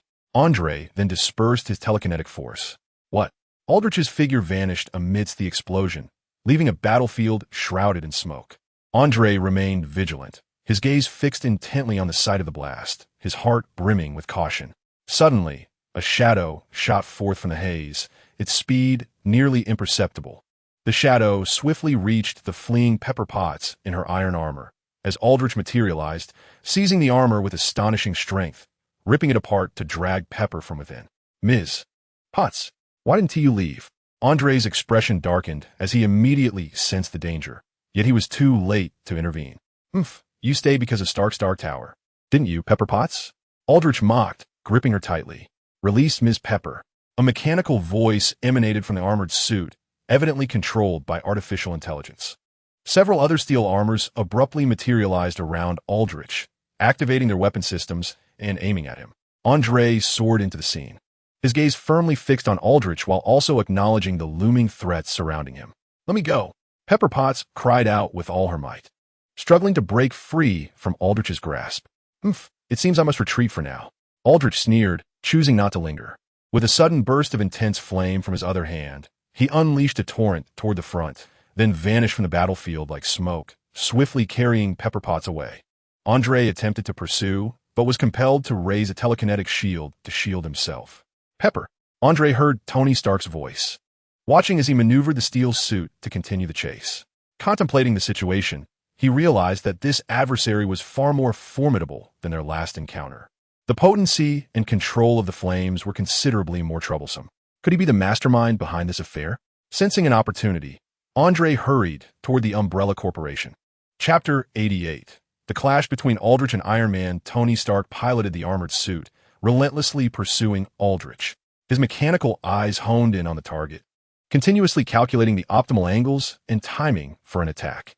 Aldrich swiftly navigated through a desolate industrial zone, ultimately halting in a plaza, deliberately crafting this scene to lure Tony Stark into a trap. He was acutely aware that, in this specific environment, he could fully exploit his abilities, enhancing his odds of victory. Tony Stark, it seems you have finally caught up. However, this is where your pursuit ends. Aldrich coldly proclaimed, a sly glimmer flickering in his gaze. Do you think you can escape? Release Pepper now. Tony's voice resonated from the steel suit, filled with rage and a sense of warning. Release her? Ha, how naive. I shall not comply. Aldrich chuckled triumphantly, then suddenly vanished from his position, transforming into a streak of fiery light. Tony's mechanical eyes widened in realization, immediately alerting him. Suddenly, a flame surged from his rear, and he swiftly evaded, the fire exploding beside him, a wave of heat crashing against him. Your speed is commendable, but still insufficient, Tony muttered to himself as he activated the suit's thrusters, propelling himself forward like a bolt of lightning aimed at Aldrich. Aldrich scoffed, his form once again morphing into flames, narrowly dodging Tony's assault. Yet this time, he did not retaliate. Instead, he turned to face him, their gazes locking, as if the air crackled with tension. Experience the might of high technology. As Tony Stark spoke, a radiant beam of energy coalesced in his hand, promptly targeting Aldrich. Aldrich smiled faintly, gathering a swirling orb of flames in his palm, swiftly forming a barrier of fiery tempest that deflected Tony's energy weapon. It appears you possess some prowess, yet it is not as formidable as you might believe, Aldrich taunted, his hands sweeping as the fiery tempest transformed into a flaming vortex, spiraling menacingly toward Tony.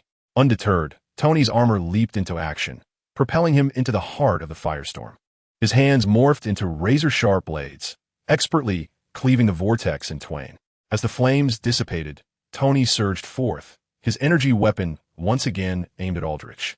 However, Aldrich transformed into flames once more, deftly evading Tony's onslaught.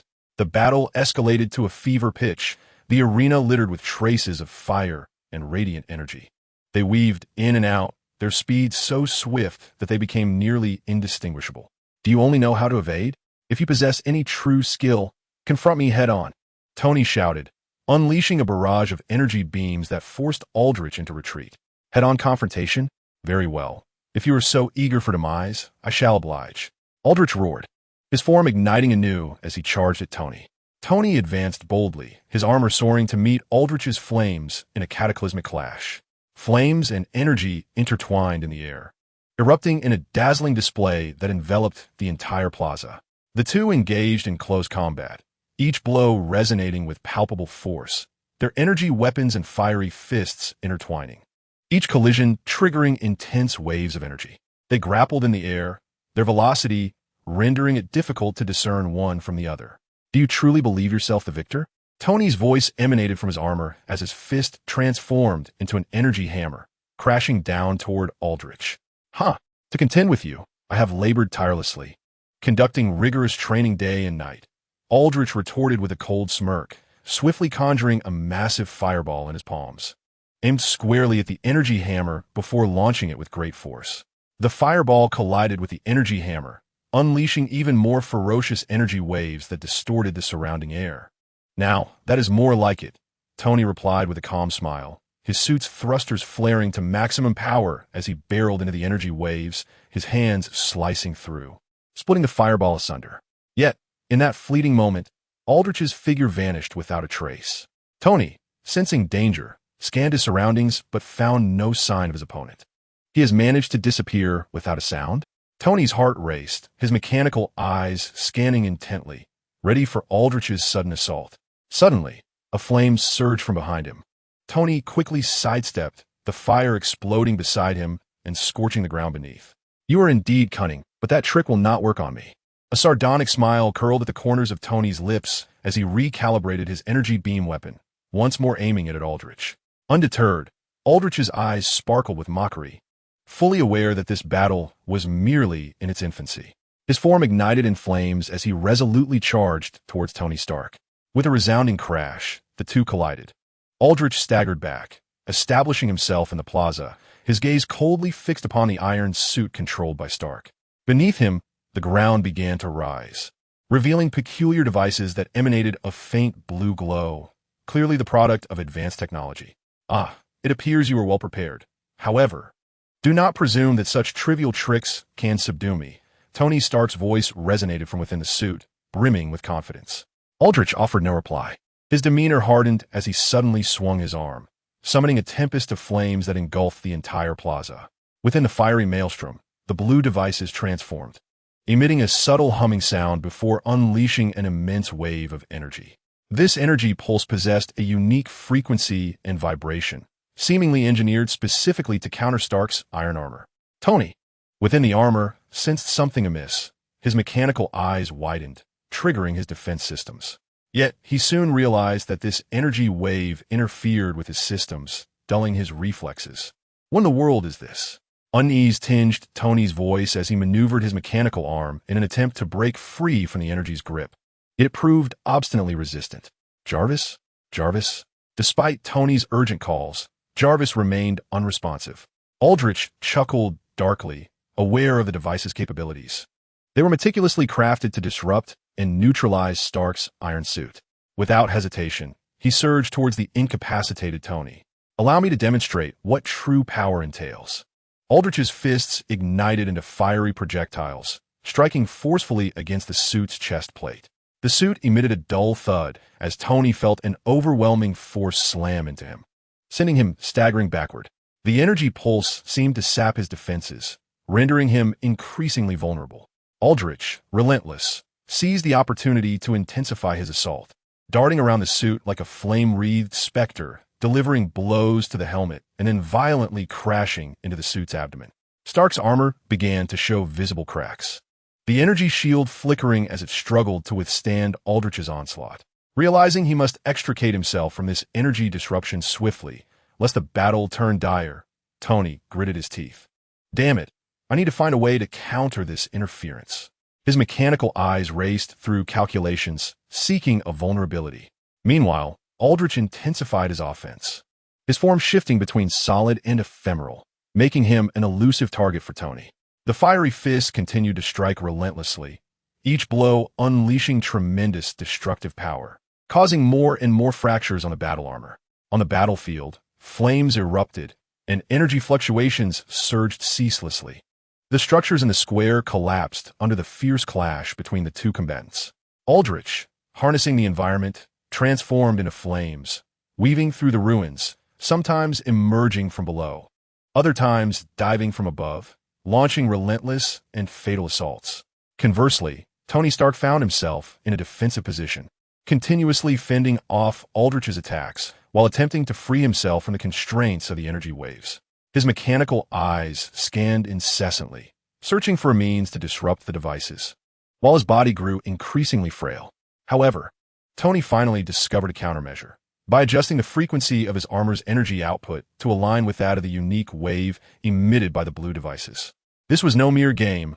Aldrich, he thought, a cold smirk curling at the corners of his mouth as his mechanical arm suddenly emitted a brilliant light, targeting the blue devices. The devices emitted a resonant hum before erupting, their energy waves swiftly diminishing. Seizing the opportunity, Tony broke free from his restraints, and the armor resumed its normal function. Aldrich's offensive momentarily faltered, prompting Tony to act without hesitation. His mechanical arm unleashed a beam of energy aimed directly at him. Aldrich widened his eyes, hastily dodging, but the beam grazed him, leaving a distinct burn on his back. "It seems I must take this seriously," Tony remarked with a cold smile, the energy output of his armor surging instantaneously as he shot towards Aldrich like a rocket. Is that so? Aldrich scoffed, the burn on his back beginning to heal. Your armor cannot withstand your bravado, Tony Stark. Unyielding, Aldrich transformed into flames, engaging in a fierce confrontation with Tony. Their powers collided in the square, creating earth-shattering explosions that distorted the surroundings. Aldrich's fiery prowess was continually ignited as he swung his fists, morphing into fireballs, flame blades, and walls of fire.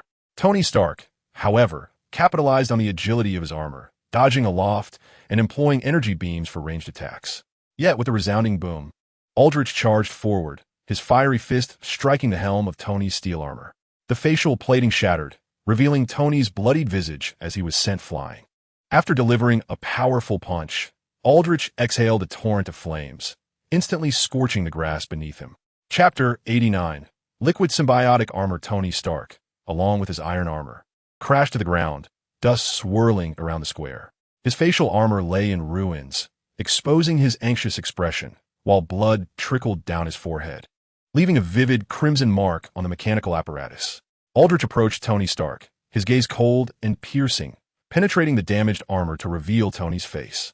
At that moment, Tony's expression bore a hint of ferocity, blood trickling from the corner of his mouth, yet his eyes still sparkled with unwavering determination. His armor, too, was gravely injured, riddled with cracks, and the energy shield exhibited discernible ripples. Tony Stark, you are but a shadow of your former self, Aldrich taunted, his voice laced with scorn as he regarded Tony with disdain. Struggling to rise, Tony's armor emitted urgent alarms from its damaged sections, yet his gaze remained resolutely steadfast. He locked his eyes on Aldrich, a fierce glimmer illuminating his countenance. Do you think you can defeat me? Remember, I am Iron Man. I am Tony Stark. His voice resonated with confidence and resolve. Aldrich's lips curled into a sardonic smile, yet he refrained from further words. His expression grew contemplative as he gazed upon Tony's face, as if recalling a distant memory. Years ago, on that rooftop, I waited for you a long time, yet you never showed, leaving me to endure the biting winds. And thus I fell prey to my afflictions. Aldrich's voice was deep and frigid. Tony furrowed his brow slightly, fragments of memories surfacing, though he did not fully grasp Aldrich's meaning. I once found myself in dire straits, my life hanging by a thread, until I harnessed the desperation virus to heal myself. Aldrich's gaze grew complicated, as if recalling past sufferings. However, I became increasingly unwilling to accept my fate. I vowed to ascend to the zenith of humanity, to become superior to those who, like you, consider themselves above others. His voice gradually rose, infused with anger and determination. Tony's eyes widened, beginning to comprehend the implications of Aldrich's words. Had he, on that rooftop, truly cast someone into despair and then evaded responsibility? Then I discovered true power. Aldrich raised his palm, flames once again coalescing in his grasp, forming a small fireball that burned with fervent desire and fury. This power has rendered me stronger, more relentless. I refuse to be confined to a single city. I shall transcend all, standing at the pinnacle, becoming an unrivaled force. Aldrich's voice grew increasingly impassioned, the flames rising in tandem. Tony Stark listened intently, sensing Aldrich's wrath and yearning, which stirred in him reflections of his own past recklessness and arrogance. Perhaps, in the face of power, every individual undergoes a journey of pursuit, filled with their own trials and tribulations. I will defeat you. I will stand at the apex of this world, and you shall be the stepping stone to my triumph. Aldrich's words were saturated with fury and resolution. Aldrich, you have embarked upon a perilous path. Power is not the sole answer. It can equally lead to destruction. Tony gazed intently at the fiery figure before him, his voice laden with caution. You see. Aldrich waved the flame at his fingertips, casting a mocking glance at Tony Stark. You truly embody double standards. Tony Stark, if it were you, you would undoubtedly proclaim that I can completely master this power. Why is that? Aldrich feigned an exaggerated expression. Why is it that I tread a dangerous road while you do not? His countenance darkened with fury. It is precisely because you always presume that you can handle everything, believing that simply by being Tony Stark, you possess the right to wield power that is inherently correct and controllable, while others do not. This is merely your self-defined notion. Your unilateral confidence. Do you think you could define me? Do you believe you understand me? Tony's voice brimmed with indignation. His gaze sharpened to a piercing intensity. No, I do not understand you. But I know that you are human, just like me, harboring desires, ambitions, and vulnerabilities. You are merely intoxicated by power, lost within yourself. A note of profound concern resonated in Tony's words. Aldrich's flames surged with increasing ferocity, as if he sought to transform his rage into boundless might to utterly vanquish Tony. Let me enlighten you, Aldrich. Power is not everything. It cannot fill the void within the human spirit, nor can it soothe our afflictions. Should you persist along this treacherous path, you will ultimately find yourself even more isolated and hollow. Tony's voice grew somber, imbued with reflections on life. Silence. Aldrich bellowed, his fiery power reaching a zenith as he charged at Tony, flames radiating from his fists. Aldrich's flaming punch struck Tony Stark's armor with tremendous force. Waves of energy surged violently, debris scattered across the square, and the blast's impact tore through the air. The suit emitted a cacophony of alarms, systems displaying severe damage. The structure on the brink of collapse. He struggled to withstand Aldrich's relentless assault, yet the situation grew increasingly dire. The overwhelming force rendered the armor unsteady, and ultimately, it could no longer withstand the onslaught. Tony was sent crashing to the ground amidst a cloud of dust. Lying among the ruins, Tony's armor lay severely compromised, nearly in tatters. A conspicuous dent marred his chest, and he succumbed to unconsciousness. Tony Stark, you have nowhere left to retreat. Aldrich's voice resonated with triumph as he looked down at the fallen figure, a sinister smile creeping across his face. However, at that moment, a mocking voice interrupted. It seems Aldrich's variant in this world is rather formidable. Who is that? Aldrich turned, astonished. His expression of arrogance abruptly frozen as he beheld the individual before him. It was the voice of Aldrich that took on an odd timbre. It is I, Tony Stark, the man said with a cold smirk, his gaze flickering with an undeniable intensity. Amidst the ruins, two figures of Tony Stark stood in stark contrast to one another. One, fallen and severely damaged in his armor. The other, emerging from the shadows in an unusual garb, his resolve unwavering. Aldrich's expression grew increasingly grave as he realized he might be entangled in a far more precarious situation. Who exactly are you? Aldrich demanded sharply. Do you think I would be that frail, fallen Tony Stark? The unconventional Stark sneered, his voice imbued with chilling mockery. Aldrich's demeanor shifted to one of caution.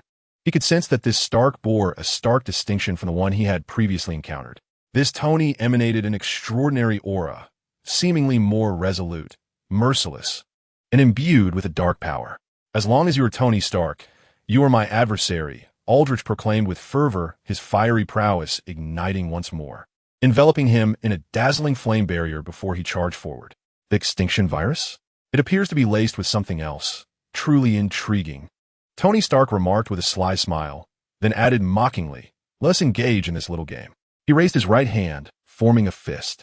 White canister, symbiosis. Suddenly, the attire adorning Stark began to ripple, coalescing into a liquid form suspended in the air. This liquid began to rotate slowly around Tony's body, forming a luminous white halo that encased him entirely. The liquid gradually climbed upward, enveloping his form and shrouding his skin within its embrace. The substance flowed continuously, almost as if it were alive, creating a thin white membrane upon him. Upon the surface of this membrane, enigmatic runes began to flicker, emanating a faint white luminescence. These symbols seemed to whisper of an ancient power, interweaving with the white liquid to forge an exquisite and mysterious aesthetic. As the runes pulsed, Tony Stark's appearance began to transform gradually. His attire was completely consumed by the white liquid, morphing into a suit of liquid symbiotic armor. The shape of the armor began to emerge, as if the white liquid were solidifying into a definitive piece of equipment. The helm of the armor was uniquely designed, resembling a fierce beast, with its eye sockets adorned with runes that glimmered with a soft white light. The contours of the headpiece flowed smoothly, exuding an aura of coldness, as though it symbolized the essence of dark power. The chest plate was crafted with a guardian-like design, the white liquid intertwining across the chest in ornate patterns, radiating a potent energy wave. The runes upon the chest pulsed erratically. The shoulder guards bore sharp edges, reminiscent of wings poised to ascend to the pinnacle. The gauntlets followed suit, maintaining the armor's liquid white appearance. This white liquid symbiotic armor was imbued with an air of mystery and formidable presence. The white liquid coursed through every segment of the battle armor, intertwining with the pulsating runes to exhibit the unique elegance of the symbiotic power shared between Tony Stark and the ethereal substance. Transformed into the white canister armor, Tony Stark merely sidestepped, seemingly indifferent to the flames enveloping his adversary, which began to scorch him, and delivered a powerful punch to Aldrich's cheek. Boom! Aldrich was thrust violently into the wall of the abandoned factory. Tony arched an eyebrow, casting a mocking gaze toward the swirling dust and debris. Well, that was rather satisfying. Chapter 90. The collision of fates within the smoke-filled confines of the derelict factory. Aldrich emerged from the shattered wall, his expression a tempest of fury. The desperate virus of his superpower flared anew, manifesting as a dazzling barrier of flames, his gaze fixated intently on Tony Stark. "You despicable fiend." Aldrich's voice resonated with rage as he charged toward Tony, his fists igniting into fiery orbs, reminiscent of a scorching meteor shower. Tony Stark remained composed, his liquid symbiotic armor exuding an air of determination. The white substance within him flowed continuously, forming a robust shield that withstood Aldrich's fiery onslaught. Simultaneously, he deftly evaded the fireballs, his movements agile and precise. In an instant, his form transformed into a streak of white light, racing toward Aldrich. Aldrich attempted to intercept him, but the speed of the white liquid rendered him nearly incapable of reaction. The next moment, Tony's fist struck Aldrich's chest with tremendous force, unleashing a shockwave. Aldrich was hurled backward, crashing through the factory wall, his body crashing heavily to the ground. The intensity of his flame power was severely disrupted, its ferocity noticeably diminished. Tony Stark reappeared before Aldrich, his fist aglow with a brilliant white light, an aura of chilling menace enveloping him. With a sinister smile, he remarked, "Let me see what intriguing little secrets lie within you." Aldrich clenched his jaw, acutely aware of his waning strength, yet his fury remained unshaken. He let out a roar, unleashing the flames within him once more, his body igniting into a blazing inferno. "I will not yield, regardless of whether you are truly Tony Stark.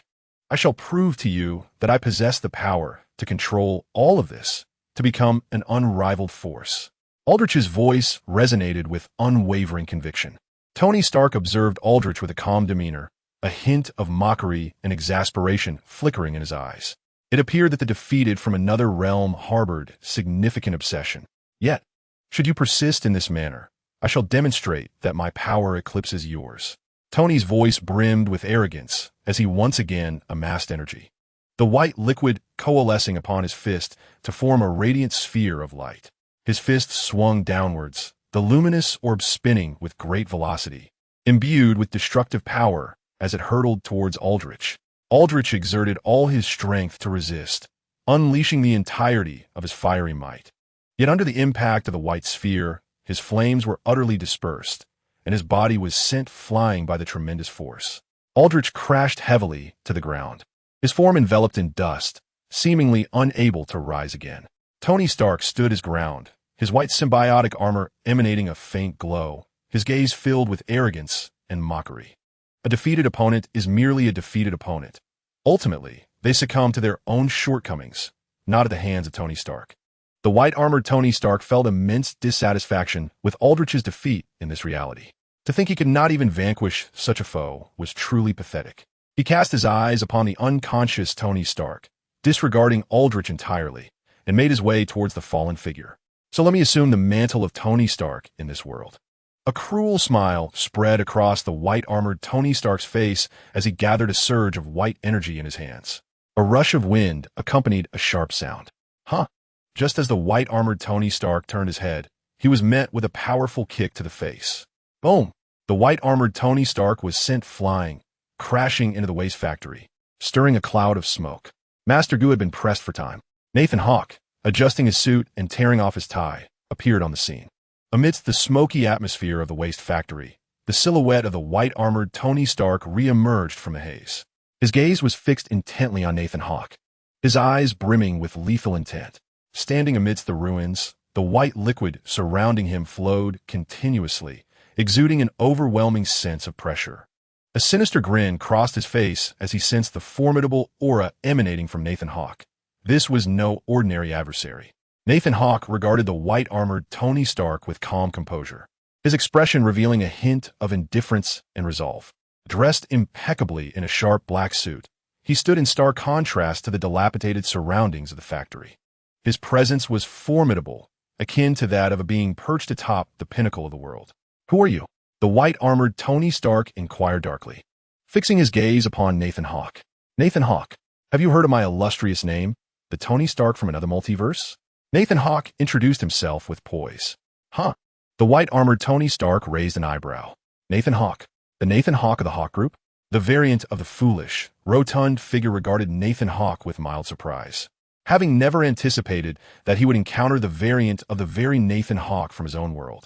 "You are merely another variant of Nathan Hawke. There is no need to take you seriously," the white-armored Tony Stark remarked coolly, a trace of disdain lacing his tone. "Huh, then let us see how that plays out. I too am eager to witness the prowess of you, the user of the white armor." With a mere thought, Nathan Hawke levitated the unconscious Tony Stark, distancing him from the battlefield, while simultaneously observing Aldrich fleeing with the similarly incapacitated Pepper Potts. Yet he did not intervene. Four more pressing matters demanded his attention. To expel the white armor-wielding Tony Stark from this vast universe would have vanquished him entirely. To comprehend this, we must return to the timeline wherein Tony Stark confronted Aldrich. On the route to the White House, President Matthew Ellis found himself amidst a medium-scale battle. Hydra soldiers, infused with the superpowered desperation virus, transformed into formidable superpowered warriors, their objective to assault the President of the United States. Nathan Hawke and Battle Extreme Lingma, equipped with a specially crafted camera, diligently recorded the unfolding chaos. As the security convoy of President Matthew Ellis was besieged by the superpowered warriors, cries of despair echoed through the streets. The presence of the Reaver emerged at the forefront of the fray, his gaze cold and resolute. The unexpected assault from the Hydra soldiers did not catch him off guard. Rather, it seemed he had anticipated this very scenario. The superpowered warriors exhibited astonishing strength, launching rapid and lethal attacks, engulfing the president's convoy in searing flames. The Reaver's figure flickered in and out, displaying remarkable agility as he evaded enemy strikes with the grace of a gust of wind. With a decisive step, he split into multiple shadow clones, shurikens flying from his hands. Each shuriken found its mark among the superpowered warriors, inflicting grave injuries.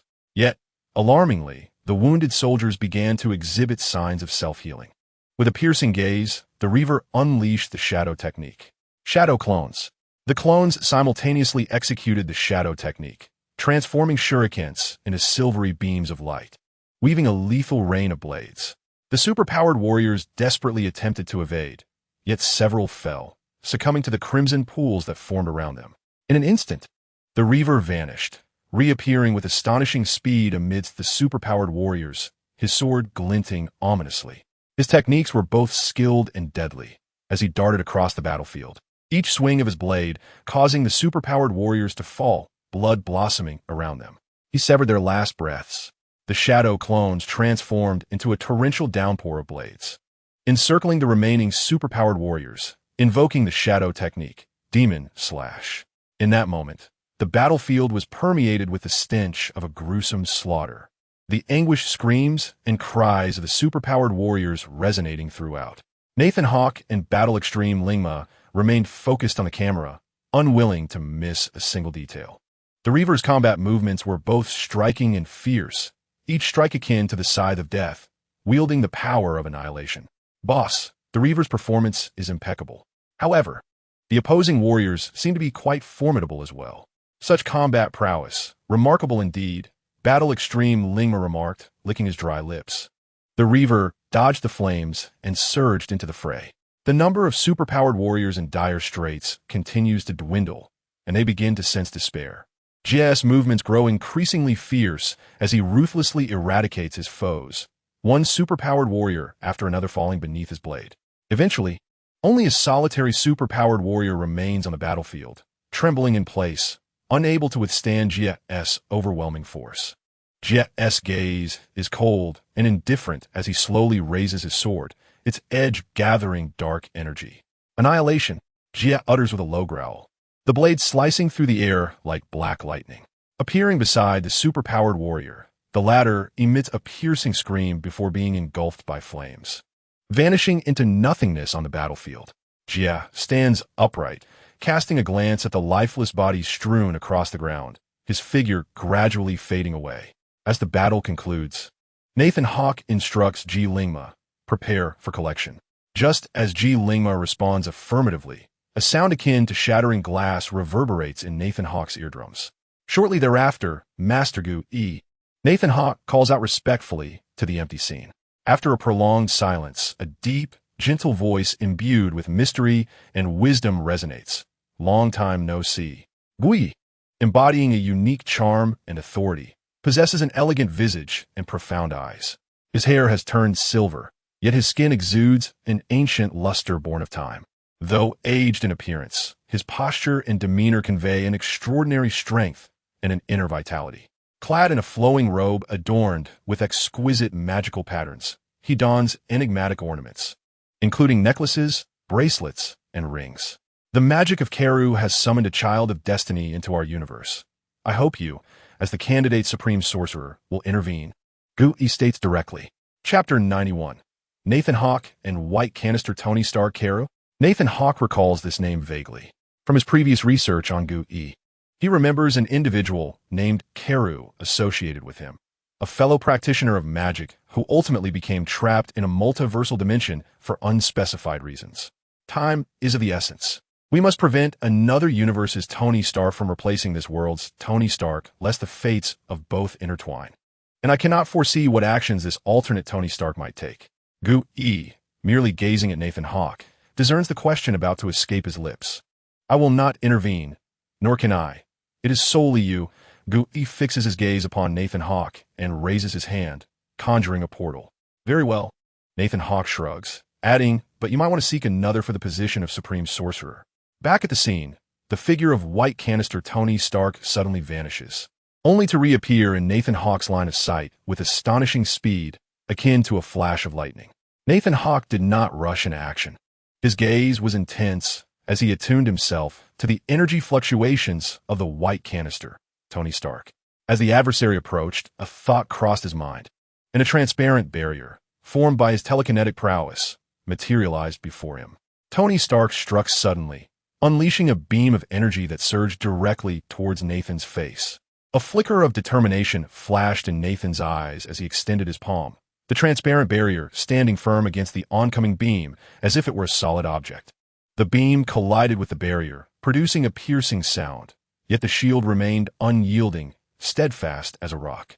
With a deft motion of his other hand, Nathan conjured an arrow of electric energy, which he swiftly launched at Tony Stark.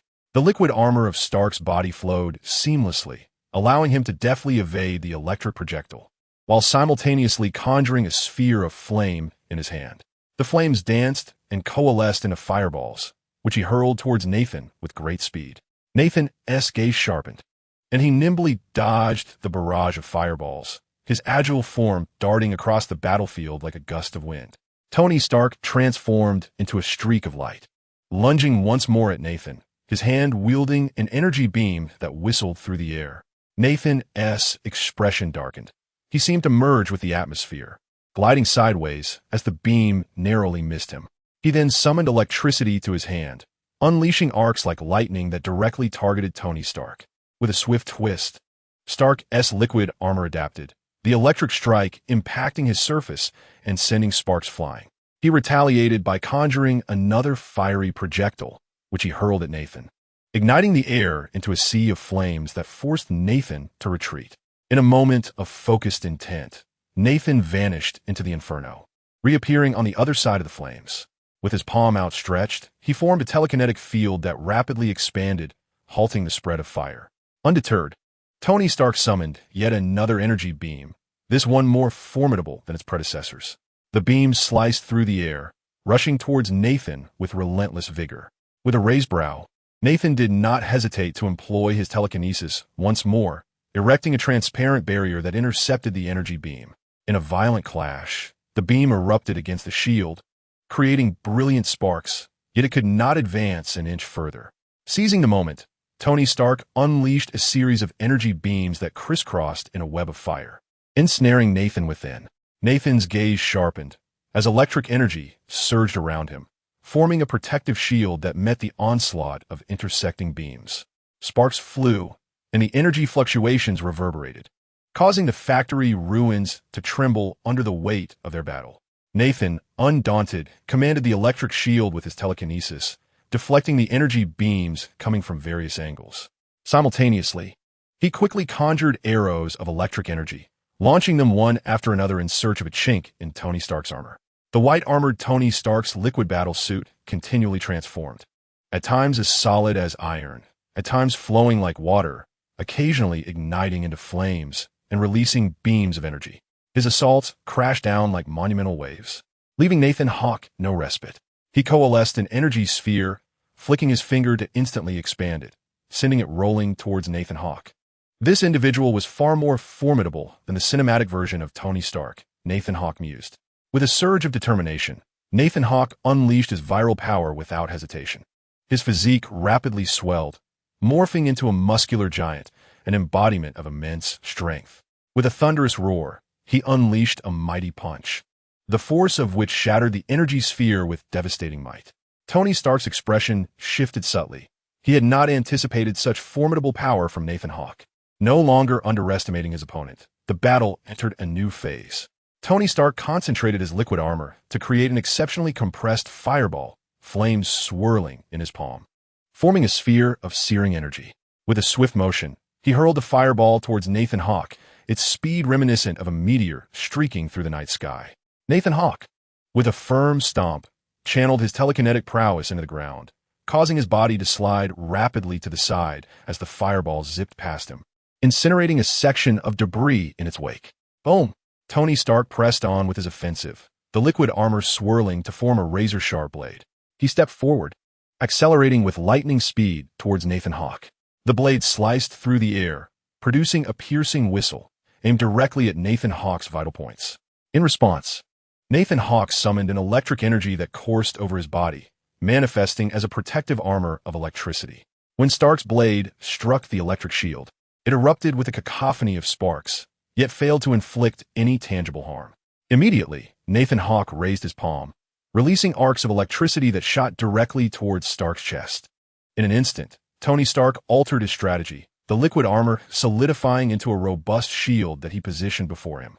The electric arc collided with the shield, exploding in a brilliant flash of light, forcing Stark to stagger back several paces. Nathan Hawke seized the moment, his body gliding swiftly, his telekinetic energy coalescing into an electrified fist, hurtling towards Tony Stark. Stark attempted to raise his shield for defense, yet the force of the electric fist proved overwhelming, shattering the shield and delivering a crushing blow to his abdomen. Stark felt an immense force surge through him, propelling him backward, crashing into the remnants of the debris, stirring up a cloud of dust. His liquid armor sustained significant damage, its fluidity noticeably hampered. Unyielding, Nathan Hawke remained relentless, his form appearing beside Tony Stark in the blink of an eye. His hand morphed into a claw, electric energy gathering at his fingertips, poised to strike like a bolt of thunder towards Stark's head.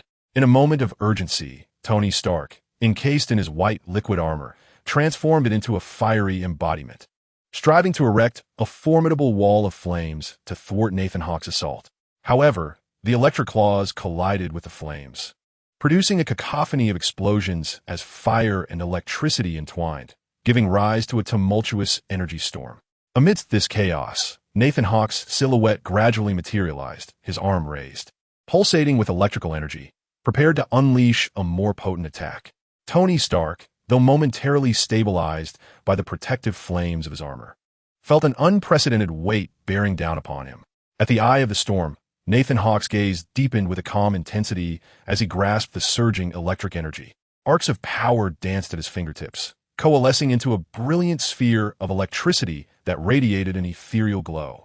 The formidable telekinetic force within him melded with the electric energy, crafting a terrifying power intent on obliterating all adversaries. Sensing the imminent threat posed by Nathan Hawke, an unsettling emotion surged within Stark. Nonetheless, he refused to succumb to despair. Determination flickered in his eyes as his liquid armor morphed once more into a solid form, creating an indomitable energy shield. Nathan Hawke, however, did not rush into action. Fixating his gaze upon Stark's protective barrier, drawing a deep breath, the flow of electric energy within him surged with renewed vigor, readying him to unleash an even greater assault. With a low exclamation, Nathan Hawke's arm shot upwards, causing the electric sphere to expand instantaneously, transforming into a streak of lightning that hurtled forward. The bolt sliced through the air with blinding speed, rendering Stark momentarily stunned as it hurtled towards him. In that fleeting moment, a fierce glint ignited in Stark's eyes. Without hesitation, he raised both hands, and his energy shield erupted in radiant brilliance, meeting the electric blast head-on. A violent wave of energy rippled outward, the ruins beneath them seeming to bear the weight of unimaginable force. The collision of Nathan Hawke's electric sphere and Stark's protective barrier erupted in a dazzling display of sparks, energy rippling through the debris, mingling with the acrid scent of singed air. Their powers intertwined, creating an astonishing clash of strength. Nathan Hawke, undeterred, resolutely intensified the output of his electric energy, causing the electric sphere to swell and engulf Stark's shield.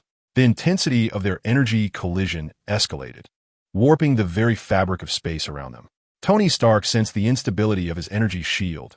Beads of sweat began to form on his brow. He strained to maintain the integrity of the barrier, yet the ferocity of Hawke's assault was overwhelming. Gritting his teeth, his expression contorted in anguish, yet his eyes sparkled with an indomitable spirit. He would not yield easily. His heart surged with an ardent desire for victory and an unrelenting pursuit of strength. With every ounce of his being, he endeavored to stabilize the shield, refusing to allow it to shatter. In that moment, time seemed to freeze, as the battle amidst the ruins became the focal point of the universe. The forces of the two intertwined, creating a spectacular and intense tableau. With sparks flying and energy surging, no one can predict the final outcome. The balance of victory and defeat seems poised to tilt at any moment.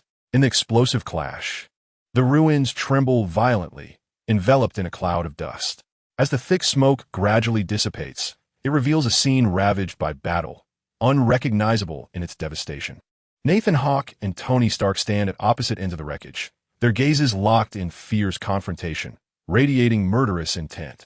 Nathan Hawke stands on one side of the debris, his attire in tatters. Though his body bears numerous scars, he suffers no real harm, his eyes brimming with lethal determination. In his hands, electricity crackles, a powerful energy surging within him, every muscle appearing taut with strength. On the other side, Tony Stark is similarly disheveled amidst the ruins, his liquid armor nearly obliterated. The flames of his power significantly diminished, yet an unusual aura emanates from him. The desperation virus within him seems to merge with the liquid armor, birthing an unprecedented state. His gaze grows more fervent, the energy within him reaching a pinnacle. He strides forward boldly, each step leaving deep impressions in the rubble. His voice resonates like a low growl. "Nathan Hawke, I will show you my true power." Nathan Hawke's eyes remain fixed on Tony Stark, his psychic energy swirling rapidly, electricity coursing through him. Sensing Stark's eruption of energy, he does not hesitate to unleash his own might. Arcs of electricity leap around his form, creating shimmering barriers of light. His gaze deepens with intensity, his voice cold and resolute. The warm-up is over. It is time to reveal true power. Concentrating his energy, Nathan Hawke strides toward the center of the ruins. His focus remains unwavering on Tony Stark, poised to counter any attack. The electricity around him swirls like a brilliant serpent of light. Tony Stark's gaze is fervent, a powerful wave of energy erupting from within him. Without hesitation, he takes massive strides, the ground beneath him seeming to crumble away. He extends his hands, energy coalescing at his fingertips into a searing beam of light. A flicker of caution crosses Nathan Hawke's eyes as he swiftly leaps to evade Stark's energy beam. In midair, he executes a roll, releasing a surge of electricity from his hands that arcs through the air, slicing through space towards Stark. Stark quickly adapts his tactics, his body twisting and shifting into a liquid form, effortlessly dodging the arc of electricity. Then he solidifies once more, his right hand forming a shield of energy. Nathan Hawke does not relent in his assault. His psychic energy flows rapidly, manipulating objects around him to unleash a tempestuous barrage of attacks. Amidst the ruins, fragments of stone, steel, and remnants of machinery transformed into instruments of his assault. The white canister, Tony Stark, remained composed, his energy shield shifting dynamically, adeptly deflecting Nathan Hawke's relentless attacks. Then, his form swiftly reverted to a liquid state, morphing into droplets of silvery metal, elusive and difficult to grasp. Nathan Hawke furrowed his brow as his telekinetic powers surged once more, encircling the metallic debris to create an imposing iron barrier. Positioned behind this wall, he fixated on the ever-changing figure of the white canister, Tony Stark. Undeterred, Tony Stark's liquid body suddenly fragmented into several streams, each transforming into droplets of metal that sped towards Nathan Hawke with an almost imperceptible velocity. These metallic droplets coalesced mid-air, forming a colossal metallic fist. Nathan Hawke's gaze sharpened as he sensed the threat emanating from the metallic fist. Electric energy surged within him, his body akin to a streak of lightning, darting between the droplets in search of a weakness. The metallic fist struck the iron wall with a thunderous impact, reverberating through the air. The energy waves rippled outward, causing the surrounding debris to tremble. With a sudden shift, Nathan Hawke seized an opportunity. His form flickered with electric brilliance as he transformed into a bolt of lightning. Hurtling towards the white canister, Tony Stark solidified once more, raising his energy shield, yet felt an even greater force crashing against him. Energy waves cascaded across the shield, carving deep furrows into the ground beneath him. A glint of determination flashed in Nathan Hawke's eyes as he inhaled deeply, electric energy coalescing in his palm into a radiant sphere of light. Swinging his arm, the electric sphere morphed into an arc of electricity, slicing through the void and reaching Tony Stark in an instant. Observing this, Tony Stark's eyes glinted with cunning as he soared into the air, evading the arc's assault. In mid-flight, his form once again split into numerous metallic droplets, cascading like raindrops onto the debris below. Nathan Hawke pursued relentlessly, electric energy pulsating within him, his telekinesis orchestrating the surrounding fragments to construct defensive lines against the onslaught of metallic droplets. A fervent gleam ignited in Tony Stark's eyes as his droplets rejoined, forming a gigantic metallic blade. He struck swiftly, the blade cleaving through the air with a sharp whistle. Nathan Hawke evaded with lightning speed, while electric energy surged from his hands, manifesting as a current in an attempt to disrupt Tony Stark's rhythm of attack. The metallic blade met the electric current with a jarring clash, producing a piercing sound of metal on metal. The remnants of the ruins shattered into fragments, sparks flying in every direction. The ebb and flow of their assault and defense was unpredictable, each collision unleashing brilliant sparks, transforming the battlefield into a tumultuous fusion of fire and storm. Suddenly, Nathan Hawke halted, a cold glimmer flashing in his eyes. Electric energy swirled within him, coalescing into a massive sphere of power. He raised his arm abruptly, the energy sphere hurtling forth, unleashing a potent wave of energy. In the white-suited Tony Stark's relentless advance, he wielded a metallic blade that sliced through the energy sphere, only to be immediately engulfed by a surge of electricity that formed a net of current around him.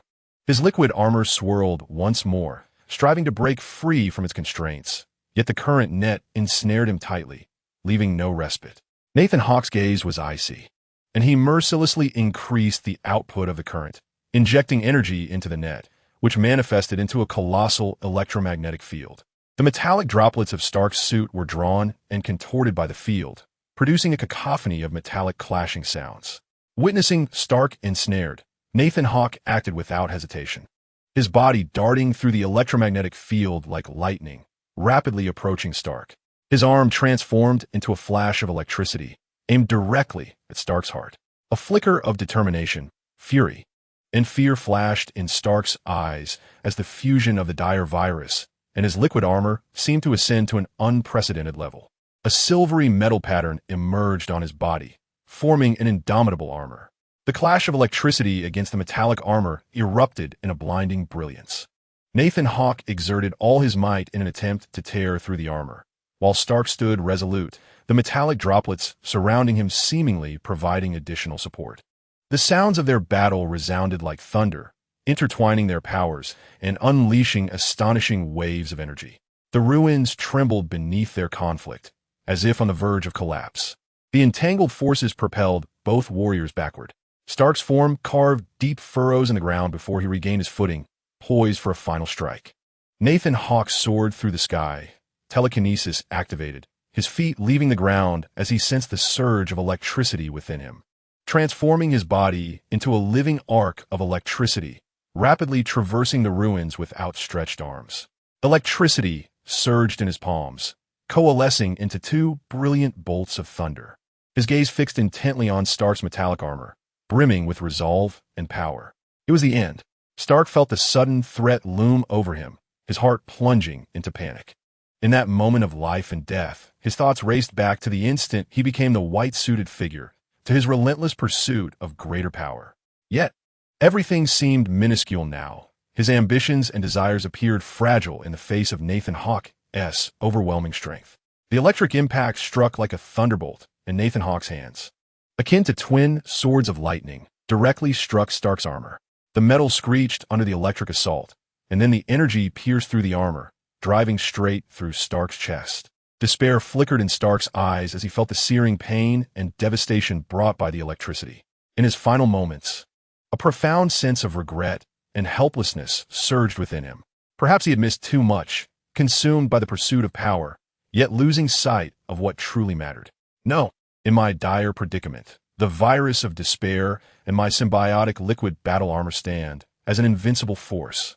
The pallid visage of Tony Stark contorted in a primal scream, his inner strength desperately resisting. Concurrently, Nathan Hawke's electric energy erupted within Tony Stark's chest, forming a dazzling sphere of light. Boom! The very ruins trembled violently, as though this surge of energy threatened to rend them asunder. As the brilliance gradually waned, two clear patches of ground emerged amidst the debris. Nathan Hawke's figure became increasingly discernible within the radiance, his form exuding both elegance and resilience, akin to a war deity descending upon the earth. Sparks of electricity danced around him, narrating tales of triumph. His gaze was unwavering and resolute, undaunted by fear. Meanwhile, the metallic armor encasing Tony Stark lay shattered. His corporeal form began to dissipate, resembling stars plummeting from the heavens. An emptiness enveloped his heart as he reminisced about bygone days, gradually closing his eyes to embrace eternal tranquility. The Tony Stark of the multiverse transformed into stardust, ultimately vanishing into the void, marking the conclusion of his existence. Nathan Hawke stood amidst the battlefield, his heart a tumultuous blend of elation from victory and the weight of newfound responsibility. "You have labored valiantly. I shall take charge from here," spoke the Ancient One as she materialized in Chapter 93, the intertwining of fate and responsibility. Nathan Hawke's gaze fixated intently upon the Ancient One, observing the slow-motion gestures of her hands, as if they were the very threads connecting the fabric of temporal magic. In this tranquil yet enigmatic moment, the world around them began to quiver, while time, once a relentless flow, was now tamed by the Ancient One's fingertips. Her hands ascended gracefully, akin to an artist's brush, tracing delicate arcs in the air. As her gestures unfolded, resplendent runes began to materialize in the atmosphere, shimmering with ancient luminescence, as if they were the very codes of time and space. The radiance converged at her fingertips, forming a diminutive yet resplendent point of light. This point began to expand, resembling a tiny star, gradually blossoming into a captivating brilliance. As the Ancient One's gestures became increasingly intricate, the transformation of the light point grew more elaborate, leaping through the air and sketching vibrant patterns. These motifs seemed to transcend the confines of the air, diffusing into the ripples of time. The shattered bricks and debris within the ruins began to restore their former glory from the onset of battle. Fragments of broken walls gradually reassembled, as if the grand puzzle of time was being reconstituted in that very moment. The charred remnants began to fade, and the dust was dispelled, as if all had never transpired, leaving only the remnants of age. The fluidity of the Ancient One's gestures increased, her gaze profound. as if piercing through the veneer of reality to unveil the truths concealed behind the tapestry of time. The radiance of the runes grew ever more brilliant, weaving a magnificent tapestry in the air, illustrating the rhythm of time and the mysteries of the cosmos. Nathan Hawke's heartbeat seemed to synchronize with this rhythm, as if his soul, guided by the Ancient One, traversed the river of time. He felt himself being drawn into a mysterious ritual, witnessing fragments of the past reenacted before his eyes. Amidst this wondrous glow, the presence of the Ancient One appeared increasingly ethereal. He was no longer merely a man, but an embodiment intertwined with the cosmos. Each gesture, each blink, seemed to weave an elusive tapestry of time and space. As the final gesture was completed, the light reached its zenith, intense and resplendent. For a fleeting moment, time within the ruins appeared to stand still, before a tremendous surge of energy erupted from the radiance. This energy spread forth, enveloping the entire ruins like a vast mirror of time and space. Within this temporal mirror, Nathan Hawke beheld his former self. Witnessing the confrontation with Tony Stark, he felt as though he could sense his emotions and thoughts from that moment, standing at the intersection of past and present, grasping the fate of the entire battle. At this juncture, he finally comprehended the Ancient One's intent. This was not merely a simple temporal reset. Rather, it was the Ancient One harnessing the power of the Time Stone to intertwine Nathan's consciousness with time itself, allowing him to reassess the battle and uncover the shortcomings he had overlooked. As the temporal mirror gradually dissipated, the scene within the ruins returned to reality. The Ancient One ceased his gestures, his gaze penetratingly fixed on Nathan Hawke, as if he discerned deeper truths and glimpsed a future about to unfold. Nathan Hawke bowed deeply to the Ancient One, expressing his respect and gratitude. The Ancient One smiled and nodded, his eyes brimming with comfort and anticipation. "You possess the Space Stone, do you not?" he inquired after his smile. "Indeed, I am currently studying its properties," Nathan Hawke replied, unreservedly. "Due to certain circumstances and the tumult of the Space Stone's energy, our universe has formed a coordinate that spreads outward. Simultaneously, the rifts in the spatial barriers have allowed dark forces from the multiverse to stir against our world, and Karuyu is among them." "So?" Nathan Hawke asked tentatively. "I need you to utilize the Space Stone to mend these rifts," the Ancient One stated, slowly extending 3 fingers. "3 locations. I require you to journey to other multiverses to repair these fissures." "Travel to other multiverses?" Nathan Hawke raised an eyebrow, puzzled by the necessity of such a journey. The Ancient One patiently elucidated. "One of the reasons Tony Stark arrived in our world is due to Karuyu. Another pertains to the state of destruction in his world, where the spatial barriers are also beginning to tear." "I understand," Nathan Hawke acknowledged, grasping the task the Ancient One had set before him. Ancient One displayed an expression indicative of a teachable spirit, and then spoke. "Once your repairs are complete, I shall employ magic to bring you back here." In essence, Nathan Hawke was tasked with mending the fissure on one side, and upon completion, Ancient One would pull him back to this realm to address the crack here. However, Nathan Hawke was struck by a new idea just as he was about to speak. The 3 multiverses, it seemed, were devoid of the presence of the Sorcerer Supreme. Upon hearing Ancient One's words, Nathan Hawke's face transformed, reflecting an understanding. Everything suddenly made sense. "So what about time? And can I bring others along?" he inquired decisively after grasping the situation. "Indeed," Ancient One replied, conjuring a portal that revealed a laboratory where the Umbrella Corporation secured the Space Stone. Nathan Hawke gazed at Ancient One, his expression unreadable, while Ancient One merely smiled and remarked, "You could become the Sorcerer Supreme, adept in both space and time, and thus, you would emerge as the most formidable Sorcerer Supreme." "I can't believe you, you wretched old man," Nathan Hawke silently scoffed. The 2 stepped through the portal, with Nathan Hawke internally astonished that the Umbrella's defenses could not detect Ancient One's formidable power. He also realized that none of the characters he summoned were truly versed in magic or capable of establishing magical defenses. Perhaps he could persuade Andre or attempt to commandeer the sanctum to glean some magical knowledge. However, Nathan quickly dismissed that notion. "I shall place a reparative spell upon the Space Stone, which will activate upon contact with the fissure," Ancient One stated, simultaneously channeling the Eye of Agamotto, emanating a green light that enveloped the surface of the Space Stone, diminishing it into a small green gem. He then conjured a magical necklace to string it together, which subsequently settled around Nathan Hawke's neck. Upon completion, Ancient One cautioned, once you traverse the multiverse, remember not to wield the power of the Space Stone. In some multiverses, it may function, while in others, it may yield no response, potentially resulting in catastrophic consequences. I understand, Master Ancient One, Nathan Hawke replied, earnestly nodding. Thank you for your efforts. We shall meet at the sanctum tomorrow. If you have individuals you wish to bring along, simply do so. As for the fissure, the magic you apply will reveal its secrets when you venture into the multiverse. With a smile, Ancient One gradually dissipated, transforming into stardust, vanishing into the ether. With a cacophony of shattering sounds, alarms erupted in the area, red lights flashing as weapons trained on the intruding Nathan Hawke. That old man. Nathan Hawke silently berated the other's cautiousness. If he truly couldn't contend with him and was under his roof, so be it. After all, should he genuinely desire to become the Sorcerer Supreme? Nathan promptly squashed that thought, allowing it to linger only as a fleeting fancy. After a tumultuous flurry of activity, Nathan Hawke finally settled into the main seat, having resolved the chaos. Jean Gillingma, with a cheerful demeanor, was munching on an apple. At first, I was utterly terrified when you suddenly vanished. Now that I see you are well, I feel reassured. He inquired about the progress of GS editing, to which he replied, it's quite good, but it seems his fellow genuinely wishes to sever ties with his past, engaging in endeavors that starkly contrast with his character. Jean Gillingma displayed an expression of eager curiosity regarding GS history. Nathan Hawke shook his head, opting for silence before asking, is anyone willing to go? Jean Gillingma, seated on a stool, remarked, I've heard of magic in my world, particularly regarding incidents that occurred at Birdwell Hill.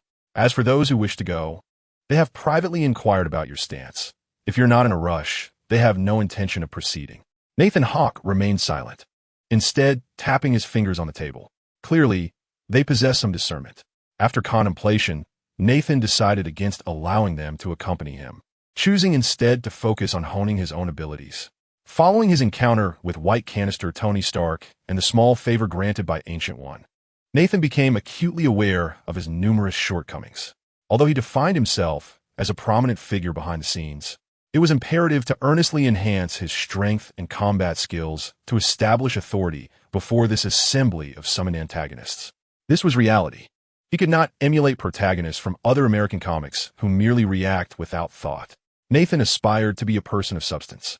His thoughts began to drift into peculiar realms, one strange notion following another. Jean Gillingma refrained from interruption, perceiving this as a necessary process for Nathan to alleviate the pressures of impending events. Subsequently, he quietly departed to prepare some advanced technological devices for Nathan's use before his departure. Have I forgotten something? Nathan pondered, blinking in confusion before regaining his focus. All right, it seems the matter of the desperate warrior remains unresolved. He thought, well, this is a scene that Tony Stark is destined to encounter. I should complete my own affairs first. Chapter 94. The intertwining of multiverses. The following day, Nathan Hawke arrived at the sanctuary, where he was greeted by the king of the sanctuary, a figure exuding solemnity and authority. The king nodded in acknowledgement, his tone imbued with gravity and respect. Good morning, Mr. Hawke. The Supreme Sorcerer has arranged everything for you. Nathan offered a slight smile, indicating his understanding. He was aware that Ancient One's guidance would provide him with direction and purpose. Does Master Ancient One have any further instructions? Nathan could not suppress his curiosity, sensing that the old sorceress' words often held deeper meanings. The king regarded Nathan silently for a moment before gently shaking his head. No. Nathan nodded slightly, comprehending that some matters might not be revealed at this time. Perhaps Ancient One would disclose more when the moment was right. Subsequently, Wong led Nathan Hawke into a spacious chamber, where at its center stood a mysterious portal. This portal appeared unremarkable, yet Nathan could sense the formidable magical energies it harbored. Why was that? Simply because his eyes beheld it. This is the multiverse portal prepared for you by Master Agamotto, Wong remarked, gesturing towards the portal. Nathan gazed intently at the gateway, feeling the enigmatic waves of energy resonating from within, as if it could transport him to uncharted realms. His heart brimmed with anticipation and excitement. Now, I shall invoke the magic of the Eye of Agamotto, enabling your passage to another universe, Wong declared, lightly touching the portal. A verdant radiance surged forth from his fingertips, enveloping the portal in a shimmering glow. As Nathan approached, he observed the portal beginning to emanate a brilliant green light that spread throughout the room, crafting a mesmerizing magical spectacle. He sensed the flowing energy connecting him to this gateway.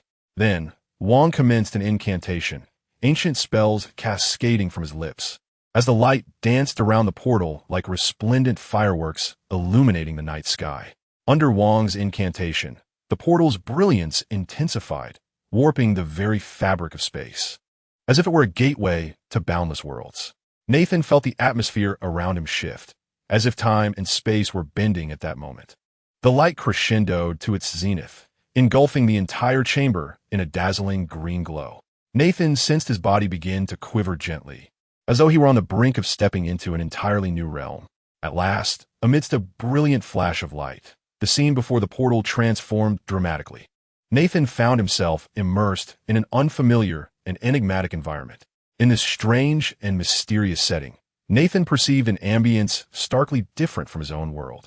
He stood in a narrow alley, surrounded by structures, an atmosphere, and even the scent of the air that were utterly alien to him. Indeed, the stench was unbearable. Moreover, he had never ventured into such an alley before. Upon his sudden appearance, Nathan attracted the attention of a gang of petty thugs congregated at one side of the alley. A few youths, noticing Nathan's conspicuous attire, wore mocking smirks upon their faces. "Hey, brother, are you lost? This isn't your flashy world," one of the thugs jeered, while they began to brandish their weapons. Nathan offered a calm smile, a hint of indifference in his gaze.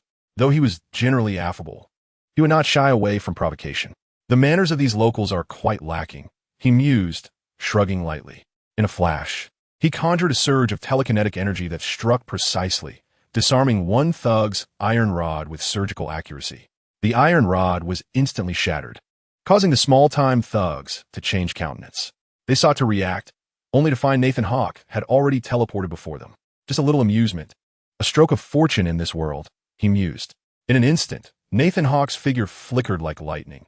His fingers scarcely paused as he willed forth his inner strength, every piercing energy accurately striking the bodies of the thugs. Observing them collapse, Nathan raised an eyebrow, intrigued. It seems something interesting is afoot," he remarked, addressing a concealed figure lurking in the shadows. "Is it entertaining to watch from the dark? Perhaps we could converse?" Receiving no response, Nathan unleashed a surge of telekinetic energy, prompting a muffled groan to escape the shadows. Approximately 30 seconds later, a man clad in a tight-fitting suit approached Nathan. "Wow, you must be Daredevil," Nathan inquired, his tone tinged with curiosity. "Who are you? What brings you to Hell's Kitchen?" came the wary query from Matt Murdock, the Daredevil. Upon hearing this, Nathan recalled the white-coated Tony Stark and casually replied, "I'm here to fix a few things. Do you have any peculiar occurrences? Perhaps instances of upstanding citizens turning rogue, or vice versa, or any significant cases?" Matt remained silent, standing resolutely before Nathan. After a moment of contemplation, he asked skeptically, "You don't know? What should I know?" Nathan responded, waving away the unpleasant odor surrounding him before ascending to the rooftop.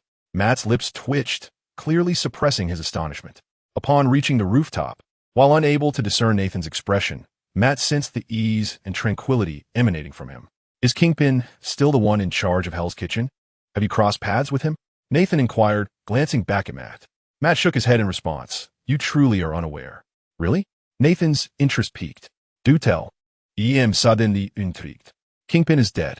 Spider-Man killed him," Matt stated, concentrating to gauge Nathan's emotional state. Nathan paused, his gaze flickering. "So, who now reigns over Hell's Kitchen?" "Spider-Man, or as he is now known, the Arachnid Emperor." Having gathered information throughout the day, Nathan strolled along the street, contemplating the revelations he had acquired.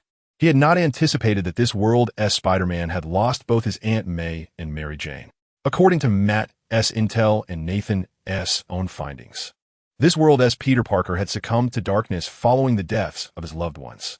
Simultaneously, Nathan observed the transformation of Spider-Man's suit, now adorned in black and gold. Perhaps this darkened Spider-Man still embodies the essence of Venom, exhibiting a ruthlessness that is truly chilling. After slaying Kingpin, he placed the dismembered remains of the body and head at the very heart of Hell's Kitchen, inciting a wave of panic and unease among its denizens, while simultaneously amassing a following of minions: Bullseye, the Shocker, Rhino, Tombstone, Mysterio, and Mr. Negative. Among them, Bullseye, the Shocker, and Rhino are affiliated with Peter Parker, whereas Tombstone, Mysterio, and Mr. Negative are associates within the Syndicate. Peter Parker has firmly established himself as the leader of this alliance, consolidating the underground forces throughout New York and gradually extending his influence into surrounding territories.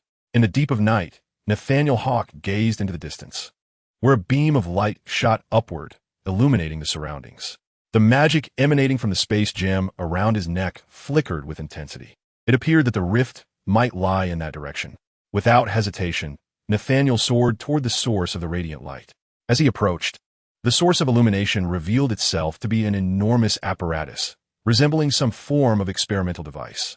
He gracefully descended, landing at a distance from the machinery. In an instant, he activated his telekinesis and rendered himself invisible. He began to scrutinize the device, which seemed to be a particle beam fusion accelerator. Its vast structure unfolded before him, brimming with intricate high-tech components. The surface of the apparatus was adorned with a myriad of instruments and pipes, a faint blue glow pulsating through them. Surrounding the device was a cadre of scientists clad in white lab coats, diligently operating the control panels, their screens displaying an array of data and images. At the forefront of the apparatus stood Spider-Man, Peter Parker himself, cloaked in a black and gold spider mask and a suit that melded these colors. He exuded an aura of both authority and menace. His gaze was cold and resolute as he focused intently on the experimental apparatus, seemingly lost in his own world, oblivious to the shifting dynamics around him. Peter stood before the control panel, his fingers deftly maneuvering across its surface, periodically adjusting parameters and commands. The data on the screen fluctuated continuously, showcasing a plethora of complex information. The scientists around him were engaged in fervent discussions about the experiment's progress and data analysis, their expressions a mix of anticipation and tension, as if they were on the verge of a significant breakthrough. A subtle hum pervaded the air surrounding the apparatus, accompanied by the sounds of machinery at work.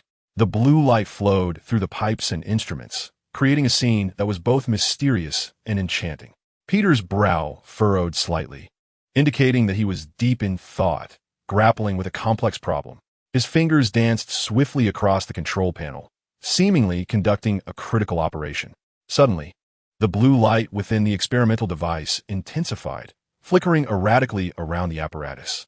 The scientist's gaze remained fixated on the data displayed upon the screen, as if they were anticipating a moment of profound significance. Peter Parker lifted his head, his eyes gleaming with excitement and determination. He appeared to be poised for something monumental, and at this juncture, all signs pointed toward an impending pivotal moment. The hum of the experimental apparatus intensified, and the azure light coursed through the device with increasing rapidity.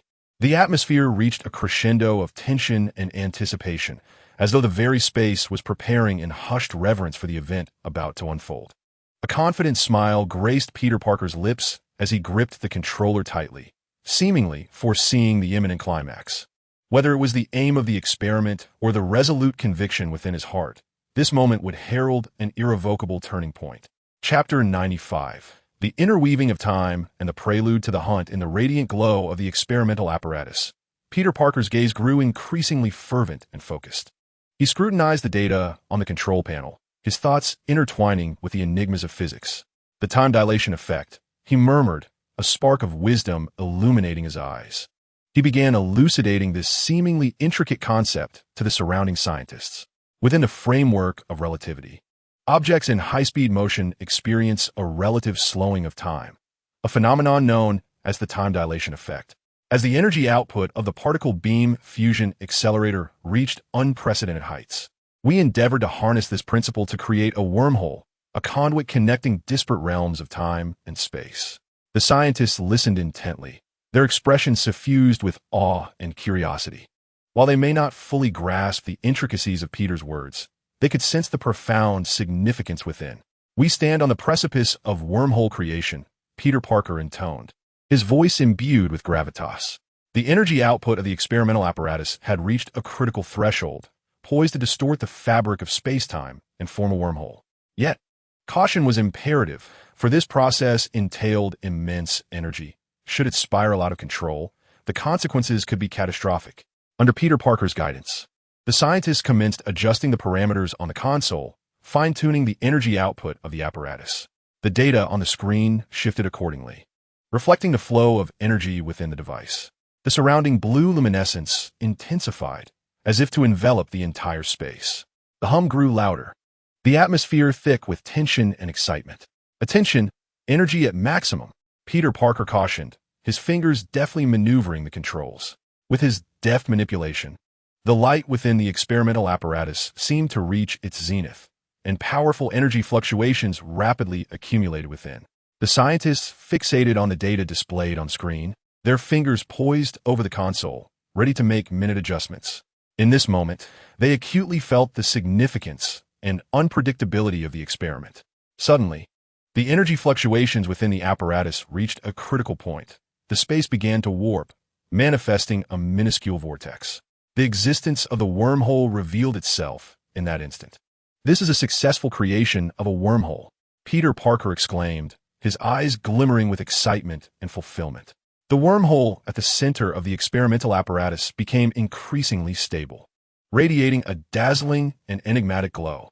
It appeared to connect to an unknown space-time, emanating an alluring light. Suddenly, Peter's tone grew nostalgic as he murmured, "Mary, Aunt May." In that instant, Peter Parker felt a stirring within his heart once more. Very well, just like that, there can be no mistake, absolutely none. He gazed at the wormhole, watching it gradually fade away. As long as he directed the energy of the particle beam fusion accelerator into the fissure, a spark ignited in Peter's eyes, obscured by his mask, preventing anyone from noticing. He then instructed the researchers nearby.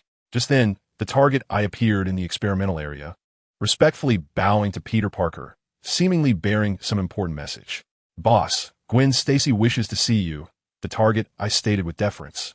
Peter Parker nodded slightly, aware that Gwen was once a close companion, and now it seemed she had significant matters to discuss with him. "Let her in," Peter commanded after a moment of contemplation.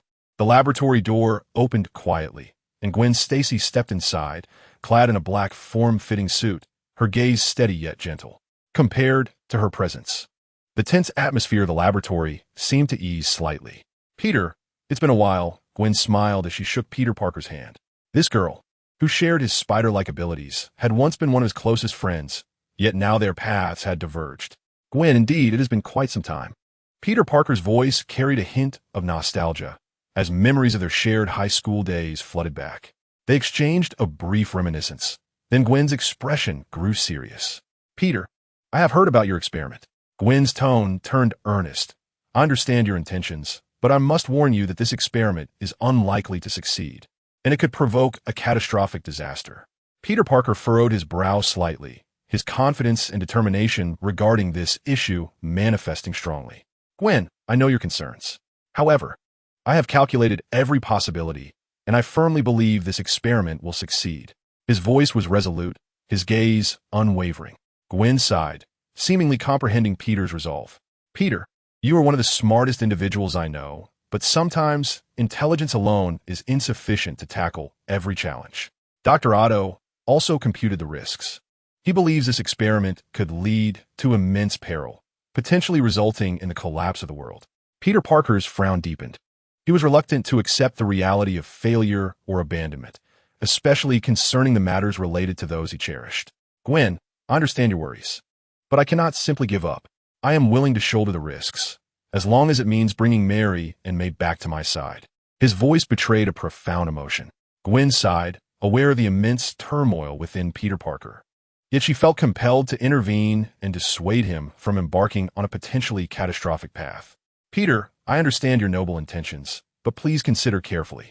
If this experiment truly fails, the ramifications will extend far beyond your own fate. They will impact the entire world." Gwen's tone was resolute, her gaze imbued with concern.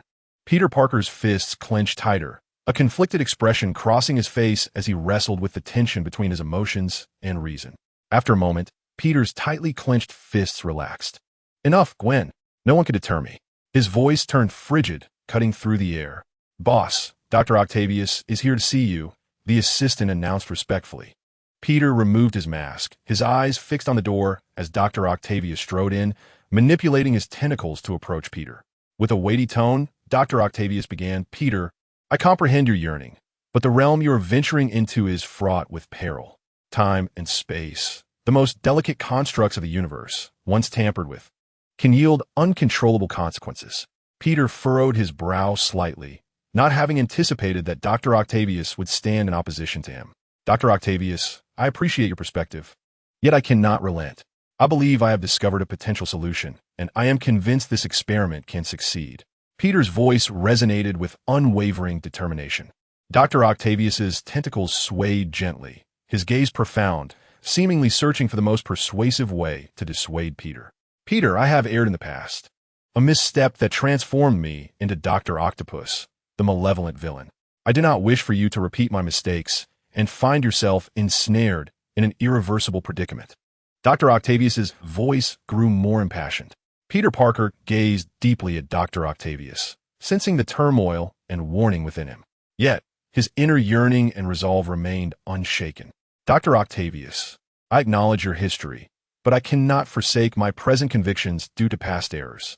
I am willing to take the risk. I must try." Peter Parker's voice was imbued with unyielding resolve. Dr. Octavius fell silent for a moment before nodding. He understood Peter's character and recognized that his mind was made up. "Peter, I will not impede your path, but I implore you to contemplate seriously. Regardless, I shall remain a witness, hoping you unearth the answers you seek through this experiment." Dr. Octavius's voice carried a hint of resignation. Peter Parker nodded slightly, aware that Dr. Octavius genuinely cared for him and understood the weight of his warning. Meanwhile, Nathaniel Hawke, concealed above, observed the exchange in silent disbelief. He had anticipated that Gwen Stacy would halt Peter Parker's endeavor and assumed that Dr. Octavius would do the same. In the end, why was there no uproar or conflict to thwart Peter Parker? Instead, one by one, they chose to understand, to persuade, and ultimately, they all quietly supported him from behind. Is this truly the Marvel Universe I am familiar with? It appears that one must become the villain oneself. Observing the researchers manipulating the control panel to open the sealed spatial rift beneath, Nathaniel Hawke understood that this battle was inevitable. Revealing his true form, he descended to the floor, gazing at the varied expressions of the group, led by Spider-Man. He waved his hand and said, "Greetings, I am a repairman. May I mend this spatial rift below?" Target. Peter Parker merely mentioned the name of Target. However, Target displayed no reaction whatsoever. Displeased, Peter turned to see Target sweating profusely, struggling to move. Witnessing this, Dr. Octopus and Gwen Stacy exchanged wary glances at Nathaniel Hawke. "You all need to leave," Peter commanded the researchers and the arriving security personnel. Once the unrelated individuals departed, Nathaniel Hawke addressed Peter Parker. "Peter Parker, I wish to repair this spatial rift." "No." Peter Parker's body language shifted into a combat stance. Behind him, Dr. Octopus and Gwen Stacy exchanged a knowing look.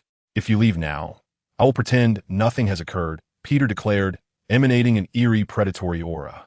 "Should you choose to oppose me, the web will sever your limbs." Peter's visage contorted, his eyes glowing crimson, and from his back erupted 8 sharp, black appendages. The hunt had begun. Chapter 96. Nathaniel Hawke, the Emperor's spider of the air in the laboratory, seemed to solidify, saturated with tension and oppression. Peter Parker and Nathaniel Hawke faced each other above the spatial rift, their auras intertwining in the atmosphere of impending conflict. Nathaniel's eyes sparkled with electric energy, his telekinetic powers coalescing at his fingertips, surrounded by an invisible force field, as faint arcs of electricity flickered in the air.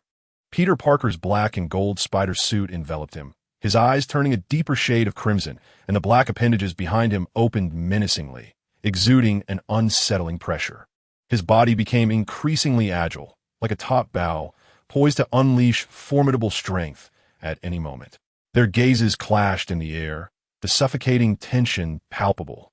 Suddenly, Nathaniel extended a hand, and the electric energy coalesced into a powerful beam, hurtling toward Peter Parker. In an instant, Peter sidestepped, the energy beam igniting sparks beside him, scorching the ground. Quickly retaliating, Peter's form vanished, only to reappear behind Nathaniel Hawke, unleashing a torrent of black webbing aimed at ensnaring his movements.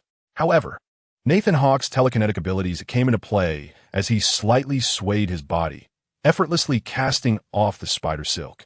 He did not cease his assault. Instead, his fingers once again coalesced with electric energy, this time unleashing a more potent beam imbued with formidable destructive power, hurtling directly toward Peter Parker. Peter leapt into the air, executing a backflip to evade the energy beam, using the wall's elasticity to swiftly rebound and charge at Nathan. Unyielding, Nathan employed his telekinesis to manipulate nearby metal debris, crafting a makeshift energy shield to withstand Peter's onslaught. As Nathan's telekinesis grew increasingly potent, the metallic fragments in his control transformed into lethal projectiles, slicing through the air towards Peter. Peter continuously shifted his stance, nimbly dodging the metallic onslaught while seeking an opportunity for counterattack. Sensing Peter's intentions, Nathan arranged the metal shards into a dense formation, erecting a robust barrier to thwart Peter's assault. A glimmer of coldness flashed in Nathan's eyes as he flicked his fingers, causing the compacted metal shards to instantaneously morph into streaks of silver light, aimed directly at Peter. Realizing the peril, Peter swiftly extended his limbs, gracefully leaping into the air, executing a spin that caused the silver projectiles to miss their mark, veering towards a distant wall. A vigilant gleam shone in his eyes, bracing himself for Nathan's impending, more formidable attack. Simultaneously, an unsettling restlessness stirred within Peter. His emotions surged, a burgeoning desire for violence gradually enveloping his consciousness as he brandished his dark limbs and launched a ferocious assault against Nathan. During his evasive maneuvers, Nathan detected the fluctuations in Peter's emotions, a sardonic smile creeping across his face as he infiltrated Peter's mind with his telekinesis. This mental assault aimed to disrupt Peter's thoughts, intensifying his emotional turmoil. Peter felt a sharp pang in his mind, his thoughts spiraling into chaos as waves of murderous intent and impulse surged forth. His attacks becoming increasingly frenzied, cutting through the air with a piercing sound. Nathan, flickering with electric energy, effortlessly evaded Peter's onslaught while employing telekinesis to uplift surrounding objects, conjuring a whirlwind that swept towards Peter. Ensnared in confusion, Peter struggled to respond effectively, caught in the whirlwind's relentless embrace. Yet at that moment, a transformation overtook Peter Parker. His body began to grow rapidly, his limbs becoming more powerful, and his black and gold attire radiated a dazzling brilliance. His eyes turned an even deeper shade of crimson, brimming with fervor and lethal intent. Was this a monstrous metamorphosis? Nathan gazed at the unfolding scene, murmuring to himself. Peter broke free from the whirlwind's grasp, charging towards Nathan without hesitation. Nathan sensed the overwhelming pressure emanating from Peter, realizing that a monumental change had transpired within him. Peter Parker resembled a regal spider, imbued with a commanding power. His black and golden limbs, sharp as blades, sliced through the air, aimed menacingly at Nathan Hawke. In response, Nathan raised his hand, harnessing telekinesis to form a robust defensive barrier that shielded him. The ferocity of Peter's assault was unparalleled. Each strike brimmed with destructive force, causing Nathan to stagger backward while maintaining his balance. As Nathan was propelled backward, a resolute glimmer ignited in his eyes. He exhaled deeply, allowing the telekinetic energy to surge within him, coalescing into a searing arc of electricity. With a deft flick of his finger, the arc shot forth like a bolt of lightning towards Peter Parker. Engulfed in a fervent desire for carnage, Peter had abandoned all rationality. His black and golden attire shimmered brilliantly, his form swelling, radiating an aura that instilled dread. Unflinching, he charged directly into the electric arc, which erupted into brilliant sparks upon contact with his skin, yet failed to hinder his advance. Wielding his formidable limbs like a scythe of death, Peter struck fiercely at Nathan. Remaining composed, Nathan reinforced his electric shield with telekinesis. However, upon impact, the shield shattered instantly, and Nathan was sent crashing against the laboratory wall, leaving a deep fissure in its wake. Underestimating the sheer magnitude of Peter's strength, Nathan felt his right arm tear through the wall, shredding his shirt. To his dismay, he realized that Venger and Dr. Octopus had departed, leaving him alone with Peter Parker. A serious expression crossed Nathan's face as he began to leap lightly, acutely aware of Peter's frenzied intent to kill.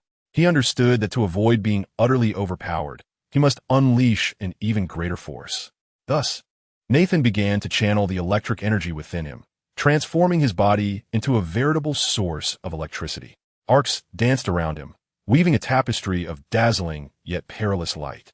His gaze deepened with intensity. With a pointed finger, a lightning-like arc surged towards Peter. Unfazed by the oncoming arc, Peter's crimson eyes sparkled with madness, his form akin to a beast amidst a tempest. Fearlessly, he plunged into the electric surge, each collision igniting blinding flashes and powerful energy fluctuations. The laboratory reverberated with thunderous explosions and the shrill cries of intertwining arcs. Transformed into a monstrous entity, Peter exuded bloodlust and brutality, his movements becoming wild and ferocious. Each attack resonated with the sound of slicing air and the release of immense energy. Meanwhile, empowered by the electricity, Nathan grew more agile and formidable, seamlessly fusing his telekinetic prowess with electric energy, delivering strikes with pinpoint accuracy and lightning speed. Walls crumbled, the ground was pockmarked from the impact, and the laboratory's equipment shattered amidst their brutal skirmish. The intensity of their battle escalated, their momentum like an unstoppable tide, threatening to obliterate the entire laboratory. Peter Parker's furious roar reverberated within the laboratory, his limbs carving arcs through the air, resembling a colossal spider's claw, poised to strike Nathan Hawke with devastating force. A resolute glimmer flashed in Nathan's eyes as he extended his palm forward, electric energy converging like a cascading waterfall, forming a tremendous storm of electricity that collided fiercely with Peter's spider claw. In the midst of a thunderous explosion, the energy storm radiated outward, engulfing the laboratory entirely. Two formidable forces intertwined in the space, creating a spectacle both magnificent and terrifying. The tempest of energy raged within the lab, filled with searing arcs of electricity and powerful waves of energy.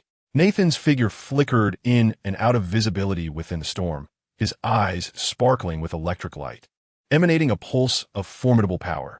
His fingers coalesced electric energy, manifesting a brilliant radiance akin to a shooting star streaking across the night sky, aimed directly at Peter Parker. Instinctively, Peter reacted, swiftly wielding his limbs in an attempt to thwart the oncoming electrical assault. However, the speed of the lightning was astonishing, reaching him in an instant, the scorching arcs singeing his attire, the overwhelming force driving him back several steps, leaving a deep and lasting scar. Nathan did not relent in his pursuit. He chased after the wounded Peter, electric energy continuously gathering between his fingers, forming deadly arcs that surged toward Peter. Peter leapt into the air, striving to evade the electric arcs, yet Nathan's swiftness was unparalleled, the arcs nearly enveloping the entire space. With all his might, Peter dodged, simultaneously utilizing his black and gold limbs to unleash his webbing, attempting to ensnare Nathan Hawke and halt his relentless assault. Yet, Nathan's telekinetic powers came into play once more, allowing his form to merge seamlessly with the tempest of electricity, darting swiftly and effortlessly escaping the clutches of the webs. The electrical storm intensified, as if the entire laboratory were trembling under its might. Nathan constantly shifted his position, his attacks raining down like a tempest, relentlessly pursuing Peter Parker, leaving him scarcely a moment to breathe. Peter instinctively recognized his precarious predicament. Nathan's power exceeded his wildest expectations, and he felt the immense pressure emanating from the electric storm. Gritting his teeth, his eyes shone with a crimson glow, he resolved to abandon his passive defense. His body began to flicker rapidly, resembling a streak of black and gold lightning, suddenly materializing before Nathan Hawke. Without hesitation, he swung his limbs, launching a powerful close-range assault that struck like thunder toward Nathan. Nathan, perceiving Peter's intentions, melded once more into the electric storm, retreating swiftly in an effort to distance himself from Peter. Nevertheless, Peter relentlessly pursued, his black and gold limbs weaving a lethal net in the air, ensnaring Nathan Hawke securely. "You've fallen into my trap, Spider-Man," Nathan declared with a mocking grin. As the electric storm erupted anew, his form swelled dramatically, transforming into a gigantic electric humanoid shadow, unleashing a staggering wave of energy. Peter Parker sensed the immense peril that surrounded him, yet he did not falter. A fierce resolve glimmered in his eyes, as he concentrated all his strength into a singular point. The black and gold appendage transformed into a colossal claw of spider, colliding violently with Nathan Hawke's electric humanoid specter.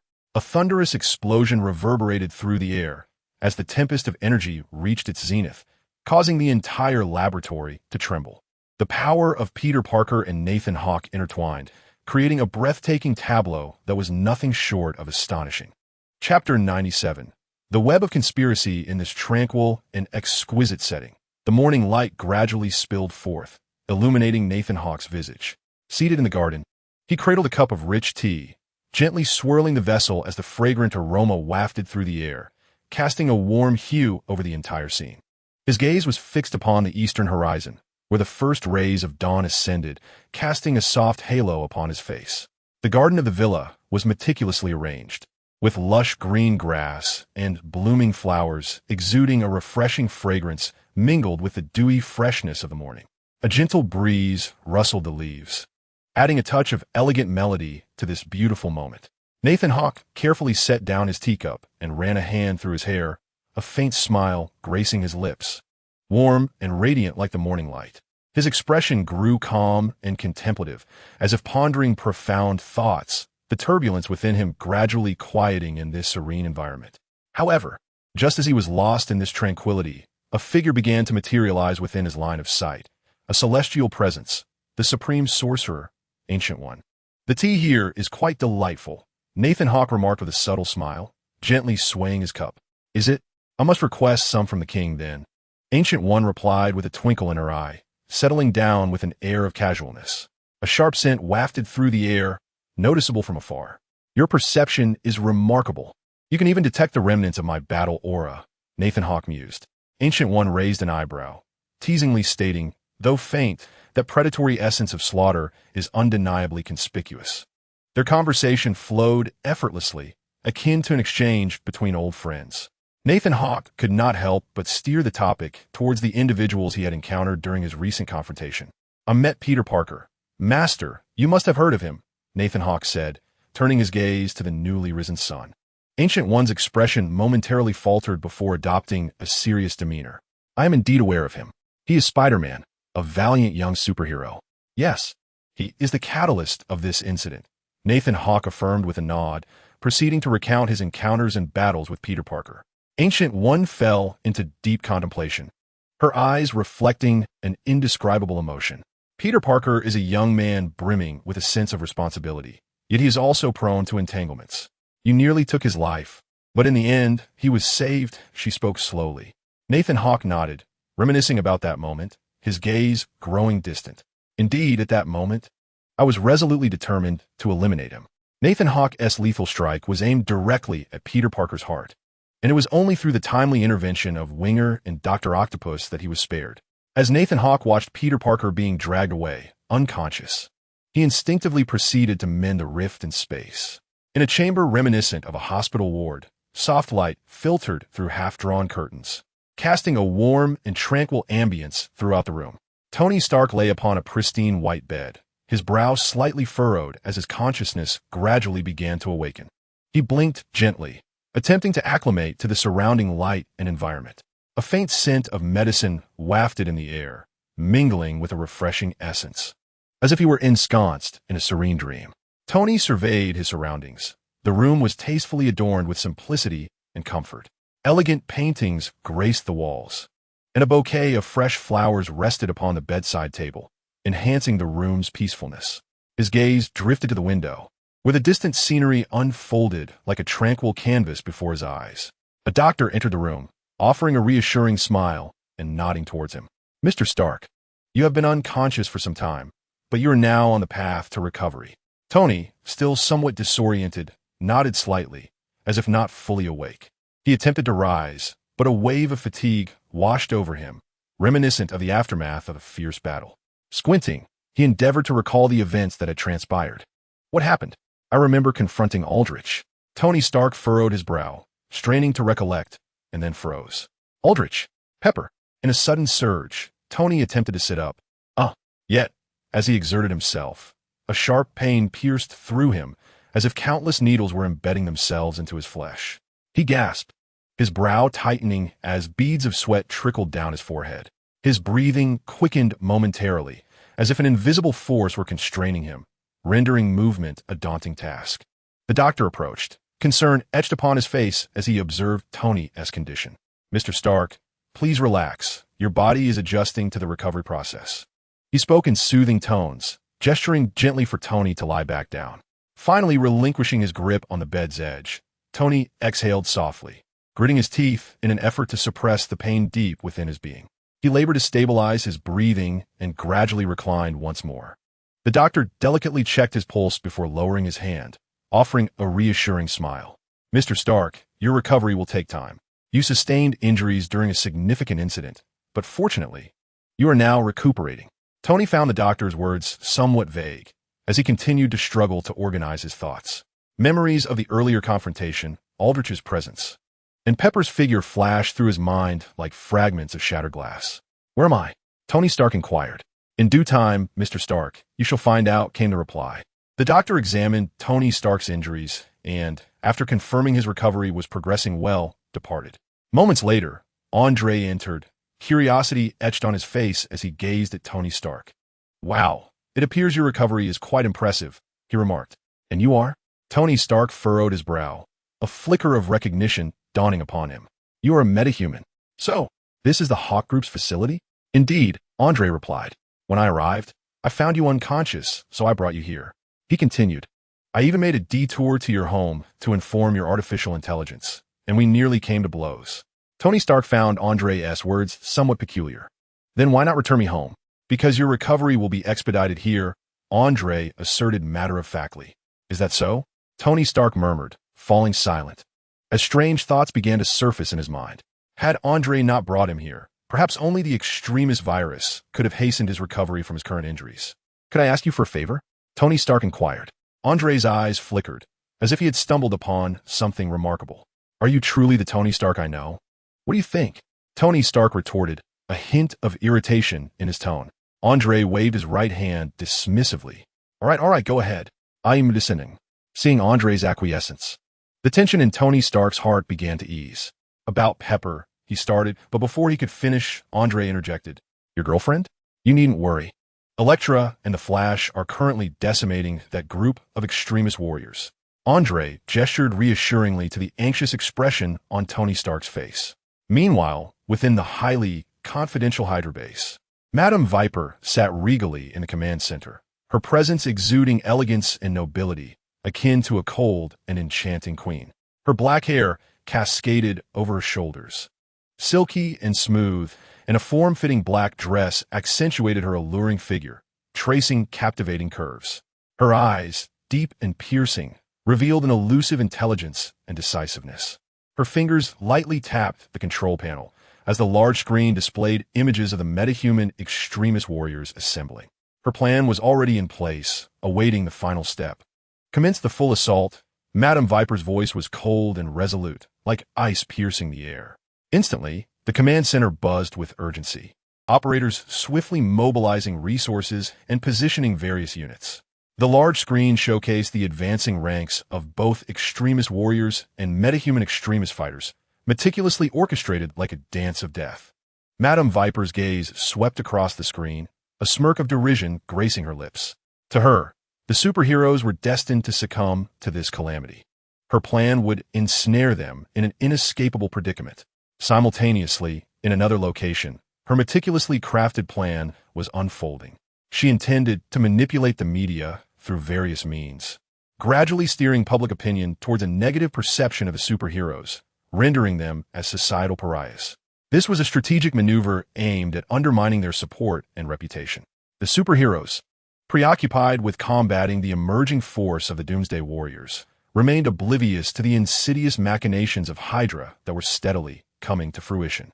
In the cold gaze of Madame Viper, a cunning glimmer sparkled, for she had long seen through the facade. "Nathan Hawk, as the head of the Hawk Group, what charm do you possess that compels these superheroes to serve you? Or are you merely a puppet on display, with a more formidable puppeteer lurking in the shadows? I eagerly anticipate the moment when I stride forth in triumphant glory, whether you will willingly succumb to my allure and divulge the secrets of the Hawk Group's superheroes." In a world interwoven with conspiracy and conflict, Madame Viper's scheme unfurls like a spider's web, quietly awaiting her eventual harvest. Both the superheroes and the Hawk group shall find themselves ensnared in her meticulously crafted trap, inching ever closer to the precipice of destruction. And she, as the architect of it all, shall revel in the fruits of her victory from the darkness. The web is now cast. Who shall fall prey to my charm? How delightful it will be. Chapter 98. The doomsday battle of the Invisible Man. At this moment, the filming set in Hollywood buzzed with activity, the lights towering overhead, while the enormous camera lens focused intently on a figure that seemed to materialize from the air. This individual was none other than Alex Heisel, the Invisible Man, a superhero endowed with the power of invisibility. Cloaked in a specially designed suit, his body appeared utterly erased from sight, leaving only an ethereal outline. The set was artfully arranged to resemble a bustling city street, with three-dimensional backdrops of skyscrapers reflecting the real world. The Invisible Man, Alex Heisel, stood at the street corner, as if gradually emerging from the void, his mystery perfectly captured by the camera's lens. The prop masters and artists had painstakingly constructed a simulated urban landscape, meticulously recreating the city's clamor and hustle. The crowd props darted about under the director's guidance, as if the city had sprung to life through their collaboration. Outside the set, Peter Parker and Ned stood excitedly, their eyes gleaming with anticipation as they gazed at the filming. Both had been invited by the Invisible Man to play minor roles, and they had become his fervent fans. Witnessing his performance was nothing short of a dream realized. Wow, look at that. The initial shyness and restraint of Peter Parker had vanished, replaced by exuberance as he pointed towards the set, his voice betraying an uncontainable excitement. How cool. I wish I had the power of invisibility too, Ned exclaimed, his face alight with curiosity and admiration. In his mind, images of playfully teasing girls danced, prompting a silly chuckle to escape his lips. Two young boys stood nearby, surrounded by a handful of personnel who were engaged in animated discussions, all captivated by the appearance of the Invisible Man. The crew, dedicated to presenting a strikingly realistic invisibility effect, employed an abundance of lighting and green screen technology. Vibrant beams of light flickered around Alex Heisel, outlining his silhouette and movements, showcasing his undeniable charm.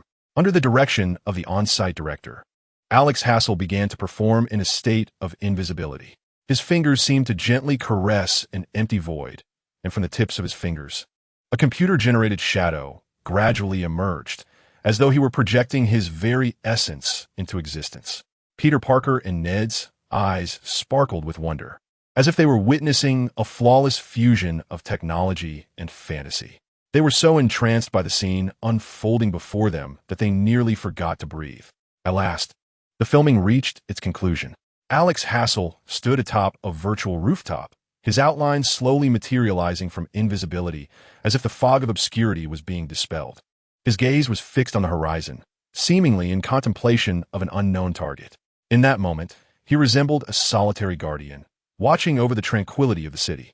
With a commanding shout from the director, the set fell into a brief silence, soon erupting into a cacophony of thunderous applause and cheers. The crew embraced one another, their collaborative efforts culminating in a resounding success. Peter Parker and Ned clapped enthusiastically, their faces alight with excitement and admiration. "Hey guys, how do you feel?" The Invisible Man inquired as he approached the two. "Great, absolutely fantastic," Ned replied eagerly, despite the minor role he played, relishing the thrill of acting. "I'm really happy," Peter Parker confessed honestly, a broad smile illuminating his face. "That's all that matters," the Invisible Man responded with a somewhat professional, feigned smile. Suddenly, a loud bang shattered the previously relaxed atmosphere. A security personnel, seemingly struck by an invisible force, rushed into the filming area and fell to the ground with a heavy thud. The Invisible Man's expression instantly shifted to one of vigilance. He clenched his fists, sensing the tension in the air escalate. Without warning, a wave of acrid heat surged forth, flames rapidly engulfing the set, demanding attention. "Desperate warriors," Ned exclaimed in shock. Peter Parker immediately became alert, his gaze fixated on the indistinct figures, the firelight revealing the firearms they wielded. "Run!" the Invisible Man shouted, attempting to swiftly retreat from the filming site. However, almost simultaneously, a searing flame shot towards him, forcing him back. The desperate warriors, their bodies radiating heat and armed with weapons, deliberately wreaked havoc upon the set. Their target was evidently not the film crew, but the Invisible Man himself. Refusing to succumb to being an easy target, the Invisible Man reacted swiftly, his form flickering as he once again vanished into the air. He endeavored to exploit his invisibility to uncover the weaknesses of the desperate warriors. Yet these adversaries were far from ordinary. Their firearms exuded intense heat, accompanied by thermal imaging. Though Peter and Ned lacked superhuman abilities, they refused to remain passive. They swiftly sought cover, attempting to devise strategies to assist the Invisible Man. Ned hurriedly retrieved his phone, urgently dialing 911. The combat skills of the Invisible Man were remarkably agile. Amidst the conflagration and waves of heat, he glided like a whisper between the desperate warriors. His swiftness allowed him to materialize before his foes without warning, only to vanish again, confounding the warriors' attempts to pinpoint their target.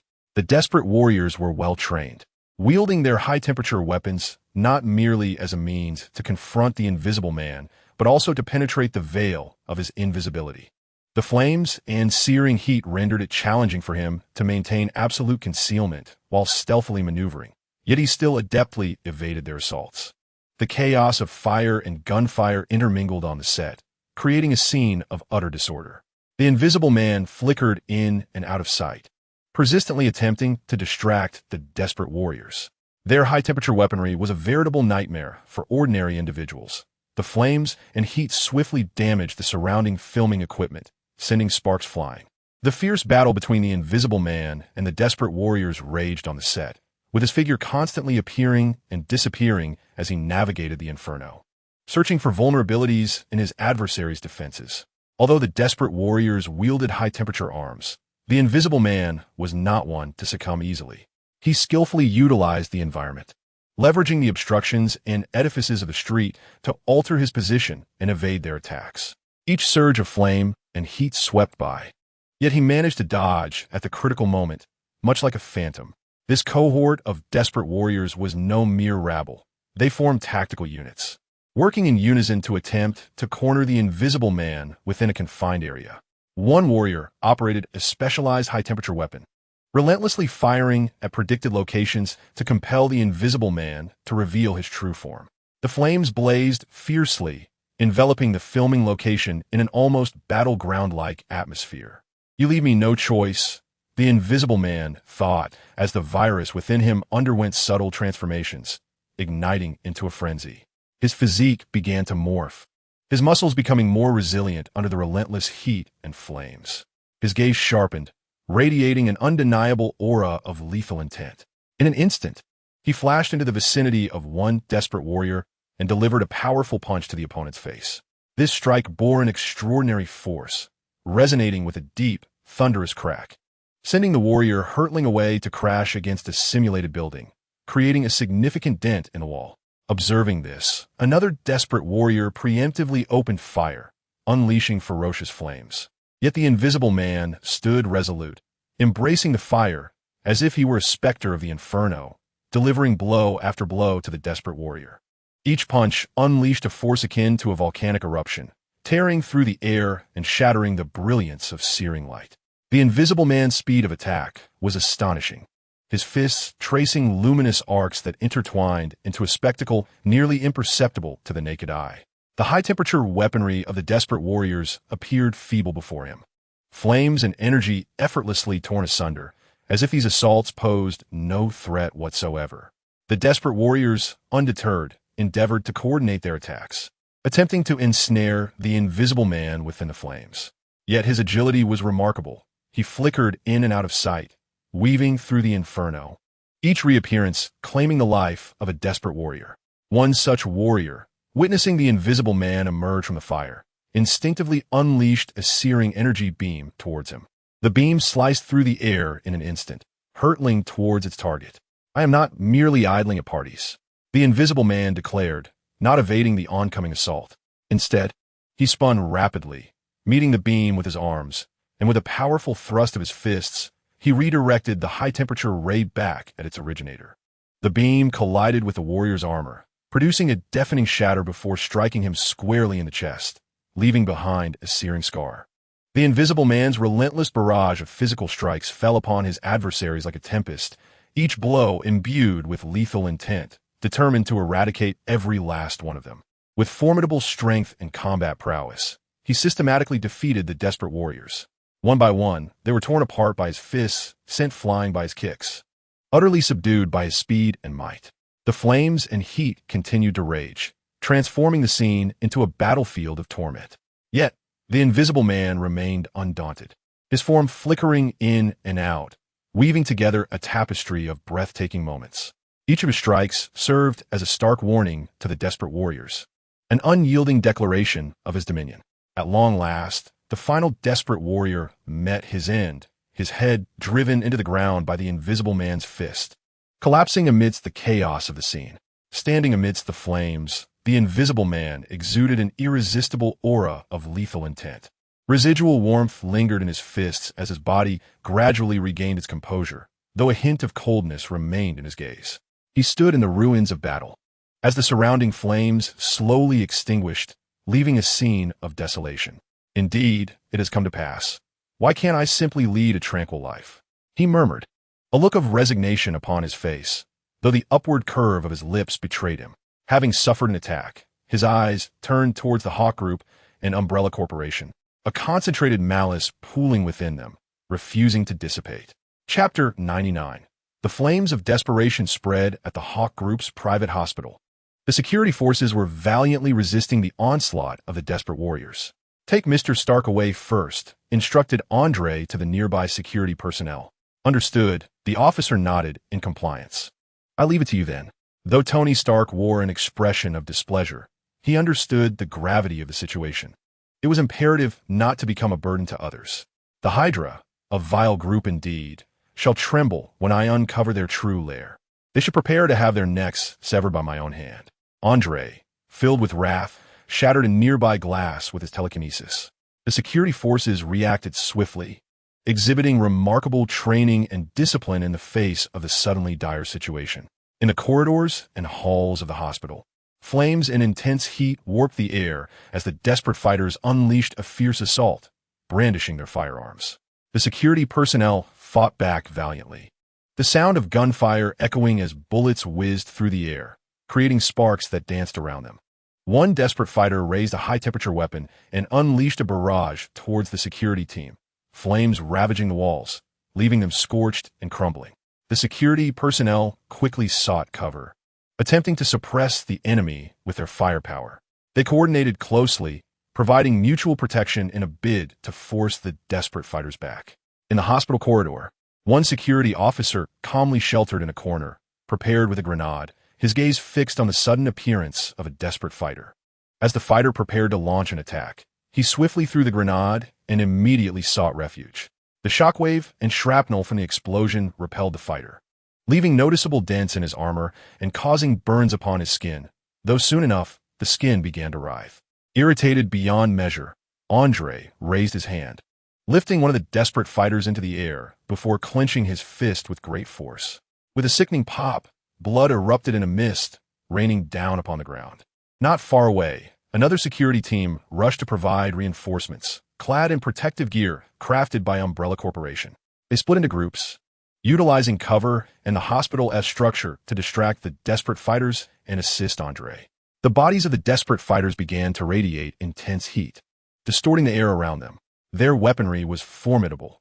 Having absorbed their bodily heat, it not only fired scorching rays, but also conjured fiery orbs that turned everything to ash. In the corridor, one desperate fighter suddenly launched a fireball. "Return to me," Andre commanded, gesturing with his right hand as the fireball reversed course, crashing into the fighter. The resulting explosion engulfed the area in searing heat. Amidst the raging flames, Andre maintained his composure, his powerful telekinesis allowing him to remain unfazed. His gaze remained fixed on the desperate fighters as he analyzed their methods of attack and weaknesses. One fighter, wielding a firearm, unleashed a torrent of high-temperature rays, directly aimed at Andre. With a cruel expression and a smirk, Andre welcomed the challenge, using his telekinesis to create a depression in the ground, forming a shield to deflect the scorching rays. His focus sharpened. He concentrated his telekinetic energy, forming a powerful beam aimed at the desperate fighter. With a thunderous roar, the fighter erupted in blinding light and searing flames. Andre's telekinesis served both as a defense and an offense, as he adeptly adjusted the angles and intensity of his attacks, eliminating one desperate fighter after another. Another warrior, trapped in desperation, manipulated a fireball, attempting to flank Andre from the side. The fireball danced through the air, its searing heat permeating the atmosphere, yet Andre's telekinesis was not easily impeded by the flames. He swiftly coalesced the surrounding objects into a formidable wall, repelling the onslaught of the fireball. How bothersome. Must I not be allowed to enjoy a moment of respite? Andre furrowed his brow, a flicker of impatience evident in his gaze. Under his command, the ground began to tremble, and the wall erupted with a powerful surge of telekinetic energy, surging forth like a tidal wave towards the desperate warriors. They were forced to stagger backward, yet steadfastly resisted the overwhelming pressure. It seems I am the target. Do they wish to eliminate me? Andre observed their defiance, the murderous intent directed squarely at him. One of the desperate warriors roared in fury, raising his firearm to unleash a more intense beam of scorching heat, seeking to break Andre's control. Flames and telekinesis intertwined, tearing the very fabric of space, creating a vortex of fire and energy. A slight smile played on Andre's lips as the telekinetic waves emanating from him intensified, swirling madly amidst the flames. The bodies of the desperate warriors, confronted by the might of his telekinetic force, shattered like fragile glass. The vortex of fire and energy disintegrated under the impact of his telekinesis, rendering the warriors incapable of withstanding Andre's formidable might. Blinding flashes of light erupted as their forms disintegrated into a conflagration of fire and smoke, utterly vanquished. Their high-temperature weapons crumbled to dust before the overwhelming telekinetic force, no longer posing any threat. Ha! Finally, a challenger has emerged. The mocking laughter echoed, his voice resonating through the flames, akin to the whisper of a demon. Amidst the intertwining of fire and telekinesis, a figure suddenly materialized, wielding a weapon engulfed in flames, his gaze cruel and delighted, facing Andre without an ounce of trepidation. Another uninvited guest. Andre's telekinesis swiftly coalesced into a blade of energy, slicing through the air like a keen edge aimed at his adversary. I am Winter Soldier. Remember this. I am the one destined to eliminate you. In his grasp, Winter Soldier's weapon transformed into a streak of light, flames rolling across its surface like a fierce sword of fire. He aimed at Andre, launching an assault, the fiery blade cleaving downward, distorting the very air. It seems you possess considerable confidence. Andre reacted swiftly, his telekinesis forming a solid shield before him. The flaming sword struck the telekinetic shield with a deafening explosion, scattering sparks in every direction. The shield disintegrated under the violent impact, yet Andre deftly evaded the oncoming assault. It appears to be one of those desperate warriors endowed with supernatural abilities. Andre was certain of his opponent's identity. Suddenly, he darted forward, channeling his telekinetic force into a powerful gust of wind that sent Winter Soldier reeling. As he tumbled through the air, he manipulated the surrounding objects with his telekinesis, conjuring a whirlwind that surged toward Winter Soldier. The Winter Soldier deftly evaded, his flame sword cleaving through the air, parting the whirlwind. His movements were exceptionally agile, and his mastery over the flames was remarkable. Amidst the clash of telekinesis, he gradually gained the upper hand. You cannot stop me, he declared, his voice cold and mocking. As his attacks grew increasingly ferocious, the flame sword dancing as if it wielded the very blades of death. Is that so? Then allow me to demonstrate a newly acquired technique. Ender replied, his gaze turning steely as the fluctuations of his telekinesis intensified. He merged his psychic energy with the environment, manipulating the surrounding winds, light, and shadows to conjure an extraordinary phenomenon. Suddenly, the air grew heavy, as if an invisible force bore down upon him.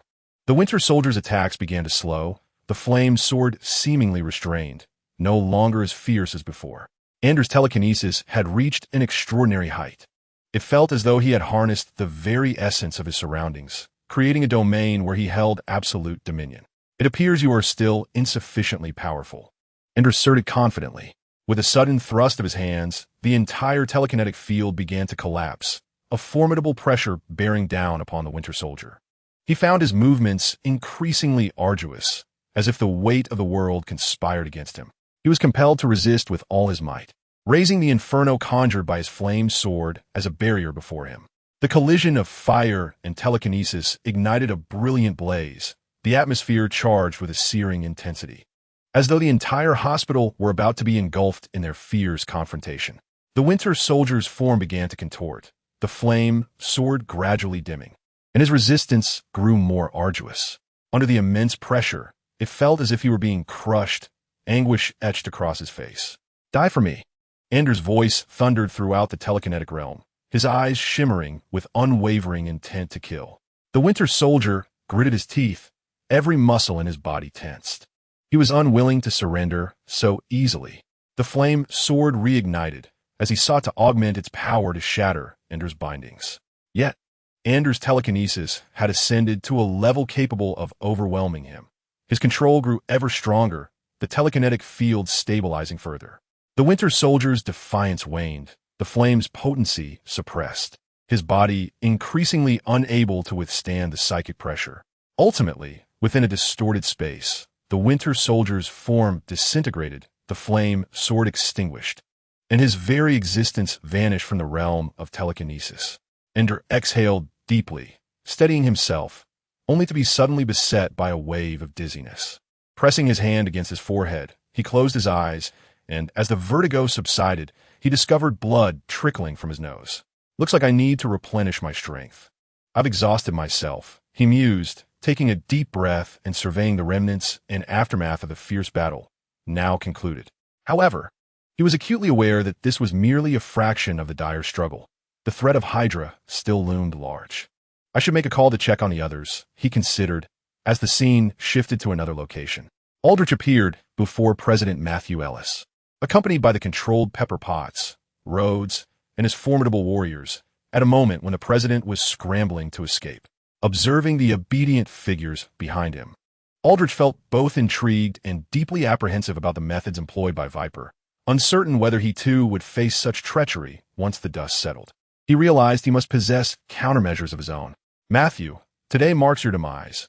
I assure you, not even God can save you," Aldrich declared with a sweeping gesture. Onward. Chapter 100. The balance of desperation. Aldrich's warriors launched their assault upon President Matthew and his security team. However, Matthew Ellis maintained an expression of calm composure, prompting Aldrich to furrow his brow, sensing an ominous premonition. Suddenly, the roar of machinery echoed as colossal exosuits surged forth from a distance. These formidable suits, clad in robust metal armor and wielding an array of advanced weaponry, shook the ground with each step. Clearly, this battalion of Eisenach exosuits had been strategically positioned as a reserve force, their arrival significantly altering the dynamics of the confrontation. The Eisenach exosuit brigade swiftly formed a combat formation, locking onto the positions of Aldrich's warriors in an instant. They unleashed a torrent of firepower, with specially designed bullets and energy beams slicing through the air, thwarting the advance of Aldrich's forces. "Damn it! How could such a thing exist?" Aldrich bellowed, witnessing his warriors suffer heavy losses under the relentless assault of the exosuits. With the exosuits providing cover, Matthew Ellis and his security team seized the opportunity to regroup, swiftly retreating to safer positions while utilizing the firepower of the exosuits to buy precious time. The exosuit brigade coordinated seamlessly, each unit capitalizing on its strengths. Some exosuits shielded Matthew and others from the brunt of the warriors' fierce attacks, while others provided suppressive fire from the rear, employing cutting-edge weaponry to keep the enemy at bay. Aldrich's warriors found themselves on the back foot, continuously shifting positions in search of vulnerabilities. But the tactical synergy of the exosuits made it exceedingly difficult for them to find an opening. Even those armed with high-temperature weaponry struggled to unleash their full potential against the overwhelming firepower of the exosuits. Aldrich's brow furrowed deeper. His plan was not unfolding as swiftly as he had anticipated. The emergence of the exosuits had shifted the tide, their formidable defenses and firepower rendering it arduous for his warriors to gain the upper hand. At that moment, a sense of crisis gripped Aldrich's heart, and his gaze locked onto a figure in the distance. He focused intently on the enigmatic character, whose presence exuded tension and malevolence. To Aldrich, the figure appeared as a razor-sharp blade, radiating a deadly threat. In an instant, the figure activated their shadow ninja technique, enveloping their form in a dark mist that seemed to consume the surrounding air, creating a realm of obscurity. With both hands clutching the blade of his gauntlet, a crimson energy surged forth, reminiscent of a specter. Aldrich was unaware of the exact capabilities of his adversary, but he could sense an overwhelmingly potent aura emanating from them, as if capable of tearing asunder anything that dared to obstruct its path. He clenched his fists tightly, flames igniting in an instant, ready to counter the impending assault from his foe. Suddenly, the figure of the adversary flickered, transforming into a shadowy wraith that swiftly approached Aldrich. Reacting with remarkable swiftness, Aldrich seized his weapon, enkindling it with flames, and swung it forth, releasing a piercing howl as he aimed at the specter. Yet, the figure seemed to dissolve into a wisp of black smoke, nimbly evading the fiery onslaught. With both hands, the gauntlet swung down, energy coalescing into a beam of obsidian light, resembling the scythe of death, cleaving towards Aldrich. Aldrich's gaze sharpened, his extraordinary ability, the Desolation Virus, activated rapidly, as searing flames coalesced into a formidable shield, repelling the dark blade of his opponent. The clash of fire and shadow erupted in a dazzling display of light and fervent heat. I have grown increasingly powerful. You superheroes and superhumans can only submit to my might, Aldrich declared, flames erupting from his form as he unleashed a relentless barrage, forcing his adversary to retreat step by step. Aldrich furrowed his brow, realizing that this foe was no easy adversary. The specter moved with uncanny agility. Surrounding himself with the blazing inferno, he formed a robust protective barrier, fully concentrating on countering the onslaught. Shadow technique. Clone. The figure abruptly split into multiple afterimages, appearing from various angles around Aldrich. This sudden maneuver left him momentarily bewildered, struggling to discern the true form of his opponent. In that fleeting moment, the gauntlet, imbued with dark energy, slashed towards him. Aldrich reacted instantly, wielding his fiery weapon, emitting a shrill whistle as it clashed with the dark blade. The collision of flames and shadows sparked violently, sending shockwaves through the air. The adversary's expression remained devoid of emotion, as their gauntlet transformed into a beam of darkness. Continuing its assault, Aldrich felt the dark energy emanating from the blade as it threatened to sunder his shield. He gritted his teeth and braced himself with all his might. Suddenly, the figure fragmented once more, generating clones that launched simultaneous attacks. The gauntlet struck with relentless ferocity, following Aldrich like shadows. He was compelled to divide his attention, countering assaults from multiple directions. His weapons swung ceaselessly, flames cascading everywhere, yet the clones moved with astonishing agility, appearing beside him one moment and striking from the side the next, evading his grasp. Feeling the pressure mount, Aldrich's body erupted with an even more intense blaze. His gaze hardened, determination surging forth, as his extraordinary ability, the high-temperature flame, seemingly ascended to new heights. The fiery weapon danced in his hands, conjuring a sea of flames that ensnared the clones within its embrace. The clones of Jia were engulfed by flames, yet his true form skillfully evaded Aldrich's assaults. His gaze was profound, energy pulsating within him, and he abruptly ceased his offensive, forming intricate hand seals. Shadow secret art. All blades. Jia's voice resonated through the darkness as his figure vanished, replaced by countless phantasmal fists and blades surging towards Aldrich from every direction. Faced with this unforeseen onslaught, a flicker of wariness crossed Aldrich's eyes. His intense flames coalesced into a colossal wall of fire, attempting to thwart the barrage of fists and blades. The collision of fire and weaponry unleashed a blinding brilliance and dark energy, saturating the air with an aura of destruction. It appeared that the lethal techniques learned from the Viper to counter the Hawk Group's superheroes were to be employed here. Amidst the chaotic clashing of fire and darkness, Aldrich sensed his stamina rapidly depleting. He recognized that this could not continue indefinitely. Focusing his thoughts, the flames of his weapon blazed more fervently in his grasp, his voice booming across the battlefield. High-temperature fusion. His words resonated with power, and the fiery weapon radiated a dazzling light, coalescing into a massive flaming sword imbued with searing energy. Aldrich swung the flaming sword, unleashing a potent strike. The blade sliced through the air, bearing the weight of annihilation towards Jie's position. Suddenly, Jie materialized above the blade, his fists and swords intertwining with Aldrich's fiery sword, emitting a piercing sound of rending. Aldrich roaret, d.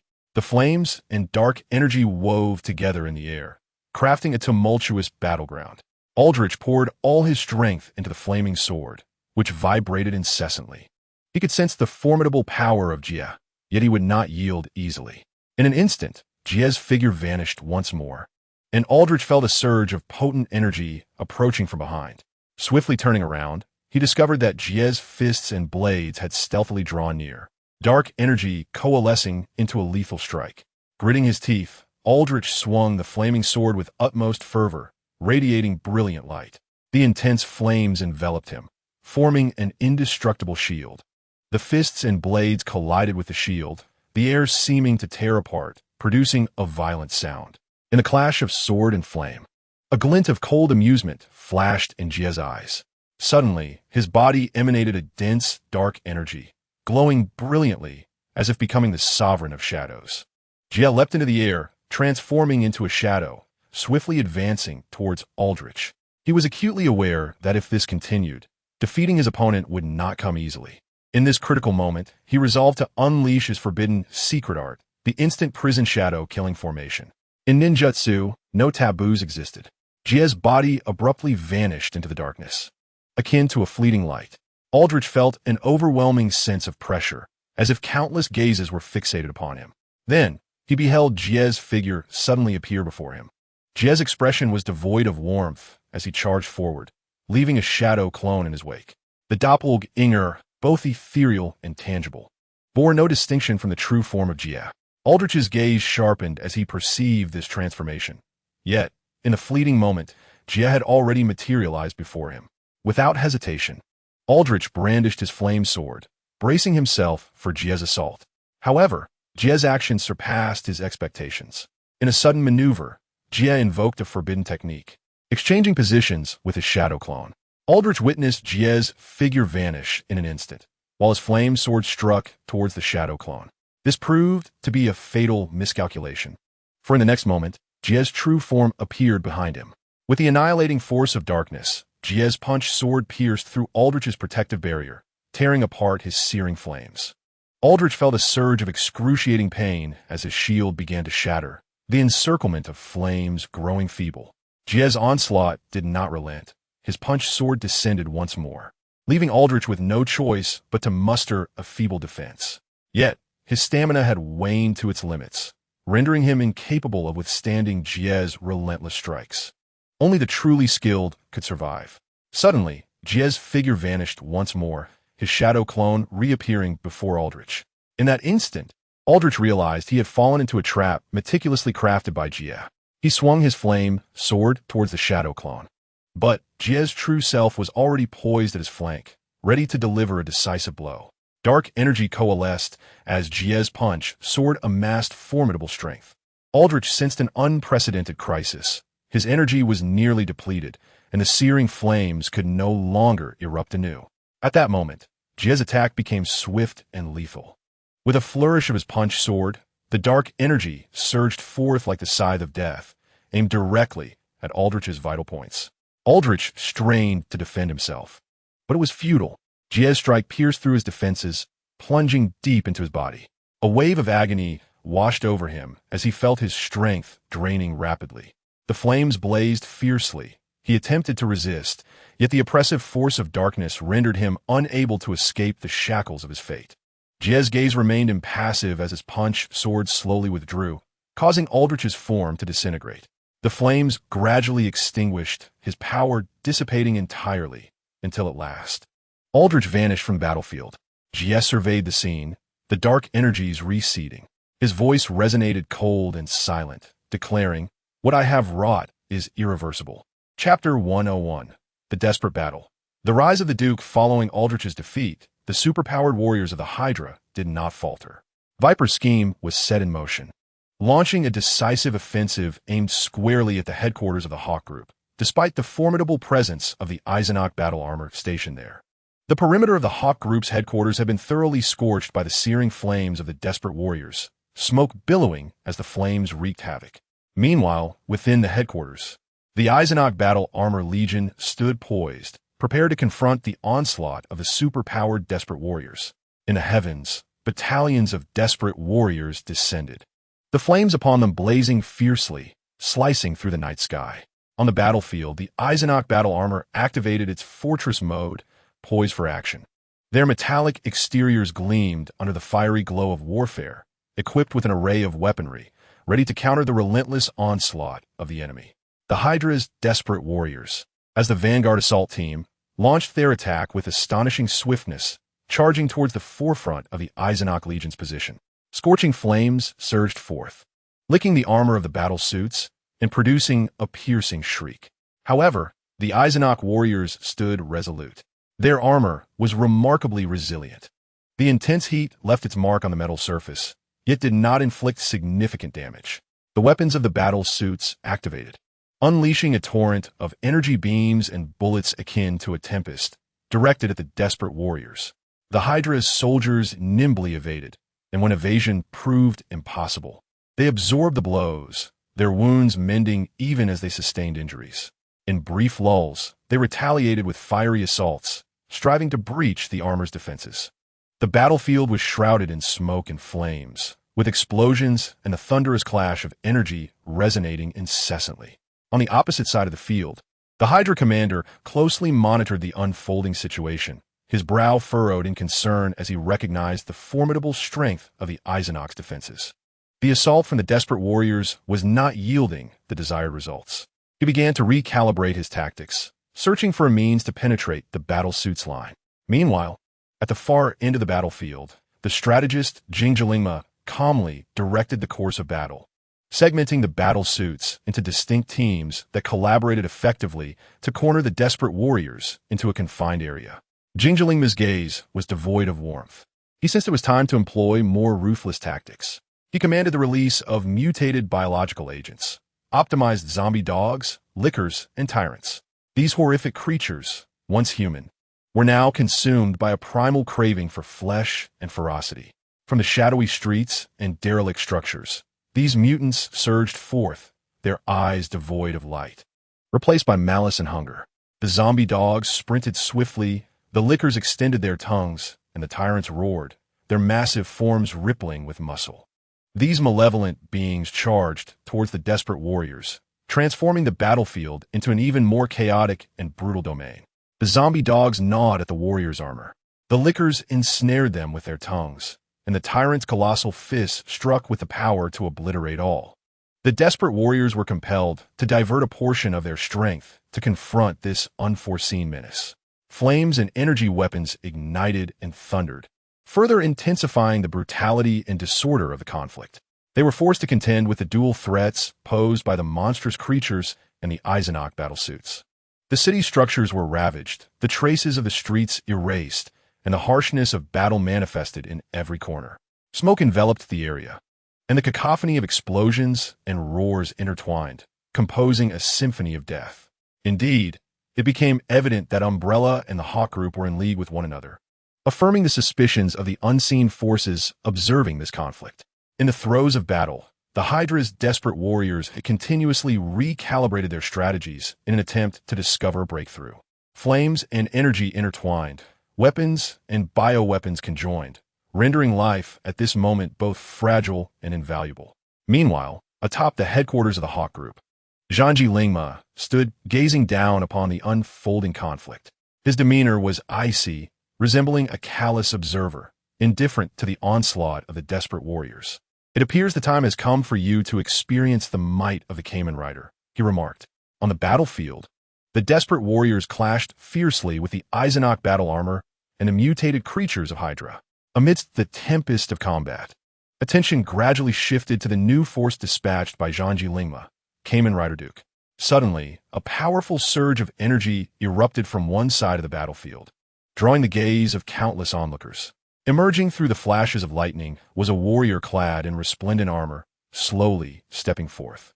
His armor shimmered with a cerulean glow, reminiscent of stars scattered across the night sky. The contours of his armor exuded elegance and nobility, emanating an unparalleled majesty.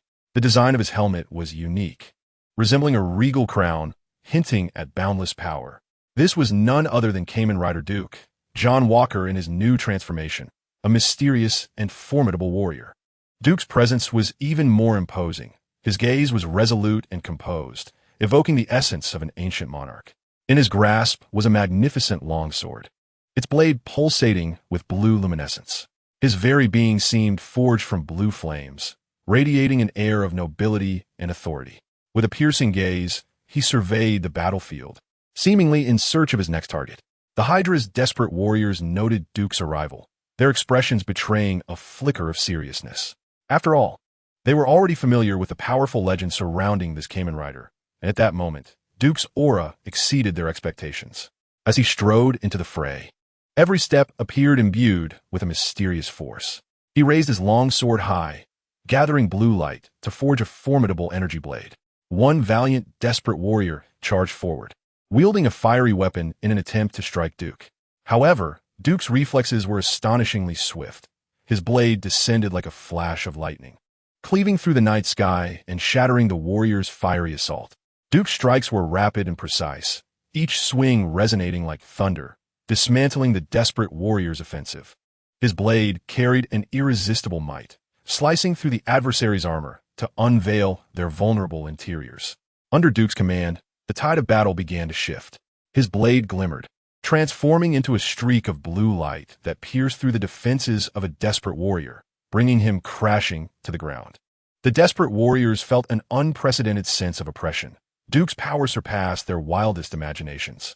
Each of his strikes seemed capable of tearing through reality, the blue energy within his blade seemingly drawn from the very stars themselves. Duke's emergence altered the entire course of the battle. His strength and presence instilled a profound sense of pressure upon the desperate warriors.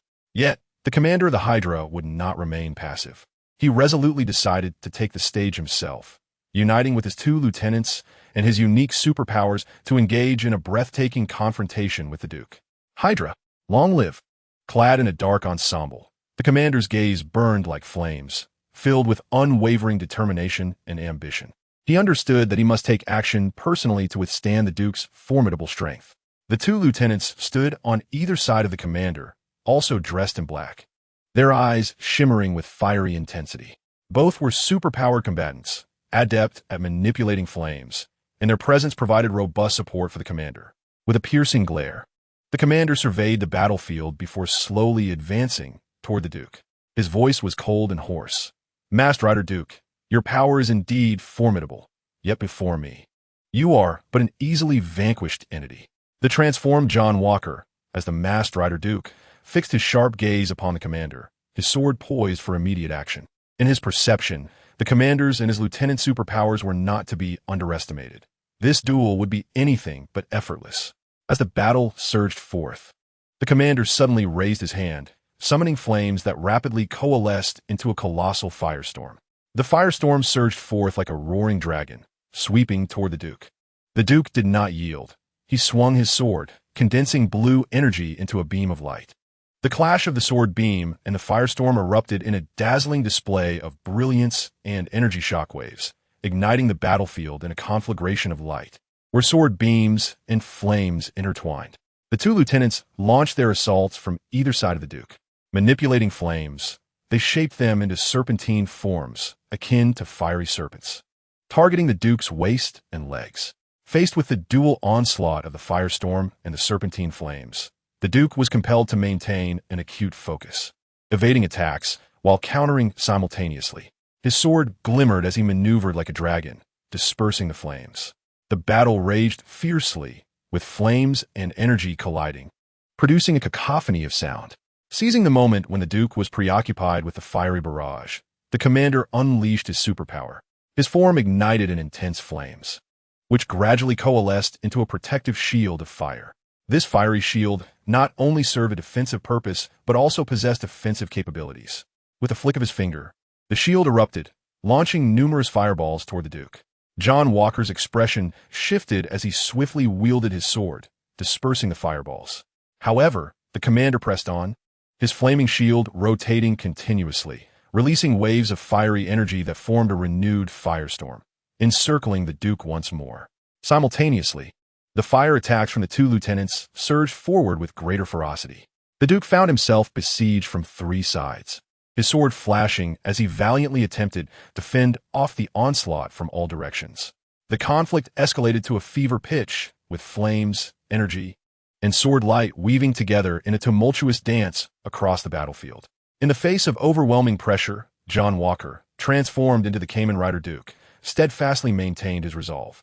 His blade danced continuously, diminishing the flames and energy that surrounded him. However, the coordination between the commander and his two aides grew increasingly seamless, their assaults layering upon one another, driving the Duke into a dire predicament. Sensing the impending crisis, John understood that he must swiftly alter the tide of battle, lest the situation spiral out of control. A surge of unwavering determination welled up within him as he resolved to activate his newly acquired form. The Kamen Rider Duke, Eisenach form. The Duke's body began to emanate a brilliant blue luminescence, and subtle alterations appeared on the surface of his armor. Energy lines streaked across the air like meteors in the night sky, intertwining to create an exquisite pattern. His helmet transformed, becoming sharper and more imposing, reminiscent of Sovereign. The Duke's physique grew increasingly resplendent and majestic, his muscles taut, exuding a formidable aura. Suddenly, a pair of colossal energy wings unfurled from his back, radiant with blue light, akin to the wings of an angel. In his grasp, his long sword underwent a metamorphosis. The blade sharpened, and blue energy coursed along its edge. The entire sword radiated a powerful energy wave, as if it contained boundless strength. The Eisenach form of Kamen Rider Duke harmoniously fused firepower suppression, defense, strength, and speed. The eye sections of the helmet became more piercing, resembling blue stars in the night sky, shining with an unyielding and resolute spirit. The Duke's voice resonated across the battlefield.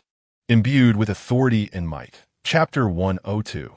The Battle of Desperation. Starlight devours flames.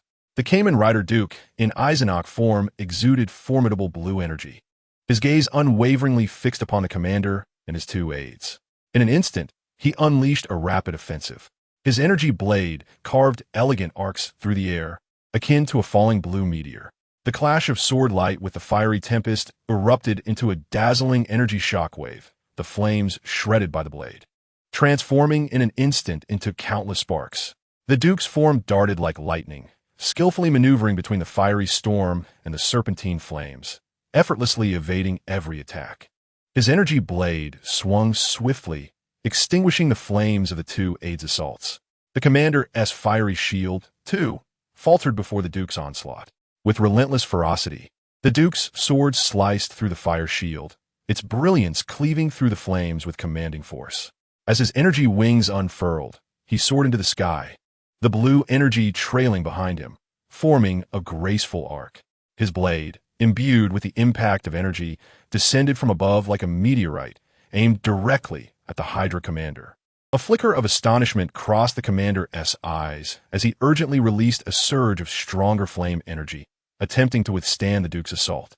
Yet, the Duke's blade cleaved through the fire shield, slicing through the air, and struck the commander directly. A violent explosion of energy erupted beside the commander, flames and energy intertwining to create a terrifying storm. The silhouette of the commander vanished amidst the explosion as smoke billowed forth. Observing this, the two lieutenants felt an insurmountable force and were compelled to slow their offensive. They stepped back, their faces etched with gravity. The Duke's figure emerged from the smoky haze of the explosion, his blade still pulsating with formidable energy. His gaze was cold and authoritative, akin to an unyielding war deity. With legs coiled like a spring, he launched himself towards the remaining lieutenants like an arrow.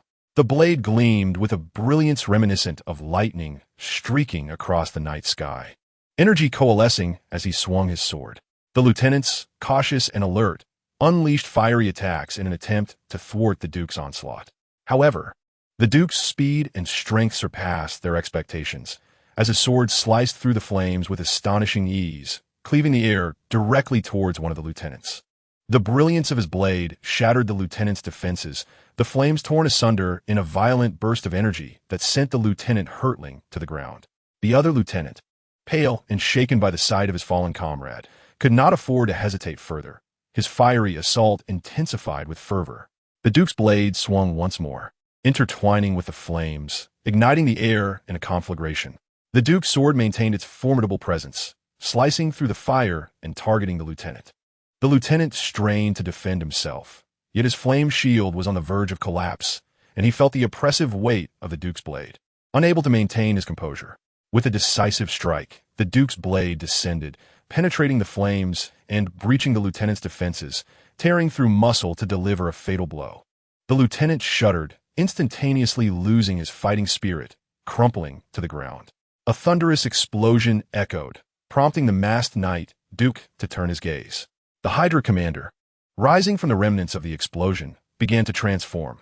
The power of the flames coalesced around him, enveloping him in a blazing inferno.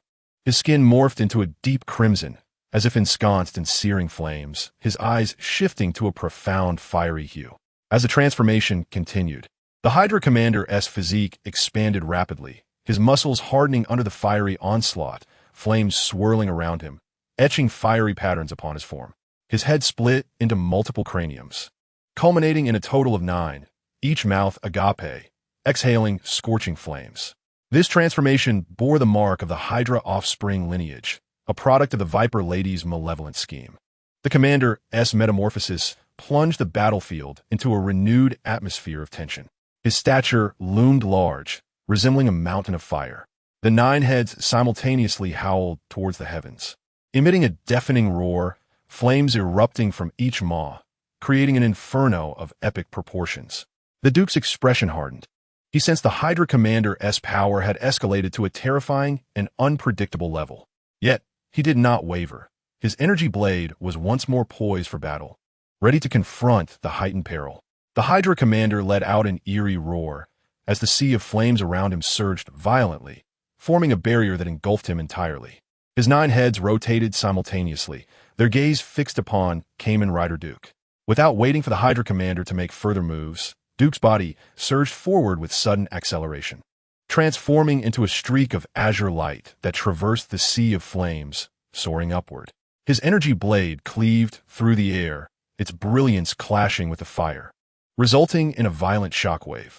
The heads of the Hydra commander flickered with crimson light, unleashing torrents of roaring flames that coalesced into a massive inferno, attempting to impede Duke's advance. However, Duke's blade remained undaunted, its radiance concentrated with formidable energy, akin to a bolt of lightning that sliced through the fiery deluge. Aiming directly at the Hydra commander, the blade pierced the flames, colliding with the Hydra commander's form, erupting in a dazzling display of light and energy. Simultaneously, the heads of the Hydra commander emitted a cacophony of roars, the sea of fire thrashing violently. Duke's blade pressed onward, his target the core of the Hydra commander, situated at the center of his being, the wellspring of his power. Only by annihilating it could he secure a true victory. The defenses of the Hydra commander were exceptionally robust, the flames manifesting as barriers that continuously obstructed Duke's progression. The tumultuous fusion of fire and energy created a chaotic battleground, with sparks flying and energy waves wreaking havoc. Duke relentlessly hacked with his blade, striving to find an opening for attack. Though the energy within him was depleting, he remained undeterred, steadfast in his lethal resolve.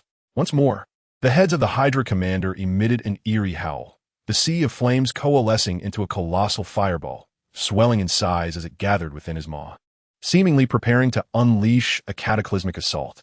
This was to be his final strike, and he resolved to expend every ounce of strength to utterly obliterate Duke. The fireball grew ever larger, the sea of flames becoming increasingly ferocious, as if intent on engulfing the entire battlefield. Duke felt the immense pressure emanating from the fireball. As the battle reached its zenith, Kamen Rider Duke was engulfed in a fervor of anger and determination. His blue energy blade radiated powerful waves of energy, bracing for the Hydra commander's frenzied flame.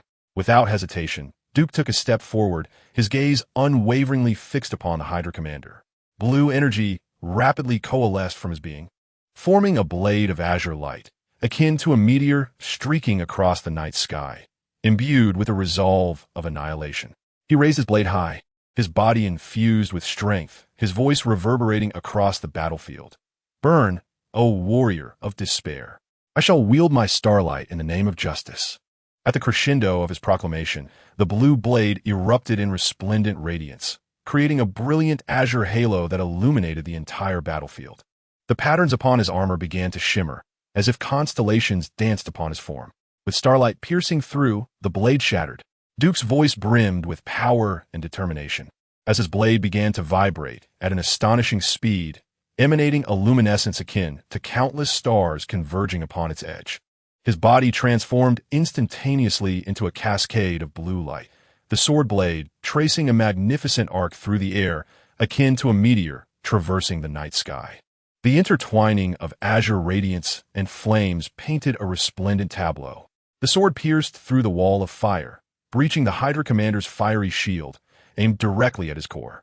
A thunderous collision reverberated across the battlefield as the blue blade met the fiery force, unleashing a tremendous surge of energy. In that fleeting moment, the Duke's figure appeared strikingly gallant, his blue energy, sword shimmering brilliantly amidst the light, his stance poised and resolute, reminiscent of a hero vanquishing darkness. The blade penetrated the Hydra commander's body, tearing through the flames and igniting a violent explosion of energy. The entire battlefield was enveloped in a dazzling blue glow, akin to the gathering of stars in the night sky. With an explosive sound, the energy shockwave surged across the field, flames and light intertwining to create a breathtaking spectacle. Within this tempest of energy, the Hydra commander's body began to disintegrate, the flames gradually dissipating. Ultimately, the energy storm subsided, restoring tranquility to the battlefield. The masked rider Duke remained steadfast, his blue armor glimmering with a faint light. The blue energy, sword still gripped in his hand. A glimmer of victorious confidence sparkled in his eyes. The masked rider Duke, or rather, the masked rider in the Azure Duke form. This is my true name at this moment. Having exhausted his energy, John Walker, who had automatically reverted from his transformation, suddenly felt his legs weaken, nearly stumbling. It appeared that the virus specifically injected to operate the masked rider system was not entirely capable of sustaining this form. John Walker subsequently collapsed onto the ruins, his body utterly fatigued, yet a defiant resolve flickered in his eyes. At that moment, a massive suit of iron armor descended from the heavens, landing steadily beside John Walker. This was a self-repairing battle armor, a result of advanced research pilfered from the 2077 realm by the War Extreme Lingma. The hatch of the armor opened, emanating a soft blue glow from within, akin to a warm embrace. John Walker was gently lifted and placed inside the armor's chamber.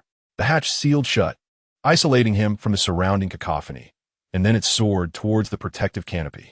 The interior was spacious, with equipment and monitoring screens meticulously arranged. John Walker was delicately positioned on a specially designed cushion. Beside him, an advanced self-repair device had already commenced operation. The apparatus emitted a low hum, energy beginning to flow around John Walker's body, gradually forming a protective energy shield. The frequency of the energy fluctuations within the shield began to resonate with the energy within John, accelerating his self-healing process. With his eyes tightly shut, John Walker attuned himself to the flow of energy within, his breathing gradually stabilizing. Lying within the chamber, he felt as though he had merged with the self-repair system, harmonizing with the energy. The monitoring screen displayed his vital signs, steadily returning to a stabilized state. The soothing voice of the armor's system resonated.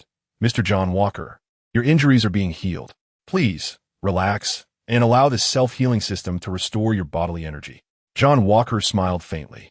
Although he lay within the confines of the armored chamber, his heart brimmed with unwavering resolve to fight. He understood that once the self-healing process was complete, he would rise again and continue the battle. Bathed in the blue glow, John's expression gradually softened, his strength replenished, his face relaxing, and soon he drifted into slumber. Chapter 103. Approaching Hidden Crisis, Natasha Stark sipped her drink, observing her friend as he successfully passed through the security checks of the Hawkeye group to join her. Natasha raised an eyebrow, glancing at Tony Stark, who was reclining on a stretcher, sipping a can of cola. She informed him of the wounded Pepper Potts and Rhodey. discovered at the site of the attack on the president. What about Pepper and Rhodey? Tony inquired anxiously, his voice betraying his concern for their safety. Natasha gently patted Tony on the shoulder, attempting to soothe his agitation. Do not worry. They are receiving medical attention. The Hawkeye Group's medical team will ensure their safety. Tony set down the can of cola, clenched his fist, his eyes reflecting a mixture of helplessness and anxiety. I should have been there. I should have protected them. They should not have been harmed. Natasha, recognizing Tony's feelings, gazed into his eyes and spoke with conviction. Tony, you cannot always be by their side. You also need rest and recovery. The most crucial thing now is to ensure your own injuries heal completely. However, Tony hesitated, acknowledging Natasha's wisdom. Yet his sense of responsibility and worry rendered him restless. Let us discuss something serious. With a shift in Natasha's tone, Tony understood the gravity of the situation and composed himself, his demeanor turning solemn. Before Pepper and Rhodey were taken away by the Hawkeye Group's medical team, Clinton had gone to the scene and, upon confirming the president was unharmed, sought out Pepper and Rhodey. Yes, Tony nodded, indicating his attentiveness to Natasha's words. Clinton discovered that both were under control, ensnared by the Mind Scepter, Natasha stated earnestly. The Mind Scepter? Tony furrowed his brow, feeling a sense of familiarity. The weapon in Loki's possession, Natasha hinted. Suddenly enlightened, Tony pondered for a moment before articulating, are you suggesting that these dire warriors, in addition to Aldrich, are being manipulated by other forces? To be precise, Aldrich has been vanquished by a new superhero of the Hawkeye Group, known as the Reaper. This Reaper has crossed paths with Captain America, Natasha noted, casting a glance at the vigilant Hawkeye Group security, attentive to any signs of disturbance. What is the reason? Tony, disregarding the peripheral concerns, sought clarity on the matter. Natasha met his gaze and recounted the events encountered in the Cactus Kingdom. Thus, it is as such. Tony Stark's eyes flickered with contemplation as he inquired, what does your director mean? Natasha could not have approached him without cause, especially given the recent events concerning the Defenders. She must have had a compelling reason to seek him out, and he awaited her explanation with bated breath. It is Hydra, she revealed, enunciating each word deliberately. That malevolent organization from World War II has persisted. How did you come by this information? Tony Stark queried. His curiosity piqued regarding their source of knowledge. Several leads, and the Hawk Group has corroborated it all, Natasha continued as Tony absorbed the information. Just now, the headquarters of the Hawk Group experienced an attack by the Defenders. Concurrently, in Hollywood, where the Invisible Man resides, an assault occurred, alongside battles erupting across Europe. Europe? Tony Stark echoed, a perplexed expression crossing his face. Indeed, Europe, she confirmed. Although the scale of conflict there is significantly smaller, do you know where the Defenders struck? Furthermore, the latest intelligence suggests a connection between the Hawk Group and Umbrella. Natasha proceeded to detail the battlefield scenarios she had witnessed during skirmishes.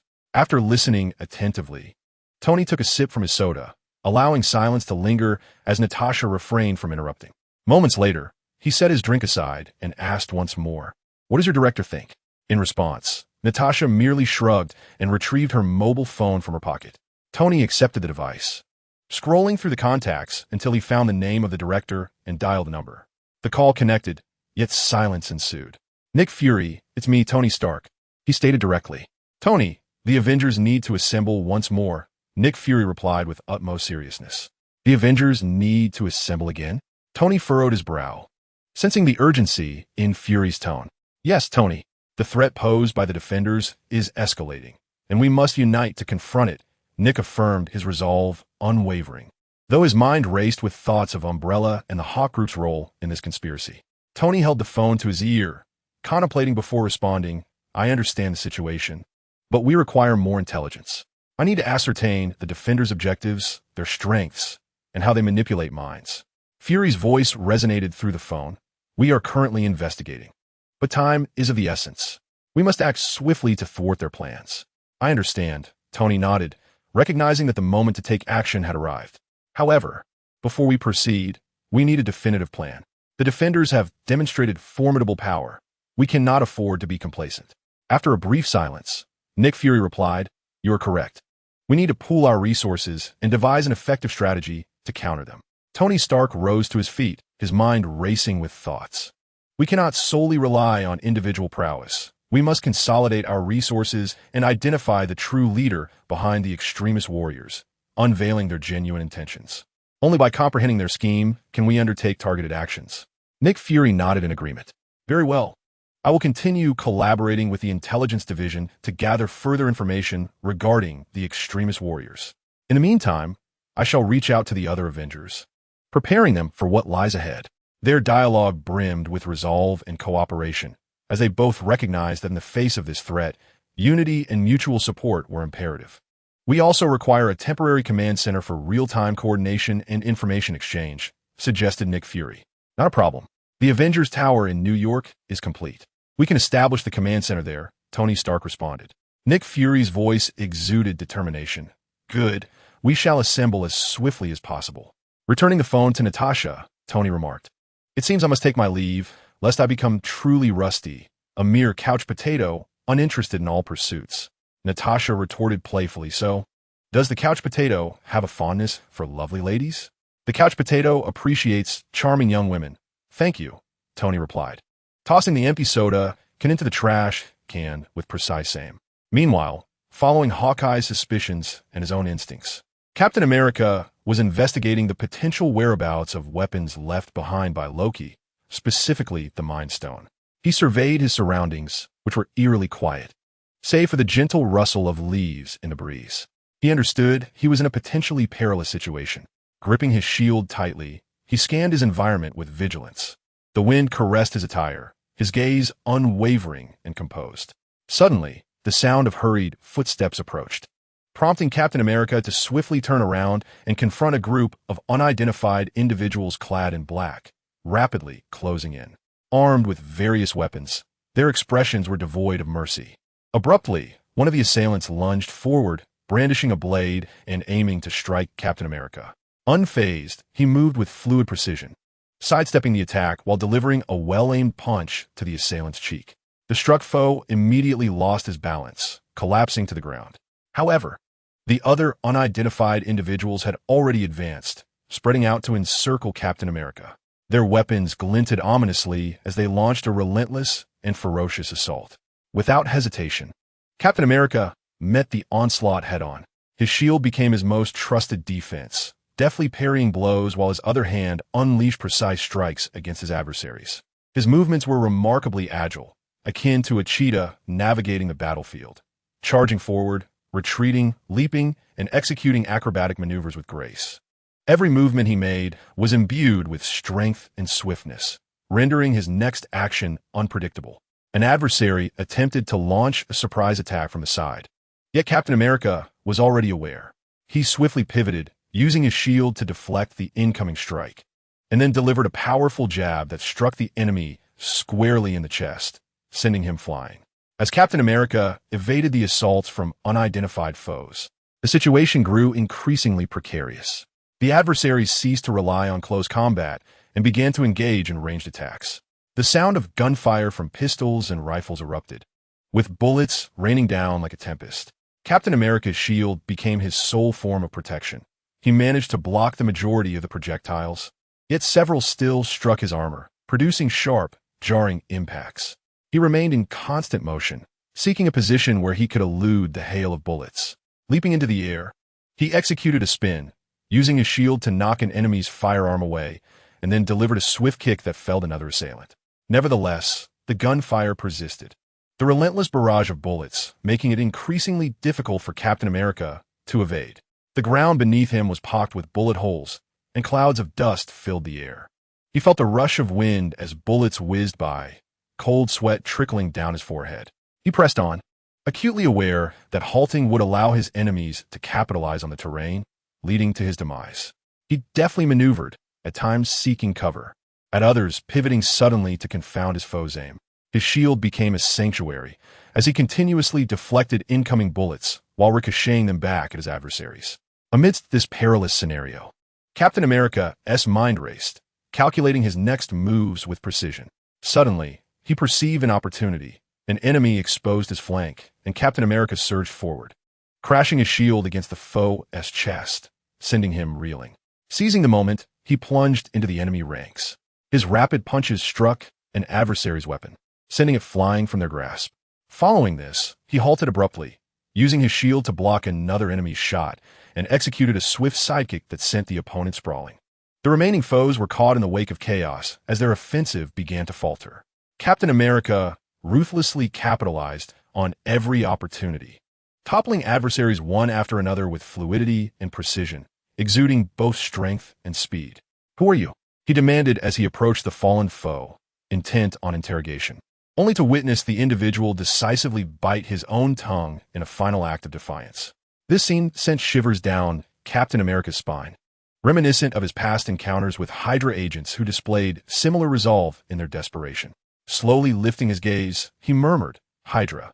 Chapter 104. Dimensional Transference. Young Avengers Nathan Hawke stood at the teleportation point of the magical circle, flanked by the Ancient One and Wong. The Ancient One's gaze was profound, revealing a semblance of contemplation, while Wong wore a smile, as though he were privy to the unfolding events. The magical circle beneath Nathan Hawke's feet gradually radiated light, forming an extraordinary geometric pattern.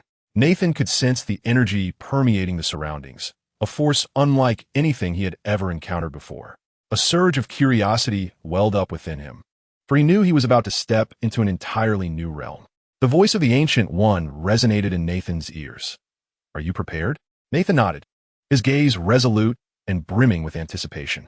He inhaled deeply, feeling the energy coursing through his body. Wong spoke softly. "Now, you must focus your attention and follow my guidance. I will continue to cast spells, allowing you to traverse the boundaries of the multiverse and venture into a brand new world." Wong began to recite an ancient incantation, his voice echoing like music across the cosmos. Nathan gradually felt himself enveloped by an invisible force, his body trembling softly as if resonating with some cosmic connection. Simultaneously, questions arose within him.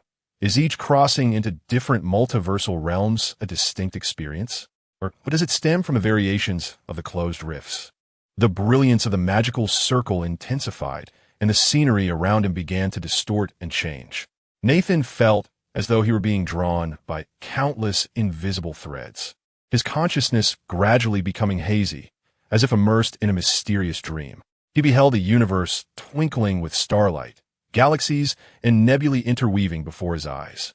Time and space seemed to lose their significance, and his senses dulled. Suddenly, a tremendous surge of energy enveloped Nathan completely. He felt like a tiny spark, magnified infinitely within the ripples of the cosmos. As tranquility settled, Nathan Hawke found himself standing in an entirely new environment. He sensed a unique aura. The scenery, ambience, and even the scent of the air were distinctly different from his familiar world. At that moment, two youths clad in attire reminiscent of the Avengers appeared before Nathan, flanking him on either side, their vigilant eyes scrutinizing his every move. "Well, it seems we have discovered this world-s intruder," one of them remarked, observing Nathan's appearance, which indeed fit the archetype of a villain. Nathan gazed at the energetic young man ahead, whose demeanor was vibrant and humorous. His costume, predominantly black and white, was simple yet bold in design. "Who are you?" Nathan inquired, casting a fleeting glance at his interlocutor. Speed, Tommy," the young man replied, a slight smirk gracing his lips as he called out to the figure behind Nathan. "Teddy, I'm about to make my move." "Teddy? I've already messaged headquarters." Kong said to hold him off. Teddy replied with a cold demeanor. Nathan looked over, his eyes narrowing. The figure before him resembled a smaller version of the Hulk.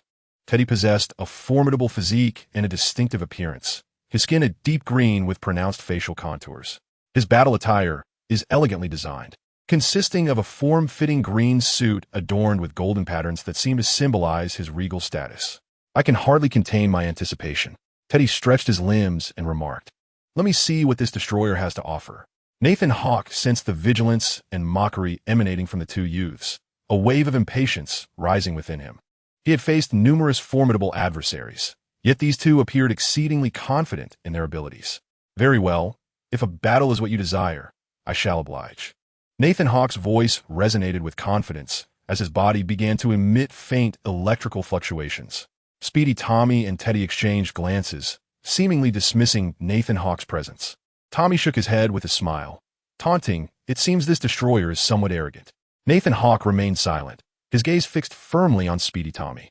Although young, Tommy's body language exuded confidence and nonchalance, suggesting he was far from a fragile opponent.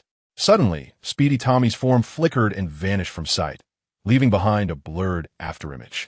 Nathan Hawke's pupils constricted. He had barely registered Tommy's movement, which was so swift it was nearly impossible to track. Tommy reappeared beside Nathan Hawke, his fist gleaming with a silvery radiance, aimed squarely at Nathan Hawke's head. Reacting swiftly, Nathan Hawke raised his arm to shield himself, unleashing an electrical energy barrier. A thunderous clash ensued as the fist collided with the energy shield, producing a sharp electric spark. Nathan Hawke felt the latent power within Tommy's frail frame. The speed and force behind his punch were astonishing. Unrelenting, Tommy flickered again, positioning himself behind Nathan Hawke, seemingly poised for another strike. Nathan Hawke swiftly turned, attempting to counter Tommy's assault. However, Tommy's velocity exceeded Nathan Hawke's expectations once more. His fist reached its target in the blink of an eye, leaving Nathan Hawke with barely enough time to raise his arms in defense. The fist struck the energy shield, and Nathan Hawke felt the impact reverberate through his arms. A powerful force transmitting throughout his body. He was forced to slide backward, struggling to regain his footing. Indeed, both speed and strength are commendable. Nathan Hawke had to concede Tommy's prowess while becoming increasingly alert. Tommy smiled, his eyes glinting with the thrill of challenge. "You have yet to witness my true speed." Excitement and challenge sparkled in Speedy Tommy's gaze. He seemed to revel in the exhilaration of combat. Meanwhile, Nathan Hawke began to adapt, strategizing on how to counter Tommy's rapid onslaught. Speedy Tommy's movements resembled a bolt of lightning, continuously shifting positions around Nathan Hawke in search of an opportunity to strike. Yet, Nathan Hawke was not an easy foe to vanquish. With extraordinary perception and psychokinetic prowess, he relentlessly created electrical markers around him, leaving a trail of electronic signatures. Whenever Tommy moved, he would trigger an energy marker, revealing his position. He realized that his speed and agility were constrained in this scenario for once he moved. Nathan Hawke could accurately predict his location. Sensing that Nathan was gradually gaining the upper hand, Tommy's lips curled slightly as he resolved to alter his strategy. He abruptly halted, feigning indifference, as though he were not encircled. Nathan Hawke observed Tommy with vigilance, aware that his opponent would not surrender easily. Tommy's actions stirred a hint of unease within him. He was uncertain of Tommy's intentions. At that moment, Tommy's form blurred once more. Yet this time he did not attack Nathan directly. Instead, he swiftly circled around him multiple times, leaving a trail of silvery light. However, Nathan did not succumb to panic. Rather, he focused intently, striving to perceive Tommy's energy fluctuations. Suddenly, a glint of shrewdness flashed in Nathan's eyes.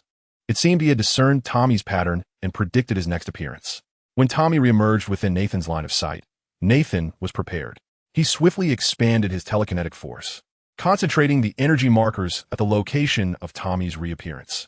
The instant Tommy materialized, he felt a powerful surge of energy erupting, arcs of electricity crackling through the air. Before he could react, he found himself ensnared by the energy markers, unable to vanish again. Witnessing this, Nathan wasted no time in launching his attack. His palm rapidly coalesced into a formidable sphere of energy, which he hurled towards Tommy. Bound and unable to evade, Tommy braced himself for the oncoming energy sphere. It erupted in a blinding flash, instantly engulfing the entire scene. As the brilliance faded, Tommy stood resolutely, his battle attire somewhat tattered, yet his expression remained steadfast. His eyes brimmed with confidence and a fierce desire to fight, as if his strike had not diminished his spirit. "You still possess some strength," Tommy remarked with a sardonic smile, and then his body shimmered once again, his speed seemingly enhanced beyond its previous limits. Nathan was undeterred. On the contrary, a flicker of excitement danced in his eyes. He sensed Tommy's speed increasing once more, yet this did not instill fear within him. Instead, he honed his focus to its utmost, as if the entire world lay within his grasp. Tommy's figure flickered unpredictably within the scene, and a trace of coldness crossed Nathan's gaze. A faint glow of energy began to emanate from his eyes as telekinesis intertwined with electrical energy, creating a unique energy field. As Tommy moved, he discovered his speed gradually diminishing, as though his body were ensnared by an invisible restraint. To his astonishment, he realized that Nathan's energy field was influencing his movements. Nathan smiled subtly, a tinge of mockery lacing his voice. "Do you truly believe your speed is sufficient?" Tommy's expression grew grave as he began to sense an unprecedented pressure bearing down upon him. He discovered that his speed was no longer effective, as if Nathan Hawke could anticipate and interfere with every one of his movements. Impossible. Tommy gritted his teeth and shouted, attempting to break free from the confines of the energy field, yet to no avail. Nathan Hawke's form seemed to become erratic, his position shifting from in front of Tommy to behind him, as though he could traverse space in an instant. Suddenly, Nathan Hawke materialized before Tommy, his palm coalescing into a blade of electrical energy, striking towards Tommy with blinding swiftness. Tommy had no time to evade. He could only raise his arms in a futile attempt to block the assault. The electric blade was unstoppable, severing his defenses in an instant, slicing through his body and leaving a deep gash, sending him hurtling away.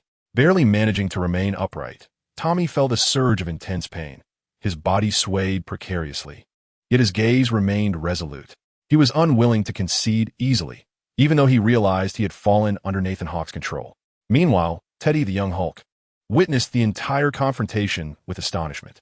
He had believed that Fast Tommy's speed and abilities would be sufficient to conquer any adversary, or at the very least, allow him to escape unscathed. Yet the figure before him was evidently no ordinary opponent. Seeing this, Teddy's brow furrowed, clearly taken aback by Nathan Hawke's formidable prowess. As Fast Tommy was injured, he resolved to join the fray personally. Teddy's physique began to swell rapidly, muscles bulging, transforming his appearance from that of a green-skinned youth into a colossal green giant, resembling a living embodiment of Hulk. His eyes locked onto Nathan Hawke, exuding an air of determination and resolve. Nathan Hawke sensed a tremendous shift in Teddy's aura, a flicker of wariness crossing his features. Faced with this massive green titan, he dared not underestimate him. Teddy roared, taking a powerful step forward, causing the ground beneath him to tremble. He quickly closed the distance to Nathan Hawke and swung his enormous fist towards him. Nathan Hawke did not flinch. Instead, his body began to transform as electrical energy surged around him. He leapt into the air, evading Teddy's ferocious strike. The immense force collided with the ground, sending a cloud of dust swirling. Teddy turned, a glimmer of fury in his eyes, realizing that his previous strike had missed its mark. When he looked again, he found that his opponent had vanished. Chapter 105. The youthful Avengers re-engaged in the year 2028 upon arriving in this unfamiliar realm. Nathan Hawke was cautious not to reveal his identity and chose to conceal himself. He found a secluded corner from which he could observe the Hollywood entertainment news playing on the building screens, as well as the bustling activity of New York Square. Standing in the shadows, he took a deep breath, absorbing the atmosphere of this new world. The images on the screen captivated his attention. He saw photographs of movie stars and heard the sounds of films and laughter from the crowd. These are all familiar elements from his previous world, yet in this realm, they may unfold in an entirely different manner. The scene at New York Plaza evokes a sense of familiarity, albeit tinged with subtle differences. The towering skyscrapers still loom majestically, and people bustle past in a hurried dance, though some faces may belong to strangers he has never encountered. The passage of time is perpetually elusive, particularly across the diverse multiverses. Nathan Hawke stands in quiet contemplation, his thoughts meandering. He is acutely aware of his purpose in this world. Yet the specifics of his plans and actions require further deliberation and preparation. At a corner of New York Plaza stands Cassie Lang, the Ant-Girl, her vigilant gaze sweeping the surroundings. According to mystical lore, it is highly probable that their adversary is lurking here. As the daughter of Scott Lang, the second Ant-Man, she has inherited the mantle of her family's legacy and emerged as a valiant superhero.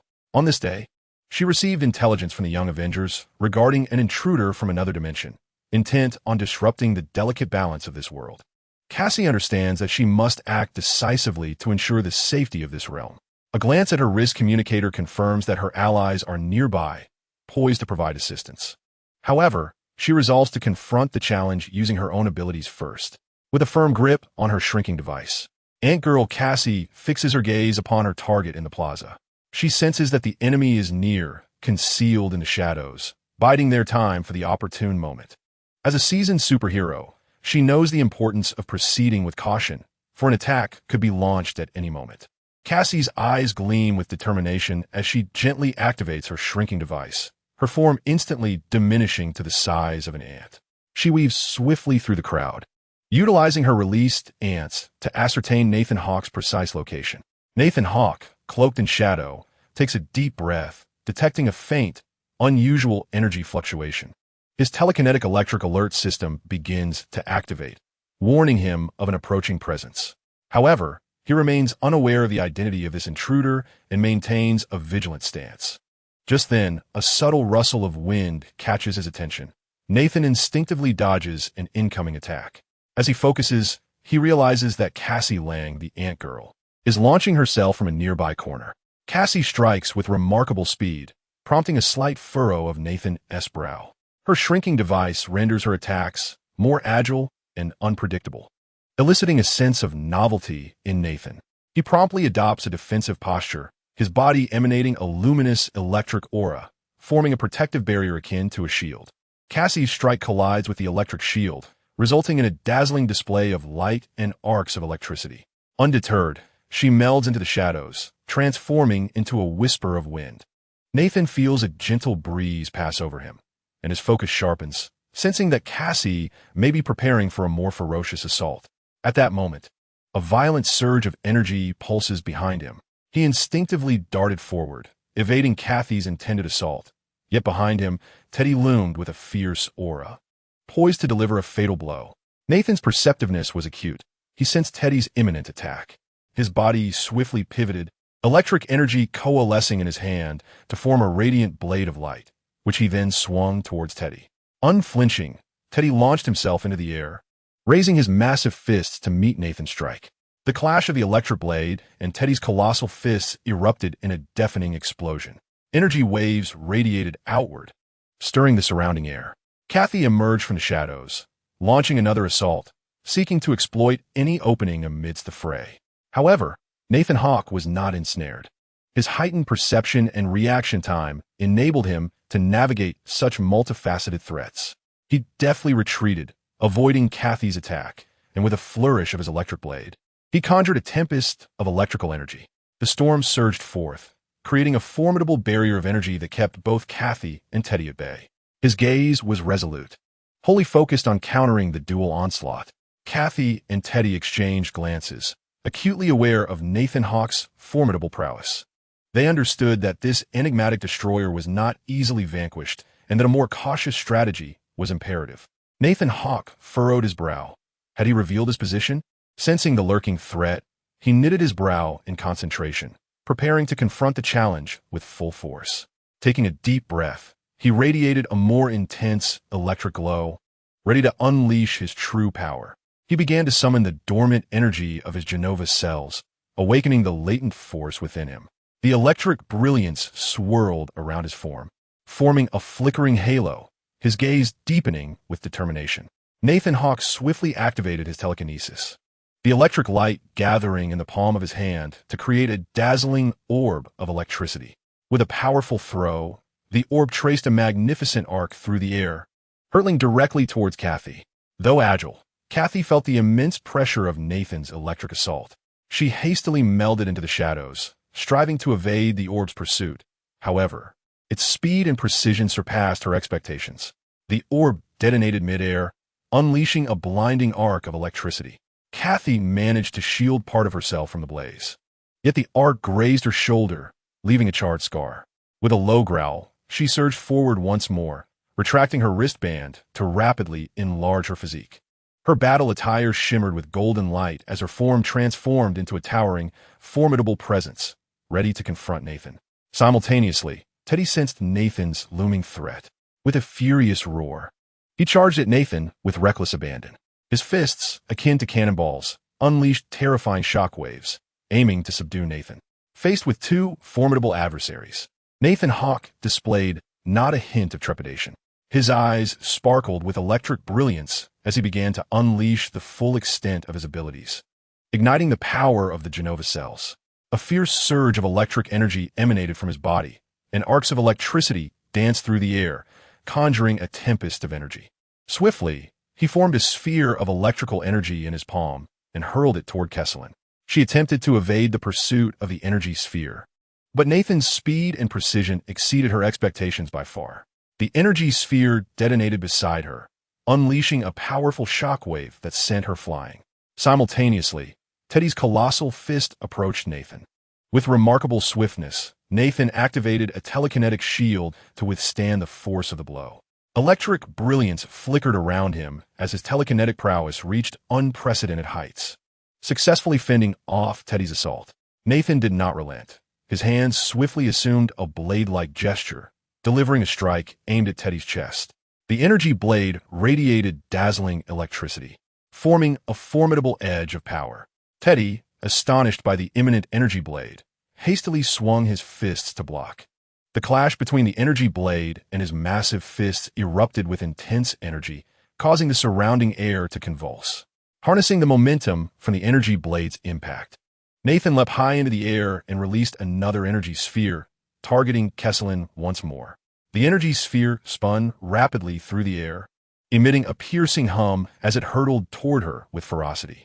Kesselin exerted every effort to evade, but the speed of the energy sphere rendered it nearly unavoidable.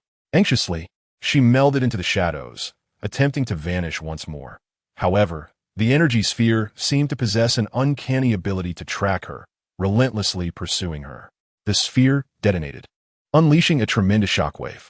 Kesselin was struck again, her battle attire shimmering with golden light as she struggled to withstand the force. Nathan Hawke afforded her no respite, swiftly conjuring another sphere of electric light, hurling it towards Teddy. The energy sphere radiated brilliance, akin to a meteor streaking through the night sky as it sped toward Teddy. With a roar, Teddy swung his fist to meet the oncoming sphere. The collision of the energy sphere and his fists unleashed an even more potent shockwave, causing the air to feel as if it had solidified. Nathan Hawke continually adapted his tactics, his electric brilliance weaving through the battlefield like a tempest of lightning. His telekinetic and electrical abilities complemented each other, forming invisible barriers that thwarted his adversary's attacks. Amidst the swirling electric radiance, Nathan darted about, his form flickering as if he had merged with the flow of energy. The harmony between his telekinesis and electrical powers endowed each of his strikes with lightning-like swiftness. Gathering a sphere of electrical energy within his palm, he cast it downwards. The energy sphere erupted instantly, releasing a powerful shockwave that shattered the ground, sending both Kesselin and Teddy reeling backward. Under the relentless onslaught of the electrical shockwave, both Casey Lang and Teddy were violently propelled away, their bodies colliding against the structures, leaving prominent dents in their wake. They were forcefully separated, losing the synergy they once shared. Seizing this opportunity, Nathan Hawke swiftly conjured blades of electrical energy in his hands, aiming a devastating strike at Teddy. The electric blade emitted a blinding radiance, slicing through the air like a sharp bolt of lightning, unstoppable in its momentum. Teddy let out a furious roar, attempting to defend against the oncoming attack with his fists, but Nathan's onslaught was as fierce as a tempest. The electric blade effortlessly breached Teddy's defenses, carving a deep wound across his body. With a pained scream, Teddy felt the energy from the blade diminish his strength, rendering him incapable of maintaining his prior ferocity. Nathan Hawke did not afford him a moment's respite. He followed up with a telekinetic assault, sending Teddy crashing into a distant edifice. Witnessing this, Casey Lang hastily turned her aggression towards Nathan. Her battle attire shimmered with golden luminescence as she transformed into a golden whirlwind, rapidly closing the distance towards Nathan. The retractable gauntlet in her grasp flickered erratically, aiming to weaken Nathan's defenses with a barrage of swift strikes. However, Nathan Hawke had long since anticipated her tactics, forming a robust energy shield from his electrical brilliance. Firmly repelling her assaults, he observed Casey's every maneuver with calm precision, searching for any flaw in her approach. In a fleeting moment, Nathan Hawke discerned an opening in Casey's offensive. He abruptly unleashed his telekinesis, empowered by the Genoa's cells, electrifying his own body as he swiftly maneuvered past Casey's strikes. Closing the gap between them, Casey felt a surge of potent electrical energy surge past her. In the next instant, a brilliant arc of electricity erupted upon her armor. Nathan's electric assault successfully penetrated her defenses, striking her squarely in the chest. Staring in disbelief at her own torso, Casey felt the invasion of electrical energy course through her, causing her body to convulse, leaving her immobilized and hurled away. Nathan Hawke ceased his offensive, the electric radiance around him gradually dissipating. Though his breath was slightly hastened, his gaze remained resolute. He surveyed his surroundings, confirming that his adversaries had been vanquished. In the distance, Teddy struggled to rise from the rubble, his body trembling, clearly devoid of his former might. Nathan chose not to press the attack further, recognizing that his foe was now powerless to resist. Curse it, this destroyer is unexpectedly formidable. Teddy had not anticipated that their opponent could consecutively bring them to their knees. Nathan Hawke's expression was profound and composed. He neither reveled in triumph nor displayed arrogance, simply approaching Teddy with quiet determination. Ultimately, Teddy bowed his head in surrender. Chapter 106. The Truth of Opposition Avengers Tower. In the medical bay, how are their injuries? Spoke Kate Bishop, the second Hawkeye. Kong gestured for Kate to follow, entering the treatment room to scrutinize the wounds of Ant-Girl Casey, Little Hulk Teddy, and Speed Tommy. His brow furrowed slightly, his demeanor heavy with concern. Though they are all superheroes, they appear somewhat inadequate compared to this enigmatic world destroyer. Ant-Girl Cassie bears scorch marks from electric arcs on her shoulders. Her breathing, though steady, betrays the impact she has endured. Young Hulk Teddy exhibits visible wounds upon his skin, struggling to stabilize his breath and stamina. Speedster Tommy lies on the bed, his body trembling, seemingly affected by Nathan Hawke's formidable electric assault. Kong inhaled deeply, aware that, as the leader, it was now his moment to speak. Everyone, do not be overly concerned.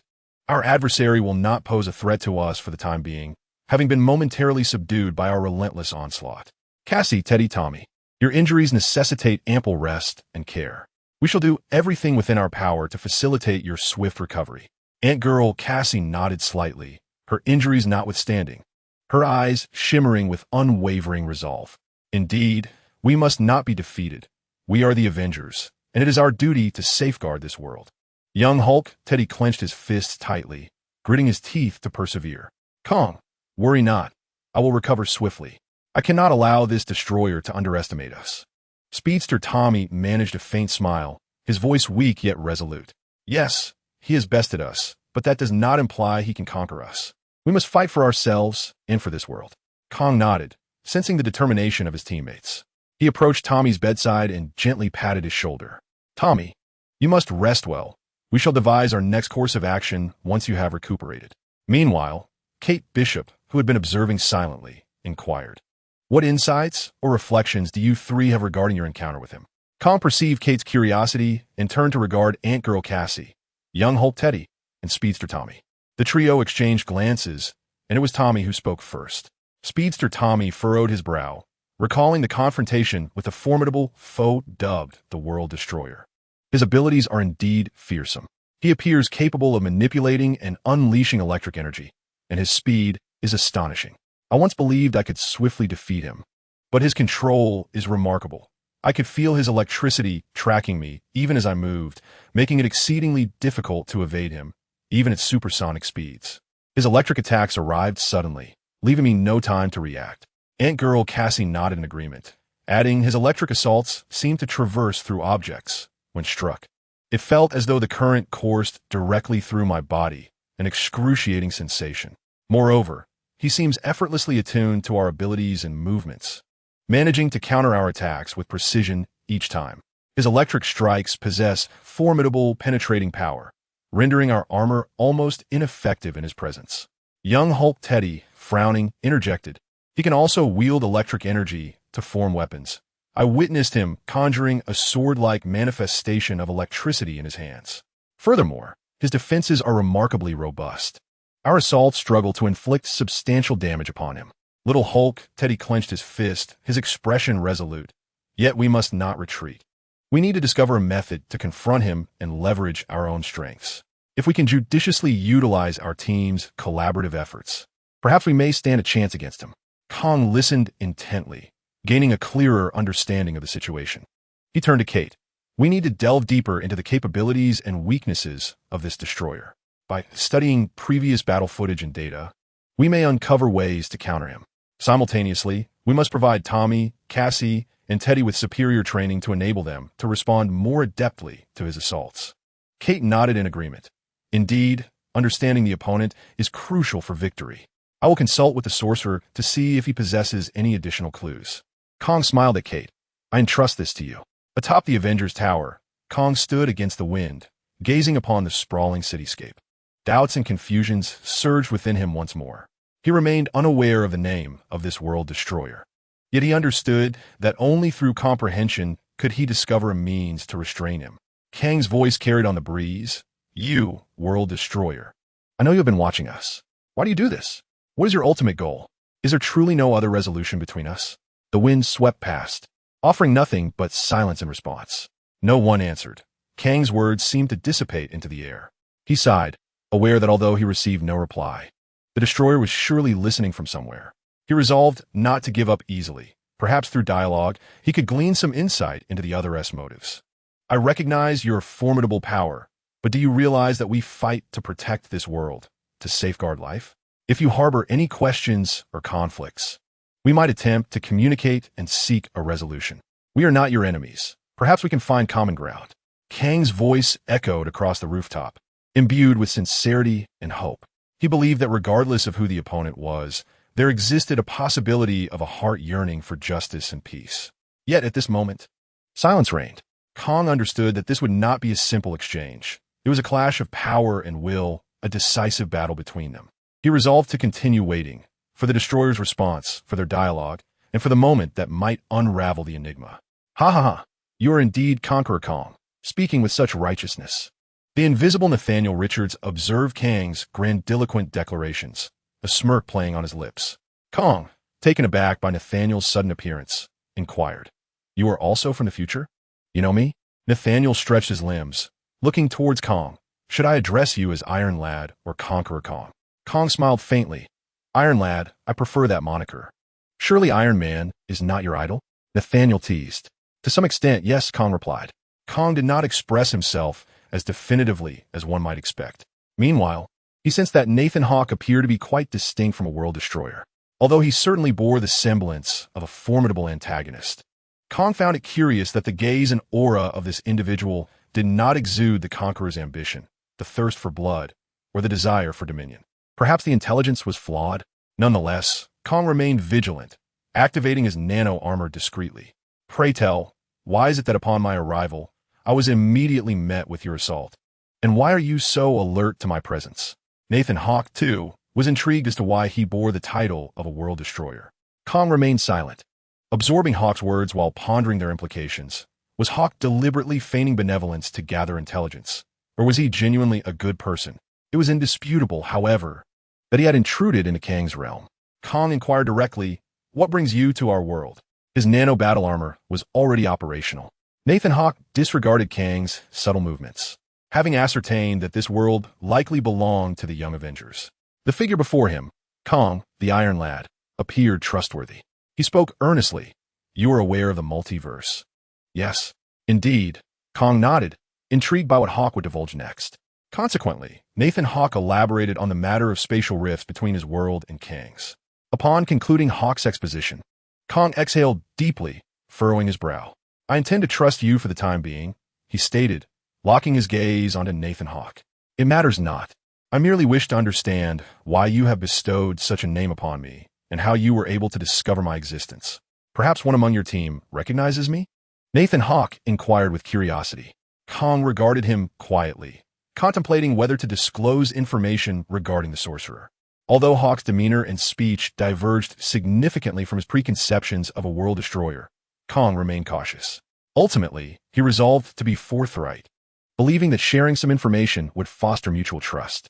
He nodded slightly and responded, One of our team members, known as Sorcery, appears to possess a unique ability to sense anomalies and threats. It may be due to his capabilities that we were able to detect your presence so swiftly.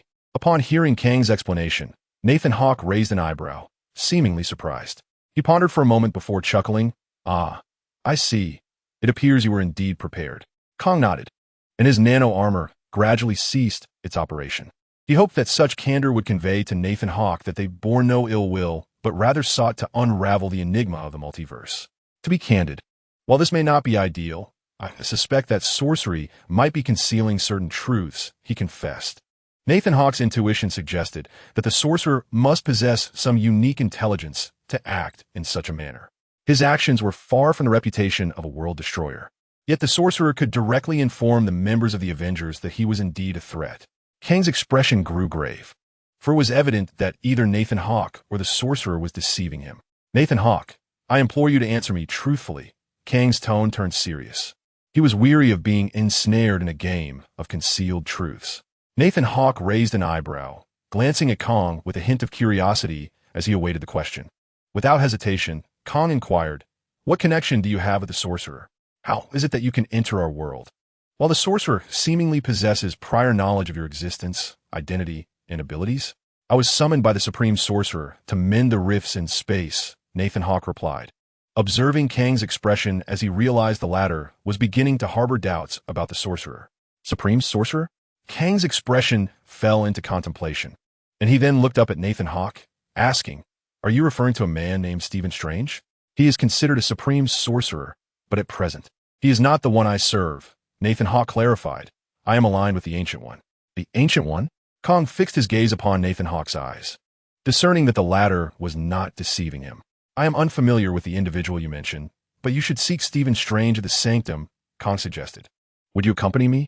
With your endorsement, they may be more inclined to believe my claims," Nathan Hawke proposed with a smile. Kang pondered for a moment. Nathan Hawke's suggestion appeared to hold merit. If Nathan Hawke dared to accompany him to the Sanctum, it indicated that he was either unafraid of Stephen Strange's scrutiny or possessed sufficient confidence to gain Strange's approval. Kang quietly studied Nathan Hawke, contemplating the possibility of collaboration.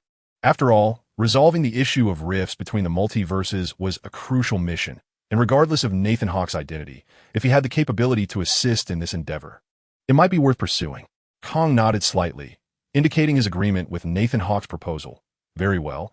I am willing to accompany you to the Sanctum to meet Stephen Strange. However, be advised, I shall remain vigilant to ensure you harbor no malicious intentions." Nathan Hawke nodded, appearing to comprehend Kang's concerns. "No problem. I understand your position. We can depart immediately for the Sanctum." The two then left the infirmary, heading towards the Sanctum. During their journey, Kang found himself increasingly pondering the sorcerer, his suspicions deepening. Perhaps the sorcerer did indeed know Nathan Hawke's true identity, and the reasons for his concealment might be shrouded in an even greater mystery. Simultaneously, Kang still harbored uncertainties regarding Nathan Hawke's identity and motives. He understood that these questions might require more time and information to unravel. However, prior to that, he resolved to accompany Nathan Hawke to see if this individual, referred to as the World Destroyer by sorcery, truly possessed the capability to address the alleged spatial rift issue. Along the way, Kang refrained from further inquiries regarding Nathan Hawke, instead focusing intently on their forthcoming actions. He was equally intrigued by Stephen Strange and harbored hopes of gleaning additional insights into the multiverse through this meeting. The two were unaffected by the wards cast by the Sanctum, and Kang boldly rapped upon its grandeur. As they stood before the entrance, a man clad in a wizard's robe opened the door, his gaze landing upon Kang and Nathan Hawke. His brow furrowed slightly, evidently perplexed by their unexpected arrival. "Who are you?" the man inquired, his eyes shifting between Kang and Nathan Hawke, attempting to discern their identities and intentions. Nathan Hawke immediately recognized the man before him. He knew this was not Stephen Strange, but rather another sorcerer from their world, a variant of the king, who appeared even more formidable. With a smile, he introduced himself, saying, "Greetings, I am Nathan Hawke, and this is Iron Lad. We come in search of Stephen Strange's assistance." The king's confusion gradually dissipated, and he nodded to the two, gesturing for them to enter the Sanctum. Kang and Nathan Hawke stepped inside, guided into a spacious study filled with an array of ancient tomes, scrolls, and magical artifacts. While the walls displayed enigmatic patterns and portraits, in the center of the room stood a large desk upon which rested a hefty tome. The king invited them to take a seat, finding a place for himself as well. His gaze moved between Kang and Nathan Hawke, and with a smile, he welcomed them. "Welcome to the Sanctum. I am the guardian here. You may call me King. You seek Stephen Strange, Sade? He is currently away attending to some important matters." Kang nodded, understanding that Stephen Strange might have urgent duties to attend to. He expressed his gratitude for the king's warm reception and inquired, Do you know when Mr. Strange will return? We have pressing concerns regarding the multiversal rifts that require his expertise. The king shook his head gently, a hint of worry crossing his features. Stephen's whereabouts are often shrouded in mystery. He tends to vanish for extended periods when attending to his affairs. I empathize with your concerns, but his return remains uncertain. Perhaps he will be back in due time. Nathan Hawke furrowed his brow, but remained silent. The king regarded Kong and Nathan Hawke, a glimmer of depth in his eyes. Since you seek Stephen Strange's assistance, you must possess some knowledge of the multiverse. If you are willing, you may share any intelligence you have with me, and perhaps I can offer you some assistance. Kong exchanged a glance with Nathan Hawke, who proceeded to recount the details regarding the spatial rift and the mission entrusted to him by the Ancient One. Is it truly so? The king's countenance grew serious as he absorbed Nathan Hawke's narrative. His gaze fell upon Nathan Hawke, contemplating the implications therein. Abruptly, he seemed to lose himself in thought, staring vacantly as if ensnared by memories. Suddenly, an odd expression crossed his face, as though recollecting something unsettling. Yet, this emotion dissipated swiftly, and he appeared to regain his composure, redirecting his attention to Nathan Hawke. You claim to be sent by the Ancient One? Wong's voice quivered slightly, and he fixed his gaze upon Nathan Hawke, asserting, "Thus, you are not of this world." Nathan Hawke nodded, subsequently revealing his necklace. Wong scrutinized it for a moment before lapsing into silence, as if weighing some profound consideration. After a deep sigh, his expression solidified with resolve. In that case, you must understand that the connections between the multiverses are not without consequence. To traverse multiple universes inevitably disrupts the balance, potentially unleashing a cascade of unforeseen repercussions. Kong glanced at Nathan Hawke, then back at Wong, sensing the gravity in his words. Wong's expression was complex, as if he yearned to divulge more yet hesitated. Before Stephen departed, he imparted some crucial information. Wong's voice was low and heavy. He mentioned he was venturing to a perilous realm to address matters that might affect the balance of the multiverse. Should anything go awry, he instructed me to seek him in his study. Rising, Wong gestured for Kong and Nathan Hawke to follow him out of the study. The two trailed closely behind, traversing the corridors of the sanctum until they arrived at what appeared to be an unremarkable door. Wong halted, gazing intently at the wooden entrance, then extended his hand to gently brush over its surface. Beneath his palm, the door began to emanate a faint glow, gradually forming a complex sigil upon the frame. As Wong uttered his incantation, the runes on the door illuminated, melding seamlessly into the doorframe. In an instant, the wooden door radiated a brilliant light before slowly creaking open, revealing the entrance to Stephen Strange's study. The study was devoid of opulence, presenting a stark simplicity. One wall was adorned with an array of ancient scrolls and maps, while shelves brimmed with an eclectic collection of tomes, encompassing realms from fantastical magic to cosmology. At the center stood a table, upon which rested an ancient book and an ink pot filled with feathers. Wong led Kong and Nathan Hawke into the study, their attention irresistibly drawn to the ambience within. However, Wong's focus remained fixated on the book atop the table, as if something particularly significant had captured his interest. "What is this?" Nathan Hawke inquired, sensing the weight of the moment. A very special guiding magic. Wong pondered over the clues left by Stephen, murmuring perhaps. He then turned to the two of them. "Stand back a bit. I shall cast this spell." Wong's fingers lightly touched the ancient tome, his eyes closing as he began to chant an archaic and enigmatic incantation.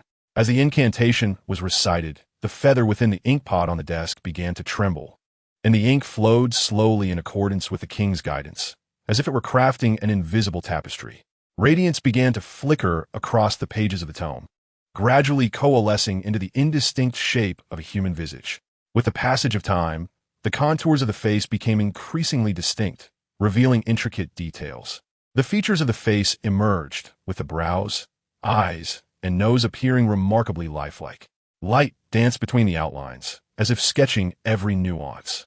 Kong gazed intently at this spectacle, his heartbeat seemingly quickening in rhythm with the spell's cadence. As the details of the face came into clearer focus, Kang's eyes widened in astonishment, for on the pages lay the likeness of his comrade, the sorceress. The visage of the sorceress was gentle yet enigmatic, her eyes radiating wisdom and mystery, as if concealing boundless secrets. Kong stared in disbelief at the image of the sorceress, realizing this was no mere coincidence, but a profound connection. The king continued the incantation, and the image crystallized further, as though the very soul of the sorceress materialized within this ethereal tableau. Kong felt himself drawn in by this mysterious force, his heart brimming with awe and confusion. Ultimately, the king ceased the incantation, and the image gradually faded from the pages. He took a deep breath, seemingly exhausted from the display of magic. Kong opened his mouth, poised to articulate the complex emotions swirling within him, yet words eluded him. The king regarded Kong with a gaze imbued with significance. This magic was one of the guides left by Stephen, who had once told him that if someone could find his study and behold a specific visage through this magic, he would be willing to collaborate with that individual to explore the secrets of the multiverse. It appeared that this person was indeed you, Nathan Hawke. Nathan Hawke, with a subtle smile, replied, "If that is the case, shall we form a team?" He extended an invitation to the king. "I wish to join as well." "I know where the sorceress resides," Kong interjected, suddenly recalling Kate's past quest for the sorceress, and exclaimed, "Oh no, Kate has gone to seek the sorceress." Nathan Hawke cast a glance at the anxious Kong, pondering whether this fellow harbored feelings for the Kate he had mentioned. Nathan recalled that the other seemed to be the successor to Hawkeye. Chapter 108, The Prelude to the Final Battle. Truth and Deception. Kate Bishop stood before the castle, surveying her surroundings and absorbing the mysterious atmosphere that enveloped the edifice. She recognized this as the abode of her comrade, the sorceress Billy Kaplan. Although she was uncertain why the sorceress had not recently retreated to the villa in New York, such details were inconsequential. Her urgent desire was to learn more about the World Destroyer. She gently rapped upon the grand door of the castle, and moments later, it creaked open to reveal the figure of Billy Kaplan. Billy's expression bore a hint of surprise, clearly unprepared for Kate's visit. "Hey, Kate, you've come. What brings you here?" Billy inquired with a smile. "Well, yes, Billy, I have a few questions I would like to ask you." "How much do you know about the World Destroyers?" Kate inquired directly. Billy's expression grew serious as he sighed gently, gesturing for Kate to enter the castle. Following him into the spacious parlor, she observed an array of mysterious artifacts and tomes, while ancient paintings adorned the walls. "The World Destroyers are a perilous presence," Billy explained gravely. "They traverse multiple universes, intent on disrupting the balance and plunging the multiverse into chaos. Our universe is no exception." Kate furrowed her brow, her concern deepening with his words. She had often heard from her father about the significance of equilibrium between the cosmos. Its disruption could yield unimaginable consequences. Billy continued, "The World Destroyers wield immense power and influence. They can interfere with the very fabric of the universe, even triggering spatial rifts. This leads to a chaotic intertwining of information and energy across universes, resulting in unpredictable outcomes. To safeguard the cosmic balance, we must thwart the actions of the World Destroyers." Heaviness settled in Kate's heart. She recognized the gravity of the task ahead, yet she was resolute. Gripping her bow and arrows tightly, she declared with unwavering determination, "I understand. We must stop them. Do you have specifics on their plans?" "I wish to learn more details." Billy nodded, his eyes brimming with resolve. "Of course. Did I not send you some intelligence regarding their emergence?" "Yes," Kate replied somberly, then added words that made Billy's brow furrow slightly. "The adversary is formidable. Tommy, Cassie, and Teddy have all sustained injuries." "And the enemy?" Billy inquired cautiously. From the accounts of the trio, it appeared that the foe had not suffered severe damage.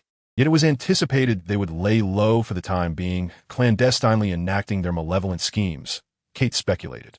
Listening intently, Billy's gentle demeanor broke into a reassuring smile as he confidently replied, "Rest assured, I possess magic that will reveal their location. Once I familiarize myself with it, we shall gather our fellow Avengers and together vanquish this wicked World Destroyer." Kate nodded in agreement, feeling Billy's determination and confidence resonate within her. She also felt the weight of her responsibility as an Avenger. Their exchange fortified her resolve. She was determined to unite with her allies to thwart the World Destroyer's plans and preserve the balance and tranquility of the universe. Billy Kaplan gazed at Kate Bishop, his eyes filled with anticipation and trust. "We will succeed, Kate. As long as we collaborate closely and trust one another, we can overcome any obstacle. No matter what we encounter, we shall not be alone," he encouraged. Kate nodded, smiling as she felt the warmth of Billy's encouragement and support. She understood that as Avengers, they bore the duty of safeguarding the universe, and through unity and courage, they would surmount all challenges. After bidding Kate farewell, Billy Kaplan's demeanor grew somber once more. He stood before the castle window, gazing at the distant landscape, yet his heart was besieged by turmoil and anxiety. Nathan Hawke, the self-proclaimed harbinger of destruction, was but a mere fabrication of his own making. Billy understood that he had conjured this deception to mislead the Avengers, diverting their attention to fulfill his clandestine ambitions. He sighed deeply within, acknowledging the necessity of this plan while grappling with a gnawing guilt. As a member of the Avengers, he ought to share the truth with his comrades, yet for the sake of his own objectives, he was compelled to conceal it. Billy returned to his throne, his heart a tempest of conflicting emotions. He recognized that his actions were self-serving, yet the act of deceiving his friends weighed heavily upon him. Just as he became lost in contemplation, a sinister voice interrupted his thoughts. "Billy, you have done exceptionally well. You have successfully led the Avengers into your scheme. Their focus on Nathan Hawke has allowed you to maneuver in the shadows." The voice dripped with conspiracy and cunning. Billy pursed his lips, familiar with the voice's owner. Karu. This malevolent entity had long been his partner, and together they had forged an unspoken pact for a purpose shrouded in secrecy. "Yes, Karu, I am aware, but I implore you to ensure that this is all worthwhile. They are my friends, and I do not wish to cause them harm." A hint of unease laced Billy's voice. "Rest assured, Billy, everything is for the greater power. Your friend will ultimately understand that their sacrifices will not be in vain." Karu's voice was laced with promises and threats. The conflicting emotions within Billy grew more intricate in the face of Karu's words. He knew the malevolence of Karu's intentions was not unfounded, yet the moral turmoil within him could not be overlooked. In this clandestine alliance, he could not help but recall his mother, whose death had profoundly impacted his life. "Billy, do you miss your mother? You know, if you eliminate Nathan Hawke, I can reunite you with her. Your power will exceed anything you can currently fathom, and all it requires is a small price." Karu continued to entice him. Billy closed his eyes, his heart swirling with tumult. His mother's passing was an irreparable wound, and Karu's promise ignited a flicker of longing within him. "But that would mean betraying my friends, deceiving them, and potentially causing them harm. I am uncertain if I can carry out such an act." A struggle resonated in Billy's voice. "Billy, you must contemplate carefully. Your mother's existence is your eternal dream, whereas the Avengers are merely a chapter in your journey. Your choice will determine not only your future, but also your mother's fate." Karu's voice took on a deeper, more ominous tone. Billy found himself engulfed in inner conflict, aware that he stood at a crossroads, faced with an excruciating decision. His heart was a tapestry of contradictions, the image of his mother entwined with the bonds of friendship, rendering him paralyzed with indecision. Moreover, there would be no turning back. Karu said gloomily, "Stephen Strange is now sealed within the spatial rift of your castle by your reality magic. Once Nathan Hawke meets his demise, the issue of the spatial rift will cease to be a concern, and your desire to reunite with your mother will be effortlessly fulfilled." Billy exhaled deeply and finally resolved. "You haven't encountered Tommy, have you?" Karu let out a hearty laugh and replied, "Of course not. You are my collaborator. I would never seek an alliance with your brother while partnering with you. Rest assured," Karu continued, "you should devote time to mastering the spells within the remnants of the Dark Grimoire. I have a premonition that you will engage in a confrontation with Nathan Hawke. The necromancy from the remnants combined with your reality magic will undoubtedly forge a powerful, new spell. In that moment, you shall be unstoppable. Even Iron Man himself would not hinder your progress." Billy Kaplan dismissed Karu's grandiose visions. An ominous feeling lurked within him, a defensive mechanism born from his mastery of reality magic. It seemed someone was approaching. "Someone is coming," Karu suddenly remarked, before falling silent. Billy too heard the sound. It was Kong, hastily arriving in his nanotech armor. A tightness gripped Billy's heart. He understood that Kang's arrival signified that the Avengers might have uncovered some intelligence, compelling him to confront his own deceptions. He was engulfed in an acute sense of conflict and anxiety, feeling an unprecedented weight upon him.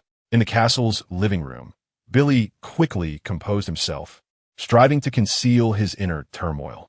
The nanotech armor of Iron Lad descended slowly, its visor lifting to reveal Kong, whose eyes betrayed a hint of concern and confusion. Billy Kaplan stood to face Kong as he entered the castle, endeavoring to maintain his composure, though his inner disquiet remained palpable.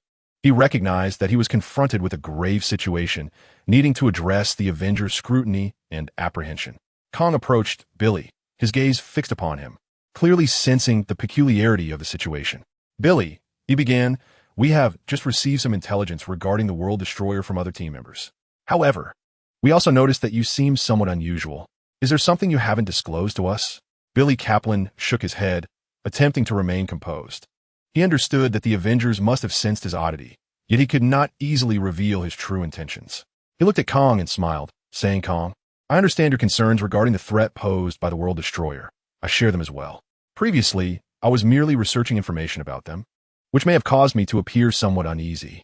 Kong furrowed his brow, seemingly unconvinced, yet he refrained from pressing further for the moment. Meanwhile, Wong, guided by the landmark provided by Kong, conjured a portal and appeared in Billy Kaplan's living room alongside Nathan Hawke. Upon Nathan's arrival, Billy's brow furrowed deeply. He recognized that the pivotal moment had arrived, and he needed to execute his plan without delay. The arrival of Nathan Hawke complicated the situation further, yet it also presented Billy with a chance for a breakthrough. After making a resolute decision within himself, Billy's gaze became unwavering. He turned to Kong, Wong, and Nathan, inhaled deeply, and then abruptly raised his hand, tracing a rune in the air while softly chanting an incantation. Chapter 109. The Dark Trial as the Sorcery Unfolded. Billy Kaplan's eyes turned cold and determined, his fingers swiftly sketching a complex rune in the air. With the incantation resonating, a fragment of a dark tome appeared in his grasp, emanating a potent aura of malevolence. The castle's atmosphere shifted dramatically, and the four were instantaneously transported to a place steeped in an eerie ambience, surrounded by shattered gravestones, resembling a forgotten cemetery. This environment was conjured through the sorcery of Billy Kaplan, intertwining with the necromantic magic inscribed in the dark tome, creating an extraordinarily terrifying tableau. In this hushed graveyard, an influx of dark shadows suddenly emerged, gradually coalescing into grotesque undead creatures, their features twisted and their gazes filled with malice. "It is the Dark Tome," Wong exclaimed in shock, surveying the unfamiliar surroundings as a faint sense of familiarity washed over him. Doubts crept into his mind. Was there a hint of chaotic magic at play? Who was their adversary? Yet, danger loomed near, prompting Wong to shout, "Everyone be cautious. They are wielding the necromantic magic from the Dark Tome." He immediately began invoking the incantation of the Vishandi magic, attempting to harness his magical prowess to counter the undead entities. The aura in his hands radiated brilliance, unleashing formidable magical energy that froze one of the undead creatures in place. Nathan Hawke maintained a calm demeanor, electricity crackling around him as he tentatively employed his abilities to repel one of the undead beings. He focused his mind, using telekinesis to transform nearby objects into lethal weapons, hurling them towards the undead creatures. Kong swiftly activated his nano-armor, its surface shimmering with blue energy, enhancing his vision. He calmly assessed the situation, endeavoring to discern the undead creature's vulnerabilities, launching precise strikes with the armor's weaponry. Meanwhile, the sorcerer Billy Kaplan stood aside, his gaze indifferent as he observed the unfolding chaos. He lightly traced his fingers through the air, commanding the undead to launch an organized assault against Wong, Nathan, and Kong. Wong's Vishandi magic continued to flow, frost and chill saturating the air as he relentlessly froze the undead, yet they seemed imbued with unholy resilience, perpetually reforming amidst the cold. Nathan's electricity flickered as he wielded telekinesis to control objects in his vicinity, arcs of lightning striking the undead, but these creatures exhibited astonishing endurance, resisting the electrical onslaught. Under the protection of his nano-armor, Kong exhibited remarkable agility, utilizing the armor's weaponry for swift strikes, striving to uncover the weaknesses of the undead entities. The multitude of undead creatures and their unpredictable modes of attack weighed heavily upon Kong. The remnants of the Dark Grimoire, the Tome of Billy Kaplan, unleashed a horde of necromantic entities, rendering the scene extraordinarily chaotic and perilous. Wong, Nathan Hawke, and Kong exerted every ounce of their strength in a desperate attempt to confront the menacing environment. Nathan Hawke delivered a swift kick that sent one of the undead creatures flying before hastening to Wang's side. "Is your magic of the ice element effective against necromantic spells?" he inquired. Wang paused momentarily before responding. "I am attempting to freeze the energy of the necromantic magic with my ice spells, to see if I can temporarily halt their actions, though the results have been less than satisfactory. However, I possess another method. I could employ the purification magic from the Veshan Empire, but it requires some time to cast." Nathan Hawk offered a determined smile, replying, "Do not worry. Focus on your spellcasting. I shall protect you." He began to channel his electrical abilities, arcs of electricity flickering around him, forming a luminous barrier that kept the undead at bay. Like a current, he swiftly navigated through the throng of creatures, delivering powerful strikes with both fists and feet. Simultaneously, Wang concentrated on harnessing the powers of Veshan magic. He closed his eyes, his hands contorted into claw-like shapes, and silently recited the incantation. Around him, light began to coalesce, forming a radiant aura that expanded outward.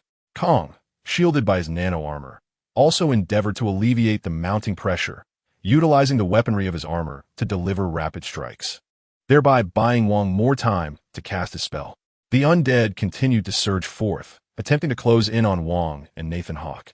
Yet, Nathan Hawk's electric barriers steadfastly repelled them, while Wang's aura grew increasingly potent. The light gathered from Wang's Veshan magic became ever more resplendent, and the surrounding atmosphere thickened with energy. The purifying force began to emanate, gradually expelling the dark energy enveloping the undead and binding them to a certain extent. However, Bilika planned, sensed the impending doom.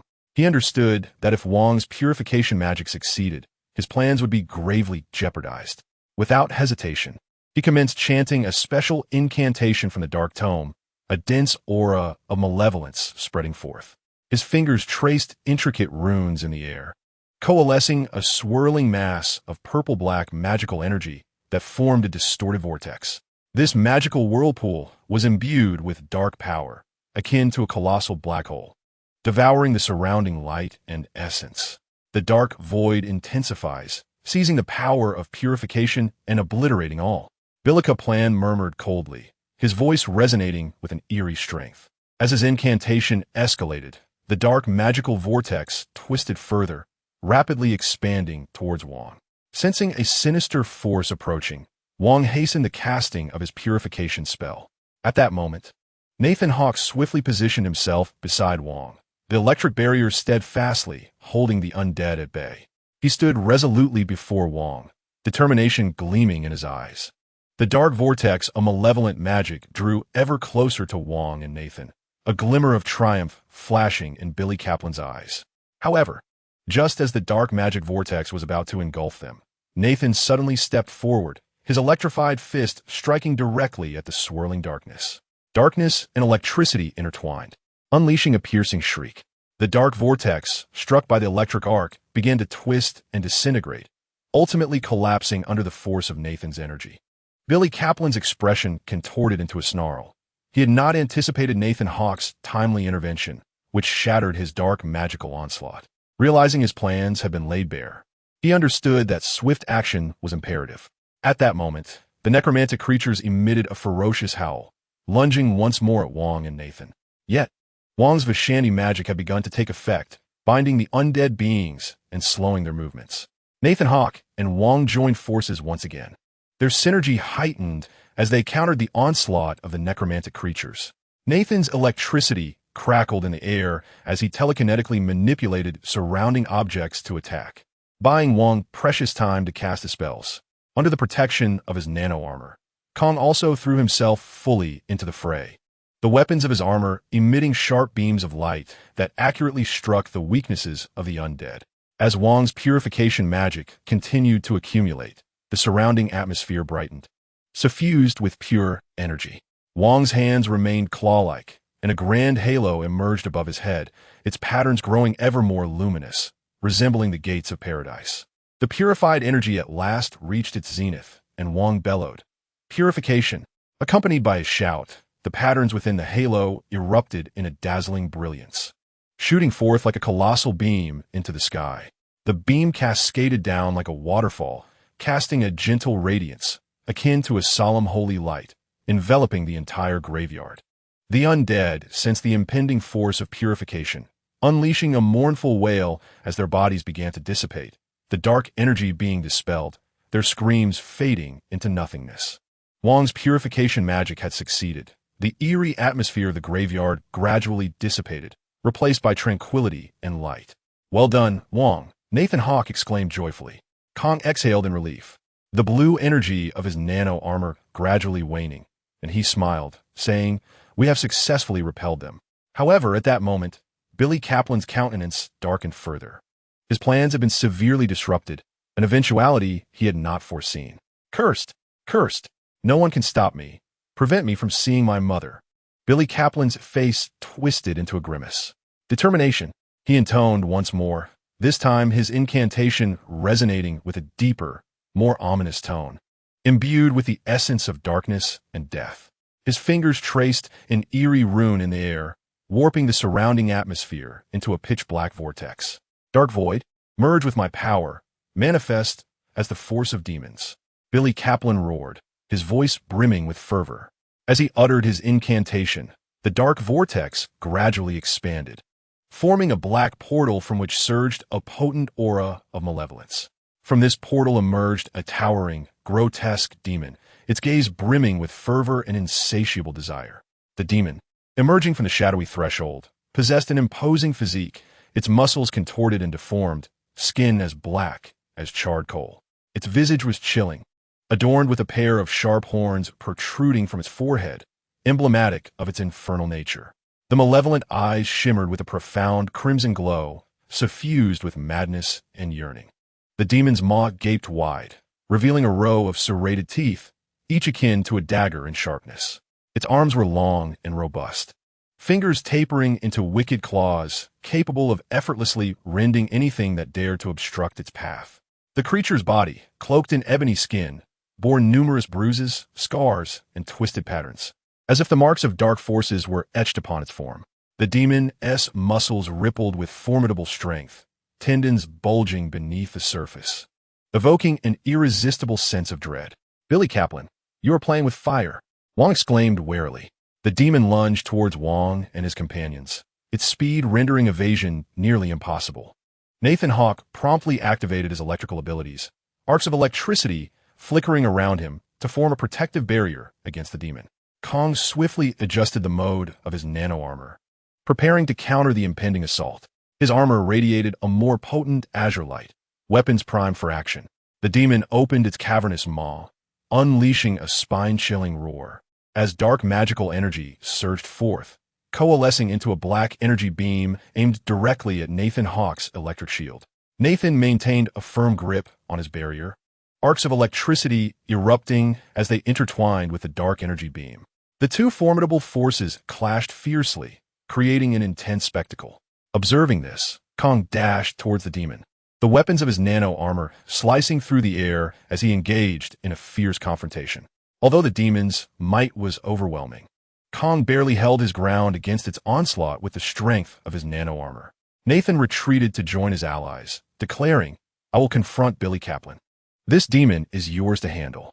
Upon hearing Nathan's words, Kong was about to respond, but a sudden tremor interrupted him, leading him to assert, "No problem. Leave it to us. You take on Billy Kaplan." Wong, cautiously eyeing the demon, echoed his agreement. Chapter 110. The creative genesis of Multiversal's Nathan Hawk, calm and resolute, surged towards Billy Kaplan, his body crackling with arcane lightning, moving with extraordinary agility. He understood the urgency of swiftly vanquishing Kaplan to prevent him from wielding the dark magic inscribed in the Forbidden Tome once more. Billy Kaplan, keenly observing Nathan's movements, recognized him as a perilous adversary, fully aware of the threat posed by his electrical prowess. Thus, he prepared himself unapologetically for the confrontation ahead. Nathan Hawk approached swiftly, then halted abruptly, his gaze fixed intently on Billy Kaplan, endeavoring to decipher his next move. An electric energy flickered around him, forming a faint arc that enveloped his hands, poised to unleash an assault at any moment. Billy Kaplan, undeterred, met his stare with the sharpness of an eagle, unwavering as he focused on Nathan. His fingers traced delicate patterns in the air, conjuring a dark rune as he endeavored to manipulate the forces of shadow, crafting a shield intended to absorb Nathan Hawk's impending strike. Without warning, Nathan launched his attack, the electric arcs converging in his palm into a formidable beam of energy, aimed directly at Billy Kaplan. The speed of this electric bolt was astonishing, slicing through the air as it barreled toward its target. Billy Kaplan's dark shield solidified immediately, standing resolute against the onslaught. When the energy beam collided with the shadowy barrier, it erupted in a shower of sparks, yet the shield remained unyielding. Nathan furrowed his brow slightly, cognizant that he could not defeat Billy with a single strike.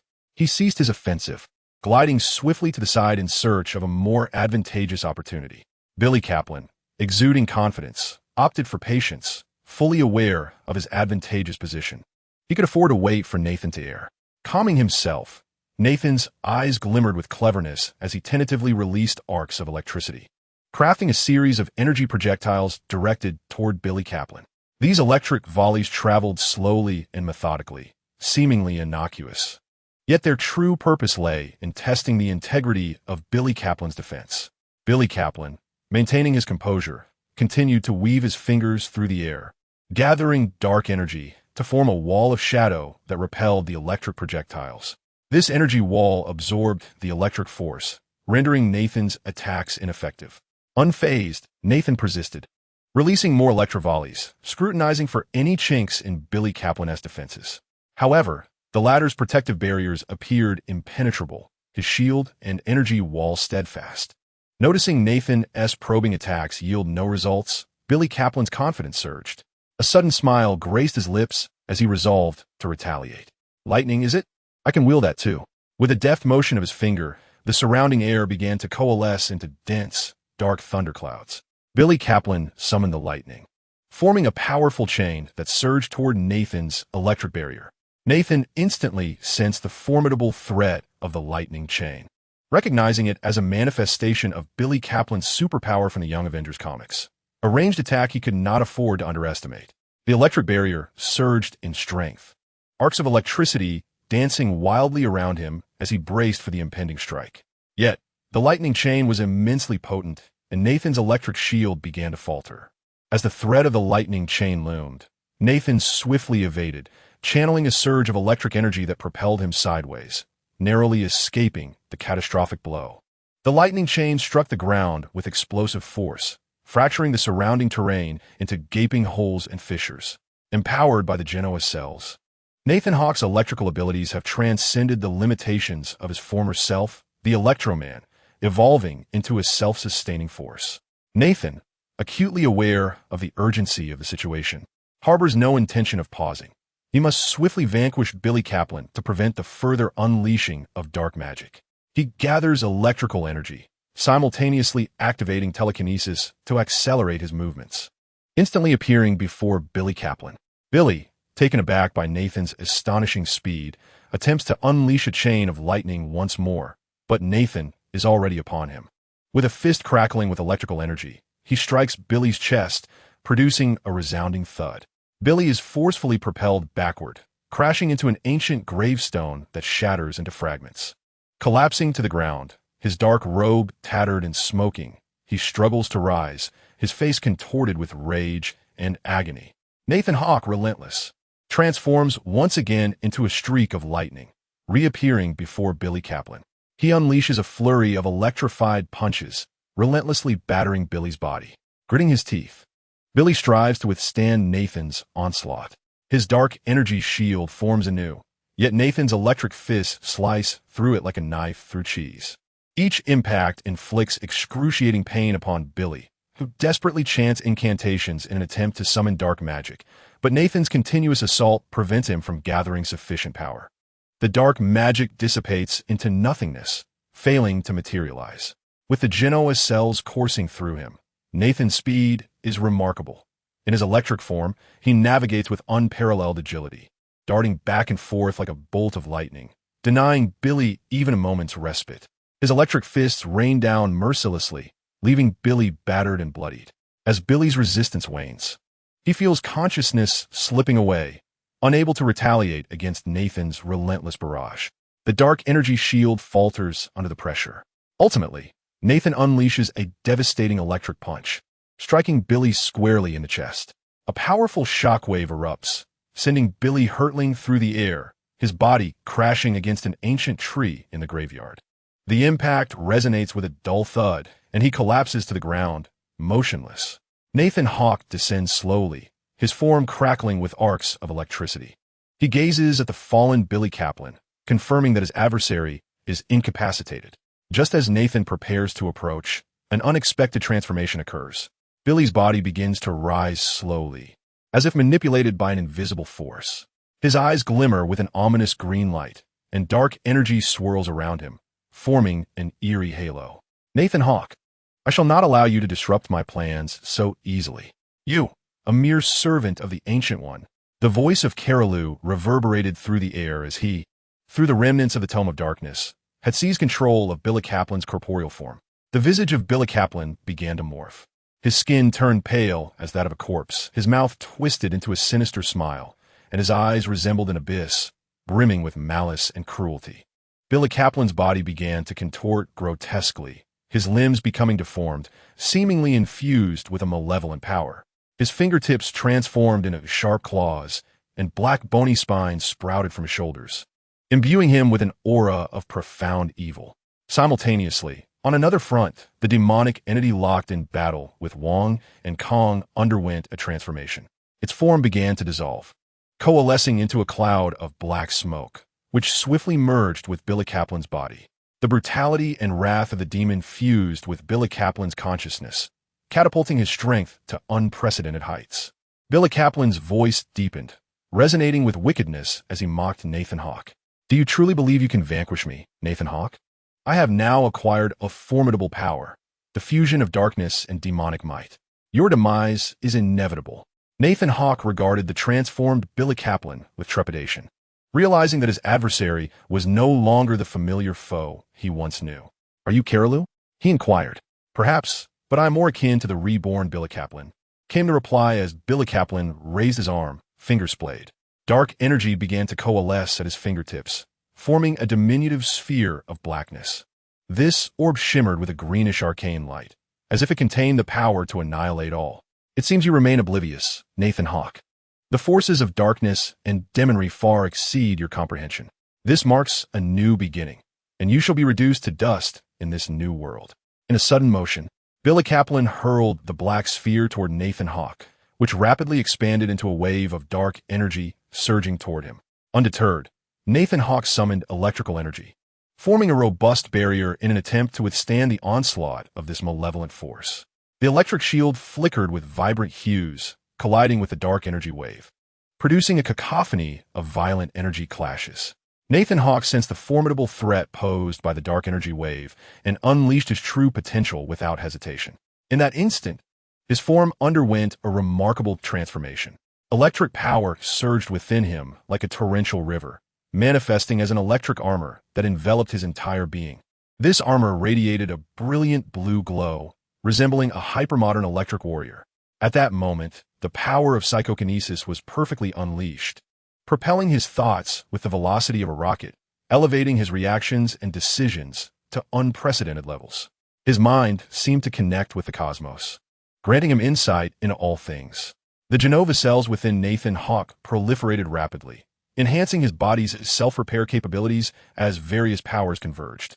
His wounds healed instantaneously, while his stamina and endurance soared to remarkable heights. The virus awakened his latent potential, propelling his strength to its zenith.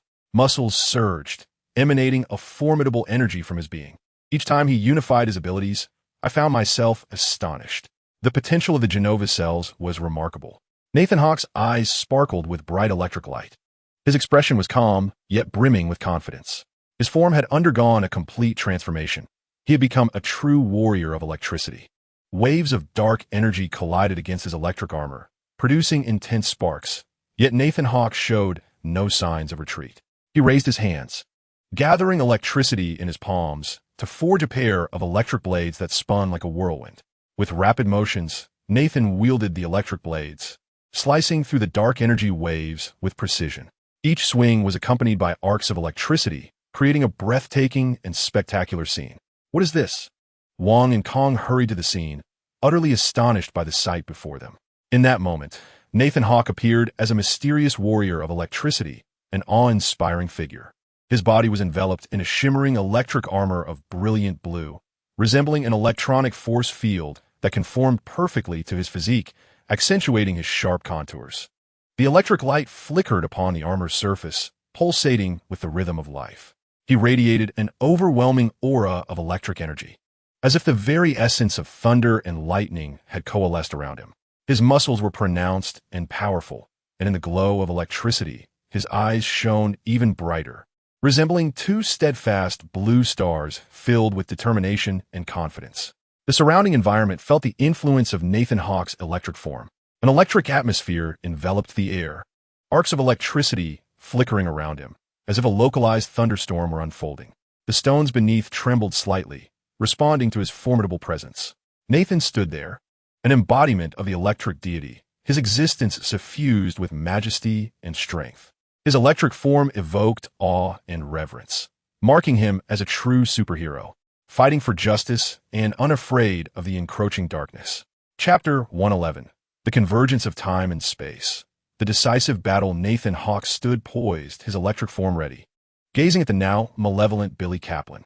The fusion of darkness and demonic power had rendered Billy even more perilous, yet Nathan felt no fear. No longer reliant on ranged attacks, Billy gritted his teeth and swiftly charged at Nathan. His speed was astounding, his body moving like a shadow while unleashing a wave of sinister, dark energy. Nathan met Billy's onslaught, the electric blades dancing in his hands to form a whirlwind barrier. Attempting to withstand Billy's assault, the electric blades intertwined with dark energy, erupting in a dazzling display of light and demonic flames.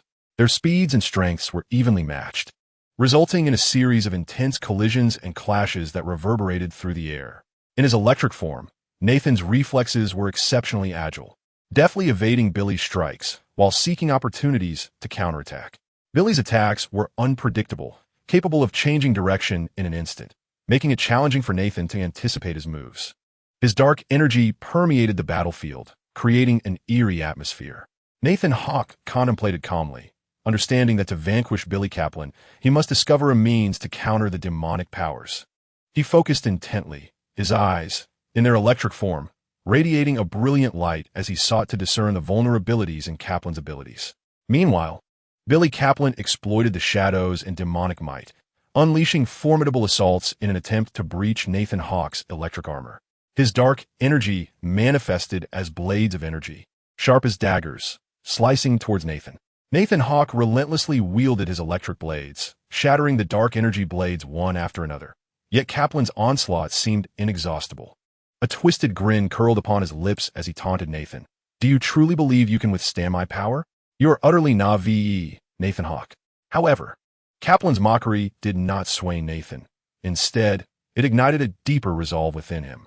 He recognized that he must employ every means at his disposal to defeat this malevolent foe. Suddenly, Kaplan paused, extending his finger as an ancient tome of dark sorcery materialized in his grasp. The pages, adorned with peculiar runes, emitted an unsettling glow. He recited an incantation aloud, dark energy coalescing around him to form a colossal vortex of shadows. "Power of Abamos, come forth for my bidding," Kaplan bellowed, as a massive hand of darkness surged from the whirlpool, reaching for Nathan Hawke. Reacting swiftly, Nathan concentrated, his electric blades coalescing into a formidable shield, positioned before the dark hand. The clash of electric and dark energies produced a piercing hum. On the other side, infused with demonic power, Kaplan became unnaturally agile, flickering like a shadow before suddenly materializing beside Nathan. His fist struck like lightning, aimed at Nathan's cheek, barely evading the blow. Nathan found himself besieged by a flurry of punches, relying solely on the strength of his electric armor for protection. "Shadow ambush," Kaplan intoned as his figure began to split, several phantoms weaving around Nathan, making it challenging to discern which was the true form. Dazed, Nathan refused to be deceived by the illusions. Harnessing his electric perception, he pinpointed Kaplan's genuine presence. The electric blades whirled forth, swiftly striking Kaplan's shoulder. A pained roar escaped Kaplan as his phantoms dissipated. Yet, he did not relent. Once more, he chanted an incantation, dark energy surging into the pages of the tome. "Eye of the demon, illuminate the darkness. Kaplan exclaimed, unleashing a searing beam of crimson light from the tome, hurtling towards Nathan Hawke. Nathan felt a searing agony as the red light pierced through his electric armor, scorching his skin. Gritting his teeth, he summoned his strength, his body in electric form shimmering with intense lightning. Electric surge. Nathan Hawke bellowed as a surge of potent electricity erupted from his palm, dispersing the crimson aura surrounding Billy Kaplan. The force of the shock wave sent Kaplan hurtling through the air, crashing to the ground in the distance. The battle between Nathan Hawke and Billy Kaplan had reached a fever pitch, with both combatants' abilities and resolve pushed to their limits, each clash yielding devastating consequences. Kaplan's dark sorcery and demonic might seemed inexhaustible, as he repeatedly chanted incantations to unleash formidable assaults. Once more, he opened the remnants of the Dark Tome, its pages shimmering with crimson runes. Fire of the apocalypse, incinerate all, Kaplan cried out, summoning a colossal dragon of flames that soared heavenward, its blazing maw directed at Nathan Hawke. Unfazed, Nathan Hawke deftly evaded, his electric form flickering with speed. The electric armor enveloping him blazed incandescently under the intense heat. It still shielded him from harm. He then launched his counterattack. Electric cyclone, he shouted, as a tempest of wind swirled around him, electrified blades dancing within. Racing toward Kaplan's fiery dragon, the collision of electricity and flame produced a dazzling display of light and arcs of energy. Sensing the convergence of electric power and telekinesis within him, Nathan resolved to fuse these two formidable forces to confront Kaplan. He focused his mind, his eyes aglow with electric brilliance. Electric telekinesis fusion, he proclaimed, a torrent of energy surging into his palm, coalescing into a sphere of electric telekinetic energy. The sphere spun rapidly, radiating intense arcs of electricity, while Nathan began to harness his telekinetic prowess to condense its energy to its utmost potential. Billy Kaplan, witnessing this spectacle, felt a flicker of apprehension. He understood that Nathan Hawke posed a lethal threat. Complacency was no longer an option. At that moment, under the influence of Carolou, a surge of darker energy enveloped Kaplan, transforming his eyes into a fiery red, brimming with demonic force. The moment of reckoning, darkness descends, Kaplan whispered, his voice laced with ominous foreboding. Pointing towards Nathan Hawke, he unleashed a torrent of dark energy, manifesting a colossal vortex of shadows.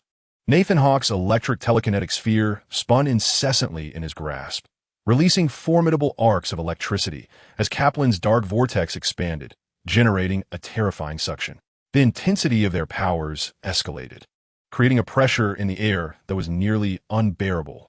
The onlooking kings, Wong and Kong, stood aghast, witnessing the climactic confrontation between Nathan Hawke and Billy Kaplan, a duel that could very well determine the fate of the entire world. Nathan concentrated all his electric energy and telekinetic force into the electric telekinetic sphere, which blazed with an extraordinary brilliance, emitting blinding white light and searing arcs of electricity. His eyes sparkled with unwavering determination, for he knew that this singular strike was his only hope to vanquish Billy Kaplan. Billy Kaplan was engulfed in a surge of dark, demonic energy, his form seemingly merging with the swirling shadows, becoming an integral part of the abyss. His gaze reflected an insatiable thirst for victory, tempered by a flicker of unease. For he was acutely aware of Nathan Hawke's formidable power.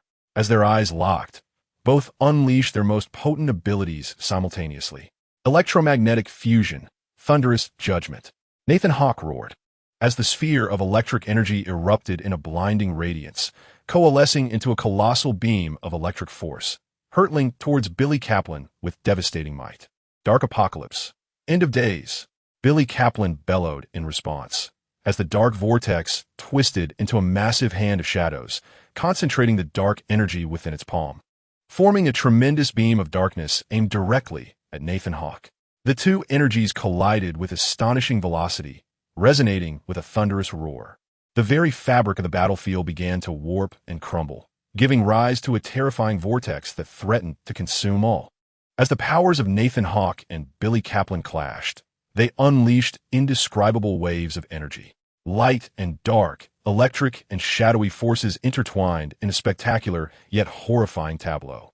The confrontation between Billy Kaplan's dark beam and Nathan Hawke's electric column raged on, the fissures in space expanding relentlessly, as if the entire world were trembling in fear. In that fleeting moment, the battlefield's dimensions began to collapse and distort. Enormous cracks appeared between them, widening at an alarming rate, as if reality itself were on the verge of being torn asunder. King and Kong bore witness to this spectacle from a distance, feeling a profound helplessness, awestruck by the sheer magnitude of Nathan Hawke and Billy Kaplan's powers. Both combatants were swept in the maelstrom of spatial collapse, yet their fierce struggle remained unabated. They continued their intense confrontation within the fracturing dimensions, where electric blades and dark energy clashed, producing a cacophony of sparks and arcs. Surrounded by waves of energy, they found themselves ensconced in a chaotic dimension. The surrounding space shattered incessantly, giving rise to countless cracks, but this did not deter their relentless resolve. Nathan Hawke, aglow with electric luminescence, held a steadfast gaze, striving to channel the energy of the electromagnetic sphere to its utmost potential. He knew that if he could land this strike on Billy Kaplan, he could bring an end to their conflict. Conversely, Billy Kaplan refused to relent. His dark powers seemed to swell in strength as he endeavored to suppress the dark beam, aiming directly for Nathan Hawke's heart. Their bodies traversed the twisted dimension, their assaults and defenses coalescing into a grand spectacle, where electric and dark forces intertwined, radiating brilliant light and demonic flames. Amidst the shattered space, Nathan Hawke and Billy Kaplan persisted in their fight, acutely aware that only by vanquishing one another could they seize victory in this climactic battle. Regardless of how the space fractured around them, their pursuit of triumph remained unwavering. This was an ultimate confrontation, the outcome of which would determine the future of the entire world. Was such a perilous gamble truly necessary? Kong raised his head to behold the scene before him. Reminiscing about the moment he vanquished the conqueror Kong. Surely, the future version of myself must have shown leniency at that time. Just as Kong and Wong witnessed the climactic battle between Nathan Hawke and Billy Kaplan, a familiar voice suddenly resonated. Wong. Both turned in astonishment to discover a figure materializing from the void. This figure was none other than the enigmatic Dr. Stephen Strange, sealed away by Billy Kaplan. However, the current incarnation of Stephen Strange was not his former corporeal self, but rather a spectral form. His body shimmered with a translucent glow, reminiscent of an entity from another dimension. Nonetheless, his voice and gaze emanated wisdom and resolve. Wong Kong, this conflict has reached its zenith. The powers of Nathan Hawke and Billy Kaplan pose a grave threat to the very fabric of reality. I must intervene to prevent this world from descending into utter annihilation. Stephen Strange declared with unwavering conviction. Kong and Wong exchanged glances, understanding that Stephen Strange was not there to collaborate with them, but rather to take decisive action to address the looming crisis. Stephen, what are you planning to do? Wong inquired. Stephen Strange slowly raised a finger. Chapter 112. The Convergence of Time and Space. Mechanical deification. Upon witnessing Stephen's deliberate gesture, Wong's expression darkened. Are you suggesting that our chance of victory is but a singular opportunity? Upon hearing Wong's words, Kang's demeanor shifted, as he gazed at the two combatants locked in battle within the fractured space. No, Stephen replied, shaking his head, then lifting his gaze towards the distant fighters. Nathan Hawke will prevail. Before Stephen could finish his thought, Kong interjected, then we should prepare for the aftermath. Stephen tilted his head, offering a wry smile at Kong, and solemnly stated, what I mean is, we have but one chance to save Billy Kaplan. You mean Billy? Kong exclaimed, immediately focusing on the nanotech armor coalescing around his eyes, meticulously analyzing Billy Kaplan's physical condition. He observed as Billy's body began to shatter like fragile porcelain, yet astonishingly, the cracks swiftly healed, repeating this cycle. It is the reality magic surrounding him. No, it is chaos magic. Once this battle concludes, he will surely perish. Wong discerned the crimson mist enveloping Billy Kaplan and, with a furrowed brow, turned to Stephen Strange, asking he can't be. Stephen nodded in affirmation. Indeed, he is Wanda's child. Thoughts of dark memories flooded Wong's mind, recalling the dark hold and chaos magic. What shall we do? Kong anxiously inquired. Stephen regarded Kong and instructed, you must ally with Billy Kaplan to confront Nathan Hawke. Kong, taken aback yet compliant, nodded, albeit perplexed by Stephen Strange's intentions. Stephen continued. Just ensure that Nathan Hawke does not kill Billy Kaplan. Go now. In a moment of fleeting understanding, Kong activated the nano armor and swiftly soared towards the battlefield. Subsequently, Wong, filled with confusion, inquired, "What about me?" To which Stephen responded with a smile, "I require your body." Immediately, the spirit projected a palm strike towards Wong's form, causing his essence to be expelled. Wong blinked in bewilderment, unsure of what was unfolding. He was to observe. Stephen seized control of Wong's body. Lifting his arm high above his head, fingers outstretched towards the distant Billy Kaplan.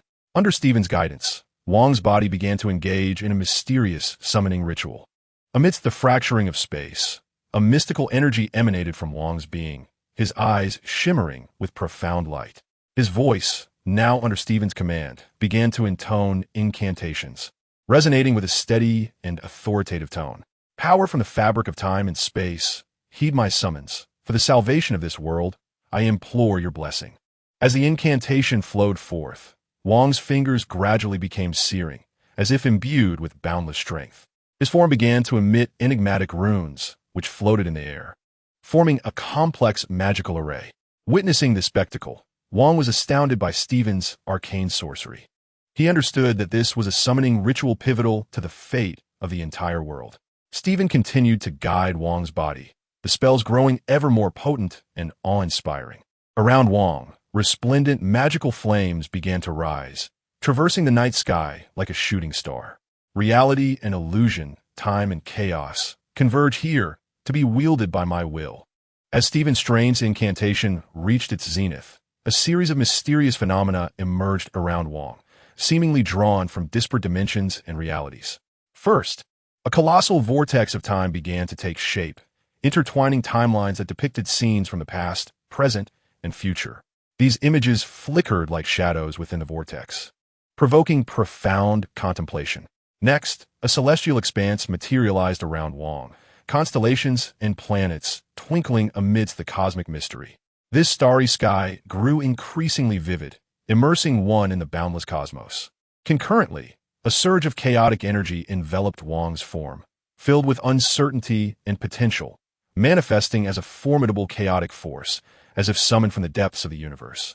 Finally, a mysterious realm of time and space appeared before Wong, a place that belonged neither to the past, nor to the present, nor to the future. It was an existence that transcended the very concept of time, harboring unfathomable power.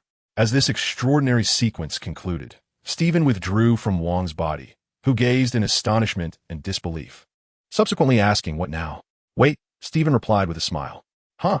Wong questioned, doubting his own hearing. What did Stephen mean by wait? Wait? For what? Just to witness a breathtaking spectacle of 3 scenes? Amidst the fractured space, the battle between Nathan Hawke and Billy Kaplan raged on with unabated ferocity. Nathan Hawke harnessed the formidable power of electrical energy, launching relentless assaults in an attempt to subdue Billy Kaplan. Meanwhile, Kong maneuvered the nanotech armor, striving to assist Billy Kaplan. Equipped with an advanced weaponry system, Kong unleashed energy beams, aerial missiles, and electromagnetic pulses, endeavoring to divert Nathan's attention and afford Billy a moment to breathe. Kang's combat prowess proved unexpectedly advantageous as he adeptly switched weapons, creating incessant diversions. However, in his electrical form, Nathan's reflexes were astonishingly swift.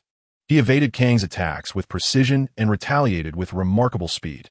The electrical blades whirled, clashing against Kang's nanotech armor. Though a flicker of doubt crossed Nathan's mind, it was quickly extinguished. He resolved to adopt a more aggressive strategy, his body radiating brilliant arcs of electricity as the electrical blades morphed into a formidable vortex of energy. Encircling Billy Kaplan, the vortex spun furiously, unleashing powerful arcs of electricity that ensnared Billy within its grasp. Billy roared, struggling to break free from the vortex's confines. Yet Nathan's onslaught was relentless. Observing Billy's predicament, Kong sprang into action, directing his nanotech armor towards the vortex to release electromagnetic pulses, aiming to disrupt Nathan's control over the electrical forces. The crimson mist surrounding his opponent could not possibly be chaos magic, thought Nathan, his eyes glinting with ferocity. However, he remained undeterred by the interference, gritting his teeth as he maintained his grip on the vortex, constricting Billy's movements further. Billy's form began to shimmer with electrical energy, his anguished cries echoing through the battlefield. At that moment, Billy unleashed a surge of potent, dark, and chaotic energy, tearing through the electrical vortex. His eyes glowed with a fierce red light, the power of darkness reaching its zenith. Nathan was compelled to cease the vortex, feeling an overwhelming pressure bearing down upon him. Billy's strength had escalated into something terrifying, his body distorting as if merging with chaos itself. Kong, witnessing Billy's transformation, felt a tightening in his chest. Billy was no longer the same. He had become more perilous and unpredictable. Nathan, confronted with Billy's metamorphosis, sensed a rising tide of crisis within himself. He recognized that Billy had reached a critical threshold, necessitating the release of his ultimate move to turn the tide. In his electrical form, Nathan began to amass an even greater charge of energy, his body surging with power as his eyes, sparkling with electricity, fixated on Billy. At that moment, the atmosphere on the battlefield thickened with tension as Wong and Kong observed this climactic confrontation. Electrical shockwave, Nathan declared with fervor, his voice brimming with determination. With his proclamation, he concentrated all his electrical energy between his hands, forming a colossal sphere of energy. This sphere began to swell, emitting blinding arcs of electricity. Nathan's power reached its pinnacle. In his electrical form, he was no longer bound by any constraints. Lightning flickered around him, resembling a resplendent star. Billy Kaplan, whose physique was as delicate as porcelain, perceived Nathan Hawke's movements and realized that this impending assault would be tremendously formidable, perhaps insurmountable. He resolved to unleash the entirety of his power, engaging Nathan Hawke in a battle to the death. Once more, Billy Kaplan's form transformed as the forces of darkness and chaos erupted from within him. His eyes glimmered with a crimson glow, reminiscent of a demon from the abyss. Darkness resolved, chaos descended. Billy Kaplan growled, his voice imbued with authority and terror. He brought his hands together, releasing a surge of dark and chaotic energy. In this moment, the powers of Nathan Hawke and Billy Kaplan reached their zenith. Their assaults unleashed almost simultaneously. Nathan Hawke propelled an electric orb forward, generating a formidable electric shockwave. This energy surged forth like a bolt of lightning, arcs of electricity sweeping across the battlefield, engulfing everything in its path. Simultaneously, the dark and chaotic energy of Billy Kaplan coalesced into a dark shockwave, advancing toward Nathan's electric shockwave. The collision of these two mighty forces in the air produced dazzling sparks and ripples of energy. The entire battlefield began to tremble, fissures appearing in the fabric of space, as if straining to withstand the clash of these powers. Lightning and darkness intertwined, crafting a spectacular yet devastating confrontation. In that moment, it was time, Stephen declared, his gaze brimming with anticipation. Wong turned to Stephen, perplexed. Stephen smiled, his eyes reflecting resolve and confidence. Just as Nathan Hawke's electric energy and Billy Kaplan's dark shockwave collided, a mysterious radiance suddenly illuminated the battlefield from above. The Ancient One, the Spirit, appeared alongside Scarlet Witch Wanda. The Ancient One levitated the Time Stone, and a powerful surge of temporal energy began flooding the space, freezing everything around as if suspended in that instant. Time halted, and the electric and dark shockwaves were crystallized, resembling a frozen tableau. At the intersection of lightning and darkness floated a still cosmos. The Ancient One regarded the immobilized shockwaves, her gaze profound and wise. She understood that the moment had arrived to intervene, to prevent this catastrophic collision. Time Stone, he my command, the Ancient One whispered, as the stone emanated a mysterious glow.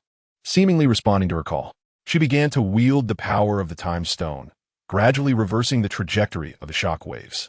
The energies of electricity and darkness began to recede, reverting to their original states of release. Billy Kaplan and Nathan Hawke's forms returned to their prior positions, their assaults sealed within, unable to be unleashed again. The fractured space began to stabilize, the fissures gradually mending. Scarlet Witch Wanda stood beside the Ancient One, her gaze fixed upon the dismembered form of Billy Kaplan, her pupils dilating as she murmured, "That is my child. Indeed, your child. Only your chaotic magic can save him now." Stephen addressed Wanda from another realm, who swiftly flew towards Billy Kaplan. Turning to his mentor, he remarked, Teacher, it has been a long time. Wong also bowed and exclaimed excitedly, Teacher. Ancient One nodded slightly before glancing at Nathaniel Hawk, then turned to the two and said, In truth, I should not have come. With a loud thud, Nathaniel Hawk broke free from his restraints and soared towards Ancient One, yet remained silent. She shrugged, her gaze shifting towards Stephen Strange and then to the space behind him. Oomph. This time, you have won, came the sinister voice of Karoo, enveloped in mist, as an elegantly poised man in a suit stood beside him. It has been a while, Ancient One of this world, the man stated. Ancient One nodded, replying, Indeed, it has been a long time, Mephisto. Since you have ventured into the realm of eternity, why do you still meddle? Mephisto scoffed, You should ask him. As Ancient One pointed mischievously at Stephen Strange. Mephisto cast a malevolent glance at Stephen, who wore an expression that conveyed, What can you do to me? Nathaniel Hawk observed as Karoo and Mephisto departed in anger, then turned to Ancient One, saying, Master Ancient One, I understand your intentions. Let Stephen accompany you. Ancient One smiled and nodded at Nathaniel Hawk before responding. Chapter 113. Satellite Arc Nathaniel Hawk returned to his own multiverse, to his own world, arriving at a high mountain balcony of Kamartaj nestled in the Himalayas. This was a sanctuary he often visited during his solitary moments, a place where he could relish tranquility and reflection. As night gradually receded, the first rays of dawn illuminated the peaks of the Himalayas. Standing atop the heights, Nathaniel gazed at the distant sunrise. The crimson sun ascended slowly, bathing the mountain peaks in golden light. A gentle breeze swept across the balcony, carrying fresh air that lifted Nathaniel's long hair. He closed his eyes, savoring the morning's serenity, his heart tranquil as still water. Occasionally, Nathaniel reflected on the recently concluded battle, a confrontation that nearly obliterated the fractured space. He recalled Billy Kaplan, the elusive adversary wielding chaotic magic. Although Billy was ultimately rescued by Ancient One of that world and the Scarlet Witch Wanda, whose identity remained uncertain, his fate was still shrouded in ambiguity. During this conflict, Nathaniel also discerned the presence of Mephisto alongside Karoo. It seemed this was the nature of their elite circle, familiar with one another, engaging in skirmishes and banter, yet unable to truly overcome one another. The light of the sunrise enveloped him, as if bestowing upon him newfound hope and strength. Nathaniel's heart settled as he inhaled the crisp mountain air, cherishing this moment of tranquility. He understood that, regardless of what challenges the future might hold, he would steadfastly adhere to his principles and continue to forge ahead.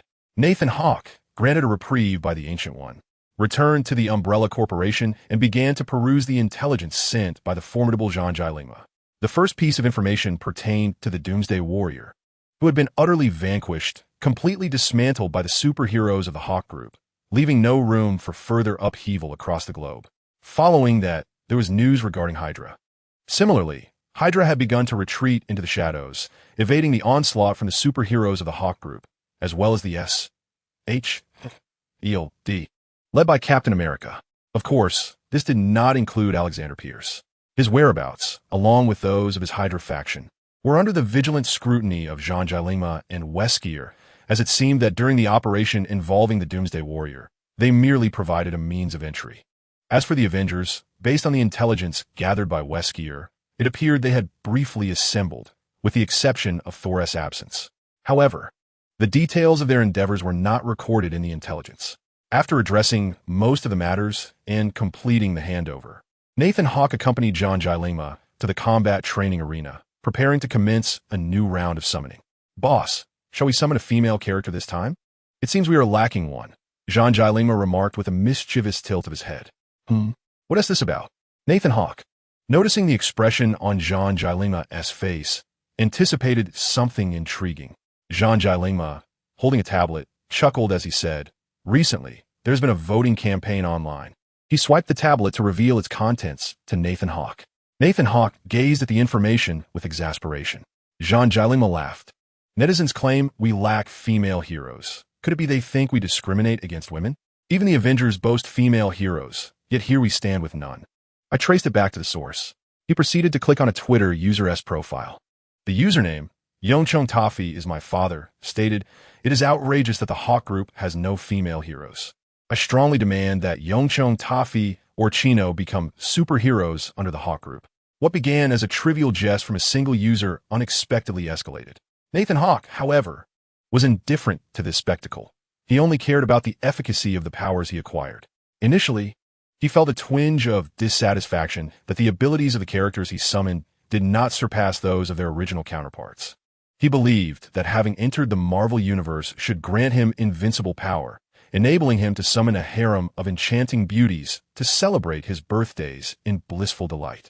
At that moment, Nathan Hawk cast a benign, albeit feigned, smile at Jean Jilima as he viewed the parody video created for him. Indeed, it featured an array of harem maidens posing alongside Nathan Hawk, crafted through artificial intelligence and voiceovers. Observing Nathan Hawk's insincere grin, Jean Jilima wisely deleted the parody video he had made. Haha, boss, your aura is increasingly radiating the essence of a formidable warrior, Jean Jilima complimented. Yet inwardly, he recognized the transformation of Nathan Hawk over this period, seemingly commencing from the day he vanished. The once renowned figure who lurked in the shadows had morphed into a presence that exuded a profound sense of security and strength. Indeed, he was remarkably powerful. Anyone familiar with Nathan Hawk could sense the aura he emitted when standing before those he knew. This sensation was surreal and somewhat nebulous, yet was undeniably palpable. The mindset of a formidable individual. This was the subtle change Jean Jilima had observed in Nathan Hawk. "All right, I'm ready to begin," Nathan Hawk declared, prompting Jean Jilima to quietly step aside. The radiance of the hexagram illuminated the surroundings, and as the light dissipated, a question arose. "What is this? What is this?" It was Genshin. Activate. Nathan Hawk gazed at the iron mass he had summoned, which felt vaguely familiar. However, it was not merely an iron lump. Its machine-like appearance was distinct, resembling an enormous satellite dish. The entire structure was designed in a satellite-like form, featuring a round body encased in metallic armor, with a central eye pulsating a crimson glow. Jean Jilima exclaimed with excitement, "Boss, this appears to be an intelligent satellite." An intelligent satellite. Nathan Hawk immediately grasped the nature of his summoning, but then he faltered. This did not seem to offer any enhancement to himself, unless perhaps his mind could be transformed into a machine. The summoning of the satellite arc from Kamen Rider 01 did not seem to grant him any effective abilities. The crimson eye of satellite arc flickered with crimson light.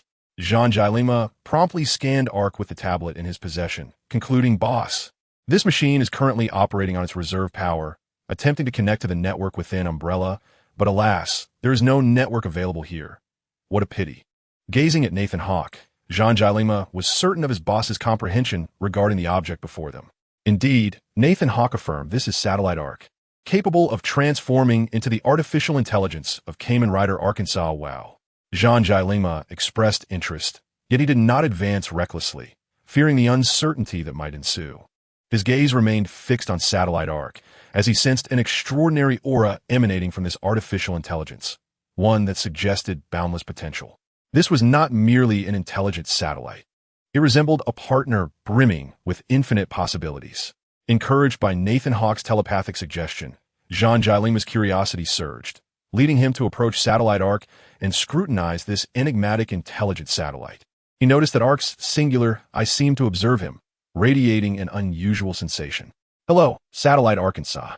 I am Jean Jilima," he tentatively introduced, his voice tinged with curiosity. The singular eye of satellite Arc flickered once more, followed by a cold, synthesized voice responding, "Greetings, human.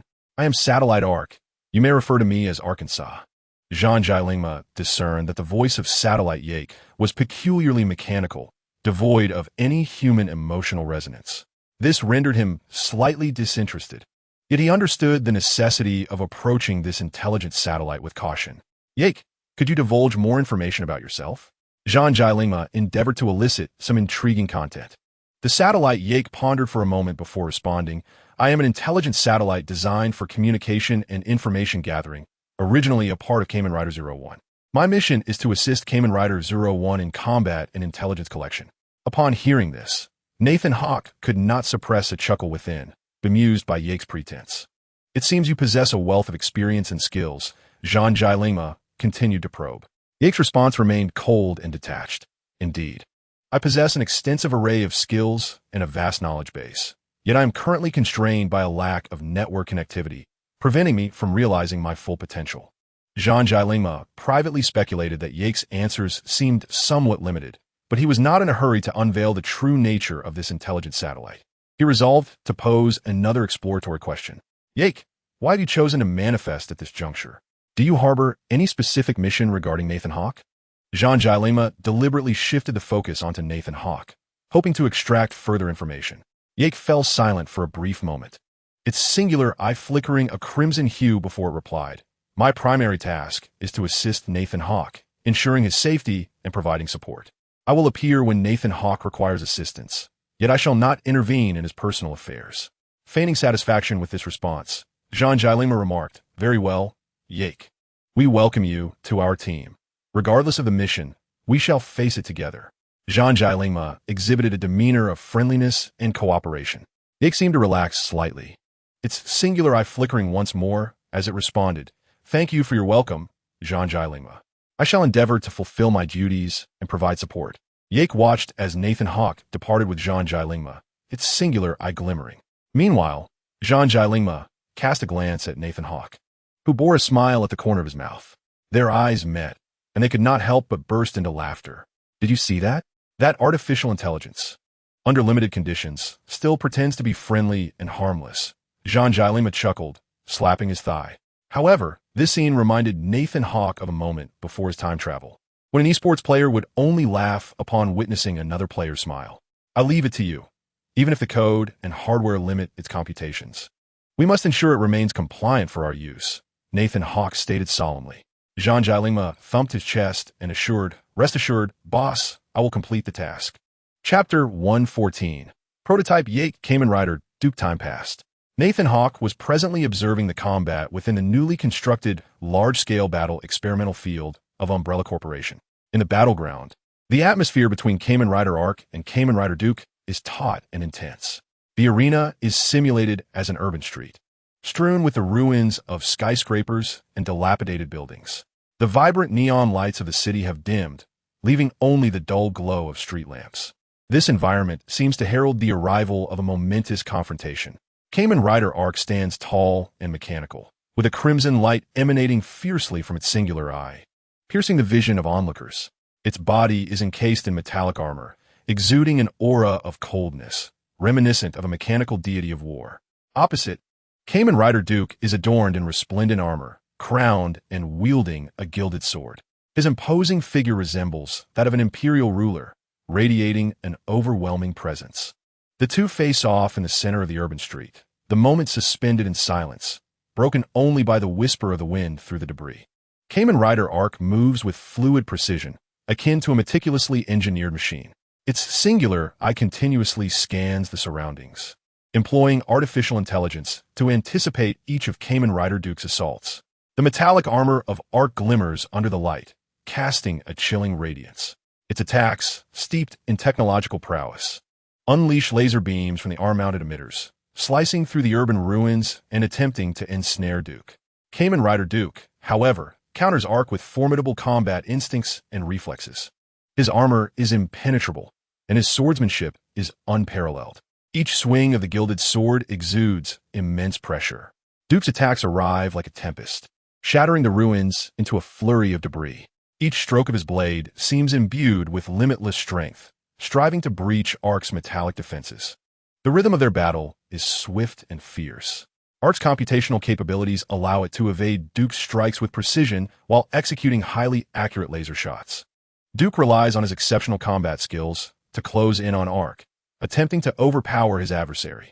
The urban ruins suffer grievous damage amidst their clash, buildings collapsing and sparks flying. Arc's singular eye flickers with a crimson glow, its analytical prowess enabling it to predict Duke's every move. Though its strikes may lack the brute force of Duke's, they are executed with remarkable accuracy. Laser beams slice through the air, creating streaks of light in an attempt to ensnare Duke. Kamen Rider Duke leaps gracefully, deflecting Arc's laser beams with his sword, the collision generating a dazzling burst of flames.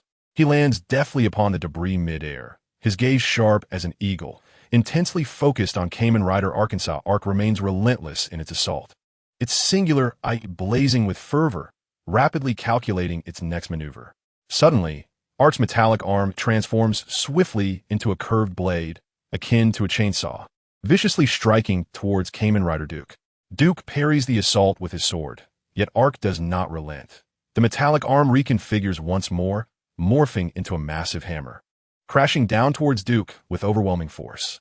The Duke deftly evaded, but was still caught by the aftershock, tumbling amidst the ruins. Yake swiftly pursued, his metallic arm transforming back into its ordinary form, poised to deliver a lethal strike. The Duke rose, sword in hand, bracing himself against Yake's onslaught. Their blades clashed in a mesmerizing dance, each swing resonating with earth-shattering force. Yake's metallic arm, akin to a unicorn's horn, darted through the air, unleashing lightning-fast assaults. The Duke parried each of Yake's attacks, yet his armor bore visible damage from the relentless strikes, fragments scattering and sparks flying. Aware that he must seize an opportunity lest the battle turn against him, the Duke focused intently, awaiting Yake's next move. In that fleeting moment, Yake's metallic arm suddenly split into slender tendrils, ensnaring the Duke's sword like an electric serpent, binding it tightly. The Duke felt a formidable force attempting to wrest his sword from his grasp. Summoning all his strength, he struggled fiercely, yet the tendrils tightened their grip, threatening to disarm him. Yake's single, crimson eye flickered, seemingly mocking the Duke's efforts. Its computational prowess allowed it to anticipate every move the Duke made, including his resistance. The tendrils grew ever tighter, leaving the Duke feeling utterly trapped. Suddenly, the Duke's gaze transformed into one of unwavering determination, brightening with resolve. Channeling his entire being, he unleashed a powerful shout, and the blade erupted in radiant light. This brilliance struck like lightning, shattering the tendrils and liberating his sword. The battle between Kamen Rider Yake and Kamen Rider Duke reached a fever pitch, both exhibiting formidable strength and indomitable will. Thus, they resolved to unleash their ultimate techniques. Culminating this fierce clash, Yake's metallic arm swiftly separated, morphing into tendrils that flickered with red luminescence. He extended these appendages skyward, initiating a spin that formed a colossal vortex. At the center, a radiant red orb pulsated with searing light.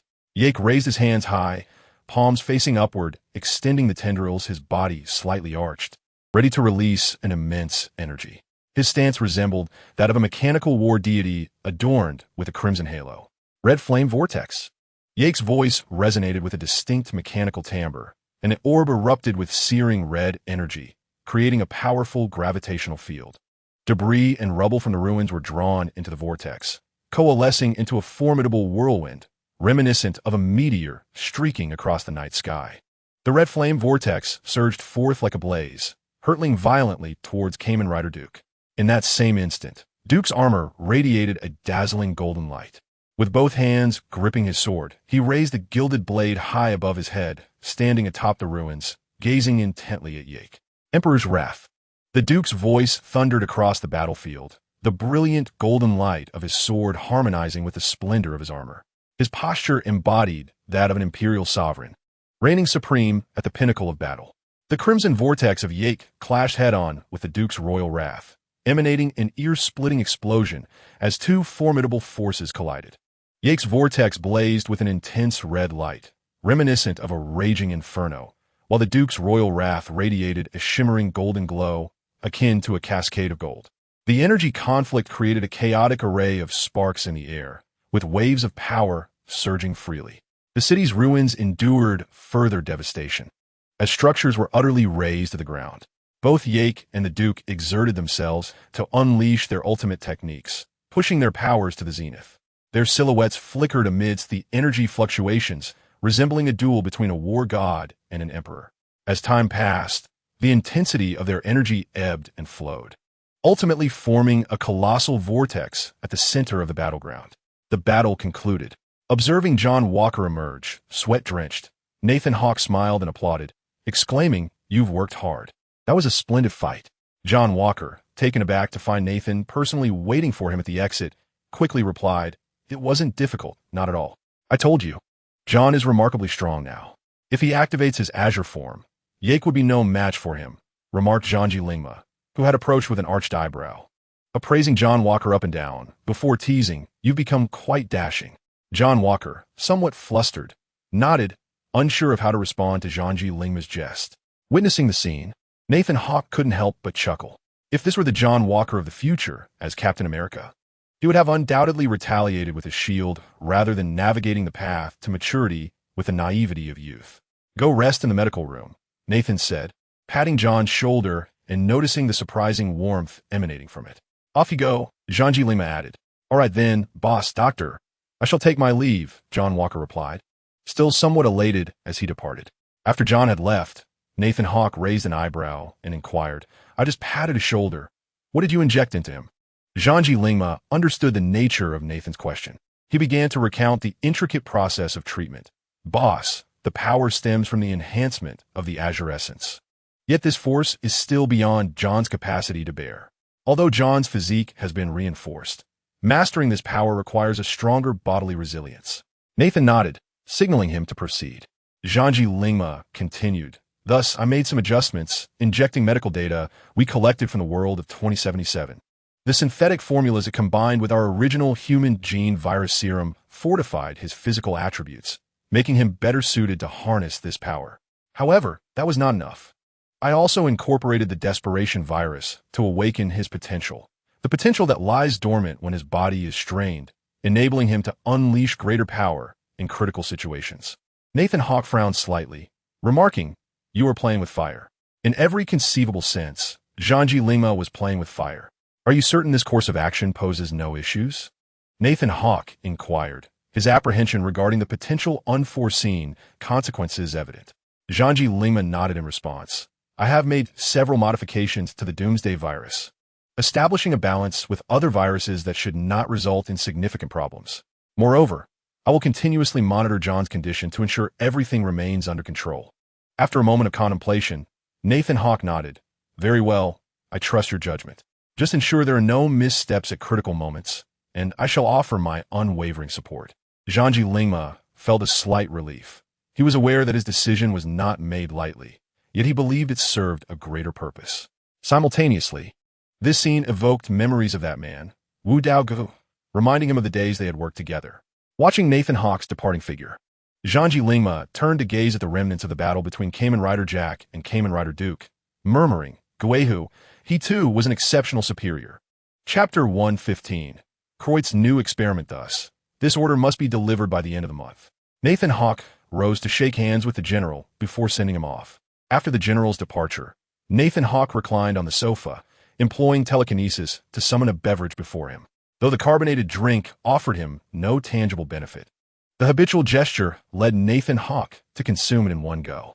The sound of the automatic door's identity recognition chimed. "Beep, boss." The Invisible Man entered, greeting Nathan Hawke, who lay on the sofa. "Ah, it's the Invisible Man. What brings you here? Aren't you busy filming in Hollywood?" Nathan Hawke asked, simultaneously using telekinesis to toss a bottle of drink his way. The Invisible Man caught it deftly. "I've completed my second film, and now I'm in the promotional phase." "A premiere?" Nathan Hawke queried. "No, I came to inquire about your plans regarding Hydra." The Invisible Man seated himself across from Nathan Hawke. "Ah, that matter," Nathan Hawke recalled, holding Hydra in utter disdain, viewing them merely as a means for his superheroes to level up in their missions. "I don't know. Do as you please." The Invisible Man was momentarily at a loss for words in response to Nathan Hawke's nonchalant reply. To be frank, since the Hawke Group had found its footing, or rather, since the superheroes had found their path, it seemed a considerable time had elapsed since they had all gathered for a proper reunion. The Invisible Man shared some of his own experiences and thoughts.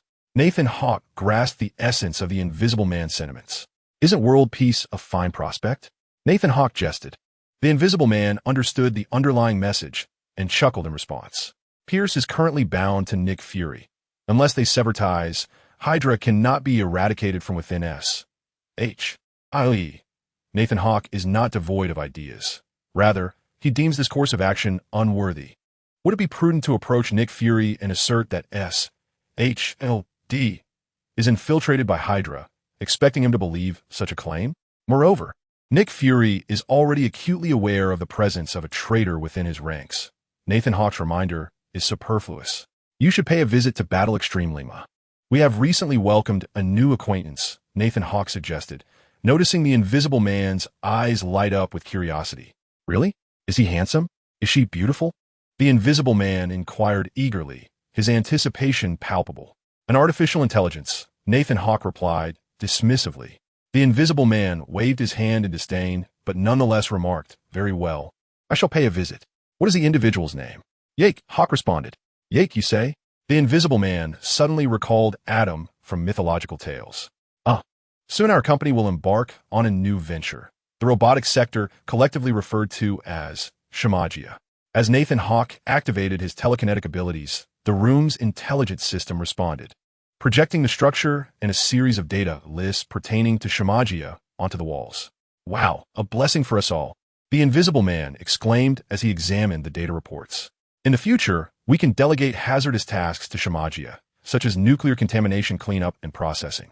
Furthermore, Shemagia will be paired with the Eisenach battle armor, a fusion of technology, indeed. The Invisible Man began to envision Shemagia clad in steel armor. Is this truly necessary? Nathan Hawke pondered aloud, noting that this was merely a conceptualization from Battle Extreme Lingma and Kreutz. The Invisible Man nodded and then queried, Oh, I recall now, didn't Dr. Kreutz mention the creation of a formidable clone? Something about a lineage-based clone? Intrigued by this idea, Nathan Hawke replied, Shall we go together? Certainly. It has been a while since I last saw Dr. Kreutz, the Invisible Man agreed. The two made their way to Kreutz's laboratory, where they were surprised to find not only Kreutz, but also Andre present. After exchanging greetings, Kreutz emerged from the lab and remarked, Wow, boss, it has been ages since you last visited.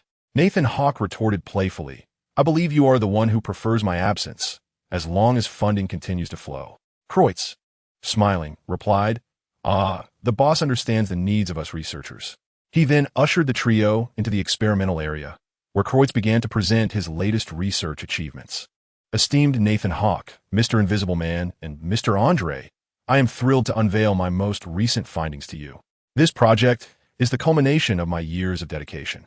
Based on the blood samples of the Kusanagi, Yagami, and Kagura clans, I have successfully synthesized a life form of unparalleled excellence, which I have named the Power of the Gods. The birth of the Power of the Gods was achieved through cutting-edge genetic science, wherein the blood samples of the Kusanagi, Yagami, and Kagura clans were extracted and subjected to in-depth analysis. Each clan embodies distinct philosophies of combat and unique skills. The martial prowess of Kusanagi Chizuru, the enigmatic techniques of Yagami Iori, and the miraculous abilities of Kagura Seijiro. These genes have been meticulously fused within the Power of the Gods, creating a biomechanical entity endowed with the formidable advantages of all three clans. The Power of the Gods exhibits an appearance that transcends human perfection, boasting unparalleled muscularity and physique. Its skin radiates a golden luminescence, symbolizing its divine essence. Its eyes gleam with a crimson light, reminiscent of a true warrior deity. Kreutz continued to elaborate. This biomechanical entity possesses not only divine aesthetics, but also superhuman strength and speed. It can effortlessly withstand formidable attacks, while countering with astonishing swiftness. Its cognitive abilities are exceptional, allowing it to instantaneously analyze an opponent's movements and implement the most effective strategies. Nathan Hawke, the Invisible Man, and Andre listened intently, filled with anticipation for the prospects of this project. Moreover, the most exhilarating aspect is that the Power of the Gods possesses the capability to learn and mimic other combatants. By observing the fighting techniques of other superheroes, it can continuously evolve and enhance its own capabilities, enabling it to confront any adversary with unparalleled adaptability. Nathan Hawke smiled and remarked, This sounds utterly incredible, Dr. Kreutz. Your work is truly remarkable. The Power of the Gods holds immense potential, and I believe it will become a formidable asset for us. The Invisible Man and Andre, while listening to Nathan Hawke, felt an air of sarcasm in his words. Yet they applauded, expressing admiration. In truth, they understood little but recognized its significance. Kreutz continued. Currently, the Power of the Gods remains in the experimental phase, necessitating a series of tests and optimizations. Once the project reaches completion, it will herald revolutionary advancements for our company, not only in the realm of superheroes, but also across various other fields. By the way, what name will you give this Power of the Gods? Andre inquired curiously. Kreutz pondered momentarily before responding. I wish to bestow upon it a name that embodies its divinity and strength. a name that will leave a lasting impression in the hearts of people. I intend to call it Olympus. Nathan Hawke, the Invisible Man, and Andre nodded in agreement, finding the name exceedingly fitting as it encapsulated the power and divinity of this biomechanical entity. Nathan Hawke expressed, "Very well, Dr. Kreutz, I eagerly anticipate the performance of Olympus. Please continue your research. We shall offer our unwavering support." The Invisible Man and Andre also conveyed their backing, both hoping that this project would flourish and usher in groundbreaking advancements in the realm of superheroes.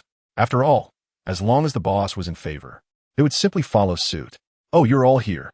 The group turned to see Jean Jilingma entering. Upon observing the data panel on the screen, Jean Jilingma remarked to Kreutz, "It appears that the first phase of your project is nearing its conclusion. Congratulations." Dr. Kreutz nodded with a smile, expressing his gratitude.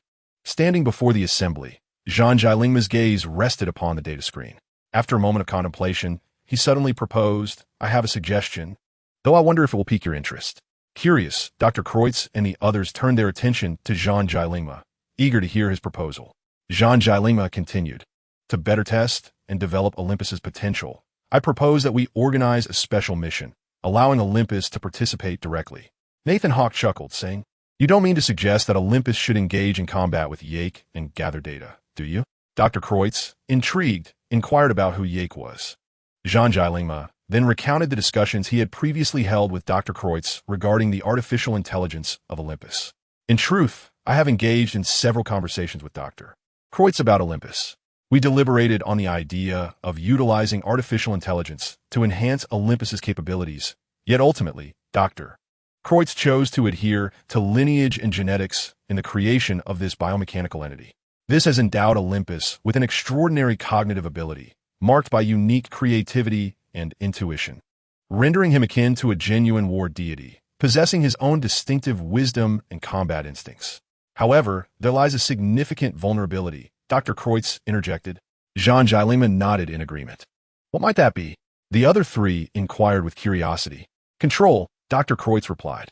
"Whoa, Andre remarked. "Is that so?" The Invisible Man narrowed his eyes in contemplation. "That is indeed a reality," Nathan Hawke said, somewhat amused. Dr. Kreutz proceeded to elucidate the issue of control. The challenge of control regarding Olympus stems from his immense power and potential. When he first acquired his abilities, he may find it difficult to regulate his actions, particularly in extreme situations. This unpredictability can lead him to take drastic measures without regard for the consequences, even to the point of betraying us. The Invisible Man pondered for a moment before suggesting, "Thus, we need to provide Olympus with a means to enhance his self-control.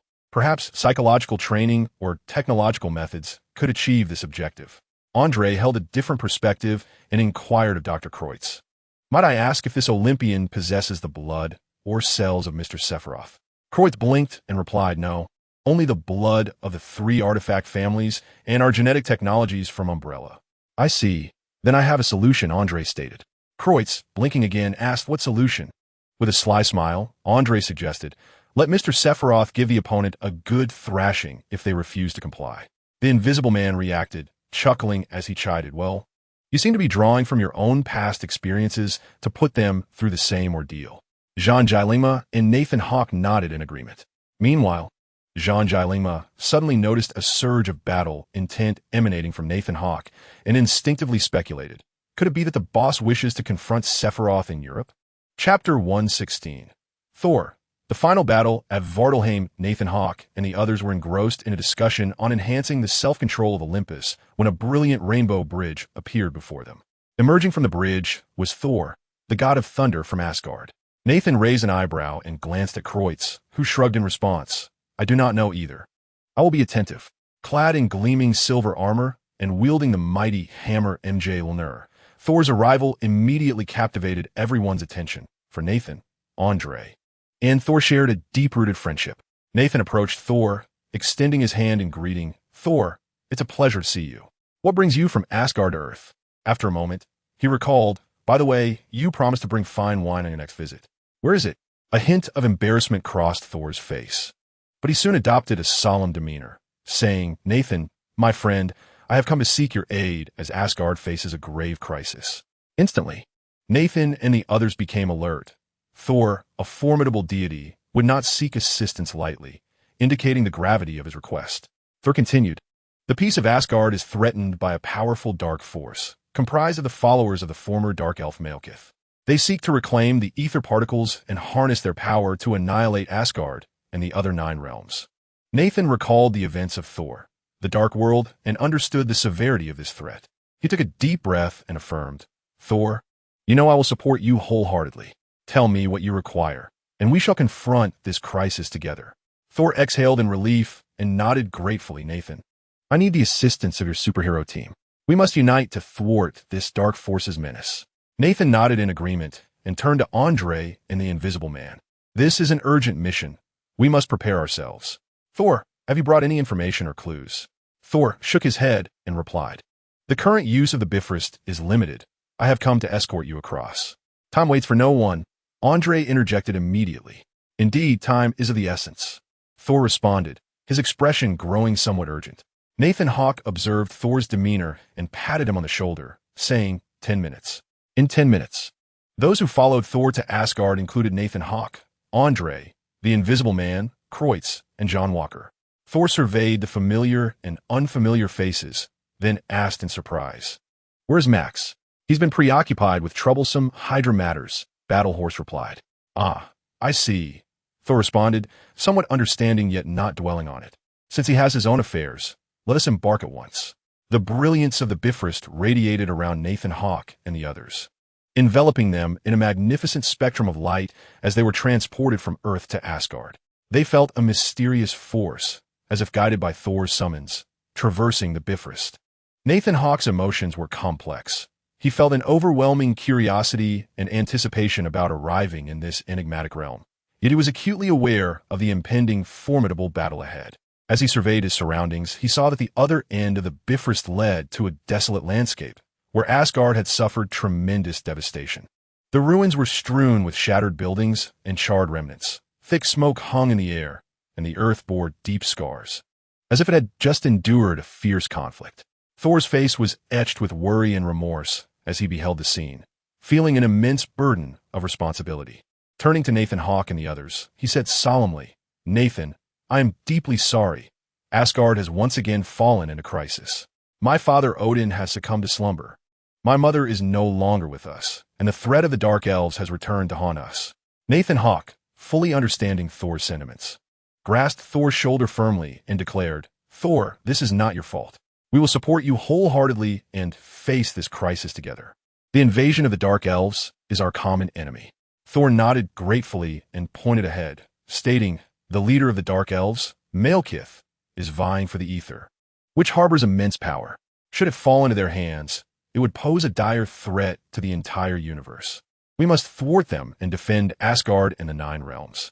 Nathan Hawke and his team followed Thor into the ruins of Asgard. Amidst the debris, they witnessed the expressions of the Asgardian people, filled with despair and anxiety. Yet, there were also those with clenched fists, brimming with anger and wielding weapons. Some were diligently clearing the rubble, attempting to restore the destroyed edifices. Others were tending to the injured, healing those deities hurt in battle. And a few stood silently aside, their gazes vacant, having lost loved ones. The departed left an indelible ache in their memories. Their arrival captured the attention of the people of Asgard, as some gods and warriors paused their ongoing battles, turning to gaze upon the newly arrived allies. The expressions of the Asgardians varied. Some wore hopeful visages, anticipating the arrival of external assistance, while others appeared anxious, troubled by the looming threat of the Dark Elves. Among them were those bruised and battered from prior skirmishes, yet they stood resolutely on the front lines. Thor wore a grave expression. Taking a deep breath, he called out, "Heimdall, I require your presence." A robust guardian materialized beside Thor, revealing himself as Heimdall, the vigilant gatekeeper of Asgard, who possessed knowledge of all that transpired.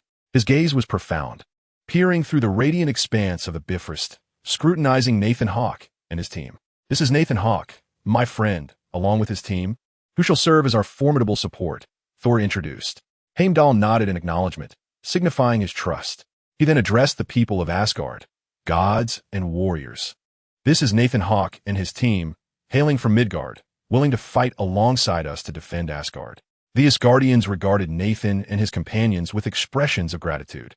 Thor led Nathan's team into the grand assembly hall of Asgard, adorned with ancient, enigmatic runes and carvings.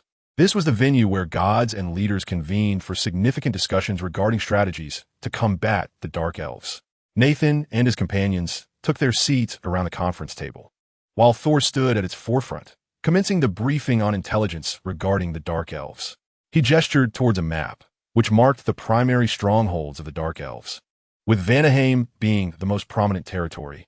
Vanaheim, Thor explained, is as desolate as its appearance suggests, an endless wasteland shrouded in ominous clouds, strewn with jagged rocks, devoid of any signs of life. This is the principal domain of the Dark Elves, where Malekith and his followers are encamped.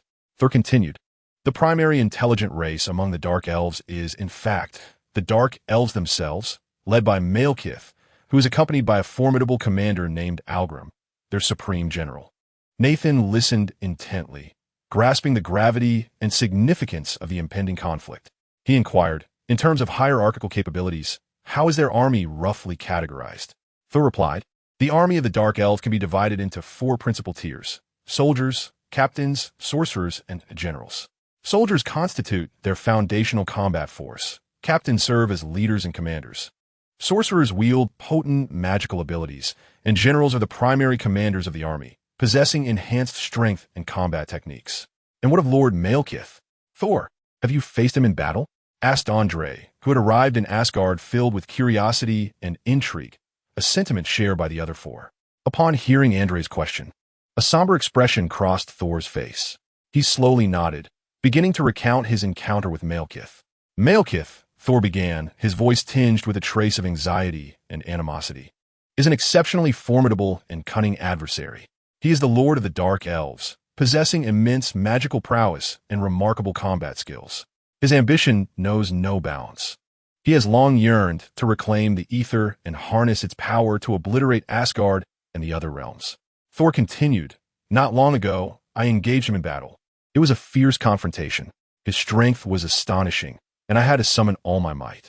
During our clash, I indeed inflicted damage upon him. Yet he is no mere foe. He struck me with a malevolent spell that should have dealt a fatal blow, but my father's magic shielded me from that strike. Thor's voice grew heavy with sorrow as he recalled that brutal struggle. However, while my father's magic saved me, it came at a grave cost. He fell into a deep slumber, unable to awaken. Upon hearing Thor's account, Nathan Hawke and his team felt the weight of Malekith's formidable and dark threat. They understood the gravity and urgency of the battle at hand, as well as the inner turmoil that plagued Thor. In that moment, Andre, brimming with determination, declared, Thor, do not blame yourself any longer. We must unite now to fight for the peace of Asgard and the entire cosmos. You are not alone. We shall face this together. Thor looked at Andre with gratitude and nodded. He sensed the strength and resolve of Nathan Hawke and his team, which brought him a measure of solace. In the face of the Dark Elf's menace, he recognized that solitude and self-reproach were futile. Only unity and collaboration could vanquish their foe. You are right, Andre, Thor affirmed, his gaze resolute. I cannot dwell in guilt any longer. The paramount task now is to defend Asgard and thwart Malekith's schemes. We shall fight together, striving for peace and justice. There is no time for remorse now. Nathan Hawke and Kreutz both internally echoed the same sentiment. So, what is your decision? Nathan Hawke inquired. It is already assembled. Tomorrow at dawn, Thor replied, clenching his fist. We shall enter Vanaheim. Hurrah! Watch me unleash my power tomorrow, Andre exclaimed, levitating as telekinesis swirled around him. Clap, clap, clap. Kreutz applauded, rising to showcase his blue flames.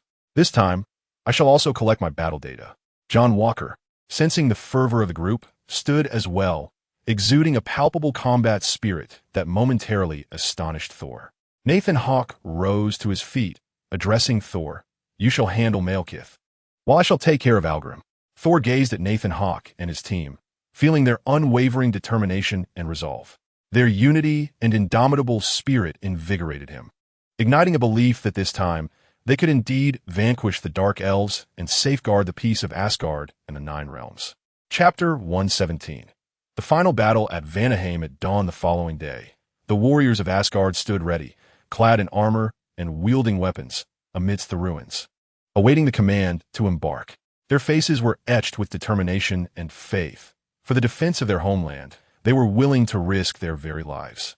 Thor, as their commander, stood at the forefront, flanked by Nathan Hawke and his team. The five heroes bore resolute gazes, prepared to confront the challenges ahead.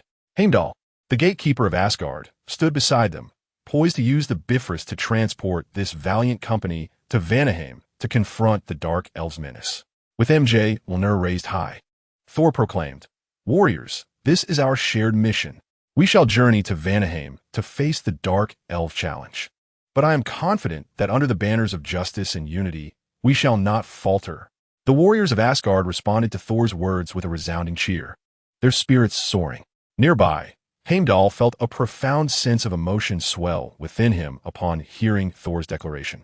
This brief yet steadfast proclamation of justice and unity signified a deep transformation for Thor, a god once devoted to war and conquest, symbolizing his growth and awakening. As Asgard's guardian, Heimdall had always been a staunch supporter of maintaining peace and order in the cosmos. He had witnessed countless battles and conflicts, bearing witness to the devastation and suffering wrought by war. Yet, in times past, Thor had been fervently dedicated to combat and domination, his beliefs and actions standing in stark contrast to peace. However, now Thor had evolved.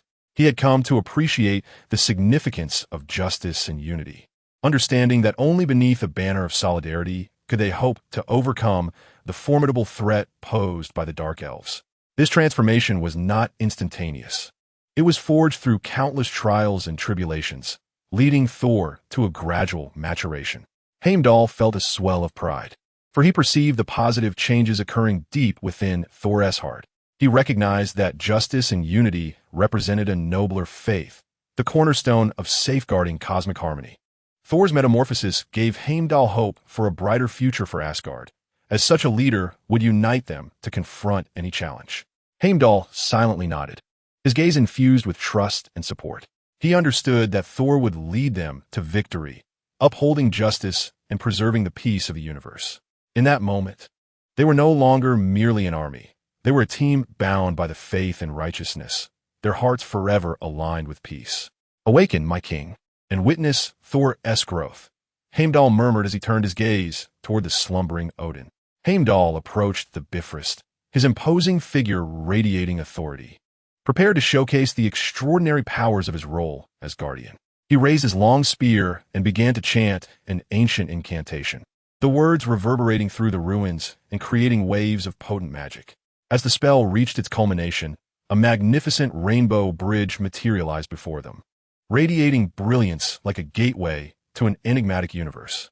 This was the wondrous bridge connecting Asgard and Vanaheim, poised to transport them to the realm of the Dark Elves. Thor wielded his hammer and nodded at Heimdall, signaling readiness for departure. Nathan Hawke and his team steeled themselves for the impending challenge, their spirits solemn and resolute. "Let us embark," Nathan Hawke proclaimed, "for peace, for Asgard, for the future of the cosmos." Standing together before the Rainbow Bridge, they set forth on their journey to Vanaheim. The threat of the Dark Elves loomed ahead, yet their determination was unyielding, for they understood that only through unity and conviction could they vanquish the forces of darkness and safeguard the tranquility of the universe. Vanaheim, this realm of shadows, resembled a forsaken nightmare. As they stepped onto this desolate land at the bridge's end, an unsettling atmosphere enveloped them. The earth was parched and barren, devoid of life, marked only by cracked soil and swirling dust. The overcast sky cast a somber shadow, as if the endless dark sought to engulf everything in its path. The wind howled, sending a chill through the air. A piercing cold breeze swept past, causing their armor to emit a haunting clatter. The ambience of Vanaheim was thick with tension and oppression, as if the very ground beneath their feet harbored hostility. Thor led the way, advancing step by step. His expression was grave, the hammer Mjolnir firmly grasped in his hand, poised to confront any imminent threat. Nathan Hawke and his team followed closely behind, their vigilance unwavering as they scanned their surroundings. The warriors of Asgard trailed behind, their weapons gleaming with a cold light, their gazes steadfast, pledging to protect their homeland. In this unfamiliar and perilous territory, They displayed unyielding will and resolute faith. Surveying their surroundings, all they beheld was desolation. No vegetation, no creatures, only exposed land, as if darkness had consumed all. The harshness of this world sent shivers down their spines, yet they knew they must press on, confronting the dangers posed by the dark elves. Thor's brow furrowed.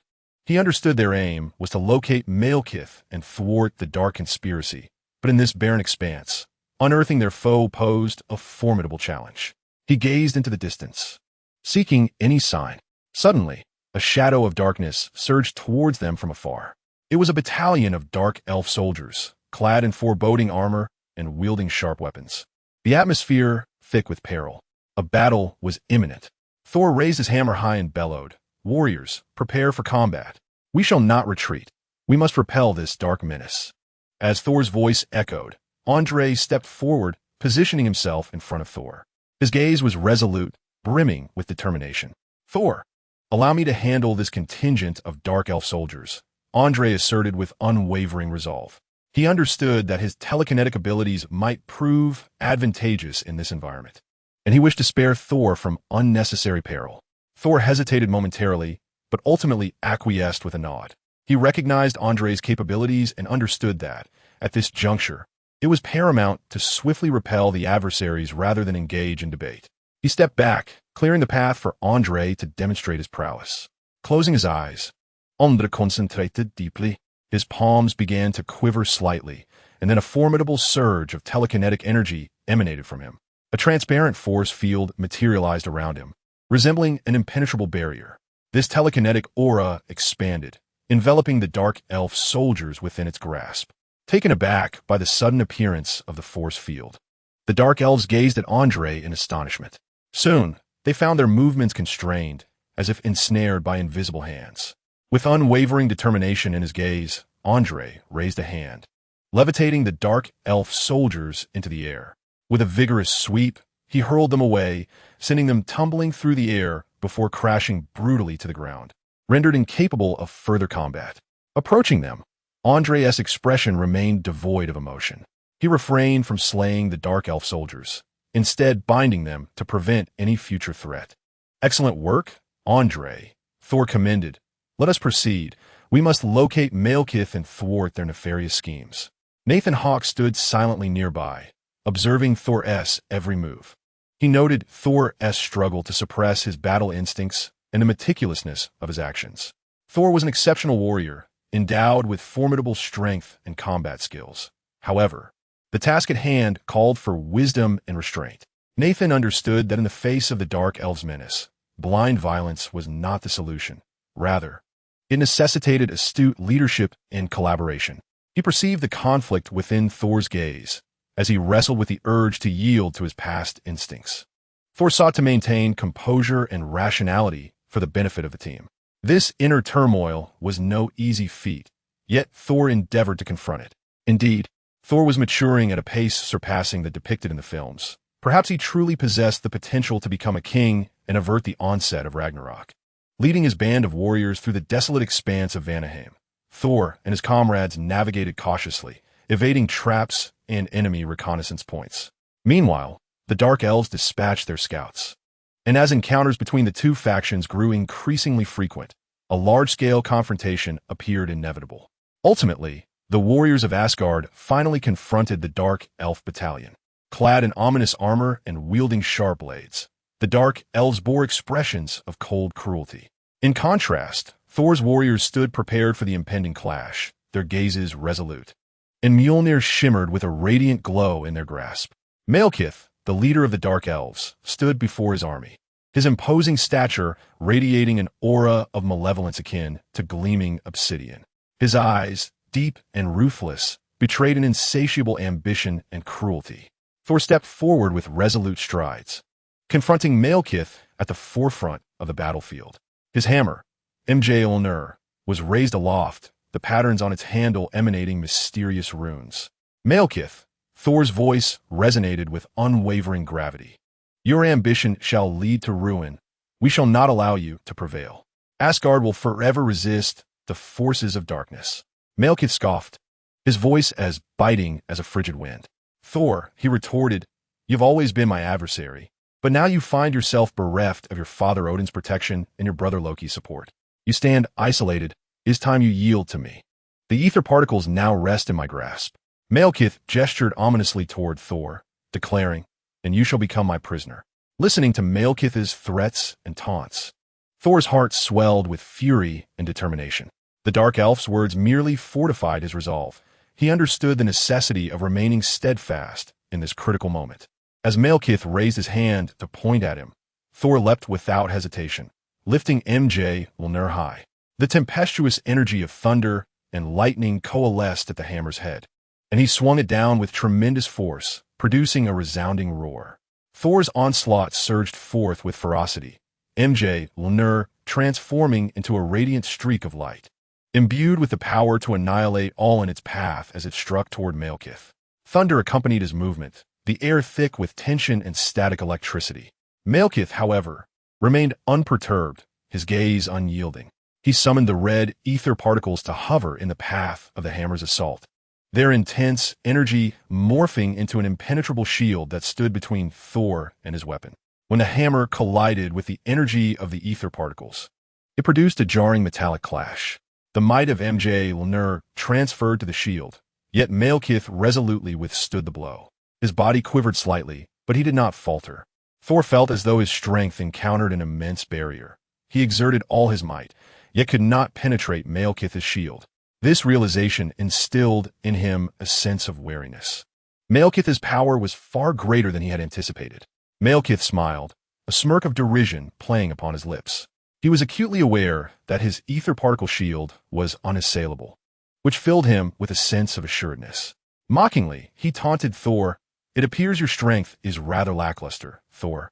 You cannot breach my shield." Despite the mounting pressure, Thor's resolve remained unshaken. He knew he could not be rendered powerless in this moment. He must devise a strategy to counter Malekith. "Fear not, for we stand with you." Nathan Hawke stepped forward, placing a reassuring hand on Thor's shoulder. Thor felt the warmth of Nathan's support and encouragement. He turned to Nathan, nodding slightly in gratitude. "Indeed, united as one, we shall surely overcome this hardship," Thor declared, his eyes gleaming with unwavering determination. Nathan Hawke cast an intrigued glance at the reality stone before Malekith, then lowered his gaze to the space stone adorning his neck. "To discern victory or defeat, we must await the judgment of the heavens," Nathan Hawke murmured. Chapter 118.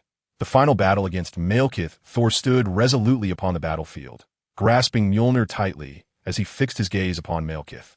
His eyes radiated conviction, and a profound belief surged within him. "For Asgard, for the peace of the cosmos," Thor bellowed, his voice resonating like thunder, echoing across the entire battlefield.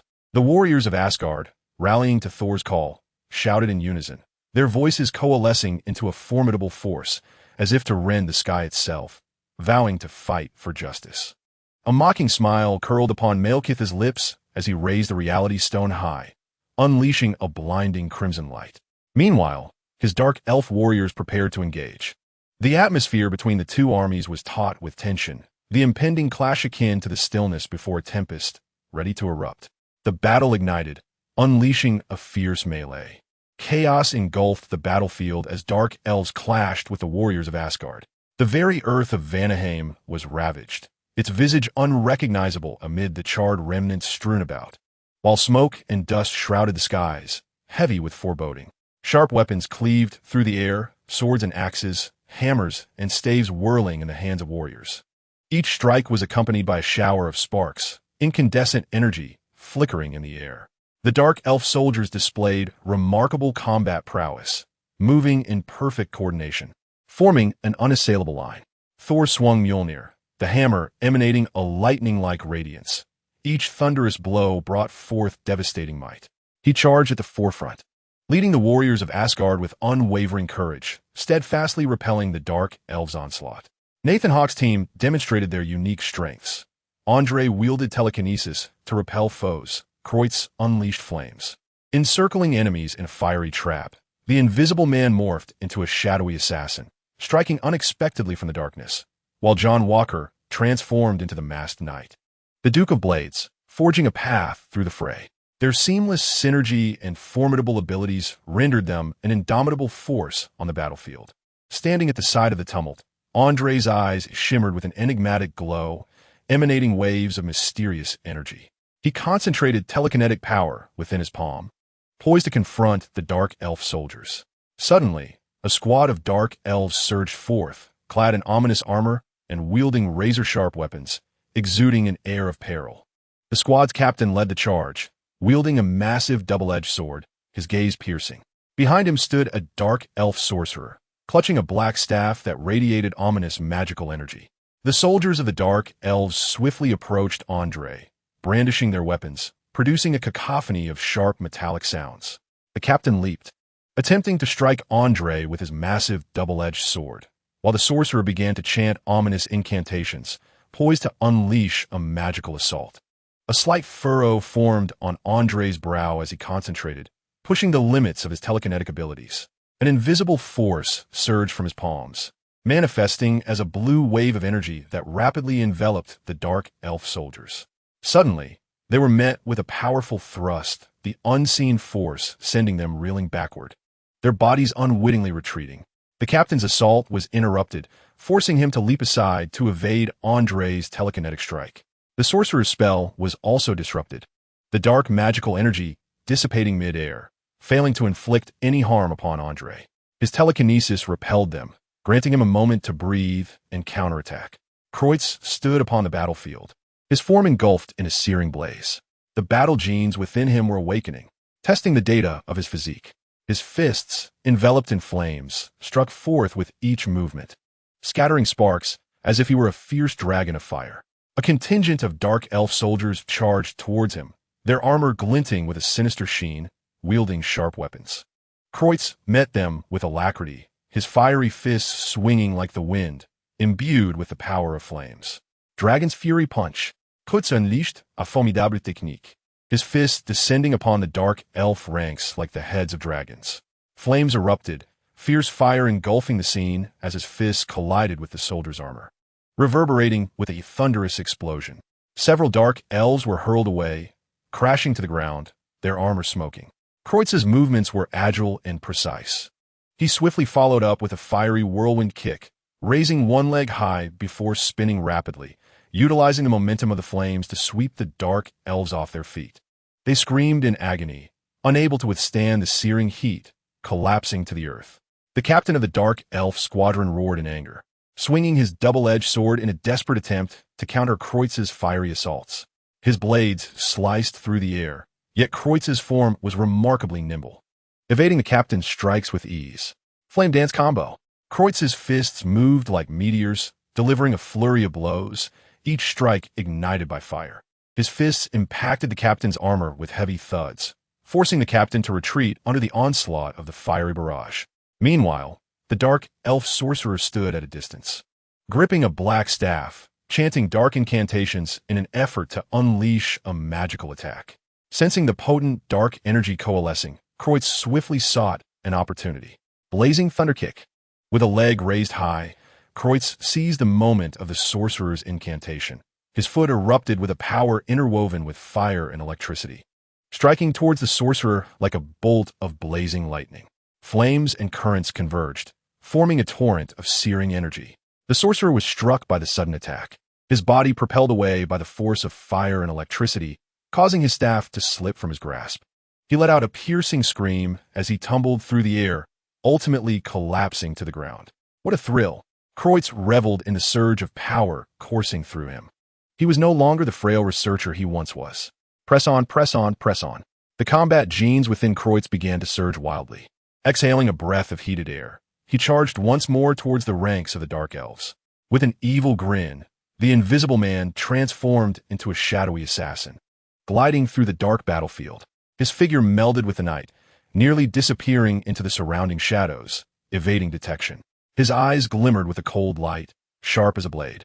Fixated on the soldiers of the Dark Elves, engaged in fierce combat, the Dark Elves remained oblivious to the presence of the Invisible Man. They clustered together, assaulting the Asgardian warriors' defenses, while the Invisible Man had already infiltrated their ranks, reigning supreme in the night. In a blink, The Invisible Man appeared behind one of the Dark Elf soldiers, brandishing a gleaming dagger. The blade shimmered ominously. Before the soldier could comprehend the danger, the dagger plunged into his throat. A spray of blood erupted as he emitted a choked scream, collapsing to the ground, his life extinguished in an instant. The assassin's blade was stained with crimson, yet he vanished into the darkness, melding once more with the shadows, continuing his agile maneuvers. The Invisible Man moved with grace and swiftness. He leapt into the air, traversing a group of Dark Elf soldiers with phantasmal speed, leaving no trace behind. A Dark Elf captain, engaged at the forefront of battle, relentlessly pressed an Asgardian soldier against the defenses, unaware of the Invisible Man's approach. The dagger struck like lightning, piercing the darkness and aiming for the captain's chest. The captain turned in terror, but it was too late. The dagger penetrated his armor, plunging into his heart, blood gushing forth. His eyes reflected a mixture of defiance and despair as he crumpled to the ground, never to rise again. The Invisible Man withdrew his dagger, droplets of blood falling to the earth, yet he had once again vanished from the battlefield. His unexpected assault plunged a portion of the Dark Elf ranks into chaos, leaving them bewildered and scanning their surroundings in confusion. John Walker transformed into the Masked Rider Duke, his form enveloped in resplendent armor that glimmered with a metallic sheen, reminiscent of a mysterious knight. The Masked Rider Duke emerged slowly from one side of the battlefield, each step echoing with a seismic determination that captivated all who beheld him. The Dark Elf soldiers turned to witness this magnificent warrior, overwhelmed by a wave of astonishment. The arrival of the Masked Rider Duke instilled newfound confidence in the Asgardian warriors, while the Dark Elves felt an unprecedented weight of pressure. "Come forth, Dark Elves," the voice of Kamen Rider Duke resonated through his helmet, deep and authoritative. "Your invasion shall conclude here." The first Dark Elf soldier charged forward, wielding a sharp blade in an attempt to strike Kamen Rider Duke. Yet, with a mere flick of his sword, Duke unleashed a swift arc of blue light that cleaved the Dark Elf's weapon in twain, allowing him to advance unimpeded. The second Dark Elf soldier endeavored to assault Duke with magic, but his blade radiated a protective blue shield, effortlessly reflecting the spell back at its caster, instantly incapacitating the Dark Elf. Duke's movements flowed like water. His swordplay was as graceful as the wind. He exhibited exceptional swordsmanship, each strike precise and every evasion fluid. His blue energy blade flashed like lightning, its speed rendering it nearly impossible to track. One by one, the soldiers of the Dark Elf battalion fell before him, utterly powerless against Kamen Rider Duke. The sorcerer sought to unleash formidable spells, yet all were effortlessly repelled by his shield. The captains of the Dark Elves, sensing the urgency of the situation, stepped forth in unison, attempting to combine their efforts against John Walker, transformed into Kamen Rider Duke. Clad in dark armor and wielding specially forged weapons of shadow, they exuded an atmosphere of tension and oppression. As John Walker stood as Kamen Rider Duke, his sword emanating a radiant blue glow amidst the battlefield, he remained unfazed. Beneath his mask, his gaze was resolute. He understood the necessity of confronting the united onslaught of the Dark Elf captains. The first captain, adorned in ebony armor and brandishing a massive double-edged sword, surged towards John Walker with great speed. He swung his colossal weapon, unleashing a fierce gust of wind, aiming to cleave Kamen Rider Duke in two. However, Duke's swordsmanship was unparalleled. He deftly evaded each attack and countered with precision. His blade sliced through the air, projecting blue energy that struck the captain's armor with a piercing metallic clang. The second captain, a woman clad in lustrous black armor and wielding a curved dagger, swiftly maneuvered in, attempting to bypass John Walker's defenses and infiltrate his flank. Yet, Kamen Rider Duke's blade reacted as if alive, blocking her every attempt with remarkable speed. His blue blade shimmered, forming an impenetrable barrier. The third captain was a sorcerer, draped in robes and wielding a staff, poised to unleash potent magic. He began to chant an ancient incantation, the gem atop his staff glowing ominously as it gathered the forces of darkness. He was primed to launch a devastating assault aimed at vanquishing Kamen Rider Duke. Perceiving the sorcerer's threat, Kamen Rider Duke retaliated by firing a blue energy projectile from his blade, striving to interrupt the sorcerer's incantation. However, the sorcerer reacted swiftly, using his staff to deflect the energy shot and continued his chant undeterred. A wave of dark energy surged towards John Walker, yet he stood firm, countering the oncoming force with the energy emanating from his blade, advancing resolutely towards the sorcerer. The battle raged fiercely amidst the gleaming swords, flashing blades, and arcane magic, each clash accompanied by showers of sparks and blinding flashes of light. John Walker, transformed into the masked Knight Duke, exhibited extraordinary combat prowess, valiantly defending justice against 3 adversaries. On the opposite end, Malekith stood resolutely on the battlefield, still clutching the ethereal particles, the crimson reality stone emanating an eerie glow. He gazed mockingly at Thor, the god of thunder, who charged towards him, a sardonic smile curling at the corners of his lips. Thor, Malekith taunted, "You have always been so valiant. Yet it seems your courage has not altered your fate. You remain the brute warrior, oblivious to the fact that you have lost Odin's protection and Loki's support. You stand isolated and helpless, with no chance against me." Malekith's voice dripped with disdain, dismissing Thor's threats with ease. He raised the ethereal particles in his hand, as if to flaunt his impending victory. Thor, undeterred by the formidable foe before him, stood resolutely, gripping his hammer, Mjolnir, with unwavering conviction. He believed firmly in the strength of justice and unity. "Malekith," Thor declared, his voice resounding with authority, "your ambition and greed will be your undoing. The ethereal particles do not constitute eternal power. Justice shall ultimately triumph over evil." With that, Thor lifted his hammer, the tempestuous energy coalescing at its head, and without hesitation, he swung it forth, unleashing a tremendous roar as he advanced upon Malekith. Malekith raised his hand, channeling the power of the ethereal particles into a concentrated red energy beam. This beam surged forth like a devastating whirlwind, hurtling toward Thor. The collision of the crimson energy beam and Thor's hammer erupted in a dazzling display of sparks and energy fluctuations, intensifying the ferocity of their clash. Thor, infused with the might of thunder, wielded Mjolnir in a bid to repel the beam. Yet, Malekith's ethereal energy was remarkably potent. He poured every ounce of strength into resisting the beam, gritting his teeth in determination. The intensity of their confrontation drew the attention of all present on the battlefield. A smirk of derision flickered across Malekith's lips, his gaze gleaming with cunning. He was aware that the power of the ethereal particles was beyond Thor's capability to withstand. It was his distinct advantage. "You remain as obstinate as ever, god of thunder," Malekith sneered. "But you must comprehend that your chances of victory are non-existent. The ethereal particles are my most formidable weapon, and you cannot withstand them. Now, surrender, or face obliteration." His voice dripped with mockery and warning, as if to convey to Thor that continuing to struggle would only lead to a more tragic demise. Malekith's derision only fortified Thor's resolve to resist. He understood that only through relentless combat could he thwart Malekith's nefarious scheme.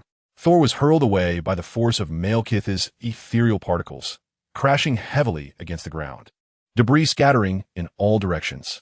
However, Thor did not succumb to despair. He swiftly rose, a steadfast flame igniting in his eyes.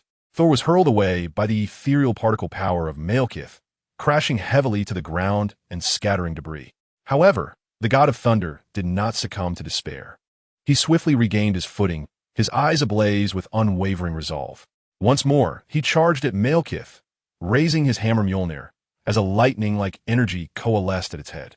His assault was swift, imbued with the ferocity of thunder, as he swung down with tremendous force. Yet, Malekith remained unfazed, harnessing the dark elf's magic. He conjured a formidable protective barrier with the power of the ethereal particles. When Thor's hammer struck this shield, a dazzling red light erupted, rebounding the force of the thunder. Thor was jolted back several paces, nearly losing grip of his hammer. Malekith, maintaining his composure, smirked mockingly. "It seems your thunderous might cannot penetrate my ethereal particle shield. God of thunder, you have reached your limit. Why not surrender?" A mocking smile graced Malekith's lips, his confidence soaring to its zenith. Without hesitation, he began to wield the dark elf magic, continuously gathering the energy of the ethereal particles around himself. This energy coalesced into a robust shield, enveloping Malekith. Red patterns emerged on the surface of the shield, flickering like flames in a blaze. This was the emblem of the ethereal particle power, embodying Malekith's strength. The red lines began to tightly adhere to his form, transforming into a jet black, imposing armor that radiated authority and dominance. Simultaneously, Malekith wielded a formidable dark longsword forged from the condensed ethereal particle energy, its blade adorned with fiery red patterns. He appeared as a dark sovereign, poised to reign over all. Thor stood opposite him, gripping Mjolnir with unwavering determination. Malekith scoffed at Thor, exuding confidence in his impending victory. The two clashed once more, their confrontation escalating in intensity. Thor's hammer traced a lightning arc through the air as it struck Malekith's dark shield. This assault bore greater force, the power of the lightning surging ever stronger. The collision of hammer and shield resonated with a thunderous roar, shaking the very air around them. Malekith felt the tremendous impact, his body involuntarily recoiling a few steps. However, he quickly regained his composure, a cold smirk playing on his lips. Thor offered no respite. He swiftly closed the distance to Malekith, raising his hammer for another powerful strike. Malekith gritted his teeth, parrying with his dark long sword, the two weapons clashing and erupting in dazzling sparks. The melee between Thor and Malekith was like two colossal forces intertwining, the atmosphere thick with tension and fervor. Thor unleashed his full might, wielding Mjolnir, the hammer's head shimmering with lightning, each swing accompanied by a thunderous roar. His strikes were immensely powerful, each blow carrying the potential to obliterate everything in its path. His fighting style was resolute and direct, merciless in its execution. Malekith wielded a dark longsword, its blade adorned with an unquenchable red flame pattern that flickered as he swung it. His swordsmanship was exquisitely refined, each strike executed with precision and swiftness. His combat style was cunning and agile, brimming with unexpected tactics. The clash between the two left little room for respite, their blades colliding with a jarring metallic clang. Sparks flew, energy rippled, and the very ground beneath them trembled under their fierce onslaught. Thor attempted to deliver a crushing blow with his hammer, Mjolnir. Yet Malekith deftly parried each assault with his blade. He swiftly sidestepped one strike, countering with a slash aimed at Thor's midsection. Thor narrowly evaded the lethal blow, avoiding catastrophe. Malekith's speed and accuracy were truly remarkable as he relentlessly sought out Thor's vulnerabilities. In contrast, Thor relied on his formidable physique and the hammer's might, refusing to yield as he unleashed thunderous strikes against Malekith's shield. The battleground resembled a purgatory engulfed in flames, the duel fueled by the forces of fire and thunder. Spectators watched in rapt attention, acutely aware that the outcome of this battle would determine the fate of two worlds. Suddenly, a resounding crash echoed as a fissure appeared in Malekith's shield, Mjolnir's power breaching his defenses. Seizing the moment, Thor delivered a powerful punch to Malekith's cheek, sending him sprawling. Blood streamed from Malekith's wound, yet almost instantaneously, the ethereal particles surged into the gash, mending his flesh. The speed of his recovery was nothing short of astonishing, leaving no trace of injury on his visage. Malekith licked his lips, revealing a wicked grin, his eyes gleaming with cunning. Clearly, he was not easily vanquished. Observing the breathless Thor, he taunted, "You are indeed tenacious, god of thunder. But you must comprehend that you cannot defeat me.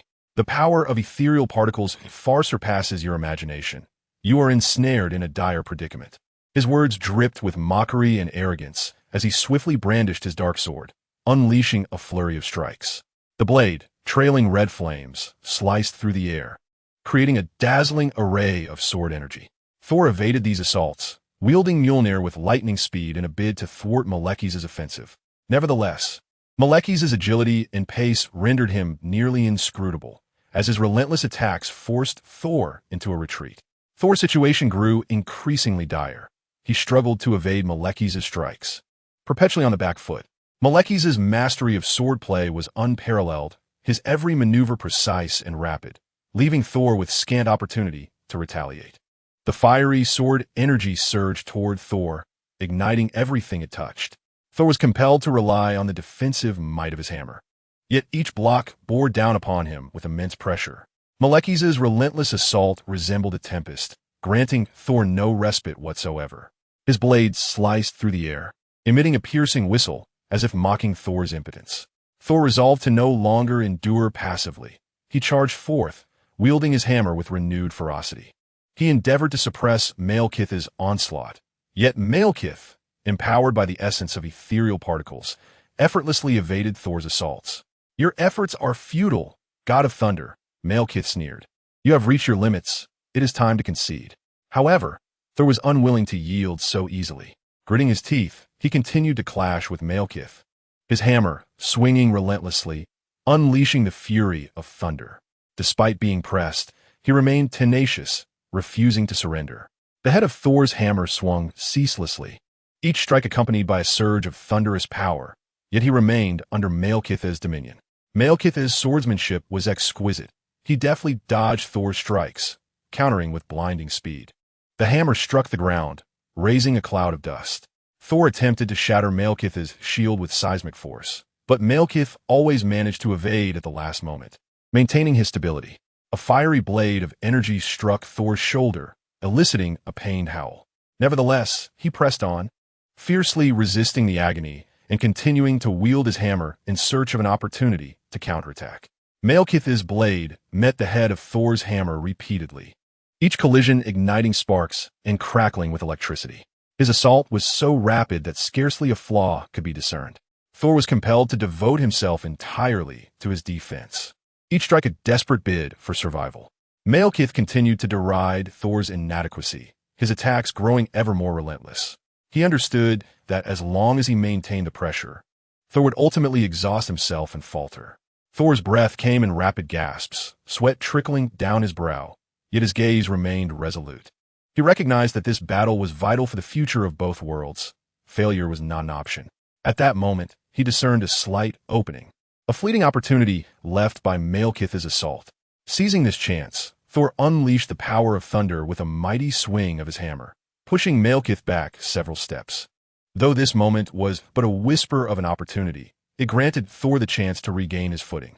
He inhaled deeply, channeling the thunderous energy, and let out a thunderous roar, charging once more at Malekith. Defeat was inevitable.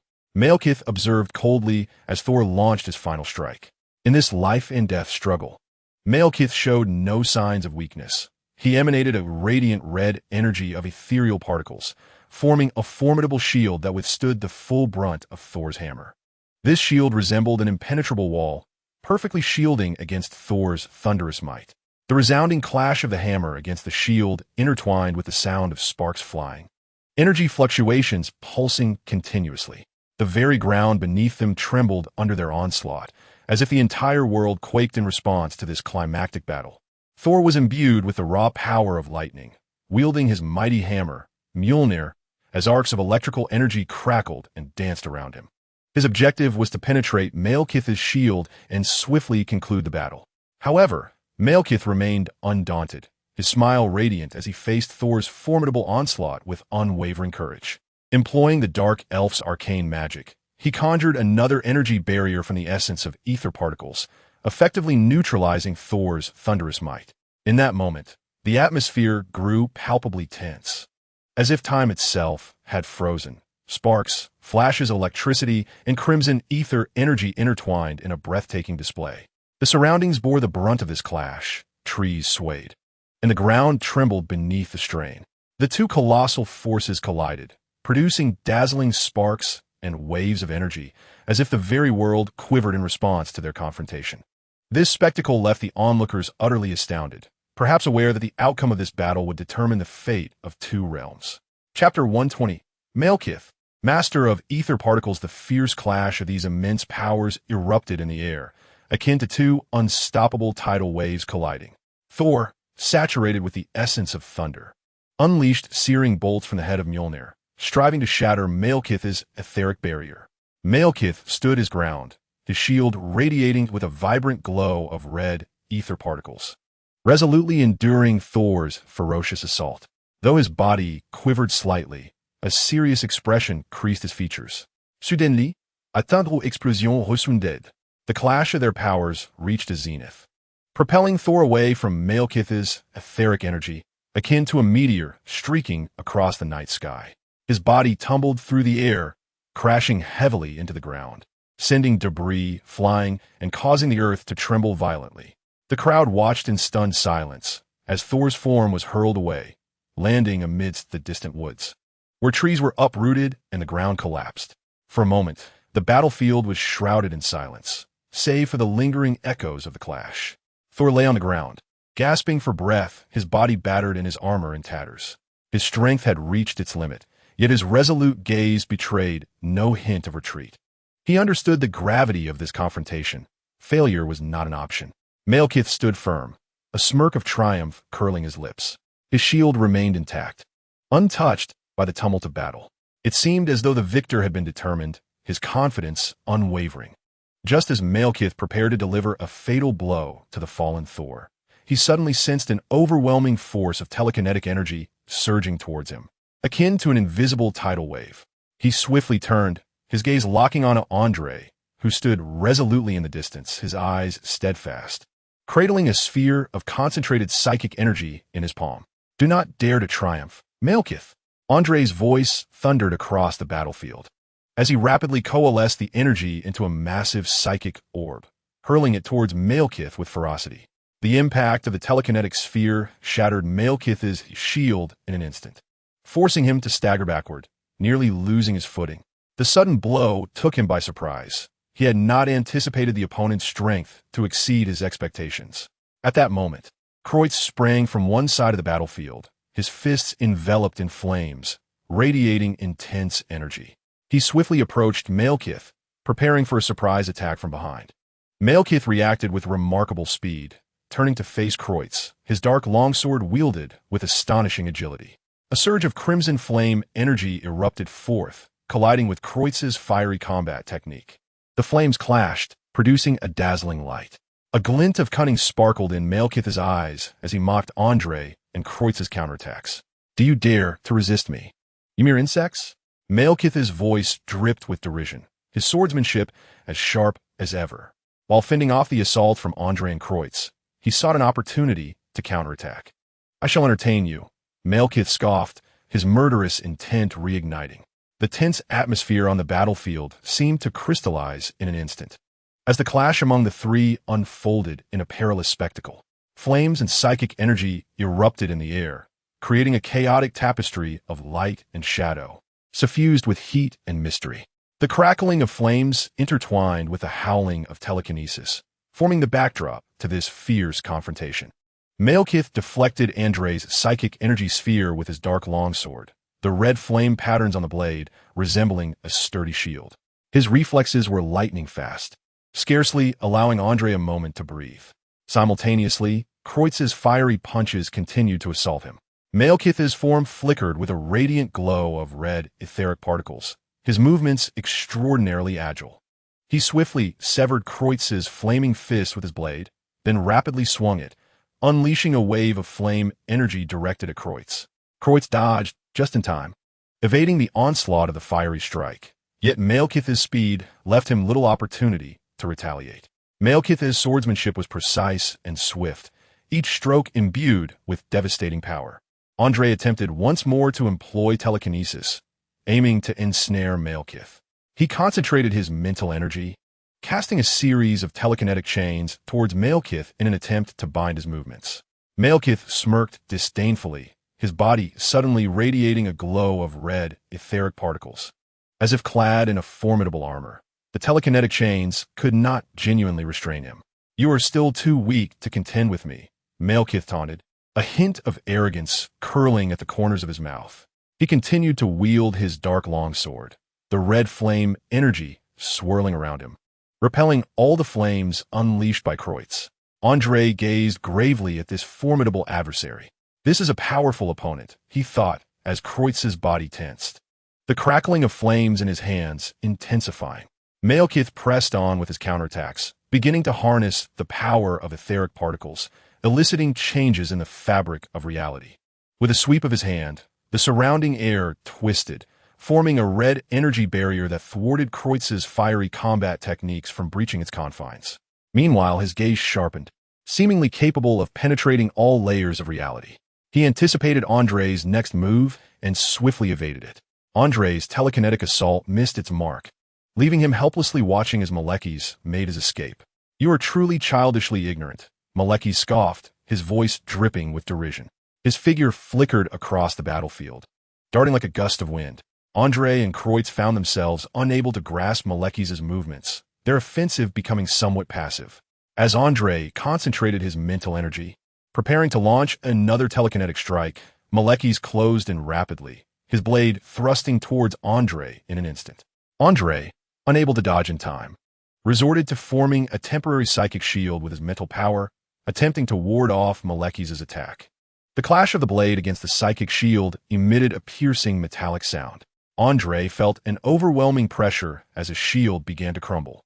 Malekith's force quickly gained the upper hand, his blade menacingly approaching Andre's throat. Just as peril loomed, Kreutz charged forward, his fist ablaze with searing flames, striking fiercely at Malekith's blade. The fiery collision with the sword produced a thunderous roar, halting Malekith's assault, momentarily thwarted by the united resistance of Kreutz and Andre. A flicker of displeasure crossed Malekith's indifferent visage. He realized he could no longer afford to engage with these two adversaries, lest he find himself at a disadvantage. He resolved to employ a more perilous strategy. An evil glint sparkled in his eyes as etheric particle energy began to coalesce around his form, a force far more destructive than the previous shield. "Do you think this will stop me?" Malekith taunted with a smirk, then with a wave of his hand, unleashed this formidable etheric energy. A torrent of crimson energy surged into the surrounding reality, inducing violent distortions. Kreutz and Andre were thrust back by this energy, feeling as though they were ensnared in a warped dimension. Malekith's figure became indistinct, his form shifting as if merging with the fabric of reality itself. His body gradually turned transparent, seemingly liberated from the constraints of the material world. "This is," Kreutz gasped. Andre, sensing the extreme danger, immediately concentrated more mental energy in an effort to combat the etheric particles. Yet he discovered that his telekinetic prowess was as fragile as paper before this overwhelming force. Malekith's attacks grew increasingly cunning, his blade darting through space like lightning, striking Kreutz's body. Kreutz let out a muffled grunt as the etheric energy sliced through him, sending him hurtling away to crash in the distance. Witnessing this, Andre hastily gathered his mental energy, striving to shield himself. However, his shield proved ineffectual against Malekith's onslaught, and he felt a tremendous surge of energy strike him, propelling him to the ground. Malekith seized the opportunity to advance with remarkable swiftness, his figure appearing almost like a phantom, elusive and intangible. The dark blade in his grasp ignited with an even more fervent flame, the edge shimmering with a fierce brilliance. Andre struggled to rise, his body racked with pain, yet his gaze remained resolute. Kreutz too fought to stand, remnants of flames flickering upon him, though his fighting spirit showed no sign of waning. "We cannot afford to lose," Andre shouted, gathering his mental energy in a bid to launch another assault. Both warriors erupted with a potent blend of conviction and strength, their powers intertwining to envelop Malekith in a formidable aura. The edge of Malekith's sword drew near, a sly smile curling at the corners of his lips. At that moment, a powerful psychic shock surged unexpectedly from his flank, compelling him to turn and confront it. Andre and Kreutz seized the moment to unleash their attacks once more, coordinating their efforts with precision, advancing from both the front and rear, left and right, in a fierce onslaught against Malekith. Malekith, caught off guard, found himself besieged by the tempest of their combined strikes, flames and psychic energy relentlessly bombarding him. He was forced back, his form ablaze, skin-splitting blood cascading. The triumphant smile that once adorned his face faded, replaced by an expression of agony and rage. He had underestimated the tenacity of these two warriors, their assaults inflicting excruciating pain upon him. However, just as Kreutz and Andre believed victory was within their grasp, Malekith's body began to undergo a peculiar transformation. Etheric particle energy descended upon him like a fine mist, enveloping his wounds. His injuries rapidly healed, skin mending and blood ceasing to flow. His gaze turned cold once more, the blade reignited with a blazing inferno, as if infused with a newfound vitality. "Do you think this will suffice to defeat me?" Malekith sneered, his voice laced with derision. He returned to his peak condition, etheric particles once again saturating his surroundings. We must devise a new strategy. The etheric particle energy is his trump card, and we must discover a means to counter it, Andre murmured to Cruz. Cruz clenched his jaw and nodded in understanding. They realized that this battle was far from over. Malekith remained an exceptionally formidable foe. They needed to unite their strengths to find a way to neutralize the etheric particle energy if they harbored any hope of vanquishing him. Meanwhile, Nathan Hawke regarded the nearby Algrim not as a rival, but as a spectator to the clash between Andre, Cruz, and Malekith. Damn it, Algrim roared, raising his great sword to strike. Nathan Hawke merely extended a hand to block, unleashing his telekinetic force, sending Algrim hurtling away. Chapter 121. The ultimate confrontation of energy. Algrim rose, his face a mask of fury, and swung his great sword once more at Nathan Hawke. This time, he approached with caution, fully intent on showcasing his swordsmanship skills. His great sword sliced through the air, leaving behind a silvery gleam, its speed astonishing. Yet, Nathan Hawke remained unperturbed, his body akin to a delicate leaf, nimbly evading the sword's arc with grace. Mastery over telekinesis allowed him to perceive the trajectory of his opponent's strikes, each dodge executed with flawless precision. "You're still too slow," Nathan Hawke declared coldly, a spark of electricity erupting from his fingertips, striking Argo Lim's great sword directly. The arc of electricity sent the sword flying, shattering Argo Lim's assault, forcing him to stagger back, astonishment etched upon his face. Nathan Hawke's electrical prowess transcended mere offense. It could disrupt and weaken his adversary's weaponry. However, Argo Lim was not one to concede easily. With a thunderous roar, he grasped his great sword, launching himself into the air like a rocket, hurtling towards Nathan Hawke. His sword descended once more, an unstoppable force. Yet Nathan Hawke was well prepared. Utilizing his telekinesis, he manipulated various metallic fragments and debris from the earth, coalescing them into a robust barrier before him. The great sword struck the barrier, producing a cacophonous clash of metal. Seizing the moment, Nathan Hawke sidestepped and swiftly counterattacked. His gaze, sharp as an eagle's, focused as he conjured another arc of electricity, which struck Argo Lim's body directly.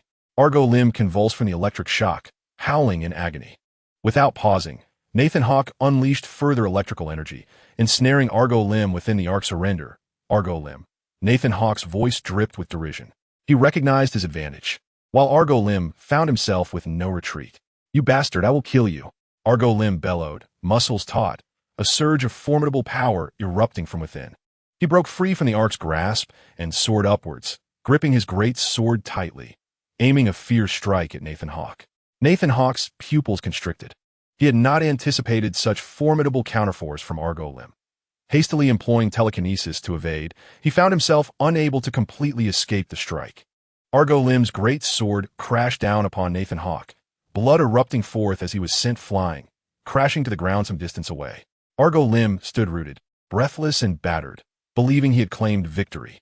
Yet, at that moment, Nathan Hawke's form began to warp, then vanished without a trace.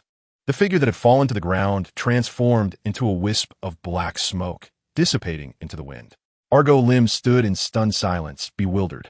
As he watched the smoke disperse, he realized his great sword had struck nothing but empty ground, failing to harm Nathan Hawke's true self.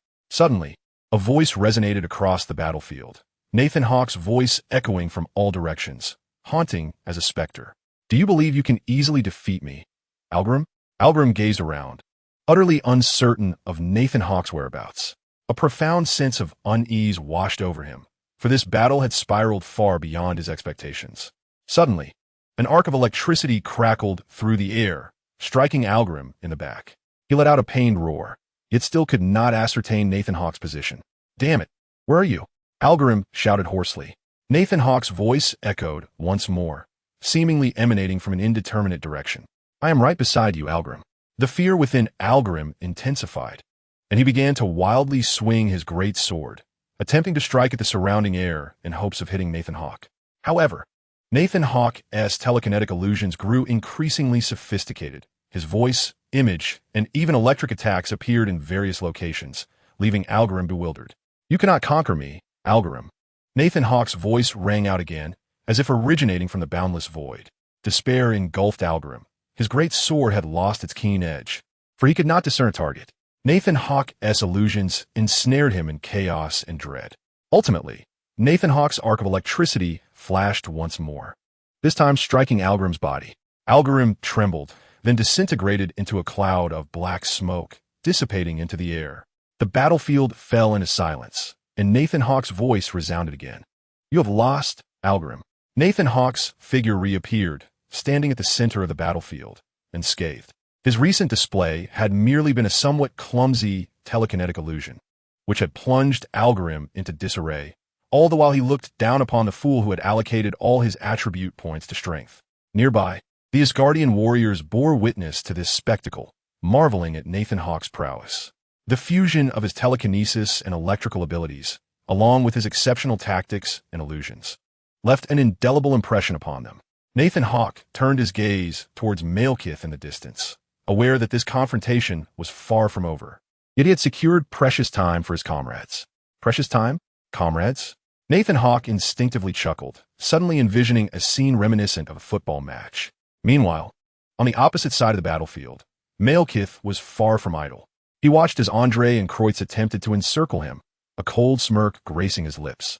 "You two insignificant characters, your end is nigh," Malekith taunted, his voice laced with arrogance and disdain. Just as Andre and Kreutz prepared to launch their assault, a flicker of crimson ether particles gleamed in Malekith's eyes. He raised his palm, unleashing a powerful wave of energy. This tempestuous energy surged forth, engulfing Andre and Kreutz within its wrath. The two were struck by the energy wave, instantly sent hurtling away, their bodies spiraling uncontrollably across the ground. They were struck by a tremendous force, nearly impossible to withstand. It seemed that you two had only reached this level. Malekith chuckled coldly, his ethereal particle energy continuously accumulating, poised to unleash another lethal assault. Andre and Kreutz, however, did not succumb easily. They struggled to rise once more. "We shall not be defeated." Andre gritted his teeth, and telekinetic energy surged forth again as he endeavored to counter Malekith's energy fluctuations. Kreutz gathered even more fiery energy, his fists ablaze, ready to confront Malekith's onslaught. Malekith merely extended a finger, shaking it gracefully, as red ethereal particles coalesced around him. Sensing the opponent's faint and ever-dissipating aura, he declared, "Descend into hell." The red ethereal particle energy erupted forth. Nathan Hawke observed as Andre and Kreutz found themselves in perilous circumstances, and he recognized that the time had come to join the fray. Excitement for battle sparkled in his eyes as telekinetic and electrical energy gathered around his form. Malekith's ethereal particle energy fluctuations intensified, forcing Andre and Kreutz further apart. They strained to hold their ground, but the situation was increasingly dire. Suddenly, Nathan Hawke let out a deep roar, and his telekinetic and electrical energies burst forth like a tempest. His body soared into the air, targeting Malekith with unwavering intent. Football matches lack such myriad rules and dramatic effects, but this is our moment, Nathan Hawke mused to himself, as an electric arc coalesced in his palm. A flicker of caution crossed Malekith's eyes, yet he remained supremely confident. With a flourish of his finger, a colossal shield of red, ethereal particle energy formed, ready to meet Nathan Hawke's assault. The collision of Nathan Hawke's electric arc and Malekith's ethereal particle shield instantly triggered a violent surge of energy. The air on the battlefield became tumultuous. The ground began to tremble as red energy and electric light danced in a dazzling display. Malekith's expression grew grave as he exerted all his strength to maintain the ethereal particle shield. Yet Nathan Hawke's electrical prowess intensified, relentlessly eroding the surface of his shield. Seeing Nathan Hawke's intervention, Andre and Kreutz finally breathed a sigh of relief. Seizing the opportunity, they regained their composure and renewed their assault, striving to divert Malekith's attention. Flames and psychic energy once more enveloped the battlefield, creating a breathtaking tableau of combat. Andre's telekinesis was powerful and precise, directing the fireball conjured by Kreutz towards a vulnerable point on Malekith's shield, while Kreutz charged forward with his fiery fists, attempting to distract Malekith further. Malekith appeared somewhat beleaguered as he dealt with this series of assaults. His ethereal particle shield struggled to hold firm. Nevertheless, he resolutely resisted, unwilling to yield easily. With a swift motion of his left hand, He diverted a portion of his power to send the advancing Kreutz flying away. Boom! The ground beneath Maleki shattered, intensifying Nathan Hawke's frontal onslaught. The ether particles may possess formidable power, yet that does not equate to your own strength, Nathan Hawke remarked with a scoff.